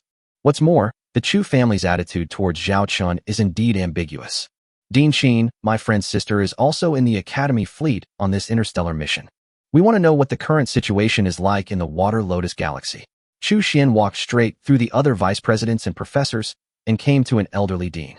This was also the first time that Zhao Chun saw the dean of the North Star Fleet Military Academy in person, an old man who was over 100 years old. Don't underestimate this seemingly frail old man. It is said that he is the chief designer of the research and manufacturing of the T-4 Boreai-class heavy interstellar battleship. Among all the starship designers in the Star Empire, he is definitely ranked in the top 5 and is a national treasure. Dean Sheen saw that the person coming was Chu Xian. He was also familiar with the Chu family, so he explained the current situation. More than 5 hours have passed since the interstellar Zerg invasion. Currently, some contact can be made with the areas of the Water Lotus Galaxy that have not yet fallen. However, because the Stargate has been destroyed, it will take at least 3 days for the fastest Imperial Army support to arrive. This is just the time it takes to travel through the interstellar space. In 3 days, no one can guarantee what will happen to the Shualian Galaxy. The Shualian Galaxy has a population of nearly 1 billion. If even 1/10 of these people become food for the Zerg, they can reproduce even more Zerg in a very short time.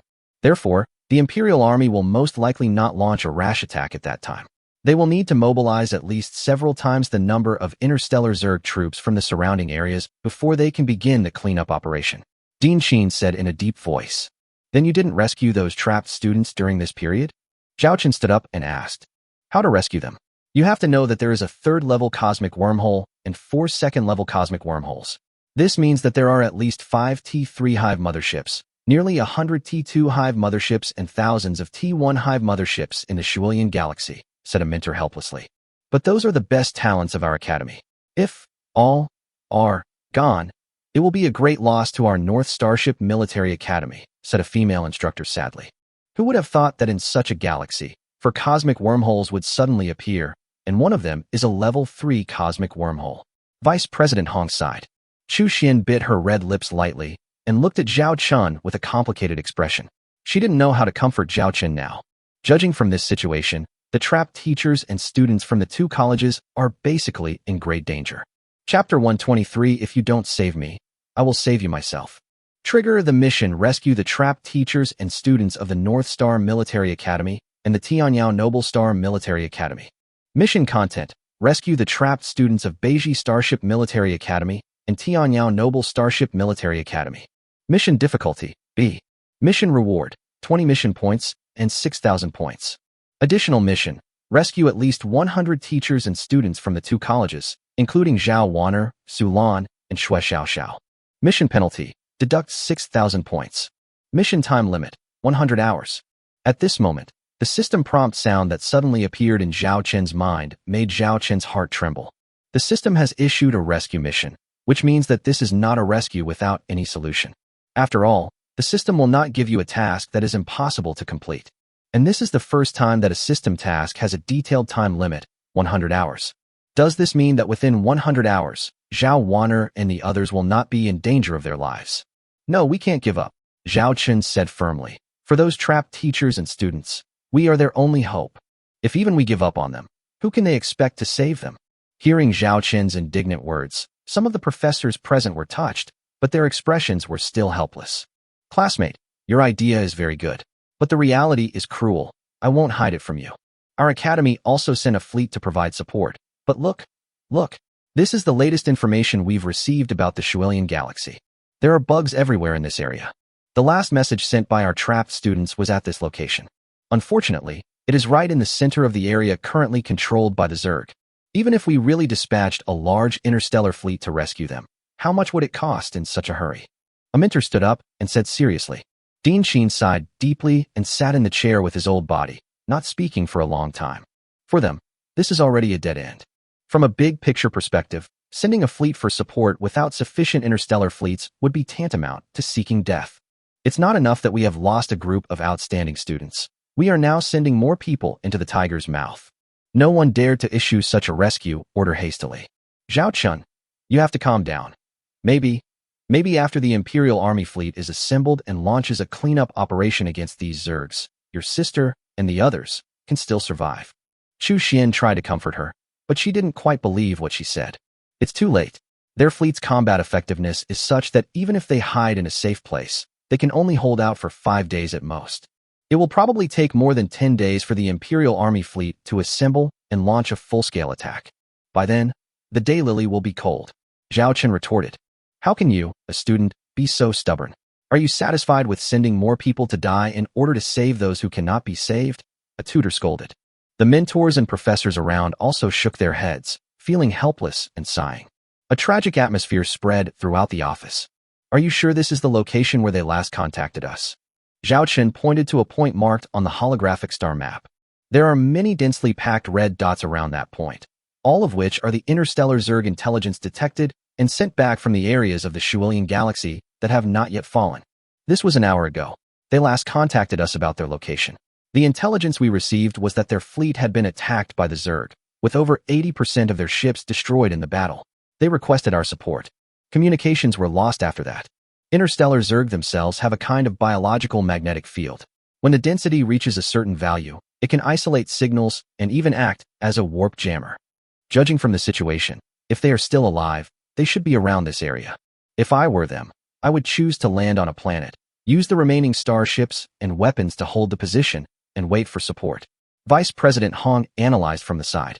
Zhao Chen stared at the star map, standing there like an old monk in meditation. Okay, classmate. We can understand how you feel. Let the teachers handle this matter. You can go out first. A tutor comforted Zhao Chen. I have a solution. Zhao Chen suddenly spoke.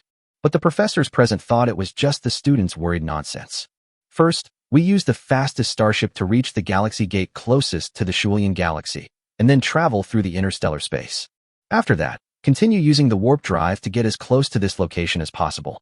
Because of the interstellar Zerg, warp speed travel cannot take us to our destination, so we will just use ordinary engines to pass through these Zergs and reach our destination directly.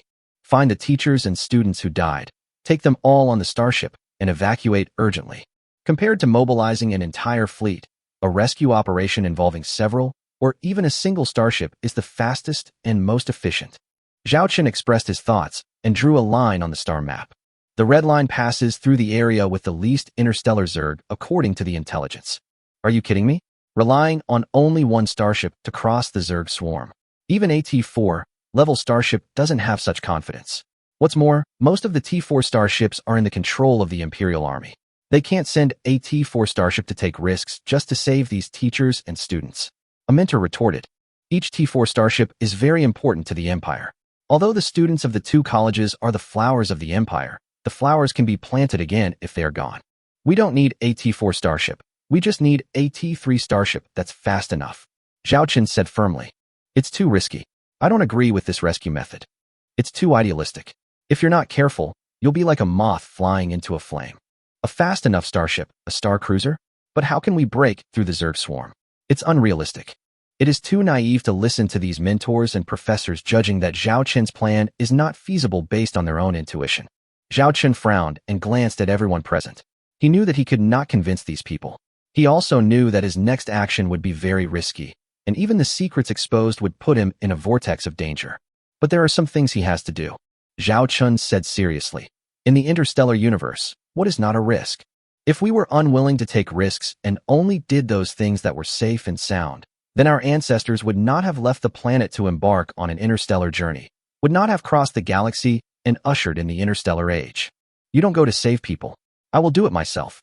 After saying that, Zhao Chen turned around angrily and walked out of the office. The moment he walked out of the office, he sent a message to Charlotte, who was far away at the Xiaolong base. Send the T3 Blizzard-class light interstellar battlecruiser to the North Star Academy starport to pick me up immediately. Chapter 124. It's called Blizzard. That's right. Zhao Chen planned to use the T3 Blizzard to carry out this rescue plan, because among the rescue plans he had just described, the T3 Blizzard was undoubtedly the most suitable. But this would mean Zhao Chen would have to take a huge risk.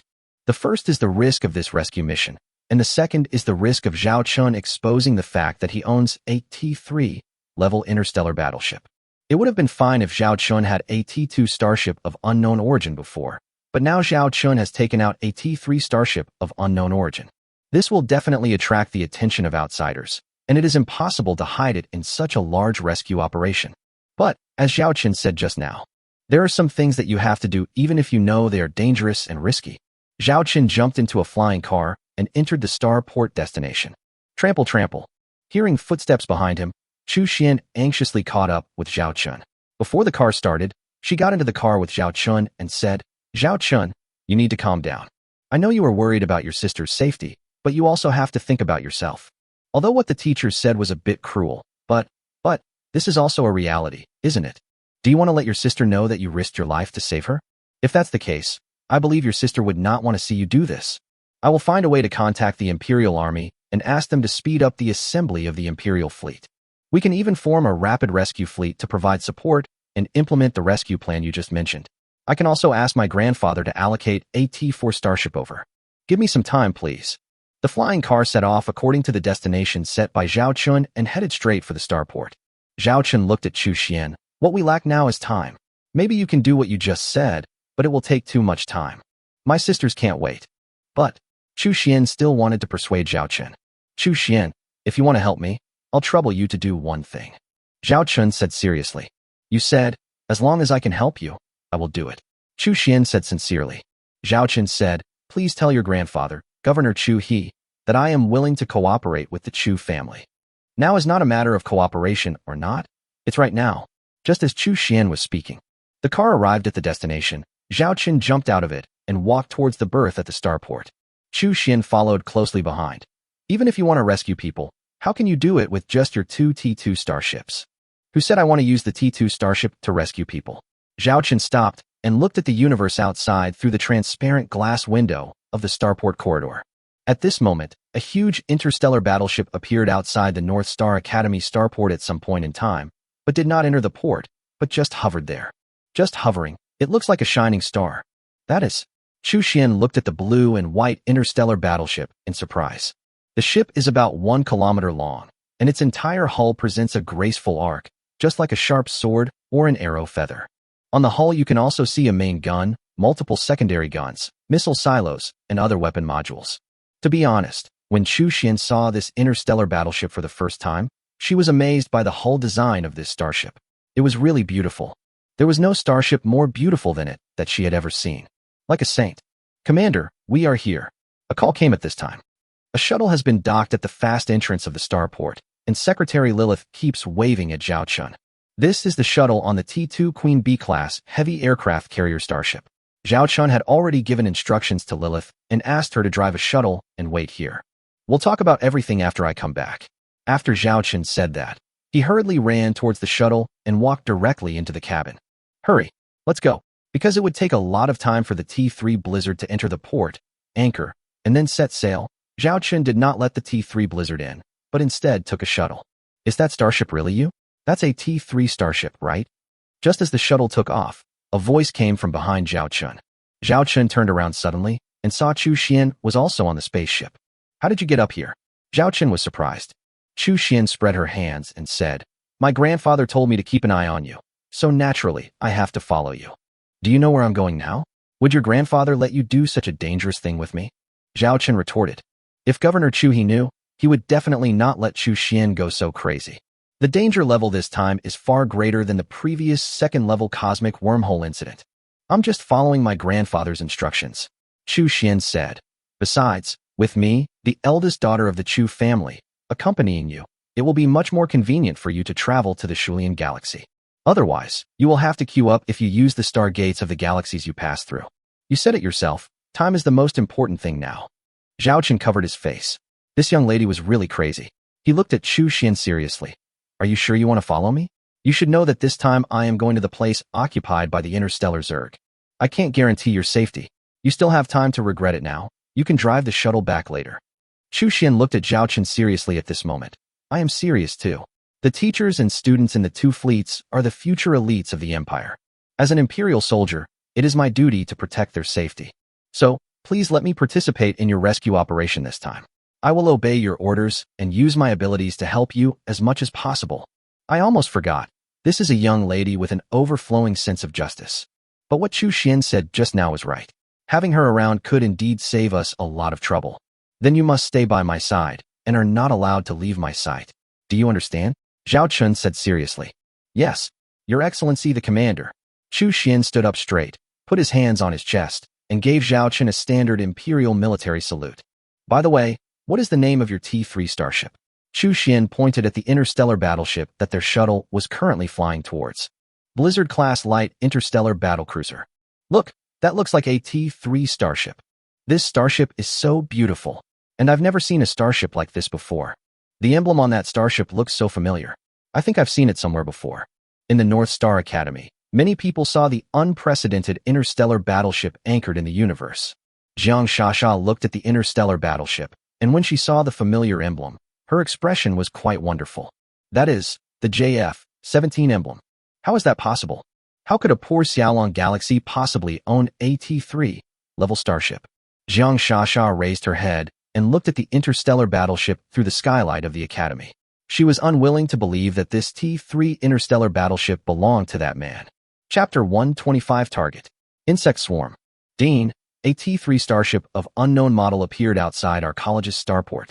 According to the fleet emblem information on the starship, the database scan result is the fleet emblem of the Xiaolong star system. An assistant teacher ran into the dean's office and nervously reported the news. Xiaolong Galaxy? Isn't that Zhao Chen's territory? Vice President Hong exclaimed. Dean Sheen raised his hand and called up the scene outside the Academy's starport, which happened to be a holographic projection of the interstellar battleship. What a beautiful starship! The overall streamlined design is excellent. It can significantly increase the ship's speed when operating with conventional engines. Looking at the ship's structure, it should be an interstellar battlecruiser. The teachers and professors present quickly began to analyze the interstellar battleship. Everyone, now is not the time to study starships. This should be student Zhao Chen's starship. Judging from his intention just now, he should be planning to drive this starship to the Shuilian Galaxy to rescue people. Vice President Hong said anxiously. Even if this is a T3 starship, there are a large number of interstellar Zerg there. If a mere starship rushes in, it will be shattered to pieces. This Zhao Chen has some talent, but he's too clueless. A mentor snorted coldly. But he is a good seedling after all. Most of the elite students of the two fleets were lost in this crisis. We can't watch a good seedling go to die. A female tutor said worriedly. Dean Sheen nodded and said, find a way to intercept this starship. We will make long-term plans to rescue the fleets of the two academies. Yes. Inside the office, teachers and professors were still discussing solutions to this incident. On the other side, Zhao Chun and others took a shuttle into the T3 Blizzard's hangar. Hurry, let's go to the bridge. Zhao Chun got off the shuttle and immediately walked out of the hangar. Although this was his first time on the T3 Blizzard-class light interstellar battlecruiser, he was already familiar with many of the areas and functions here. Walking to the corridor outside the hangar, Zhao Chun immediately used his authority to summon a magnetic levitation elevator. Although the T3 Blizzard is less than 1 kilometer long, it has many twists and turns, and it takes at least 10 minutes to walk from the stern to the bow. This can cause considerable delay at important times. Therefore, there is a magnetic levitation elevator specially used for transportation in the starship. It is like a crystal clear elevator. When you enter it and tell the department where you want to go, you are guaranteed to arrive within 1 minute. What a beautiful space inside the ship. Walking into the magnetic levitation elevator and looking at the scenery inside the ship outside through the transparent glass window, Chu Xian was once again amazed by the space inside the ship. It's hard to imagine that this is a combat starship. It's more like a work of art. But when Chu Xian stepped into the bridge, she was even more shocked. The entire bridge is an elliptical structure, surrounded by holographically projected images of the outside of the ship, giving people a feeling of being in the universe. The bridge can be seen as a 5-layer structure, with each bridge department performing its own duties to ensure the operation of the starship. The captain's position is located in the center of the bridge, with direct view of every department. Like the paint on the surface of the ship, the style of the interior and bridge is mainly white and blue, giving people a very comfortable feeling. Commander, the T3 Blizzard No. 1 is ready. Please give your instructions. Charlotte stood in front of Zhao Chun. Before coming, Zhao Chun had already transmitted the entire content of this mission to her. Although this mission was risky, as a qualified subordinate, she knew very well that a soldier's duty was to obey orders. You will be the deputy captain, and Lilith will be the secretary. Plan your route immediately, with the destination being the nearest galaxy gate to the Shuilian Galaxy, and then on to the outer areas of the interstellar Zerg-controlled area within the Shuilian Galaxy. Zhao Chun walked straight to the captain's seat and sat down on the captain's chair. Charlotte and Lilith stood on both sides of Zhao Chun. Lilith began to take charge of her own task and quickly planned the best route. Charlotte reported the situation of the T3 Blizzard to Zhao Chun.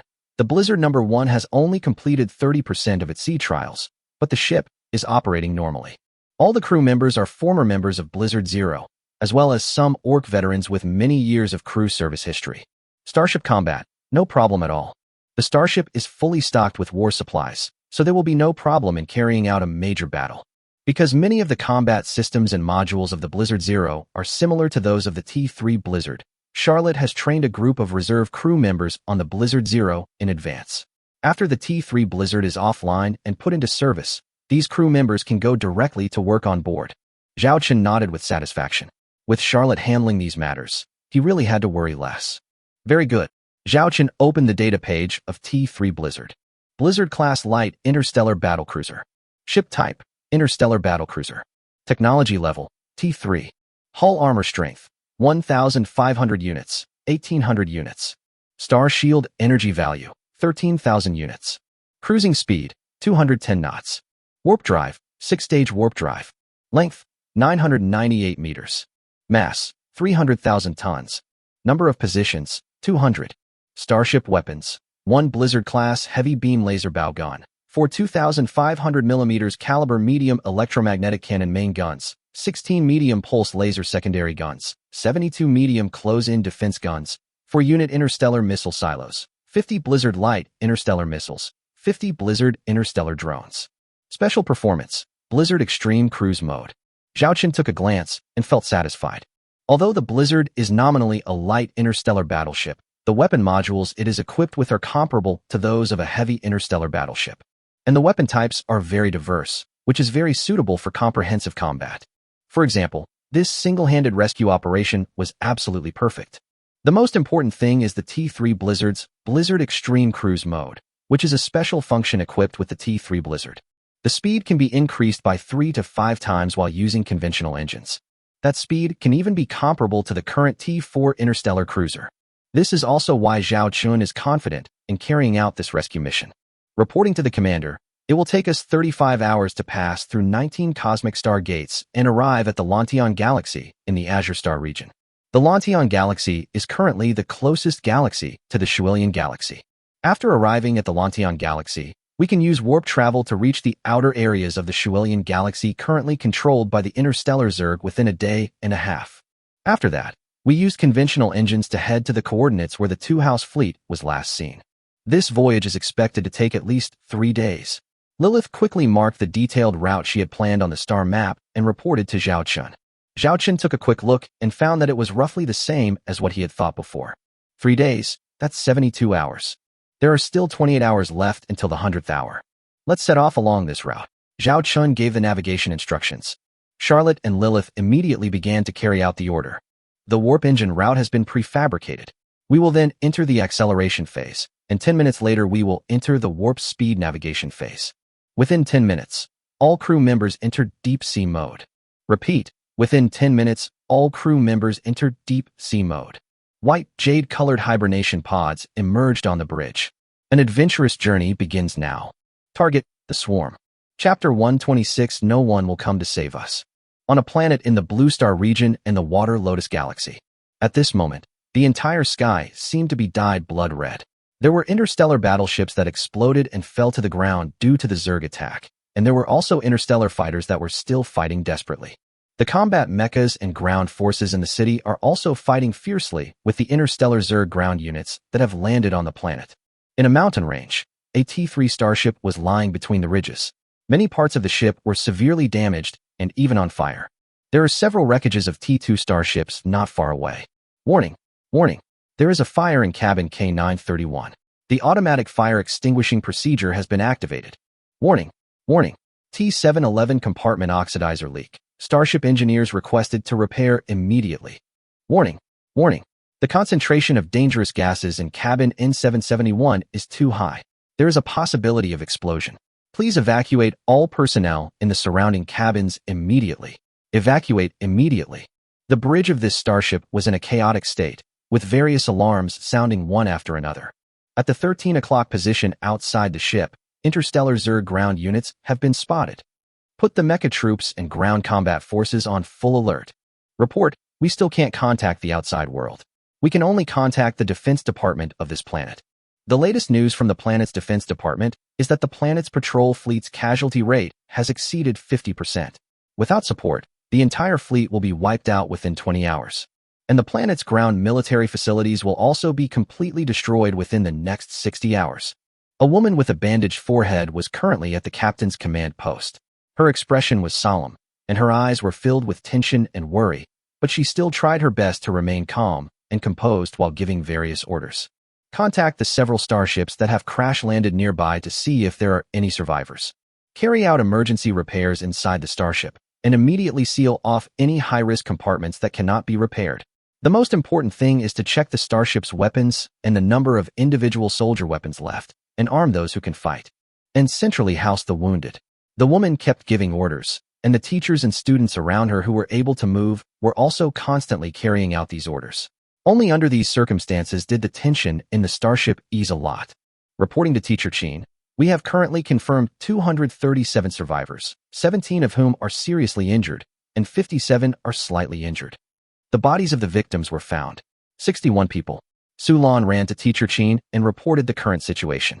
Teacher Chin clenched his fists, his expression full of guilt and pain.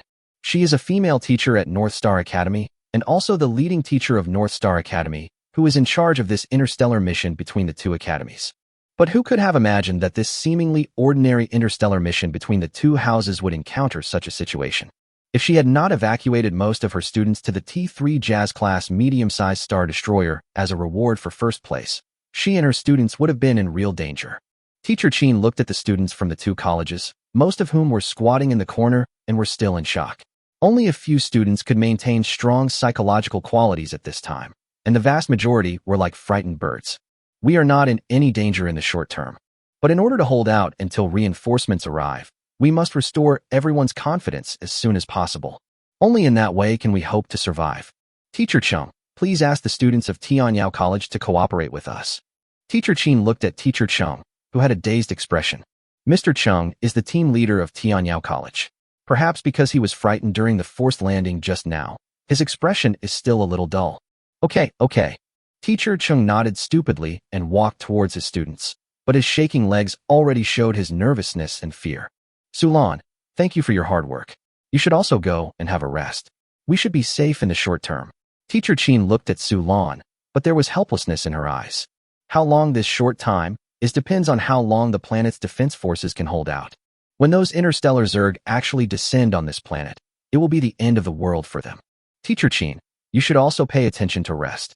You are injured, and you should take care of your health. Sulan said to Teacher Chin with concern. Then Sulan walked out of the bridge and into a cabin where the wounded were accommodated. She could hear the painful cries of teachers and students. The students who were once so pampered are now as miserable as crying babies in their parents' arms.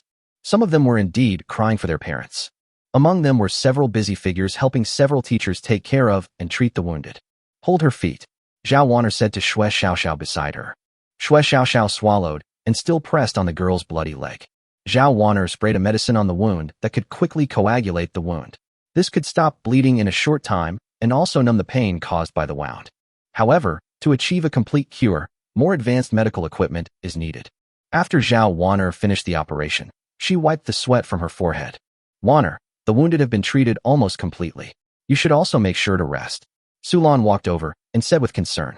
Zhao Wanner shook her head and forced a smile. I learned some first aid in college, so I'll help in any way I can. Senior Sulan, do you think we can still get away alive? Those interstellar Zergs are too terrifying. They come in hordes. Xue Xiaoxiao recalled the scene in the universe when the fleets of their two academies were attacked by interstellar Zergs. At one point, some interstellar Zergs even flew into the starship, and some of the teachers and students who were injured here were harmed by those interstellar Zergs. When she thinks about it now, her scalp tingles. Xue Xiaoxiao muttered softly again. I haven't touched the cannon of the T4 interstellar battleship yet. I don't want to die yet. Sulan hugged her two best friends and comforted them.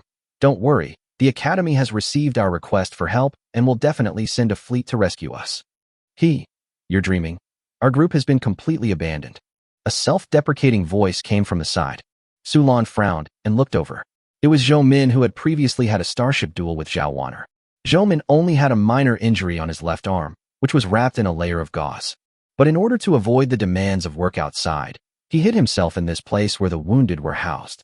Zhou Min, everyone should hold on to hope now. Only in this way can we all leave here alive.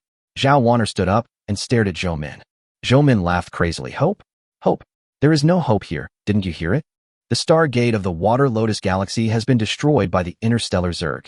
Although we have escaped to this planet, it will soon fall. Unable to use the Stargate. Even the fastest reinforcement fleet can only enter the Water Lotus Galaxy, by crossing the galaxy's edge space. How long will that take? 3 days? 5 days? A week? What's more, there are interstellar Zerg everywhere now. Neither the Imperial Army nor the leadership of the two houses are likely to risk paying a higher price to save us. Don't hold out any hope. We've been completely abandoned. As he spoke, Zhou Min burst into tears with a look of despair on his face.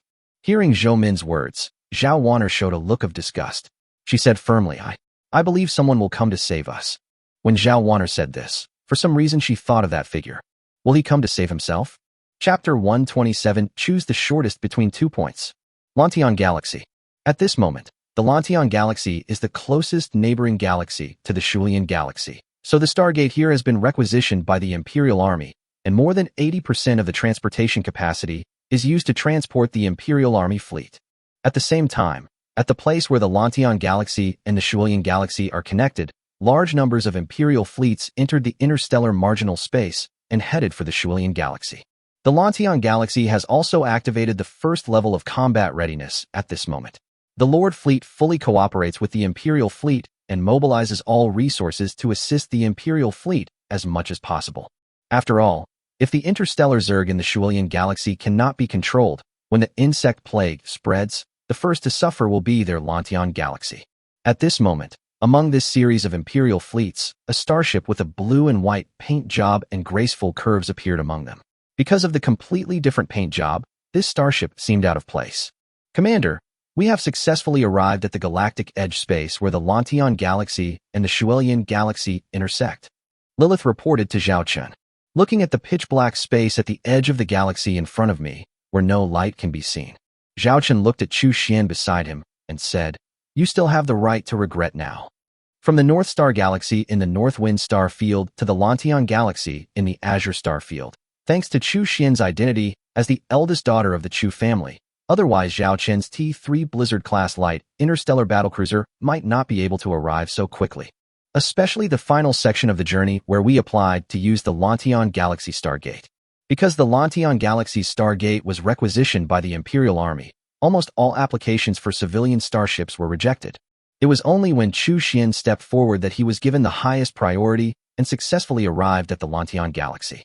From the time I was born until now, I don't know how to write the word regret, Chu Xian said with a fearless smile. Charlotte, check each module of the ship again. Zhao Chun ordered seriously. Because this is the first official combat voyage of T-3 Blizzard, you should know that the trial voyage training before this has not been fully completed. Although he had great confidence in his technical drawings and the quality control of the T-2 Hammer-class heavy interstellar industrial ship, but necessary caution is still needed. Yes. Charlotte immediately went to do the matter, and soon Charlotte reported, There are no problems in all departments of the entire ship. All modules of the starship are operating normally, and there are no problems. Zhao Chen took a deep breath and said, Start the 6th level warp engine and prepare to cross the interstellar space. The warp engine route has been prefabricated. We will then enter the acceleration phase, and 10 minutes later we will enter the warp speed navigation phase. Within 10 minutes, all crew members enter deep sea mode. Repeat, all crew members will enter deep sea mode within 10 minutes. Remember, we are about to enter the combat zone. After exiting the deep sea mode, all personnel on the ship's combat posts must return to their combat posts within 1 minute. Do you understand? Charlotte's serious voice spread throughout the entire starship. Almost all the female crew members in the department shouted out the 2 words in unison at the same time. Understood. Although Zhao Chun and the others on the bridge could not hear this sound, Zhao Chun lay down in the hibernation chamber. The T-3 Blizzard's hibernation chamber was quite comfortable, and the hangover feeling, after waking up, was greatly weakened. This warp speed voyage will take us 35 hours to cross the interstellar marginal space and directly reach the edge area controlled by the interstellar Zerg, Lilith said to Zhao Chun. Zhao Chun nodded and closed his eyes. The advantage of a level 6 warp engine is that it can greatly shorten the distance. If Zhao Chen's T-3 Blizzard sets out from the Arctic Fox Galaxy to the Xiaolong Galaxy now, it will only take less than 2 days. For example, from one point to another, a first-level warp engine takes 100 days, a second-level warp engine only takes 50 days, a third-level warp engine only takes 25 days, a fourth-level warp engine only takes 12 days, and so on. Generally speaking, T-1 starships are equipped with first or second-stage warp engines, while T-2 starships are equipped with third or fourth-stage warp engines. Zhao Qin's T3 Blizzard is equipped with a level 6 warp engine. The invention of the warp engine, in addition to Stargate technology, has greatly shortened the distance between galaxies. Back to the present. Zhao Qin recalled that time, 35 hours. Sister, wait for me for a while. Zhao Qin fell into a sleeping state under the hypnosis of the hibernation chamber. I don't know how long it took, but a voice sounded in Zhao Qin's ears, and Zhao Qin woke up in an instant. The Blizzard intelligence system reminds us that the ship has exited warp speed and has arrived at the designated location. It is now in autopilot mode. After 3 days of sailing from the North Star Galaxy, Zhao Qin's T3 Blizzard finally arrived at the Water Lotus Galaxy. The moment Zhao Qin opened his eyes, he returned to his captain's chair. In just a few tens of seconds, the entire bridge returned to its combat readiness state before hibernation.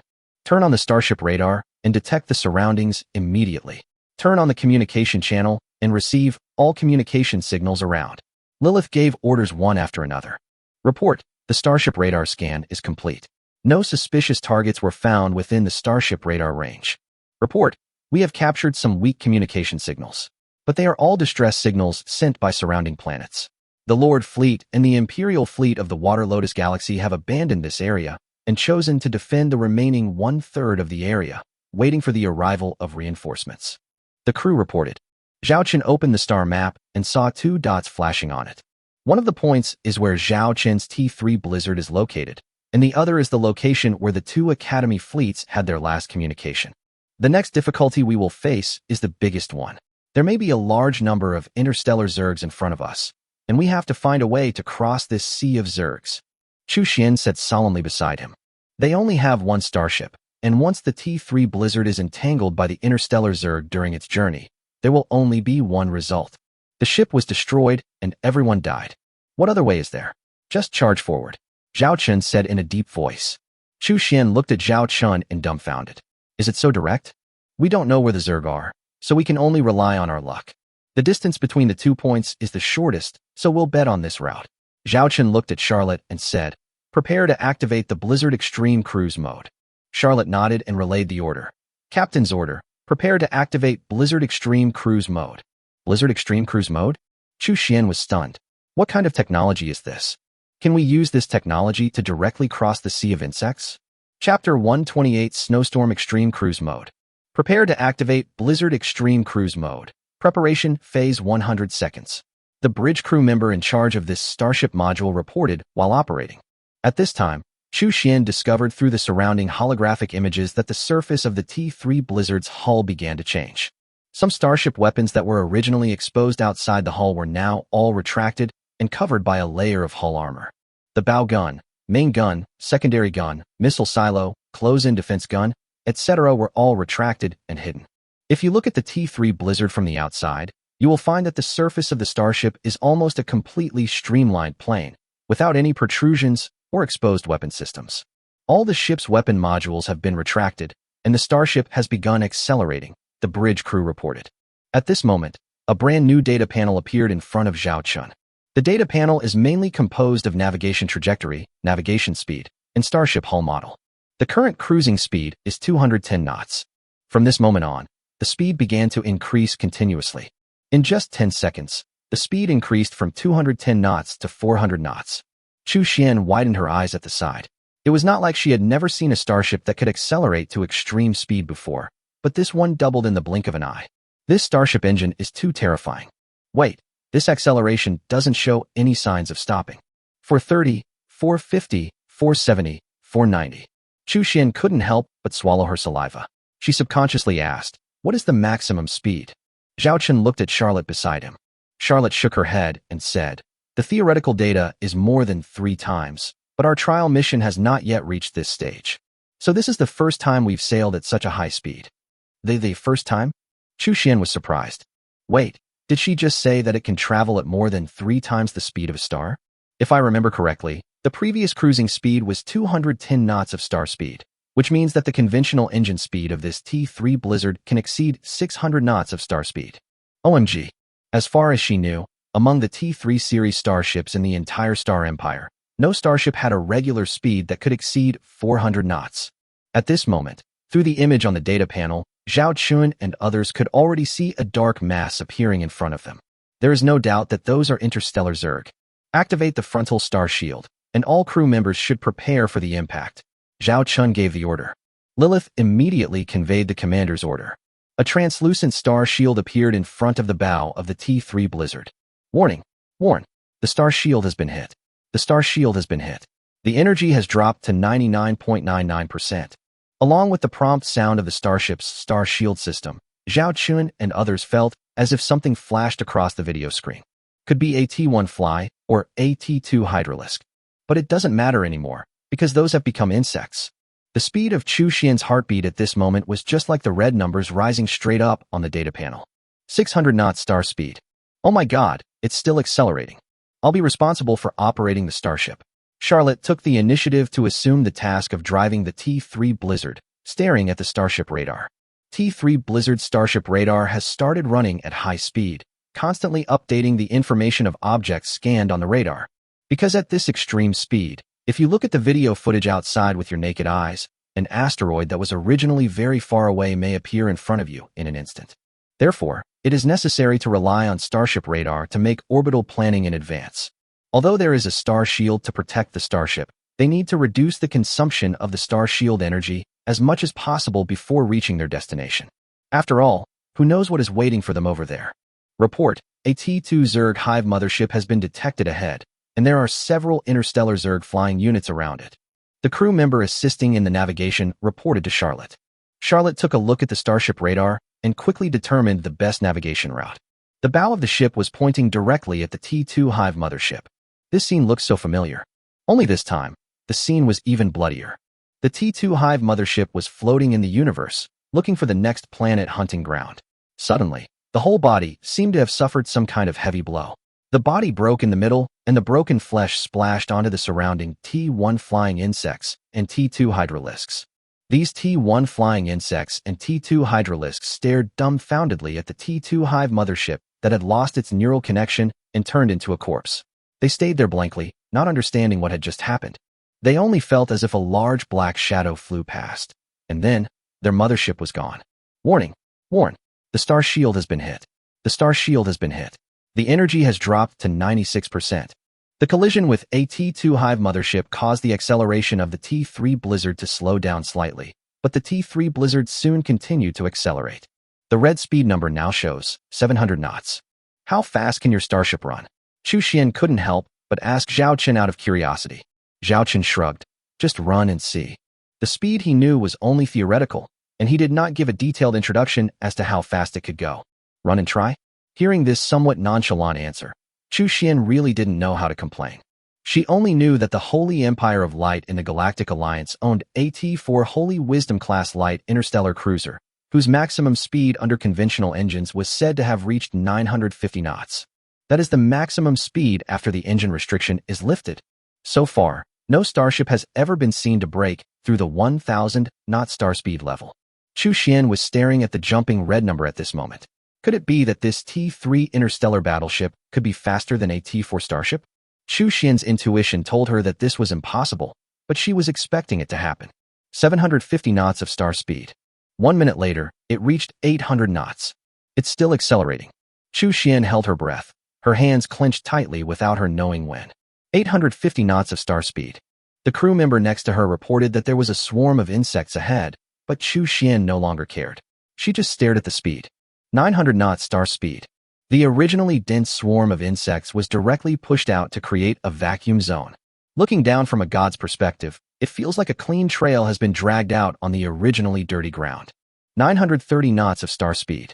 Chu Xian stared at the number, as if everything around her had nothing to do with her. 940 knots of star speed. This T3 Blizzard-class light interstellar battlecruiser is really going to create a miracle. Chapter 129. T3 starship enters the atmosphere. 950 knots. Chu Xian couldn't help but shouted out excitedly. But she was embarrassed to find that Zhao Chun and other crew members around her had calm expressions. It was as if she was the only one who looked like she had never seen the world. Well, what's going on with them? Aren't they excited?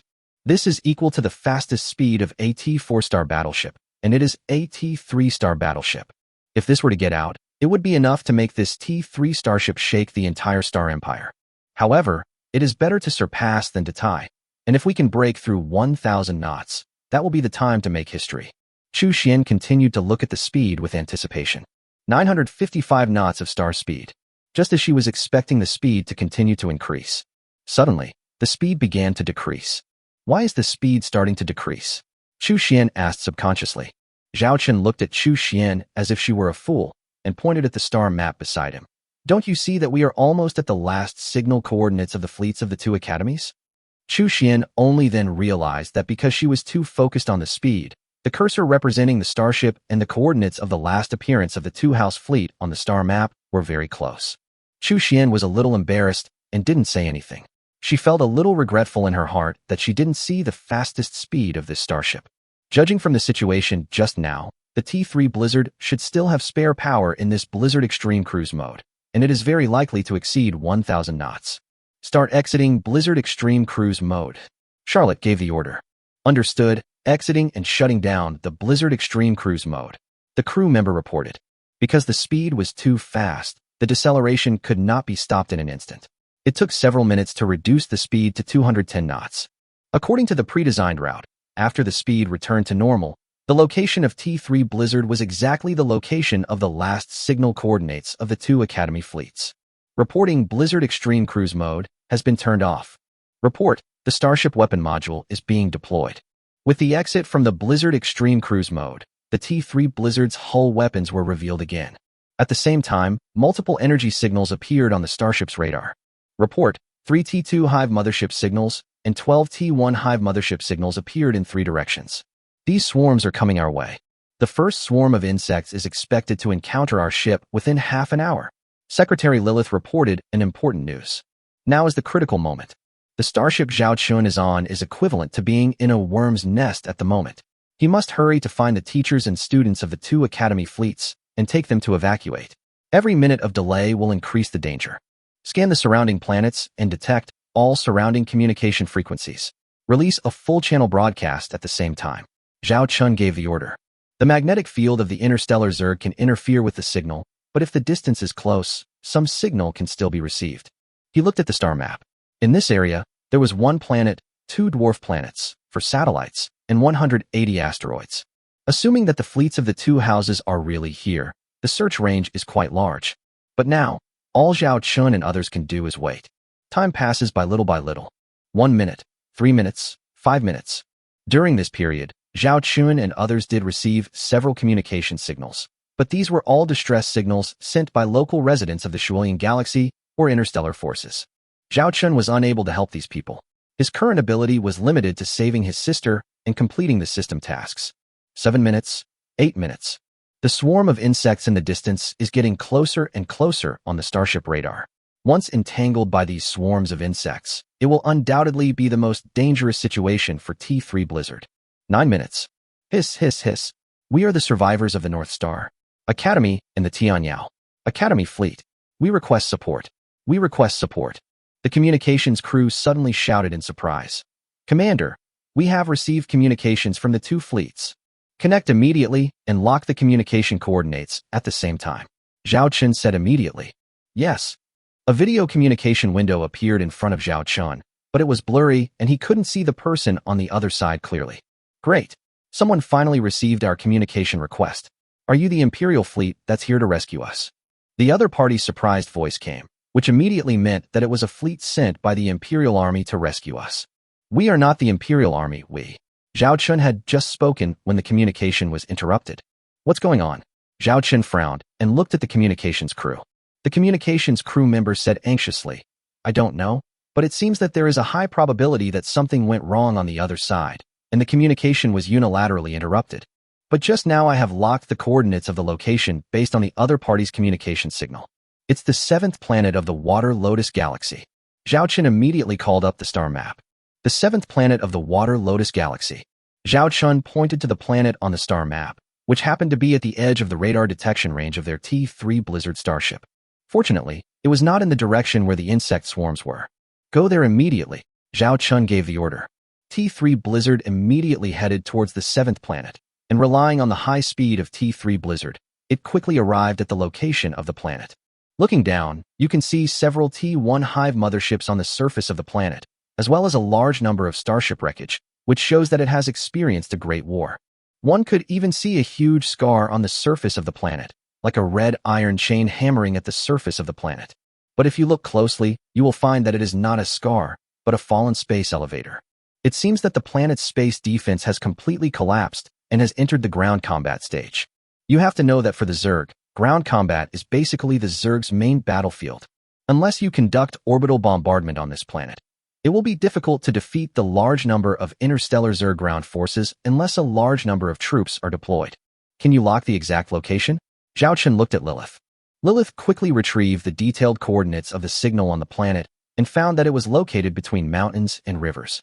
Oh no, we've detected a large number of Zerg ground forces gathering around the signal location. There's also a small group of Zerg at the signal location. Energy fluctuations indicate they're engaged in a fierce battle. Lilith reported nervously.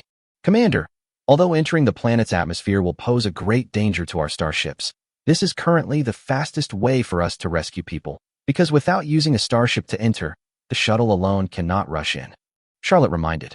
Zhao Chen looked at the swarm of insects covering the planet. It was indeed, as Charlotte said, a gray and terrifying sight. T1 and T2 interstellar battleships can enter the planet's atmosphere due to their small size. But under normal circumstances, T3 interstellar battleships will not enter the interior of the planet unless absolutely necessary, as that will greatly affect the combat effectiveness of the starship and consume a lot of energy. But now Zhao Chen has no choice. Enter the planet's atmosphere and prepare for battle. Zhao Chen gave the order. The secondary guns of T3 Blizzard opened fire at full power, killing a large number of insects, opening up a route for T3 Blizzard to head straight for the planet. The scene was as spectacular as a comet about to hit a planet. Chapter 130. If you can't break it, just jump for me. Report, we have detected multiple T1 hive motherships approaching our starship, as well as a large number of T1 flying insects and T2 hydralisks. At the same time, the first swarm of insects from outside the planet will arrive within 10 minutes, the crew reported. Charlotte immediately began to deploy for battle. 50 interstellar drones have begun to deploy, preparing to clear the Zerg ground units on the surface. 4 2,500mm caliber medium electromagnetic cannons, 16 medium pulse laser secondary guns, and 72 medium close-in defense guns are freely searching for the enemy and attacking. After the order was passed down, a gate appeared in the belly of the T3 Blizzard's hull. 50 interstellar drones are hung inside and are already ready.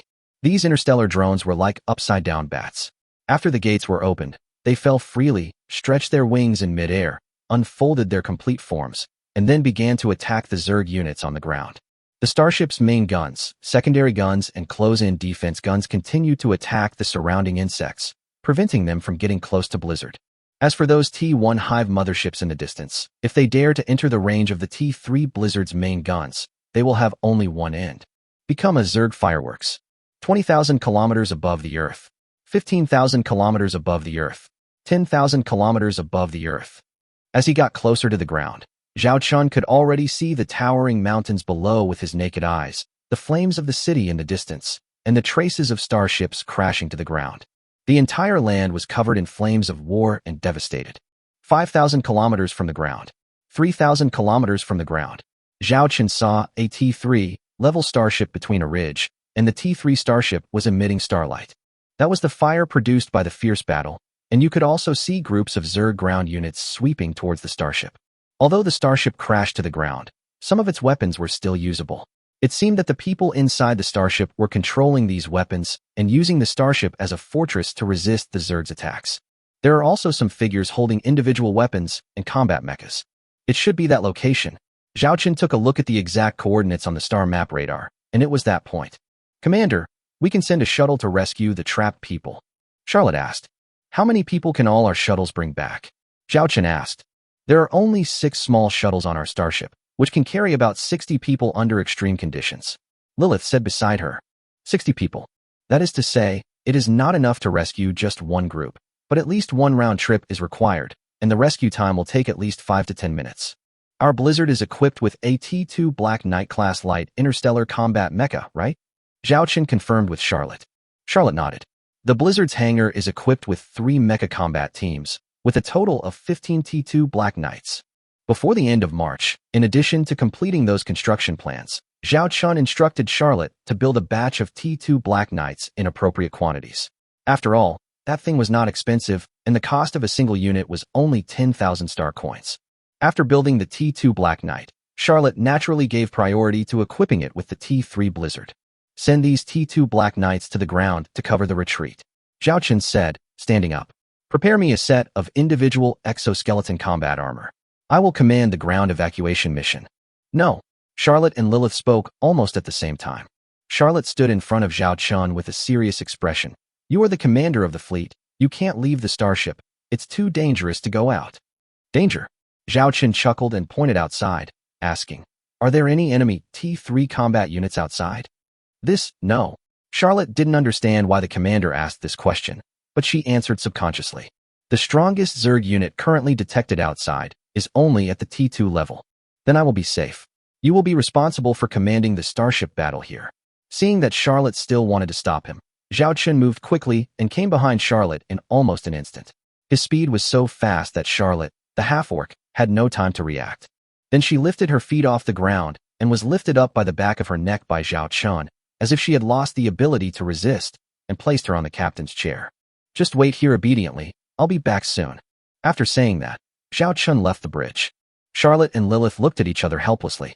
All they could do now was to instruct the mecha team's fighters to ensure the commander's safety. But judging from the commander's skills just now, he should have no problem protecting himself. But where did the commander get such swiftness? Charlotte touched the back of her neck in confusion. When she was being carried just now, she had felt a strange feeling. Zhao Chun stepped onto the glass elevator and headed to the hangar where the mecha was parked. At the same time, he clicked on a time-limited task that the system had just assigned to him. Task content. Kill the insects within the specified time with your own strength. Mission difficulty, sea level. Mission reward. For every kill within the time limit, 1, 10, 100, 1000, you will get a reward based on the final kill level. Mission time, 10 minutes. This is why Zhao Chun has to take the stage himself. Zhao Chun confirmed with the system that this could not be accomplished using starship weapons, even if he was driving a combat mecha. The only things that could be used were individual weapons and individual exoskeleton combat armor. Although there may be danger, in order to improve his strength as quickly as possible, Zhao Chun must complete every system task that appears. Get rewards. A minute later, a figure wearing a pitch-black, fully armed individual exoskeleton combat armor appeared in front of the rows of T2 Black Knights who were on high alert. Report to the commander. The first squad of the Black Knights has assembled. Please give your instructions. Report to the commander. The second squad of the Black Knights has been assembled. Please give your instructions. Report to the commander. Zhao Chun took a glance and saw 15 female soldiers in combat uniforms ready for battle. Stop talking nonsense and get ready to go. Yes. 15 mecha pilots immediately entered their respective mechas. Tap, tap, tap. The captain of the first team had just closed the hatch when she heard a sound outside the mecha. When she turned on the visual image, she found that the commander was standing on the shoulder of her mecha. Commander, what are you doing? I'll go down with you. Zhao Chun replied. The team leader was stunned and said hurriedly, this is too dangerous. You should take the shuttle down. At this moment, the hatch has been opened, and a huge airflow rushed into the cabin, but Zhao Chun still stood steadily on the shoulder of the Black Knight mecha without moving. He could even see the mountains and rivers below and the battlefield around the starship. This place is 500 meters above the ground. If you jump directly from here, will your mecha be damaged? Of course the mecha won't be broken. The team leader answered subconsciously. Zhao Chun smiled and patted the mecha's head. If it can't be broken, just jump. But commander, the team leader was still worried about the commander's safety. Stop talking nonsense. Just jump when I tell you to. This is an order. Zhao Chun impatiently kicked the mecha's head with his foot. His hormones are exploding at this moment, and he can hardly control himself. He looked at the insects below, as if he was looking at cute little creatures blowing kisses to him. Zhao Chun licked his lips to calm his restless heart. The team leader had no choice but to operate the mecha to the edge of the hatch. While giving orders to his team, he operated the Black Knight to jump down, while always keeping an eye on the commander on his shoulder. Fuck, this is so fucking exciting. Standing on the shoulder of the mecha, Zhao Chun, who was 500 meters in the air, couldn't help but shout. Chapter 131. Such an exciting party. How could you not invite me? Report. The swarm of insects is coming towards us. We don't have enough firepower to suppress these bugs. A swarm of thousands of insects has been spotted at 8 o'clock. There was a lot of noise in the communication channel, with various messages coming one after another. Lydia Sue took off her headphones and looked at the battlefield in front of her. The corpses of insects had piled up to more than 1 meter high, and an indescribable stench filled the air, which was the smell of insect blood. Senior Sulan, my small laser cannon only has 15% energy left. Shui Xiaoxiao was currently operating a laser turret outside the ship. Due to an operating system failure, after a brief modification, this small laser cannon can be manually activated directly at the gun position. The energy of our laser gun is almost exhausted. Zhao Wanner held the laser gun and fired at the insects that were whistling outside the front line. One by one, the insects exploded, and the green juice splashed even onto the teachers and students who were still fighting. Fortunately, the juice is not corrosive, but has a certain foul smell. Hold on a little longer. Teacher Qin just said that there's a signal from a starship in the surrounding star field. It might be a starship coming to rescue us. Unfortunately, due to a communication failure, the connection was lost. Engineers are currently repairing the communication components. Senior Su Lan encouraged. Oh no, the starship's defense line at 8 o'clock has been lost. Suddenly a message came. This made Senior Sister Su Lan and others look terrified. You have to know that the reason why they have been able to hold on until now is because they have consolidated their front line and used this crashed starship as a fortress to resist the attacks of the surrounding Zerg. Once the defense line in one direction is broken, it almost means the fall of all fronts. You can imagine what will happen if the Zerg gets close to you. Senior Sulan jumped to a high place and looked towards the 8 o'clock direction. Several starship gun positions there had been silenced for various reasons, and coupled with the appearance of an astonishing number of Zerg, the firepower of that line of defense was insufficient, and the Zerg rushed into the front line. When a student saw the bugs rushing towards him, he immediately panicked and dropped his weapon and tried to escape into the starship. But how could his speed possibly compare to these bugs? Soon, a bug half the height of a man pounced on him and bit him to the ground, causing severe pain in his leg. Help! Help! The student struggled and shouted. A laser shot out, and the insect's body was shot away, allowing the student to escape. Pick up your weapons and fight like a man. The male teacher who saved the student shouted angrily. The student nodded stupidly. In the next second, a bug suddenly pounced on the male teacher, and its horrible mouthparts tore off a piece of flesh from the male teacher. Get away, you damn bug. The male teacher endured the severe pain and used the laser gun in his hand to blast the insects into pieces. But the next second, more insects pounced on him and bit him. 3, 5, 10. The gunshots that were originally heard soon stopped. The student showed a look of horror and began to run towards the starship behind him desperately. Behind him, more teachers and students from the 2 colleges were knocked down and eaten by insects. For a moment, the area was filled with screams. It even reached the defense lines in 3 other directions. It's over. It's completely over. A student next to Su Lan fell to the ground in despair, completely losing the desire to fight. Su Lan had a complicated expression. She wanted to say something encouraging, but given the current situation, she felt that no matter how much she said, it would be powerless. Senior Sister Su Lan, is Xiao Xiao going to die? Shui Xiaoxiao said timidly and fearfully while standing on the turret. Zhao Wanner stood at the forefront of the defense line, holding a laser gun, and said firmly, Maybe we will die today, but we are students of North Star Academy and future captains of the Interstellar Fleet. At least at this moment, we fought to the end. Wanner is right. As long as we have tried our best, we will have no regrets even if we really face death. Senior Sister Su Lan said casually. Although they said this, one could see a sense of unwillingness and a desire to live in their eyes.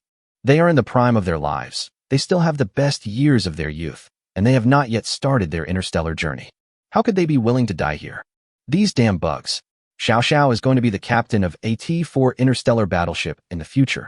I can't die here. Shui Xiao shouted in a crying voice, and aimed the small laser cannon that had been fully charged at a place where bugs gathered and fired a shot. The insect's flesh flew far away, which was insignificant to the whole situation. Just when the feeling of despair began to fill the teachers and students of the 2 colleges. Above the clouds, an interstellar battleship broke through the clouds and dived down at an extremely fast speed. Look, what is that? A student pointed at the starship in the sky, surprised and delighted. Could it be a fleet coming to rescue us? We're saved. We're saved. Strange. Why is there only one starship? The feeling of surprise swept away everyone's despair. They could see the starship continuously firing at the interstellar Zerg in the air, and the Zerg were falling from the sky like fireballs. At the same time, dozens of unknown interstellar drones swooped down and attacked the Zerg around the wreckage of the starship base. The barrage of machine gun fire blasted the bugs into pieces. An interstellar drone just flew over the heads of Su Lan and others, crushing the insects that were about to rush to their defense line. But despite this, the swarms of several waves of insects from the surrounding areas were still shrinking the encirclement of this area. Everyone hold on. We can still survive, Zhao Wanner shouted, firing continuously with the laser gun in her hand. Take my shot. Shui Xiaoxiao wiped the tears from the corners of her eyes and fired in one direction. But at this moment, the earth suddenly shook. A giant insect drilled out directly from the ground inside the defense line, followed by a large number of insects. It was less than a few meters away from the defense line of Zhao Wanner and others. Oh no, it's a bug path. Throw the magnetic grenade quickly, Senior Su Lan said in surprise. The magnetic storm grenades have been used up long ago. Zhao Wanner fired at the insect path in front of her, but the giant earthworm-like insect had already pounced on her and bit her. Warning, warning. The gun is running low on energy. Please refill the magazine. At this moment, the energy of the laser gun in Zhao Wanner's hand was exhausted and it could no longer shoot. Wanner, run away. Senior Su Lan suddenly rushed out, pulled Zhao Wanner behind her, and at the same time she herself stood in front of the giant insect. Zhao Wanner's pupils dilated as she watched Senior Sister Su Lan's body about to be swallowed by the giant insect and die. Suddenly, a huge black figure fell from the sky. Snap! The giant insect's body was crushed to pieces. Senior Sister Su Lan fell to the ground, looking at the black giant in front of her in a daze. It was a black mecha that had never been seen before. A teasing and familiar voice came from the black mecha. How could you not invite me when you're having such an exciting party? On the shoulder of the mecha, a man wearing a pitch-black individual exoskeleton combat armor revealed his face under the helmet and looked down at them with a relaxed smile. Chapter 132. I thought I was going to die. Zhao Chun, Senior Su Lan, and others looked at the man in front of them in surprise. The person who appeared in front of them at this moment was Zhao Chun. This was something they never expected. Mecha teams suppress the surrounding insect swarms and cover the evacuation. Zhao Chun gave orders to the 3 mecha teams. The 3 mecha teams formed a triangular defense line, defending the area around the starship wreckage. The appearance of these 15 black mechas suddenly changed the situation on the battlefield. The 2 36-barrel Gatling laser cannons mounted on the T-2 Black Knight class light interstellar combat mecha continuously emitted blue light, and laser beams swept across the insects, piercing them and turning them into pools of meat paste on the ground. A bug as big as a car pounced on a T-2 Black Knight and bit it madly. The pilot of the T-2 Black Knight mecha calmly activated the mecha's missiles. A small missile was fired from the launch unit on the back of the mecha and accurately hit the bug under precise guidance.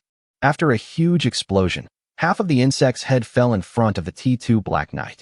Under the cover of the T-2 Black Knight's terrifying artillery fire, the defense line of the teachers and students of the 2 colleges, which was about to collapse, was relieved at this moment. The Zerg's offensive was suppressed. Zhao Qin jumped off the T-2 Black Knight under him, walked to Zhao Wanner, who had a dull expression, and touched Zhao Wanner's messy head. Don't be afraid, brother is here. These 5 simple words made Zhao Wanner feel all the grievances and emotions in her heart burst out in an instant. Whoa. I thought I was going to die, Zhao Wanner cried, completely different from her usual force-strong look in front of Zhao Chun. Okay, don't cry now. When we get back, you can cry however you want. I'll get you a basin to catch your tears. Zhao Chun knocked on Zhao Wanner's head. Zhao Wanner stuck out her tongue, controlled her emotions, and smiled for the first time in the past few days. Senior Su Lan, my starship will take you to evacuate. The shuttle will land soon. Immediately, have the teachers and students from the 2 academies inside the starship evacuate and gather here. Zhao Chun looked at Senior Sister Su Lan beside him and gave her the task. At the same time, 6 small shuttles can be seen flying down from the hangar of the T-3 Blizzard-class light interstellar battlecruiser under the cover of interstellar drones, and are about to land. Okay, I'll do it right away. Senior Sister Su Lan started contacting the personnel on the starship without saying a word, asking them to evacuate immediately. You all stay here quietly and don't run around. Zhao Qin instructed his sister. Then where are you going? Zhao Wanner looked at her brother worriedly. Zhao Qin smiled and said, it's such an exciting party. Of course I have to say hello to those cute guys before leaving. After all, they made my lovely sister cry. Zhao Wanner blushed when she heard Zhao Qin's teasing words. At this moment, a single soldier weapon box was dropped from the air. It was prepared for Zhao Qin. Zhao Qin walked over and opened the weapons box. There are more than 10 different types of weapons and equipment on display. Zhao Qin chose a big one without saying a word he liked big ones. The weapons occupied 1/3 of the inventory in the weapons box. It was a 9-barreled Gatling-type heavy machine gun, and its mass alone reached an astonishing 1,000 kilograms. It often requires the cooperation of several soldiers, using fixed devices to fix it on the ground to be used as a fixed firing point. Even a soldier wearing individual exoskeleton combat armor cannot easily carry this weapon into battle alone. But at this moment, Zhao Chun directly picked it up with both hands, and at the same time, a half-person high intelligent ammunition supply box followed behind it. At this time, a large number of insects swarmed out of the wormhole that the giant insect that was just crushed had drilled out. Come on, little darlings. Try Uncle's big thing. Zhao Chun pulled the trigger with a grim smile. The next second, a huge recoil hit Zhao Chun's body. If an Imperial soldier was here, his arms would probably be numb in just 3 seconds, let alone holding this powerful weapon with both hands and continuing to shoot. But now Zhao Chun stood there as steady as a rock, letting the powerful weapon in his hand pour out bullets. This powerful weapon uses solid bullets. Although physical bullets are not as easy to carry as energy bullets, they are far more powerful than weapons like laser guns because of the high explosive materials used inside. The most important point is, the firing rate is damn fast. In just a few seconds, all the insects swarming out of the cave were shot into meat paste by Zhao Chun's bullets. Ding! You have successfully completed the task of killing a bug. Ding! Mission updated. You have successfully completed the mission requirement of killing 10 bugs. Soon, no more worms crawled out of the wormhole. Zhao Chun turned his target to the swarm of worms swarming in from outside the defense line, with a crazy smile on his face. The barrage of bullets continued to pour down, and the shell casings fell to the side like raindrops, and soon piled up into a small hill. Ding! Mission updated. You have successfully completed the mission requirement of killing 100 insects. Soon the mission standards were completed again. Be careful! Zhao Wanner suddenly exclaimed behind him. I saw a bug lurking beside Zhao Chun at some point in time. It jumped out and went straight towards Zhao Chun's head. If its sharp teeth bit him, his head would probably become like a deflated basketball. But Zhao Chun was not panicked at all. He bent his upper body backward and relied on his strong core strength to let his upper body lean back, facing the sky, steady and not falling. What an amazing waist. Shui Xiaoxiao noticed Zhao Chun's posture and couldn't help swallowing. The bug just jumped to the height of Zhao Chun's head, but now it was at the position of the gun in Zhao Chun's hand. Surprised, Zhao Chun looked at the bug and blinked. Then he aimed the Gatling gun at the bugs and opened fire. Bang, bang, bang, bang. After a burst of attacks, in just a moment, the insect that attempted to attack Zhao Chun was completely damaged beyond recognition. Zhao Chun curled his lips in disdain and continued to slaughter the swarm of insects in front of him. After he injected the T3 Super Soldier Potion, he found that his perception ability was greatly enhanced. He could feel the slightest movement around him, and he noticed the insect when it approached him. Under Zhao Chun's continuous firing, the half-person high ammunition box soon indicated that the ammunition was about to run out. It's really not satisfying. Zhao Chun curled his lips. Zhao Chun threw the Gatling machine gun in his hand aside. Because Zhao Chun's firepower stopped, several insects seemed to think that they had waited for an opportunity and immediately pounced on Zhao Chun. Facing the insect that was flying towards him, Zhao Chun did not dodge or evade, but simply stretched out his hand. He actually grabbed the insect's head in midair, and then it was like an apple being crushed, with juice splashing on Zhao Chun's exoskeleton armor. Zhao Chun remained calm, as if he had only crushed an apple. Chapter 133 Thunder Beast Attacks. Zhao Chun quickly crushed the heads of several insects that tried to get close to him, as if they were crushing fruit. The students from the 2 colleges behind him were frightened by this scene.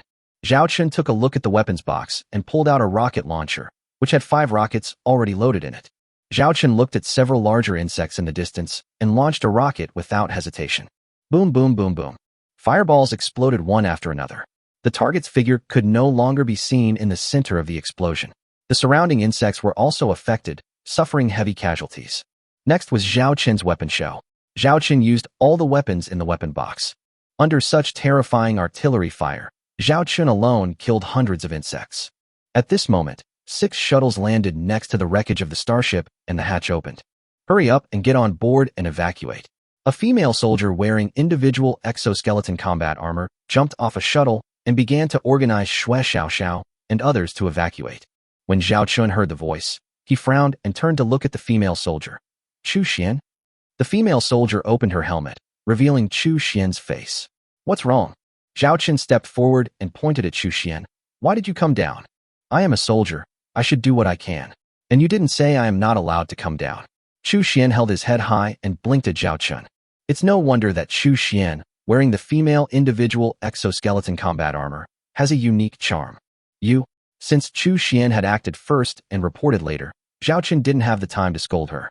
He pointed at Zhao Wan'er and Xue Xiaoxiao beside him and ordered, immediately take the teachers and students from the two academies onto the shuttle and evacuate to the starship first. The wounded and girls are given priority. What about you? Zhao Wan'er looked at Zhao Chun worriedly. Zhao Chun pointed at the people pouring out of the wreckage of the starship and said, one batch is not enough to evacuate so many people. I will organize the defense here. Looking at Zhao Wan'er's worried expression, Zhao Chun subconsciously wanted to touch Zhao Wan'er's head with his hand, but at this moment his hand armor was covered with insect juice, so he could only withdraw his hand in disappointment. You go up first, I'll be there soon. Zhao Chun said. Zhao Wan'er hesitated for a moment and nodded heavily. Then, ignoring the insect juice on Zhao Chun's armor, she punched him twice. Brother, I'll wait for you on the starship. As she spoke, Zhao Wan'er turned around and helped carry the wounded onto the shuttle. The shuttle, fully loaded with personnel, took off again and returned to the starship. The remaining teachers and students from the two colleges continued to wait for the next opportunity to evacuate. Commander, a large number of chrysalises have appeared in the sky and are falling towards your location. The starship can only intercept a portion of them, so please be careful. At this moment, a reminder from the bridge of the T-3 Blizzard-class light interstellar battlecruiser sounded in my ears.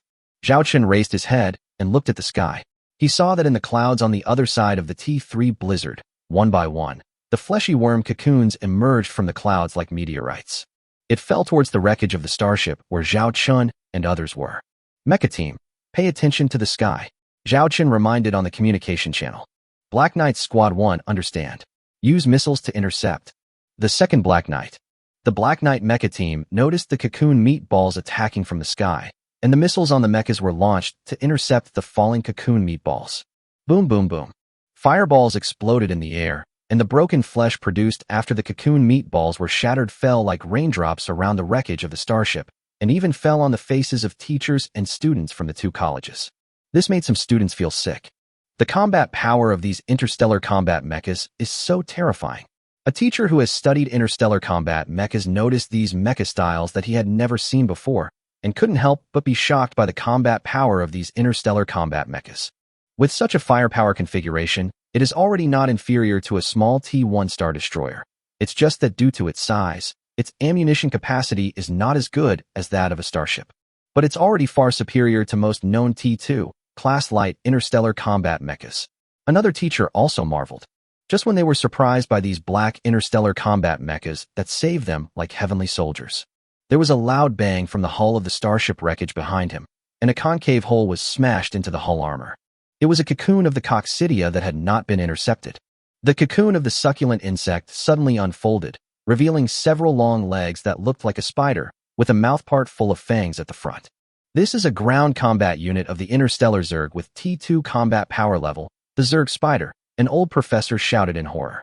At this moment, after the T-2 insect spider unfolded its body, it immediately looked for its target and quickly locked onto a female teacher. It opened its bloody mouth and bit her. At this moment, the surrounding T-2 Black Knight class light interstellar fighter mechas are fighting and cannot support this side in a short time. If missiles are launched, it will harm the teachers and students of the two academies around the starship wreckage. Teacher Qin, Senior Su Lan exclaimed. Teacher Qin held the laser gun in his hand and fired continuously, but the laser gun's pitiful firepower was simply unable to penetrate the armor of the T-2 insect spider. Suddenly, a figure stood in front of Teacher Qin. Teacher Qin looked at the man in front of her in surprise, who was wearing a single soldier exoskeleton combat armor. She had just heard from Su Lan that this man was a student from their North Starship Military Academy, and he was here to rescue them. Zhao Chun, be careful. This is a T-2 insect spider. Ordinary weapons cannot penetrate its armor. Senior Su Lan shouted. If weapons can't penetrate, try your fists. The next second, Zhao Chun swung his fist at such a fast speed that the teachers and students from the two academies present could only see the shadow of his fist. Snap! A sound similar to that of a steel plate breaking was heard. Teachers and students from the two colleges looked at the man wearing individual exoskeleton combat armor with surprise. At this moment, his fist directly pierced through the armor of the T-2 spider's head, and half of his arm was stuck in it. The T2 insect spider began to twitch its body continuously, and green juice flowed out of its mouth and the wound. It's really weak. Zhao Qin twisted the head of the T2 insect spider off with some disappointment and threw it aside like a ball. Unfortunately, it landed right at the feet of a boy. The boy screamed and jumped up and was just picked up by another boy in a princess hug. The two looked at each other in bewilderment. Buzz, buzz, buzz. At this moment, the stones under Zhao Qin's feet began to shake like an earthquake. Be careful, there are bugs digging through the underground tunnels. Teacher Qin shouted subconsciously. But soon a professor shouted in fear. This is not the sound of the worm tunnel. Oh no, there's a big thing under our feet. Under our feet. The horns of a giant beast suddenly appeared under the feet of a T2 Black Knight, and the horns pushed the T2 Black Knight away, and then it fell heavily to the ground. Afterwards, a giant beast that was about 20 or 30 meters tall appeared in front of everyone. It was a giant beast like a big beetle. The size of the T2 Black Knight looks like a child in front of it. That's the Zerg's T3 ground combat unit, the T3 Ultralisk. Chapter 134, Tearing Mecha Apart with Hands. Everyone was faced with this behemoth in front of them, whose size was comparable to that of a T1 small starship. There is a feeling of being overwhelmed by a mountain.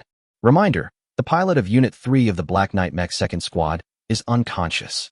A notification sound from the Communication Auxiliary Combat System came into my ears. Zhao Qin glanced at the giant Thunder Beast insect. He first ran towards the T2 Black Knight class light interstellar fighter mecha, whose driver was unconscious after being attacked. He tried to open the hatch, but couldn't open it. It must be the heavy blow just now that caused the hatch to deform and get stuck. Chu Xian's voice came from the side. She ran to Zhao Qin's side without knowing when. At this moment, the Thunder Beast was approaching here, and it seemed that it regarded this mecha as its prey. The Black Knight Mech 2nd Squadron, support immediately. The bridge of the T3 Blizzard-class light interstellar battlecruiser, which was always paying attention to the ground battle situation, immediately gave orders to the Mech 2nd Squadron. At this moment, the Black Knight Mecha Squad 1 and the Black Knight Mecha Squad 3 are facing a large number of insect swarms. If they are mobilized slightly, they may not be able to suppress the swarms of insects. But as luck would have it, at this moment, dozens of T2 insect spiders fell simultaneously in the direction of the second team of Black Knight Mecha. Charlotte frowned in the bridge. There were too many bugs, and it seemed like they could never be defeated. However, the starship weapons of T3 Blizzard cannot fire directly at the ground. The power is too great. If one is not careful, while destroying the insects, it may also accidentally injure Zhao Qin and others. Everything still prioritizes the commander's safety. Just as Charlotte was about to give the order, asking the Black Knight Mecha Squad to prioritize protecting the commander's safety, Zhao Qin's voice sounded in the communication channel. Leave this Thunder Beast to me, and you continue to be responsible for your own combat missions. As soon as Zhao Qin finished speaking, his hand pressed on the hatch of the T2 Black Knight again. But this time he didn't try to open it, but used his fingers to pry the hatch open. Crunch, crunch. Chu Xian looked at the gradually deformed and twisted mecha hatch in surprise, and at the same time looked at Zhao Qin whose neck had veins bulging. What kind of monster strength is this? Can you actually break a mecha with your bare hands? Although I have never seen the style of this mecha, I can tell it is a T2 mecha at first glance. Bang! A piece of hatch flew out and pierced directly into the body of a bug in the distance like a dagger. The bug struggled a few times and then became motionless. Huff, huff, huff. Zhao Qin gasped heavily. The hatch of this mecha was really hard to open. At this moment, the hatch of the mecha was opened, and an unconscious female crew member could be seen in the driving seat. Blood was oozing from her head. It seemed that she had just suffered a head impact and fell into a coma. Fortunately, there is no danger to life. Zhao Qin carried the female crew member out and handed her to Chu Xian beside him. I leave it to you. What about you? Chu Xian heard that Zhao Qin seemed to have some ideas, and the next moment Zhao Qin got into this T2 Black Knight.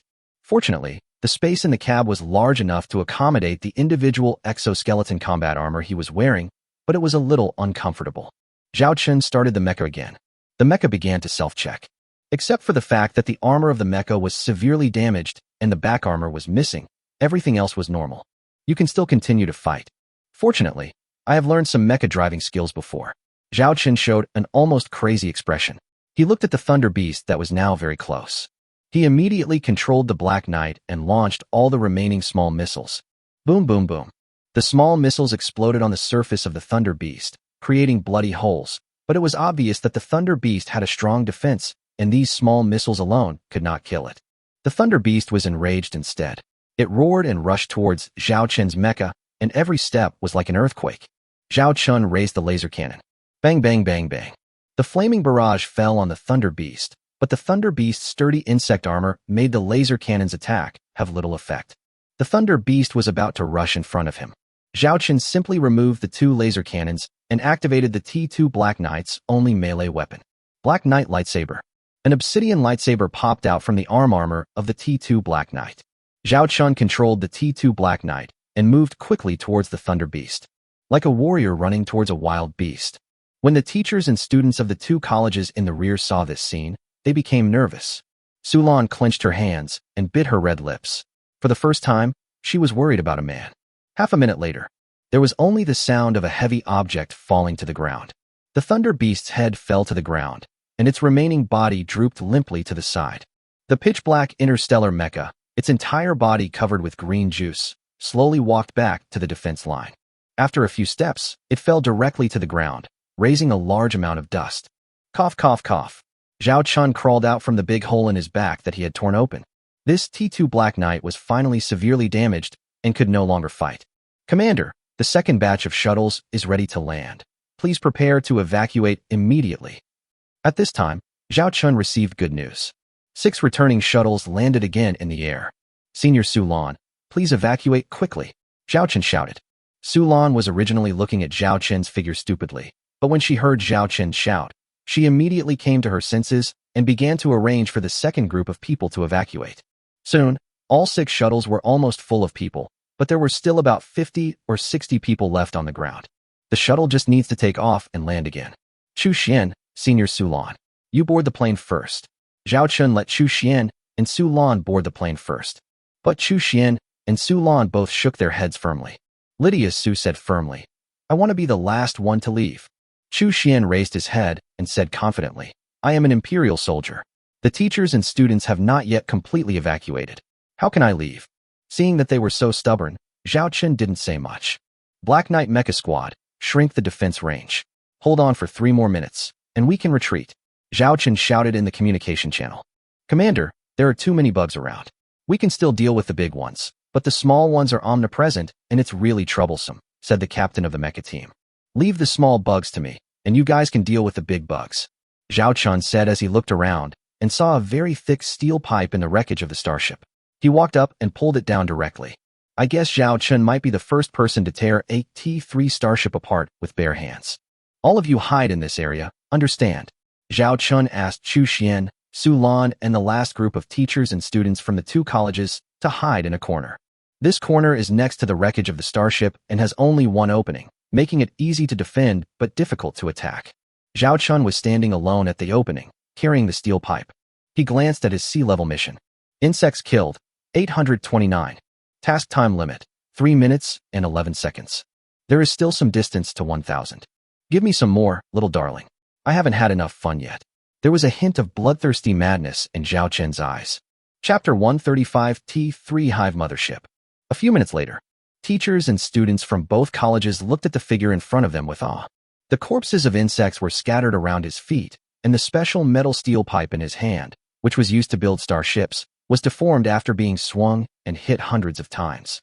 At this moment, there is a dead insect hanging on it. It was hard to believe what they had just seen. That man, facing dozens of insects, held a steel pipe tightly in his hand, like a human mecha, and beat the insects to death one by one, crushing the insects' bodies with one blow. It's as if what were killed were not insects, but poultry. Teacher Chin swallowed her saliva.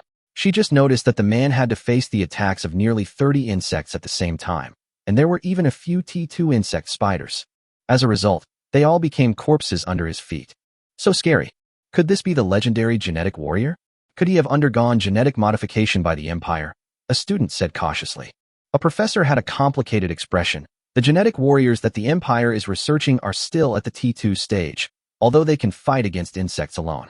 But that's only within a certain amount of time.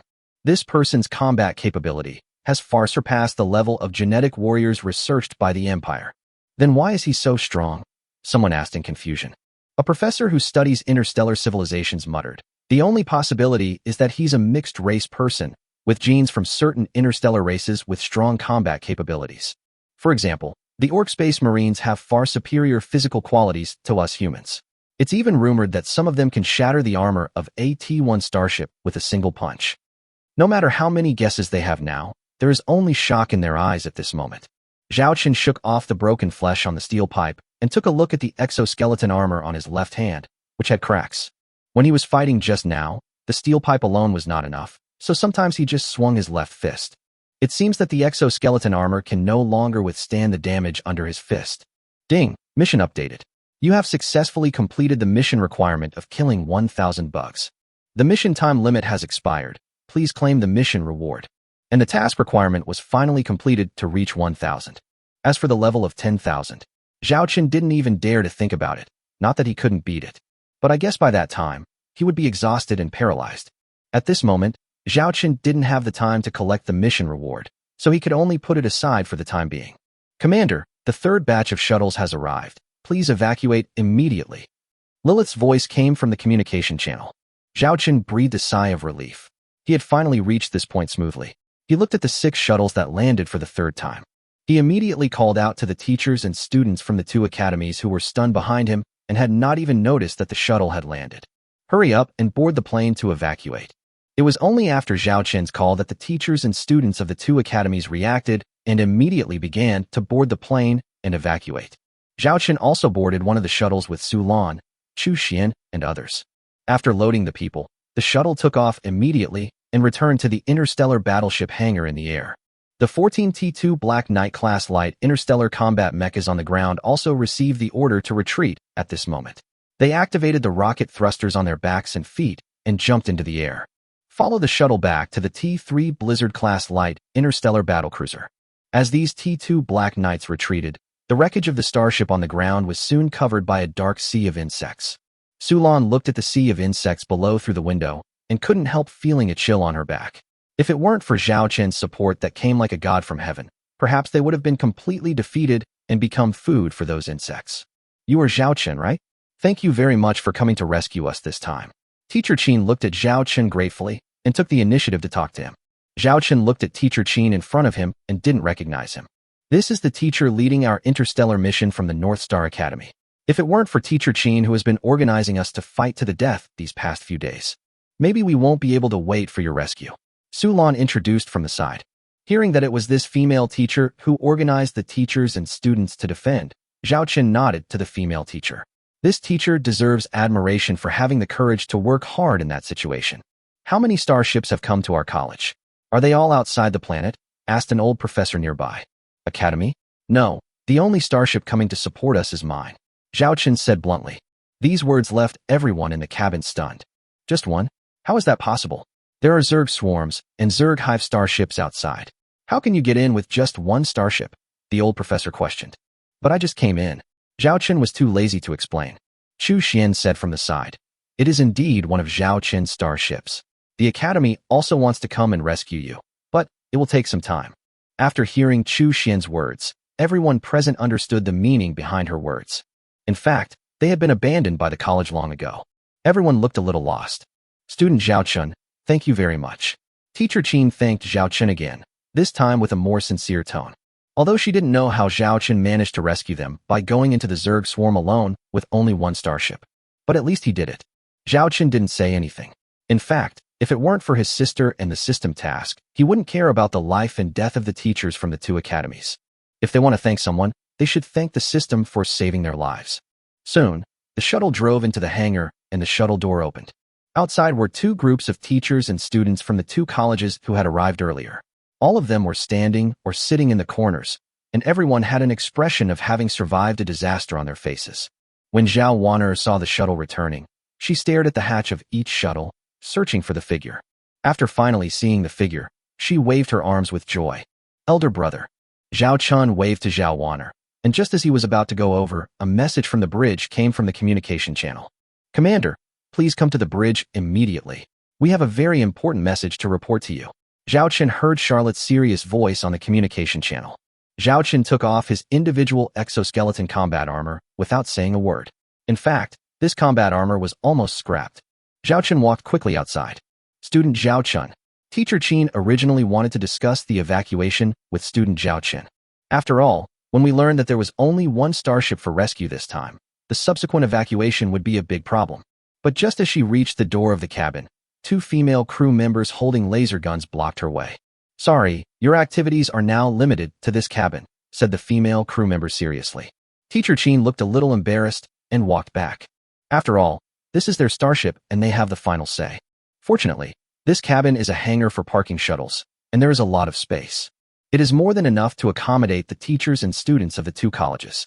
"Look, what's that outside?" A student who was at the edge of the cabin, lying on a small porthole of a few square meters, and originally wanted to see the planet they were on just now, suddenly exclaimed.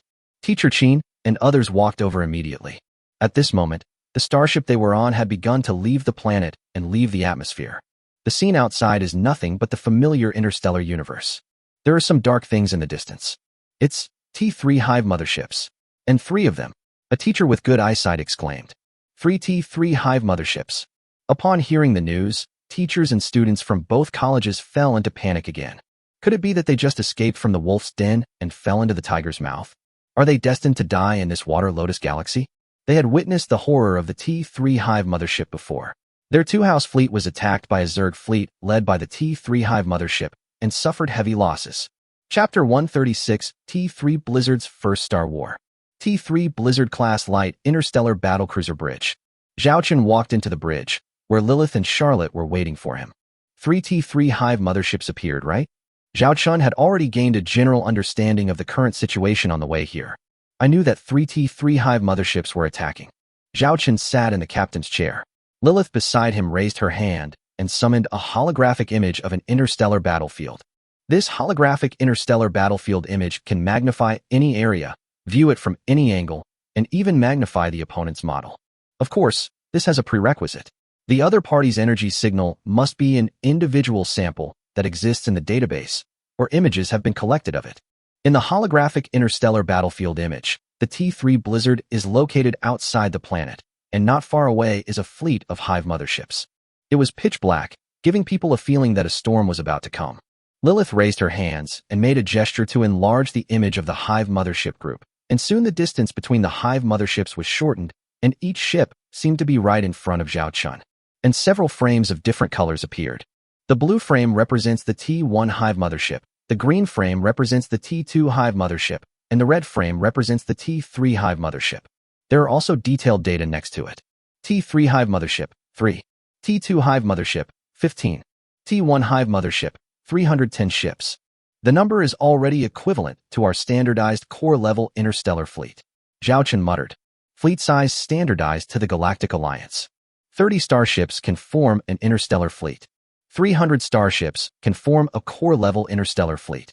3,000 starships can form a Legion-level interstellar fleet. However, size does not represent combat effectiveness.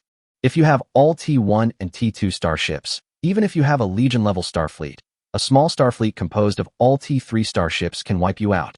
Quantity and quality are both indispensable in interstellar warfare. The T1 and T2 Hive motherships aren't anything to worry about. The key lies in the 3 T3 Hive motherships. Zhao Chen looked at the holographic interstellar battlefield image, thought for a moment, and asked, "Can we avoid the battle?" The current mission is still evacuation. Even if he destroyed all these Hive motherships here, he would not have the energy or time to collect the spoils. According to our system simulation, those T2 and T1 Hive carriers are relatively easy to deal with. But the 3 T3 Hive mothers were present, and they blocked our optimal escape route, forming a crescent-shaped encirclement formation. Our T3 Blizzard enters the Blizzard Extreme Cruise mode and has an acceleration phase, so they are very likely to take advantage of this time to attack us. If the ship's modules are damaged by carelessness, it will affect our subsequent evacuation. Lilith replied based on the data analyzed by the Starship system. Zhao Chen looked at Charlotte. Then we only have one choice, right? Charlotte raised her hand and called up the Starship data of T3 Blizzard. The remaining Starshield energy is 92%. There are 43 interstellar drones remaining. There are 45 Blizzard Light interstellar missiles remaining, and the remaining ammunition resources are 93%. As things stand, we are not afraid of a fight. As long as we destroy those 3 T3 Hive motherships, we can leave more safely. Deputy Captain Charlotte said with a firm look. Zhao Chen's lips curled up as he looked at the 3 T3 Hive motherships on screen. He sat in the captain's chair, legs crossed, his hand resting on his chin. Then let's fight a battle before we leave. I'll leave it to you, Lieutenant Charlotte. Deputy Captain Charlotte stood up straight, ready for battle. Understood, Commander. Afterwards, Vice Captain Charlotte began issuing a series of combat missions from the bridge. Increase the speed to 150 knots and sail towards the Hive mothership. The first gun of the Blizzard-class heavy beam laser ship began to charge. Interstellar drones began to be deployed and accompanied by ships. All remaining combat modules are ready to receive orders. Speed 150 knots, heading / over. The navigation crew shouted. 43 Blizzard interstellar drones are being deployed. Deployment completed, said the crew member in charge of the interstellar drone module. 4 units of interstellar missile launch silos are ready. Over. The crew member in charge of the interstellar missile launch silos pressed several buttons. The gates of the 4 interstellar missile silos on the T-3 Blizzard opened again, and 4 Blizzard light interstellar missiles were ready to be launched. The bow gun of the Blizzard-class heavy beam laser ship has begun charging, which will take 30 seconds. 30, 29, 28. After some operation by the crew member in charge of the bow gun of T-3 Blizzard began to shine with blue light, and countless blue particles gathered in the muzzle, gradually shining brighter. Starship Main Gun Battle Module. Ready. Starship Secondary Gun Battle Module. Ready. Starship Close-In Defense Gun Battle Module. Ready. The crew members in charge of the remaining Starship Weapon Modules shouted. On the surface of the T-3 Blizzard's hull, the main guns, secondary guns, and close-in defense guns all aim their guns in one direction, ready to fire. In 30 seconds, our ship will enter the attack range of the enemy Hive mothership, Lilith said beside her. In the holographic interstellar battlefield image in front of Zhao Chun, the projection representing the T-3 Blizzard is constantly approaching the projection representing the Zerg mothership fleet. Zhao Chun watched all this from a god's perspective, as if he was watching a science fiction blockbuster. At this time, Zhao Chun kept sighing about the T-3 quasi-military interstellar battleship. Its performance was indeed completely different from that of the T-2 level interstellar battleship. At this moment, Zhao Chun saw dense swarms of insects roaring out from the Hive motherships, as dense as a swarm of locusts. At the same time, on one side of the data panel, the numbers representing the Zerg units began to rise continuously. The number of T-1 flying insects increased from tens of thousands at the beginning to hundreds of thousands in the blink of an eye, and then to millions in a few seconds, and the number is still rising. The number of T-2 hydralisks is also increasing, from 1,000 to 3,000, then to 5,000, and finally reaching 10,000. In addition to these two, there are 2 more boxes this time. T-3 Suicide Beetle. T-3 Corrupted Dragon. Chapter 137 Blizzard's Bow Gun. T-3 Suicide Beetles and T-3 Corrupted Dragons are both Zerg troops cultivated and hatched by T-3 Hive motherships.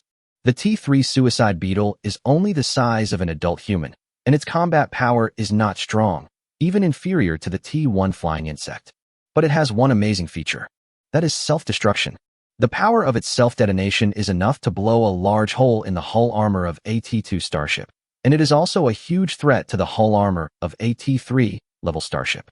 At the same time, its self-destruction consumes a huge amount of energy from the star shield.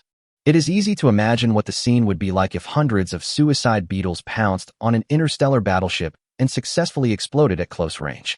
Fortunately, the number of T-3 suicide beetles is extremely small. A T-3 Hive mothership can only cultivate and maintain 100 to 300 suicide beetles at a time. Most of these suicide beetles are in a dormant stage within the hive. It can even be described this way. When they are awakened, it is time for them to carry out their mortal mission. The actual survival time of a T-3 suicide beetle is usually no more than half an hour. I don't know if it's because they're worried that they'll get out of control and blow up the mothership themselves. The T-3 Corrupted Mutalisk is a mutated and evolved version of the T-2 Hydralisk. Each individual is 10 times larger than the T-2 Hydralisk, has 2 pairs of wings, and is even as big as a T-1 starship. It can fly in an interstellar environment and has the ability to quickly attack over short distances. Its mouth parts can spray high-concentration biological sulfuric acid with a medium range and extremely fast-firing speed. Once a T-3 Corrupted Dragon penetrates the starship's armor, it will release an astonishing number of insect eggs into the compartments inside the ship, and these eggs will hatch into a large number of T-1 Zerg. These T-1 Zerg will invade all parts of the starship in a very short time, and the liquid they spray has strong corrosive and electromagnetic interference properties. At this moment, These terrifying swarms of insects were like the gaping mouth of the abyss, sweeping from the top, bottom, left, and right of the front of the T-3 Blizzard-class light interstellar battlecruiser, trying to swallow this tiny prey. Report, the enemy's flying units will be the first to enter the attack range of our ship, the crew reported. The bow gun and main guns remain on standby.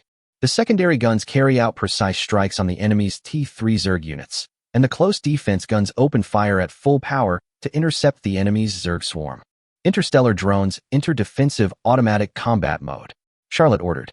Zhao Chen stared at the holographic image, which looked like a game. The model representing the T-3 Blizzard level has now started firing. The large number of T-1 flying insects at the front were smashed into pieces. The T-3 Blizzard's 72 medium close-in weapon systems were firing all the time, and the bullets fired formed large barges.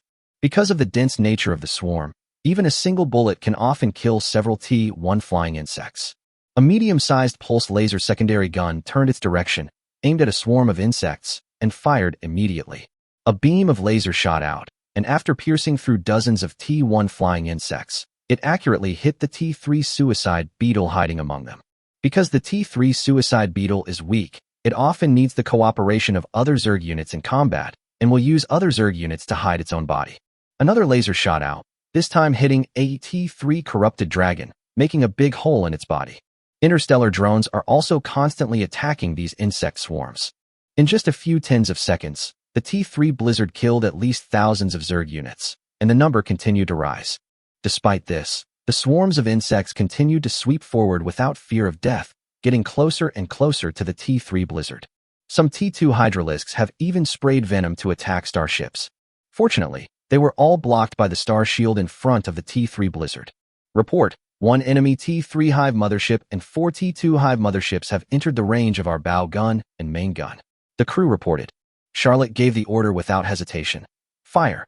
The Blizzard-class heavy beam laser ship's bow gun, which had been accumulating energy for a long time, fired out a huge blue energy beam. Wherever this blue energy beam passed, no matter whether it was a T-3 corrupted dragon or a T-3 suicide beetle, not to mention the T-2 Hydralisk and T-1 flying insect, all were reduced to ashes. Unlike the previous pulse laser, the beam laser is a continuous attack. So from the outside, you can see that the bow gun of the T-3 Blizzard has been outputting energy. The blue energy beam continues to rush forward, tearing a hole in the dark swarm of insects, and finally revealing the prey it is looking for. A T-3 Hive mothership. Zhao Chun watched as the cluster laser on the screen directly hit the heavy armor on the skull of the T-3 Hive mothership. Boom. Although he didn't actually hear any sound, Zhao Chun seemed to hear the sound of a violent collision in his mind. The cluster laser did not directly destroy the T-3 Hive mothership when it hit, but continued to attack the heavy armor of the T-3 Hive mothership. Somewhat similar to interstellar battleships, the Zerg starts from the T-3 level units, which are the real militarized Zerg. The T-3 Hive mothership does not have a star shield like the T-3 star battleship, but it has developed a very terrifying biological armor. The average strength of each area is dozens of times higher than that of the T-3 star battleship's armor. At the same time, the number of individuals in the T-3 Hive mothership is dozens of times that of the T-2 Hive mothership. A T-3 level interstellar battleship is as small as a grape in front of a watermelon in front of it. If Zhao Chun used a T-3 Blizzard to crash into a T-3 Hive carrier now, it would be hard to say who would be left with a torn body. In the hangar cabin of the T-3 Blizzard, the originally narrow portholes were now crowded with several professors and instructors, and the people behind them could not see anything at all. Fuck, they're attacking the T-3 Hive mothership. Although we can't see the weapon structure on the starship, judging by the attack, it should be a weapon like a beam laser. This T-3 interstellar battleship is an interstellar battlecruiser. The beam laser it's equipped with can't directly kill a T-3 Hive carrier. The heavy armor of a T-3 Hive carrier is so terrifying that even the main guns of a T-3 level interstellar battleship can withstand it. The professors and tutors were discussing it. The teachers and students behind them could only hear their words and could not see the scene outside the porthole at all. Teacher Chin suddenly asked the professors and instructors in front of her to move aside, and then operated a few times on her handheld terminal, filming the scene outside the window and projecting it into the hangar. This way everyone can see the battlefield scene. Inside the hangar, all the teachers and students stared at the blue beam, holding their breath. What a powerful cannon. Shui Xiaoxiao opened her mouth, looking stunned. Chapter 138. just the saliva of 2 insects. In the hangar, everyone suddenly felt dizzy and seemed to hear some wailing sounds. This is the brainwave resonance phenomenon of the advanced hive mothership. That T3 hive mothership is wailing in pain. A professor who has done research on hive motherships exclaimed, covering his head. Then an incredible scene appeared. The blue light beam that was originally in a stalemate actually penetrated the biological heavy armor of the T3 hive mothership. Then, the huge T3 hive mothership was shot through from head to toe by the blue light beam. You can see blue light flashing continuously in its body. Then various explosions occurred continuously in its body, and green juice sprayed everywhere like a volcanic eruption. Finally, a few seconds later the blue beam dissipated. This T3 Zerg hive mothership exploded, and the huge explosion even affected the surrounding Zerg units, such as T1 flying insects and T2 hydralisks. This hit the organ that stores biological energy in the hive mothership. This one shot actually killed a T3 hive mothership. How is this possible? Incredible. Absolutely incredible. The professors and instructors were all amazed by the scene. More teachers and students cheered excitedly, because this meant that the interstellar battleship they were on had a chance of taking them away from the sea of insects. Warner, when did your brother get such a powerful starship? Senior Sulan was surprised when she saw this scene, and couldn't help asking Zhao Warner next to her. Zhao Warner didn't know how to answer. She knew that her brother had amazing starship research and development and manufacturing technology, but she had never heard that her brother could build such a powerful T3 interstellar battleship. Moreover, it has been less than 5 months since she separated from her brother Zhao Chun at the Arctic Fox starport.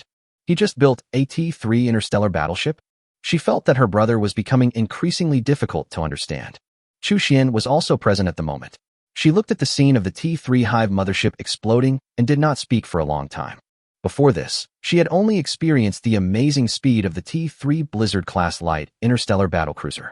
But now, this so-called light interstellar battlecruiser actually showed combat power that was no less than that of an interstellar battleship. What could have shocked her more than this? Astonishing speed and extremely strong attack power. How did Zhao Chun get such a powerful T3 interstellar battleship? T3 Blizzard-class light interstellar battlecruiser bridge. When Zhao Chun saw the first T3 hive mothership being killed, he was slightly surprised. Although he had seen the bow gun data of the T3 Blizzard-class light interstellar battlecruiser, it was very awesome. It is even not inferior to the configuration of a T3 heavy interstellar battleship. But being able to kill a T3 hive mothership with one shot was quite unexpected. It seems that there may be an element of luck involved. At the same time, T3 Blizzard's attack did not stop. For 2,500mm caliber medium-sized electromagnetic cannon, main guns opened fire, and the 2,500 caliber solid shells accelerated by electromagnetic technology were ejected from the barrel at an extremely fast speed. They hit the 4 T2 Zerg hive motherships in front respectively, and then the 4 T2 Zerg hive motherships exploded, forming a beautiful landscape in the interstellar space. The bow gun weapon module has completed its attack. It will take 300 seconds to reset the charge. Main gun weapon module has completed attack. Resetting and reloading will take 120 seconds. Both weapon systems of the T3 Blizzard have a very long reset and recharge time. But fortunately, the reset time of the 16 medium-sized pulse laser secondary guns is less than 10 seconds. Compared with the previous two, this rate of fire is already quite fast. Increase the speed to 200 knots. Charlotte ordered at this time. The speed of the T3 Blizzard began to increase because the route of the bow gun's cluster laser just now detonated a swarm of insects along the route. Invisibly, a route was cleared for the T3 Blizzard. Despite this, the remaining swarm of insects still rushed towards Zhao Chen's T3 Blizzard regardless of everything, and the distance was so close that it even affected the T3 Blizzard. A few T1 flying insects and T2 hydralisks have already rushed to the outside of the hull armor and launched an attack on the starship armor. Because the star shield can only defend in one direction, these little guys can only be dealt with by close-in defense guns and interstellar drones. Fortunately, their number is not large, and they cannot pose an effective threat to the T3 Blizzard-class light interstellar battlecruiser for the time being. Zhao Chen looked at Charlotte, who had a calm expression at the moment. The tail behind her was floating motionlessly, which was enough to show her current emotions. Report, 2 high-intensity energy attacks have been detected and have locked onto our ship, the crew member reported hurriedly. Charlotte immediately raised her hand and quickly calculated the enemy's attack trajectory. She directly ordered the crew member responsible for the star shield. Adjust the star shield position to the front / area. Yes, the star shield position has been adjusted to the / area. The crew member operated quickly. A few breaths after the star shield moved, Zhao Chun and others saw two green beams tearing through the swarm of insects in front of them and hitting the star shield of the T-3 Blizzard-class light interstellar battlecruiser. In the hangar. That's the bioplasma cannon of the T-3 Hive mothership. It's the T-3 Hive mothership's most powerful attack method, several times more powerful than the main gun of an interstellar battleship.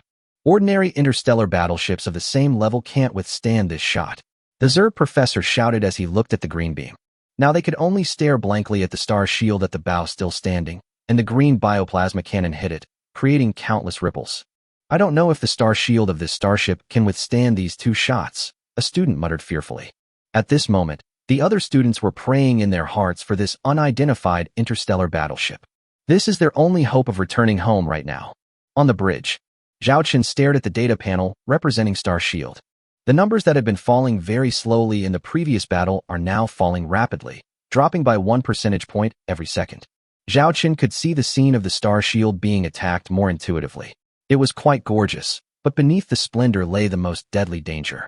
But compared to the teachers and students in the hangar, Zhao Chen is more calm, or rather, confident. Because this is Zhao Chen's interstellar battleship. How can it not be stopped by the saliva of two mere insects? What a joke. Chapter 139 The Future Beauty.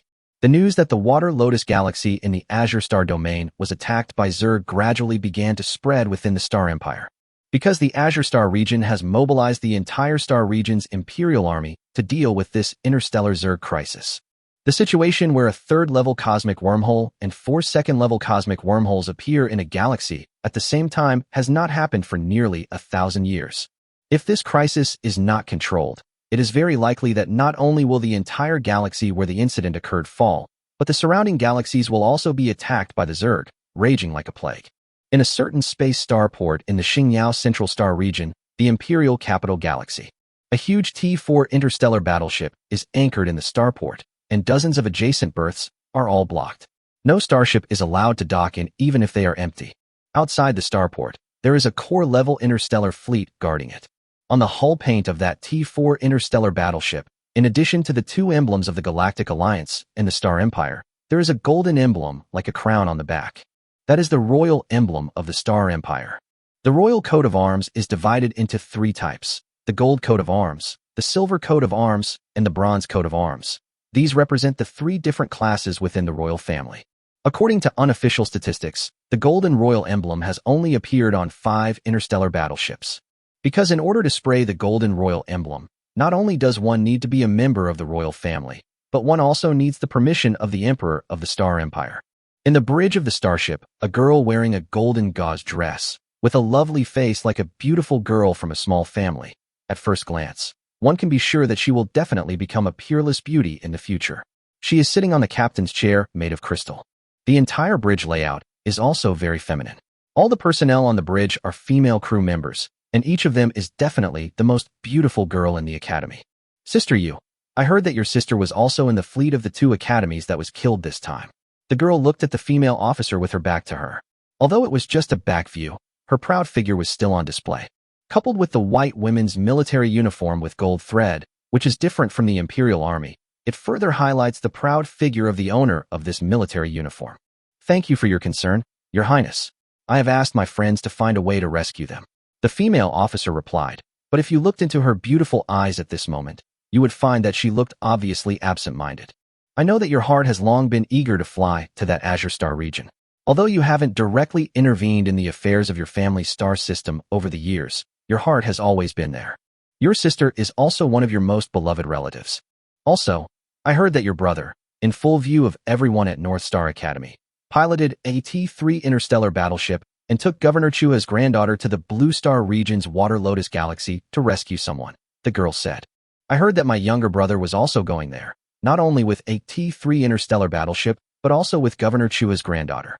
The female officer was completely caught off guard by these unbelievable news. When she heard about her brother's handling of the Xiaolong Galaxy incident, she realized that her brother was growing up, but she didn't expect him to grow so fast. Not only did he own a T-3 interstellar battleship, he also had a relationship with the granddaughter of Governor Chua. Sister Yu, I know you are worried about your relatives. How about this? I specially approve you to lead a fleet of my personal guards to support the Shulian galaxy. The girl said with a blink of her eyes. The female officer looked hesitant, and it was obvious that she was very confused and conflicted.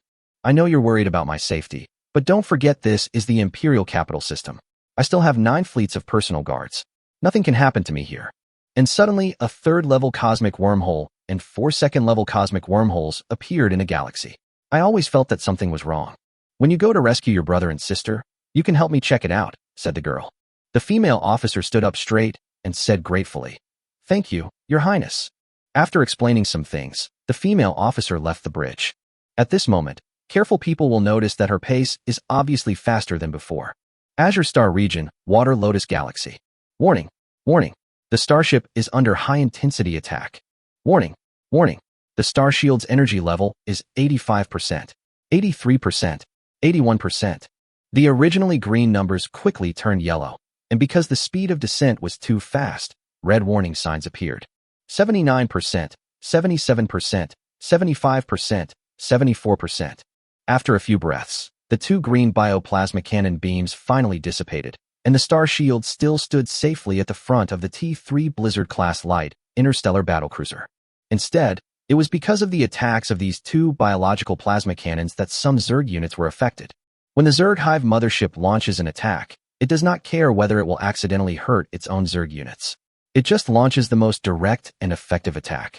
Finally, after enduring the attacks of these 2 T-3 Hive motherships, the star shield energy value in front of Zhao Chun was fixed at 63%. Just 2 shots consumed nearly 1/5 of the energy of the T-3 Blizzard star shield. If the professors and instructors in the hangar saw this, they would probably be dumbfounded. You have to know that if an ordinary T-3 interstellar battleship uses the star shield to withstand this attack head-on, even with just 1 shot, it will lose 30% when you are lucky and 50% when you are unlucky. These 2 shots are enough to destroy the star shield defenses of most T-3 starships. But when it comes to this T-3 interstellar battleship, it only consumes 1/5 of it. You can imagine how advanced the star shield defense system built on this interstellar battleship is. Warning, warning, warning. Multiple energy attacks locked onto our ship have been detected. The warning sounded again. This time it is the enemy fleet's T-2 Hive mothership and T-1 Hive mothership. Charlotte remained calm as she quickly operated the interface in front of her and eventually calculated the approximate attack routes of all the attacks. Adjust the star shield to the / position. Yes, the star shield position has been adjusted to the / area. The crew adjusted the star shield position again. The close-in weapon systems will conduct intensive fire interception on these areas. The secondary guns will immediately fire in these 16 directions, launching 4 Blizzard Light interstellar missiles towards these 4 locations respectively. Charlotte continued to mark out the attack areas one by one. The details are breathtaking. Zhao Chen looked at Charlotte's back and thought that this deputy captain he bought was really worth it. At this moment, the biological plasma cannons of the T-1 and T-2 Hive motherships have also approached the T-3 Blizzard. A large part of them were intercepted by the star shield, and light spots produced by the collisions appeared on the star shield. But because of their large number, some of them avoided the defense area of star shield. And this is when Charlotte's deployments will pay off. Interstellar missiles launched. Secondary guns opened fire. Close-in weapon systems launched intercepting fire. Chapter 140, Sea of Insects Devouring Ship. 4 interstellar missiles collided with 4 biological plasma cannons and exploded. It produced circles of ripples. The pulse lasers of the 16 medium-sized pulse laser secondary guns also hit the 16 very tiny biological plasma cannons very accurately. That was obviously an attack from the T-1 Hive carrier. The size and thickness compared to the T-3 Hive mothership is like the difference between a toothpick and a bottle of Coke. At the same time, 72 medium-sized close-in defense guns at full firepower also intercepted a large number of biological plasma cannons. But despite this, several bioplasma cannons broke through the interception and hit the hull armor of the T-3 Blizzard-class light interstellar battlecruiser. Warning, the star shield is under attack. Warning, the starship's port side armor is under attack. The remaining armor strength in the port area is 93%. Warning, the starboard side of the starship is under attack. The starboard side armor strength remains at 98%. Warn, these toothpick-sized attacks are like raindrops to the T-3 Blizzard's hull armor. Zhao Chen didn't even feel any vibration in the bridge. The interception rate is 93%. Zhao Chen looked at the number quickly calculated by the crew member next to him, and he showed an expression of appreciation. But Charlotte shook her head in annoyance and seemed not very satisfied with the number. Then look at the value of the star shield energy. After the last wave of attacks, the energy value of the star shield dropped to 56%. This is the difference in attack strength between the T2 Hive mothership, the T1 Hive mothership, and the T3 Hive mothership. So many attacks are still not as powerful as the two cannons of the T3 Hive mothership. Report: the distance between the swarm and our ship has exceeded the warning range. At the same time, the forward route of our ship has been blocked by the swarm. The crew reported nervously. Now if you look ahead of the T3 blizzard, it is almost all darkness. The friendly forces that were accidentally injured by the biological plasma cannon attack just now only created a brief small gap, which was filled again by the dark swarm of insects in a few breaths. The firepower configuration of T3 blizzard alone is not enough to completely suppress such a large number of Zerg swarms. From the outside, it looked like a huge black abyss mouth was about to swallow the interstellar battleship whole. Hangar. It's over. It's over. The biggest problem has occurred. Not enough firepower. Not enough firepower. A professor and tutor was so anxious that he jumped up and down. Another professor sighed and said, the most taboo thing when dealing with interstellar Zerg is insufficient firepower. When facing the Zerg, you must have enough firepower to suppress them, maintain the battle area with the Zerg, and then continuously consume the Zerg. If the firepower is insufficient and the Zerg swarm gets close to us, it will be a disaster for the interstellar battleship. A female student squatted in the corner and began to cry loudly. Woo. Even after escaping from the planet, we still can't escape these damn bugs. Woo. I want to go home. I want to find my mother. The sad emotions among the students also began to spread. Some good friends comforted each other, while some good girlfriends hugged each other and cried. The pair of boys who were scared by the bug's head and had to be carried like a princess because they had no other friends to comfort each other happened to look at each other at this moment. Senior Sulan. Are we really unable to escape? Shui Xiaoxiao hugged Sulan's waist with her arms and said with some fear. Sulan recalled the scene when the man stood in front of her resolutely in the face of the T2 insect spider during the interstellar debris battle on the planet, and the scene where he falls from the sky, standing on the shoulders of a black mecha. She felt an inexplicable sense of security. She touched Shui Xiaoxiao's head and said firmly, I believe classmate Zhao Chun can definitely lead us out. Zhao Wanner, holding Shui Xiaoxiao and Sulan's hands, said firmly, I believe in my brother. No matter how strong your brother is, can he be stronger than those bugs out there? Stop joking, everyone just wait to die. It's just a change of place to die. Zhou Min, who was sitting in the corner like a beggar, smiled foolishly. Teacher Qin looked at the bad mood in the hangar, and she was helpless. I could only look out the porthole at the pitch-black sea of insects again. Can that boy lead them through this sea of insects? Bridge. Charlotte and Zhao Chen almost simultaneously glanced at the interface of the weapon module next to them, which displayed the status of all Starship weapons. The top two options are in red. They are the Blizzard-class heavy beam laser ship's bow gun and the 2,500mm caliber medium electromagnetic cannon main gun. The first gun of the Blizzard-class heavy beam laser ship. It takes 200 seconds to reset the energy storage. 2,500 caliber medium electromagnetic cannon. Resetting the reload time is 20 seconds. Charlotte stood solemnly, staring at the sea of insects before her, and decisively ordered, remove the Starship engine restrictions and increase the speed to 300 knots. The close-in defense guns opened fire at full power, and the interstellar drones tried their best to intercept the T3 suicide beetles and T3 corrupted dragons. Interstellar missiles are launched towards 4 locations ahead of the Starship's direction of travel, 1 every 10 seconds. 16 secondary guns await my command to attack. The 4 main guns are on standby. Lilith was watching from the side and clenched her hands nervously. At this moment on the stage, it seemed as if all the spotlights were on Charlotte. At this moment, T3 Blizzard seemed to have become one with the White Tiger captain. 4 interstellar missiles were launched first and exploded at the designated location of Charlotte, clearing a clear area for the route ahead of the T3 Blizzard-class light interstellar battlecruiser. At the same time, the close-in defense guns continued to fire at full power to prevent the surrounding insect swarms from approaching. Interstellar drones also continuously maneuvered to protect the ship. All Zerg units that attacked the ship were quickly and accurately cleared out by the interstellar drones.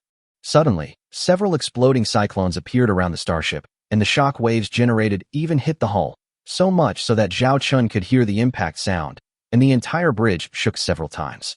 Fortunately, there is no big. That's a T3 suicide beetle. At the same time, Zhao Chen saw a T3 corrupted dragon breaking through the fire interception, opening its mouth and biting directly on the ship's armor, trying to use its corrosive sulfuric acid to make a hole in the ship's armor. But the next second, an interstellar drone that was originally preparing to return to the Starship drone hangar to resupply ammunition rushed straight down, hit the T3 corrupted dragon, and exploded. The green juice of the T3 corrupted dragon splashed onto the Starship's paint. Report, the 4 main guns are ready, the crew shouted.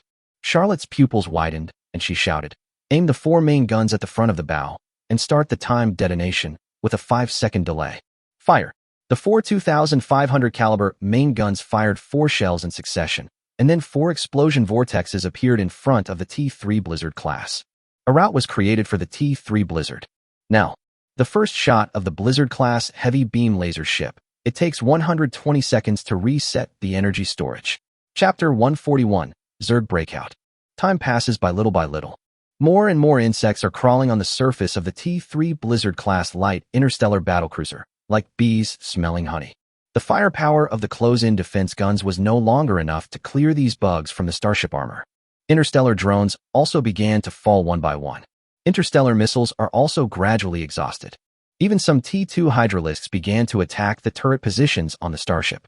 Warning, a close-in weapon position has been destroyed. Warning, Starshield energy is continuing to decline. 46%. Warning, the ship's armor is under continuous attack. The teachers and students of the 2 academies in the hangar were now shrouded in an atmosphere of death, but every crew member on other Starship positions still stayed at their posts. They could even hear the sound of insects hitting the hull, but they remained unmoved. The crew members on the bridge each performed their duties.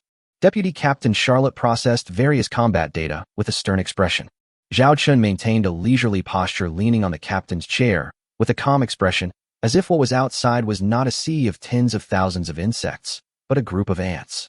In the external image collection screen on the bridge, all that can be seen at this moment are the dark shadows of insects and the wreckage and bloodstains left by the insects hitting the hull. Soon, the 3rd round of main gun cooling was reset and fired again, blasting away the dense swarm of insects in front of the T3 Blizzard. 60 seconds left. Zhao Chun repeated the number in his mind. This is the time it takes for the bow gun to reset its charge. And these 60 seconds are to some extent related to whether the T3 Blizzard can survive in the sea of insects. At this time, it depends on the hull strength of the T3 Blizzard class light interstellar battlecruiser. The interstellar missiles were exhausted. The 4 doors of 2,500 millimeters entered the cooling state again. 40 seconds. 16 medium-sized pulse laser secondary guns, 3 of which were damaged by attacks from T3 suicide beetles and T3 corrupted dragons. 30 seconds. Nearly 1/5 of the 72 medium close-in defense guns were damaged and unusable, and this number is still rising. At the same time, the huge bow gun located at the bow of the T3 Blizzard-class light interstellar battlecruiser began to emit a blue light, as if some energy was accumulating in it. Some bugs accidentally entered it and turned into dust. 20 seconds. All 50 Blizzard interstellar drones perished. 10 seconds. It seemed that the prey could no longer escape from the huge mouth of the abyss. Report, the first gun of the Blizzard-class heavy beam laser ship is ready. The crew's shouting seemed to be heard throughout the bridge. Zhao Chun and Charlotte shouted those 2 words almost at the same time. Fire. Beyond the 7th planet in the Shuilian galaxy, a fierce interstellar battle is breaking out between a T3 interstellar battlecruiser and a Zerg fleet. If someone had been watching, they would have found that in just 5 minutes, this T3 interstellar battleship was swallowed up by the sea of insects. The entire sea of insects was like a black vortex, wrapping the T3 interstellar battleship. Just when everything seemed to be over, a huge blue light pierced through the black vortex, and countless insects disappeared in the blue light. At the same time, a blue beam rushed straight towards a T3 Hive mothership in front. The T3 Hive mothership may have sensed the danger.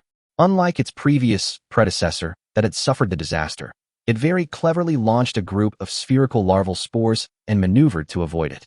This is the T1 Zerg soldier on the T3 Zerg mothership, which is equivalent to the jamming bomb on the interstellar battleship. It can resist the enemy's attack and play a role in protecting the mothership. Under the impact of the blue light beam, all the larvae spores exploded. Finally, the blue beam hit the biological armor on the side of the T3 Hive mothership, which had urgently turned around. The collision between spear and shield was like a comet hitting a planet. The entire T3 Hive mothership began to roll over, and its biological armor began to melt bit by bit. The T3 Hive mothership opened its huge mouth, as if roaring in pain, and more Zerg units flew out of its body, rushing into the light beam recklessly in an attempt to offset the attack. At the same time, a blue-white interstellar battleship rushed out from the dark sea of insects and followed the attack line of its bow gun. "Don't stop. Sail at full speed," Charlotte shouted urgently. The bow gun cluster laser of the T3 Blizzard-class light interstellar battlecruiser quickly dissipated. A large hole appeared on the side of the attacked T3 Zerg mothership. The biological armor was directly blown into a large hole, and the disgusting Zerg organs could be seen inside. But it did not penetrate the body of the T3 Hive mothership. The T3 Blizzard that rushed out of the sea of insects flew past the side of this severely damaged T3 Hive mothership. The T3 Blizzard, which originally seemed very huge, looked much smaller in this T3 Hive mothership. Hangar. Teachers and students from the two academies looked at the images projected through the portholes. They could clearly see the hole in the biological armor of the T3 Zerg mothership, through which they could see a Zerg hatchery of the T3 Zerg mothership. Densely packed Zerg eggs were located in the middle, piled closely together, with at least tens of thousands of them. Just looking at it makes one's scalp tingle. Because of this sudden attack, some Zerg eggs broke prematurely, and some Zerg units could be seen struggling to crawl out. And in other areas inside, they can also see a large number of Zergs roaring at them. But those Zergs seem unable to fly in the interstellar space, and can only watch the T3 Blizzard pass by in front of them, without any way to stop it. Gulu. This might be the closest I've ever been to a T3 Hive mothership in my life. A professor who studies the interstellar Zerg muttered excitedly and tremblingly. The T3 Blizzard-class light interstellar battlecruiser did not attack the severely injured T3 Hive mothership, but passed it and sailed straight into the distance. A large swarm of insects like a wave is still chasing behind. But having lost the advantage of encirclement, they could no longer catch up with the interstellar battlecruiser. Some Hive motherships were firing bioplasma cannons from behind, but only a few of them hit the star shields that had been adjusted to the rear of the starship. We escaped. The teachers and students from the two academies looked at each other, finding the result hard to believe. They actually survived. Chapter 142. Launch an academy ship? After watching the prey fly away, the swarm of insects chased it for a while, knowing clearly that they could not catch up, and then gave up. They could only open their mouthparts as if roaring in anger. T3 Blizzard-class light interstellar battlecruiser bridge. Check the condition of the ship to see if it can enter the Blizzard Extreme Cruise mode, Zhao Chen said. Lilith immediately began checking the ship's condition data and quickly came to a conclusion. The ship has sustained damage in several locations, but this won't affect its ability to enter Snowstorm Extreme Cruise mode. However, it's best to limit the ship's speed to 600 knots. Although 600 knots is not very fast, as long as you don't collide head-on with a swarm of Zerg with a T3 Hive mothership, there will be no problem in safely escaping from this interstellar Zerg-controlled area. Zhao Chen chuckled and said, then prepare to enter Snowstorm Extreme Cruise mode. We should leave this damn place. These bugs are really too enthusiastic. Damn my charm. I'll treat them better next time. Yes, the engine's high load state has been released, and it's ready to enter the Blizzard Extreme Cruise mode. Charlotte followed Zhao Chen's order. The weapon modules on the surface of the T3 Blizzard began to retract and hide under the hull armor. However, due to the previous battle, some weapon modules inevitably lost control and could not complete the entire contraction process. This is also why Lilith previously suggested not to sail too fast, as the hull armor in some areas would not be able to withstand it. In the hangar, the teachers and students of the two colleges were immersed in ecstasy at this moment. This time they had truly escaped death. I really didn't expect that this interstellar battlecruiser would have such terrifying combat power. A T3 interstellar battlecruiser, fighting alone, not only escaped unscathed, but also killed a T3 Hive mothership and severely damaged another. Truly an incredible victory. I've never seen this type of interstellar battlecruiser before. Could it be a starship secretly developed by our North Star Fleet Military Academy? The teachers and students of the two colleges who escaped death were soon attracted by the interstellar battlecruiser they were in.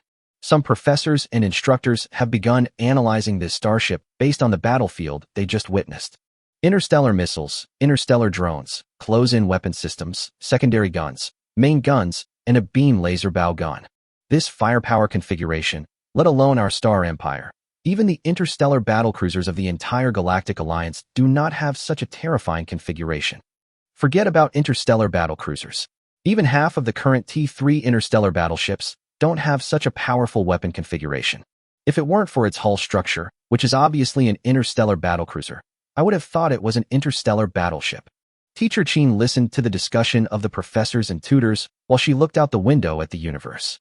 Only at this moment did she feel completely relieved. She was the one who brought up the teachers and students of the North Star Fleet Military Academy. If all of them were to perish here, she would be the center of the North Star Fleet Military Academy. She was truly grateful to the boy named Zhao Chun from the bottom of her heart. At this time, the portholes began to be gradually covered by a layer of ship armor, preventing people in the hangar from seeing the scene outside. However, the teachers and students from the two academies who escaped no longer cared about this matter. They were all chatting about the battle just now and how they would have a good time eating, drinking, and having fun after returning. Bridge. Zhao Chun looked at Charlotte, whose expression had relaxed. Although she didn't have much emotional fluctuation, it was obvious that she also breathed a sigh of relief. Zhao Chun stood up and touched Charlotte's head.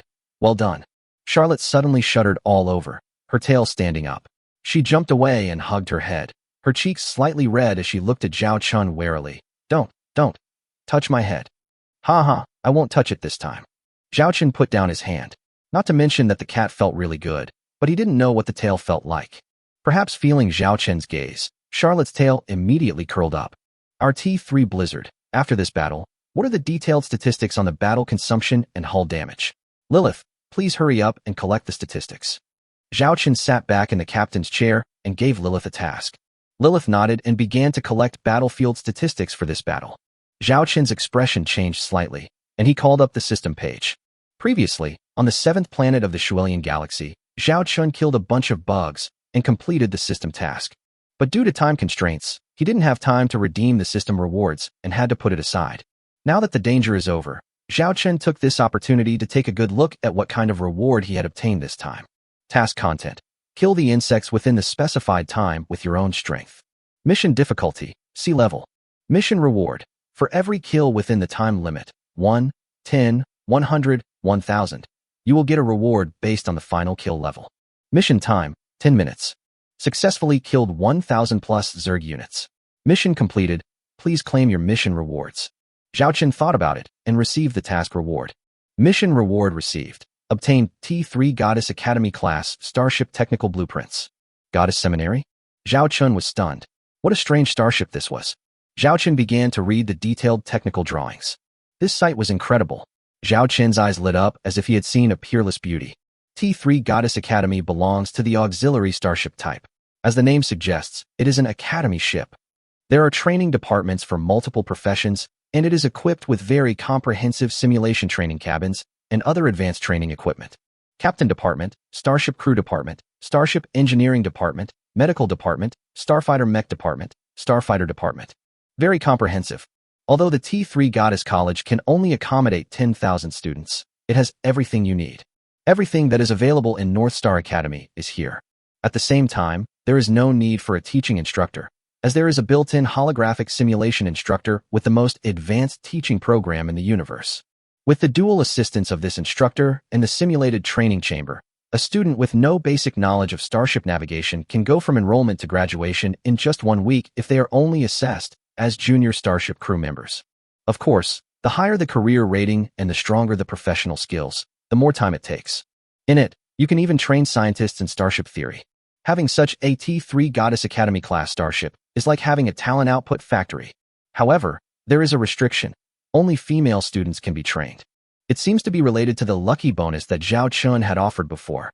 Chapter 143. What are you talking about on my starship? After that, his fleet will continue to expand, and there will definitely be a shortage of manpower.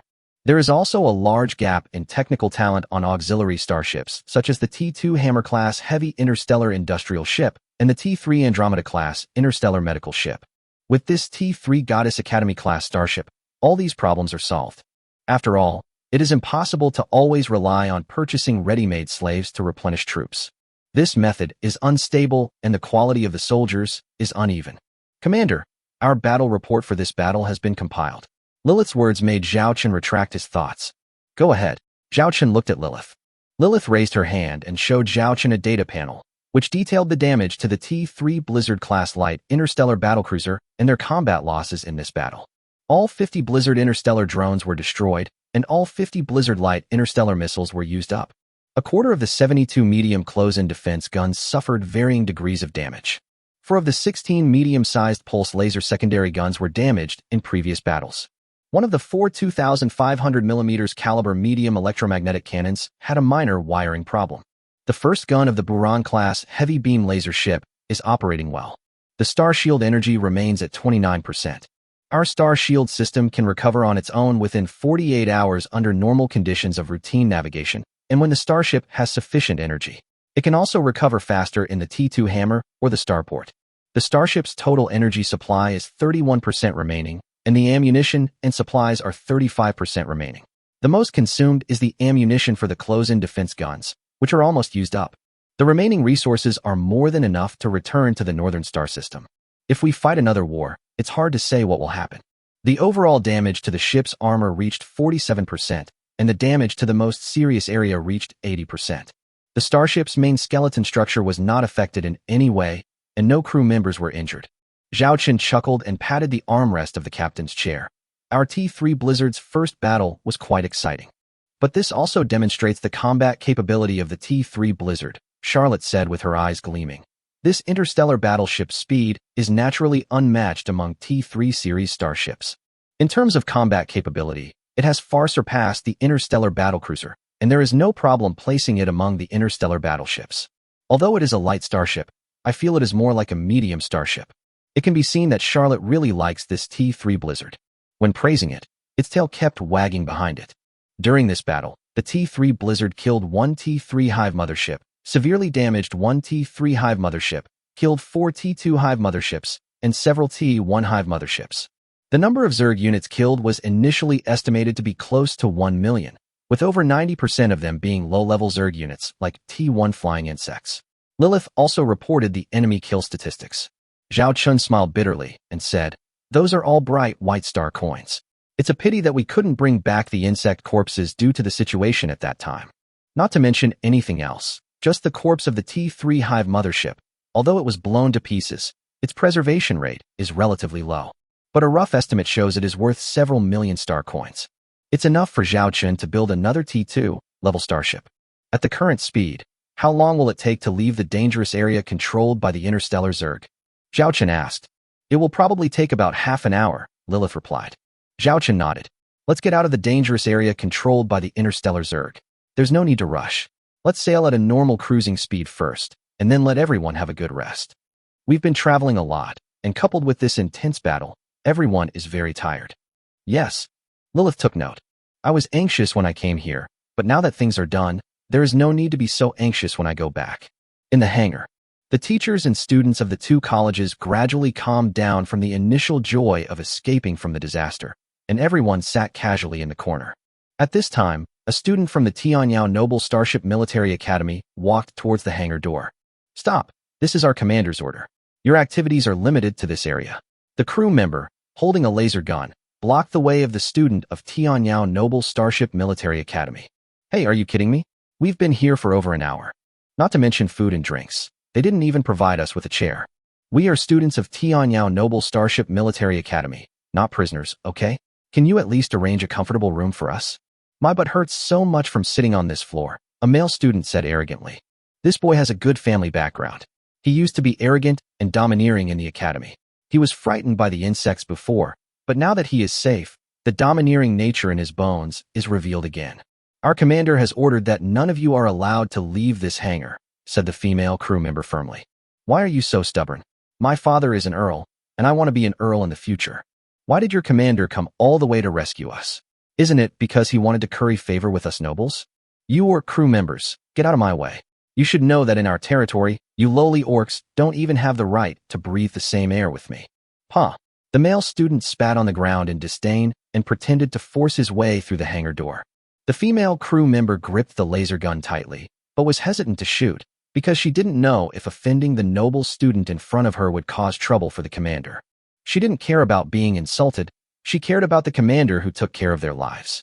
Although the other teachers and students present were unhappy with the boy's attitude, They could not say anything because of his family background and status. They were all aristocrats, and no one wanted to offend others for no reason.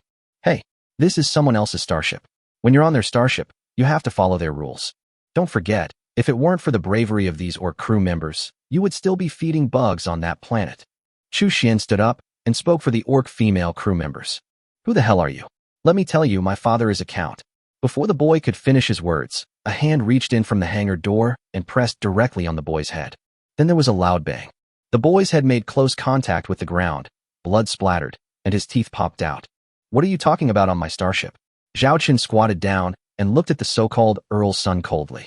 Chapter 144. What did you say? I didn't hear clearly. The teachers and students of both colleges were shocked by this scene. They didn't expect that the captain named Zhao Chun would actually dare to take action. But think about it.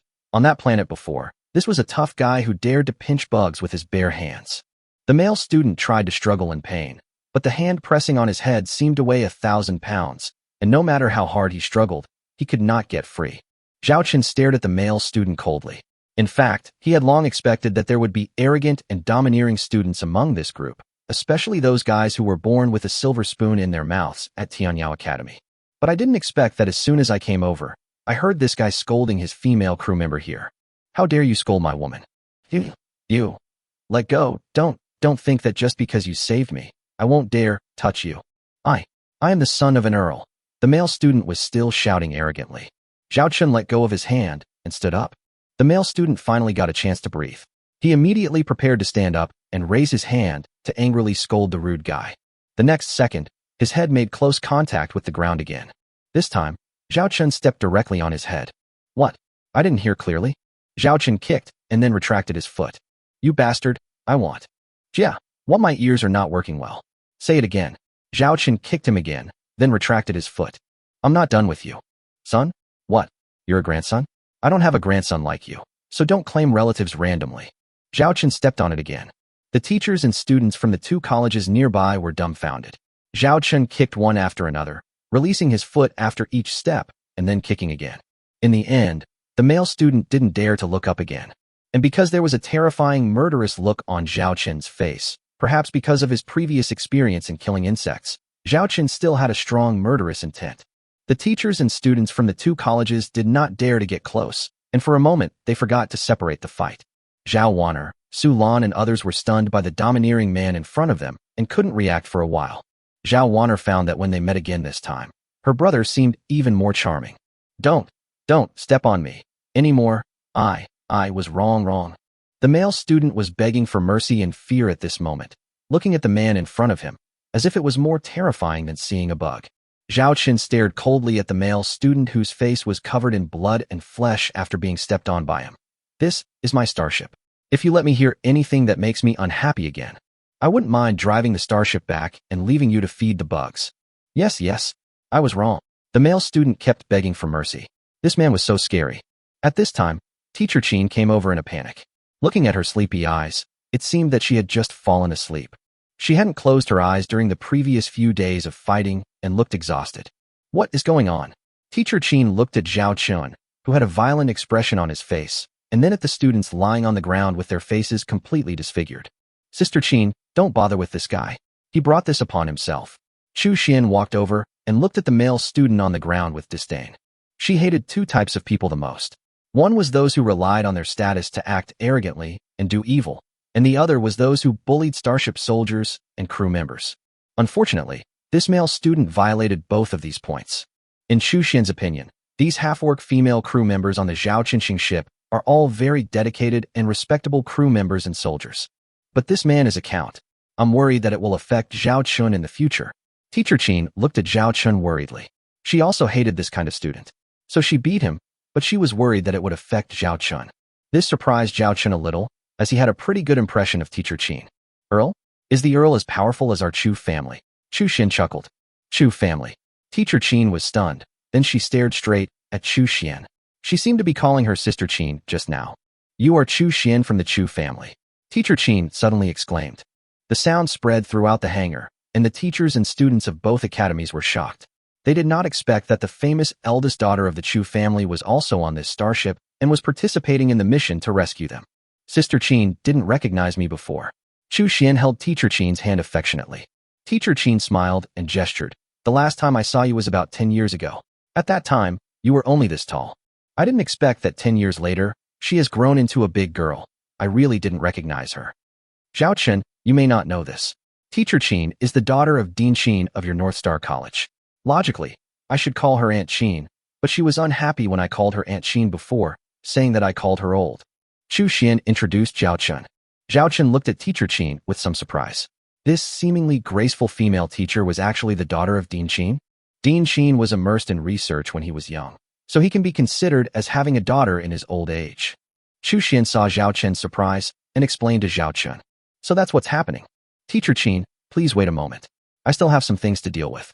Zhao Chen first greeted Teacher Qin with a smile, and then looked at the male student who was still lying on the ground. The moment the male student felt Zhao Chen's gaze, he trembled all over, fearing that the other party would kick him again. I won't allow any filth on the floor of my starship. Lick all your disgusting blood and other things clean. If I see even a drop left, you know what the result will be. Zhao Chen said coldly. Because of what happened just now, there was a pool of blood of the boy on the ground, as well as the saliva he had spit out. The male student was stunned. Lick it clean? How could this make him, the son of an earl, lose face? But thinking of the unreasonableness and horror of the guy in front of him, he could only say yes repeatedly, and then began to lick the blood he spit out on the ground bit by bit. But because there was a wound on his face, every time he licked a little, some would drip out again, as if he would never be able to lick it all. Seeing Zhao Chen humiliating the student from Tianyao College in this way, Teacher Qin was a little worried. But seeing Chu Xian's calm expression beside him, he felt relieved. Judging from the situation, Chu Xian is supporting Zhao Chen. If that's the case, a mere earl is indeed nothing to be afraid of. Listen carefully, on this starship. My words are orders, and anyone who dares to disobey my orders will be punished. Don't worry about who he is. Even if the King of Heaven comes, he has to crawl on the ground. If anyone dares to say something humiliating to you, I'll cut off his tongue. Zhao Chen said sternly, looking at the hesitant female crew member. Although the words sounded like a scolding, but the half-orc female crew members felt warm inside. This was the commander venting his anger for them, even at the cost of offending the nobles. Yes. The half-orc female crew member stood up straight and responded. Zhao Chen's cold eyes swept over the teachers and students from the two academies in the hangar. At this moment, no one dared to speak. Chapter 145, Is This White Tiger Pure? I hope that what happened just now will not happen again on my starship. I don't care who you are, and I don't need you to be grateful or repay me for saving my life. I don't need any of this. I just hope that you all stay here peacefully, and I will drop you off at a starport. Let's go back to our own homes and find our own mothers. Zhao Chen said coldly, then turned away indifferently and left the hangar. It seems our commander made a bad deal. He offended a group of noble young masters for the sake of a crew member and lost an opportunity to make friends with them. This is a huge loss. Charlotte happened to be standing in the corridor outside the hangar and saw everything that happened inside. She looked at Zhao Chen with a faint smile. This was the first time she teased the master who bought her. In my place, I have the final say on whether it's a loss or not. You can't bully my crew members. Zhao Chen snorted. Let's go to the restaurant to eat. Charlotte looked at Zhao Chen, who was walking in front of her. She put her hands behind her back, her tail shaking unconsciously, and followed behind Zhao Chen. You can see that she is in a good mood. The hangar is very close to the starship cafeteria, just a few steps away.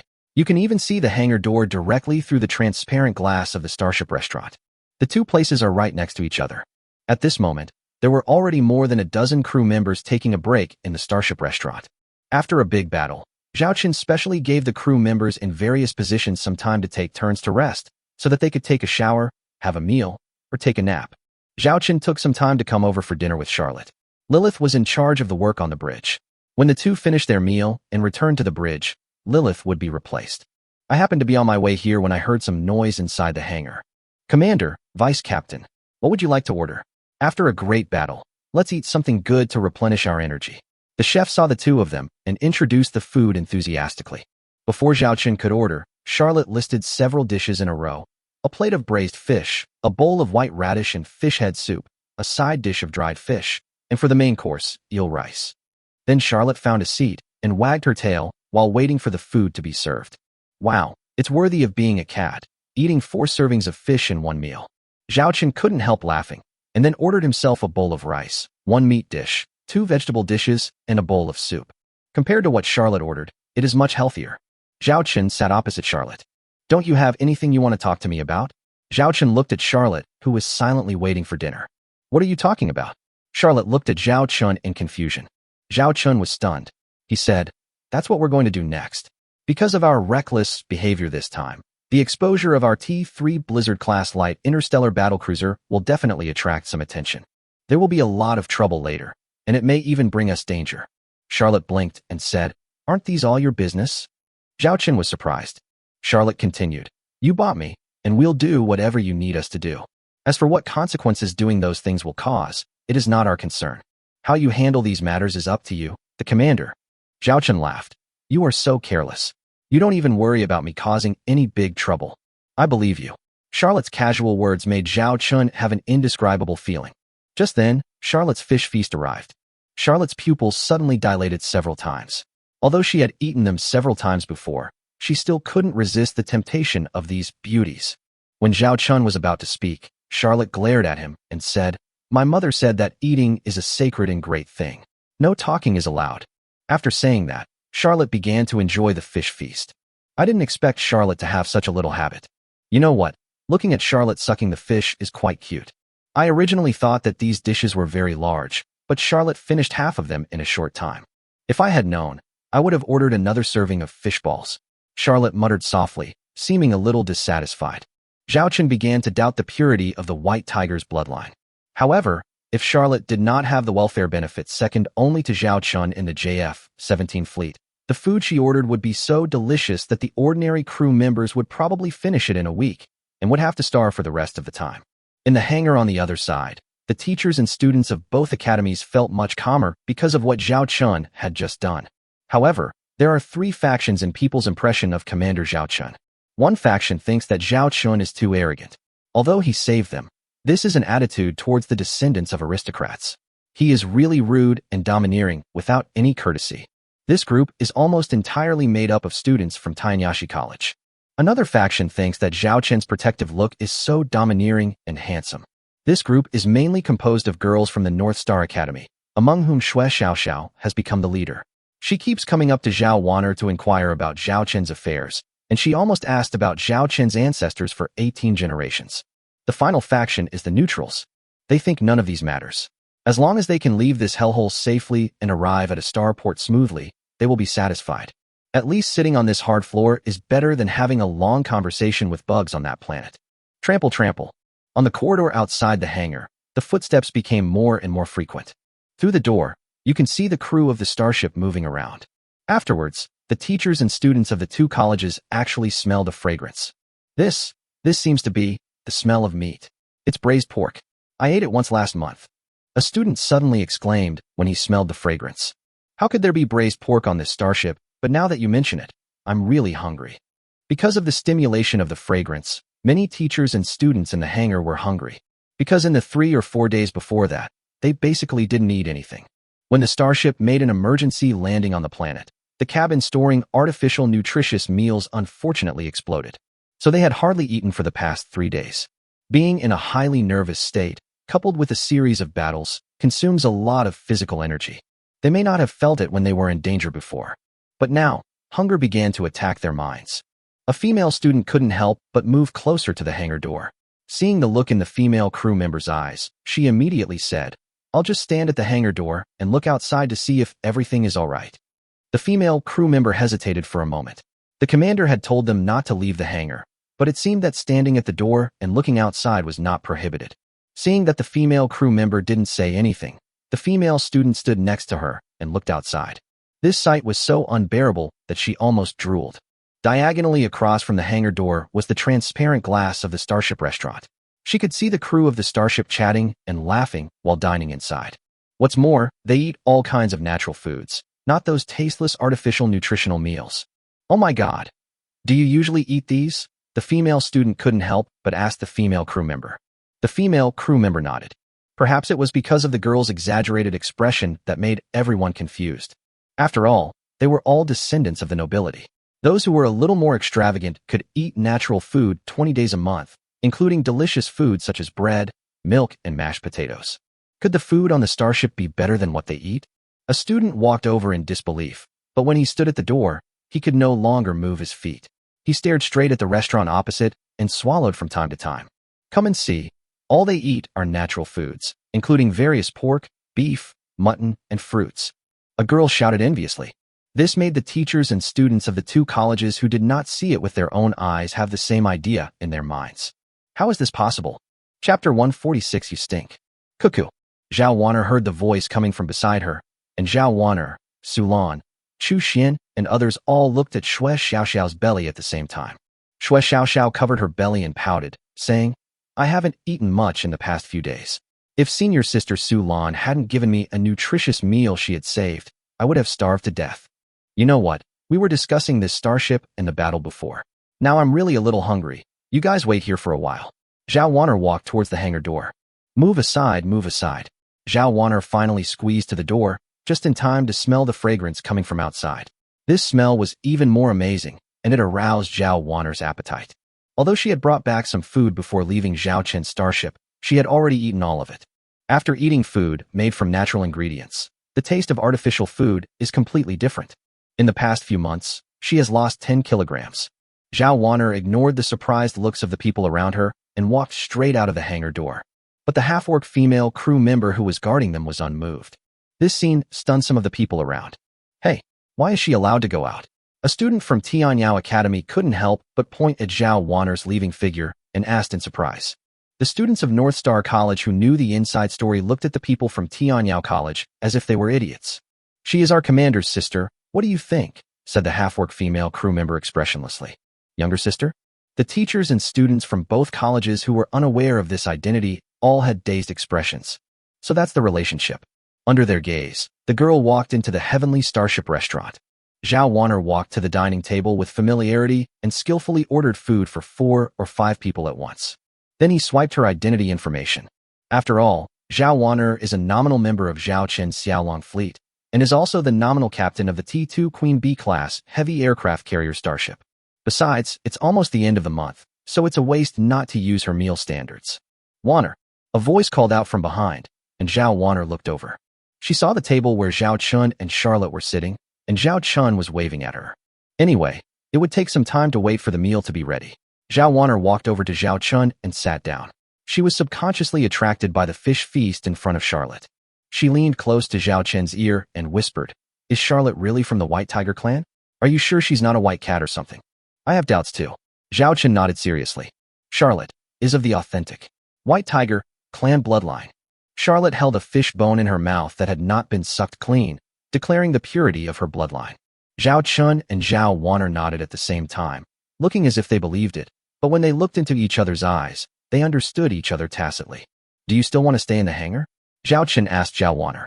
Before, when they were on the bridge, Zhao Chen sent a message to Zhao Wan'er, allowing her to leave the hangar on her own as she was not within the restricted range. But Zhao Wan'er said she would continue to stay in the hangar. It's better for me to stay with senior sister Su Lan and the others for the time being. After all, it's not quite appropriate for me to come out and enjoy myself alone. Zhao Wan'er muttered. Zhao Chen nodded. He now only allowed Zhao Wan'er and Chu Xian to move freely on the starship, and Chu Xian's movement area was restricted. As for the others, just stay in the hangar. Are the teachers and students from the 2 academies in the hangar very hungry? Zhao Chen took a bite of food and looked at Zhao Wan'er with a smile. Zhao Wan'er nodded. But even if you go hungry for a while, you won't starve to death. I just want to bring some food to senior sister Su Lan, Xue Xiaoxiao. As she spoke, Zhao Wan'er looked at her brother with some concern, worried that he would not allow it. They're all your friends, so it's fine to bring them in. After dinner, I'll grant them access to the hangar and the adjacent dormitory area. You take them to an empty dorm room to take a shower. I haven't taken a shower for 3 days and I stink. Get away from me quickly, my meat doesn't smell good anymore. Zhao Chen looked at Zhao Wan'er with disgust, pretending to pinch his nose. What does it stink? Zhao Wan'er was stunned. She smelled herself and then retched. Vomit. Not to mention it's quite addictive. It would be fine if they didn't take a shower for 3 normal days, but the problem was that they had been living with insects day and night for these 3 days, and some of the insect juice even splashed on their bodies. The smell was really indescribable. You actually think I stink? Then I'll suffocate you to death. Zhao Wan'er frowned, and the next second, she pounced on Zhao Chun with her teeth and claws bared. Zhao Chun held the bowl, leaned sideways, and used his foot to push the bowl against Zhao Wan'er's face. As for why we need a bowl, because there was also a smell on Zhao Wanner's face. Whoa, Zhao Wanner struggled. But with Zhao Qin's current physical condition, Zhao Wanner is no match for him. The chef's voice soon came from the dining table, because Zhao Wanner specifically said that she would come to get the food herself. I'll go deliver food to senior sister Su Lan and the others first. Zhao Wanner, who was completely defeated, ran to the dining table indignantly. Zhao Wanner looked at a food cart that had been prepared long ago, on which were placed the food she ordered. After thanking the chef, Zhao Wanner pushed the food cart out of the Starship restaurant and walked towards the hangar next door. The teachers and students from the two academies gathered at the hangar door can only watch the plum blossoms to quench their thirst. But they were surprised to see Zhao Wanner coming back, pushing a food cart. Make way, make way. Zhao Wanner's voice came first before she arrived. Make way. The half-orc female crew member helped Zhao Wanner evacuate the crowd at the door. Allow Zhao Wanner's dining cart to be pushed smoothly into the hangar. When Zhao Wanner's food cart passed through the crowd, everyone could smell the fragrance coming from the cart, but because it was covered, they didn't know what was inside. But what is certain is that there must be delicious food inside. Sorry to have kept you waiting for so long. Zhao Wanner pushed the food cart to the eagerly looking Shui Xiaoxiao. Zhao Wanner pressed a button on the dining car, and the dining car automatically extended into a temporary dining table with several seats around it. Zhao Wanner sat under the gaze of teachers and students from the two colleges and took off the cover. In an instant, the fragrance spread throughout the entire hangar. A plate of rice and a plate of bread. There were also several meat dishes in the middle, including fish soup, pork rib soup, stewed beef brisket, braised lion's head, pizza, braised chicken wings, potato pancakes. If you count carefully, there are as many as 10 dishes. There was also a plate specifically for fruits, including a few slices of watermelon and a few bunches of grapes. There was a sound of swallowing saliva coming from all around. The level of this meal is no less than that of a high-end restaurant. Chapter 147, Profligate Merchant Zhao Chen. Zhao Wanner picked up the wet towel prepared next to the dining table and wiped her hands. Pick up the bowl and get ready to eat. But he found that Su Lan, Shui Xiaoxiao and others were still standing there in a daze. Senior Su Lan, Xiao, why are you all standing there? Come sit down and eat together. Teacher Qin and Miss Chu Xian should come too. Please wipe your hands with a wet towel first. My brother said that after dinner we can go to the dormitory area next door to wash up and rest. Zhao Wanner invited everyone to sit down together. Shui Xiaoxiao sat down immediately, scanned all the food on the table with eager eyes, and prepared to start. Wipe your hands first. Su Lan tapped Shui Xiaoxiao on the head. Shui Xiaoxiao stuck out her tongue and obediently wiped her hands with a wet towel. Thank you, Wanner. Su Lan thanked her, wiped her hands with a wet towel, and sat down to enjoy the food. Compared to Shui Xiaoxiao's eating style that was like a tiger roaring in the mountains, Su Lan was much more elegant. It's not appropriate to sit down here. Teacher Qin hesitated. She looked at the table full of food and couldn't help swallowing. But she looked at the eager eyes of the other students around her and realized that it was difficult for her, as a teacher, to sit down. Teacher Qin, you have been protecting us these days. Consider this meal as my treat to you. My brother also said that he wants to thank you very much. Zhao Wanner said. No. We should be the ones thanking your brother. If your brother hadn't risked his life to rescue us, we might have all been killed by insects now. Teacher Qin waved his hands repeatedly. After that, under Zhao Wanner's repeated invitation, Teacher Qin had no choice but to sit down, but the frequency of picking up food was obviously very slow. Chu Xian thanked him and sat down. Compared to others, she was not very hungry. This kind of food was often eaten in her family. However, she did not expect that ordinary crew members on this starship could eat food of this level. That meat looks so delicious. Forget about meat. Even if you give me a bone, I can chew it up. Stop talking. I feel like I'm going to faint from hunger. The teachers and students from the other two colleges in the hangar were all starving at this moment. Everyone endured it before, so it was okay. But for them, seeing others enjoying delicious food in front of them was simply a torture, and hunger kept sweeping through their consciousness. When Teacher Qin saw this scene, she sat there feeling a little uneasy. She looked at Zhao Wanner and opened her mouth, but no words came out. Just then, a team of female crew members walked into the hangar door. One of them was wearing a chef's uniform. Everyone, our commander has taken into consideration that you have all been starving these past few days, so he is here to provide you with meals and a meal ordering service. Hearing the chef say this, the teachers and students from the two colleges present cheered instantly, and each of them began to fantasize about enjoying various delicacies. I don't ask for a table as good as Zhao Wanner's. As long as there are 3 dishes and a soup, it will be good enough. But the next second, A large holographic projection screen appeared in front of the teachers and students of the two academies. There were various meals on it, but the prices of the meals were clearly marked. 1 piece of bread, 5-star coins. 1 serving of rice, 10-star coins. 1 serving of fried rice, 30-star coins. What does this mean? A student asked. The chef smiled and said, "We provide paid meals here, with clearly marked prices. If you need any food, you can order it here. We will prepare it for you. We can pay with your Imperial bank account." As she spoke, the female crew member next to her took out a card reader. As long as you are within the territory of the Galactic Alliance and in a location with a signal, the card reader can swipe the funds in the other party's card. "What? You want more money?" a student exclaimed. The chef asked in return, "Don't you guys have to pay for your meals?" These words left the dissatisfied teachers and students speechless. It is only natural to spend money on food, and the prices on the menu are basically the market prices outside. When Teacher Chin saw this scene, he felt much more relieved. She felt that there was nothing wrong with paying for meals. Besides, all the teachers and students present were rich and powerful. Even the teachers and professors did not necessarily eat natural ingredients every meal. "But I do eat meat occasionally once a month. This is not too much of a burden for them." "Never mind, I'm starving.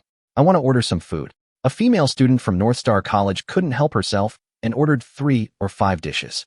Although we ordered a lot, most of the dishes were not expensive, and the whole meal only cost 50-star coins. "Then I'll order a meal too. I don't have much pocket money left, so I'll just order a serving of rice." Excuse me, don't you have any artificial nutritious meals here? Just give me a piece of bread." Someone asked if there were any nutritious meals, but was told that there were no nutritious meals on this starship. This made everyone once again admire the luxury of this starship. They didn't even purchase nutritious meals, and all crew members enjoyed this kind of meal treatment. What was the commander thinking? "Wait, why is the price here wrong? It shows that I have to pay more than 1,000-star coins. She and I ordered the same meal, but I paid 10 times more than her." A boy questioned loudly when he saw the amount of his order. The chef looked at the boy with a vacant look in his eyes. "Because you just said bad things about our commander here. So if you want to order food, the price will be 10 times. You should be thankful that you are from North Star Academy, otherwise." Having said that, the chef stopped talking and snorted coldly. "What kind of rule is this? Just because I complained a few times, the price is 10 times higher. I don't accept it," the boy shouted. The next second, the laser guns in the hands of several accompanying female crew members shook. One of the female crew members, who looked like the captain, said in a cold voice, the commander's original words, "I can set the price of my food however I want. Eat it if you want or not. Anyone who dares to mess around will be thrown out of the starship."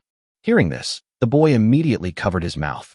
He recalled the treatment of the Tianyao College student just now, and he had no doubt that the man really dared to do this. "Are you going to place an order or not?" The chef looked at the boy with a faint smile.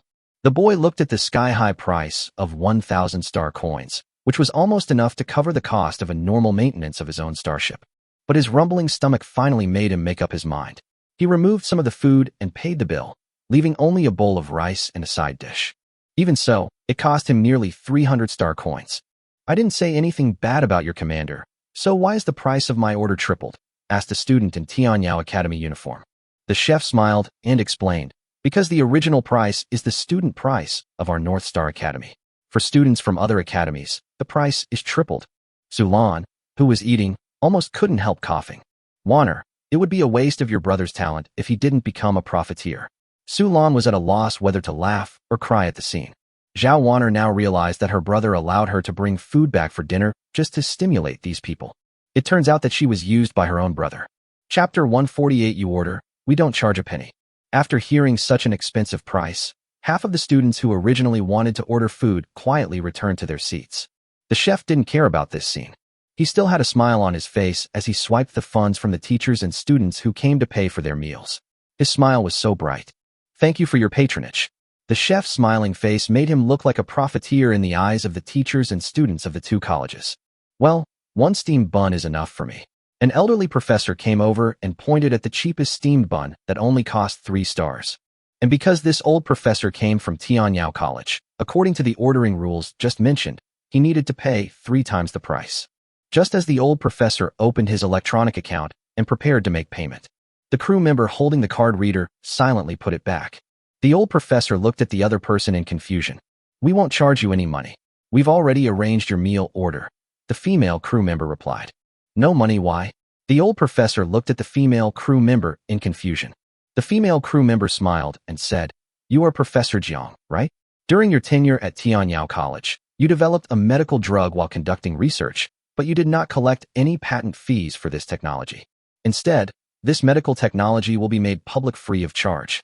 The Empire also awarded you a star coin bonus, which you donated to the Red Cross. Our commander said that if you order food from us, we will not charge a penny."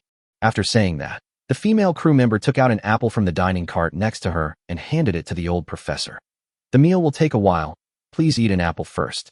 Also, sitting on the floor might be a little uncomfortable, so we have provided you with chairs and hot towels so you can sit and rest while waiting for your meal." Professor Jiang took the apple with a dazed expression, and a glimmer of light appeared in his eyes. The teachers and students from the two academies around were all very surprised. They didn't expect that this old professor who had been with them all the way in obscurity actually had such a story. "I originally thought he was just a team doctor responsible for taking care of the medical and health issues of teachers and students." Even a large number of teachers and students at Tianyao College did not know that this old professor had such a story. Thank you. Thank you." Professor Jiang kept thanking him, biting the apple with a smile and saying sincerely, "It's so sweet." This scene made many teachers and students from the two academies, who were originally complaining about the commander, feel mixed emotions. "I didn't even know this old professor had such a past." Zhao Wanner looked in surprise at the old professor who was carefully arranged by the crew to rest on a chair. Teacher Qin sighed and said, "I've heard about Professor Jiang. The patent for that medical technology was actually very valuable. It could reduce the death rate of wounded soldiers on the battlefield by 20%, and it was cheaper than most medical drugs at the time. At that time, Tianyao Academy wanted Professor Jiang to master this technology patent and authorize the academy to operate it. That way, not only could they make a lot of money, but they could also take the opportunity to win over relationships, build connections, and enhance the reputation of Tianyao Noble Starship Military Academy. But Professor Jiang insisted on his own way and resolutely chose to make the technology public. Professor Jiang's original words were, "If this was Starship technology, he would hand it over to the academy. But this is medical technology that saves lives and heals the wounded, and it shouldn't be used to make money." At least he wouldn't do that. Although Professor Jiang was commended by the Empire at that time, Tianyao College secretly banned him and stopped providing him with laboratories and experimental funds. The classes he was in charge of were gradually stopped for various reasons, and not many teachers and students knew about his deeds. Now I am just a doctor in the student medical department of Tianyao College. Professor Jiang is a talented person, and we at Bezixing once wanted to recruit him. But Professor Jiang is a very stubborn person. He said that he was trained by Tianyao College, and no matter how Tianyao College treats him, he will not leave Tianyao College.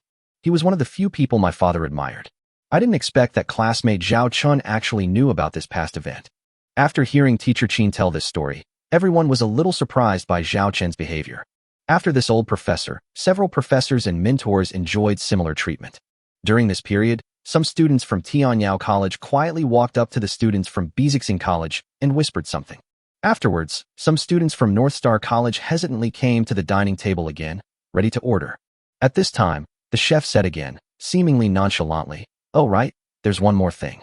Whoever orders a meal can only eat it themselves and is not allowed to share it with others. You can help people pay, but you can't help them order food. If we find out, you will bear the consequences yourself." The simple words, "You will bear the consequences at your own risk," made the students of North Star Academy lower their heads and sit back in their original seats silently. Seeing this scene, Su Lan and others guessed the reason. There must be some students from Tianyao College who are unwilling to pay 3 times the price, or even 10 times the price. So they want to rely on Bezixing College, which can buy food at the original price, to buy on their behalf. Why is it 30 times the price? I'm just a student of Tianyao College, so it's only 3 times the price. At this time, a student from Tianyao College who couldn't bear the hunger ordered a meal, and when he saw the cost of thousands of star coins, his face changed drastically. "Because you are not only a student of Tianyao College, but you also said some unpleasant words here just now," the chef said with a cold face. I didn't say that. "Do you have any evidence to prove that I said it?" the boy shouted. The chef raised his hand, and a holographic projection window appeared, which was playing the scene inside the hangar, and the protagonist was the man in front of him. "That man is so vulgar. He is so rude to a count's son. Vulgar." The boy's words were played out verbatim. This left the boy speechless. "Excuse me, would you like to order some food?" The chef looked at the other person expressionlessly. "I don't want these." Just give me one loaf of bread. The boy made a bitter face as he paid a sky-high price of 150 star coins for a loaf of bread that originally cost only 5 star coins. At this moment, the student who had been told by the chef that he should be thankful that he was a student of North Star Academy suddenly understood. If it weren't for his identity, he would have to pay not 10 times, but 30 times. At this time, he actually had a happy expression, as if 10 times the price was not unacceptable. At this moment, another voice sounded, attracting everyone's attention. Wait, why is ours 100 times more expensive? Zhou Min, who had gauze tied around his shoulders, and another handsome young man's face changed drastically when they saw the price they had to pay. Both of them ordered meals that originally cost only 100 star coins, but the price displayed was a full 10,000 star coins. The chef looked at the two people in front of him with a smile. Because this is the price for both of you. Chapter 149. Believe it or not, I will spend a T3 starship to kill you. 10,000 star coins. What is the concept? You should know that the most popular T1 Wolf Lice class medium-sized star destroyer at the moment only costs 30,000 star coins. This is equivalent to eating 1/3 of a starship in one meal. Scoundrel! Zhou Min spit out words in anger. I told you before, eat it if you want or not. If you dare to say another word, don't even think about eating. I'll just throw you out of the starship and take care of yourself. The chef fought back without showing any weakness. Zhou Min was extremely angry, but dared not speak out. It's okay if she is 100 times better, but why am I also 100 times better? The handsome young man deliberately distanced himself from Zhou Min, as if he had nothing to do with her. But the students of Tianyao College all knew that this man and Zhou Min were in a very close relationship. Hurricane Group, Feng Xiaowei. Our commander asked me to convey a message. You dare to use a T3 starship to pick up my sister? Believe it or not, I will spend a T3 starship to kill you. The chef said this with a smile. But Feng Xiaowei felt that there was sarcasm in this smile. He heard the threat in the words. If Zhao Chun really dared to put a T3 starship on the black market as a bounty, many people would take the risk to take his life, which was worth a T3 starship. Poof! Shui Xiao just took a sip of soup and couldn't help but spit it out. But in order not to dirty the food on the table, she turned her head to the side in time, and fortunately the food on the table was not affected. But Zhao Wanner's face suffered. Zhao Wanner looked at Shui Xiao opposite her with a dark face, who was trying hard to suppress a smile. Wanner, ew, your brother, is too fierce. You dare to use a T3 starship to seduce my sister? Believe it or not, I will spend a T3 starship to kill you. Ha ha, your brother is not a sister complex. Shui Xiao burst into laughter. It's powerful, right? I have something even more powerful here. Zhao Wanner picked up a piece of food called baguette next to her, walked to Shui Xiao, and stuffed it into her mouth. Whoa, it's too big. Too big. No, it can't fit in. Whoa, no, I'm going to die. Shui Xiao kept struggling. In the end, only after half of the baguette was inserted into her did Zhao Wanner let go of this outspoken guy. At this point, others also understood why this man and woman were treated like this. Zhou Min and Feng Xiaowei had some friction with Zhao Wanner and her siblings when they were at North Star Academy. But they didn't expect that Zhao Chun would be so vindictive. 100 times, they deserve it. Zhou Min's previous behavior made me so angry many times that I wanted to beat him up. Zhao Wanner was in a very good mood as she looked at the two people who were defeated over there. I just finished another bowl of rice. She looked at Shui Xiao who had recovered and pointed at the half-eaten baguette in her hand. Would you like one? It tastes pretty good. No more. Shui Xiao looked at the baguette with fear on her face. From then on, Shui Xiao had a food she was afraid of. Afterwards, Zhou Min and the young master from the Hurricane Group had no choice but to reduce their food intake. Even so, the two of them still spent a total of nearly 5,000 star coins. Soon, the first batch of meals was delivered. The teachers and students who had not ordered any food were moved by the sight of people enjoying their food and decided to order some. In the end, almost everyone ordered food, but the portions varied. Some suckers, who paid a high price but only ordered the same food as others who paid dozens of star coins, could only suffer the loss silently. The teachers and students of North Star College, who had taken advantage of the situation, didn't feel any pain at all at this moment. Because they only spent less than 100 star coins to enjoy the food that others would have to spend thousands of star coins to eat, and even other people's food was not as rich as theirs. This sense of superiority even enhanced their impression of Zhao Chun. For this reason, the team leader of Tianyao College also found Teacher Qin, hoping that Teacher Qin could talk to the student Zhao Chun, even if it was just to give him the same treatment as the students of Bezixing College. Teacher Qin said that this was Zhao Chen's starship, and how Zhao Chun made the rules was Zhao Chen's business, and she, as a teacher, had no right to interfere. In fact, Teacher Qin had been unhappy with Tianyao College for a long time regarding this interstellar mission between the two academies. Before the incident, the other team leader was arrogant and domineering. After the accident, she looked like a coward and had to carry herself through the whole process. Seeing them being humiliated, Teacher Qin was very happy. At this time, is this my food? Professor Jiang brought it up, along with a mini dining table. There are 3 dishes and 1 soup, both meat and vegetables, as well as a portion of fruit after the meal, as well as a simple set of dry cleaning products and clean clothes. Although the food was not as good as the one on Zhao Wanner's table, ordering it normally would cost at least 100 star coins. Yes, please have your meal. After serving the food, the crew member stepped away.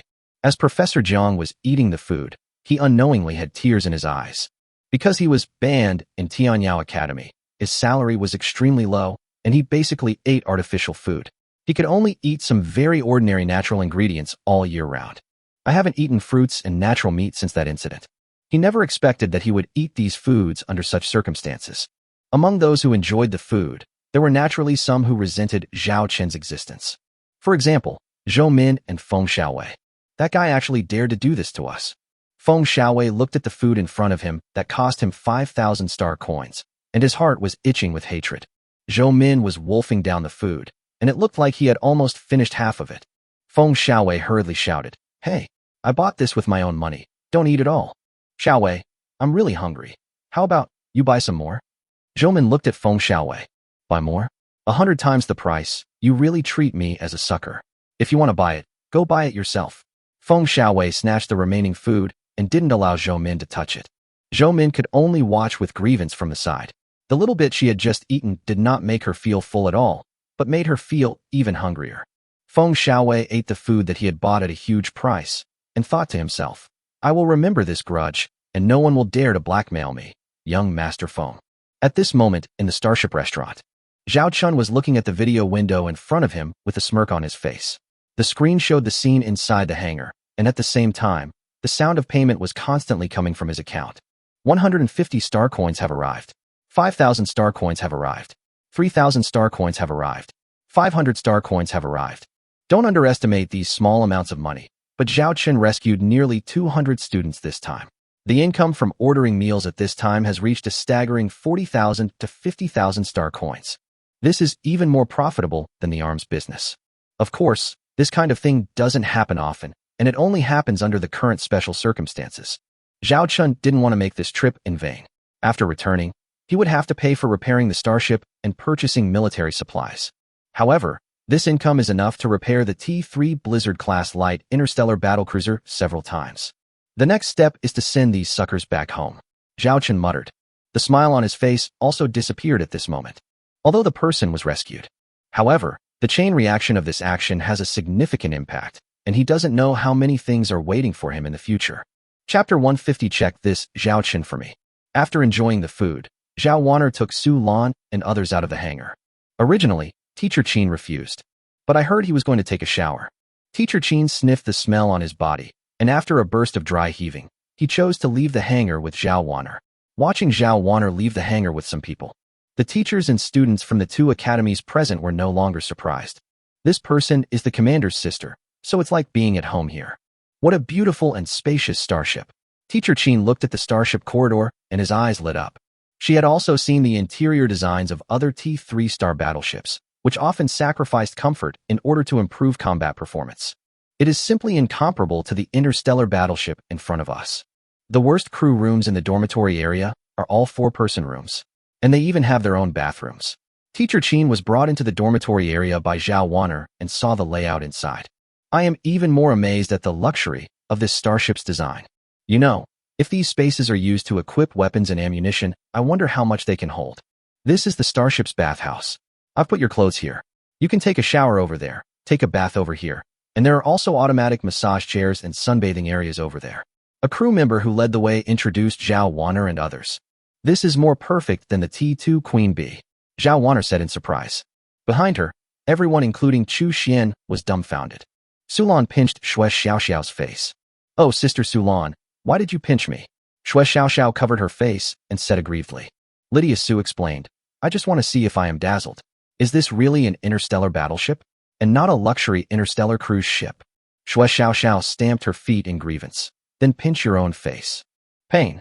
Shui Xiao. I didn't expect the treatment on Zhao Chen's starship to be so good. I even want to be a soldier on his starship. Chu Xian didn't know whether to laugh or cry. After that, the beauties began to enjoy their favorite moments. They hadn't taken a shower in 3 days, and their bodies smelled of insect juice. They didn't care when their lives were in danger. But now that they realized this, they felt goosebumps all over their bodies and felt uncomfortable all over. It took more than an hour to completely cover up the smell on my body. Zhao Wanner suggested that they could go to the temporary dormitory room to rest. But Shui Xiao was a little disappointed after being rejected by Teacher Qin and Su Lan, but Chu Xian didn't care. So, everyone returned to the hangar. When the teachers and students of the 2 colleges saw Zhao Wanner and others coming back in clean and refreshing clothes, they were so envious. Looking at their fresh and new appearance, they knew what they had been doing. Especially the women in the 2 houses, they were so jealous. They want to take a bath too. The moment she walked into the hangar, Zhao Wanner frowned. She didn't feel anything before, but now she smelled an indescribable smell in the hangar, and she finally understood why her brother said she smelled bad. Because this smell is really bad. But seeing that Teacher Qin and Su Lan still had to stay in the hangar, she could only endure the smell and wait here. At this moment, the T-3 Blizzard-class light interstellar battlecruiser welcomed the Imperial fleet. After Zhao Chen arrived at the safe area during the T-3 Blizzard, he sent the news that he had rescued the teachers and students of the 2 colleges. The Imperial fleet urgently dispatched a fleet to provide support. I have to say that when they were asked to go to the interstellar Zerg-controlled area to rescue people, they kept delaying and gave all kinds of excuses. Coming to pick someone up now is so efficient. After discussing with the other commander, Zhao Chun decided to go to a starport located in the safe area of the Shulian Galaxy, first to transfer the teachers and students of the 2 academies on the ship, and then use another starship and T-3 Blizzard to go to the starport in the neighboring Lantian Galaxy. Zhao Chen did not refuse this arrangement. He wished these guys would get out of his starship as soon as possible. And if they were to be taken across interstellar space, that would mean providing them with hibernation pods. There are a number of hibernation capsules. In addition to individual hibernation capsules, there are also collective hibernation capsules to meet the needs of situations when there are too many people. But when he thought about letting these people go to the collective hibernation chamber, Zhao Chun felt disgusted. The smell on their bodies, his collective hibernation chamber, was considered scrapped. Otherwise, either let them wash up and change into new clothes like Zhao Wanner and others. That would be too troublesome, so this arrangement is the most appropriate. On the way to the Shuilian Galaxy starport, the news that the teachers and students of the 2 academies had been rescued quickly spread. A commander from North Star Academy rescued teachers and students from both academies. Just relying on a blue and white T-3 interstellar battlecruiser of unknown model. At this moment, everyone's attention was focused on the student commander named Zhao Chun and the T-3 interstellar battlecruiser. It even attracted more attention than the teachers and students from the 2 colleges who were rescued. Azure Star Region Governor's Mansion. Zhao Chun, a T-3 interstellar battlecruiser. Upon hearing this information, the Azure Star Region Governor asked seriously, "Are you sure this person only had this starship when he entered?" "It's indeed just this one starship, and we also have intelligence from the North Star Academy. When he set out, this person did indeed bring this one starship," the subordinate reported. The Azure Star Region Governor's eyes narrowed.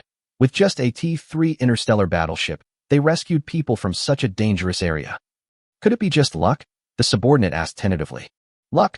The Azure Star Region Governor snorted coldly. "Only a fool would think this is luck. I'm sure many forces in the Star Empire are now eyeing this kid named Zhao Chun. And look at this information.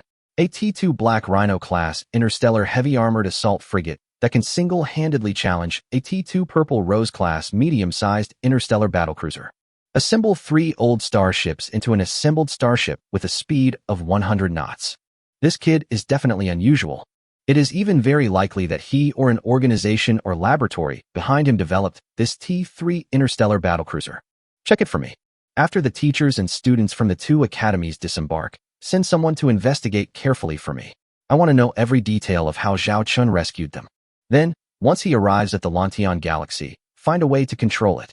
Got it? Yes. The subordinate nodded and went to carry out the order. Such things also happen in the leadership of many other forces. Zhao Chen's appeal even surpassed the Zerg disaster that occurred in the Shuilian Galaxy. On the way to the Shuilian Galaxy starport, Zhao Chun had to use the conventional engine for navigation due to a warp engine failure. After 5 days of sailing, they finally arrived at the Shuilian Galaxy starport. The hangar door opened, and the teachers and students of the 2 academies looked at the reception staff waiting for them in the starport outside, as if they had seen their relatives. The reception staff saw that many teachers and students from the 2 colleges were running out crying, and thought that they were expressing their emotions after surviving a disaster. Little do they know that they are worried about their own wallets. During these 5 days, many of them couldn't help but order a few meals. How could they not feel bad about it? Bridge. Zhao Chun looked at the teachers and students from the 2 academies leaving their starship in the picture, his face expressionless.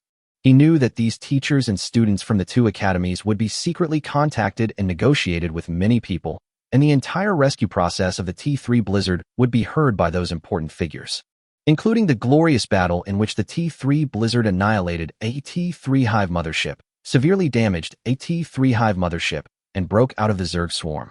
A storm with Zhao Chun as its core is taking shape. The chess pieces have been arranged, and now it's time to see the outcome. Zhao Chun thought to himself. Chapter 151 Interstellar Stealth Bomber. Mission Content. Rescue the trapped students of Beiji Starship Military Academy and Tianyao Noble Starship Military Academy. Mission Difficulty, B. Mission Reward, 20 mission points and 6,000 points. Additional mission. Rescue at least 100 teachers and students including Zhao Wan'er, Su Lan, and Xue Xiaoxiao. Rescue 100 out of 100 teachers and students from the 2 colleges. The additional task has been completed. Please collect the task reward. The mission has been completed. Please collect the mission reward. The prompt sound of task completion sounded in Zhao Chun's mind. It seems that as long as these 100 teachers and students from the 2 academies are safely transported to a starport that is out of the control of the interstellar Zerg, the mission will be considered accomplished. Zhao Chun rescued 100 teachers and students from the 2 academies. This time he saved nearly 200 people, which was considered to have exceeded the task. I don't know whether the system will give him more rewards. Zhao Chun thought about it and received the task reward. Receive additional mission rewards and obtain the technical drawings of the T3 Phantom Thorn Class Light Interstellar Stealth Bomber. Receive mission rewards, get 20 mission points and 6,000 points. Mission points, system points, and a starship blueprint. Zhao Chun reaped a lot of rewards this time. Clicking on Zhao Chun's data panel, you can see a large number of points and task points, as well as a series of technical drawings of starships that have not yet been built and put into service. Host, Zhao Chun. Occupation, Top Starship Engineer. Special Attributes, Fleet Luck Bonus, Eye of Insight. Points, 14,720. Mission points, 84. Number of starships, 30. Task, Annual Task, Unfinished. Warehouse, Technical Drawings for T3 Phantom Thorn Class Light Interstellar Stealth Bomber. Technical Drawings for T3 Goddess Academy Class Starship. Technical Drawings for T2 Lion King Class Heavy Interstellar Missile Ship. Technical Drawings for T2 Snow Mastiff Class Heavy Interstellar Battleship. Technical Drawings for T3 Andromeda Class Interstellar Medical Ship. These are Zhao Chun's accumulations.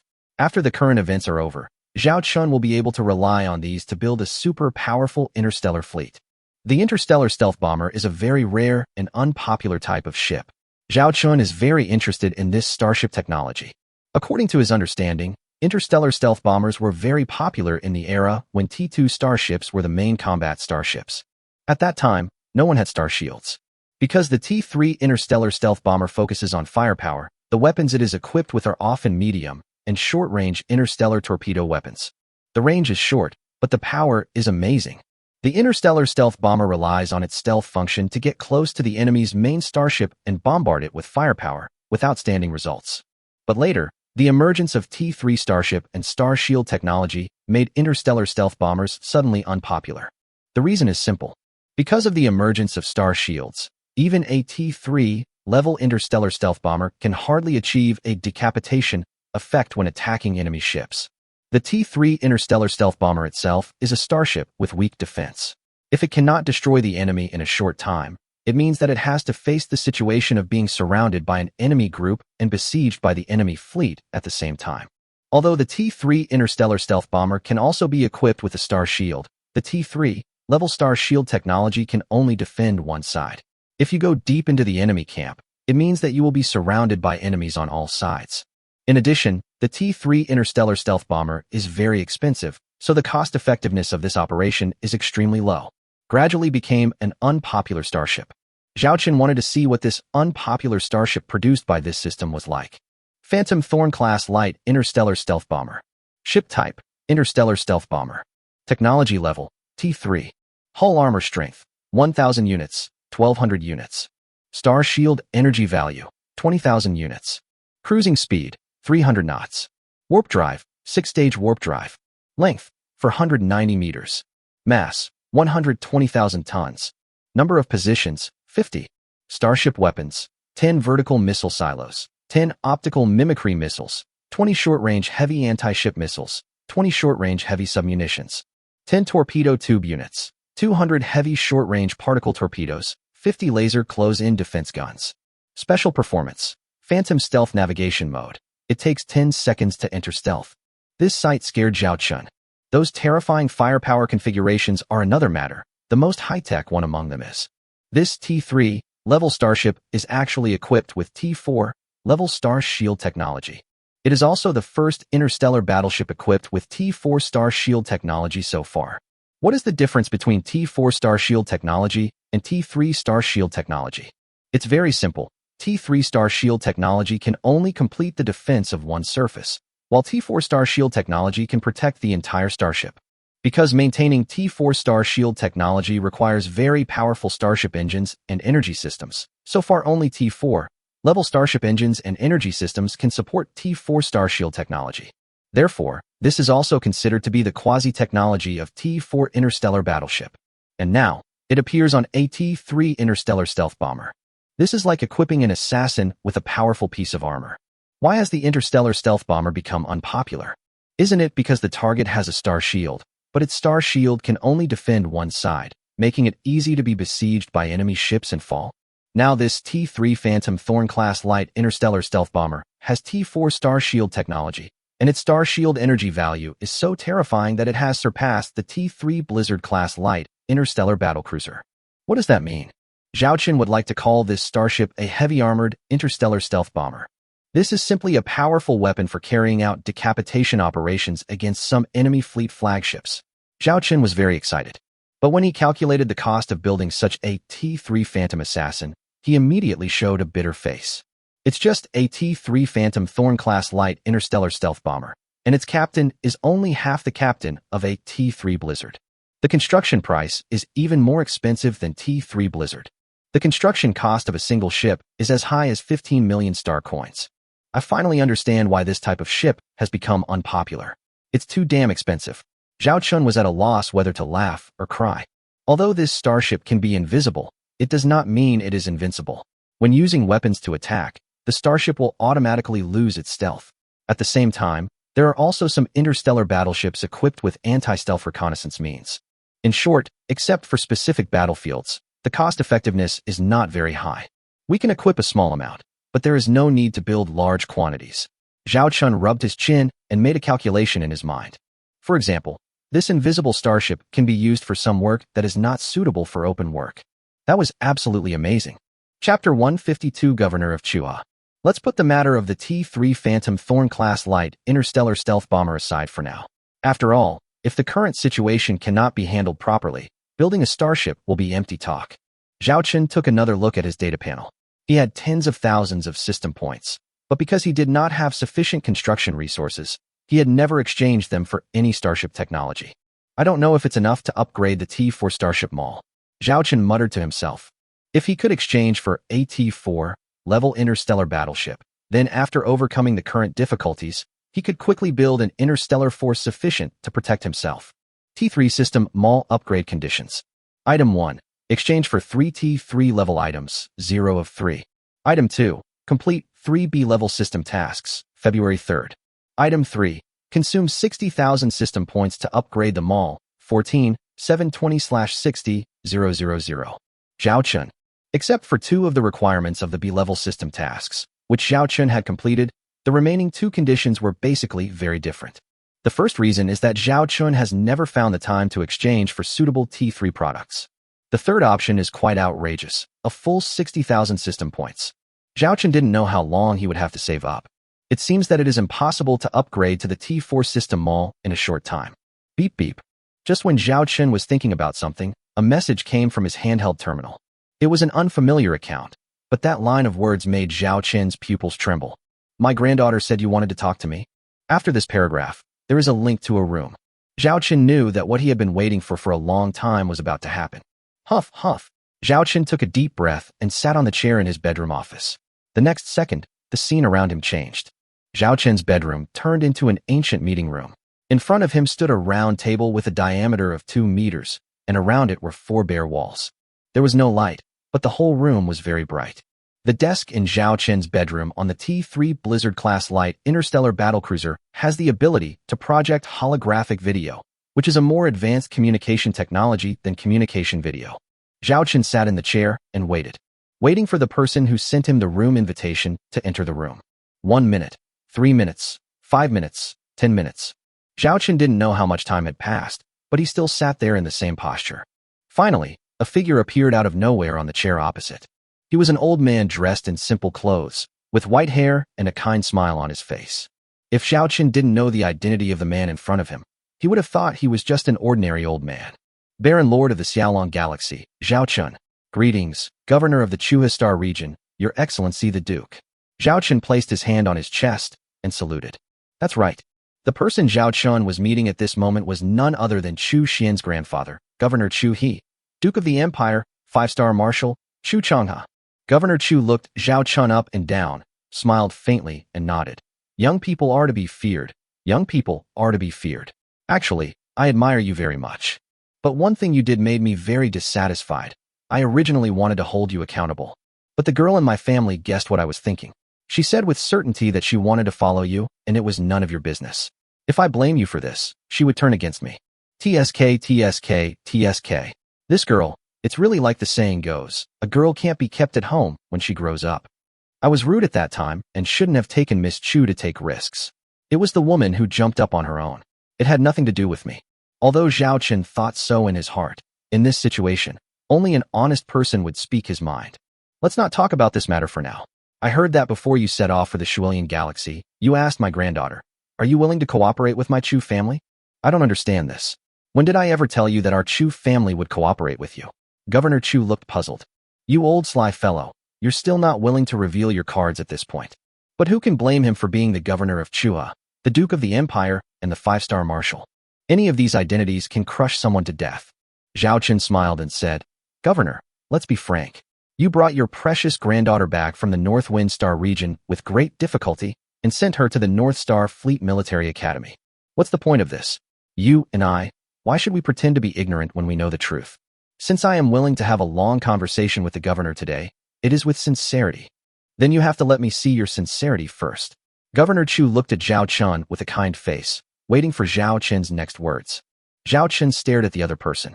He couldn't compete with the old man in front of him in terms of scheming, so he could only confront him directly. Governor, I know you've always doted on Miss Chu because your only son and daughter-in-law died in a battle with the mechanical race. In fact, not only your son and daughter-in-law, but even your father and your 2 brothers all died under the mechanical starships of the mechanical clan. I'm right. Zhao Qin said. At this moment, although the surroundings were just a virtual holographic projection environment, Zhao Qin could feel the coldness of the surrounding air. I don't like people mentioning my son, daughter-in-law, and the Chu family's affairs in front of me. Boy, you have 3 minutes to speak. You'd better say something that interests me. Otherwise, our Chu family has many ways to cooperate with someone. Governor Chu stared at Zhao Qin with empty eyes. Zhao Qin trembled all over, feeling as if he had fallen into an icy cave. This is even more terrifying than facing 3 T3 Hive motherships and the huge Zerg fleet on the T3 Blizzard. Zhao Qin remained calm and continued. The Chuha Star region was the name your grandfather personally proposed when the Chu family was granted a title. And the Chu family also has a family rule. As long as there is a member of the Chu family, the mechanical starship will never be allowed to cross the Chu River. Your father named you Chu Changha, which seems to have this meaning. Governor Chu didn't say anything, but closed his eyes. Zhao Qin continued. But I know that you have not only wanted to defend the Chuha Star region, the border of the Xingyao Empire, over the years, but you also want to avenge the children of the Chu family and your son and daughter-in-law who died in the war with the mechanical race.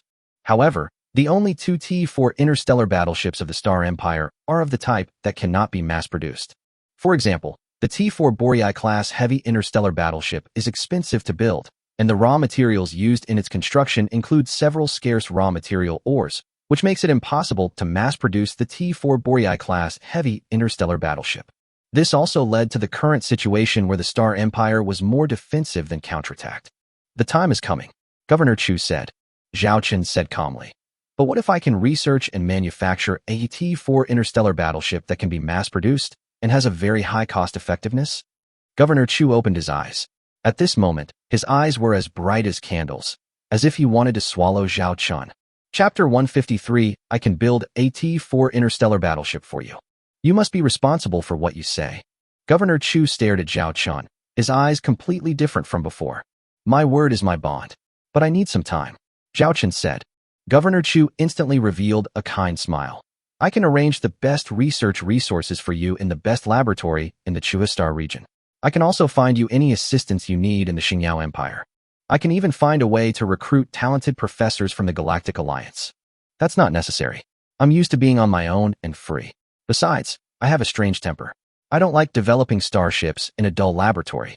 If I were to go to your lab, I might never be able to produce the starship technology you desire. Zhao Chen smiled and waved his hand. You really don't want to come? Governor Chu stared at Zhao Chen. Zhao Chen shrugged and said, Does it matter where I manufacture and research? As long as the governor gets what you want in the end, that's all that matters. Besides, if I really went to your place, I wouldn't know how much trouble I would cause you. Governor Chu pondered for a moment and said, How long will it take you to come up with the cost-effective, mass-produced T4 interstellar battleship you mentioned? 10 years. Zhao Chen was interrupted by Governor Chu just as he said this number. 10 years is too long, it won't work. Governor Chu said. 5 years, said Zhao Chen. Governor Chu held up 3 fingers. In 3 years, I want you to produce a set of technical drawings and a feasibility report for a T4 interstellar battleship. As for the construction, I will be fully responsible for it. You don't have to worry that an old man like me will cheat you. The technology is still yours. If it's really as affordable as you say, I'll pay you 50 times the cost of each ship I build as a technology licensing fee. I guarantee this as the governor of Chua. The licensing fee is 50 times the cost of a single ship. Generally speaking, the profit of a T1 starship on the market is between 5 and 10 times. The profit of a T2 starship is around 20 times, and the profit of a T3 starship is around 40 times. As the T4 starship cannot be sold in large quantities or publicly so far, its construction cost and selling price are relatively confidential. Relatively speaking, the 50 times licensing fee means that Old Man Chu got the better deal, but he was responsible for the manufacturing himself, which saved Zhao Chen the cost and construction time. It is hard to say who lost and who gained. But how can I believe that you really have the ability to develop a T4 interstellar battleship with extremely high cost-effectiveness? Governor Chu changed the subject and stared at Zhao Chen. Zhao Chen smiled and said, Then I can first give the governor a very cost-effective T3 Star Destroyer. The T4 Star battleship I developed will also be based on this T3 Star Destroyer for extended research and experiments. The cost of a T3 Star Destroyer on the market now is generally around 7 million star coins, and the selling price is between 200 million and 300 million star coins. Governor Chu said this casually. Not only does my T3 Star Destroyer rank among the top 3 in combat effectiveness among known T3 Star Destroyers, but its cost does not exceed 5 million star coins. Zhao Chen said with a smile. Governor Chu narrowed his eyes and looked at Zhao Chen. Tell me, you took out such a good thing. What do you want from me? I didn't expect to get anything. I thought it was just an ordinary deal. Besides, I'm from the Starry Empire. As a baron of the Empire, I naturally have to consider the Empire. The mechanical race is our enemy, and we must defeat them. I am willing to dedicate my spirit to the future of the Empire. Of course, I don't want to be disturbed by others. After all, you know the truth that an innocent man is guilty of possessing a treasure. Zhao Chen said helplessly. When can you give me the technical drawings of the T3 Star Destroyer you mentioned? Of course, you don't have to worry about me swallowing up your starship technology. If it's really good, then for every ship our Chu family builds, I'll give you a technology licensing fee that's 30 times the cost, Governor Chu said. I can encrypt and transmit this starship technology to you within 1 day. Zhao Chen said bluntly. Governor Chu was somewhat surprised at the boy's decisiveness. He actually dared to hand over the T3 starship technology so readily. If it were anyone else, they would probably be in great pain. Okay then, I'll wait for you here. As for whether or not we'll cooperate, I'll give you a detailed reply within 5 days. Governor Chu said, and without waiting for Zhao Chun to speak, he left the holographic meeting. Zhao Chun also withdrew and sat on the office chair. He felt his entire back was wet. Talking to a Starfield governor, an imperial duke, or a 5-star marshal is really more tiring than fighting a big battle with the Zerg. Fortunately, I had made preparations and arranged all those things in advance. Otherwise, I think this old man would have kidnapped me at all costs. Zhao Chun breathed a sigh of relief. As for what Zhao Chun said, in fact, it was his performance in this rescue operation. For now, the only one I can rely on is the Chu family, but I can't let the Chu family turn me into a bird in a cage. As long as I'm outside, I have a chance to rise. First, use the T4 interstellar battleship to lure this old man out, and then use the technology of the T3 interstellar battleship to gain his trust. But the technology licensing fee is 30 times the cost of a single ship. The Duke's family is so wealthy. Zhao Chun was actually quite tempted. Long-term cooperation is not impossible. But it's not set in stone yet. Who knows how this old fox will deal with me in the end? Let's exchange it for the T3 interstellar battleship he wants first. Zhao Chun opened the system page. He had already made preparations for this T3 interstellar battleship to be given to the Chu family. Do you want to consume 7,000 system points and 10 mission points to redeem the item T3 Flame Dragon class medium star destroyer technical blueprint? Sure. Congratulations on obtaining the technical blueprints for the T3 Flame Dragon class medium-sized interstellar destroyer. Remaining system points, 7,720. Remaining mission points, 64. Zhao Chun then began to edit the technical drawings of this T3 Flame Dragon, because those data were all in his mind. If he wanted to send them to Governor Chu, he needed to edit a copy manually. Yanlong class medium star destroyer. Ship type, star destroyer. Technology level, T3. Hull armor strength, 1,200 units, 1,400 units. Star shield energy value, 10,000 units. Cruising speed, 160 knots. Warp drive, 6-stage warp drive. Length, 899 meters. Mass, 230,000 tons. Number of positions, 100. Starship weapons, 2 1,000 mm caliber quadruple medium railguns, 8 medium electronic rapid secondary guns, 32 medium pulse laser secondary guns, 96 medium close-in defense guns. Chapter 154, Narrowing Your Own Path. Although this T3 Flame Dragon class medium interstellar destroyer is not as eye-catching as the T3 Blizzard class light interstellar battlecruiser and T3 Phantom Thorn class light interstellar stealth bomber of the same level, it appears to be very mediocre.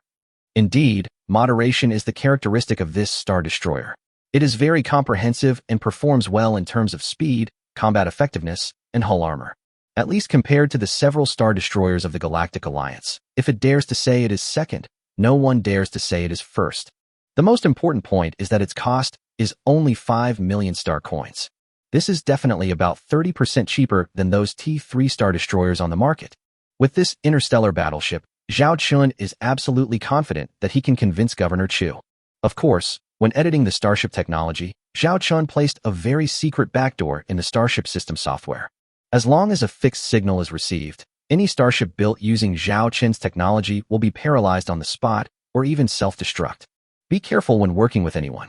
There are no eternal enemies, nor eternal friends.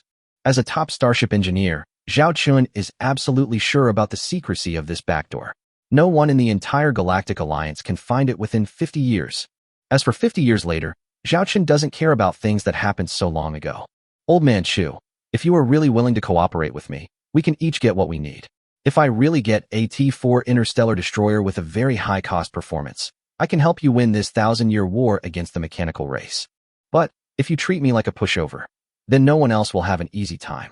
Zhao Chun's expression was grim. Chua Star Region Governor's Mansion. Governor Chu walked slowly out of the office and came to the garden-like courtyard outside. Behind him followed a short old man who was a few years younger than him. Master, do you really believe that the young man has the ability to develop a T4 interstellar battleship? Asked the short old man.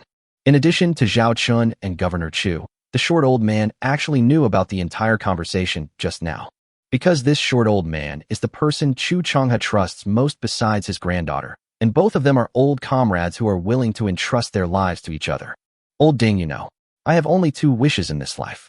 One of them is to watch Shinner grow up happily, get married, and have children.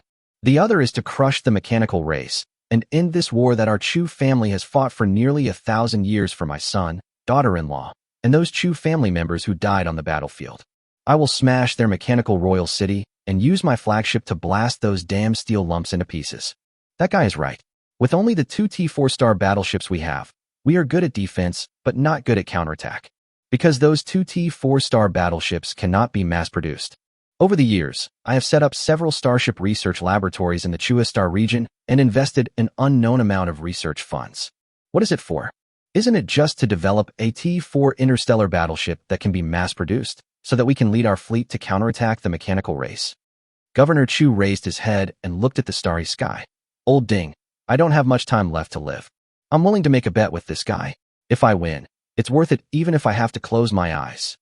Then we can just tie him up and threaten him in various ways. If hard tactics don't work, we can use soft tactics, like the honey trap. It is said that even heroes cannot resist the temptation of beautiful women. I'll find him women from every interstellar civilization, women with 2 legs, 4 legs, 8 legs, even 2 heads. I don't believe I can't deal with him. Old Man Ding said viciously. I had this thought earlier, but we can't do it now.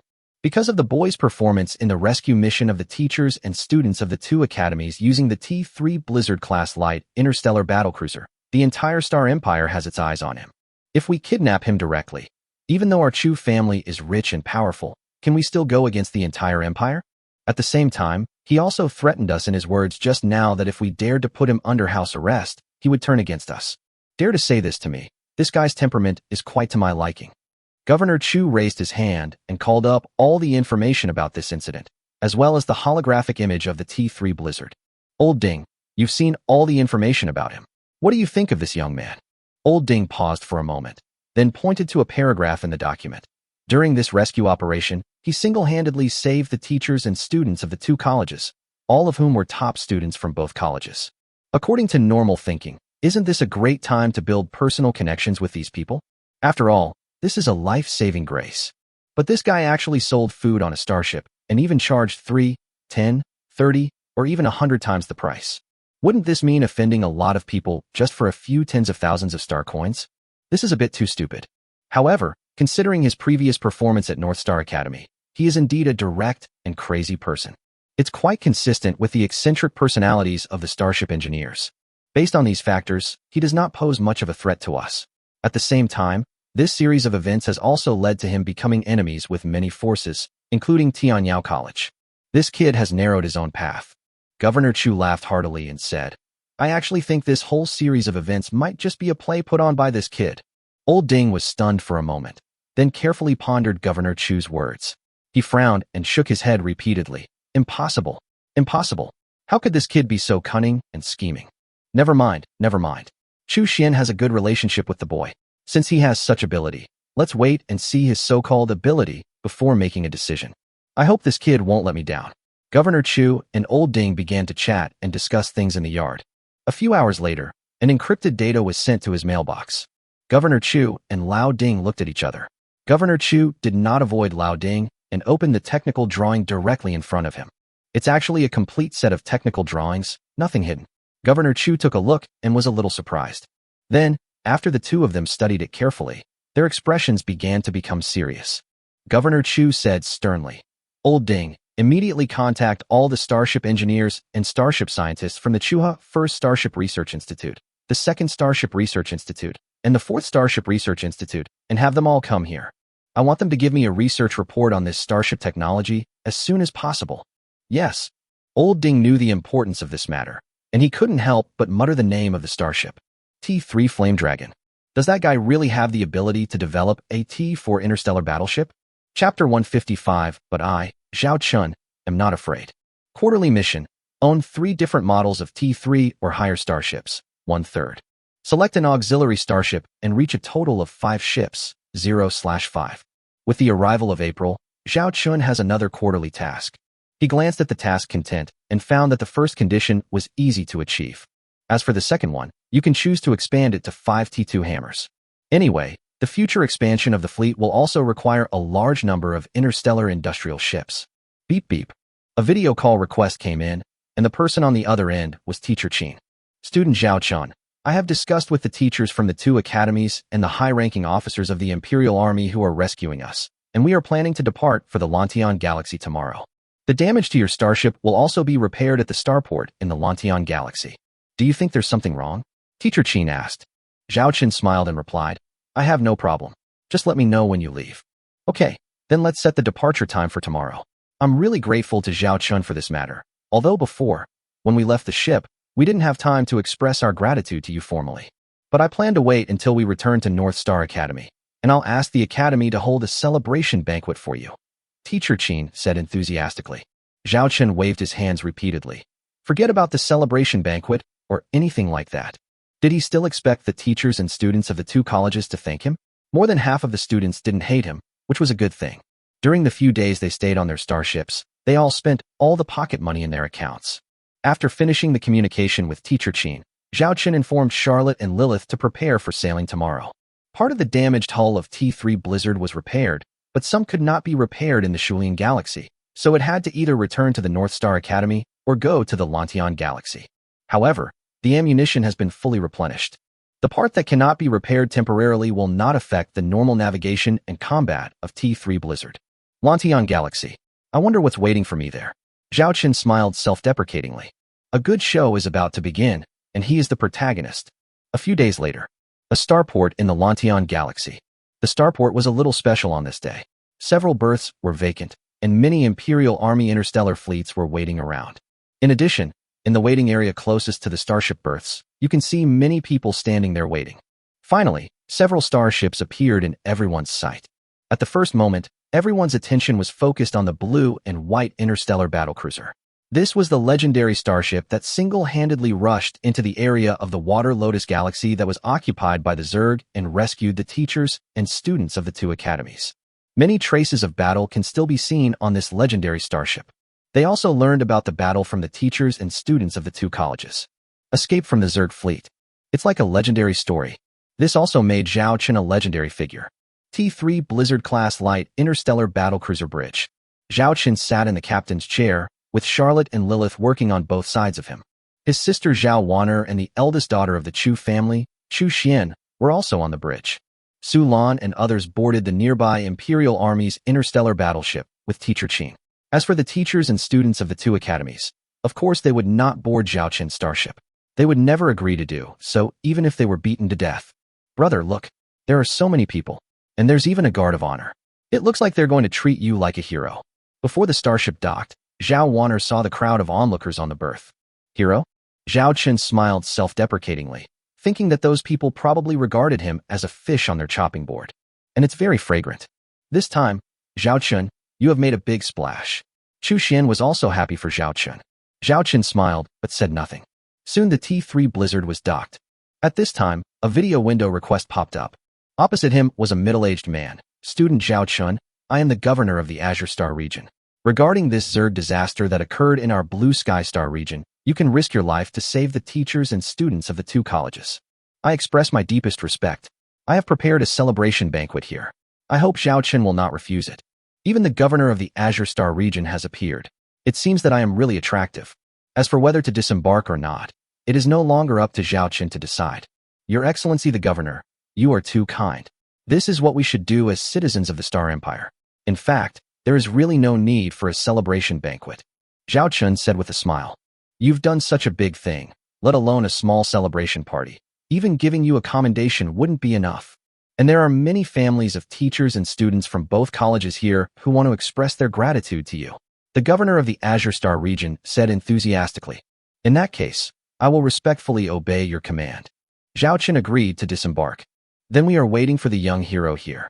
The governor of the Azure Star region ended the communication with a smile. It seems like this time you've made quite a fuss, young hero. Chu Xian teased Zhao Chen. But she soon discovered that Zhao Chen's expression was very serious. Wan'er, you stay on the starship. You are not allowed to leave the ship without my permission. Zhao Chen looked at Zhao Wan'er seriously. Why? I also want to go down and take a look. Zhao Wan'er didn't understand Zhao Chen's arrangement. Listen to me, Zhao Chen said in an unquestionable tone. Zhao Wan'er looked at Zhao Chen. It was the first time she saw such a serious expression on her brother's face. She finally nodded and said, Okay then, I'll stay on the starship. Miss Chu, I want to trouble you with something, and you need to stay on the starship. During my absence, if anyone attempts to board the T3 Blizzard for any reason, I hope you, as the eldest daughter of the Chu family, can stop them. Zhao Chun looked at Chu Xian. Although Chu Xian didn't know why Zhao Chun made such an arrangement at this time, she nodded seriously and said, I owed you this when we were in the Arctic Fox Galaxy. Don't worry, I will do what you ask. Zhao Chun looked at Charlotte and Lilith beside him without saying anything. He turned and walked out of the bridge.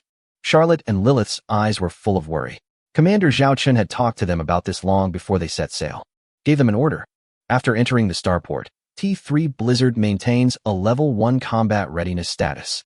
All crew members are not allowed to leave their combat posts. Once you receive his order, execute it immediately. This gave them a feeling that something big was going to happen. In the T3 Blizzard's disembarkation passage, he saw groups of people on the opposite side, as well as teachers and students from the two academies getting off the Imperial Army's interstellar battleship next to him. Many of these people looked at Zhao Chun with hawk-like eyes, as if Zhao Chun was a treasure. Zhao Chun smiled, waved to those people, and walked slowly forward. But I made a decision in my heart. If you really force me, the worst that can happen is that I will take the Xiaolong fleet and leave the Star Empire. Although he is reluctant to give up the Xiaolong Galaxy, he will come back one day. By then, he will take back everything he has, at several times the price. That would be the worst outcome, but I, Zhao Chun, am not afraid. Chapter 156, Azure Governor. Zhao Chun walked out of the berth of the T3 Blizzard-class light interstellar battlecruiser and came to the starport corridor outside. Immediately, gorgeous fireworks fell from the sky. These fireworks are not physical, they are light effects. But it's exactly the same as the real thing. At the same time, the surrounding Imperial soldiers stood up straight with weapons in their hands.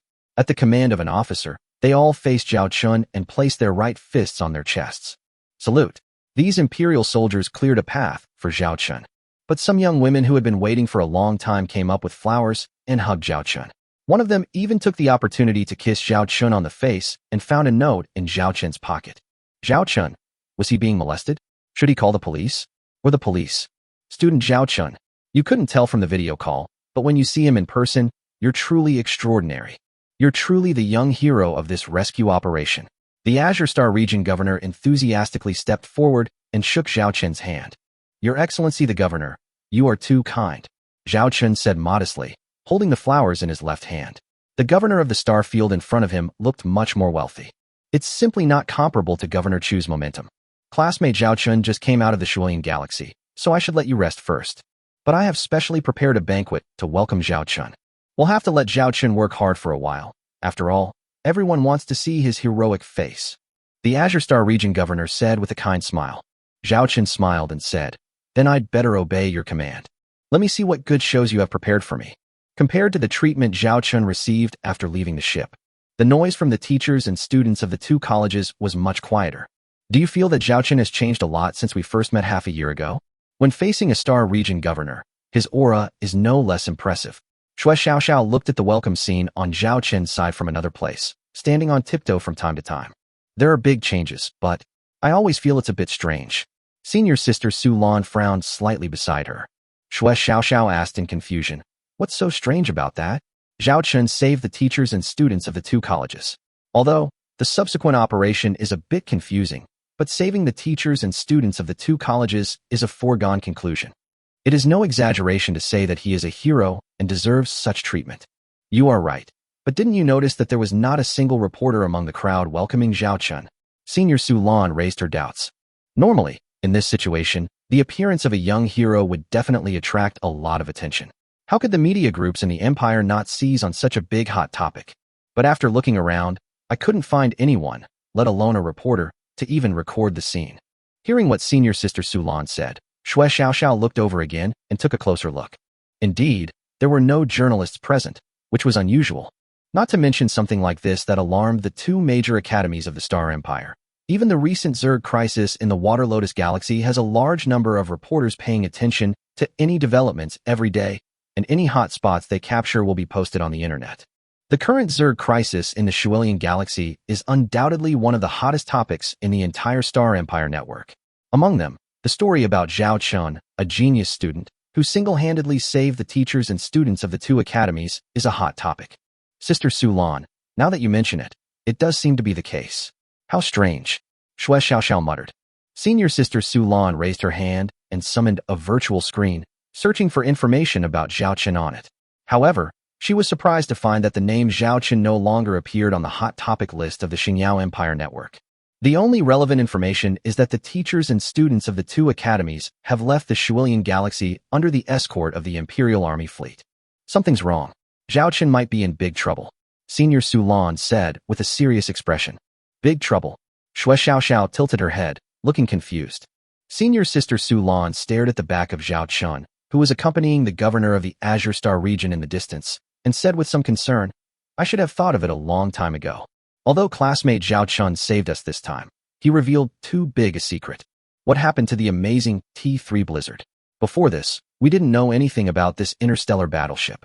Someone will definitely conduct a detailed investigation into Zhao Chun later, and some of his previous shocking performances in our college will also be revealed. T2 Black Rhino Class Interstellar Heavy Assault Frigate. Assemble an interstellar battleship with a speed of 100 knots. Each of these labels placed on a person will definitely attract the covetousness of many people. And when all of this is concentrated on one person, he will undoubtedly become the target of all interstellar forces. Even so, do they still want to do anything to Zhao Chun? He is a hero who saved the teachers and students of the two colleges. Shui Xiaoxiao said naively. Senior Su Lan shook her head. Hero? When you are needed, you are a hero. And when everyone cares more about your secrets, you will become the prey of many forces. This kind of control behavior on the internet now is to reduce Zhao Chen's public influence. No matter what happens in the future, the fluctuations caused by it can be reduced to a minimum. The group targeting Zhao Chun has already started to take action. That group of people? Who could they be? Shui Xiaoxiao also began to worry at this time. This is the Azure Star region, and the governor of the Azure Star region has come out. How could this governor let go of such a good opportunity? Senior Sister Su Lan bit her red lips and said anxiously, I'm going to find Teacher Qin. Ask Teacher Qin to find a way to contact North Star Academy. I hope North Star Academy can come forward and ensure that Zhao Chun is safe and sound. While Senior Sister Su Lan and Shui Xiaoxiao were worried about Zhao Chun, some of the teachers and students from the two colleges around were looking at the treatment Zhao Chun enjoyed with envy as bystanders. Some people's expressions are changeable and complicated. That guy extorted so much money from us, and yet he can still enjoy this kind of treatment. Feng Xiaowei said indignantly when he saw how Zhao Chun was being treated over there. A man walked up to Feng Xiaowei and slapped him on the head. I've taught you countless times not to show your joy. Keep your words to yourself. You're so unlucky. Why don't you just die in the swarm and save our hurricane group face? Faced with the scolding and curses from the man in front of him, Feng Xiaowei, the young master of the Hurricane Consortium, didn't dare to get angry. Instead, he said with a silly smile, Brother, I get it. I'll pay more attention next time. This is the man Feng Xiaowei called brother. He is the eldest son of the Hurricane Group, Feng Dawei.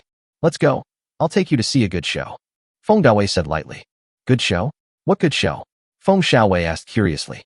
Feng Dawei stared at the figures of Zhao Chun and the governor of the Azure Star region leaving in the distance and said, That kid named Zhao Chun has a lot of secrets, especially that T3 Blizzard. Don't forget, our Hurricane Group has a close relationship with the governor of the Azure Star region.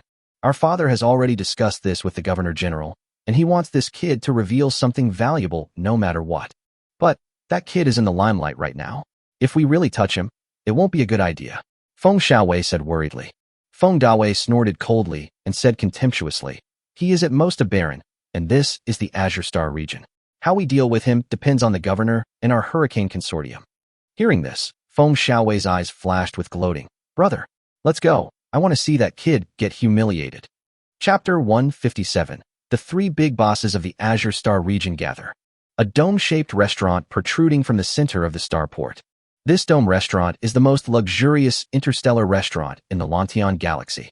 It is rumored that it was specially built by the Lord of Lantian to entertain dignitaries.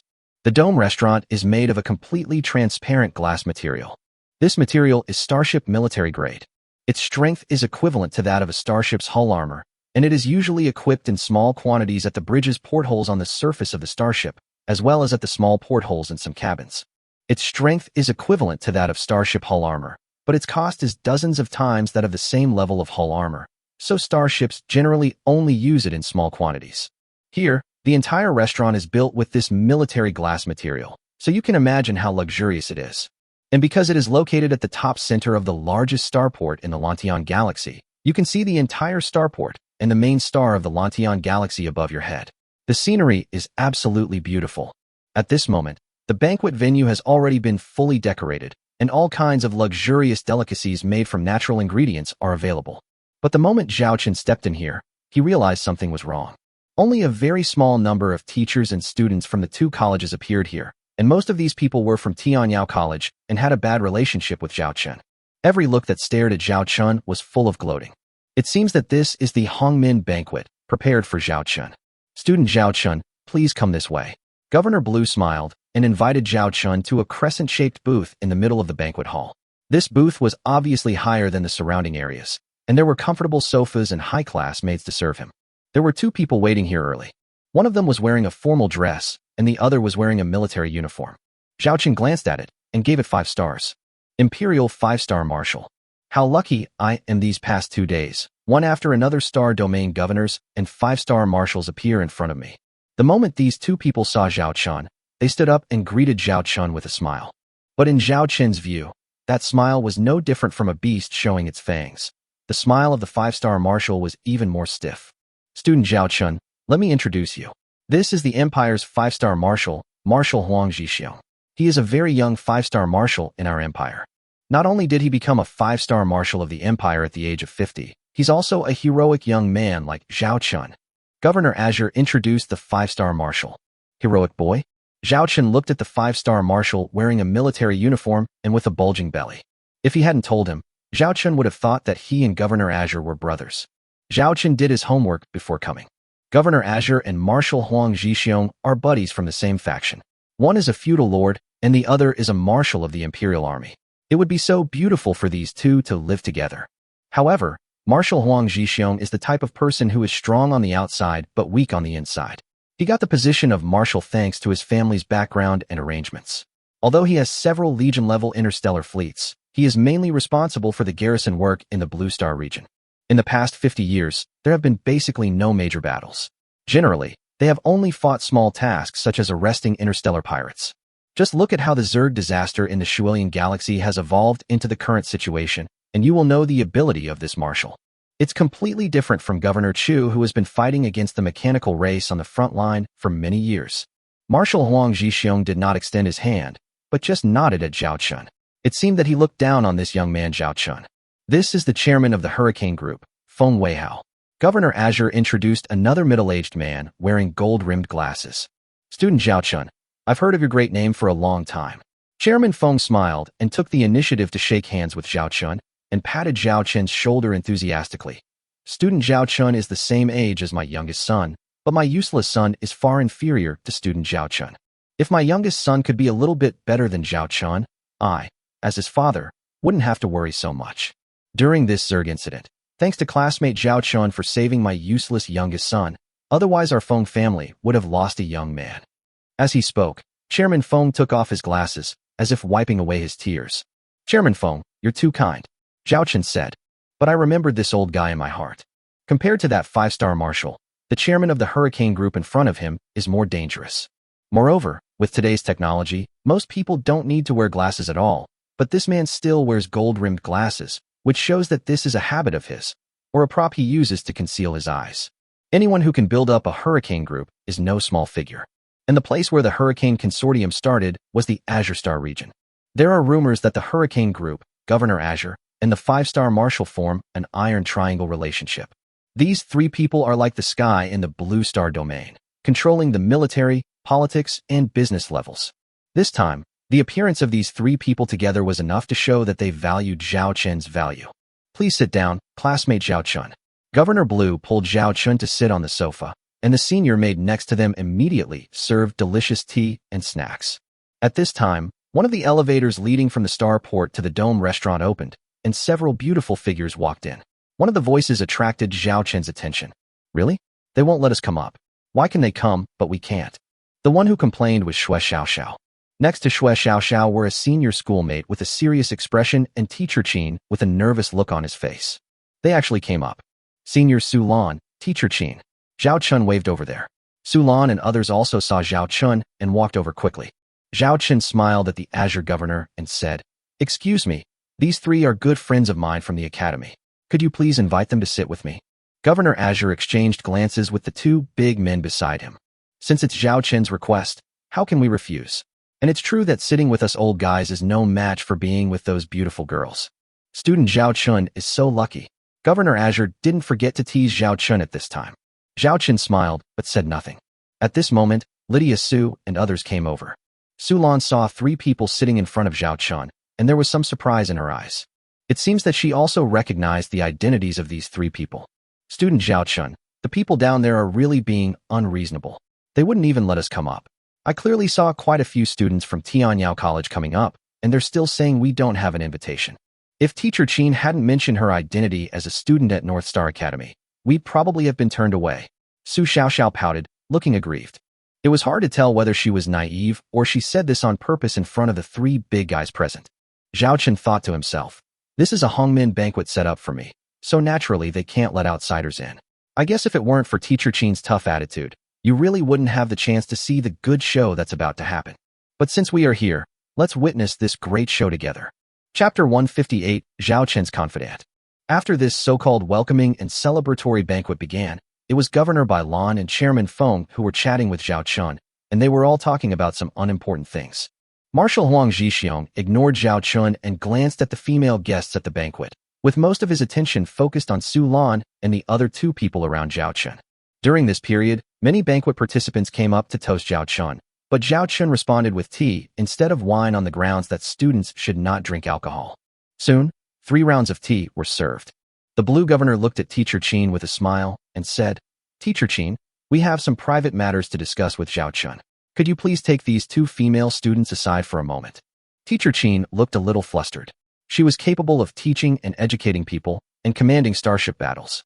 But in this situation, she was like a young girl who had just started out and had no idea how to deal with it. Governor, Teacher Chin, and these 2 are my confidants. If you have anything to say, you can tell them directly without avoiding them. Zhao Chen said, leaning back on the sofa and putting his arms around Su Lan and Teacher Chin's fair necks and resting them on their shoulders. Teacher Chin's body stiffened, and he looked at Zhao Chun with a panicked look. She has been a teacher for many years, and like her father, the dean, she has been devoted to research and teaching and has basically never had any intimate contact with men. Su Lan had a calm expression, drank juice, and didn't say a word. Shui Xiaoxiao on the side pouted and looked a little unhappy. Why is this guy only hugging Lydia Su and Teacher Chin? How am I worse than Su Lan and Teacher Chin? Shui Xiaoxiao glanced at a certain position of Su Lan and Teacher Chin. Then she lowered her head and looked at herself, feeling even worse. He picked up a papaya drink on the table that was said to have some special effects and gulped down several mouthfuls. Xiao, don't be discouraged. We are still young, and we are still growing. Oh, I didn't expect that classmate Zhao Chun likes beauties older than him.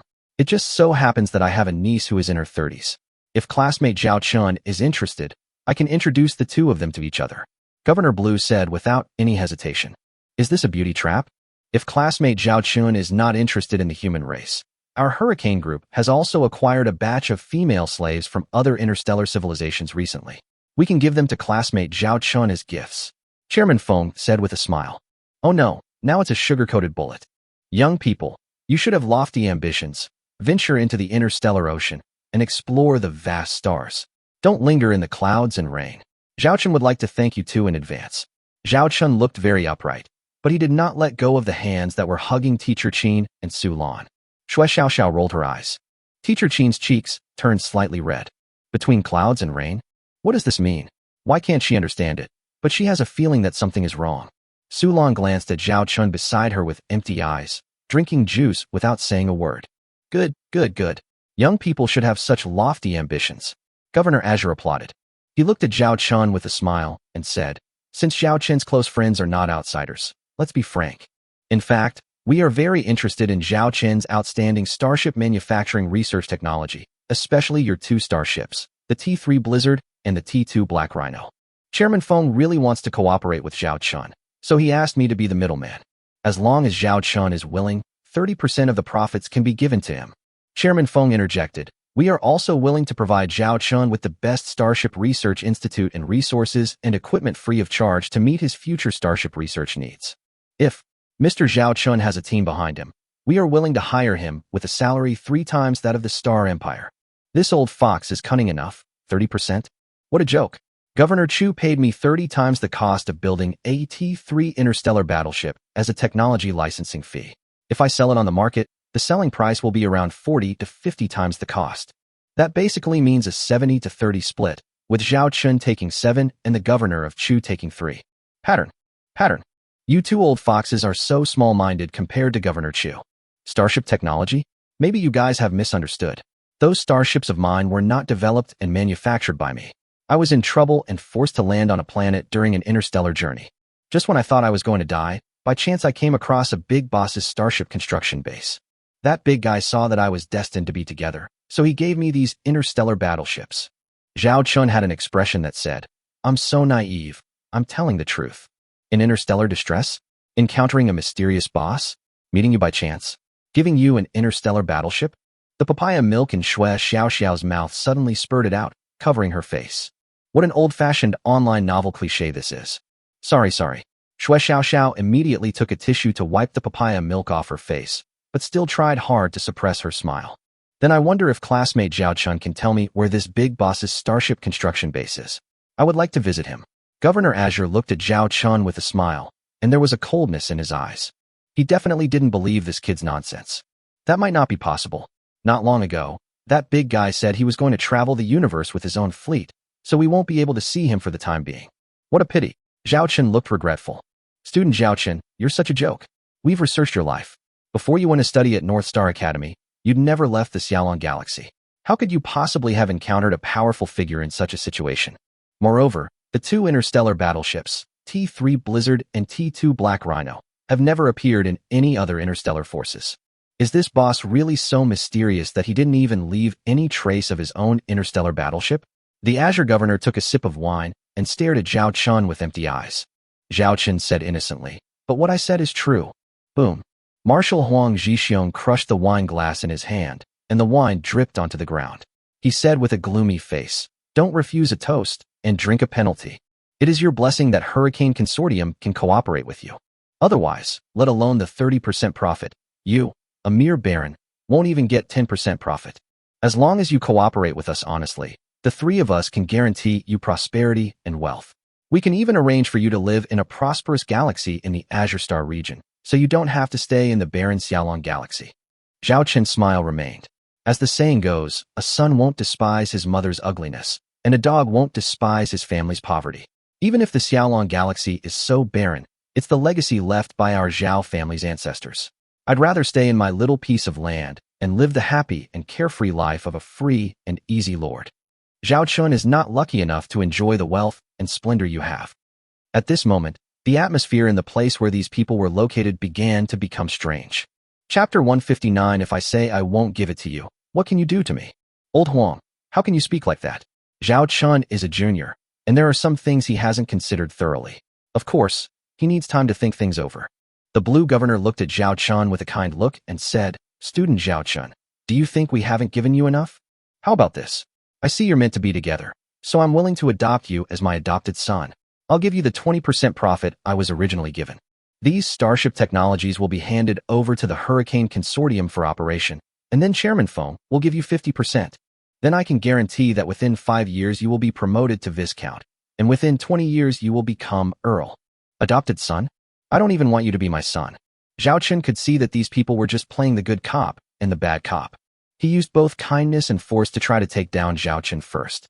As for whether Zhao Chun can get the so-called 50% profit at that time, it is not up to Zhao Chun to decide. Compared to this group of cunning people, Zhao Chun trusts Governor Chu more. Because according to past records of Governor Chu, he is at least a trustworthy, loyal man who hates evil.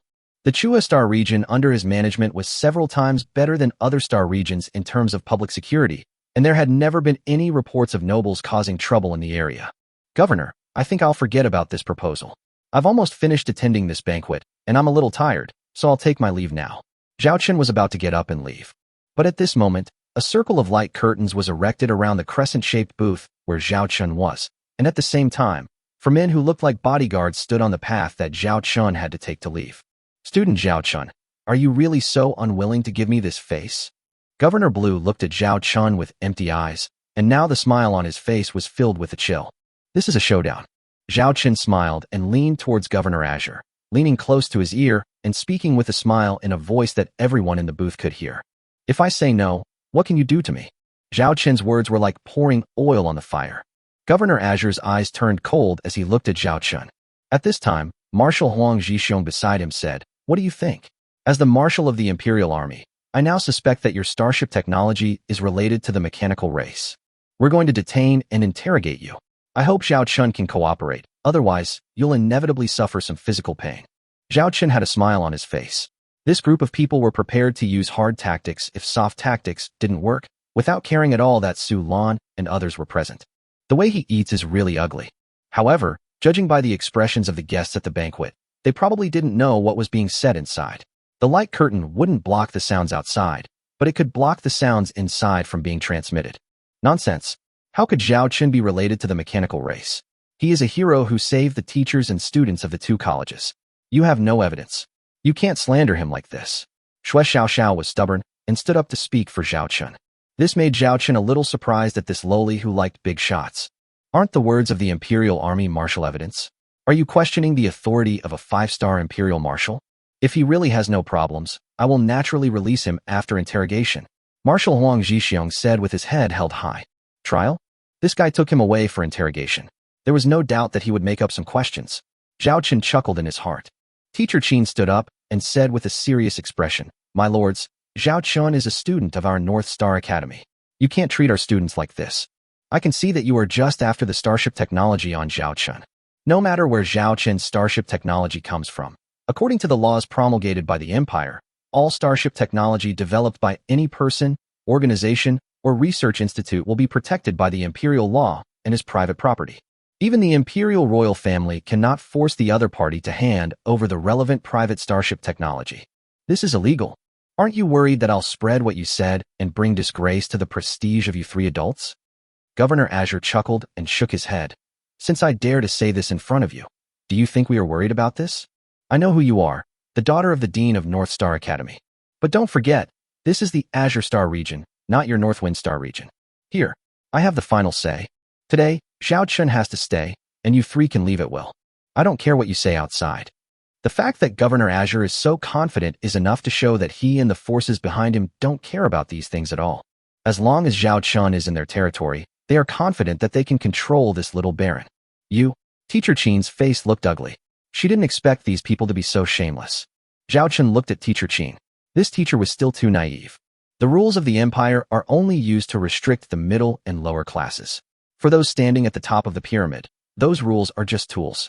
As long as there are enough benefits, they will naturally ignore those rules. And Zhao Qin now represents the huge benefit that is enough for them to ignore the rules. They must get that T3 Blizzard-class light interstellar battlecruiser no matter what. Even North Star Academy can't stop it. What if I say that Zhao Qin is from our Su family? Su Lan, who had been silent, spoke at this time. Governor Bailan stared at Su Lan and said with a smile, "I know who you are, the illegitimate daughter of the Su family's eldest wife in the Zissou Star region. Let's not talk about whether what you say has any weight given your status. Even if the Su family really wants to protect Zhao Qin, don't forget what I just said."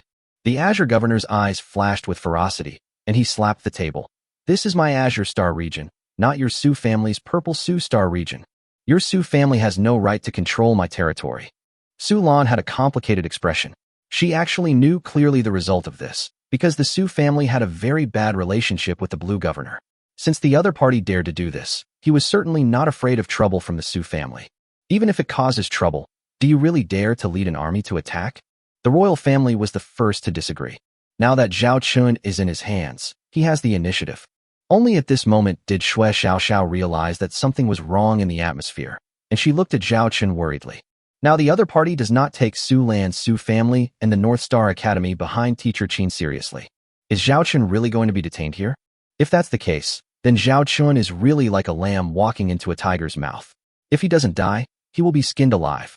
Governor Azure, Marshal Huang Zhixiong, Chairman Feng. I wonder if you have ever heard of this old saying.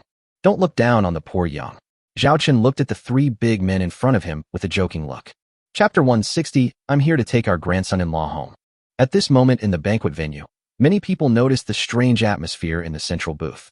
Especially when they saw the light curtain rising, for bodyguards in black stood outside the booth, staring at Zhao Qin. Most of the guests who can appear in this Hongmin banquet have a good relationship with the 3 iron triangles, so you can guess what the story is. See? That kid named Zhao Chun is now the canary in the hands of our father and those two adults. He can't escape even if he has wings. Feng Daowei was holding a wine glass, standing not far away and paying attention to the movements in the booth. Feng Xiaowei felt so relieved at the moment, but it was a pity that he couldn't hear Zhao Chen's humble tone and frustrated look with his own ears. Humph, weren't you very arrogant before? He was still blackmailing them on the starship. When he thought about the delicacies worth tens of thousands of star coins he had eaten in those days, he felt a little painful. Then what will happen to this guy in the end? Do we really have to cooperate with him? Feng Xiaowei asked at this time. Are you stupid? You're cooperating with this guy just to get the starship technology from him. Once all the value of this kid is squeezed out, he will die somewhere without anyone knowing for a reasonable reason. After all, this guy is just a baron. What can he use to fight us? Our father and those two adults can crush him with just a word. Feng Daowei said lightly. Feng Xiaowei grinned and said, Brother, if you kill him, can you let me handle it? Feng Daowei glanced at his brother and naturally guessed his little idea. Okay, I will find a way to let you take charge when the time comes. Thank you, brother. Feng Xiaowei grinned. He had already started thinking about how to torture that boy. T3 Blizzard-class light interstellar battlecruiser bridge. Strange, why doesn't my brother let me go with him? Zhao Wanner sat in the captain's chair and wondered. Charlotte and Lilith looked at each other. These flowers, who grew up in a place like the Academy, had not yet experienced the dangers of the world firsthand. At this time, a person walked into the bridge with a serious expression on her face. Just now, 5 groups of people asked to board the ship. 3 of them were from the 2 Imperial armies in the Azure Star region. But I blocked them all and sent them back. Chu Xian walked up to Zhao Wanner and Charlotte. Why are they going to board the ship? Zhao Wanner was puzzled. Chu Xian looked at Charlotte and Lilith seriously. Do you two know what's going to happen? Did Zhao Chen give you any instructions? And I found that your starship has always maintained a level 1 combat readiness state. Chu Xian discovered that so far, all the female crew members on the starship bridge were on standby at their posts. And the starship engine remains in a dormant state with the lowest power and can operate at full power at any time. After hearing Chu Xian's words, Zhao Wanner also looked at Charlotte and Lilith. Lilith said, The commander instructed me to let you know if you two keep asking. This operation to rescue the teachers and students of the 2 academies is actually a very dangerous operation for the commander. As a T3 interstellar battleship that has never appeared before, the T3 Blizzard demonstrated extremely strong combat capabilities in the battle with the interstellar Zerg. He will definitely be targeted by many people, but the commander is only a baron, which is like a shining treasure without any guards. Zhao Wanner jumped down from the captain's chair, her expression tense. Are you saying that Governor Azure is going to harm my brother? Lilith nodded. Zhao Wanner looked flustered. She patted her head and wondered why she only understood this now. If it wasn't for saving her, her brother might not have exposed this T3 Blizzard at all, and there would not be the danger now. She bit her red lips lightly and grabbed Charlotte's hand in panic. Sister Charlotte, my brother will be fine, right? Charlotte looked at Zhao Wanner and nodded. Your brother will be fine. Chu Xian also hurriedly said, I will contact my grandfather immediately. Ever since she helped her grandfather contact Zhao Chun, Chu Xian had no idea about the content of their conversation. Ask your grandfather. Her grandfather was rarely perfunctory with her and told her that he was very busy at the moment and that she should not disturb him unless necessary. He also told her that she only needed to follow Zhao Chun. But unexpectedly, at this so-called celebration banquet, the Blue Governor actually dared to detain people. This is simply shameless to a certain extent. But at this time, she still couldn't contact her grandfather, which was a rare situation. What's wrong with this old man? Answer the phone quickly. Every time I called him before, he answered within 3 seconds. Chu Xian was pacing back and forth on the bridge anxiously. I want to find my brother. Zhao Wanner was preparing to get off the ship at this time. But Lilith stopped her. Your staying on the starship now will be the greatest help to your brother. You have also seen your brother's ability. He remained intact under the siege of so many insects. A mere starport. If he wants to leave, can he be stopped? When Zhao Wanner heard this, she stopped, but her face still showed worry. There has never been a time like now, when she was so eager to see the face that she used to hate. Dome Restaurant Central Booth. Hearing what Zhao Chen said, Huang Zhixiong showed a mocking look on his face. Do you think you have a chance in Hushi? Now that things have come to a head, there's no need for these 3 bosses to play house with this kid anymore. Since Zhao Chun is unwilling to cooperate, we can only ask him to cooperate with our investigation first. Come, invite Zhao Chun to the villa we've prepared for him to have a good rest. Governor Azure also gave orders directly to his bodyguards at this time. Zhao Chun also had a blank expression on his face at this moment. Since they had fallen out, he had nothing to say. The reason why we came down from T3 Blizzard before was to divert the opponent's attention away from T3 Blizzard. Otherwise, as long as he is on T3 Blizzard will become the target of public criticism. As for these bodyguards, can they be as tough as those bugs? I could just rob these big guys, and there are thousands of ways to leave this damn place with T3 Blizzard. But that was the worst situation that Zhao Chun was most unwilling to face. Suddenly, a dazzling beam of light shone throughout the dome restaurant, blinding everyone. When the beam dissipated, everyone looked outside. Suddenly, an interstellar fleet of more than 300 starships appeared outside the starport. Leading the way was a T4 Boreai-class heavy interstellar battleship. At the same time, there is a golden word Chu on these starships. And there is not just this one T4 Boreai, there are at least 3 at a glance. How could the Chu family's fleet appear here? Governor Blue's face suddenly changed. At this time, the bow gun and all the main and secondary guns on the T4 Boreai were aimed at the dome restaurant. Then, a holographic image appeared in the dome restaurant. The man was wearing an Imperial Army uniform and a military overcoat. On his epaulets were 5 shining golden stars. Although he looks very old, the holographic image alone gives people an aura of majesty without even being angry. Fat Blue, Yellow Mouse. Where's my grandson-in-law Zhao Chun? I'm here to take him home. Chapter 161. Dare to touch my precious grandson-in-law? I will blast his kennel. This projected image not only appeared in the dome restaurant, but also appeared in most important locations of the entire starport. Even in public channels, this reminder will pop up and you can view it as long as you click on it. For example, many interstellar battleships docked in the port have popped up this link, and after clicking it, you can see this video of Governor Chu. On the bridge of the T3 Blizzard-class light interstellar battlecruiser, Secretary Lilith scanned the data link with the starship system, and after confirming that there were no problems, she placed it on the bridge. When Chu Xian saw the white-haired old man in military uniform, still looking majestic, she was surprised and asked, "My grandfather? Why is he here?" Zhao Wanner, Charlotte and Lilith next to them all cast curious glances at Chu Xian at the same time. Sister Chu Xian, just now, if I heard correctly, Governor Chu seemed to be calling my brother Zhao Chun what, grandson-in-law? You are the only granddaughter in your Chu family. Zhao Wanner stared at Chu Xian suspiciously, as if she had seen a little thief. When evacuating from the Shuilian galaxy, Zhao Wanner and Chu Xian had been staying in the hangar. They had a good relationship during those days. But she never expected that Chu Xian would become her future sister-in-law. Wait. There must be some misunderstanding here. There must be some misunderstanding. Chu Xian's cheeks flushed as she hurriedly explained. Afterwards, she kept sending communication requests to her grandfather, but all were rejected. This made Chu Xian anxious and jump up and down. What on earth does this old man want to do? Charlotte and Lilith looked at each other without saying anything, but instead felt a lot more relaxed. Apart from being a little surprised, they would not have any other emotions about the commander's relationship with that woman. On the contrary, the relationship mentioned by Governor Chu has undoubtedly become a talisman for the commander. The teachers and students of the 2 academies who did not attend the banquet in the dome restaurant also saw a huge video projection and heard what the white-haired old man in the picture said just now. Who is this person? Why does he look so familiar? Are you stupid? You forgot that one of the portraits hanging in the corridor of our academy is him. Governor Chu He, Duke of the Empire, 5-star Marshal. This is Chu Changhe of the Chu family. Did he just say that Zhao Chun is his grandson-in-law? When did Zhao Chun become related to the Chu family and become the Chu family's son-in-law? Fuck. The son-in-law of the Chu family. Isn't Zhao Chun going to be very successful? At this moment, the teachers and students of the 2 colleges felt as if they had eaten a big melon. Wait, who was that blue fat guy? Yellow Mouse calling just now. A student from Tianyao Academy just started to speak, but was shut up by the accompanying teacher next to him with a glare. Another teacher with a better temper explained in a low voice, "Think about it yourself. What are the last names of 2 of the 3 bosses in the Azure Star region?" Fat Blue Man, Governor of the Azure Star region.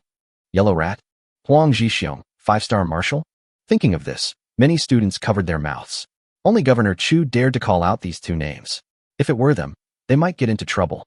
But at this moment, they were even more curious about what had happened and why Governor Chu came to pick up his grandson-in-law with such fanfare. He even brought his own fleet. Don't underestimate those 300 interstellar battleships. Except for a few T4 Boreai-class heavy interstellar battleships, the rest of the interstellar battleships are all T3 level. It can definitely be called the Chu family's elite fleet. With this kind of force, it can definitely compete with a regular Legion-level interstellar fleet of the current Imperial Army. Dome Restaurant. The guests in the banquet hall all had complicated expressions. They had never expected this sudden change. Feng Dawe's face darkened. Zhao Chun is actually Governor Chu's grandson-in-law? This old guy actually dared to drive his own interstellar fleet directly to the Azure Star region. What's going on at the Stargate? Why isn't there any notification? Feng Xiaowei whispered beside him. Brother, does that mean we can't deal with Zhao Chun anymore? Feng Dawei looked at his brother as if he were a fool. Now he was actually thinking about taking revenge on Zhao Chun. He never thought about what a big commotion it would cause once this matter got out. The three big bosses in their Blue Star domain only dared to plot against Zhao Chun. But Governor Chu actually raised the banner and stated directly that Zhao Chun is my grandson-in-law. It's totally unconventional. What happens next will go beyond their original plans. Zhao Chun, who was sitting in the central booth of the restaurant, was stunned for a moment before returning to normal. But inside I was shocked. Damn, this old man made such a big fuss and even said that he was his grandson-in-law. He definitely did it on purpose. He just wanted to tie himself to the Chu family's chariot. Sending his most elite interstellar fleet here also shows his respect for Zhao Chun. This old man actually wants to take advantage of me and be my cheap grandfather? Originally, Zhao Chun thought that Governor Chu would only come forward to protect himself, but he didn't expect him to do such a thing. At the same time, Teacher Qin, Su Lan and Xue Xiaoxiao beside Zhao Chun all looked at Zhao Chun in surprise. Governor Chu had just pronounced the words Zhao Chun and grandson-in-law clearly, so they could hear them clearly. They never expected that Zhao Chun would have such a relationship with the Chu family. Beep beep. At this moment, the blue governor's handheld terminal flashed red, which was a communication request. He clicked it and saw that it was Governor Chu, and also added a note. If you dare not answer, I'll drive my fleet to your home galaxy and destroy your home. Arrogant and domineering. This old guy hasn't changed at all. Governor Azure looked helplessly at the two big men beside him. Marshal Huang Zhixiong and Chairman Feng, who had been very imposing at first, now had gloomy expressions and complicated emotions. Seeing that no one spoke, Governor Azure could only accept the communication request and stood up silently. When the video window appeared, Marshal Huang Zhixiong and Chairman Feng also stood up with professional smiles on their faces. At this time, the video windows outside also went dark, and there was no movement anymore, leaving those onlookers confused. Governor Chu is coming to the Azure Star region in person? Why didn't you tell me in advance? I could have hosted a banquet to welcome you. The Azure governor started with some official rhetoric. Advance notice? So you can hide my grandson-in-law, right? Fat blue man, yellow mouse. I sent a communication request to my grandson-in-law several times, but no one answered. I heard you took him to a celebration party. Where is he? Governor Chu came up with an aggressive attitude of accountability. This is because the ceiling of the restaurant booth can not only block the transmission of sound, but also isolate unauthorized signal access. Except for the communication signals of the three bosses, Zhao Chun and others naturally entered the no-one-answered state. Ahem. How could we possibly hide classmate Zhao Chun? Look, isn't Zhao Chun fine now? Governor Azure smiled apologetically and turned the video screen to where Zhao Chun was. Seeing Zhao Chun appear on the screen, Governor Chu immediately turned kind and compassionate. Xiao Zhao, are you okay? Did these old guys bully you? If you dare to bully me, tell me. I'll help you vent your anger. If you dare to touch my precious grandson-in-law, I will kick his kennel out. Chapter 162 Princess's Guard Fleet arrives. Okay, this old guy really wants to take advantage of me. However, if we count by age and seniority, he can indeed be my grandfather. Just think of it as respecting the elderly and loving the young, Zhao Chun convinced himself. Grandpa Chu, I'm fine. It's just that Governor Azure and his men always want me to cooperate with them in exchange for some starship technology, and they won't let me leave unless I cooperate with them. They even said I was suspected of colluding with the mechanical clan and insisted on taking me back for investigation. Zhao Chun's face was full of innocence and grievance at this moment. Zhao Chun said aggrievedly, Tell me, why did I come all the way to the Shuilian galaxy? It was all for the sake of saving the teachers and students of the two academies that I risked my life and went into the insect swarm alone to rescue the future flowers of the Empire's talents. And now, Governor Azure and the others actually suspect me? How disheartening. Seeing Zhao Chun's aggrieved look, Xue Xiaoxiao and the other girls' eyes lit up. Why didn't they realize before that this guy was such a good actor? When Governor Bailan saw that Zhao Chun actually complained directly, his face froze. Before he could explain, Governor Chu was furious. He pointed at Governor Blue and said angrily, Fat Blue, how dare you say that my grandson-in-law is a spy of the mechanical clan? Are you humiliating our Chu family? The entire Xingyao Empire knows that our Chu family and the mechanical race are in an irreconcilable relationship. The tablets erected in our Chu family's ancestral hall are all for those who sacrificed in the battle with the mechanical race. You damn blue fat guy is going to be a concubine of the mechanical tribe, and my Chu family will never associate with the mechanical tribe. Seeing Governor Chu angry was something everyone had expected. The entire Star Empire is well aware of the deep blood feud between the Chu family and the mechanical clan. Therefore, the royal family of the Xingyao Empire is also very confident that the Chu family will continue to expand its power in the Chua Star region and even invest in the research and development of T4-level interstellar battleships. After all, on the other side of the Chua Star region is the mechanical clan, and the mechanical clan can check and balance the Duke. The stronger the Chua Star region becomes, the safer the Xingyao Empire will be. Now Governor Azure and others say that Zhao Chun, the grandson-in-law of the Chu family, is colluding with the mechanical clan, which is tantamount to slapping the Chu family in the face. Governor Chu, there is a misunderstanding here. Please listen to us, and we will explain it to you slowly. Marshal Huang Zhixiong stood up and spoke at this time. Governor Chu looked at him with disdain. What's the point of explaining? I have no idea what you old guys are up to. And you yellow rat, don't think that you dare to talk to me here just because you have changed from a skinny rat to a fat rat. You don't have the qualifications. Also, you better not wear that military uniform in front of me. You don't deserve it. Damn, the thought of you wearing the same clothes as me makes me feel uncomfortable. I can't help but kick you a few times. Back then, you were stationed in my Legion fleet as a soldier to gain military merit. I should have dragged you to the front line to fight against the mechanical race. That little bit of military stick punishment is really too light for you. He caught a rat in one bite. Zhao Chun could see the anger in Marshal Huang Zhixiong's eyes, but he didn't dare to show any emotion. This is the stark difference between the two five-star marshals. Governor Chu's subsequent words also confirmed a rumor that had been circulating for a long time. When Marshal Huang Zhixiong was young, he was transferred to serve in the Legion fleet of Marshal Chu Chang'e. After all, serving on the border front is the most convenient way to gain military merits. It's a pity that the family behind Huang Zhixiong forgot Chu Chang'e's character. After making several mistakes, big and small, he even violated the military regulations set by Chu Chang'e and drank and looked for women on the starship while on a mission. Chu Chang'e went straight to Huang Zhixiong and almost ordered the execution of the guy. If it weren't for Huang Zhixiong's biological sister, the current emperor's concubine would have pleaded with the emperor, and the emperor would have asked Chu Chang'e to let Huang Zhixiong go on the grounds that Chu Chang'e owed her a favor. There is no such thing as Marshal Huang Zhixiong now. But as the saying goes, you can escape the death penalty, but you cannot. Chu Chang'e followed the ancient military rules, holding a military stick and beating Huang Zhixiong 100 times. Huang Zhixiong was beaten to the point of being nearly dead, and before his family came to pick him up, they did not treat his injuries, but only ensured that he was still alive. Later, when Huang Zhixiong's family came to pick him up, he was like a dead rat. If it weren't for the advanced medical technology today, he would have been impossible to save. From then until now, Huang Zhixiong did not dare to set foot in the Chua Star region, nor did he dare to meet Chu Chang'e. This is the first time we meet after several years.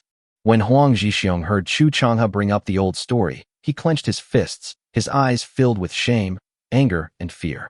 Finally, he silently took a few steps back and left the range of Governor Chu's video window. Chairman Feng, who was standing by, saw this scene and cursed in his heart. A waste is a waste.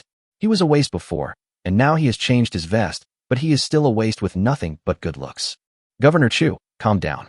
What happened between you and Marshal Huang is all in the past. Don't mention it again. I've just thoroughly investigated Zhao Chen's case. It was one of our men who made the mistake. I'm ordering severe punishment for them now. How dare you frame Governor Chu's son-in-law? You're so bold, Governor Bailan said with an apologetic smile. Then I'm going to take my grandson-in-law away now. Do you want to stop me? Governor Chu stared at the other party. Governor Azure smiled and said, Student Zhao Chun is a young hero who saved the teachers and students of both colleges. Come and go naturally. No one can stop Zhao Chun in the Azure Star region. Anyone who dares to bully Zhao Chun is going against me and the Blue Star region.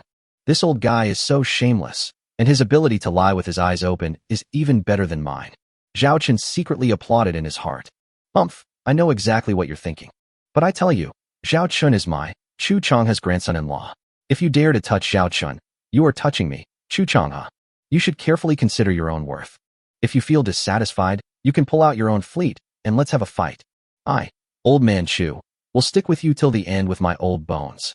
After saying that, Governor Chu looked at Zhao Chun with a kind look and said, "Grandson-in-law, since there is nothing wrong, then let's get out of this smoky place first." "Okay."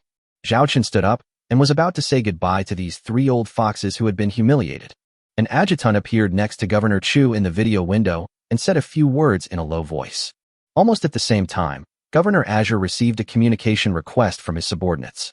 On the other end of the communication window, the subordinate reported hurriedly.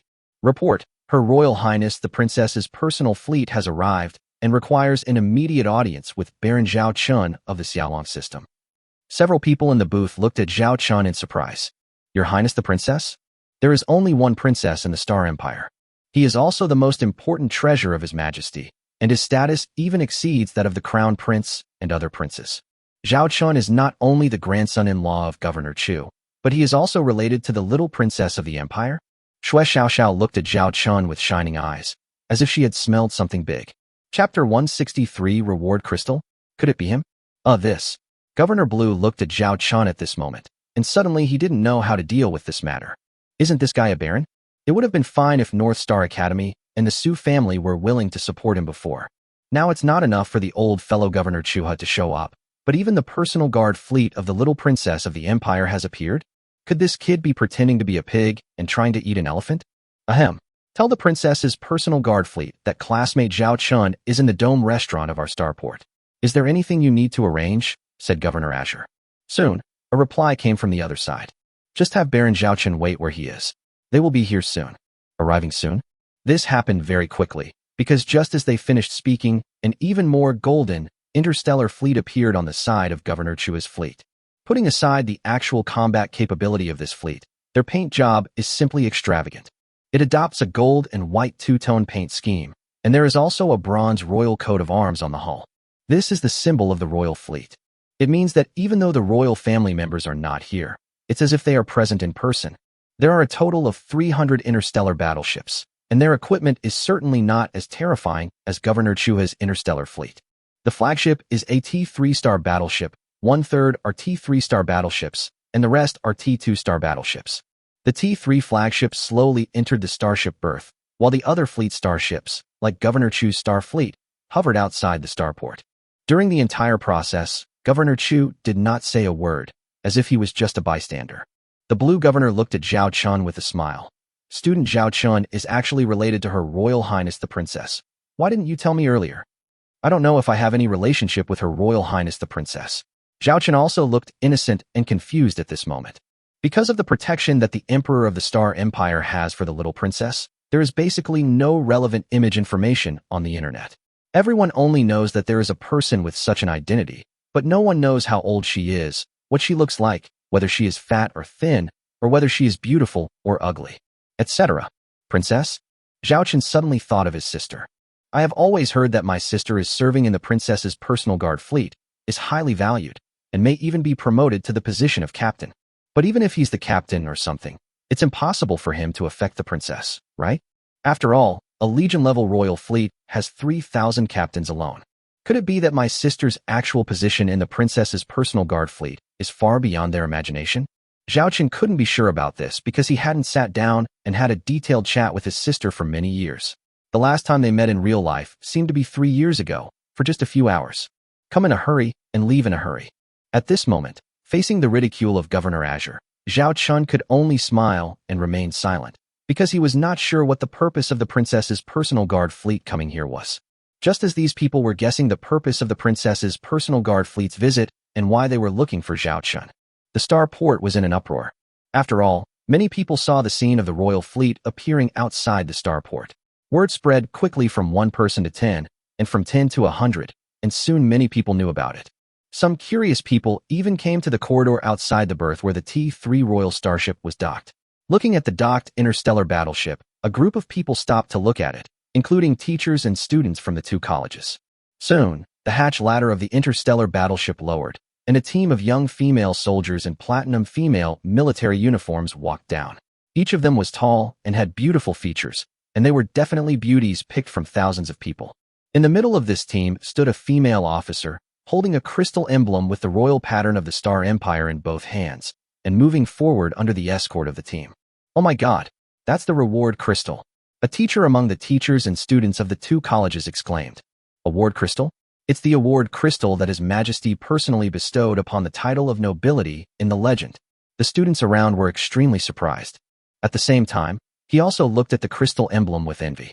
Generally, there are two types of imperial rewards. One is direct material rewards, such as giving money, giving treasures, etc. Another way is to confer a title. There are two ways to be awarded a title. One is that your achievements have accumulated to a certain level, and the other is that you have established connections. Then the Imperial Department responsible for personnel appointments will submit a list of promotions to Your Majesty. After Your Majesty confirms it, please sign. Then the people on the list can be promoted. For example, a baron is promoted to a viscount. A viscount is promoted to an earl. This is a relatively common way of promotion to a noble title. There is another kind of reward, which is the reward crystal.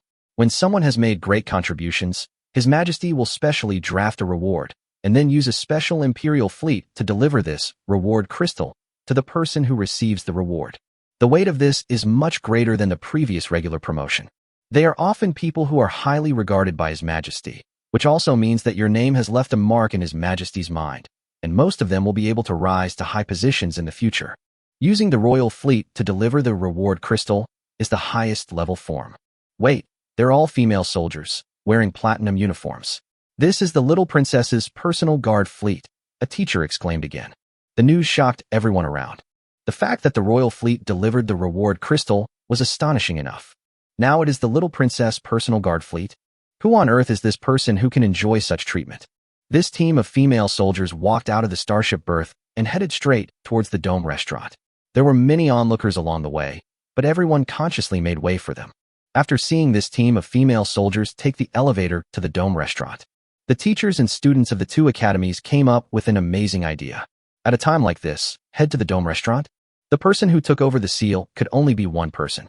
Among the teachers and students of the two colleges, almost the vast majority of them thought of that name. It turned out to be him. The elevator arrived at the Dome restaurant in a flash, and all the guests in the Dome restaurant were already prepared, because they had just seen the appearance of the royal fleet. At the same time, the canopy in the central booth fell early. Zhao Chun and his companions walked to the most conspicuous position. The female officer holding the award crystal looked at Zhao Chun and walked straight to him. It's actually the award crystal. The brothers Feng Dawei and Feng Xiaowei in the crowd nearby showed envy and jealousy. Even Feng Dawei, who had never shown his dislike for the show, looked at the young man with some jealousy. Baron Zhao Chun of the Xiaolong Galaxy, please come forward to receive the title. The female officer's ethereal voice echoed throughout the Dome restaurant. Zhao Chun stepped forward and knelt on one knee according to the etiquette he learned from the textbooks in the academy. Chapter 164 Imperial Viscount. The female officer knelt on one knee at the same time, holding high in both hands the brocade box containing the reward crystal. At this time, a holographic projection shone out from the award crystal. It was a middle-aged man sitting on the throne. When they saw this man, everyone present knelt on one knee on the ground. Some of them had never seen such a scene before, and the panicked ones prostrated themselves on the ground. Instead, Zhao Chun raised his head slightly and quietly looked at the light and shadow in front of him. He looks to be in his 70s or 80s, but perhaps because of the technological therapy and maintenance, he does not look very old. He looks like a middle-aged man with black hair. With a high nose and big eyes, he sat on the throne like a giant dragon perched on the top of a mountain. As far as Zhao Chun could remember, the only person who could compare with the man in front of him in terms of aura was Governor Chua. But the two have completely different auras. Chu Changhe had a sharp aura. Hidden down, he looked like a kind-looking old man. But once he drew his sword, his edge was revealed, and he was filled with murderous intent, like a god of death. This man standing at the pinnacle of the Star Empire is more like an extraordinary person. He is awe-inspiring without even being angry, and there is a sea of stars between his brows. Lord of the Xiaolong Galaxy, Baron Zhao Chun. He braved the Zerg's desperate situation alone and rescued 187 teachers and students from the two academies. This was a heroic act by a young man. I will confer upon him the title of Viscount of the Empire and reward him with 1,000,000 star coins. When the light and shadow spoke, its voice was resounding, like a bell, and gave people an invisible pressure. It took a full half-minute after the sound fell for the light and shadow to disappear. At this time, the female officer stood up and said, Zhao Ziju, please stand up. Zhao Chun stood up. This is a reward crystal, please keep it. Here is the 1 million star coin empire card awarded to you by His Majesty. Here are some small gifts from Her Royal Highness the Princess. The female officer first handed the reward crystal to Zhao Chun. Then the female soldiers behind him brought up a few more brocade plates. Zhao Chun took the reward crystal. This thing actually had no use. It was just a symbol of honor. But the reward behind this is quite good. Viscount title. Although it was just a promotion of title, it could bring great convenience to Zhao Chun. For example, the Lord's Fleet. According to the Empire's regulations on Lord Fleets, lords of different titles can own private fleets, or Lord Fleets, of different sizes. Zhao Chun was only a baron before, and theoretically, he could only own an interstellar fleet of less than 30 ships. Of course, in reality, many lords will exceed the quota by more or less. After all, the Empire will not argue with you for those few interstellar battleships. But if it is several times more, it will be a big problem once reported by your enemies and opponents. The title of Viscount will allow Zhao Chun to legitimately own an interstellar fleet of 100 interstellar battleships, which will save him a lot of trouble. Zhao Chun looked at the crystal bank card with 1 million star coins. The royal family was so stingy that they only gave 1 million star coins. Never mind, it's better to have it than not to have it. However, the gift given by Her Royal Highness the Princess is more precious. For example, a specially made Viscount dress, precious gemstone jewelry, etc.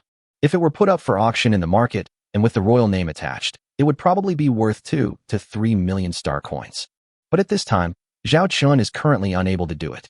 The princess gave you these things as rewards in front of so many people. Did she want you to sell them? Only a straight man can do such a thing. Zhao Chun doesn't think he is. Thank you.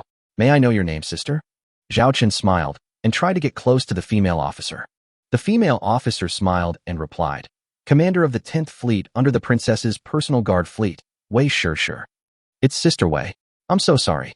I wonder if you would be free to host a private dinner for a few sisters. Zhao Chun invited. After several transformations with super warrior potions, Zhao Chun is definitely a handsome man, the type that is full of masculinity. Most women would not refuse a date with a man like this. Many of the female soldiers behind Wei Shih were now looking at Zhao Chun. Forget it. We are the princess's personal fleet. This departure is already a special case. After we finish this matter, we will prepare to return. But Wei Shih declined Zhao Chun's kindness. In that case, I'm ready to leave. Let's go together. I'll see the sisters off. Zhao Chun's address of sisters came naturally. Shui Xiao, who was listening next to him, rolled her eyes. Okay then. Wei Shih looked at Governor Bailan and the others, as well as the video window of Governor Chu, who was present the entire time. Governors, Marshal. I am in a hurry to get back to the princess, so I'll take my leave now. Go, go. Governor Chu said with a smile, completely different from the way he had angrily scolded Governor Bailan and Marshal Huang Zhixiong. Then let me congratulate Zhao Chun first. No, now you should address him as Viscount Zhao Chun. There were some neglect and misunderstandings at this banquet. Next time there is an opportunity, I will definitely host another banquet to entertain Zhao Chun. Governor Azure said with a smile. Teacher Qin, Senior Sister Su Lan, Xiao, let's go first. By the way, help me get these things. Zhao Chun looked at the boxes of things. He really couldn't carry them all by himself. Shui Xiao happily took the rewards and looked at the beautiful treasures with her big watery eyes blinking. Governor, goodbye. Teacher Qin bowed slightly and left. Sulan also bowed and left. The people around were still looking at Zhao Chun with jealousy and envy. Although he was only promoted from Baron to Viscount. But anyone with a discerning eye could see the plot. The Emperor of the Star Empire personally bestowed the award. The princess's royal fleet escorted the message, and there was even a small gift from Her Royal Highness the Princess. These attitudes are enough to prove that Zhao Chun has a very good impression in the eyes of the royal family. And most importantly, as everyone knows, the little princess's biological brother, His Royal Highness the Crown Prince, is the Crown Prince and the future successor to the Star Empire. This is equivalent to Zhao Chun standing on the rocket of promotion. The future will definitely be smooth sailing. Becoming an earl in 3 years and a marquis in 10 years is not just a dream. Just as everyone was watching Zhao Chun about to leave the Dome restaurant, Zhao Chun suddenly stopped, turned around, and walked towards the 3 bosses. He stood before the 3 of them, looking at them with a smile on his face. Zhao Chun will remember your hospitality today and will definitely repay you in the future. The threat in these words is already very clear. Although this is arrogant, Zhao Chun doesn't care. After all, he had already torn his relations with the 3 of them. If Governor Chu had not stepped in, they would have imprisoned Zhao Chun long ago. Who knows what kind of methods they would have used against Zhao Chun. Don't forget, Zhao Chun has a bad habit. He holds a grudge. Chapter 165 The Mystery of the Eldest Sister. Watching the backs of Zhao Chun and others leaving, the three big bosses from the Blue Star domain looked at each other in surprise. They had never expected this to be the outcome. I originally thought he was just a small baron. I didn't expect so many forces to be involved around me. Bizixing Academy, the Su family of Zissou Star Domain, and even the Chu family of Chuha Star Domain, the royal princess. This is still out in the open. You know, if Zhao Chun is really Chu Changha's grandson-in-law, don't forget who the grandfather of the little princess of the Chu family is? Governor of the North Wind Star region. Damn, I've never felt so aggrieved in all these years. Marshal Huang Zhixiong returned to the booth, picked up a bottle of wine, and gulped it down. It would have been bad enough to be bullied by that guy Chu Changha, but now a junior is standing over him. He even provoked him just now. What can we do? We can ignore the North Star Academy and the Su family in the Zissou Star region. But we have to give face to the royal family. Especially that mad dog Chu Changha. He really is capable of anything. In the entire Xingyao Empire, only your majesty can keep him in check, and he doesn't give face to anyone else. The professional smile on Governor Bailan's face disappeared in an instant, and his expression darkened. Chairman Feng said calmly, Zhao Chun has become an even bigger target than before. If we touch him again, we'll most likely end up in trouble. Although he has two good interstellar battleship blueprint technologies, the T-3 Blizzard-class light interstellar battlecruiser and the T-2 Black Rhino-class interstellar heavy assault frigate, it is not enough for us to really go all out. Let's be quiet for a while. The Empire's show has just begun, so let the bullets fly for a while. I still have some things to take care of here, so I'll take my leave now. After saying that, Chairman Feng left the restaurant. Governor Bailan and Huang Zhixiong watched Chairman Feng leave. This guy has been making quite a lot of noise lately, and it seems like he's going to abandon us and go solo. Huang Zhixiong looked at Governor Azure with a gloomy face. The Azure governor sneered and said, going solo? His Hurricane Consortium was supported by the two of us. If it weren't for the large number of starship orders from the Azure Star region, would he have been able to develop the T-2 Hyena-class heavy star destroyer that later became a bestseller? You should know that the core technology of the T-2 Hyena-class heavy star destroyer was obtained by me at a huge expense from the Empire's Starship Research Institute. No matter how powerful the Feng family is, they are just a dog raised by the two of us. Huang Zhixiong sneered and nodded. After walking out of the Dome restaurant, Zhao Chun and his group instantly attracted a large number of people's attention. When the teachers and students of the two academies saw Zhao Chun walking out and talking and laughing with the female officers of the princess's royal fleet, their guesses were basically confirmed. The one who was conferred the title this time was Zhao Chun. Sister Wei, this time the royal fleet came in person to confer the title. What is the reason? Can you explain it to me? Zhao Chun asked curiously, standing beside Commander Wei. Coupled with the female soldiers escorting them, the environment in which the two spoke was very secluded. How could you not know? Commander Wei looked at Zhao Chun with a smile. Is it because of my eldest sister? Zhao Chun said. Commander Wei smiled, but said nothing. Zhao Chun asked tentatively. Ever since my eldest sister followed Her Royal Highness the Princess, she has rarely contacted the family. I wonder what position my eldest sister holds with the princess. Brother Zhao Chun, don't ask about things you shouldn't ask about. As for your reward this time, it is actually reasonable and you deserve it. But such a large-scale event is just an exception. All I can say is, don't let your sister down. Actually, when I was following the princess, I got to know you a little bit. When I first heard that you didn't have much ability, I was a little annoyed by your family's arrangement, but now it seems that it is not entirely as the rumors said. A lone starship, venturing into the Zerg's desperate situation. This is not something an ordinary person can do. Commander Wei looked at Zhao Chun with admiration in his beautiful eyes. I'm just lucky. Zhao Chun smiled awkwardly. Since Commander Wei was unwilling to reveal more about his sister, Zhao Chun did not ask any further questions, and the two sides just had a brief chat. Soon, Zhao Chun and others arrived at the location where the Royal Fleet flagship was anchored. Brother Zhao Chun, just send him here. We shouldn't stay any longer. We have to go back now. If there's a chance in the future, Brother Zhao Chun, come to the Imperial Capital Galaxy. I'll take you out for some fun. Commander Wei looked at the young man in front of her. He was a good talent. Although he had made great contributions, he was neither arrogant nor impatient, neither humble nor overbearing. She had a very good impression of him. Sister Wei, wait a moment. I have prepared some gifts here. Sister Wei, please take them back to the starship and share them with your sisters. Zhao Chun suddenly said. Just then, Lilith came over with a team of female crew members pushing several cargo boxes. Gifts? Commander Wei was a little surprised. She looked at the boxes. A little gift is perfect for the sisters, Zhao Chen said, opening one of the boxes and revealing the fruits inside. When Commander Wei saw these fruits, his eyes suddenly lit up. Natural food ingredients are precious, but the female officers serving in the royal fleet can basically eat them. However, fruits can only be eaten a few times a year. And now Zhao Chun actually wants to send them several boxes. Brother Zhao Chun, this gift. Commander Wei hesitated. This is a gift from my sister. Thank you for your help, Sister Wei. These fruits are great and can beautify and nourish your skin, Zhao Chun said with a smile. Perhaps few women can resist the words of beauty and skincare. In the end, Commander Wei accepted it and asked his female soldiers to push the cargo boxes onto the starship. My impression of Zhao Chun improved again. Just before Commander Wei was about to board the ship, she suddenly leaned over to Zhao Chen's ear and whispered, "There's not much I can say about your sister, but she's above me." After saying that, Commander Wei said goodbye and left.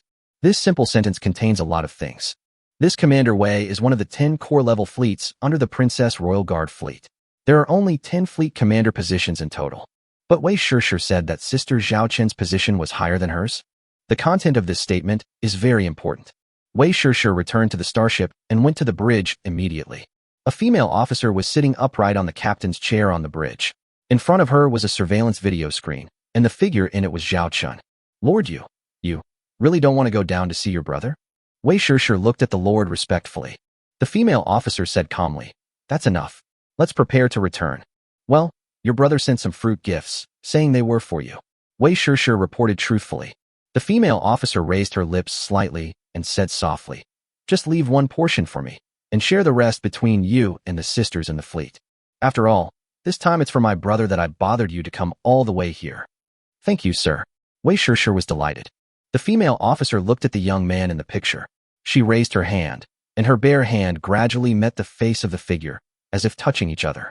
Chapter 166. When will I get a sister-in-law? After the princess's Royal Guard fleet left, Zhao Chen also said goodbye to Teacher Qin, Su Lan, and Xue Xiaoxiao. The three of them would follow the North Star Academy fleet back to North Star Academy. Zhao Chen returned to the starship bridge by himself. As he stepped onto the bridge, several eyes fell on him. Among them, Zhao Wanner crossed her arms, squinted her eyes, and looked at Zhao Chun, then looked at Chu Xian, whose cheeks were slightly red. "Brother, tell me, when did I get a sister-in-law? And you've become the grandson-in-law of the Chu family? That's pretty impressive. Wanner, I'm telling you, there must be some misunderstanding here." Chu Xian was so anxious that she jumped up and down. At this moment, she didn't even dare to look at Zhao Chun. What on earth does the old man in my family want to do? I didn't expect Governor Chu's arrangement either. But the relationship between Chu Xian and I is probably just a gimmick, a temporary arrangement to ensure my safety, Zhao Chen explained. Zhao Wanner looked at Zhao Chun, then at Chu Xian, and temporarily accepted this reason. "That's right. How could the Chu family want a grandson-in-law like you, old brother?" Chu Xian kept sending communication requests to her grandfather, but all of them were rejected. Instead, the bridge of the T3 Blizzard, which had just left the starport and approached the Chu family fleet, received a short message from the T4 Boreai-class heavy interstellar battleship, signed by Chu Changha. The content is that Chu Changha wants to visit Zhao Chen's T3 Blizzard. Governor Chu is going to have his own T3 Blizzard? This arrangement was somewhat unexpected for Zhao Chen. He didn't know whether to say that this old man was very brave to dare to go to someone else's starship. Or does he really believe in himself completely? Chu Xian and Zhao Wanner also saw this text message, but the address in it made Chu Xian's cheeks even redder. Precious grandson-in-law? Chu Xian was so ashamed and angry that she wanted to pull out the old man's beard right now. "Let's go and welcome him," Zhao Chen said. After all, he is the Duke of the Empire and the governor of the Star region. He is willing to come to Zhao Chen's starship regardless of the risks. It is only natural to welcome him. "Yeah," Zhao Wanna nodded. Although she was a little surprised by the identities of Zhao Chun and Chu Xian, she was also very curious about this legendary marshal. "Charlotte, let the starship continue to sail at a constant speed following the Chu family's fleet," Zhao Chen ordered. Zhao Chen's T3 Blizzard and the Chu family's fleet were now moving at a constant speed towards the starport of the Lantian galaxy. "Yes." Charlotte accepted the order. Zhao Chun and others also went to the starship's hangar to wait for Governor Chu's shuttle. During this period, Zhao Wanner asked about the royal fleet and learned that her brother had been promoted to Imperial Viscount. But considering how Zhao Chun rescued the teachers and students of the two academies, this award is indeed reasonable. Soon, a shuttle was parked in the hangar and the hatch opened. Only an old man and an officer who was acting as a guard came down. A 5-star marshal only brought one guard with him? This is too confident. Grandson-in-law, this is a little gift I brought you. They are all specialties from the Chuha Star region. Governor Chu looked kind-hearted as he carried a gift box. He was not wearing a military uniform, but loose casual clothes. At first glance, it really does seem like a visit between relatives. See what? Chu Xian rushed to her grandfather in shame and anger. You need to explain to me what is going on. What the hell is this grandson-in-law doing? Oh, my granddaughter is shy. Ever since I met my grandson-in-law, he has often mentioned him in front of me, saying good things about him. After our first meeting, I even went to the Arctic Fox starport to find him.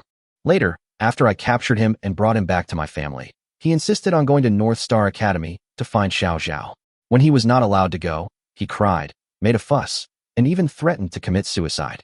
Alas, girls can't be kept at home when they grow up. I didn't expect that you could sneak onto someone else's starship. If it weren't for Xiao Zhao's great abilities, you might have ended up being fed to the insects this time you went to the Zerg's desperate situation. Governor Chu looked serious and tapped Chu Xian on the head.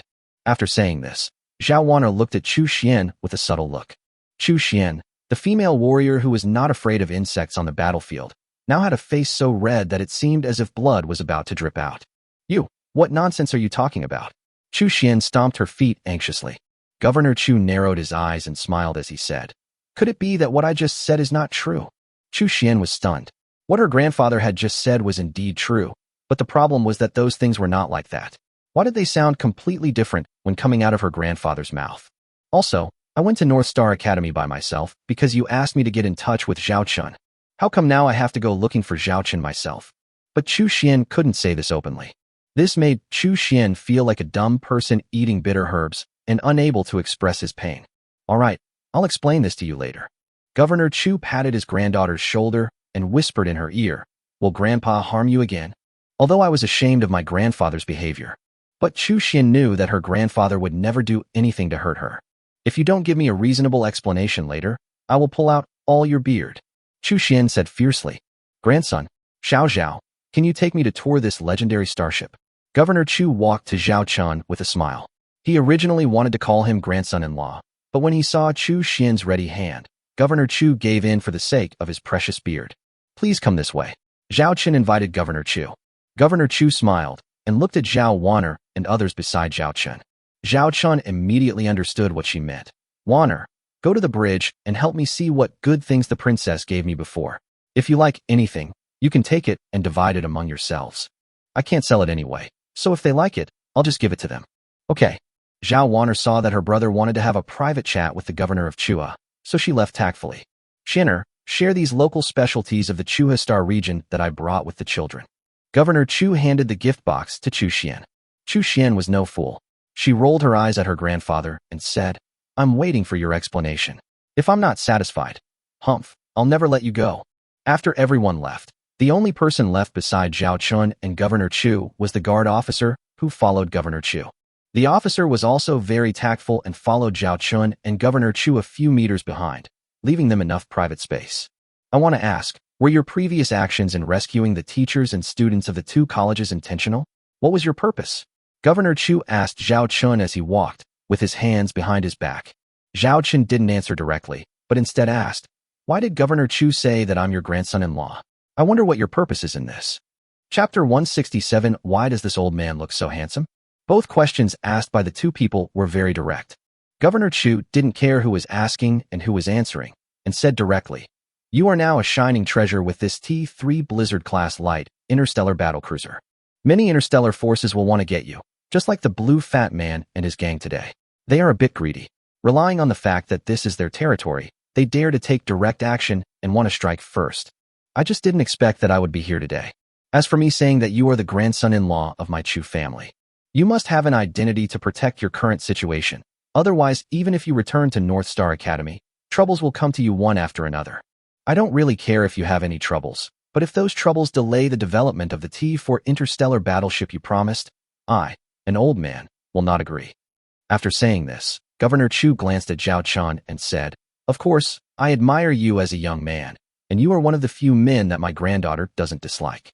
If you really have the opportunity to become my grandson-in-law in the future, I would consider it. Are you joking about your granddaughter's life and reputation?" Zhao Chun was a little surprised. Governor Chu continued, I'm not afraid to be frank. Before this, several princes in the royal family had the idea of marrying my granddaughter. Even the old man sitting on that chair mentioned it to me. I don't care what other people say, but I owe that old guy too much, and it would be inappropriate to refuse again and again. I can use you as a shield. As for this reputation, haha, who dares to say a word of gossip about my granddaughter? If you have the guts, ask my god of the north wind first. Governor Chu is so domineering and unconventional. In this way, Governor Chu's actions can be explained. It can be said that it achieved multiple goals at one stroke. On the one hand, it resolved the royal family's intention of marriage, and on the other hand, it protected Zhao Chun, ensuring that Zhao Chun could conduct research on the T4 interstellar battleship with peace of mind. It also tied Zhao Chun to the Chu family's chariot. Governor Chu stopped talking. Since everyone was so frank, Zhao Chun had nothing to hide. After all, anyone with a discerning eye could see Zhao Chun's conspiracy in the rescue operation. Some of the actions in this rescue operation were indeed intentional on my part. Since T3 Blizzard is going to be exposed, I might as well expose it more comprehensively to attract as much attention as possible. After all, compared to being attacked in a dark corner, I am safer standing on the street. And on my way back, I deliberately made enemies with those noble descendants and acted unyielding. This was equivalent to telling the outside world that I, Zhao Chun, was a stubborn person with a weird temper and had no connection with any aristocratic forces. This way, I can be relatively safer. After all, some people may worry that I am a member of their hostile forces, and they will try every means to get rid of me. In this case, if anyone wants to attack me again, unless they use overt means like Governor Azure, no one would dare to do it behind my back. After all, I am still a young hero after all. Although Governor Chu's move was a bit unexpected, it's the best possible outcome at the moment, Zhao Chun said. Governor Chu nodded. Your original intention is correct, and you have also considered the reckless behavior of people like the blue fat man. You are not worried about what would happen if I and the royal fleet did not show up today. Can you really get out of there alive? I'm absolutely sure that I can leave alive, but it will be in the way I least want. Zhao Chun's eyes were a little cold. Governor Chu stared at Zhao Chun for a long time. For some reason, he felt that he had made a very wise decision. If he hadn't appeared here today, the Star Empire might have had one more enemy. Hey, horrible enemy. He didn't know why he had such a feeling subconsciously when looking at this young man in his early 20s. Since Governor Chu appears here today, I believe you are very satisfied with the technology of the T3 Flame Dragon class medium-sized interstellar destroyer. Zhao Chun looked at Governor Chu. Governor Chu nodded and did not hesitate to give his evaluation. The cost of 5 million star coins per ship can definitely be said to be excellent value for money. Although its performance cannot be said to be top-notch among T3 interstellar battleships, it has the highest cost-effectiveness and can be called an interstellar battleship truly built for war.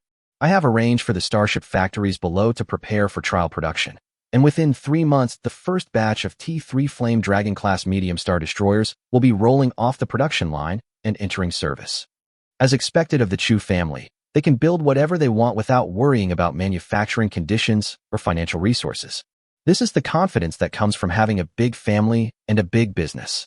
Don't worry, my promise won't change. For this first batch, I plan to build 30 T3 Flame Dragon class medium-sized star destroyers. According to the technology licensing fee of 30 times the construction cost and market transaction rules, I will transfer you a 30% advance payment later, which is 1.5 billion star coins. I'll pay the remaining balance after the construction of the 30 T3 Flame Dragon class medium-sized interstellar destroyers is complete. The remaining balance will be considered my research sponsorship. Governor Chu's words made Zhao Chun's heart skip a beat. 30% advance payment? 1.5 billion star coins. That's a total of 5 billion star coins. Once all 30 T3 Flame Dragon class medium-sized interstellar destroyers are in service, Zhao Chun can still sit back and collect 3.5 billion star coins. Oh shit. As expected of the wealthy Chu family, this wave of their hand brought in billions of star coins in technology licensing fees. When he was doing business with Li Yaqi before, he asked for an advance of 20 million star coins so that his 30 starships could be successfully produced and put into service. Sure enough, if you want to make big money, you have to rely on high-level advanced starships.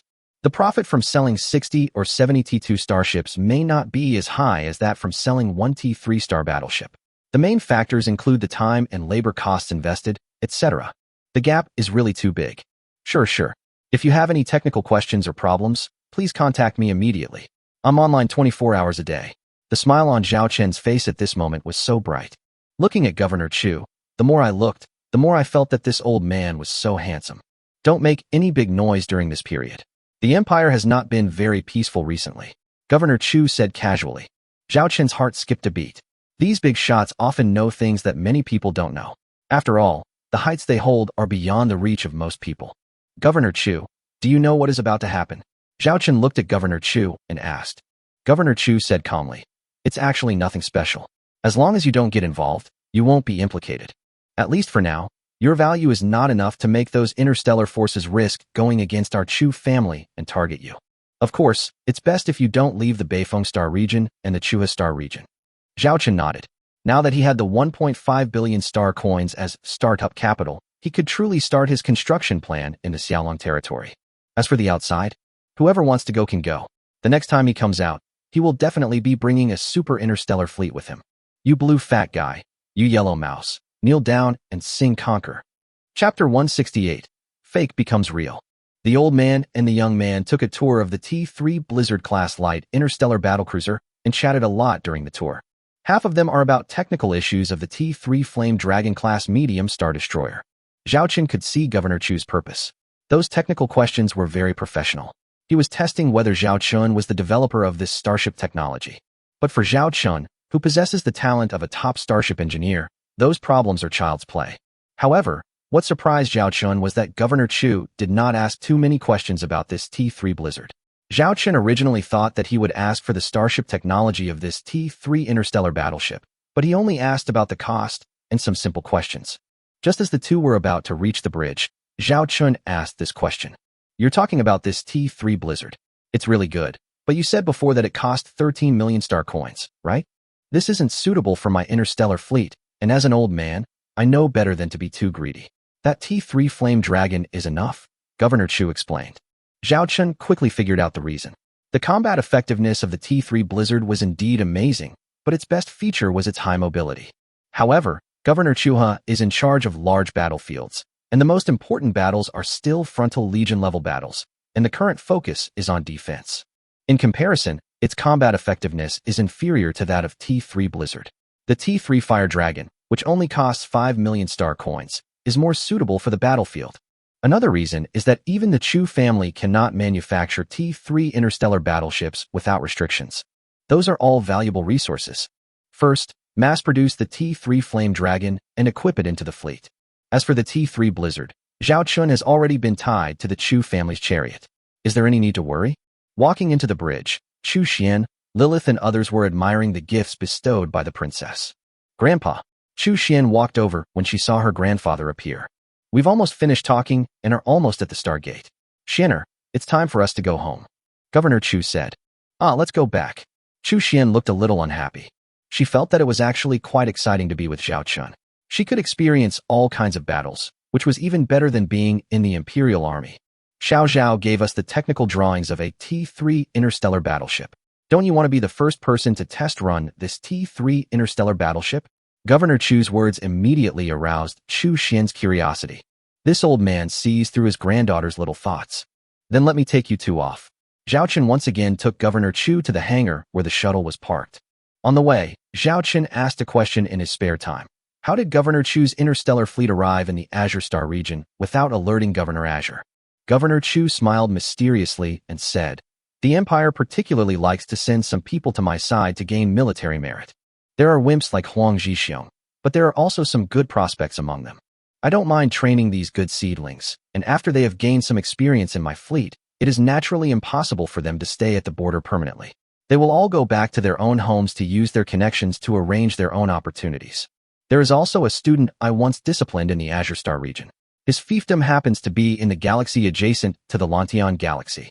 My interstellar fleet first went to his galaxy gate, and then relied on warp speed to rush to the Lantian galaxy. Because they are all T3 interstellar battleships, it is much more convenient to travel, and it only takes less than a day.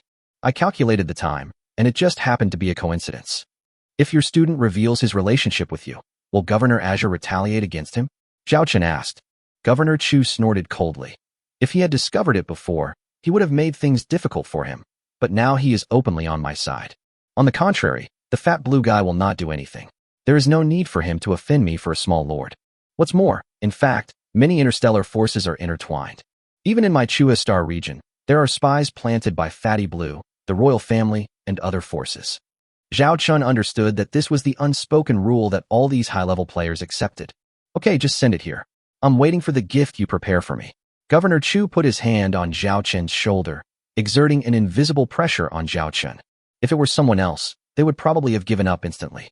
But Zhao Chun, who had been transformed by the Super Warrior Potion 3 times, was of course not afraid of this and didn't even move his body. Not bad, not bad. Governor Chu laughed and knocked on Zhao Chen's chest with his fist. He was even more satisfied with this kid. After saying goodbye, Chu Xian followed Governor Chu on the shuttle back to the Chu family's fleet. On the shuttle, Grandpa, could you please explain to me what this grandson-in-law is all about? Chu Xian stared at Governor Chu's beard. Cough, cough, cough. Governor Chu immediately protected his beard. In this world, Chu Xian was probably the only person who could scare him.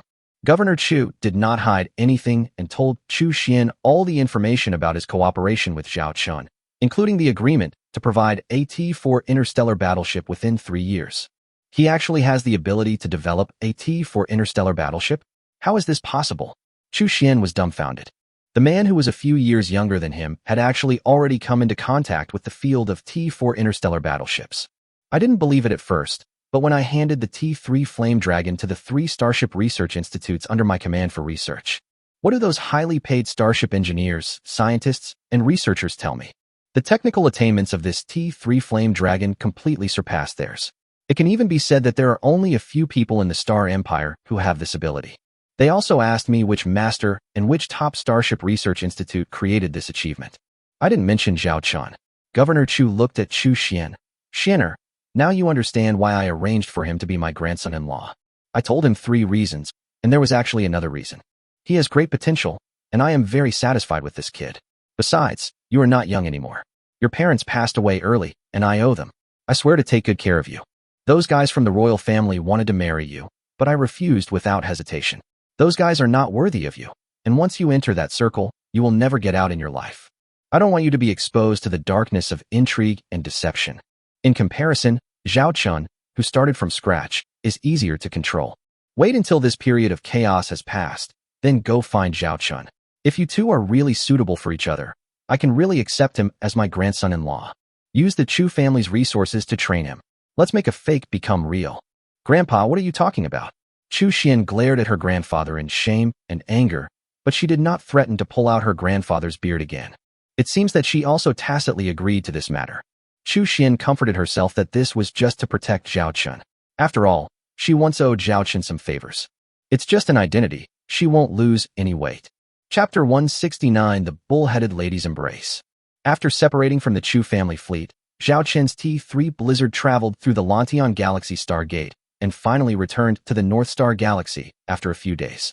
Zhao Chun did not return to North Star Academy, but went directly to the Xiaolong base. The rescue operation for the teachers and students of the 2 academies took nearly 10 days. During this period, the 2 T-2 Hammer-class heavy interstellar industrial ships stationed at the Xiaolong base did not rest at all. According to Zhao Chun's original production plan, if the existing production plan is completed, he will continue to produce the T-2 Hammer. When it comes to these interstellar auxiliary ships, Zhao Chun never has too many. At this moment, among the 2 existing T-2 Hammer expansion platforms, there are already 2 more T-2 Hammer keels.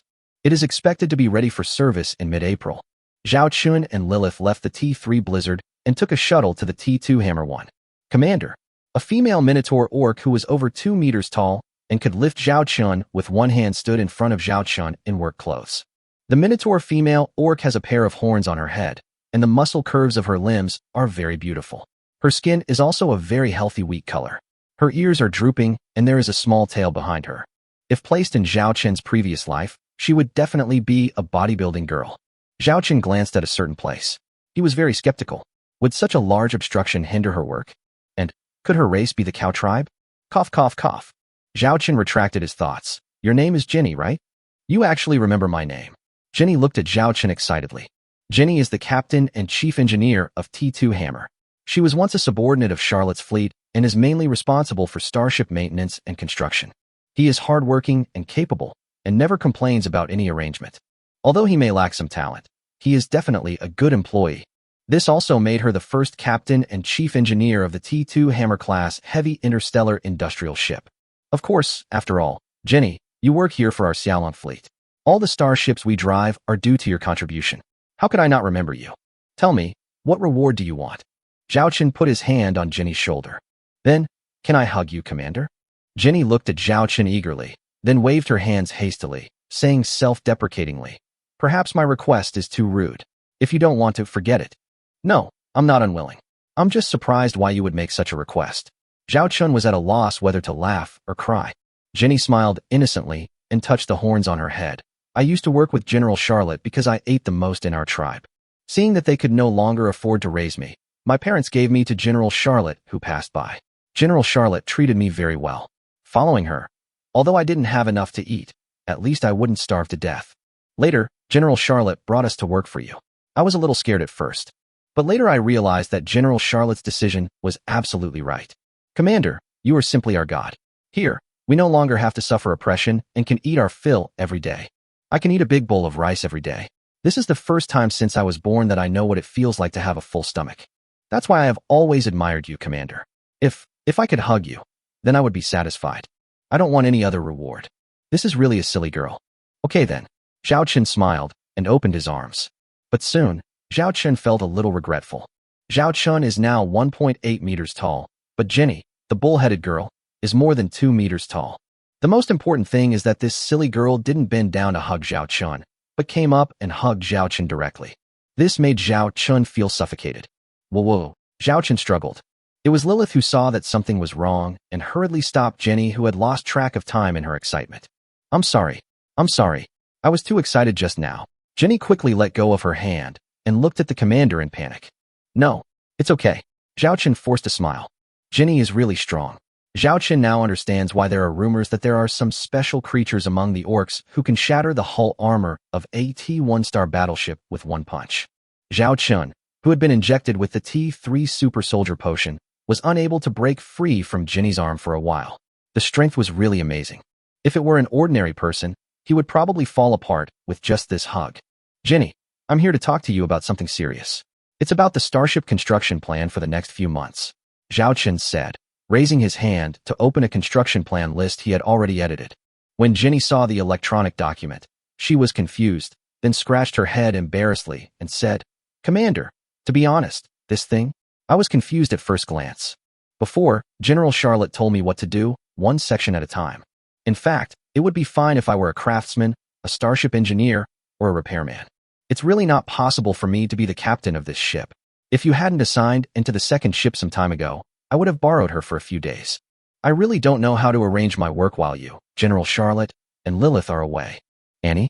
Annie is here. Zhao Chen asked. Yes, over there on console number 4. That kid is not only good at his job, but also smart.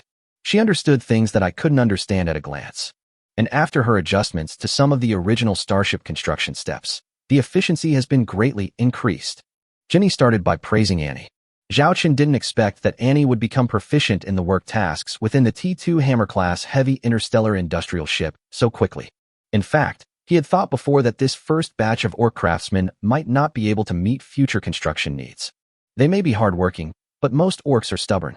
If you ask them to do one thing, they may be able to do it well, but if you ask them to coordinate and manage it, they will make a mess. There are only a very small number of orcs who are as talented as Charlotte. Take me to see Annie. Zhao Chen said. Okay, Commander, please follow me here. Jenny walked into a rectangular corridor next to her. This rectangular corridor can be connected to any work position of the T2 Hammer-class heavy interstellar industrial ship, which is very convenient. Chapter 170. Annie loves working the most. Soon, Zhao Chen saw Annie, and was wearing a specially made space work suit. When she wore it, it felt like it was not a work suit, but a toy. The proportions of the helmet are obviously larger than those of regular work clothes. Through the transparent glass, you can clearly see Anne's small round face. She has a lollipop in her mouth and is using an instrument in her hand to operate a robotic arm that is countless times larger than herself, constantly working on the keel of the starship under construction. After finishing the task at hand, Annie pressed the return button on her work clothes and automatically returned to the return capsule that was located at intervals in the rectangular corridor. The craftsmen working outside first return to these small cabins, fill them with oxygen, and expel some harmful elements from the universe.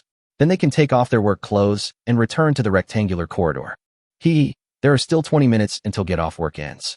I'm going to go to the Starship restaurant and wait for a while. Today they have Annie's favorite shredded beef. Annie walked out while holding her equipment and muttering with a smile. Unfortunately, Annie saw a pair of military boots that were rarely seen on interstellar industrial ships, and they were men's.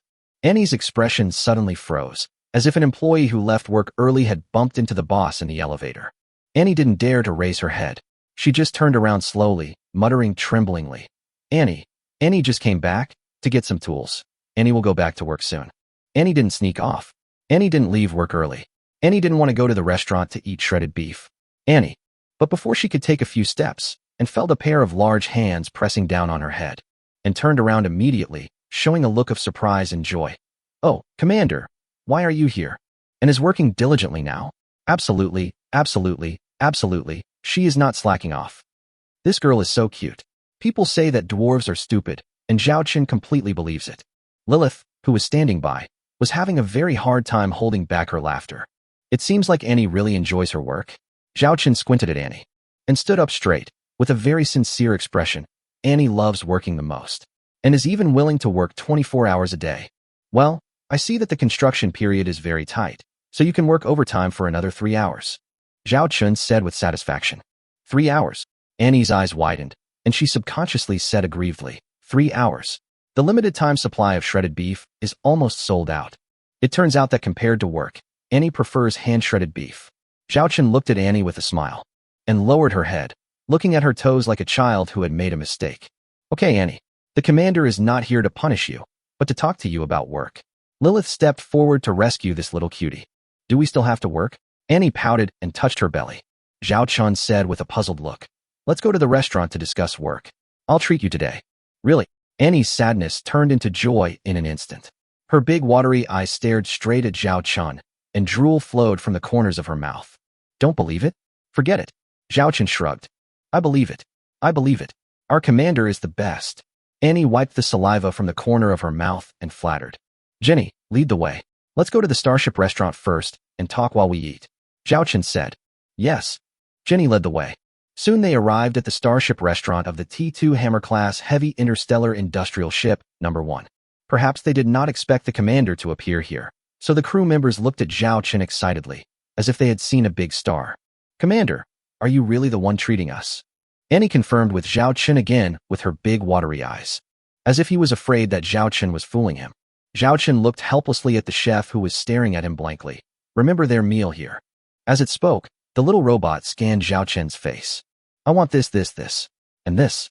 Give me a bowl of this." As soon as Zhao Chen finished brushing his teeth, Annie completed the order at an extremely fast speed. Then he looked at Zhao Chen with a smile on his face, opened his hands behind him, bowed his upper body until his head almost dropped to his knees. "Thank you, Commander, for the treat. This girl is fast enough. It's not nice to let the commander treat us. It should be me who treats us," Jenny said, scratching her head. Annie patted Jenny's waist without any hesitation. "Sister Nyo, forget about your salary. Your appetite is enough for you to eat by yourself. You're treating us to a meal, but are you going to starve for the rest of the month?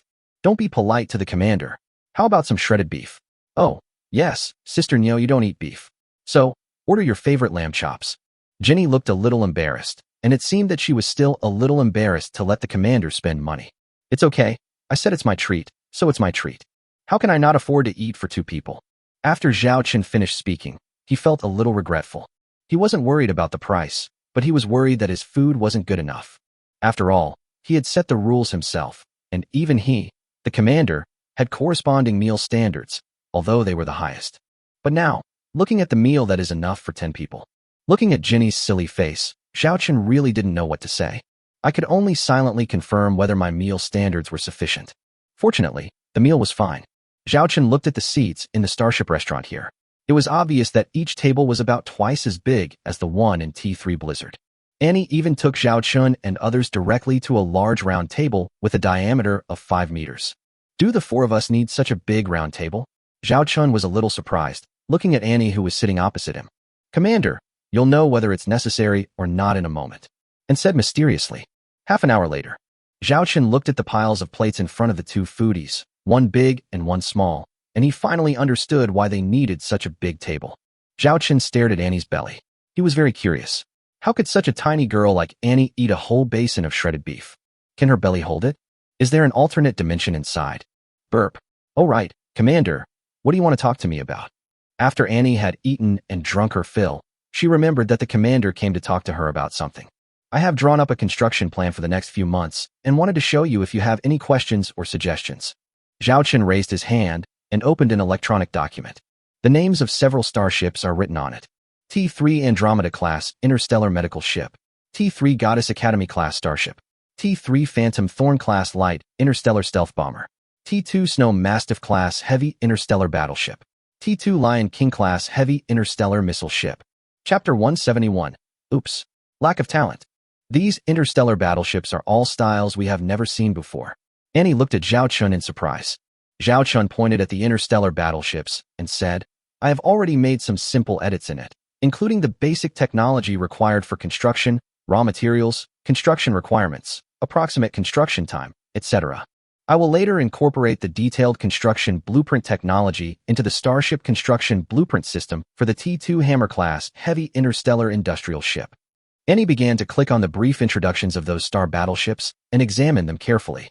Jenny next to him also leaned over to take a look.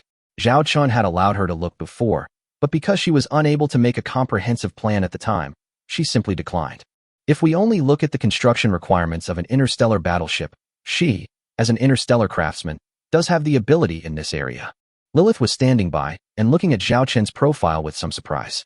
In just a few months, Zhao Chun came up with technical drawings of several interstellar battleships. Although Zhao Chun has demonstrated amazing abilities in starship manufacturing and research. But this is too terrifying. Perhaps this is why Governor Chuha and the royal family pay so much attention to him. Soon, Annie, holding a lollipop after dinner, muttered, Your plan requires the construction of a T3 Andromeda class interstellar medical ship and a T3 Goddess Academy class starship. Then the T2 Hammer will be expanded to at least 5 ships. There are no specific construction quantity requirements for the other T3 Phantom Thorn class light interstellar stealth bombers, T2 Snow Mastiff class heavy interstellar battleships, and T2 Lion King class heavy interstellar missile ships. They only need to be built gradually after the construction tasks of the former are completed. Yes. Zhao Chen nodded. Raw material funding. Don't think about it. All I want is efficiency, Zhao Chen said bluntly. The down payment of 1.5 billion yuan from Governor Chu has been directly received. The old man is very good at doing things and always keeps his word. Now Zhao Chun has become a rich man. What he wants is starships. The more the better. In that case, Annie raised her hand and summoned a holographic projection interface next to her, as well as a holographic keyboard. She held her hands in the air and tapped on it quickly. Zhao Chen's eyes lit up when he saw this scene. Anne's posture is very professional, and of course it would be still very good if you can ignore the grease on her hands, the lollipop in her mouth, and her constantly shaking legs. A few minutes later, Annie finished the work and turned the projection screen to Zhao Chun. Commander, please take a look at this construction plan I designed. According to the current situation, the 2 T2 hammers we are currently building will be able to be put into service before mid-April. Zhao Chun took a look. April. 4 more T2 hammers will be manufactured from the 4 completed T2 hammers, so that Zhao Chun will have a total of 8 T2 hammers before the beginning of May. In May, the 4 T2 hammers will continue to produce T2 hammers, which can be completed before the end of May. The remaining 3 T2 hammers will each produce and build a T3 Andromeda class interstellar medical ship, a T3 Goddess Academy class starship, and a T3 Phantom Thorn class light interstellar stealth bomber. These 3 starships will take 2 months to complete before the end of June. The last T2 hammer will be responsible for producing the T2 Lion King class heavy interstellar missile ship and the T2 Snow Mastiff class heavy interstellar battleship in May and June respectively, and can build and produce 1 each. June, the 4 extra T2 hammers and the original 4, a total of 8 T2 hammers, will continue to be produced. In this way, 8 more T2 hammers can be put into service by the end of June. At most, the number of T2 hammers in service will reach 20 in the second quarter of this year. There are very detailed construction plans later. Finally, before the end of June, the estimated size of Zhao Chen's interstellar fleet is a T3 Blizzard-class light interstellar battlecruiser, a T3 Phantom Thorn-class light interstellar stealth bomber, a T3 Andromeda-class interstellar medical ship, a T3 Goddess Academy-class starship, a T-2 Lion-class heavy interstellar missile ship, a T-2 Snow Mastiff-class heavy interstellar battleship, a T-2 Queen Bee-class heavy aircraft carrier starship, a T-2 Bronze Eden-class starship, 10 T-2 Black Rhino-class interstellar heavy assault frigates, and 20 T-2 Hammer-class heavy interstellar industrial ships. There are a total of 15 combat-type starships, including 2 T-3 level ships and 13 T-2 level ships. There are 23 auxiliary starships, including 2 T-3 level and 21 T-2 level. The total number of starships reached 38. An image of an interstellar fleet hovering in the universe, obeying his orders, appeared in Zhao Chen's mind. Thinking about it makes me a little excited. But the number is still a bit small. What he wants is hundreds or thousands of interstellar fleets. Then wouldn't it be awesome to take it out for a drive? Take back your excitement. Zhao Chen looked at it carefully and found that Annie had listed the needed materials and raw materials at the end, and even the current shortage of starship craftsmen. The first is construction resources, which she has directly converted into star coins based on the current raw material prices. You know what? So detailed. The 3-month construction plan requires a total of 80 million star coins.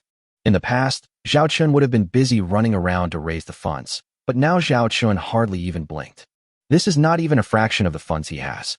Before this, Zhao Chen had accumulated 7 million star coins due to the escort mission and the bonus from this reward, plus the huge sum of 1.5 billion.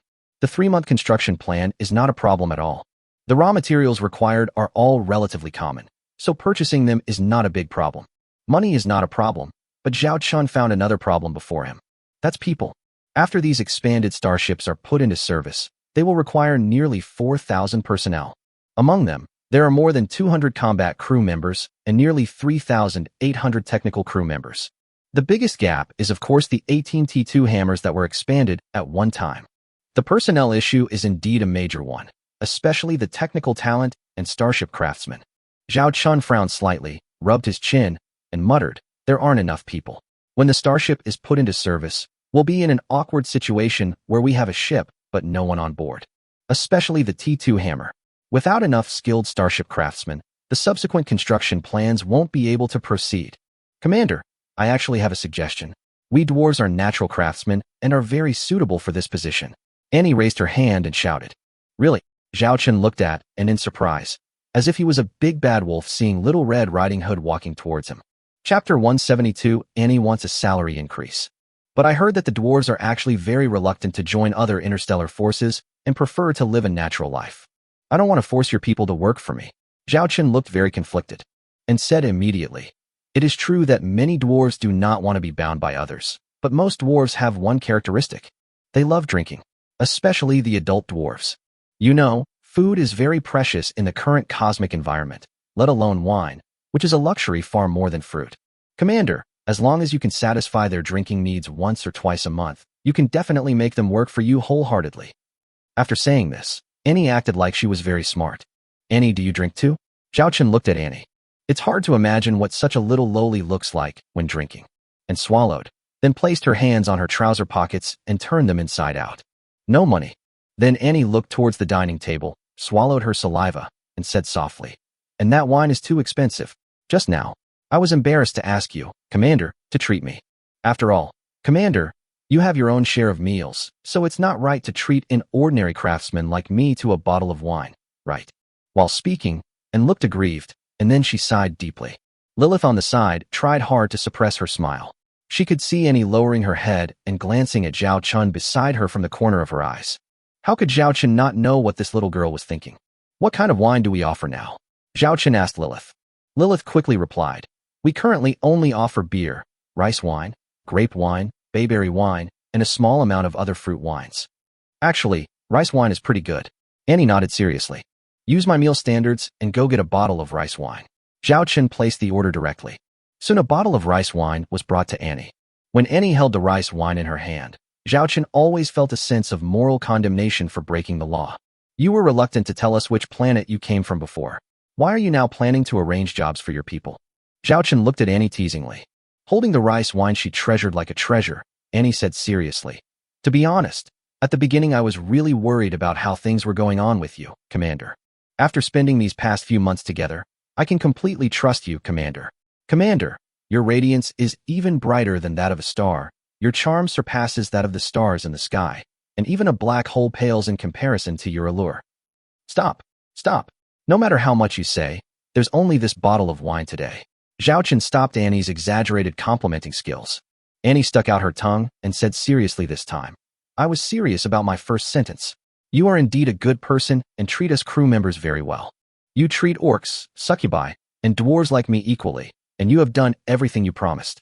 So I think it is wise to let my people follow you. And I miss my family too. I also want them to sleep in a clean and warm bed, have a full stomach every day, and not have to face all kinds of dangers just to survive. So, Commander, I can guarantee their ability and loyalty. Please allow them to join your Xiaolong fleet. After saying that, Annie actually put down the bottle of rice wine in her hand and saluted Zhao Chun. Logically, this should be a serious scene, but Zhao Chun couldn't be serious when a dwarf lowly over 1 meter tall, with oil stains on the corners of her mouth, saluted you. Okay, I know what you mean. Tell me where your people's planet is located and how many people are there. I can send a fleet to pick them up. Zhao Chun asked the key question. Annie raised her hand and opened the star map. It was a huge star map that included the interstellar maps of the Galactic Alliance and part of the mechanical race. In addition to these two major areas, there are many gray areas. My planet is right here, but I'm not sure which galaxy or planet it is. But as long as I go there and get a detailed star map from the locals, I can be sure of its location. Annie pointed to a gray area on the cosmic star map. Lilith took a closer look and soon said to Zhao Chun, this area is located in the Reef Star region, which is a star region located at the junction of the Mechanical Clan and the Star Empire. It is a very barren star field, easy to attack but difficult to defend. Therefore, neither the Mechanical Clan nor the Star Empire is willing to take over this area, and it has always been in an autonomous state. If we want to go to this Reef Star field, using the T-3 Blizzard-class light interstellar battlecruiser, we are not sure whether there is a Stargate available in the local system. It will take about half a month. It takes half a month for one trip, and a month for the round trip, which is not a short time. How many tribesmen do you have? Zhao Chen asked further, and counted on her fingers and said, on the planet we live on, there are about 200,000 dwarves. There are also several other tribes in our star region. My father said there are about 3 to 5 million people in total. 3 to 5 million people. Even if there are some elderly, weak, women and children among them, there are at least 2 million young and middle-aged people. If half of them are women, then the number is not small. These are all interstellar craftsmen. Zhao Chen's eyes lit up as if he had seen gold. Go. Must go. At this moment, Zhao Chun had completely forgotten Governor Chu's warning. As the saying goes, fortune and honor are achieved through risk. Moreover, Zhao Chun left the Star Empire directly this time, so it was not that dangerous. But there is a problem. With so many dwarves, although we are not sure how many dwarves we can take away, even if it is only tens of thousands of people, how to transport them will be a big problem. Lilith raised a question at this time. To transport the dwarves, some starships are needed. After all, relying solely on the T-3 Blizzard, even if it is fully loaded with people, there are only a few thousand people. Faced with the dwarf population base of hundreds of thousands, it is completely insufficient. That's a problem. I'll think about it. Zhao Chen looked at Annie and said, I need some time to prepare. When the time comes, I will take you back to your home planet. You will be responsible for persuading your people to join us. During this time, Captain Jenny has stated that her abilities are insufficient to coordinate the construction of the interstellar industrial ships. Therefore, you will serve as deputy captain of 2 interstellar industrial ships, helping them coordinate and arrange their construction plans during this period. Annie nodded heavily. Okay. Annie also wants to go home to see her family. Then, Annie blinked and looked at Zhao Chun. Commander, does this count as an increase in workload and a promotion? Can I get a raise and benefits? Salary increase? This question, I'll think about it when I get back. Zhao Chun narrowed his eyes. Chapter 173 Returning to the Academy, Hero Treatment. Returning to the T-3 Blizzard-class light interstellar battlecruiser, Zhao Chun called Charlotte and Lilith to his side and held a small meeting. Let them select a group of excellent, capable, and talented crew members from the existing crew members to be trained as the backbone of the first batch of Xiaolong fleet, so that they can also be competent for leadership positions in the future. After all, with the increasing number of starships, the JF-17 fleet is growing stronger and stronger. The scope of this leadership must also be expanded. It is impossible for there to only be Zhao Chun and 3 others. After explaining all this, Zhao Chun ordered T-3 Blizzard to return to North Star Academy. After all, he had returned to the North Star Galaxy and had caused such a big stir in the Blue Galaxy, so he had to show up at the Academy. After a period of warp speed travel, T3 Blizzard appeared in the starport of North Star Academy for the second time. The moment this interstellar battleship appeared, all the Academy locations that could see the starport were surrounded by people. Everyone came to see this famous T3 Blizzard. Wow, it's so beautiful. This is that legendary starship. That's nothing. You haven't seen it before, since it first came to North Star Academy. Back then, it didn't have as many battle damages on its hull, and it was even more beautiful.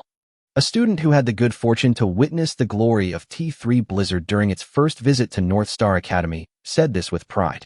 The boy next to him stared at the T3 Blizzard with fascination. No, I actually think the current T3 Blizzard is more handsome. Although it bears battle scars that have yet to be repaired, it is these traces of battle that have truly imbued this starship with a soul. The students next to him nodded, not quite understanding what was said. I heard that the captain of this starship, Senior Zhao Chun, rushed into the Zerg's desperate situation alone and fought a bloody battle for 3 days and 3 nights before rescuing the teachers and students of the 2 colleges, said admiringly a junior girl who heard the gossip from somewhere. How can it be that simple? I heard that when Senior Zhao Chun was rescuing the teachers and students of the 2 colleges, he fought the Zerg with his bare hands.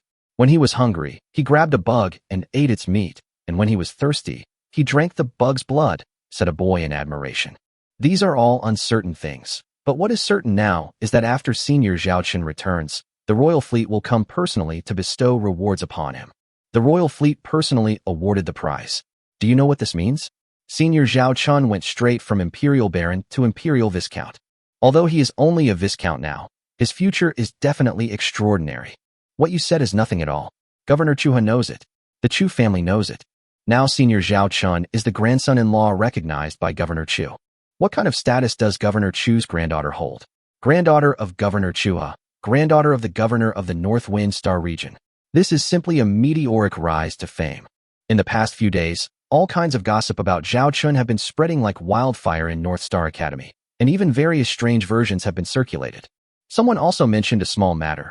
That is, there was a fiancé of Senior Zhao Chun who actually abandoned Senior Zhao Chun. Look, that's Jiang Shasha who abandoned Senior Zhao Chun. TSK. She really has no taste. Senior Zhao Chun is such a good person, but she doesn't even like him. Humph, this kind of woman just doesn't know how to appreciate the blessings she has. If I had such a brave fiancé, I would slap myself first when we have a fight, bah. You don't know what's good for you. Jiang Shasha, who was pointed at by many people, stood in the corner, looking at the T3 Blizzard slowly docking in the starport. She felt very complicated. Outside the berth where the T3 Blizzard was moored, many teachers of the academy, even the dean and many vice deans, all came to greet and wait for the man to appear. Not many people in the entire Star Empire can enjoy such treatment. Jiang Shasha clenched her fists. If she had not given up on Zhao Chun, would she now be the person that others envied? Sasha, don't think about it. Those are things of the past. I am here with you now, and I will protect you. A boy stood next to Jiang Sasha and wanted to put his hand on Jiang Sasha's shoulder. But Jiang Shasha dodged it and whispered, Senior, I know what you mean, but I don't have any other ideas now. The next moment, a bottle of water was splashed on Jiang Shasha's face. You're thinking about that Zhao Chun, right? Do you regret it now? Why didn't you do that earlier? You're a noble woman who doesn't even have a title. It's your blessing that I like you. Don't be ungrateful. Now you are not even qualified to carry Zhao Chun's shoes. Huh. The senior changed his gentle attitude just now, looked down on Jiang Shasha without any hesitation, and left without looking back. Jiang Shasha was stunned for a moment, then burst into laughter. As she laughed, she began to cry, but no one around her felt sorry for this woman. Academy Starport. Zhao Chun and Zhao Wanner walked down. The scene in front of them was similar to the scene when they went to the Lantian Galaxy Starport before. Various ceremonies were also prepared to welcome the celebration. What's different from before is that this time there are also college reporters filming Zhao Chun, recording Zhao Chun and the legendary starship behind Zhao Chun. It was obvious that this would become a legend at North Star Academy. Senior Zhao Chun. Senior Zhao Chun. At this time, a group of girls rushed up and presented Zhao Chun with their gifts, forcing Zhao Wanner, who was originally beside Zhao Chun, to move several meters away. When Zhao Wanner came to her senses, she was very surprised how she ended up here. Finally, a few girls noticed Zhao Wanner when they realized that there was no chance for them to gather around Senior Zhao Chun. They immediately came over with smiles on their faces and gave us some gifts. Sister Wanner, this is a gift for your brother. Please pass it to your brother for me. Sister Wanner, I'm from the class next to yours. We've eaten at the same table in the college cafeteria before. I'd like to ask if your brother has any messaging software accounts. Sister, I've always been paying attention to you. You're quite talented. If you have any difficulties in the future, just tell my sister-in-law. Senior, I can tutor you. If there's anything that Zhao Chen doesn't understand, I can also help him. Zhao Wanner looked at these smiling girls with a gloomy face. Some of them even stuffed a few love letters into her hands. However, Zhao Wanner did not give these love letters to Zhao Chun. After leaving here, she threw them all into the shredder without any hesitation. Zhao Wanner looked at Zhao Chun, who had finally escaped from the dangerous situation like a sea of insects with the help of the college teachers. Her face looked even worse. There were lipstick marks on Zhao Chen's face, neck, arms, and even his clothes, and several buttons were missing. His hands were also stuffed with all kinds of things, and there were even some indescribable things in his pockets. At this moment, Zhao Chun, who had escaped death, had only one feeling in his heart. Oh my God, these women are scarier than bugs. I almost thought he was going to be eaten. Chapter 174 Senior Zhao Chun. These girls are really too naughty. A charming female teacher took a handkerchief to wipe the lipstick marks on Zhao Chen's face and tidied Zhao Chen's clothes. It was normal at first, but gradually Zhao Chun felt that the female teacher seemed to be too close to him. Why would you want to clean your butt? Is there something strange there? Ahem. That's understandable. Young people all worship heroes. Zhao Chen's feat makes him a hero of our college. Vice President Hong praised him. This made the enthusiastic female teacher finally let Zhao Chun go and stepped aside, but she still looked at Zhao Chun with seductive eyes. Seeing this, Zhao Chun just said a few polite words. At this time, the elderly Dean Qin came over. He looked at Zhao Chun and bowed deeply. Student Zhao Chun, as the Dean of North Star College, I want to thank you for saving the teachers and students of the two colleges. As a father, I want to thank you for saving my daughter from me, an incompetent father. Thank you. Dean Qin's daughter is the team leader, Teacher Qin. As Dean Qin bowed, the teachers around him also bowed deeply. Among them were some of the people who had argued in the dean's office about whether to rescue him. Zhao Chen now has no mood to condemn their original thoughts. After all, everyone is different. They are thinking from the perspective of the interests of the college, and there is nothing wrong with that. If Zhao Chun did not have the T-3 Blizzard-class light interstellar battlecruiser, it would have been impossible for him to rescue the teachers and students of the two academies from the Zerg's desperate situation. If Zhao Wanner hadn't been there, if it hadn't been a system reward, he wouldn't have risked going. I just did what I could, Zhao Chun said lightly. Student Zhao Chun, we're planning to arrange a celebration banquet for you. We'll also be offering a scholarship of 300,000 star coins. I see your starship hasn't been repaired yet. Our Academy Starport will repair your starship for free. Vice President Hong said enthusiastically. Everything else is fine, but forget about the celebration banquet. Zhao Chun refused the celebration banquet. He had just attended a special celebration banquet not long ago. Oh, since Zhao Chun doesn't want to do it, then we won't do it. Vice President Hong was stunned for a moment, and at the same time, he admired Zhao Chun as a student in his heart. He doesn't pursue fame and fortune. He is such a good kid. But I have some other things I want to discuss with the dean and vice dean. Zhao Chun said. You said that your business is the college's business, said Dean Qin. Zhao Chun said bluntly. I wonder if my rescue operation this time will count towards the assessment credits? When these words were spoken, the teachers present were dumbfounded. Assessment credits? Such an important matter, in Zhao Chen's eyes, is just a matter of assessing credits? If this is counted as assessment credits, you, Zhao Chun, can skip a grade. But this? Zhao Chun, you just skipped a grade this year. Will skipping another grade affect your studies? Vice Dean Hong said with some concern. Zhao Chun smiled and asked, Vice President Hong, do you think there is anything else I need to learn? This student is so arrogant and confident. But if you think about his performance in this rescue operation, there is really nothing to complain about, and the Academy has nothing to teach him. People dare to drive T-3 interstellar battleships and face millions of insect swarms without fear. As for theoretical knowledge, there's really not much to teach Zhao Chun. If Zhao Chun wants to skip a grade, I can count this rescue operation as triple the credits for the 5th grade assessment. I'll immediately place you in the 6th grade, and you can graduate directly this July. Dean Qin looked at Zhao Chun and made a promise. He knew that this boy was not an ordinary person, and the North Star Academy could not afford to support such a great god. What he lacked was more practical experience, which these academies could no longer teach him. Zhao Chun was delighted, as his annual task this year had finally been completed. Thank you, Dean. Zhao Chun expressed his gratitude. After a few more polite words, everyone dispersed, and Zhao Chun and Zhao Wanner got back the T-3 Blizzard. Zhao Chun didn't dare to stay in the academy for too long. After the horrific scene just now, who knew what kind of horrible things would happen if he wandered around in the academy? Student, Zhao Chun. Gender, male. Race, human. Age, 21. Identity, Lord of the North Wind Star Region and Xiaolong Galaxy, Viscount. Grade, 6th. Department, Captain Department. Class, Grade 6, Class 1. Zhao Chun received the information about his student status adjustment. He looked at Zhao Wanner beside him with a teasing look and poked her head. Come on, call me senior. Yes, senior. You are very popular.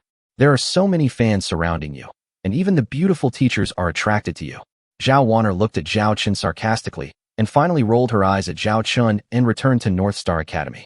Zhao Chun didn't dare to go back to the academy, because she still had some things to deal with. Zhao Chun was stunned. Why is this girl acting so weird? I feel like she's jealous. Never mind for now. He has managed to take care of the North Star Academy matters, and also has some other things to deal with. Going to the Reef Star region to pick up the dwarves is a must. It's just a matter of when to go. This trip will take more than a month. Before that, Zhao Chun had to arrange some things first.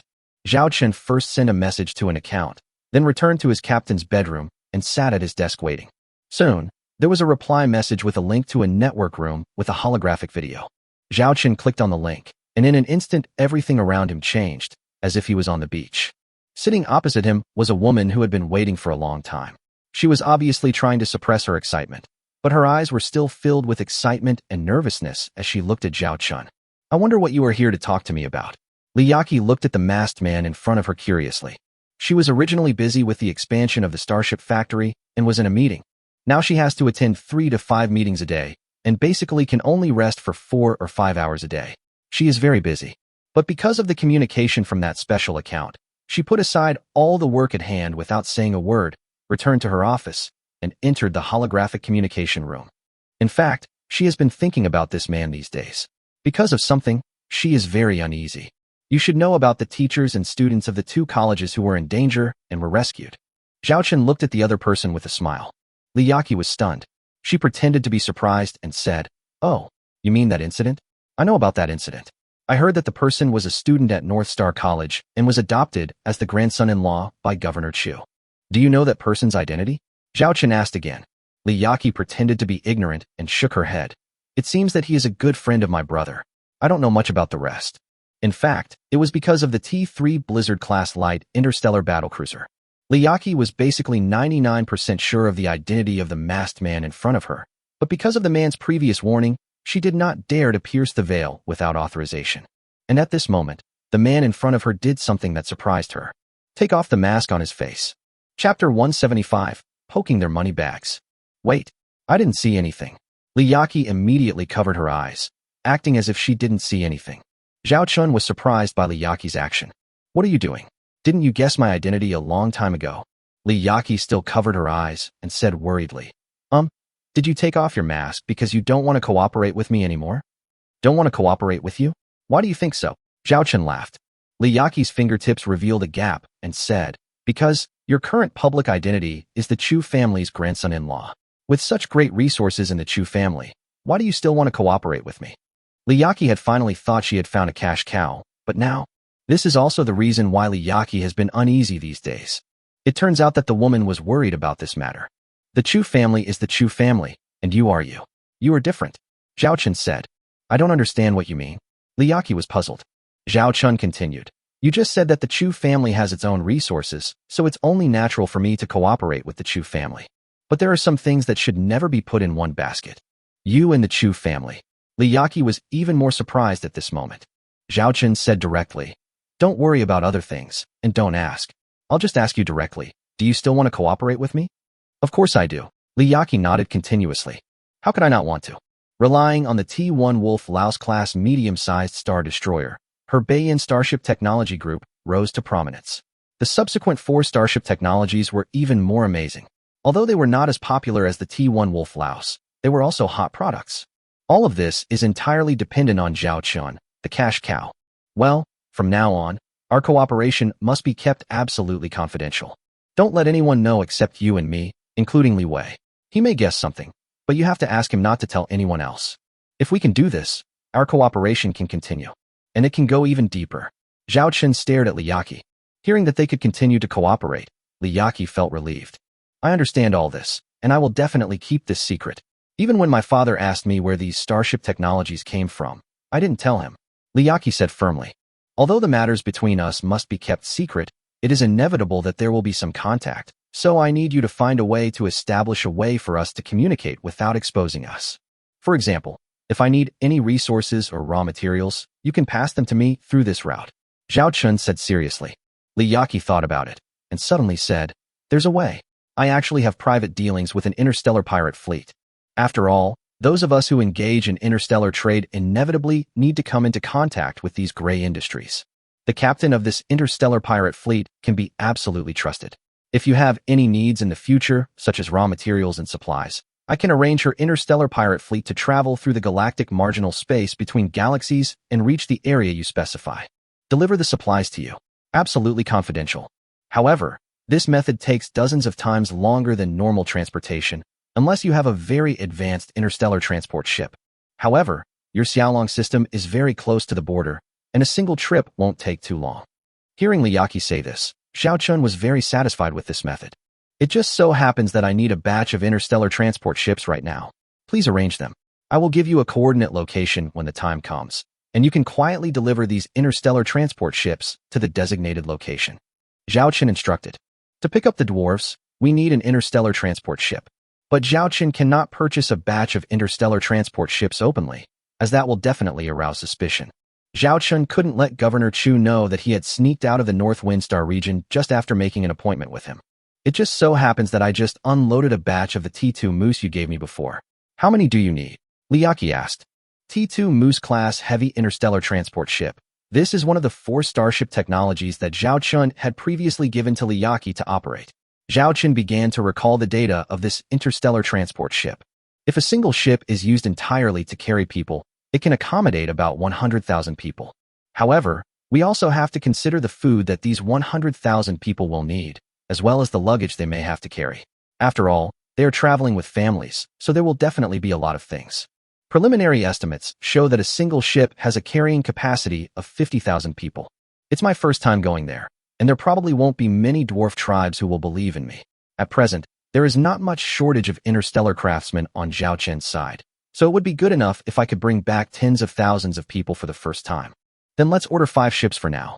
There is also ample room for special circumstances. Then arrange 5 T2 Moose for me. I will arrange the crew myself, and then evacuate the crew on the starship. Tell me how much these 5 T2 Moose are worth, and I'll transfer it to you or deduct it from my technology licensing fees, Zhao Chen instructed. What are you talking about? These T2 Moose were built using your starship technology, a mere 5 of them. The cost is only 50,000 star coins. These 5 ships are not worth mentioning at all. Liaki waved her hands repeatedly, refusing Zhao Chen's request to pay the bill. In fact, Liaki deliberately said less. The construction cost was 50,000 star coins, but the selling price was 1 million star coins. These 5 ships were worth 5 million star coins. Moreover, since its release on Starship, this T2 Moose has been very popular, with orders queued up for half a year later. Seeing Liaki say this, Zhao Chun didn't say anything more. How are the sales of the 4 starship technologies I gave you before? Zhao Chen asked casually. Liaki immediately displayed her professionalism and began to give Zhao Chen a detailed introduction, but Zhao Chun ignored a lot of the content and only remembered a few strings of numbers. It has been 3 months since Liaki started arranging the production lines for these 4 starships. After she invested all the profits from T1 Wolf Laos into building the production lines for these 4 starships, she achieved mass production in the 3rd month and held a press conference. In just 1 month, hundreds of starships were sold directly, and orders reached thousands of ships. Without taking into account those prepaid orders, it has reached 90 million star coins. According to our previous agreement, you will take 70%, which is 63 million star coins. After deducting the 20 million star coins you advanced, the total is 43 million star coins. I was originally planning to contact you in a few days to transfer the technology licensing fee to you, said Liaki. Although she only made 20% of the profit, Liaki is already very satisfied. In the future, with the gradual expansion of production capacity, the income will increase more and more. There's no rush for this money. Leave it with you first, Zhao Chen said. He now has 1.5 billion star coins in his hands, so he naturally doesn't care much about this small amount of money. Staying with Liaki first will make it easier for him to do some things in the future. You mentioned the Hurricane Group just now? You had a conflict with the Hurricane Group. Zhao Chun asked with interest. Mentioning this matter, Li Yaqi said helplessly. This is also because of the T2 Moose. Originally, in the T2 interstellar transport ship market, the Hurricane Consortium has been competing for territory in recent years, especially in the North Wind Star region. Currently, 30% of the T2 interstellar transport ship market in the North Wind Star region has been occupied by the Hurricane Consortium. But because of the emergence of our T2 Moose and its high cost-effectiveness, we have directly snatched away a lot of their customers. So they started targeting us openly and covertly, such as blocking our purchase of raw materials, etc. Li Yaqi was very annoyed, but she had no choice but to go to the Hurricane Group. Although she had built up her reputation with the T1 Wolf Lice, it was still far behind the Hurricane Group. Zhao Chun smiled meaningfully at this moment. In that case, have you ever thought about taking revenge on the Hurricane Consortium? Revenge? Li Yaqi was stunned. How can we retaliate? They're a wealthy family. If we start a price war, even though we have a cost advantage, they're well-funded. We might end up being dragged down. We should strike at the snake's most vulnerable part, so we'll target its most important market. Zhao Qinshu's gaze was fixed on his prey like an eagle. Isn't his T2 Hyena-class medium-sized star destroyer the most popular starship? I will give you the technical drawings of a T2 level star destroyer later. Let's defeat him where he's best. Hurricane Consortium. Humph. Zhao Qin's vindictive nature can no longer be suppressed. Zhao Qin can't deal with the blue fat man and the yellow rat, so he'll poke your wallet first. Chapter 176 T2 Tibetan Mastiff Class Medium Star Destroyer. Oh. Li Yaqi widened her eyes, somewhat unable to believe what she heard. Zhao Chun actually wants to target the Hurricane Consortium's T2 Hyena-class medium-sized interstellar destroyer. This has been the best-selling T2 class star destroyer for 10 consecutive years. Even some Imperial forces responsible for garrisoning various star fields will occasionally purchase a batch of T2 Hyena-class medium-sized star destroyers. Although the Hurricane Consortium relied on the wealth accumulated from the T2 Hyena-class medium-sized star destroyer, it also researched and released some other star battleships, and even extended its hand to the T3 class star battleship market. But the cash cow of the Hurricane Consortium has always been the T2 Hyena-class medium-sized star destroyer. It can be said to be a towering tree supporting the Hurricane Consortium. Many starship technology groups also want to seize the huge market share of T2 star destroyers. Although T3-level interstellar battleships have high profits, they are expensive after all. A single ship costs hundreds of millions of star coins, so sales are not high. The technical requirements are also extremely high. There are no more than 10 forces capable of manufacturing T3-level interstellar battleships. Many of them still require the purchase of some technical parts from partners. Completely self-produced, the estimated quantity is no more than one handful. In the T2 star battleship market, the T2 aircraft carrier starship and the T2 star battleship are the most representative star battleships and the dream of many people. But you have to know that dreams are sometimes just dreams. The reality is that the best-selling ship type is the Star Destroyer. It is known as a panacea, followed by the interstellar frigate, and then the interstellar battlecruiser. That's unlikely. Although the T2 Hyena-class medium Star Destroyer has been released for decades, they launched the latest model every few years, constantly upgrading it. Many people also want to compete for their market share.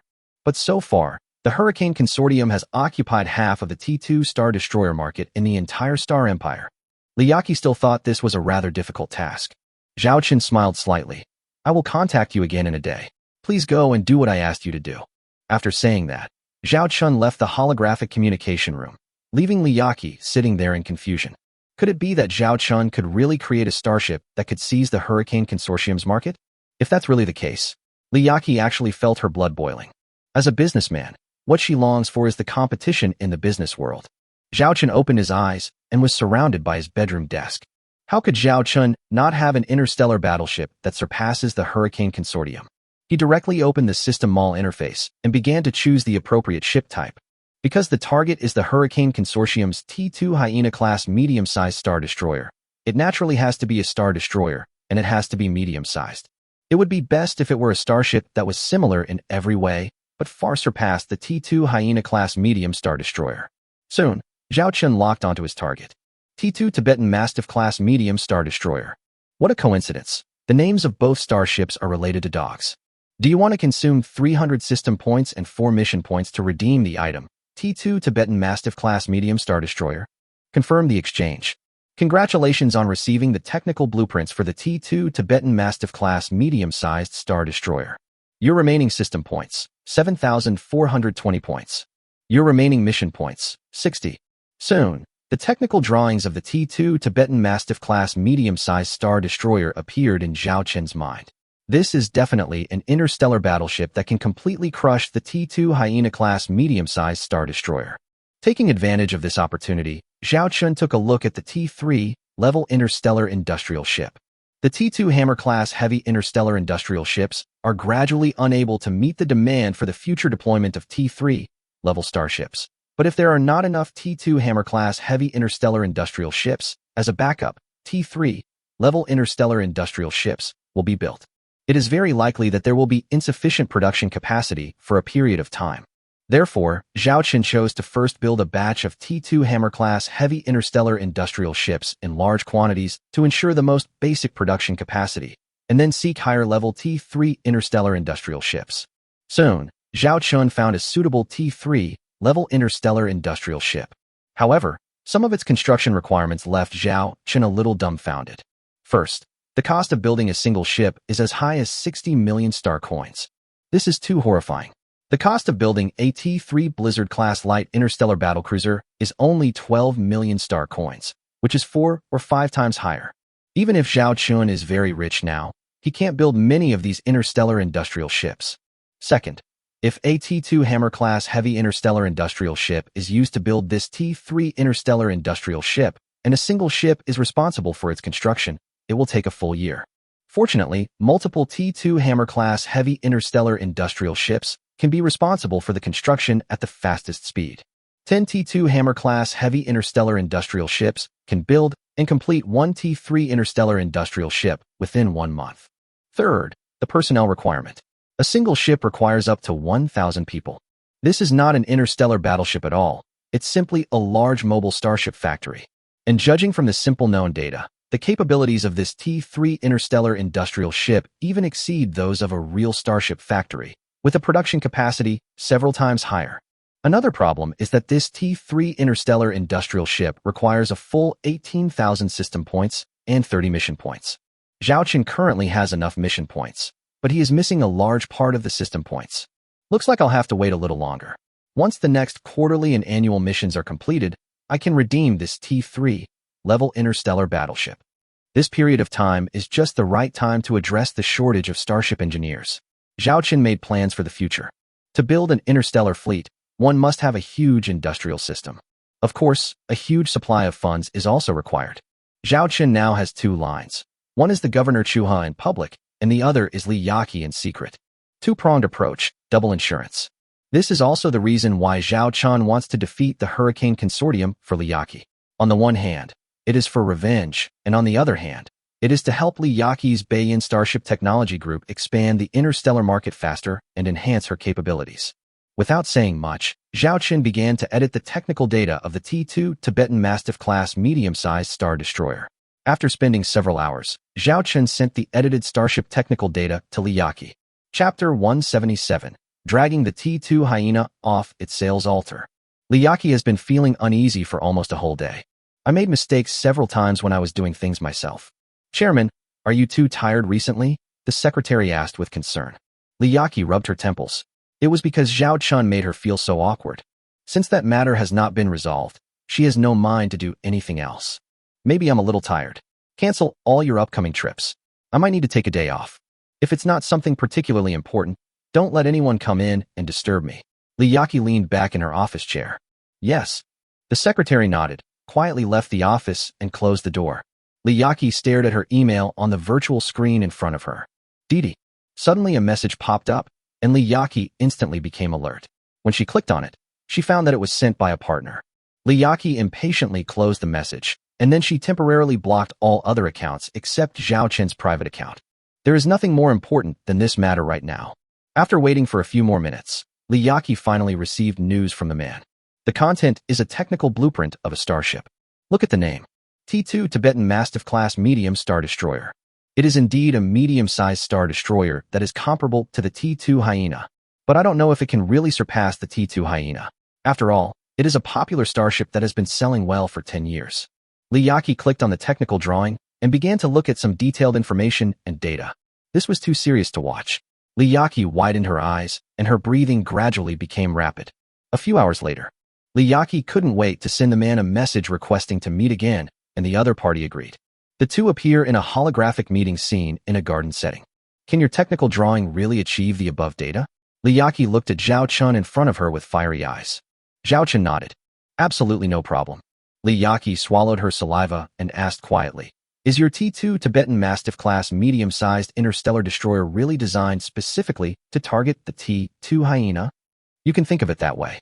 Anyway, no one knew about the starship technical drawings given by the system, so Zhao Chun took it on without hesitation. Liyaki raised her hand and listed 2 simple reports on the starship. It's a good opportunity to compare the T2 hyena and the T2 Tibetan Mastiff. Needless to say, both sides have the same type of ships, which are medium-sized interstellar battleships. The strength of the hull armor. T2 Hyena, 150 units, 180 units. T2 Tibetan Mastiff, 170 units, 200 units. T2 Tibetan Mastiff is better. Cruising speed. T2 Hyena class, 43 knots. T2 Tibetan Mastiff, 50 knots. The speed is nearly 15% higher. In the area of starship weapons. T2 Hyena class, 1 medium pulse laser main gun, for medium electron blaster secondary guns, 16 medium close-in weapon systems. T2 Tibetan Mastiff, 1 twin medium pulse laser main gun, 6 medium electronic blaster secondary guns, and 30 medium twin close-in weapon systems. It can be said that the types of weapons used by the two are exactly the same. However, the combat effectiveness of the T2 Tibetan Mastiff is far superior to that of the T2 Hyena. Even if Zhao Chun said that this T2 Tibetan Mastiff was not developed for the T2 Hyena, no one would believe it. Moreover, the T2 Tibetan Mastiff surpasses the T2 Hyena in every aspect. That's fine. According to Liyaki's understanding, the cost of a T2 Hyena is 200,000 star coins, and the selling price is generally around 4 million star coins. The T2 Tibetan Mastiff that Zhao Chun gave only cost 200,000 star coins. Liyaki could fully imagine what the result would be once this T2 Tibetan Mastiff class medium-sized star destroyer was promoted. While the T2 Tibetan Mastiff surpasses the T2 Hyena in all aspects of performance, the cost is exactly the same. The most important thing is that the T2 Tibetan Mastiff class medium-sized star destroyer has just been released, and the pricing is entirely decided by Liyaki. She can set the price at 3 million to 3.5 million star coins per ship. Then, how will the T2 Hyena fight the T2 Tibetan Mastiff? The starship's performance is not as good as the other parties, and its price is not as cheap as the other party. This is a complete crushing. They are all in the areas you're good at. Some people may say that the Hurricane Consortium can also sell at a lower price. Can your Hurricane Consortium just lower the price of this starship? If you just find a random excuse and downgrade it by 200,000 or 300,000 star coins, it's not a big deal. But if the price of T2 Hyena drops by more than 20% at one time, then Liyaki won't have to deal with the Hurricane Consortium. Those customers of Hurricane Consortium who have just ordered T2 Hyenas can now make a big move on Hurricane Consortium. I bought your interstellar battleship, and you're selling it at a lower price? Are you trying to rip us off? Therefore, the Hurricane Consortium is in a passive situation in all aspects. This T2 Hyena will completely fall from the altar in front of this T2 Tibetan Mastiff class medium-sized star destroyer. How about it? Do you have the confidence to take on the Hurricane group now? Zhao Chun watched Liyaki analyze the data, and the excitement on his face was hard to conceal. Liyaki's eyes were like fireworks. Within 3 months, I will complete the production line of this T2 Tibetan Mastiff. I'll stock up on some before October. That's when the Hurricane Consortium's latest batch of T2 Hyenas will be released for sale. So I'll choose to release this T2 Tibetan Mastiff class medium star destroyer at the same time. Zhao Chun showed a satisfied smile. It was good that Liyaki was ambitious and dared to challenge the Hurricane group directly. If she didn't have this ambition, Zhao Chun might not continue to increase his efforts to cultivate this business expert in the future. The cooperation on this starship technology is the same as before, 70% and 30%. Zhao Chun looked at Liyaki and smiled. I'm looking forward to your good show. Zhao Chun's image disappeared, but Liyaki's excitement could not be calmed down at all. She closed her eyes, as if she was already standing at the launch site of the T2 Tibetan Mastiff class medium-sized star destroyer, and opposite her was the once best-selling model, the T2 Hyena. What she has to do is to drag the previously unattainable interstellar battleship down from its altar. Huff, huff. Liyaki's breathing became heavy. She had never dared to think of such a thing before, but now she was so excited that the blood in her body seemed to be boiling. The scene of the Tibetan Mastiff-class medium star destroyer vs. the Hyena-class medium star destroyer. She couldn't wait to see it. Chapter 178, Charlotte's Angry Face. After arranging Liyaki's affairs, Zhao Chun drove the T-3 Blizzard-class light interstellar battlecruiser out of North Star Academy and announced to the outside world that he was going back to the Xiaolong Galaxy. The college didn't think much about Zhao Chun's itinerary. After all, the news about Zhao Chun is everywhere in the academy now, and Zhao Chun really can't stay in the academy anymore. He had just been promoted from Baron to Viscount, and a normal person would have returned home in glory to show off his achievements in front of the nobles in his territory. At this moment, the T-3 Blizzard, which was nominally going back to the JF-17 Galaxy, returned to the JF-17 base again. First, arrange for the T-2 Hammer-class heavy interstellar industrial ship to carry out comprehensive repairs on the T-3 Blizzard.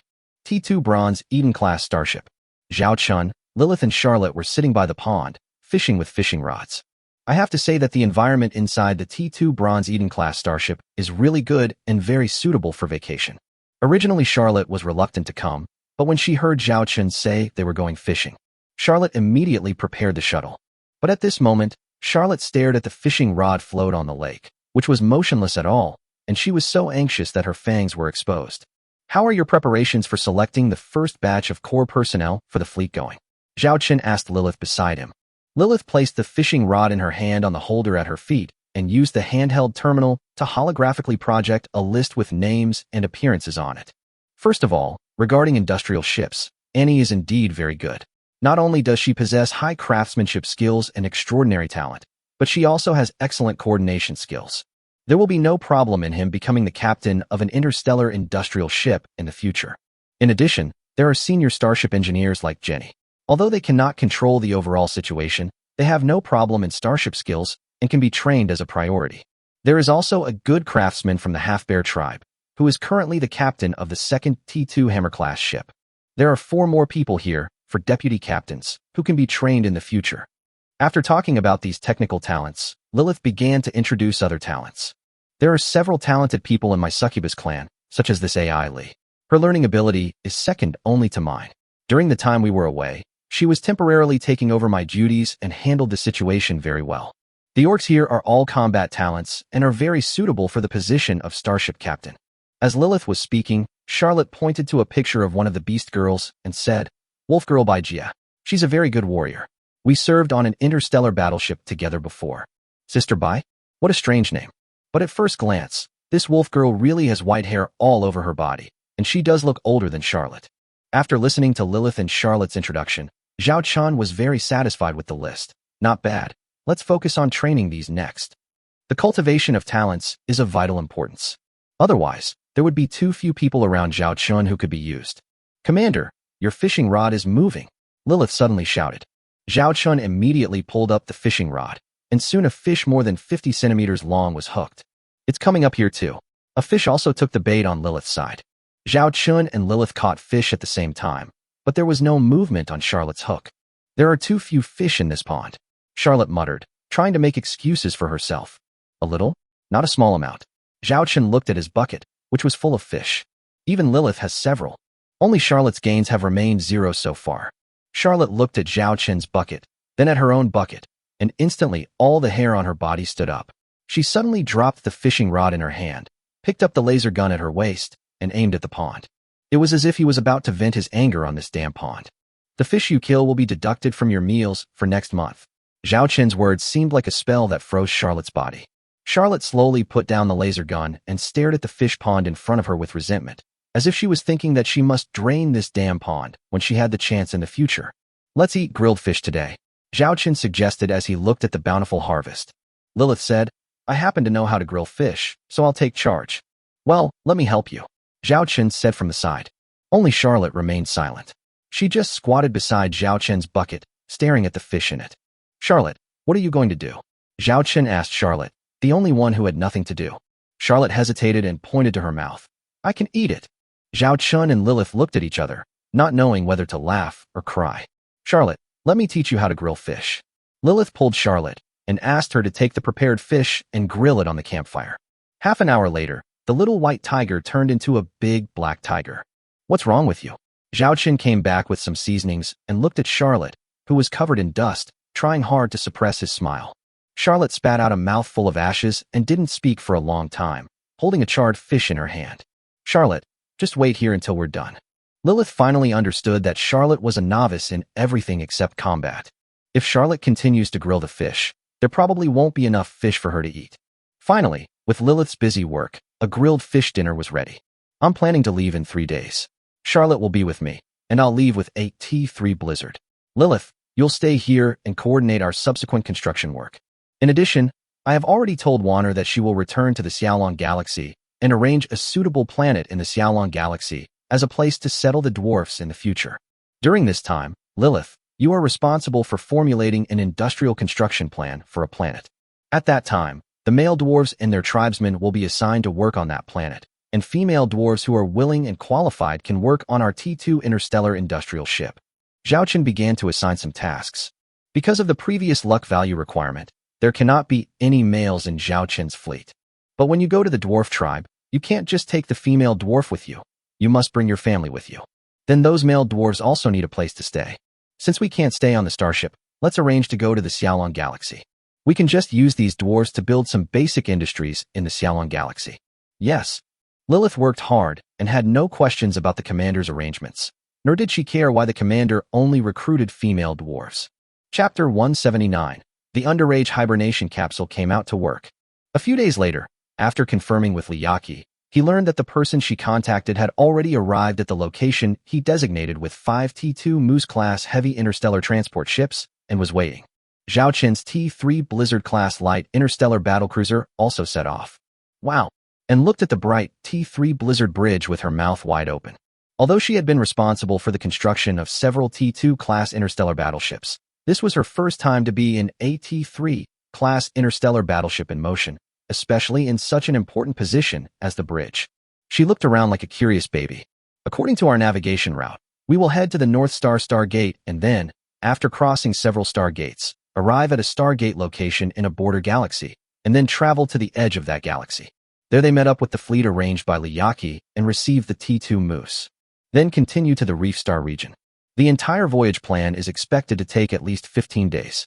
As per your instructions, the T3 Blizzard has carried as much food as possible, in addition to the replacement crew members needed for the 5 T2 Moose. A succubus girl with golden hair and twin ponytails stood beside Zhao Qin and said nervously, "This person is the candidate recommended for training by Lilith before. Succubus Ellie.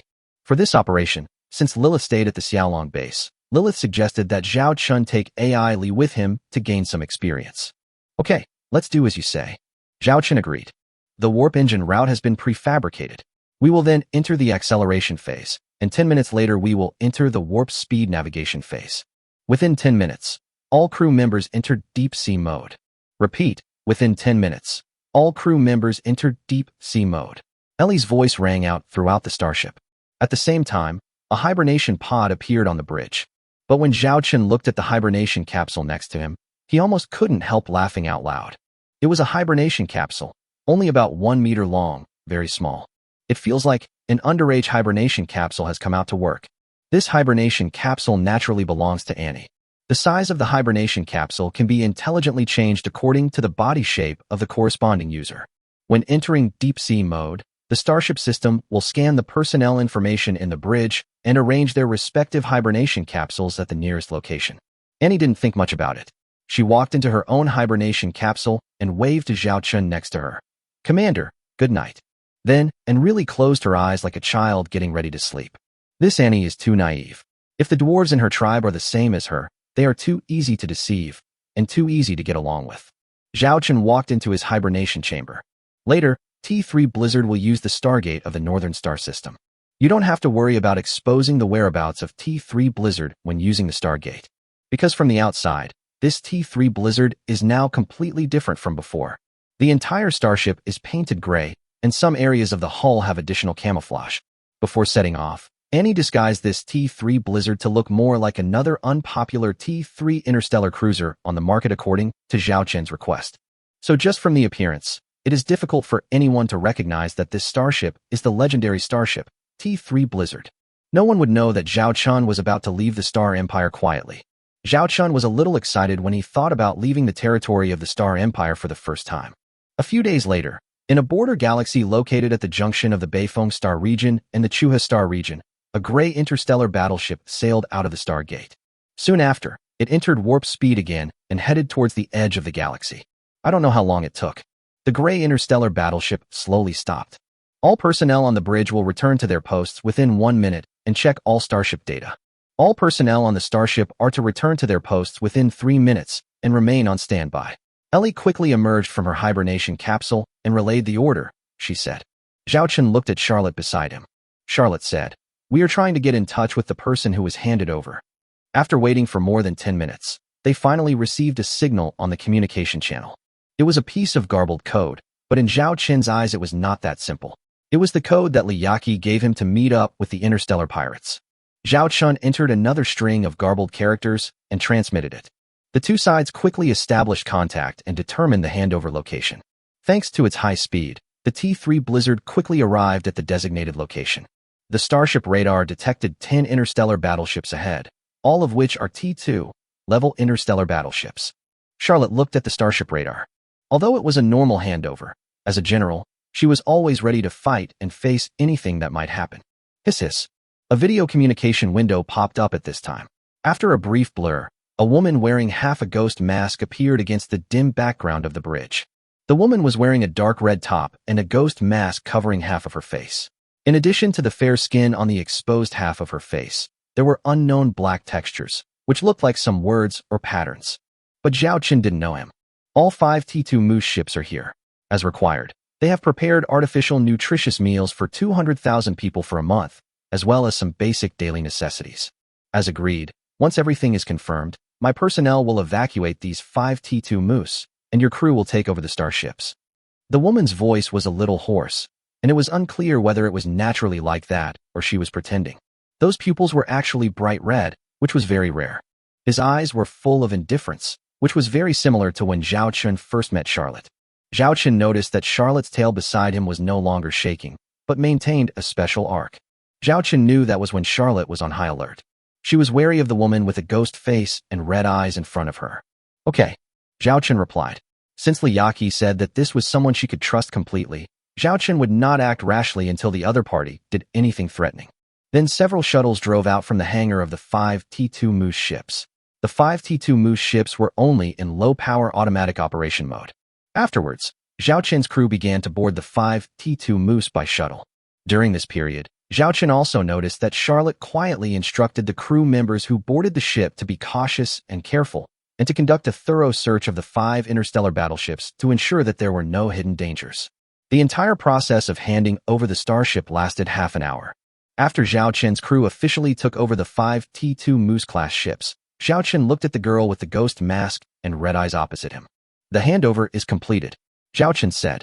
Goodbye. The masked girl with red eyes said coldly. We may have more cooperation in the future. I wonder what your name is. Zhao Chun asked. In the future, when we cooperate with Liyaki on some items that need to be transported, we may have to contact this group of people, so we should get to know them first.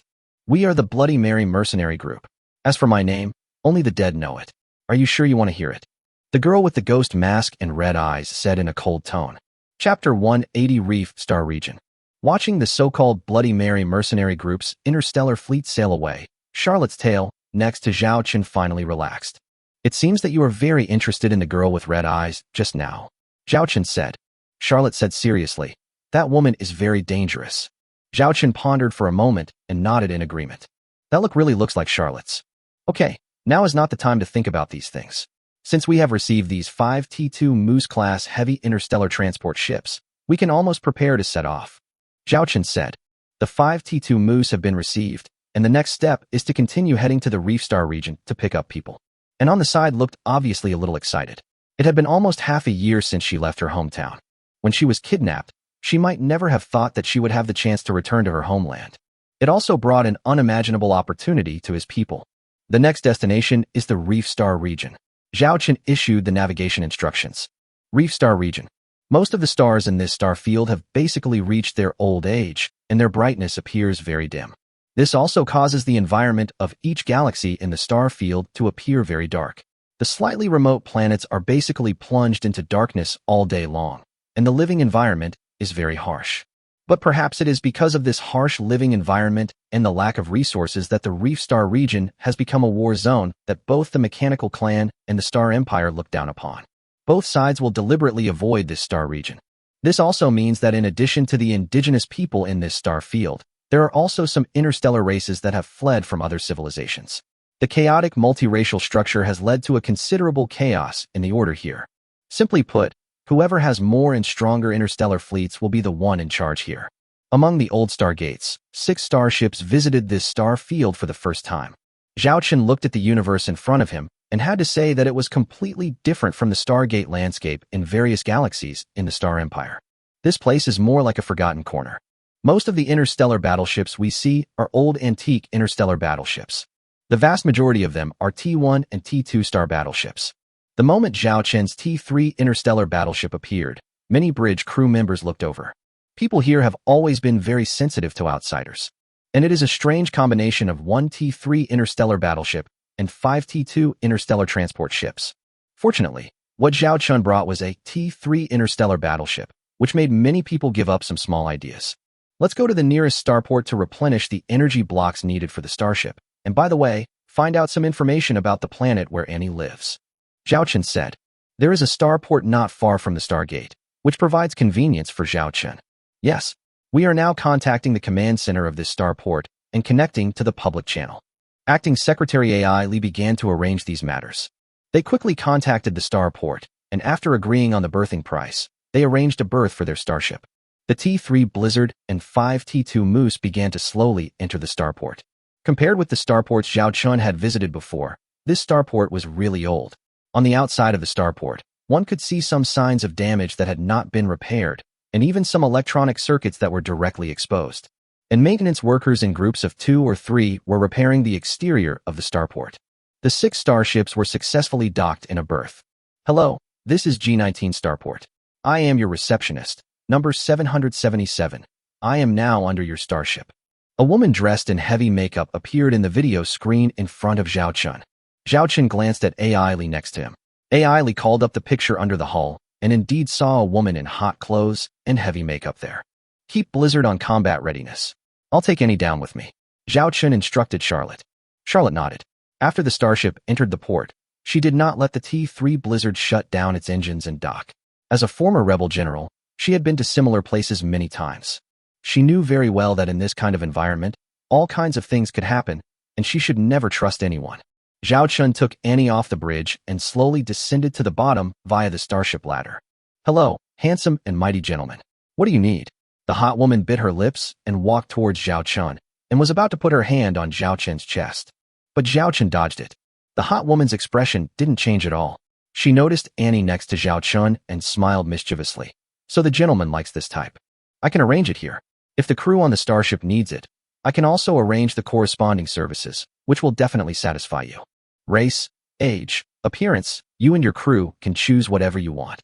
As she spoke, the hot woman raised her hand and released a series of holographic photo albums, which contained women of various races. Zhao Chen immediately understood what the other party meant. Although this kind of thing also happens in the star ports of the Star Empire, it is usually carried out quietly.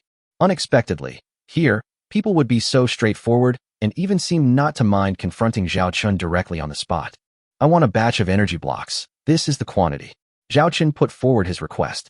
The energy blocks are fine, but it seems like this is your first time here, sir. Do you know the trading rules here? Seeing that she couldn't seduce Zhao Chen, the hot woman gave up, lit a cigarette for herself, and exhaled smoke rings filled with a bad smell. You only accept physical items, right? I'll trade with crystals here. Zhao Chen threw out a bag of crystals that had been prepared long ago. Crystals are the hard currency in the universe, and basically 90% of ores contain crystals. Energy can be extracted from the crystals and made into energy blocks needed to supply starships. It can also be used as a basic material for building starships. In a lawless area like this, if you use funds from the Galactic Alliance account, people may not necessarily accept them. They will only trade with you if you have crystals or other things with actual value. Before coming, Zhao Chen had prepared a batch of crystals on his starship. Sir, isn't this a bit too much? The hot woman saw Zhao Chun being so generous, and then looked at the crystal stones he paid. She immediately looked at Zhao Chun with seductive eyes, and her intention in her eyes was very obvious. Zhao Chun immediately stopped the hot woman from advancing and stated his purpose. I have something to ask you. Consider this extra money as payment. Chapter 181. The Salamanders target the dwarves. A detailed star map of the Reef Star region? This is not a difficult task. I can find one for you. The hot woman quickly found the detailed star map that Zhao Chun requested. Although it is called a detailed star map, it is actually not very professional. But we can roughly identify the location of each galaxy and some information inside the galaxy. Annie, look around. Where is your hometown? Zhao Chun showed Annie the star map of the Reef Star field, and stood on tiptoe and looked at the star map. Seeing this, Zhao Chun adjusted the position of the holographic star map downwards to make it easier for Annie to see. It's here. It's here. Annie's home is here. Annie suddenly said excitedly, pointing to the location on the star map. Zhao Chun recorded this location. Are you going to the third planet in the FY galaxy? Then I advise you to be careful. I heard that there is a war going on there. The hot woman next to him said. Fighting. Zhao Chun showed a surprised expression, and next to her immediately became worried, her face full of worry. The hot woman didn't say anything at this moment. Seeing this, Zhao Chun took out a small bag of crystals and threw it to her. The fiery woman immediately smiled apologetically and said, I also heard that a mineral vein was discovered on the third planet of the FY galaxy 3 months ago, and it contains a large amount of special mineral resources. Although it may not be comparable to the mineral resources outside, it is a gold mine in our Reef Star region.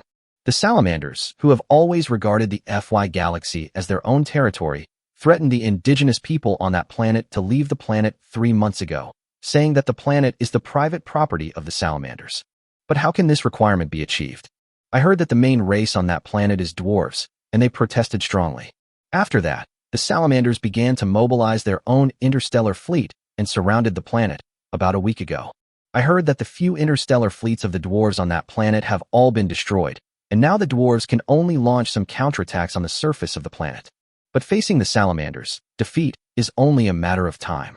Upon hearing that her hometown had been attacked, the entire interstellar fleet had been destroyed, and her people were caught up in the war, and looked panicked, and she couldn't help but grab the corner of Zhao Chun's clothes. She didn't know when it started, but she had subconsciously begun to trust and rely on the man beside her. Can you provide me with detailed information about the fire lizard tribe? The more detailed, the better. Zhao Chun took out another bag of crystals. The hot woman was blinded by the money and started to do it immediately. After a while, the necessary information was prepared for Zhao Chun. Thank you for the information. After thanking the hot woman, Zhao Chun took Annie back to the ladder. The suspension ladder returned to the starship, and the cargo elevator next to it began to transport the goods ordered by Zhao Chun. T3 Blizzard-class light interstellar battlecruiser bridge. What happened? Charlotte saw, and pulling at the corner of Zhao Chun's clothes with red eyes. Before Zhao Chun could speak, Annie, unable to hold back any longer, begged in tears, Commander, please, save Annie's people. Annie will definitely work hard in the future. Annie can skip those meals. Just eat the nutritious meals. As long as Commander can save Annie's people. Annie can even not eat, and was so panicked at the moment that her speech started to become incoherent. Zhao Chun patted Annie's head and said, Silly girl, how can you work for me if you don't eat? Listen to me, don't cry now. As long as you don't cry, I will find a way to save your people. When Annie heard this, she stopped crying immediately, but snot started running from her nose. She didn't dare to move at all and looked very aggrieved. You're all snotty. Go wash your face. I'll discuss with Charlotte how to save your people. Zhao Chun pinched Annie's face. Annie nodded, then walked towards a bathroom next to the bridge, looking back every 3 steps. Charlotte looked at Zhao Chun. Zhao Chun raised his hand and opened the information that the hot woman had just given him. This is a local interstellar force in the Reef Star region, mainly composed of the Salamanders. The FY galaxy where Annie is located has always been under the control of the Salamanders. Before this, on the planet where the dwarves lived, the dwarves regularly handed over a portion of their income in exchange for the protection of the fire lizards. But 3 months ago, a mineral vein was discovered on the planet of Annie's people, and the Salamanders wanted to take it for themselves. They recently launched an attack on that planet, completely wiping out the Annie's interstellar fleet. Only the dwarf forces on the planet are still offering some resistance. Zhao Chun explained the current situation to Charlotte. Then he pointed to the salamander intelligence in front of him. This is the information related to the salamanders. After listening to this, Charlotte began to carefully review the information about the salamanders. The salamanders controlled several star systems in the reef sector, the FY system being one of them. He claimed to have a Legion fleet with more than 3,000 interstellar battleships. In fact, 80% of them are T1 level interstellar battleships. There are only more than 500 interstellar battleships that can truly be called the fighting force of the salamanders. Among these more than 500 interstellar battleships, there are 5 T3 interstellar battleships, and the rest are T2 level interstellar battleships. It is with the help of these 5 T3 level interstellar battleships that the salamanders have the ability to control these galaxies. And you can also become a small overlord in the Reef Star region. Do you think you can handle it? Zhao Chen looked at Charlotte. Charlotte raised her hand, opened the virtual projections of those galaxies, and then marked the galaxy where An's tribe was located. According to the information we have received, the Salamander tribe has mobilized a total of 300 interstellar battleships to participate in the siege of the Annie tribe planet. Among these 300 interstellar battleships, only 60 T2 level interstellar battleships and 1 T3 level interstellar battleship pose a threat. Although the number is huge, generally speaking, our T3 Blizzard can handle it completely. Charlotte said confidently, but there is a problem. The salamanders will probably send more fleets later. If they transferred half of their interstellar fleet here, if we were to fight the enemy, it wouldn't be a big problem. The problem is, if we have to protect Annie's planet at the same time, that would be very tricky. It would be very risky for the salamanders' interstellar fleet to bypass the T3 Blizzard and attack Annie's planet. Try to contact Lilith, Zhao Chun said with a serious expression. These dwarves are his precious treasures, and he will not allow any mistakes.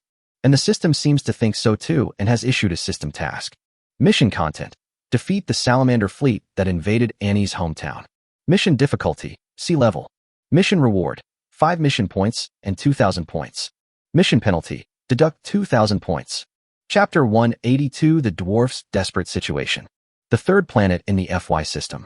Many starship wreckages can be seen in the planet's low Earth orbit, and even the bodies of some dwarf soldiers can be seen among the starship wreckage. Not far from these starship wreckages is a hovering interstellar battleship fleet, which has 200 to 300 ships. In the very center is the largest T3 class interstellar battleship. The T2 and T1 interstellar battleships next to it are like children in front of it, not even 1,000th of its dominance. There is a crimson lizard emblem on the paintwork of these starships. These are all the Salamander's interstellar battleships. In the bridge of the Salamander's T3 flagship, an interstellar creature with red scales on its skin, standing on 2 feet, a tail behind its back, and a lizard head on top, was sitting in the captain's chair. Most of the crew members on the bridge looked like this. This is the Salamander clan. The Salamander commander looked at the images in front of him, which were all scenes of the ground battlefield on the planet in front of him.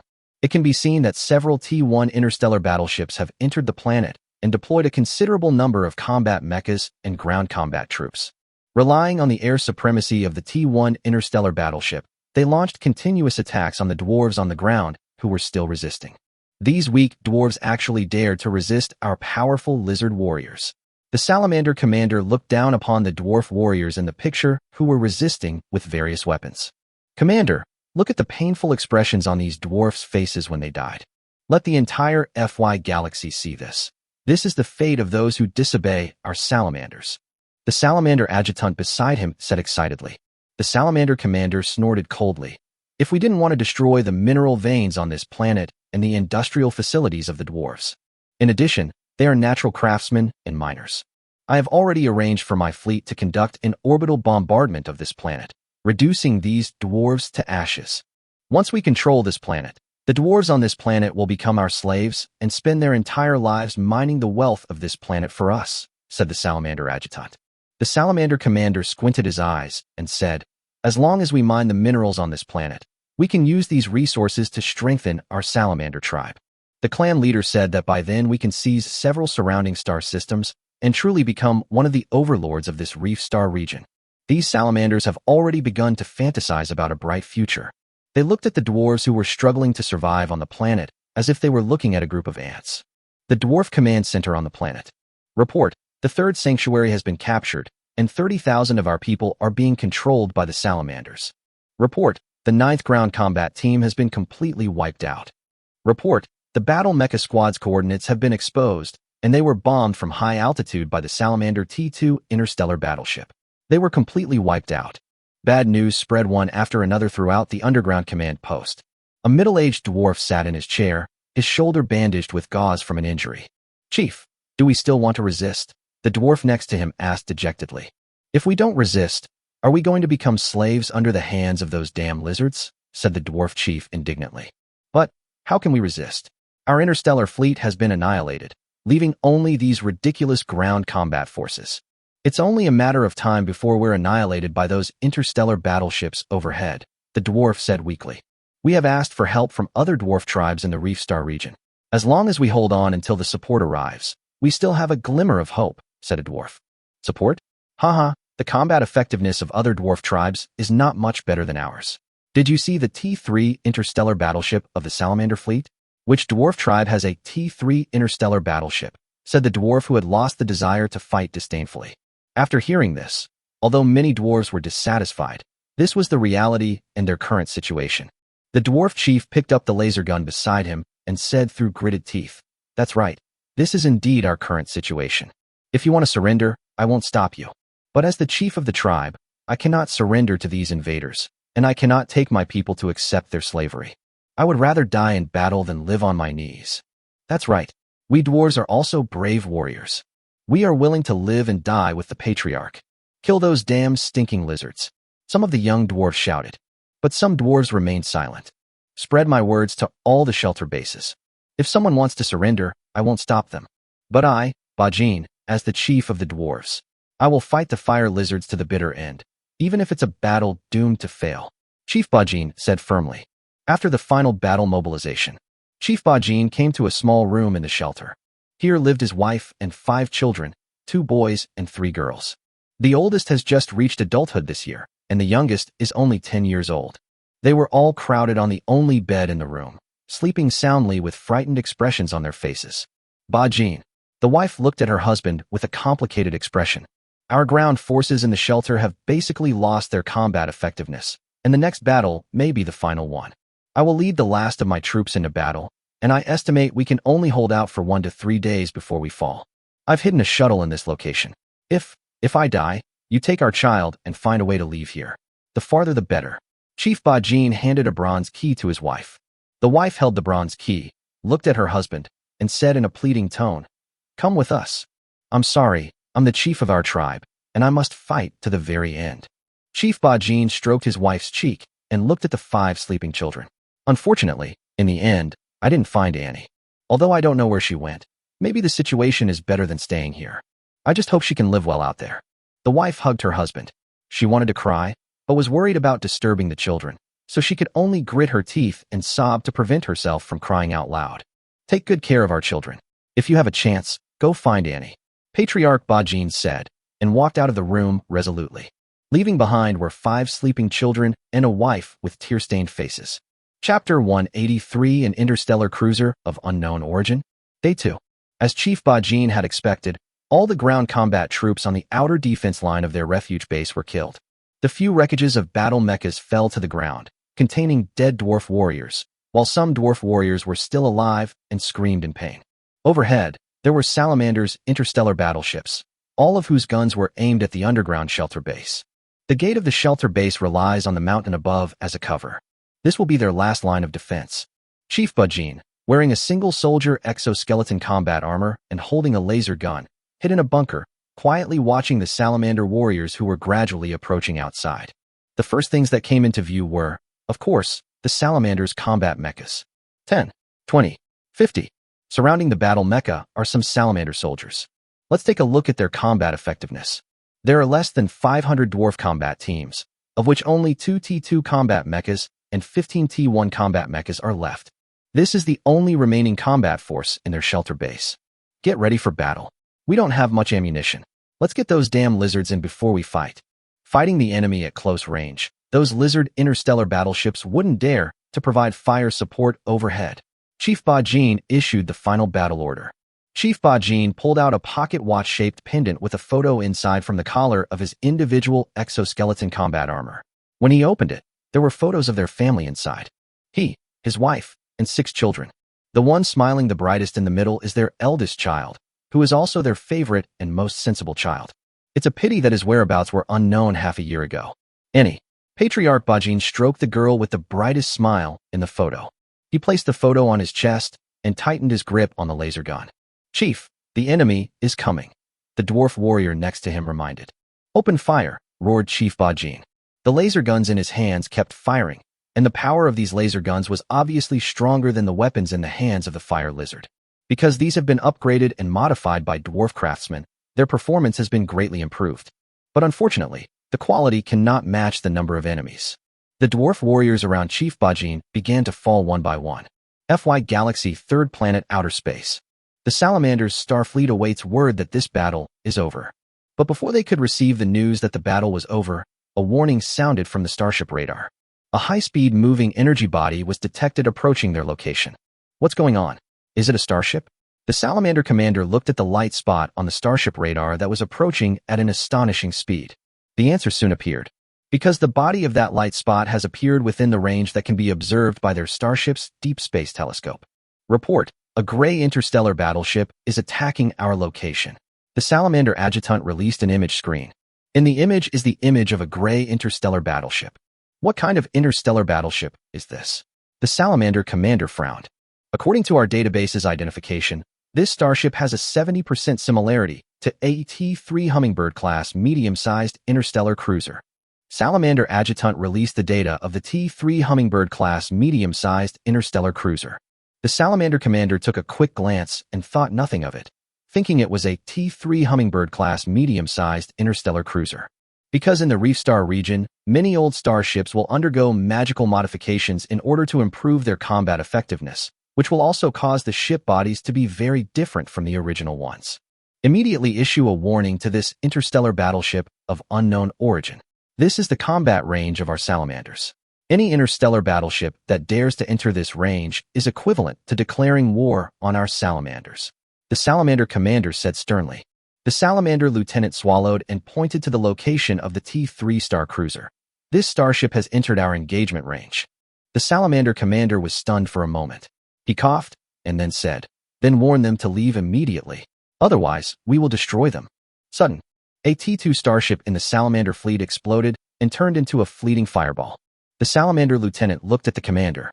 The Salamander commander went up and slapped him. Why are you still standing there like an idiot? Order the fleet to start fighting immediately. Destroy that unidentified T-3 interstellar battleship. They destroyed your interstellar battleship right from the start, and their attitude is very clear. Although I don't know the origin of this T-3 interstellar battleship, there is no need to elaborate on it now. The Salamander fleet began to fire continuously at the T-3 star cruiser, but it had a star shield in front of it, and those attacks could not harm the star cruiser at all. On the other hand, on the Salamander fleet's side, T-1 and T-2 starships were constantly being destroyed, especially those T-1 star battleships, which are almost ready to explode at the slightest touch. The enemy ship is about to enter our ship's firing range, and the Arkham-class medium-sized cluster laser main gun is ready. Salamander's adjutant reported from the side. The Salamander commander grinned and said, a mere T-3 interstellar cruiser dares to shout in front of me. This is a T-3 Arkham. Wait for my shot to kill you. Just as the T-3 interstellar cruiser was about to enter the firing range of the T-3 Arkham, an unexpected scene occurred. The T-3 interstellar cruiser suddenly turned. Are you scared? The Salamander commander was stunned for a moment. Then he found that the T-3 interstellar cruiser bypassed the main body of their fleet and rushed directly towards the third planet in the FY Galaxy. The interstellar cruiser's speed didn't slow at all, like a comet entering the atmosphere. Its huge, blinding red light visible to everyone on this side of the planet. The Salamander's T-1 starships hovering in the air had not yet reacted and were staring blankly at the huge monster that suddenly broke in. Their ships, which are tens of meters long, are nothing compared to this interstellar battleship that is nearly 1 kilometer long. Attention, all starships. An unidentified T-3 interstellar cruiser has entered our combat zone. Attack immediately upon discovery. At this moment, belated battlefield reminders sounded on the bridges of those T-1 star battleships. At this moment, the captains on the bridges of the T-1 starships had only one thought in their minds. Damn, why didn't you say that earlier? The next second, the huge starship's close-in defense gun opened fire, destroying all the T-1 interstellar battleships around it that were like mosquitoes, and they fell to the ground like burning mosquitoes. At the same time, a gate was opened in the belly of the T-3 Blizzard-class light interstellar battlecruiser. 50 Blizzard-class interstellar drones were hung inside and were already ready. These interstellar drones were like upside-down bats. After the gate opened, they fell down one after another, stretched their wings in midair, and unfolded their complete forms. Then they began to attack the surrounding salamanders, interstellar battleships. Chapter 184 The Commander is a big liar. The salamanders' ground forces, who were originally attacking the dwarfs' last refuge base, were now staring blankly at the top of their heads. A battle mecha raised its head and watched with its own eyes as the T-2 interstellar battleship that dropped it turned into a fireball and fell to the ground in the distance. The salamander pilot in the mecha, everything was fine when we came here, but now, we can't go back? The dwarf warriors in the defense line also discovered some strange movements outside at this time. At the same time, the enemy's originally fierce firepower was weakened a lot at this time and gradually stopped. What's going on? Why aren't the stinking lizards attacking? A dwarf warrior slowly moved his head out of cover and looked outside. He actually discovered that where the fire lizard warriors used to be, there was no one in sight. Strange, where are they? The dwarf warrior looked puzzled. A dwarf warrior was still carefully hiding in the bunker and warned, "Be careful, it might be a trick of the stinking lizard." Lizards still have plans? Their brains aren't even as powerful as mine. A dwarf warrior said disdainfully, then took the initiative to ask Chief Bajin. "Chief, I'll go outside and take a look. I'll let you know if anything happens." Chief Bajin nodded, then handed an alloy shield riddled with bullet holes to the dwarf warrior. The dwarf warrior slowly walked out of the shelter with an alloy shield in hand, and soon he was outside where he could see the sky. He stood there, looking up at the sky, and didn't speak for a long time. "Xiaoshu, what's going on outside?" "Xiaoshu." Chief Bajin kept calling out on the communication channel, but there was no response except for some heavy breathing. Finally, the dwarf warrior named Xiaoshu came to his senses. He swallowed and said, "Chief, you should come out and see for yourself. It's an interstellar battleship. A T-3 level interstellar battleship." "Starship? T-3 star battleship? Could it be that the Salamander's T-3 Arkham-class medium-sized interstellar battleship came directly in?" Chief Bajin was very confused. He walked out of the shelter with his weapon in hand and came to the dwarf warrior named Ashu who was standing there in a daze. When he looked up at the sky, he finally understood why Ashu had such a dull expression at the moment. A T-3 star battleship was hovering in the air, its close-in defense guns continuously firing, and the Salamander star battleships within a certain range fell one after another, just like rain. The scattered attacks of those Salamander starships could not cause effective damage to the hull armor even if they directly hit the starship's hull armor. In addition, dozens of interstellar drones launched attacks on the ground combat mechas and Salamander ground combat forces. The Salamander's originally unstoppable ground forces fell down in large numbers at this moment. That T-3 interstellar battleship was like a divine weapon descending from the sky, cleansing the Salamander troops on the planet. What just happened? More and more dwarf warriors came out, staring at the sky with dull expressions. Boom. Suddenly, there was a loud bang overhead, and a fireball landed right in front of the dwarf warriors. It was a T-1 starship of the Salamanders. Among them, a fire lizard warrior staggered out. Just as the dwarf warriors were immediately alert, a barrage of bullets directly turned the fire lizard warrior into a pulp. The dwarf warriors stared blankly at the interstellar drone hovering above their heads. They could clearly see the terrifying machine gun. Gollum. They swallowed and didn't dare to move. As long as that interstellar drone had the idea, it could smash them into pieces. The interstellar drone seemed to scan them, then turned around and left, continuing to clear out the surrounding Salamander warriors. I was so scared. I felt like I was going to pee myself, and my pants were freezing. This interstellar drone is definitely T-3 level. Its firepower is too fierce. It can easily destroy a T-1 interstellar battleship. That interstellar battleship looks like a Type 3 interstellar cruiser, right? Patriarch Bajin stared at the interstellar battleship and shook his head, saying, "No, that's not an interstellar cruiser. It's an interstellar battle cruiser." At this moment, the dwarf warriors discovered that the interstellar battleship actually flew over their heads quickly. After dropping dozens of small black balls, it sailed towards the outside of the planet again and broke through the atmosphere.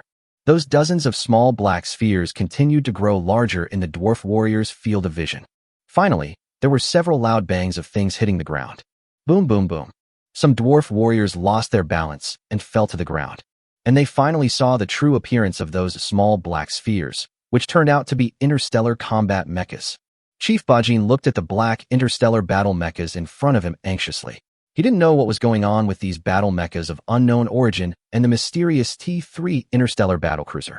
But he was very clear about one thing.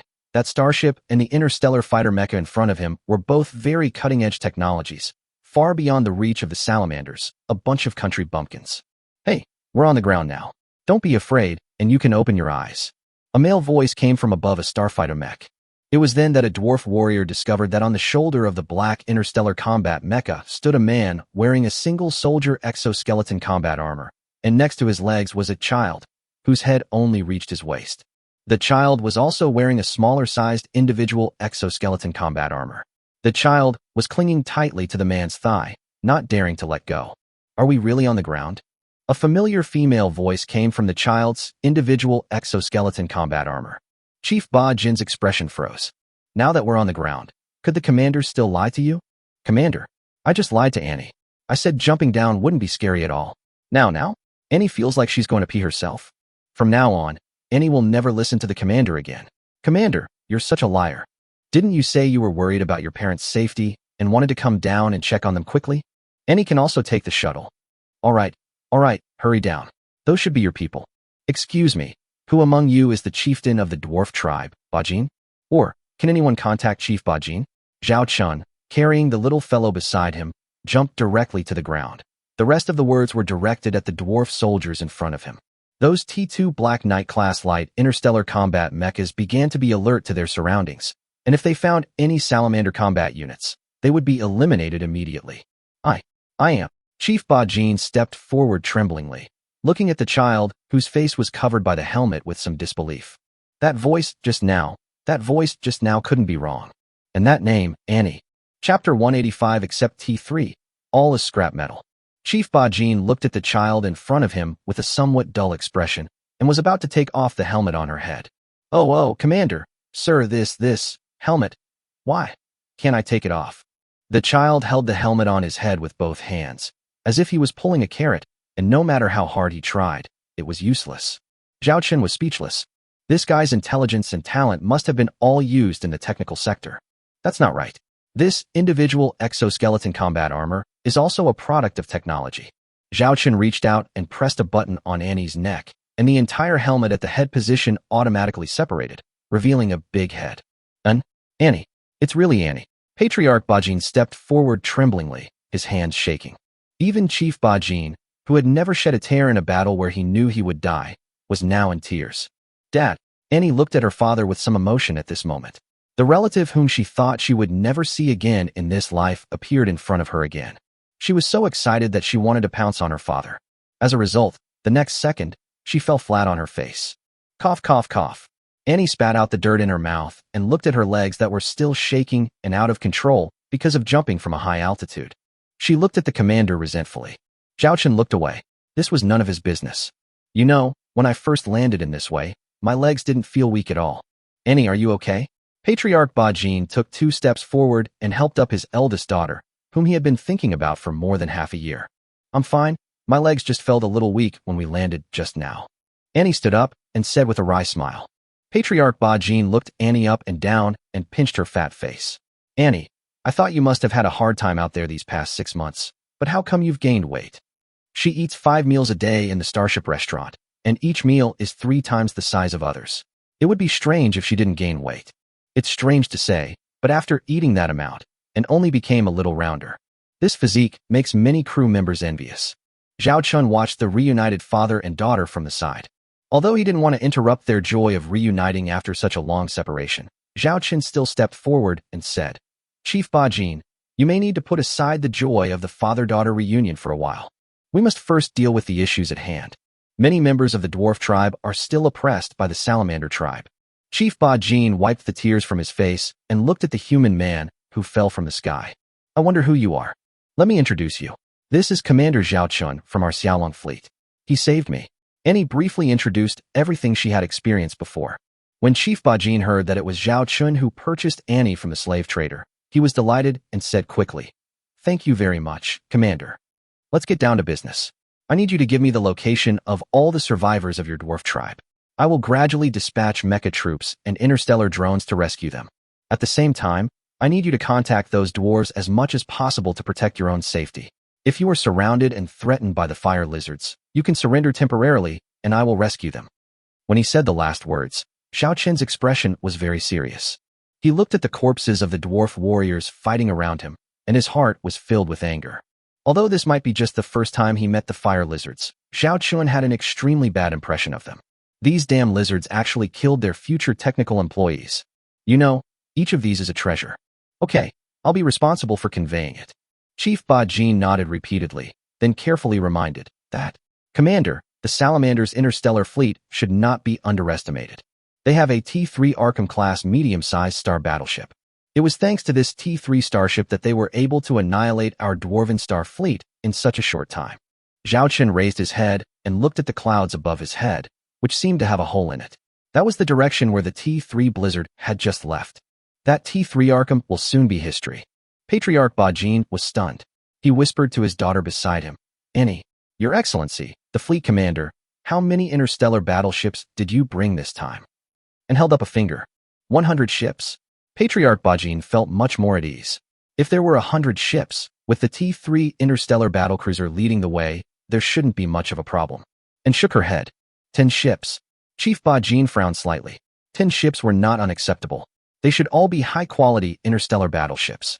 Annie shook her head again and said something that left her father dumbfounded. "One, that T3 Blizzard. 1 ship." Chief Bajin's eyes widened. "Dad, don't underestimate the commander's T3 star battleship. It's super powerful." Annie put her hands on her hips, as if the star battleship was built by herself. "Charlotte, is everything okay on your end?" Zhao Chun was maintaining communication with Charlotte on the bridge of the T3 Blizzard. "Don't worry, Commander. These guys are not enough to fill my teeth." Charlotte's extremely confident voice came. With Charlotte's words, Zhao Qin naturally felt relieved. And what he had to do next was to poach employees. Zhao Qin looked at Chief Bajin with a smile. His eyes almost narrowed into slits. "Look at the dwarf warriors behind Chief Bajin, who are short but strong. T3 Blizzard-class light interstellar battlecruiser bridge." Charlotte stood in front of the captain's chair, where Commander Zhao Qin usually sat. In front of her was a holographic virtual image of the entire battlefield.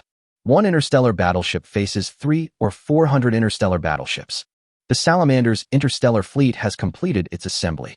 From a god's perspective, the T3 Blizzard is leaning against the planet behind it, facing the Salamander fleet that is surrounding it in a net-like manner. "Sir Deputy Commander, the enemy fleet's starship information has been scanned. The enemy has 1 T3 starship, 57 T2 starships, and the rest are T1 starships. Among them, the T3 level interstellar battleship is a T3 Arkham, and the T2 level interstellar battleship is..." Ellie was reporting the enemy fleet's data nearby. Charlotte interrupted Ellie's next words, her eyes fixed on the T3 Arkham. "Except for this T3 star battleship, the names of other starships are not important. They are just a pile of scrap metal," Charlotte said coldly. Chapter 186 T3 Blizzard vs T3 Arkham. Charlotte decisively issued a series of combat orders. T3 Blizzard sails directly towards the T3 Arkham at full speed, with the bow gun on standby. The main and secondary guns are aimed at all T2 starships within the firing range, and the close-in defense guns are ready to intercept the enemy's offensive firepower. The interstellar missile is ready for launch. Yes. Secretary Ellie immediately began to convey Charlotte's orders one by one. The crew members on the bridge were all busy. Even when facing an enemy fleet that is hundreds of times larger than their own, these crew members are not afraid at all. That's it. Compared to when they charged towards the swarm of millions of insects before, it's not even worth mentioning. They have experienced such exciting and dangerous battlefields, so this is just a small scene. The T3 Blizzard began to accelerate. From the dozens of knots of star speed when it first left the planet, it reached more than 100 knots of star speed in a few breaths, and it was still constantly increasing. What does that T3 starship want to do? The Salamander commander looked at the T3 starship that was heading straight for their Salamander fleet in surprise.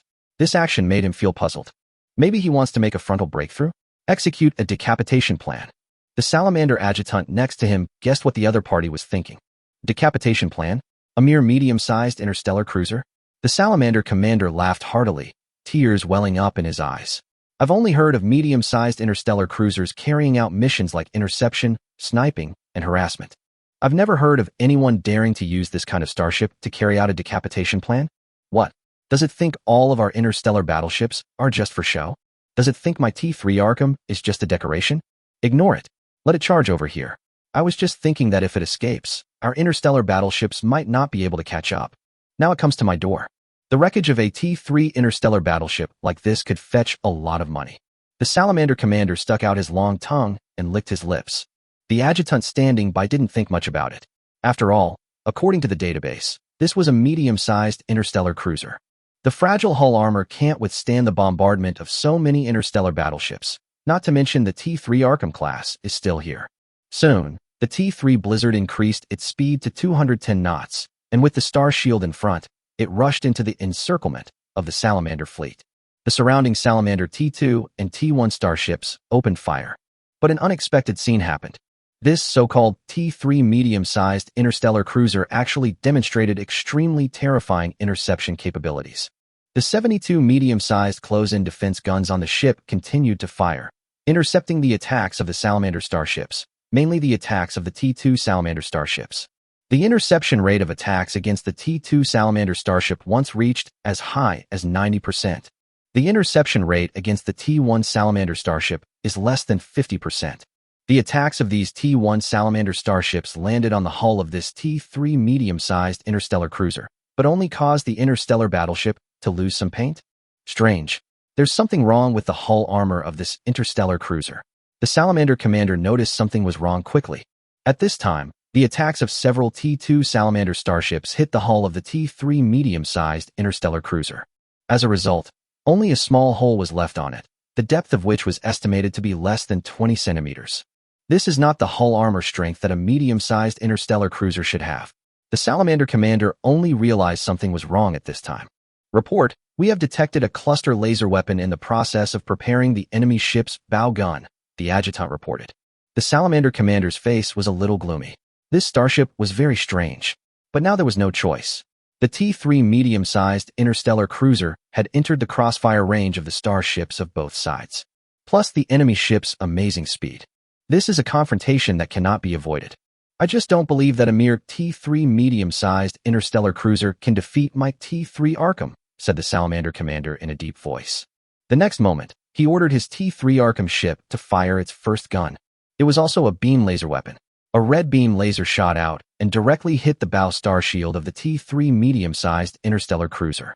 I wonder how long your mere medium-sized interstellar cruiser can withstand the attack of my bow gun.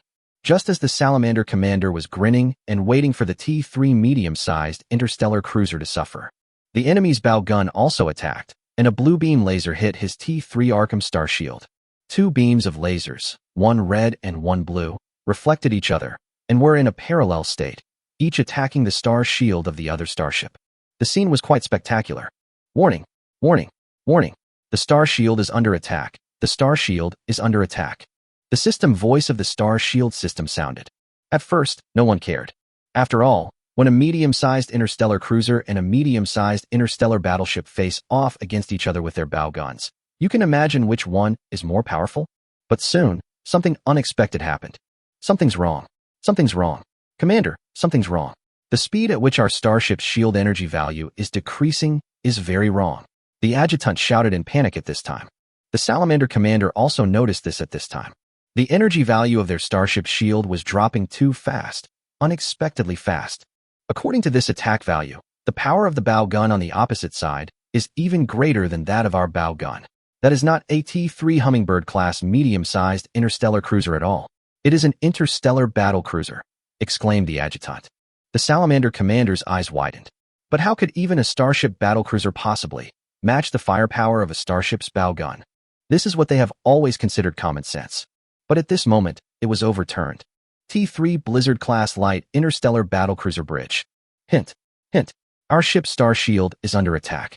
Our ship's star shield is under attack. Charlotte listened to the prompt without changing her expression as she looked at the red beam laser flashing on the star shield. A disdainful smile appeared on the corner of her mouth. That T3 Arkham-class medium-sized interstellar battleship was equipped with only a T3 level medium-sized cluster laser ship bow gun. And their T3 Blizzard is equipped with the first gun of a T3 level heavy-duty cluster laser ship. Not to mention the technical gap between the two bow guns themselves. The magnitude alone is not on the same level. If the Salamander commander heard this news, he would definitely curse. What kind of light interstellar battlecruiser would be equipped with a heavy beam laser ship's bow gun? This is a blatant fraud. Prepare the 4 units of interstellar missile silos. Aim the interstellar missiles at the T3 Arkham and launch 6 rounds of interstellar missile attacks with a total of 24 interstellar missiles. Charlotte gave the order. The 4-unit interstellar missile launch silo of T3 Blizzard was opened, and 4 Blizzard Light interstellar missiles were launched immediately. With tail flames, they begin hunting their prey. Chapter 187 Firepower Strike. Target: Enemy Fleet Flagship.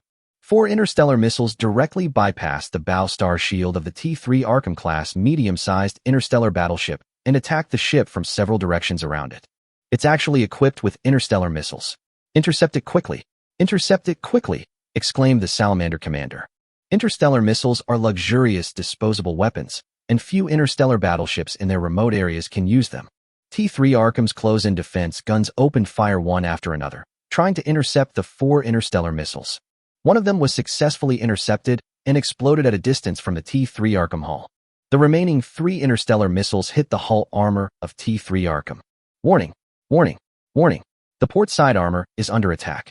The remaining strength of the port side armor is 82%. Warning! Warning! Warning!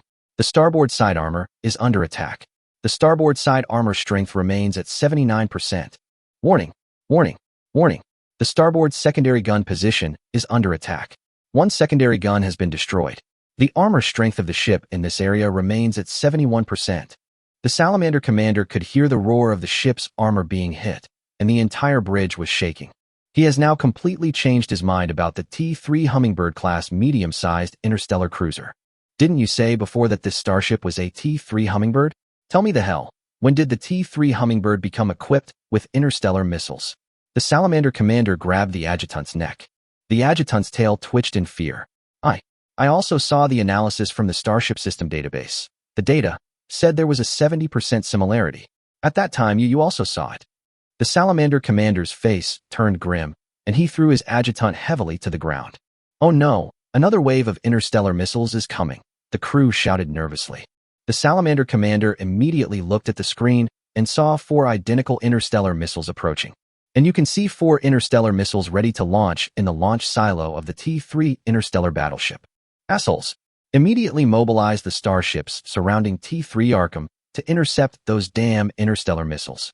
And let those T1 starships rush forward and ram directly into that T3 starship. Boarding! Boarding! The Salamander commander roared hysterically. At this moment, the Starshield energy value of his T3 Arkham has dropped to 70%. Charlotte also noticed the enemy's intentions, and she laughed disdainfully. A mere T1 interstellar battleship wants to board us? Can it catch up with that pitiful speed? Even if the expected orbit at the speed is calculated in advance and the ship arrives in advance, can the fragile armor of those T1 star battleships withstand the close-in defense guns of the T3 Blizzard? Ignore the scrap metal and continue attacking those T3 Arkhams. As a former rebel commander, Charlotte is actually very clear about the combat characteristics of this small interstellar force. Their military skills are actually very weak, and they often rely on a fearless and ruthless spirit, which may sometimes have good results. But there is also a very huge disadvantage. It is this kind of second-rate fleet that often finds its command system paralyzed once its flagship is destroyed, causing a large number of interstellar battleships in the fleet to begin to flee. So, Charlotte set her sights on the T3 Arkham. In the second round of 4 interstellar missiles, 1 was intercepted, 2 hit the T2 interstellar battleship responsible for defending T3 Arkham, resulting in 1 being destroyed and 1 being seriously damaged, and 1 hitting the hull of T3 Arkham. In the third round, 2 of the 4 interstellar missiles hit the defending T2 starship and destroyed it, and 2 hit the T3 Arkham hull. In the fourth round, there were 4 interstellar missiles, 1 was intercepted, 2 hit the T2 interstellar battleship and severely damaged it, and 1 hit the T3 Arkham hull. In the fifth round, 3 of the 4 interstellar missiles hit the defending T2 star battleships, severely damaging 1 and destroying 2. 1 hit the T3 Arkham secondary gun position. In the sixth round, 2 of the 4 interstellar missiles hit the defending T2 starship, and 2 hit the T3 Arkham hull. Warning! Warning! Warning! Part of the port side hull armor has been penetrated. 6 compartments have been affected and are under emergency closure. 12 crew members have been killed. Warning, warning, warning. Star shield energy remaining 37%. The Salamander commander looked at the interstellar battleship opposite him, which looked like a gray god of war, with a complicated expression. What the hell is this interstellar battleship? It has such terrifying firepower, and its hull armor is so terrifying. At this moment, their T3 Arkham's beam laser has stopped outputting and entered the reset and recharging phase. The next round of attack will be in 300 seconds. The main and secondary guns on the ship continue to attack the T3 Blizzard, but due to the direction, they could only attack the Star Shield. On the other hand, the enemy ship was still attacking with its cluster laser. Facing the siege of a group of Salamander starships around it, it remained calm, attacked fiercely, and defended in an orderly manner. T3 Blizzard-class light interstellar battlecruiser bridge.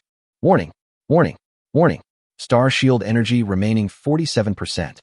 Report, our bow gun can still sustain an attack time of 10 seconds, and then it will enter the reset cooling phase. The reset cooling will take 300 seconds. The crew member in charge of the bow gun module reported.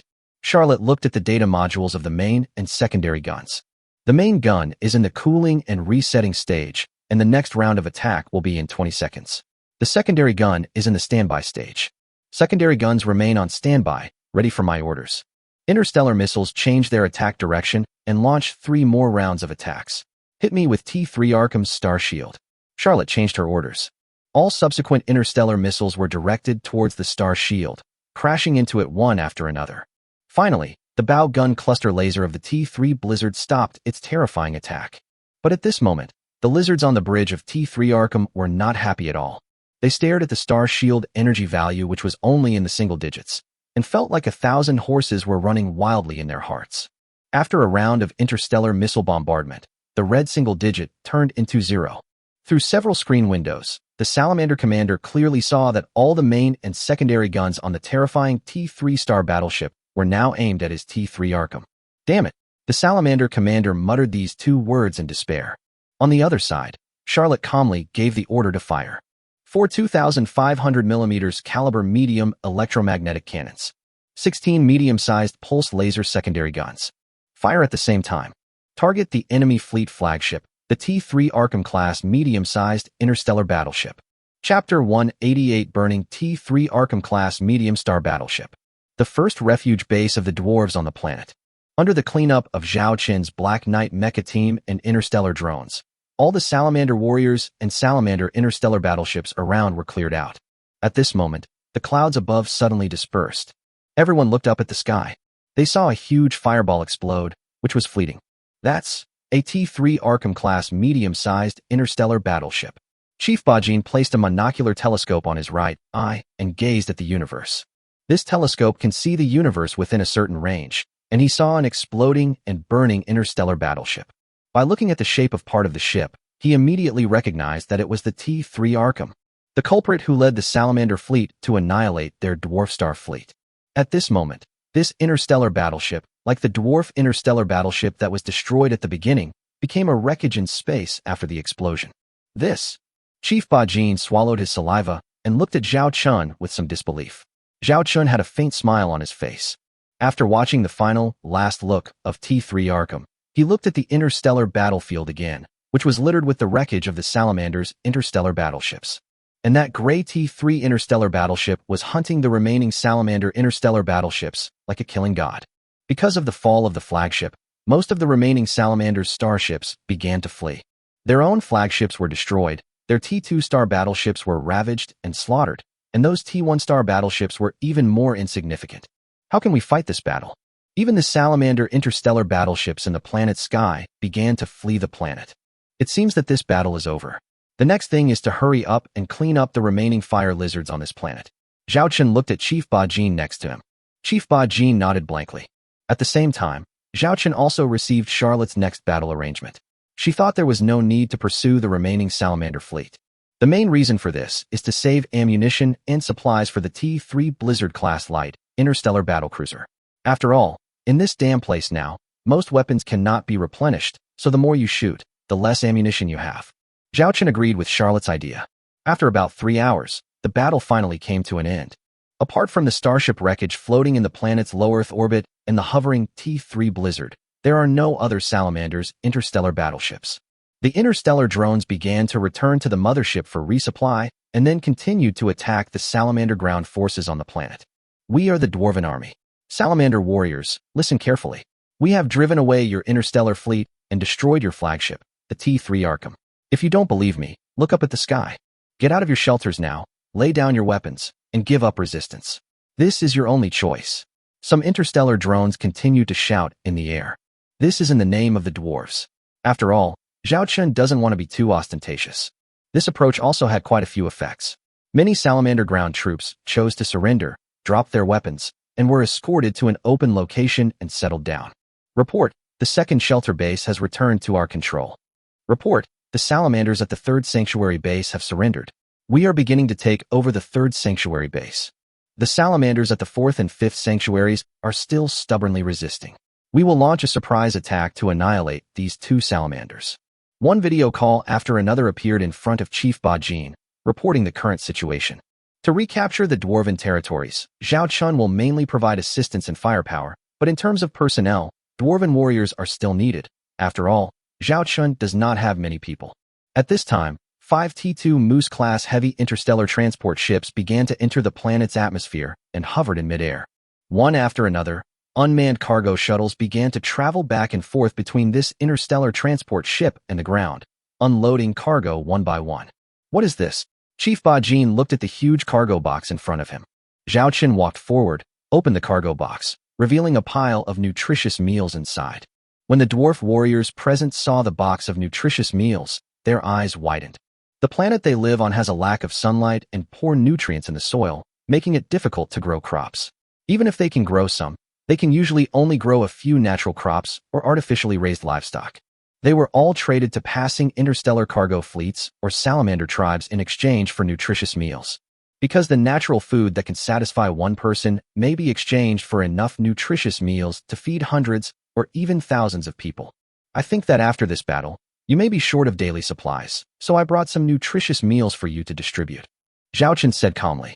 Chief Bajin said with tears of gratitude, Commander, I really don't know how to thank you. You not only brought back my daughter, but also prepared so many nutritious meals for us. I, Bajin, swear that if one day you need me, my life will be yours. Don't be so polite. Let's eat first, and everyone have a good rest. Don't just stand there. Come and have your nutritious meal. Zhao Chun took the initiative to greet the dwarf warriors. The dwarf warriors immediately stepped forward and carried out all the nutritious meals in the cargo box. In addition to nutritious meals, there are also other daily necessities and some simple medicines. These are the supplies that the dwarves are in short supply of now. Without these supplies, even if they survived the battle, tens of thousands of dwarves would have died for various reasons after the war. Soon, the bonfire was lit. Portions of heated nutritious meals were delivered to the dwarves, and a large number of nutritious meals were sent to the shelter base for more dwarves there. Commander, Patriarch Bajin personally walked up to Zhao Chun holding a nutritious meal. Zhao Chun waved his hands repeatedly. I'm not hungry now, you guys eat. Seeing that Zhao Chun didn't eat, Patriarch Bajin walked over to his daughter with the nutritious meal in hand. Annie, eat quickly. You used to love eating this the most, didn't you? You said before that the nutritious meals were not enough. One nutritious meal had to be shared among the 6 of you brothers and sisters, and every time you were so hungry you couldn't sleep. Annie looked at the nutritious meal in front of her with a strange expression. Annie isn't hungry either. Annie, why aren't you hungry? You had to eat 5 meals a day when you were on the starship. Zhao Chun teased from the side. Yes, eat quickly. Chief Bajin stuffed the nutritious meal box into his daughter's hands. Annie looked at the nutritious meal in her hand, then at her father's expectant expression. She could only take one bite, and the plastic-like taste almost made her vomit. If she spilled this out, her father would definitely scold her for a long time, and could only suppress her urge to vomit, looking at the commander with resentment while eating the nutritious meal that was hard to swallow. Chapter 189 Publicity Ambassador. And under the loving care of Patriarch Bajin, Annie forced herself to eat 2 nutritious meals, but she was not happy at all at the moment. Yi Xiaotong, please make arrangements. You and your team members can prepare to take turns to have meals. Zhao Chun used the communication channel to contact Yi Xiaotong, the captain of the Black Knight mecha team. Yes. 3 T2 Black Knight class light interstellar combat mechas walked to the camp where Zhao Chun was, and then the three Black Knights began to bend down, like a big child squatting on the ground. The hatch on the back of the mecha opened, and three female crew members in tight combat uniforms walked down. It's no wonder that female crew members wearing this kind of close combat uniform have a unique charm. Commander Yi Xiaodong, the captain of the mecha team, stood in front of Zhao Chun, with a pair of black ears standing on his head and a long black tail behind him. These three mecha pilots are all from the Black Cat clan. Compared with other orc races, the Black Cat clan is more suitable for driving weapons such as combat mechas. It is difficult for ordinary orcs to pilot battle mechas and perform difficult combat techniques, but the Black Cat clan is very good at it. This also led to them becoming the first mecha pilots in the JF-17 fleet. You've been fighting for a long time. Let's eat something first. Zhao Chun pointed to a special white container next to him. Chief Bajin was holding a nutritious meal next to him. This was the third box he had eaten. He was originally quite embarrassed, but with Zhao Chun's permission, he still ate the third box embarrassedly. He looked at the white container curiously. It was about 1 square meter in area and had been placed next to Zhao Chun until now and had never been opened. He was also curious about what was inside. Yi Xiaodong skillfully opened the white box and saw several lunch boxes similar to nutritious meals inside. Commander, what do you want? Yi Xiaodong asked Zhao Chun first. Just give me meal number 3. Zhao Chun said. Yi Xiaodong handed a lunchbox to Zhao Chun with both hands, and then she and her teammates each chose a lunchbox and took it out. When Zhao Chun opened the lunchbox, a burst of hot air accompanied by fragrance wafted out. I saw that it was divided into several areas. The largest area was a bowl of white rice, and the rest of the areas contained a large chicken leg, shredded pork with fish flavor, a serving of vegetables, and a bowl of bone soup. Almost all the dwarves present were attracted by the fragrance. He couldn't help but look at the lunchboxes in the hands of Zhao Chun and the mecha pilots. Commander, could you please just take the shuttle down obediently next time? You always jump down with me. Yi Xiaodong bit a meatball and looked at Zhao Chun eagerly. She was the T2 Black Knight mecha pilot who followed Zhao Chun to jump off the T3 Blizzard twice in a row. I'm fine, aren't I? Zhao Chun opened his arms to show that he was fine. Yi Xiaodong rolled her eyes. You're fine, but if you do this a few more times, my heart will be in trouble sooner or later. Zhao Chun didn't know whether to laugh or cry. Okay, I won't do it again next time. That's what you said. Yi Xiaodong immediately stared at Zhao Chun, her tail shaking behind her. Hurry up and eat. You only have 10 minutes for wartime meals, and other soldiers have to take turns. Zhao Chun took out a few bottles of juice from the white container and threw them to them, and took one for himself. At this moment, Zhao Chun seemed to realize belatedly that a pair of big eyes next to him were looking at him resentfully. Oh, I almost forgot about you. Would you like one? Zhao Chun pointed to the remaining lunchbox in the white container, and wanted to reach out and take it, but the feeling of fullness in her stomach made her realize that she really couldn't eat anymore. She hugged her knees and looked at the commander with resentful eyes. There were wartime meal boxes available, but the commander hadn't told me before. The commander must have done this on purpose. I just deliberately made myself eat another nutritious meal. Woohoo! Annie also wants to eat those delicious foods. Zhao Chun ignored Annie's aggrieved look and enjoyed the food in the lunchbox in his hand. When a starship enters combat mode, in order to facilitate the crew's meals, the starship restaurant will make this simple wartime lunchbox, which is divided into several different types. During the battle, it can be quickly delivered to various positions on the starship, or it can be delivered to ground combatants as it is now. And each portion is insulated, so it is piping hot when you take it out.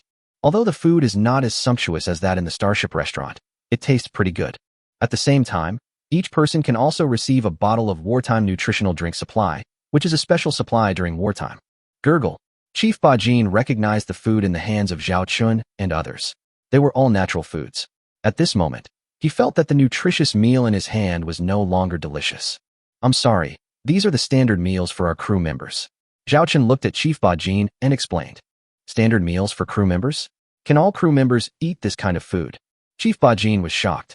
Zhao Chun nodded, then pointed at the aggrieved Annie and said, You can ask Annie. Annie is already a crew member of an interstellar industrial ship under my fleet. She eats this kind of food every day. Chief Bajin looked at his daughter, and also honestly talked about the food she had eaten, and once she started talking, she couldn't stop and talked about all kinds of food in the starship restaurant. Rice, vegetables, meat, even fruits and wine. Many dwarf soldiers around heard what and said, and each of them seemed to have heard a myth or legend. How could there be a starship where one could enjoy such a life every day? This is impossible. How much would it cost to eat this kind of food every day? a dwarf warrior said with some doubt. Annie was immediately furious. Someone actually dared to question her. Everything I said is true. If you don't believe me. Oh, and I have photos here. Annie suddenly remembered that she had taken some photos, so she immediately called up the gallery from the handheld terminal and holographically projected the photos one by one. The photos are full of delicious-looking food, as well as photos of Annie with the food. This time, the surrounding dwarf warriors believed it without a doubt, and began to ask Annie with envy and curiosity what these foods tasted like. Zhao Chun was very satisfied when he saw Annie become his publicity ambassador. This is equivalent to planting a seed for these dwarfs. You just need to water them later, and the seeds will naturally take root and sprout. The plan to kidnap outstanding employees is in progress. At this time, a system prompt sounded in Zhao Chen's mind. Mission content: defeat the salamander fleet that invaded Annie's hometown. Mission difficulty: sea level. Mission reward: 5 mission points and 2,000 points. Mission penalty: deduct 2,000 points. Ding! Trigger the choose one task option. Please choose the task you want to do. Mission 1. Protect Annie's home planet from being attacked by the salamander fleet. Mission difficulty: sea level. Mission 2. Control and occupy the entire FY galaxy.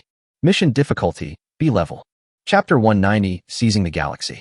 Zhao Chen first received the mission reward, which increased 5 mission points and 2,000 system points. System points: 9,420. Mission points: 65. Zhao Chen looked at the latest task option again. This time it was a choose one or other task, and he had to choose one between the two tasks. A less difficult mission is a sea-level mission. The mission requirement is very simple, which is to protect the planet. The salamanders will probably not give up and will attack again. All we have to do is ensure the safety of the planet. The other task is more difficult and is a Class B task. The mission requirement is to control the entire FY galaxy. According to Zhao Chen's understanding, FY has 2 stars, 6 planets, 2 dwarf planets, 180,000 asteroids, 27 satellites, and more than 100 periodic comets. The galaxy is not as large as the Xiaolong galaxy, but it has 2 stars, so there is a stargate. The population is similar to that of the Xiaolong galaxy, but the living conditions are extremely polarized, and the order is very chaotic. People with strength can do whatever they want here, while people without strength become the lowest level of existence that is exploited. But compared to the Xiaolong galaxy, which has had a net outflow of population in recent decades, the FY galaxy has a large number of refugees from the outside world every year. This is why the Reef Star region is so poor, and yet there are so many people. Control the FY galaxy. Zhao Chen was calculating the pros and cons in his mind. The disadvantages are obvious. That is, you will be completely opposed to the Fire Lizard tribe, and you must find a way to eliminate them. Otherwise, they may come to trouble you at any time. If the Salamander tribe has any allies, it could lead to a series of chain reactions, like when the son is beaten, the father comes. At the same time, a special fleet is needed to garrison this galaxy. Moreover, various forces are entangled in the Reef Star region, and Zhao Chun does not want to cause unnecessary trouble. The benefits are also very obvious. That is, Zhao Chun will have an invisible base, although he has the Xiaolong galaxy as an obvious territory, but that location is in the North Wind Star region, with the royal family of the Star Empire above him, as well as the loving care of the Governor Chuha next door. Before you develop yourself, if you are not careful, your hometown may be gone. As the saying goes, a cunning rabbit has 3 burrows. It's not too much to set up a second nest for yourself, right? In addition, there are 2 stars here, and there is an old star gate, so transportation is quite convenient. The only drawback is the lack of resources here. If a starship construction base is built here, the transportation of raw materials will be a big problem and the construction cost will increase accordingly. Although there is a star gate, if large quantities of raw materials are continuously delivered, the jackals and tigers in the Reef Star region will be very cunning. Risks and benefits coexist. I think it's worth the risk. Zhao Chen made a decision. A thought came to my mind. Task 2. Task 2. Control and occupy the entire FY galaxy. Mission difficulty: B. Mission reward: 20 mission points and 7,000 points. Mission requirements: please control more than 90% of the planets in the FY galaxy within 2 months, and make the host have an unshakable position in the galaxy. Mission penalty: deduct 7,000 points. Zhao Chen thought helplessly in his heart. Little lizard, although we have no grudges in the past or present, who told you to bully my dwarf technician? Who said your territory happens to be the FY galaxy? If you want to blame someone, blame your own bad luck. From then on, The great mission of overthrowing the brutal rule of the fire lizards and rescuing the countless lives in the FY galaxy fell on Zhao Qin's shoulders. After a hearty meal, Zhao Qin chatted with Chief Bajin. Zhao Qin frankly stated that he had the idea of recruiting the dwarves. You want to recruit us? Chief Bajin was a little surprised. Zhao Qin pointed at Annie and said, I see in Annie your talent as an interstellar craftsman. I can prepare a planet for you to live on in my territory. I keep you safe, and you work for me in exchange for food and wages. The work is not dangerous. You just do what you are good at, such as manufacturing interstellar battleships, combat mechas, strategic materials, and other industrial technology manufacturing. Chief Bajin looked a little hesitant. If it were someone else, he might have refused directly. The reason why he and his people hid in this galaxy was not because no one had recruited them, but because those who recruited them would eventually treat them differently. After all, they are not of the same race, and dwarves are naturally short and easy to bully. Those interstellar civilizations, or interstellar forces that tried to recruit them initially said all kinds of nice things, but then gradually began to exploit them or reduce the benefits they had originally promised. Or after learning their skills, they will get rid of them. Dad, the commander's place is really great. The food is quite delicious, and you can even drink. Annie served as Zhao Qin's wingman, and having personally experienced the benefits of the Xiaolong fleet, she naturally hoped that her people could live together in the Xiaolong fleet or the Xiaolong galaxy. You saved my daughter, and this time you saved our people. I believe in you, but you made it so easy for me to do something like relocate my entire clan. I'm sorry, I can't give you the answer you want in a short time. Chief Bajin looked at Zhao Qin in embarrassment. After all, this was only the first time they met. Chief Bajin hurriedly said, If it is me personally, what I said before counts, and I am willing to work for you. But I don't represent all my people. If you need, I can resign from my position as clan leader and leave with you. Dad, why are you so rigid? We don't have enough food to eat or warm clothes to wear here, and we are also bullied by those stinky lizards. Annie was very anxious. How come his father didn't seize such a good opportunity? Zhao Qin nodded. I can understand your thoughts, but maybe you still can't completely trust me. You also said that you cannot represent your people.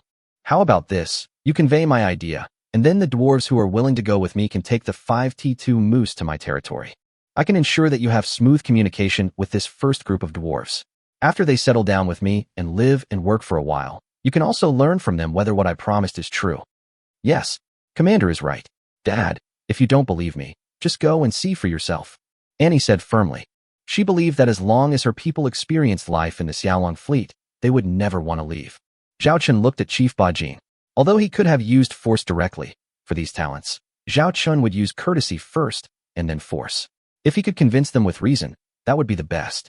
He didn't want it to develop to the worst point. After all, getting people to work for you sincerely is the key to efficient and sustainable development. I can convey your words, Commander, to my people. If they are willing to follow you, I will not stop them. Chief Bajin finally gave in. Zhao Qin smiled with satisfaction. As long as the first batch of dwarves join you, there will be a second batch and a third batch. Who can escape the law of true fragrance? There is one more thing I want to inform you. Considering the safety of your planet, the salamanders will probably come to harass you again. So I decided that I would use force to control the entire FY galaxy and seize control of it from the salamanders. At that time, even if you choose to stay here, you will not be in danger.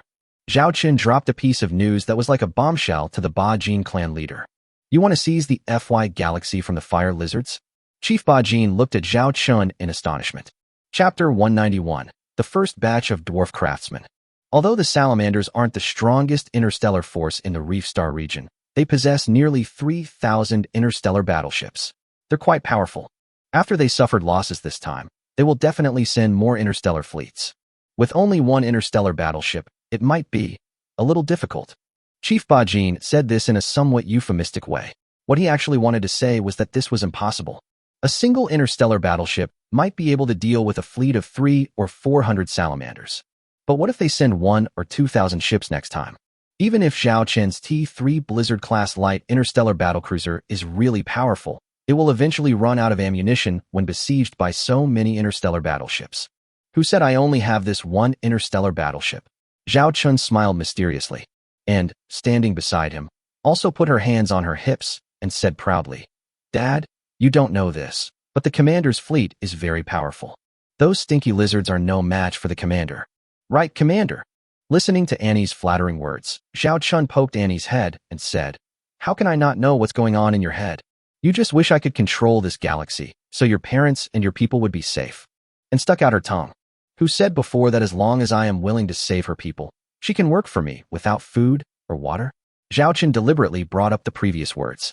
Annie immediately became timid. She shrank her head, clutching the corners of her clothes with both hands, and said in a low voice with some grievance, But if Annie doesn't eat enough, she won't have the energy to work. Zhao Chen stopped teasing Annie and looked at Patriarch Bajin. I am just informing you about this matter so that you can be mentally prepared. As for the specific matters, I will arrange them properly. As for those dwarves who are willing to leave, please select them within 3 days. These 5 T2 Moose-class heavy interstellar transport ships will depart and return within 3 days. With so many outstanding interstellar craftsmen, Zhao Chen wished there was a portal to send him directly back to his Xiaolong territory. Okay, I'll do it right away. Patriarch Bajin went to do what Zhao Chen had instructed him to do. Zhao Chen jumped onto the shoulder of a T2 Black Knight-class light interstellar combat mecha alone, sat on it, and opened a video call with Charlotte. Commander.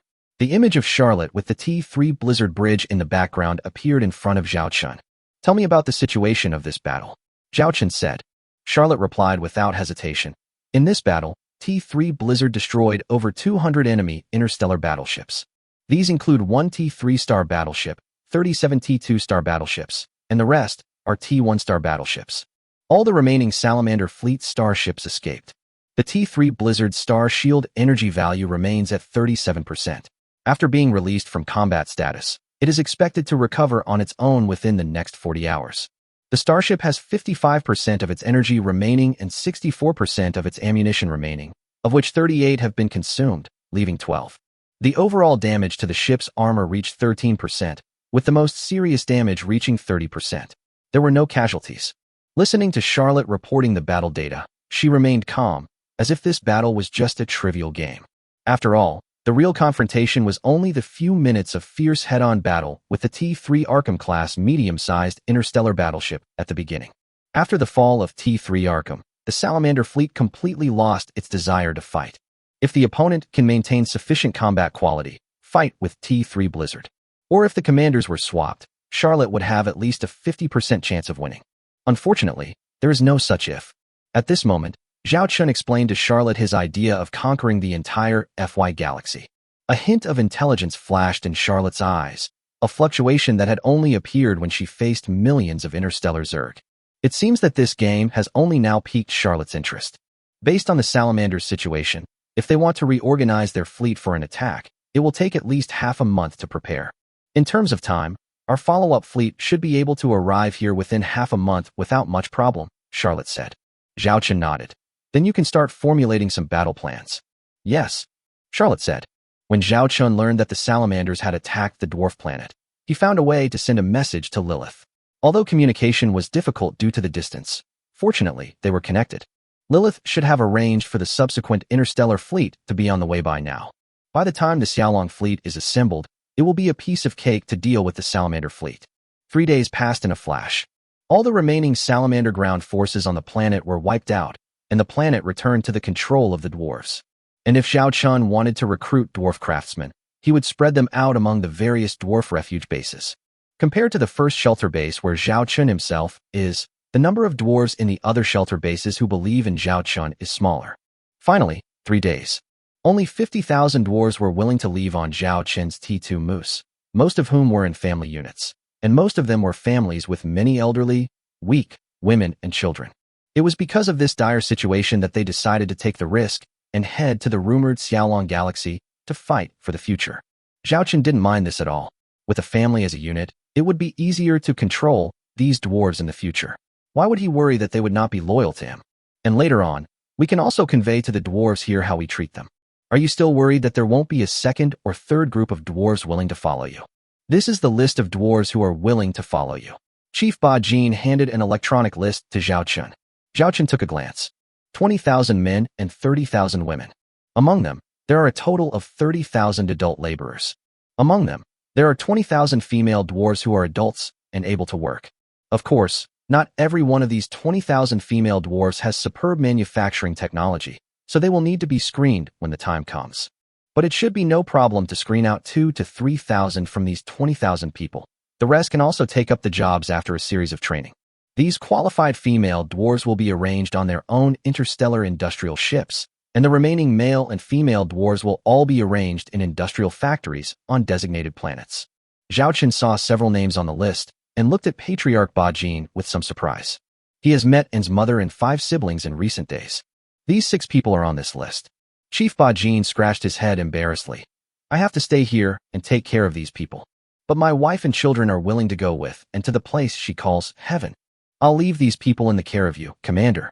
After saying that, Chief Bajin saluted Zhao Chun according to the ancient etiquette of the dwarves. Chapter 192. Annie has a job and can support you. Of the 5 T2 Moose-class heavy interstellar transport ships brought, Zhao Chun finally arranged only 2 of them to transport the 50,000 dwarves. As for the remaining 3, they were to remain on standby.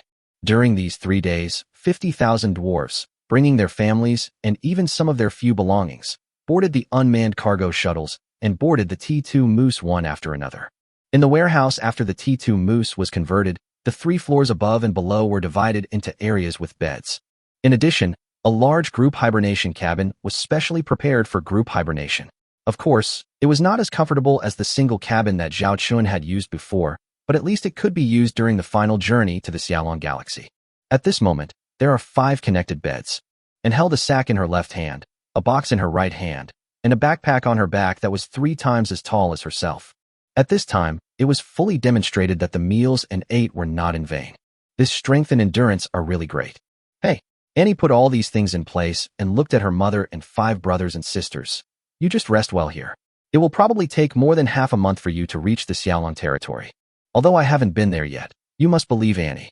The commander will not lie to us. Once we get there, we won't have to live in hunger and fear anymore. Sister, aren't you coming with us? The second oldest sister, who was a head shorter than Annie, looked at her elder sister nervously. Annie touched her sister's head and said, Nana, I'm not here. You are the oldest child in the family. Take good care of Mom and your brothers and sisters. My sister will be back soon. Nana, who looked a bit like Annie, nodded heavily. Don't worry, sister. Nana will definitely take good care of Mother and my brothers and sisters. Annie took out a few lollipops from her pocket and stuffed them into her younger siblings, then pointed to the huge bag and said, I've prepared some food for you at the bottom of the bag. You can eat it on the way. Once you reach Xiaolong's territory, you'll have the opportunity to eat these foods every day.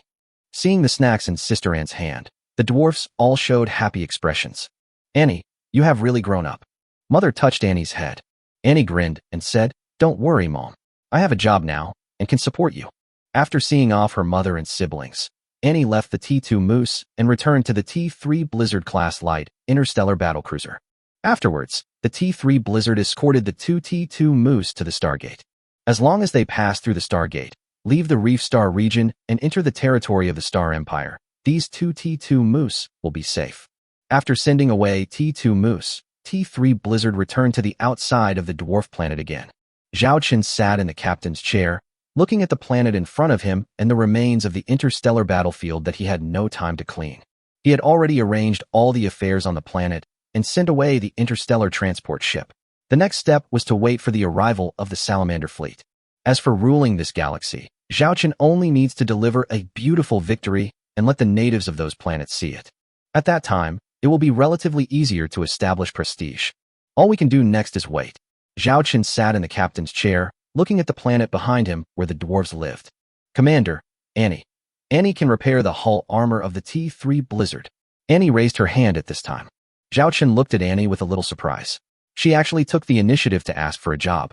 There are no interstellar industrial ships or starport equipment here, Zhao Qin said, I asked my father to prepare some simple equipment for me. I can wear a spacesuit and go outside the ship to repair the damaged armor. Although the efficiency is a bit slower, the quality is definitely not worse than that of interstellar industrial ships and starports. Wouldn't that be too dangerous? Zhao Qin looked at Annie and said firmly, I used to live here. Before I came of age, I followed my father to repair the dwarven interstellar battleships. It wasn't dangerous or difficult. Commander, let me go. Come to think of it, on such a barren planet, starports are considered a relatively luxurious existence, and the prices of various raw materials are much more expensive than those in the Star Empire. Things that you can do yourself, you should naturally do yourself. Looking at Annie's rare, resolute expression, Zhao Qin finally agreed. It seems that this child has grown up after seeing his own people. Commander, I couldn't help but buy some food and snacks for my younger brothers and sisters. There are still 3 or 5 days until the end of the month. Can you give me an advance? Otherwise, Annie will be hungry. Annie suddenly turned around and looked at Zhao Chen aggrievely. Zhao Chen took back his thoughts. This girl is still a silly girl. Follow me when the time comes. Zhao Chen waved his hands helplessly. Thank you, Commander. Annie bowed to Zhao Chen, then happily left the bridge and started to do her work. For more than a week, and could be seen wearing a space suit and holding tools to mend the damaged parts of the T3 Blizzard's hull. Every time it was time for dinner, she would rush to Zhao Chen's side and look at him with her big watery eyes, like a kitten waiting to be fed. Salamander Base Camp. The Salamanders directly controlled 5 galaxies, had 3,000 interstellar battleships under their command, and even owned 5 T3 interstellar battleships. Relying on this power, the Salamanders became a second-rate force in the Reef Star field. It is only one step away from becoming a first-rate force. Unexpectedly, someone brought me a pillow when I was feeling sleepy. A mineral vein was discovered on the 3rd planet in the FY galaxy, which he controlled but had never had much production. At first, the dwarves proposed that they could mine it and then sell it to the salamanders at a low price. How is this possible? How could such a huge gold mountain be handed over to those dwarfs? Of course, it must be in our own hands. He even felt it necessary to drive away all the residents of that planet, otherwise those guys would definitely steal his wealth. This led to the later expulsion of the dwarves and war with them. In the eyes of the Salamander Chief, the dwarf's interstellar fleet has little combat power at all. Sending a T3 Arkham and an interstellar fleet of 300 to 400 interstellar battleships is enough to deal with the dwarfs. But he never expected that he would receive the news of the fall of the T3 Arkham-class medium-sized interstellar battleship. Chapter 193, Salamander Chief's Declaration of War. The Salamander Chief pushed away the 3 hot and seductive salamander girls around him. He walked quickly to the meeting room outside and looked at the holographic projections of several salamander generals in front of him. Chief, the latest news. The second T3 Arkham-class medium interstellar battleship commanded by Kuru has been destroyed. At the same time, more than half of our Salamander 5th Fleet suffered casualties. One of the salamander generals reported the news with a serious expression. The Salamander Chief had a gloomy expression. He stared at his fleet commanders and said, "What the hell is going on? They can't even handle a mere dwarven planet, and now they're throwing in AT-3 Arkham." According to the information sent back by the escaping Salamander 5th Fleet starship, they were attacked by an interstellar battleship that looked like a T-3 interstellar cruiser, or possibly a T-3 interstellar battlecruiser. T-3 Arkham was not able to gain the upper hand in the confrontation and was destroyed. The 5th Fleet then evacuated, the Salamander General replied, showing footage captured by the returning Salamander starship. A gray interstellar battleship can be seen. There is also a picture of it firing a beam laser. Just this one starship defeated my 5th Fleet and even lost AT-3 Arkham. The Salamander Chief could no longer suppress his anger. You have to know how much time and wealth they need to accumulate in order to accumulate a T3 star battleship. He doesn't care about sacrificing any number of T1 or T2 star battleships, but the T3 star battleships are the trump card that determines the status in the Reef Star field. Based on the information we have at present, this is the case, said the Salamander General. The tail behind the Fire Lizard Chief hit the ground heavily, making a thudding sound. Can't you find out which force it is? The Fire Lizard Chief asked angrily. There is no data or information on this interstellar battleship, so it is currently unclear. But according to reports from our starships stationed in the FY system, that T3 interstellar battleship is still in the FY system, said the Salamander General. I heard that the culprit who destroyed my T3 interstellar battleship did not leave. The Fire Lizard Chief's eyes seemed to be ignited with war flames for a moment. Now we have several fleets that can be mobilized. At present, we can mobilize the Salamander 1st Fleet, 3rd Fleet, 4th Fleet, 7th Fleet, and 8th Fleet, totaling nearly 2,000 interstellar battleships. The Salamander General replied. The Salamander Chief immediately ordered, "It doesn't take 2,000 interstellar battleships to deal with one interstellar battleship. Let the 3rd Fleet stay at the base camp. The remaining 4 interstellar fleets are ready to set off. Let's go to the FY galaxy. I'm going to make that starship pay the price, and I'm going to make those damn dwarves kneel on the ground and serve as the lowest slaves for the rest of their lives." Yes. Since then, the Salamander's interstellar fleet began to mobilize on a large scale. After replenishing strategic resources, it began to head towards the FY galaxy from the nearest Stargate. However, Because the various interstellar fleets were relatively scattered, it took more than a week just to gather them together. Combined with some other preparations, when this salamander fleet passed through the Stargate and appeared in the FY galaxy, it was already half a month after the incident. The salamander chief sat in the captain's chair on the bridge of his T-3 starship. He watched his starships passing through the old Stargate one by one with a grim expression. In this area, he had no fear of being attacked. Because there is an unspoken rule in the Reef Star region, that is, different forces can fight each other, but they are not allowed to fight within a certain range of the Stargate. The area around the Stargate is equivalent to a no-war zone. Because Stargates are very important strategic resources, and the various interstellar forces in the Reef Star region have very poor ability to build Stargates. These Stargates have been passed down for thousands of years. It can be said that every time one is destroyed, there is one less. So there are rules like this to protect the Stargate. Of course, there are people who break the rules. What is the result?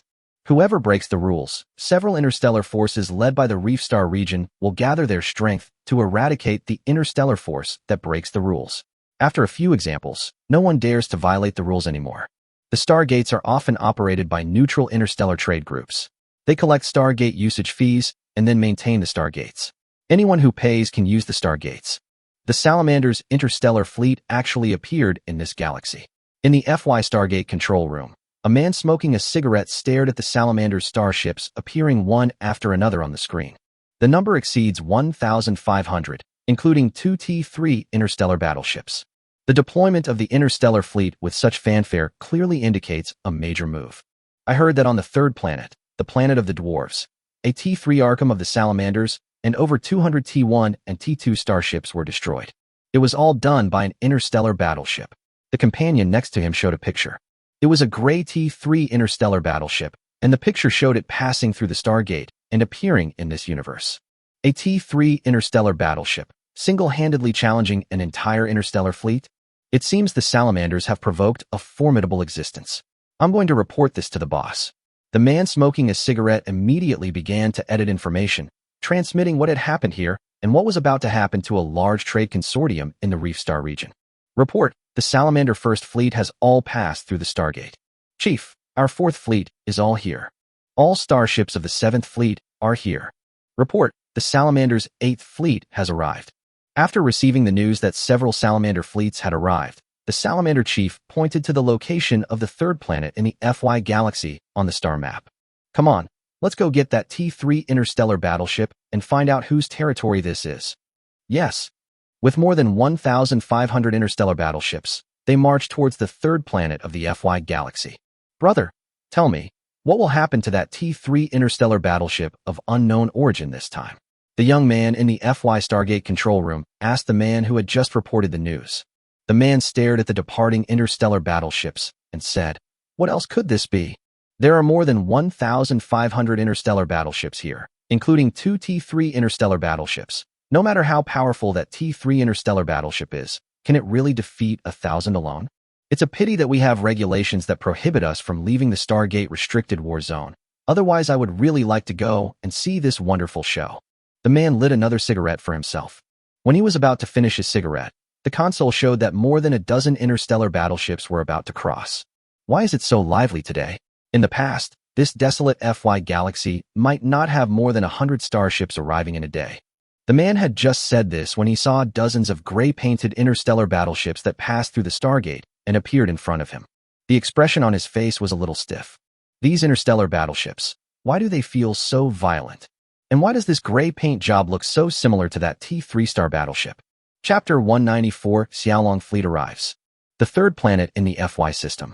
Chief Ba Jin, wearing the monocular deep space telescope, looked up at the sky and soon found the T-3 blizzard. It is like a work of art suspended in the universe. At this moment, his mood was very complicated. Because he received news a few days ago that the leader of the Salamanders was very angry about the defeat on the third planet of the FY galaxy, especially the fall of AT-3 Arkham. In fact, Chief Ba Jin had anticipated the revenge of the fire lizards long ago. Although he heard that Zhao Chun could solve the problem, he told them not to worry. But the Salamanders have been riding on their heads all year round, so it is impossible for them not to worry. He once thought about fleeing with his people, but the planet below them was where their dwarves had lived for hundreds of years. How could they just leave? But he was also concerned about the safety of his family, So he let this group of dwarves leave on the interstellar transport ship. At least that way, it can leave a spark for their dwarf tribe. It appeared. It's the Salamander's interstellar battleship. The dwarf warrior next to him, who was also wearing a monocular deep space telescope, pointed in a direction in the sky and said. Chief Bajin looked over immediately. In front of the T3 Blizzard, a group of interstellar battleships appeared. From a distance, they looked very small, like grains of rice. But there are as many as thousands of grains of rice. Chief Bajin swallowed and clenched his hands. There are two T3 star battleships, a T3 Arkham-class medium-star battleship, and a T3 Phantom-class medium-star destroyer. The voice of the dwarf warrior next to him was trembling. Approximately, 4 fleets of the Salamanders have arrived, with nearly 1,500 interstellar battleships, including nearly 300 T2 battleships. Feelings of despair began to echo in the hearts of these dwarves. They thought the Salamanders would retaliate, but they didn't expect the revenge to come so quickly and on such a large scale. More than 1,500 interstellar battleships. Although the T3 Blizzard is very powerful, it can't stand alone. How can a starship withstand thousands of interstellar battleships? T3 Blizzard-class light interstellar battlecruiser bridge. Zhao Chen sat in the captain's chair with a calm expression, looking at the enemy fleet data column that had been refreshed in front of him. 2 T3 star battleships, 1 T3 Arkham, and 1 T3 Goblin. Nearly 300 T2 interstellar battleships. Zhao Chun was too lazy to look at those names. He just looked at the distribution of ship types. More than 200 T2 interstellar frigates of various models. More than 70 T2 interstellar destroyers. 20 T2 interstellar cruisers. 5 T2 interstellar battlecruisers. As well as 2 T2 interstellar battleships. And 1 T2 aircraft carrier starship. The remaining 1,300 T1 star battleships. 1,000 T1 star frigates. 200 T1 star destroyers. 50 T1 star cruisers. 30 T1 star battlecruisers. And 10 T1 star battleships. In fact, these T1-level interstellar battleships, no matter what type of ship they are. To Zhao Chun, it was just a string of numbers. A captain of several dozen meters. Normally, they patrol between galaxies at most. If it weren't for the existence of stargates, they wouldn't even be able to cross the interstellar space, and they don't have the ability to navigate across galaxies at all. The cannon fodder starship among cannon fodder. The only ones that could pose a real threat are the 300 T2 starships and 2 T3 starships. Is there any news? Zhao Chen asked Secretary Ai Li beside him. Secretary Ellie said softly, "We're almost there." Zhao Chun raised the corners of his mouth, revealing an expectant expression, and looked at Charlotte beside him. Charlotte, this should be considered the first fleet-level combat of our Xiaolong fleet in the true sense, right? Charlotte nodded. In the previous battles of the Xiaolong fleet, the largest one involved only 6 interstellar battleships, 5 interstellar frigates, and 1 aircraft carrier starship, and the enemies they faced were still mechanical starships. That's half-baked at best. Just then, a communication request came in. It's the flagship of the Salamander's fleet, the T3 Arkham. Secretary Ellie mentioned from the side. Zhao Chen hesitated for a moment, then took out a black mask from the side and put it on his face. Let's keep a low profile for now. Come in. Yes. A video window appeared in front of Zhao Chen, and opposite him was a lizard man. Which force sent you? The Salamander chief suppressed his anger and looked at the black-masked man opposite him. Zhao Chen uttered 4 words. None of your business. The corner of the Salamander chief's mouth twitched. He stared at the other party and said, "Why do you care about the affairs of the dwarves? I like to take charge, and I'm happy with it." Zhao Chen said jokingly. The Salamander chief snorted coldly. "Very good. Since you are unwilling to explain your identity and your purpose, I don't want to ask anymore. But you have to pay for what you do." "You mean your T3 Arkham? That starship was too weak. I just fired a few shots at it, and it's gone. Where did you buy this starship? It's not durable. Did someone rip you off?" Zhao Chen teased. "I didn't have enough fun before. I wonder how your T3 Arkham is doing and how many of my shots it can withstand. You're quite tough. I'd like to see if your starship is as tough as you are. A mere interstellar battleship dares to challenge me here." The Salamander chief laughed in anger, staring coldly at the black-masked man opposite him, as if looking at a corpse. Zhao Chen burst into laughter at this time. The smile made even the Salamander chief feel puzzled. Zhao Qinshu looked at the other person intently. "Who told you that I only have 1 interstellar battleship?" The Salamander chief was stunned, and then an urgent report came from the bridge of his starship. "Report, the starship radar system behind the fleet has detected an interstellar fleet of unknown origin appearing behind our fleet." The Salamander chief's face darkened. He stared at the black-masked man and asked, Are you waiting for me here on purpose? Before, he was wondering why this T3 interstellar battleship was not moving here. Now it seems that he was waiting for me here on purpose. You got the answer right, but there is no reward, Zhao Chun said with a chuckle, snapped his fingers, and the video window closed. At the same time, another video window appeared in front of him. Opposite was a white-haired wolf girl with short silver hair, a pair of white ears, and a scar on her face. Although she had the scar, it made the wolf girl look even more imposing. Commander, Bai Shui has been ordered to lead the fleet to provide support. The fleet awaits your command. At the same time, more than a dozen gray-painted interstellar battleships appeared behind the Salamander fleet in a very standard interstellar aircraft carrier formation battle formation. The T2 Black Rhino-class interstellar heavy assault frigate was guarding the periphery, and in the middle was the T2 Queen Bee-class heavy aircraft carrier starship and an interstellar battleship that Charlotte and others had never seen before. No, it should be said that they heard it from Zhao Chun. T2 Lion-class heavy interstellar missile ship. Zhao Chun crossed his hands on his chest, his eyes like an eagle, staring at the 1,500 interstellar battleships on the holographic interstellar battlefield image in front of him. It's time to start hunting. Chapter 195 Wolf Girl Snow White. 10 T2 Black Rhino-class interstellar heavy assault frigates. A T2 Queen Bee-class heavy aircraft carrier starship. A T2 Lion-class heavy interstellar missile ship. This is the reinforcement that the Wolf Girl Bai Shui was ordered to bring this time. The Wolf Girl Bai Shui is the sister by who Charlotte mentioned to Zhao Chun before and recommended as the key candidate for general. That is to say, at this moment, Zhao Chun's Xiaolong fleet has 13 interstellar battleships, 1 T3 star battleship, and 12 T2 star battleships. What they had to face was a Salamander fleet that was 100 times larger than their own. Judging from the scale of the battle alone, no one is optimistic about the JF-17 fleet. T3 Arkham-class medium interstellar battleship bridge. Haha, I thought it was a big deal. It's just 13 interstellar battleships, although they are all T2 interstellar battleships. But I have 300 T2 starships here. How can you fight me? The Salamander chief laughed disdainfully. Just now, when he knew that a fleet suddenly appeared behind his fleet, he felt a pang in his heart. Now he looked at it. Is that man in the black mask kidding me? Just this little starship wants to challenge me? He doesn't even consider his own worth. The 4th Fleet and the 8th Fleet are responsible for the T2 interstellar battleships at the back. The 7th Fleet, along with my 1st Fleet, will capture that T3 interstellar battleship. The Salamander chief made battle deployments. They decided to take a two-pronged approach and completely wipe out this fleet of unknown origin and overestimating its capabilities here. T3 Blizzard-class light interstellar battlecruiser bridge. Zhao Chun looked at the holographic interstellar battlefield image in front of him and noticed the deployment of the Salamander fleet. Is there any problem with Bai Shui? Zhao Chun asked Charlotte. Charlotte handed over all the command of the opposing fleet to Bai Shui. Charlotte smiled, a rare moment. Don't worry, Commander. Sister Shui can handle this kind of battle. Then start your performance. Zhao Chun supported his chin with one hand, as if waiting to enjoy a good show. Leave professional matters to professionals. Although Zhao Chun himself is also a student in the captain department, Charlotte and the others are better at commanding starship battles. Charlotte has now begun to deploy for battle.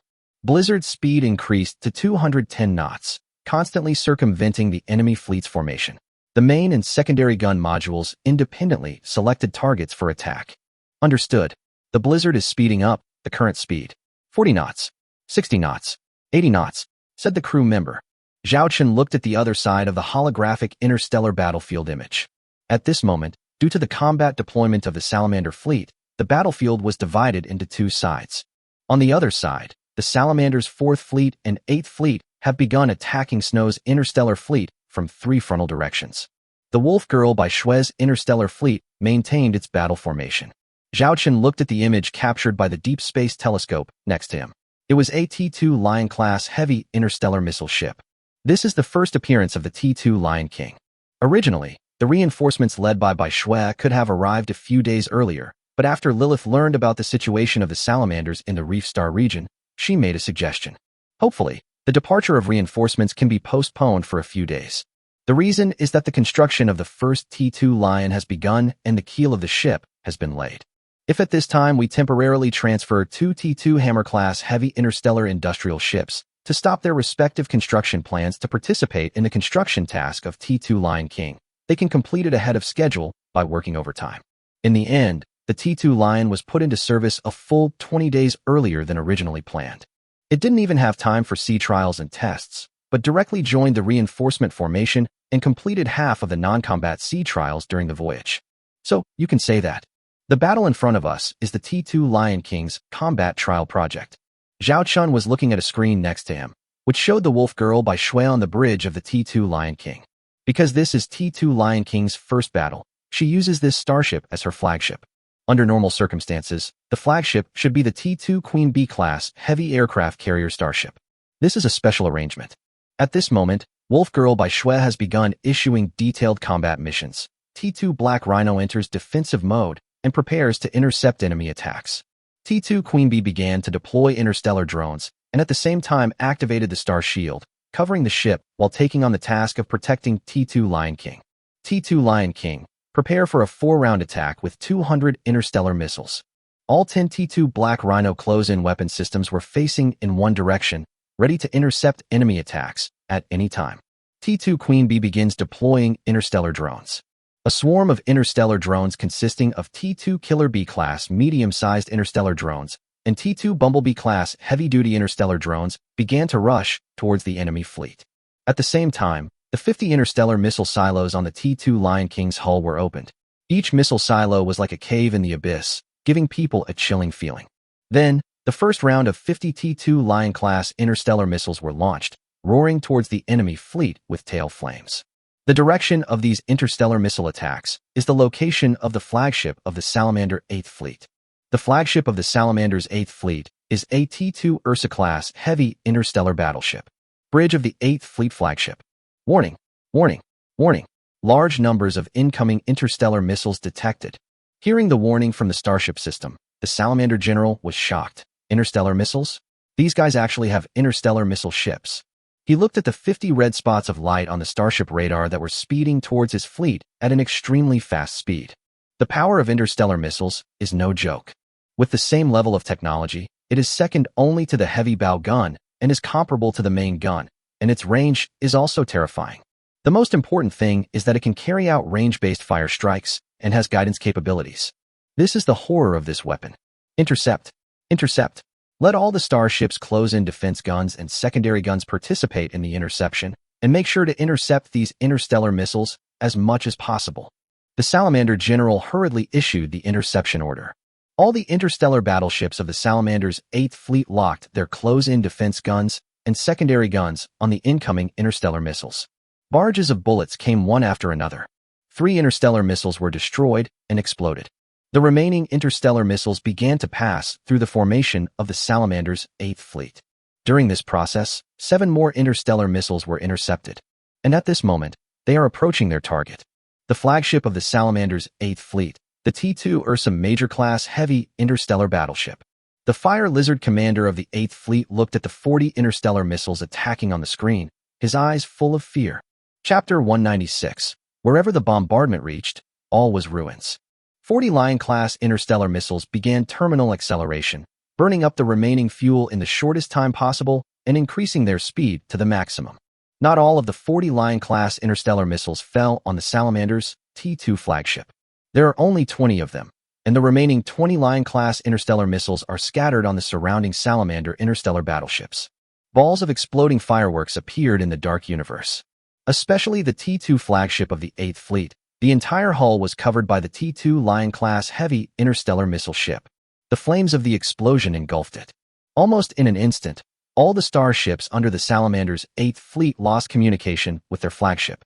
Report, the 8th Fleet's flagship, the T2 Giant Bear-class heavy interstellar battleship, has been destroyed. The news alarmed the Salamander chieftain who was about to hunt the T3 interstellar battleship. What? The Salamander chief stood up directly from the captain's chair.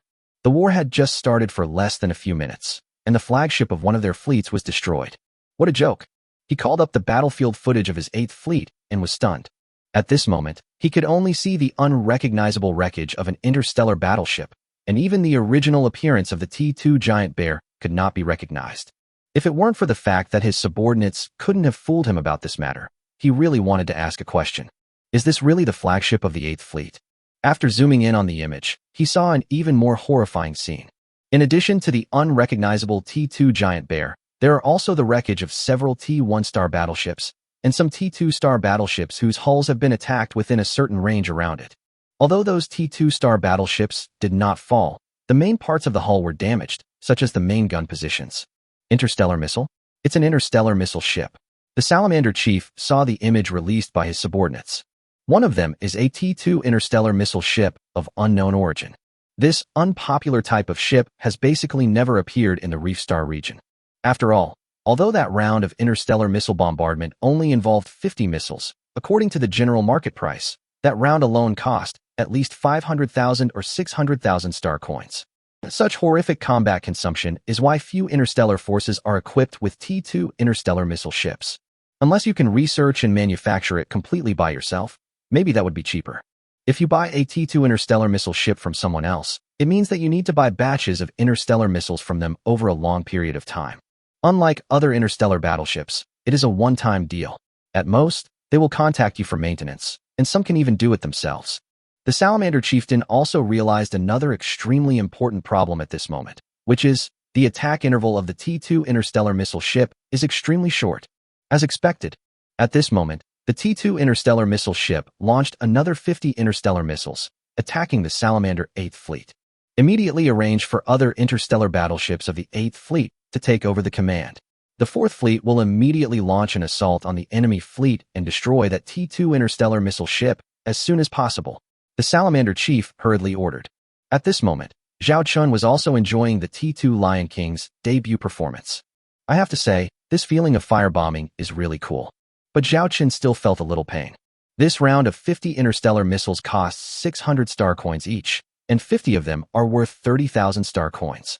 If this were converted into a selling price, there would be at least 10 to 20 times the profit margin. So, this is the benefit of self-research and self-manufacturing. This picture is quite beautiful. Zhao Chun joked to Charlotte beside him. Charlotte glanced at the scene of the interstellar missile explosion. How can the scene of burning money not be beautiful? The dust from the explosions was filled with the scent of money. Soon, a second round of 50 interstellar missiles fell, this time carrying out a precise strike. Specifically looking for the T2 interstellar battleships in the Salamander's 8th Fleet, mainly interstellar battleships, interstellar battlecruisers, and interstellar cruisers. If we have dozens of T2 Lion Kings, wouldn't it be possible to benefit everyone equally? Zhao Chun rubbed his chin. He was looking forward to the appearance of that scene. When Charlotte heard this, she couldn't help but feel a chill on her back. That scene was absolutely terrifying. The second round of interstellar missiles also exploded one after another at this moment, engulfing one Salamander T2 interstellar battleship after another. Immediately afterwards, the third and fourth rounds of interstellar missiles followed.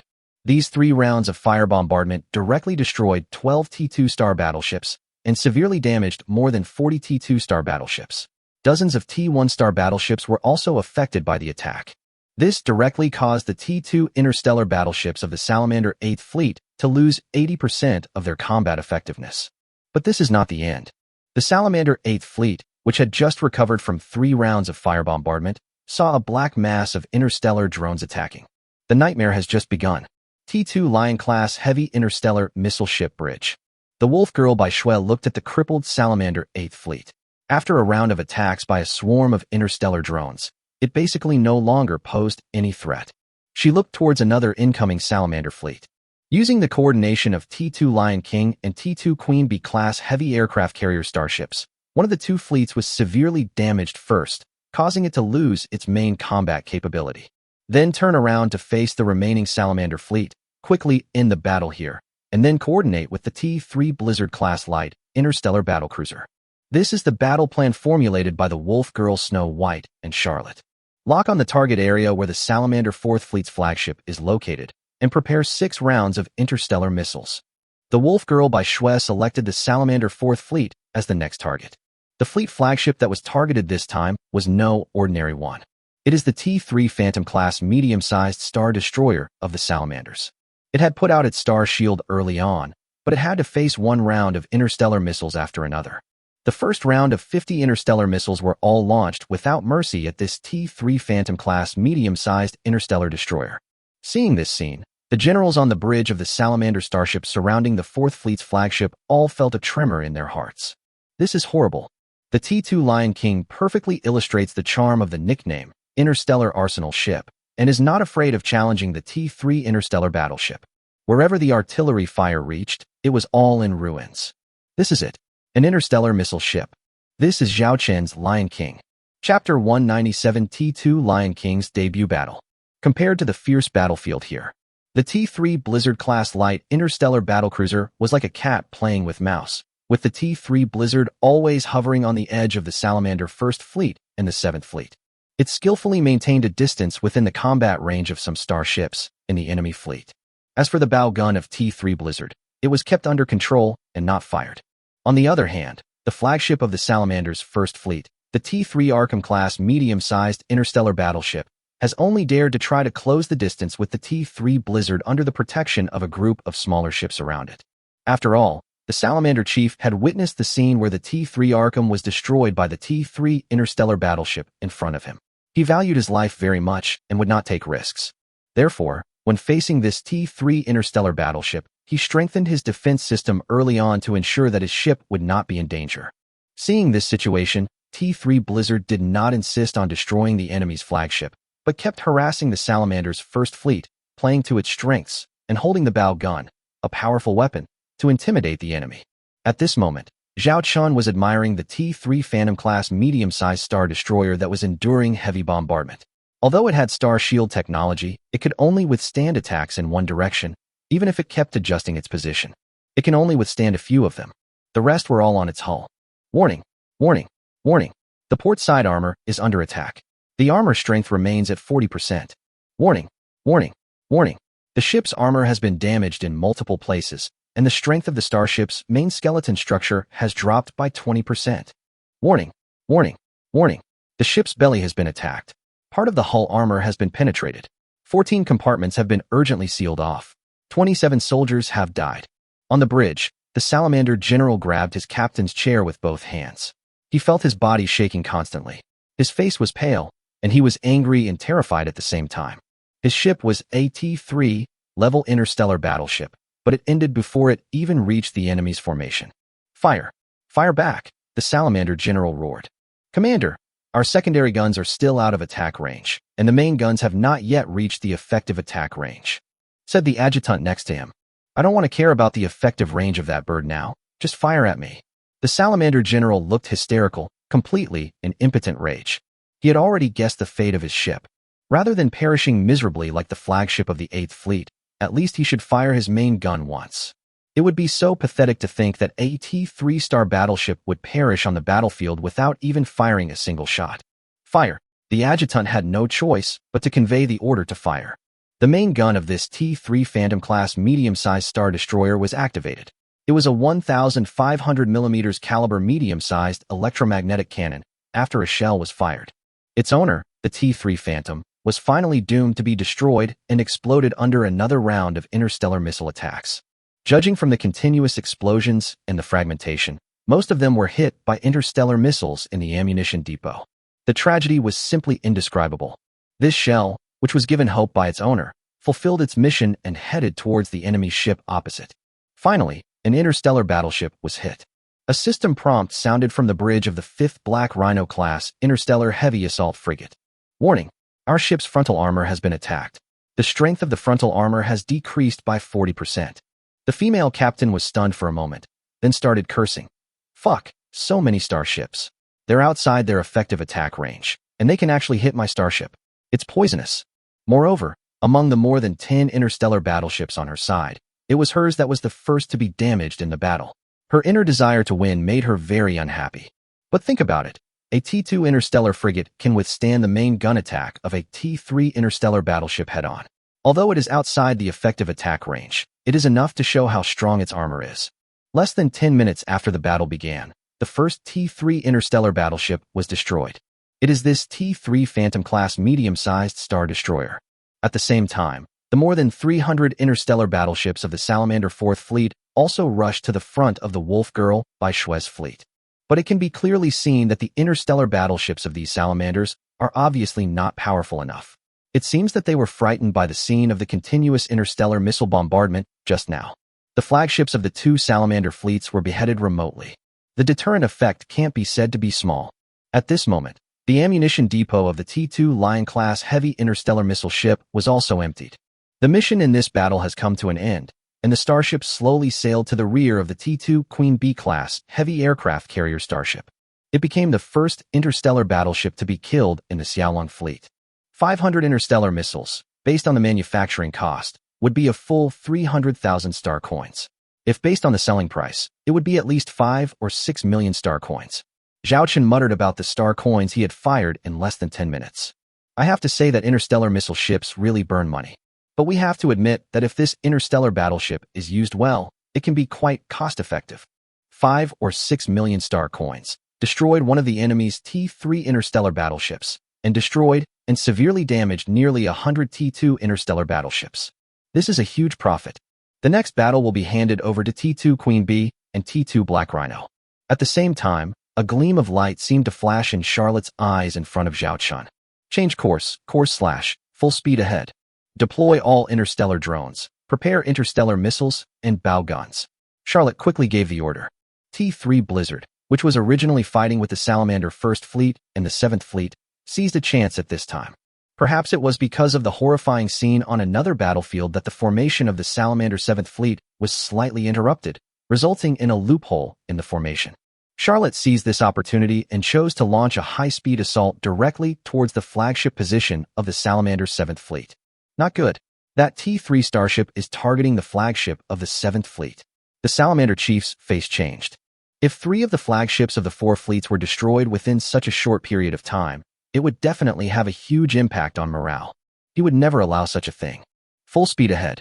Prepare the main guns and aim at that T-3 starship. Once it enters the attack range, fire immediately. The Salamander chief had no time to maneuver and immediately rushed to support the Salamander 7th Fleet. Chapter 198, I'm going to fuck your flagship right in front of you. The T-3 Blizzard-class light interstellar battlecruiser, holding up its star shield, withstood the fire from the Salamander 7th Fleet and charged straight in. It all depends on the main gun, secondary gun, and interstellar drones to tear apart the enemies in front of it. Charlotte was very familiar with this tactic. Not long ago, Charlotte used the same tactic here to destroy a T-3 Arkham-class medium-sized interstellar battleship. And this time, what she wanted to behead was just a T-2 Giant Bear-class heavy interstellar battleship. Report. The enemy Salamander 1st Fleet is coming to support from the flank, and the main gun of the enemy flagship T-3 Arkham has locked onto us. The crew reported the intelligence. Charlotte looked at the starship radar, and at this time, she gave an order that no one expected.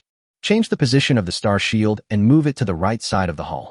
You know, at this time, the artillery fire of the Salamander 7th Fleet is hitting the front star shield of the T-3 Blizzard. If the star shield is withdrawn at this time, it means that the front hull armor will have to withstand these artillery fires. But Zhao Chen did not say anything to stop her. Instead, he watched Charlotte give the order with a faint smile. He saw what Charlotte was up to. Needless to say, the small cannons of the T-1 star battleships of the 7th Fleet are just a tickle on the hull armor of the T-3 Blizzard. The attacks of the T-2 star battleship are threatening, but when added together, they are not as threatening as the T-3 Arkham next door. In addition, the front battlefield is covered by the firepower of Blizzard-class interstellar drones, as well as main guns, secondary guns, close-in defense guns, and interstellar missiles, so there is not much threat. But if you use the hull armor to directly withstand the T-3 Arkham's cluster laser main gun, it's hard to say. Although the ship will not be destroyed in one shot, it will definitely cause great damage to the hull, which will definitely affect subsequent battles. So, Charlotte's arrangement is the best. And Zhao Chen likes this arrangement very much. Aren't you awesome? Don't you have more starships than me? I'm going to destroy your fleet's flagship right in front of you right now. What can you do to me? Zhao Chen could foresee the Salamander chief's expression of eating shit. He likes the feeling of being hated by others, but unable to do anything about it. Soon, the star shield system made adjustments. Appears to the right of the T-3 Blizzard. Almost within tens of seconds, a beam of laser came and hit the star shield. That is T-3 Arkham who came to support. At the same time, the frontal armor of the ship lost its protection, and the bridge was constantly filled with warning sounds that the ship was under fire. Even on the bridge, one could vaguely feel the shaking. Report, the enemy Salamander 7th Fleet flagship has been locked, the crew shouted.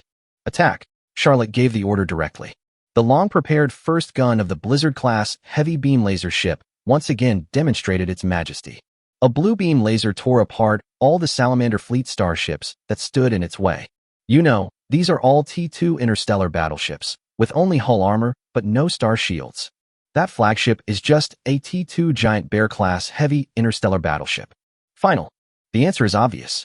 While the T3 Blizzard was resisting the beam laser of the T3 Arkham on the flank, it used its own beam laser to tear apart the hull of the T2 Giant Bear. The Salamander Chief was roaring angrily on his bridge at this moment. He was roaring. He was angry. He was hysterical. In front of him, in front of more than 500 starships, he destroyed the flagship of his own fleet. He just couldn't stop it. This feeling of humiliation is equivalent to playing with his little lizard lover in front of him. Surround it.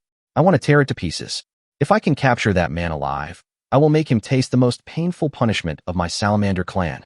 The Salamander Chief's eyes were bloodshot, and he pointed angrily at the interstellar battleship in the picture. Surrounded? Although the adjutant next to him conveyed the order of his clan leader, he actually knew it very well in his heart. Relying on a group of cannon fodder-level T1 interstellar battleships, plus more than 100 T2 interstellar battleships, to intercept a T3 interstellar battleship that can reach a speed of 210 knots? If they really want to leave, they can't stop them. But now the Patriarch is so angry that he probably won't listen to anything. There's no point in saying more. The subsequent development of the situation was exactly as the Salamander adjutant had expected. Although the T3 star battleship suffered a lot of attacks, it was able to withstand the T3 Arkham's beam laser with the help of its star shield, and it quickly broke out of the encirclement of the two star fleets. This is the huge gap caused by the generation difference in the level of interstellar battleships. This is why the T3 interstellar battleship can be called a military-grade interstellar battleship. T3 Blizzard-class light interstellar battlecruiser bridge. After completing the breakout, T3 Blizzard did not continue to tangle with the Salamander First Fleet and the 7th Fleet behind it, but continued to accelerate towards another battlefield. Oh no! The Fire Lizard leader noticed something was wrong. After completing a decapitation operation, this T3 interstellar battleship was ready to quickly support the battlefield on the other side and cooperate with the starships there to encircle and annihilate the Salamander 4th Fleet and the 8th Fleet, whose combat effectiveness had already been severely damaged. Support. Go and support quickly. The Fire Lizard Chief was furious. This was probably the battle with the most emotional fluctuations in his life in recent years. He felt his heart was bleeding. He never imagined that this battle, which he had originally looked down upon, would most likely cost their Salamander clan half their lives. T3 Blizzard-class light interstellar battlecruiser bridge. Current speed 200 knots star speed. Star shield energy remaining 45%. The starship's hull armor has an overall strength of 85% remaining. The frontal armor has an overall strength of 77%, and some areas of the frontal armor have an overall strength of 57%. The starship's ammunition remains at 37%. All interstellar missiles have been consumed. The starship's energy remains at 37%, and there are 39 Blizzard-class interstellar drones remaining. After hearing these reports one by one, Charlotte immediately made the next deployment. The interstellar drones returned to the hangar for a round of resupply and prepared to go into battle again. Adjust the star shield to the front bow position, preparing for the next interpenetrating attack on the enemy fleet. After Charlotte finished explaining the task of T3 Blizzard, she looked at the video window next to her that was maintaining real-time communication. Across from her was the Wolf Girl Snow White. By Shui, based on the actual situation on your side, dispatch the T2 Black Rhino-class interstellar heavy assault frigate to cooperate with us in conducting a penetrating attack on the enemy fleet. Wolf Girl by Shui said confidently, "We don't have any problems here. All 10 T2 Black Rhinos can be deployed." Chapter 199, Ship to Ship, Infuriating. Because the T3 Phantom-class medium star destroyers on the battlefield of the T2 Queen Bee-class heavy aircraft carrier starship have been destroyed, and a large number of T2 star battleships have suffered heavy damage. In addition, the T2 Queen Bee has its own star shield and a large number of T2 Young B-class light interstellar drones to escort it, even without the escort of the T2 Black Rhino-class interstellar heavy armored assault frigate.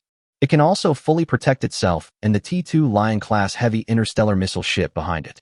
Afterwards, under the order of the Wolf Girl Snow White, the 10 T2 Black Rhinos that had been waiting for a long time showed their big black horns again. Each T2 Black Rhino was like a chicken with its blood injected, and rushed towards the enemy ships on the opposite side. The reckless charging posture was completely unexpected by the Salamander's interstellar fleet. Even one of the T2 interstellar battlecruisers of the Salamander fleet looked stupidly at the T2 interstellar frigate with big black horns on the opposite side that actually crashed directly into it? When will an interstellar frigate dare to confront a starship battlecruiser? Although we were just hit by several interstellar missiles from the opposing interstellar missile ship, is it really like a tiger in plain land being bullied by a dog? What a joke. But it still has the dignity of being an interstellar battlecruiser. Just an interstellar frigate. A few minutes later, the interstellar battlecruiser was hit directly from the side by a T-2 Black Rhino, causing serious damage to the keel structure of the ship, splitting it into two and destroying it tragically. The entry of 10 T-2 Black Rhinos immediately plunged the battle into chaos. The T-1 interstellar battleship cannot withstand the terrifying hull armor. The few T-2 interstellar battleships wanted to resist for a while, but they had to suffer from round after round of harassment from interstellar drones. Damn, where are our interstellar drones? A Salamander captain was so furious when he was harassed by several interstellar drones. But there is nothing I can do, because the 10 unreasonable T-2 interstellar frigates on the opposite side were rushing around. Their formation was directly disrupted. It is more convenient for those interstellar drones to harass us.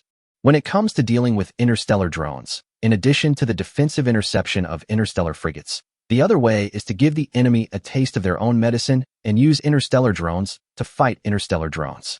They also have an aircraft carrier starship called T-2C Wolf class medium aircraft carrier starship. They also have interstellar fighters and interstellar drones. But when he looked for the aircraft carrier starship of his fleet, he could only see an aircraft carrier starship being surrounded by a group of interstellar drones.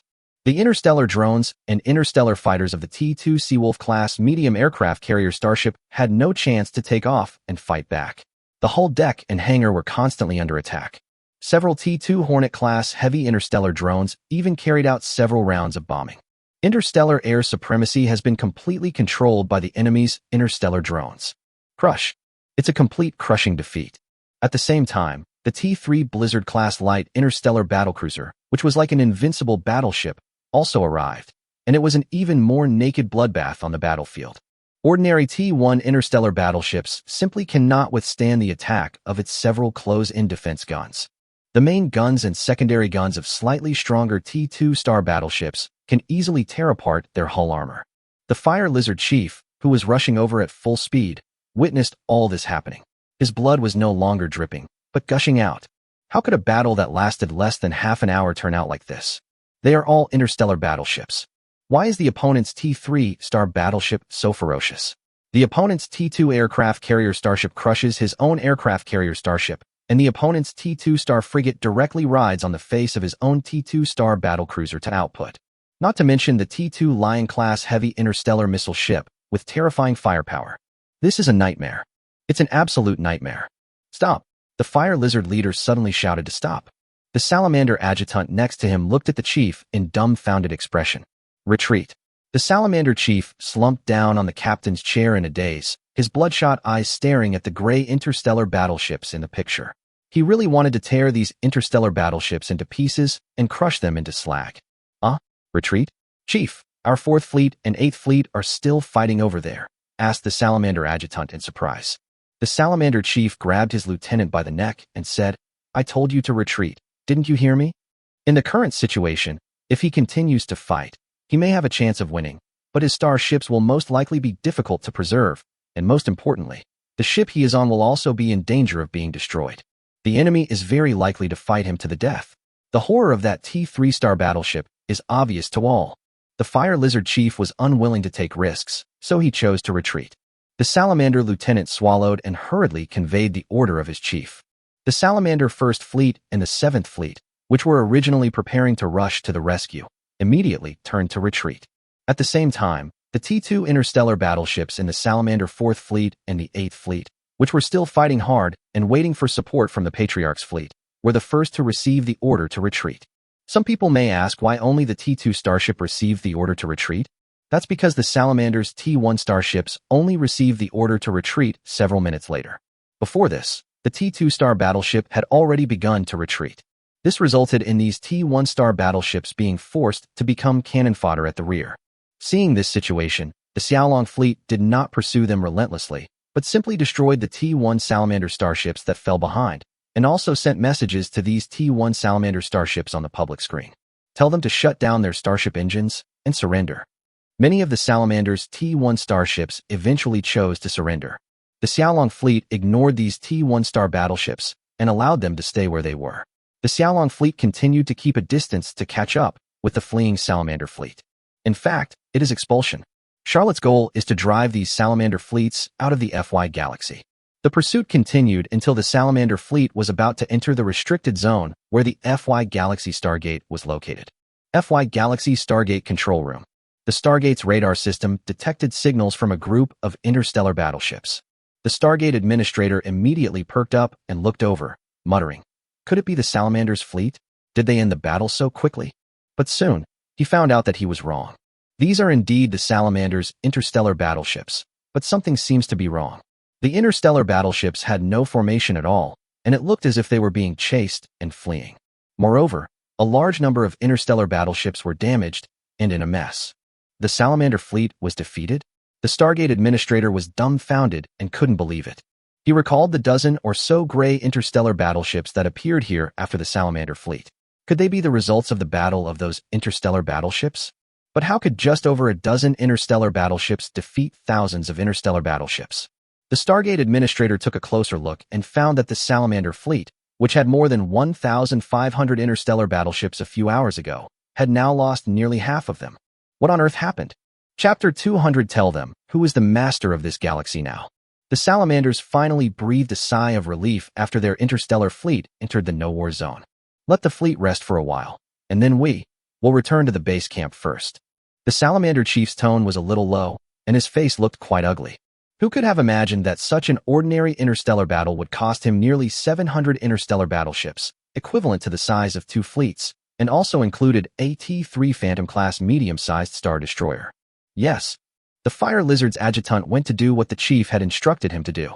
The Salamander chief leaned back in the captain's chair, raised his hand, and released several images. The images are all of the gray interstellar battleships that appeared in the battle just now. A starship that looks like a T-3 star battlecruiser, a T-2 star frigate, a T-2 aircraft carrier, a T-2 star missile ship. He put these images into the ship-type database of his starship system, but after several screenings, he could not find any information about these starships. In fact, he had known this for a long time, and his subordinates reported it to him when the battle began. But he is not giving up and keeps doing it again and again. Finally, he couldn't help it and punched the virtual image of the T-3 star battleship. The fist passed through the virtual image, and the virtual image just flickered slightly without any change. The T-3 star battleship was still there, and the bow gun seemed to be mocking him. It reminded him of the scene where the flagship of the Salamander 7th Fleet was destroyed in front of him. The Salamander chief reeled in his emotions and laid back down in the captain's chair, shielding his eyes with his arms. After an unknown amount of time, the Salamander chief sensed someone nearby. He took his hand away from covering his eyes and looked at his adjutant. "Tell me, what were our losses this time?" The Salamander lieutenant was a little nervous and answered cautiously. "If we don't count the 200 interstellar battleships and 1 T-3 Arkham-class medium-sized interstellar battleship lost by the 3rd Fleet in the first battle. In this battle, we lost up to 600 interstellar battleships. Our 1st Fleet starship loss rate is 5%. The 4th Fleet's flagship was destroyed, and the Fleet's starship loss rate reached 26%. The flagship of the 7th Fleet was destroyed, and the Fleet's starship loss rate reached 77%. The flagship of the 8th Fleet was destroyed, and the Fleet's starship loss rate reached 73%. These include a T-3 Phantom-class medium star destroyer, 180 T-2 star battleships, and the rest are T-1 star battleships. In this battle, the enemy's main target is our T-2 star battleship. More than 23,000 combatants were killed. In addition, 1/3 of the starships we safely evacuated had sustained significant damage to their armor. Hear this series of numbers. The Fire Lizard tribe leader's chest was burning with rage, as these were the foundations for his Fire Lizard tribe's survival in this reef star field. Now this is equivalent to cutting off one of his arms. It is conceivable that if this news spreads, some of his enemies will definitely take the opportunity to take revenge. Let's return to base camp. The Salamander chief suppressed his anger and closed his eyes. The adjutant beside him couldn't help but ask, "Chief, so is this matter of the FY Galaxy just going to be over?" "Forget it. Are you kidding me? I won't give up until I have eaten those damn interstellar battleships and that man as snacks and avenged myself." The Salamander chief jumped up and pressed the adjutant directly against the wall. The surrounding fire lizard warriors were so frightened that they dared not say a word, for fear of bringing bad luck upon themselves. But our current situation. The adjutant looked at the patriarch cautiously. I admit that the starship of that unknown fellow is very powerful. But don't forget that this is the Reef Star region. The salamander chief let go of his adjutant and said with a gloomy face, after returning to the base camp, contact Sun Xiao and tell him. I agreed to all the conditions he proposed before. But the conditions offered by that fellow from the Star Empire were so harsh. The adjutant was surprised. The clan leader had negotiated with young Master Sun from the Star Empire several times before, but all ended in failure. I didn't expect that the clan leader would take the initiative to contact young Master Sun this time. Now our salamander's fighting power has been weakened. We are no longer what we used to be. We need to seek support. Young Master Sun has been hiding many cards in our Reef Star region over the years. By relying on him, we can at least ensure that our current territory will not be lost. We can also use his power to eliminate those guys of unknown origin. A hint of ferocity flashed in the eyes of the salamander chief. Soon, these salamanders' interstellar battleships began to pass through the star gate of the FY Galaxy and return to their base camp. Outside the restricted zone of the FY Galaxy Stargate, the starship Zhao Chun was on soon learned that the salamander starship had left. Well done. Zhao Chun looked at Charlotte with appreciation. At this time, AI Li also reported the information of this battle, including the enemy annihilation data and her own losses. The interstellar missiles of the T-2 Lion King-class heavy interstellar missile ship have all been consumed, and the interstellar drones of the T-2 Queen Bee-class heavy aircraft carrier have suffered a 50% loss rate. Among the 10 T-2 Black Rhino-class interstellar heavy armored assault frigates, one of them suffered serious damage to its hull, with a cabin sealed off. 3 female crew members were injured, but their lives were not in danger.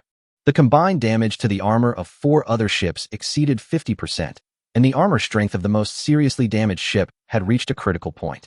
The remaining 5 T-2 Black Rhinos are in a slightly better situation.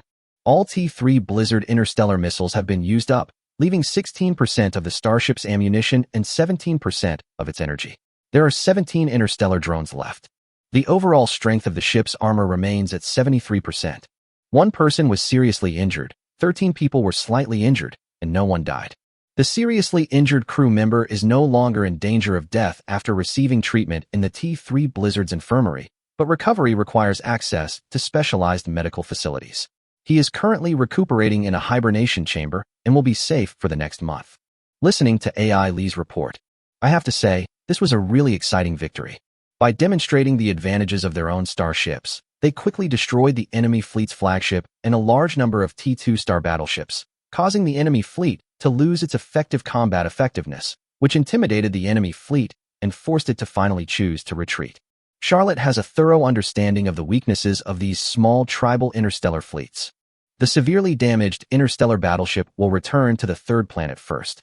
The remaining interstellar battleships form a fleet, and let's go meet our future neighbors. Zhao Chun raised his hand and opened the star map of the FY Galaxy, marking the planets with large populations. It's time to tell them. Who is the master of this galaxy now?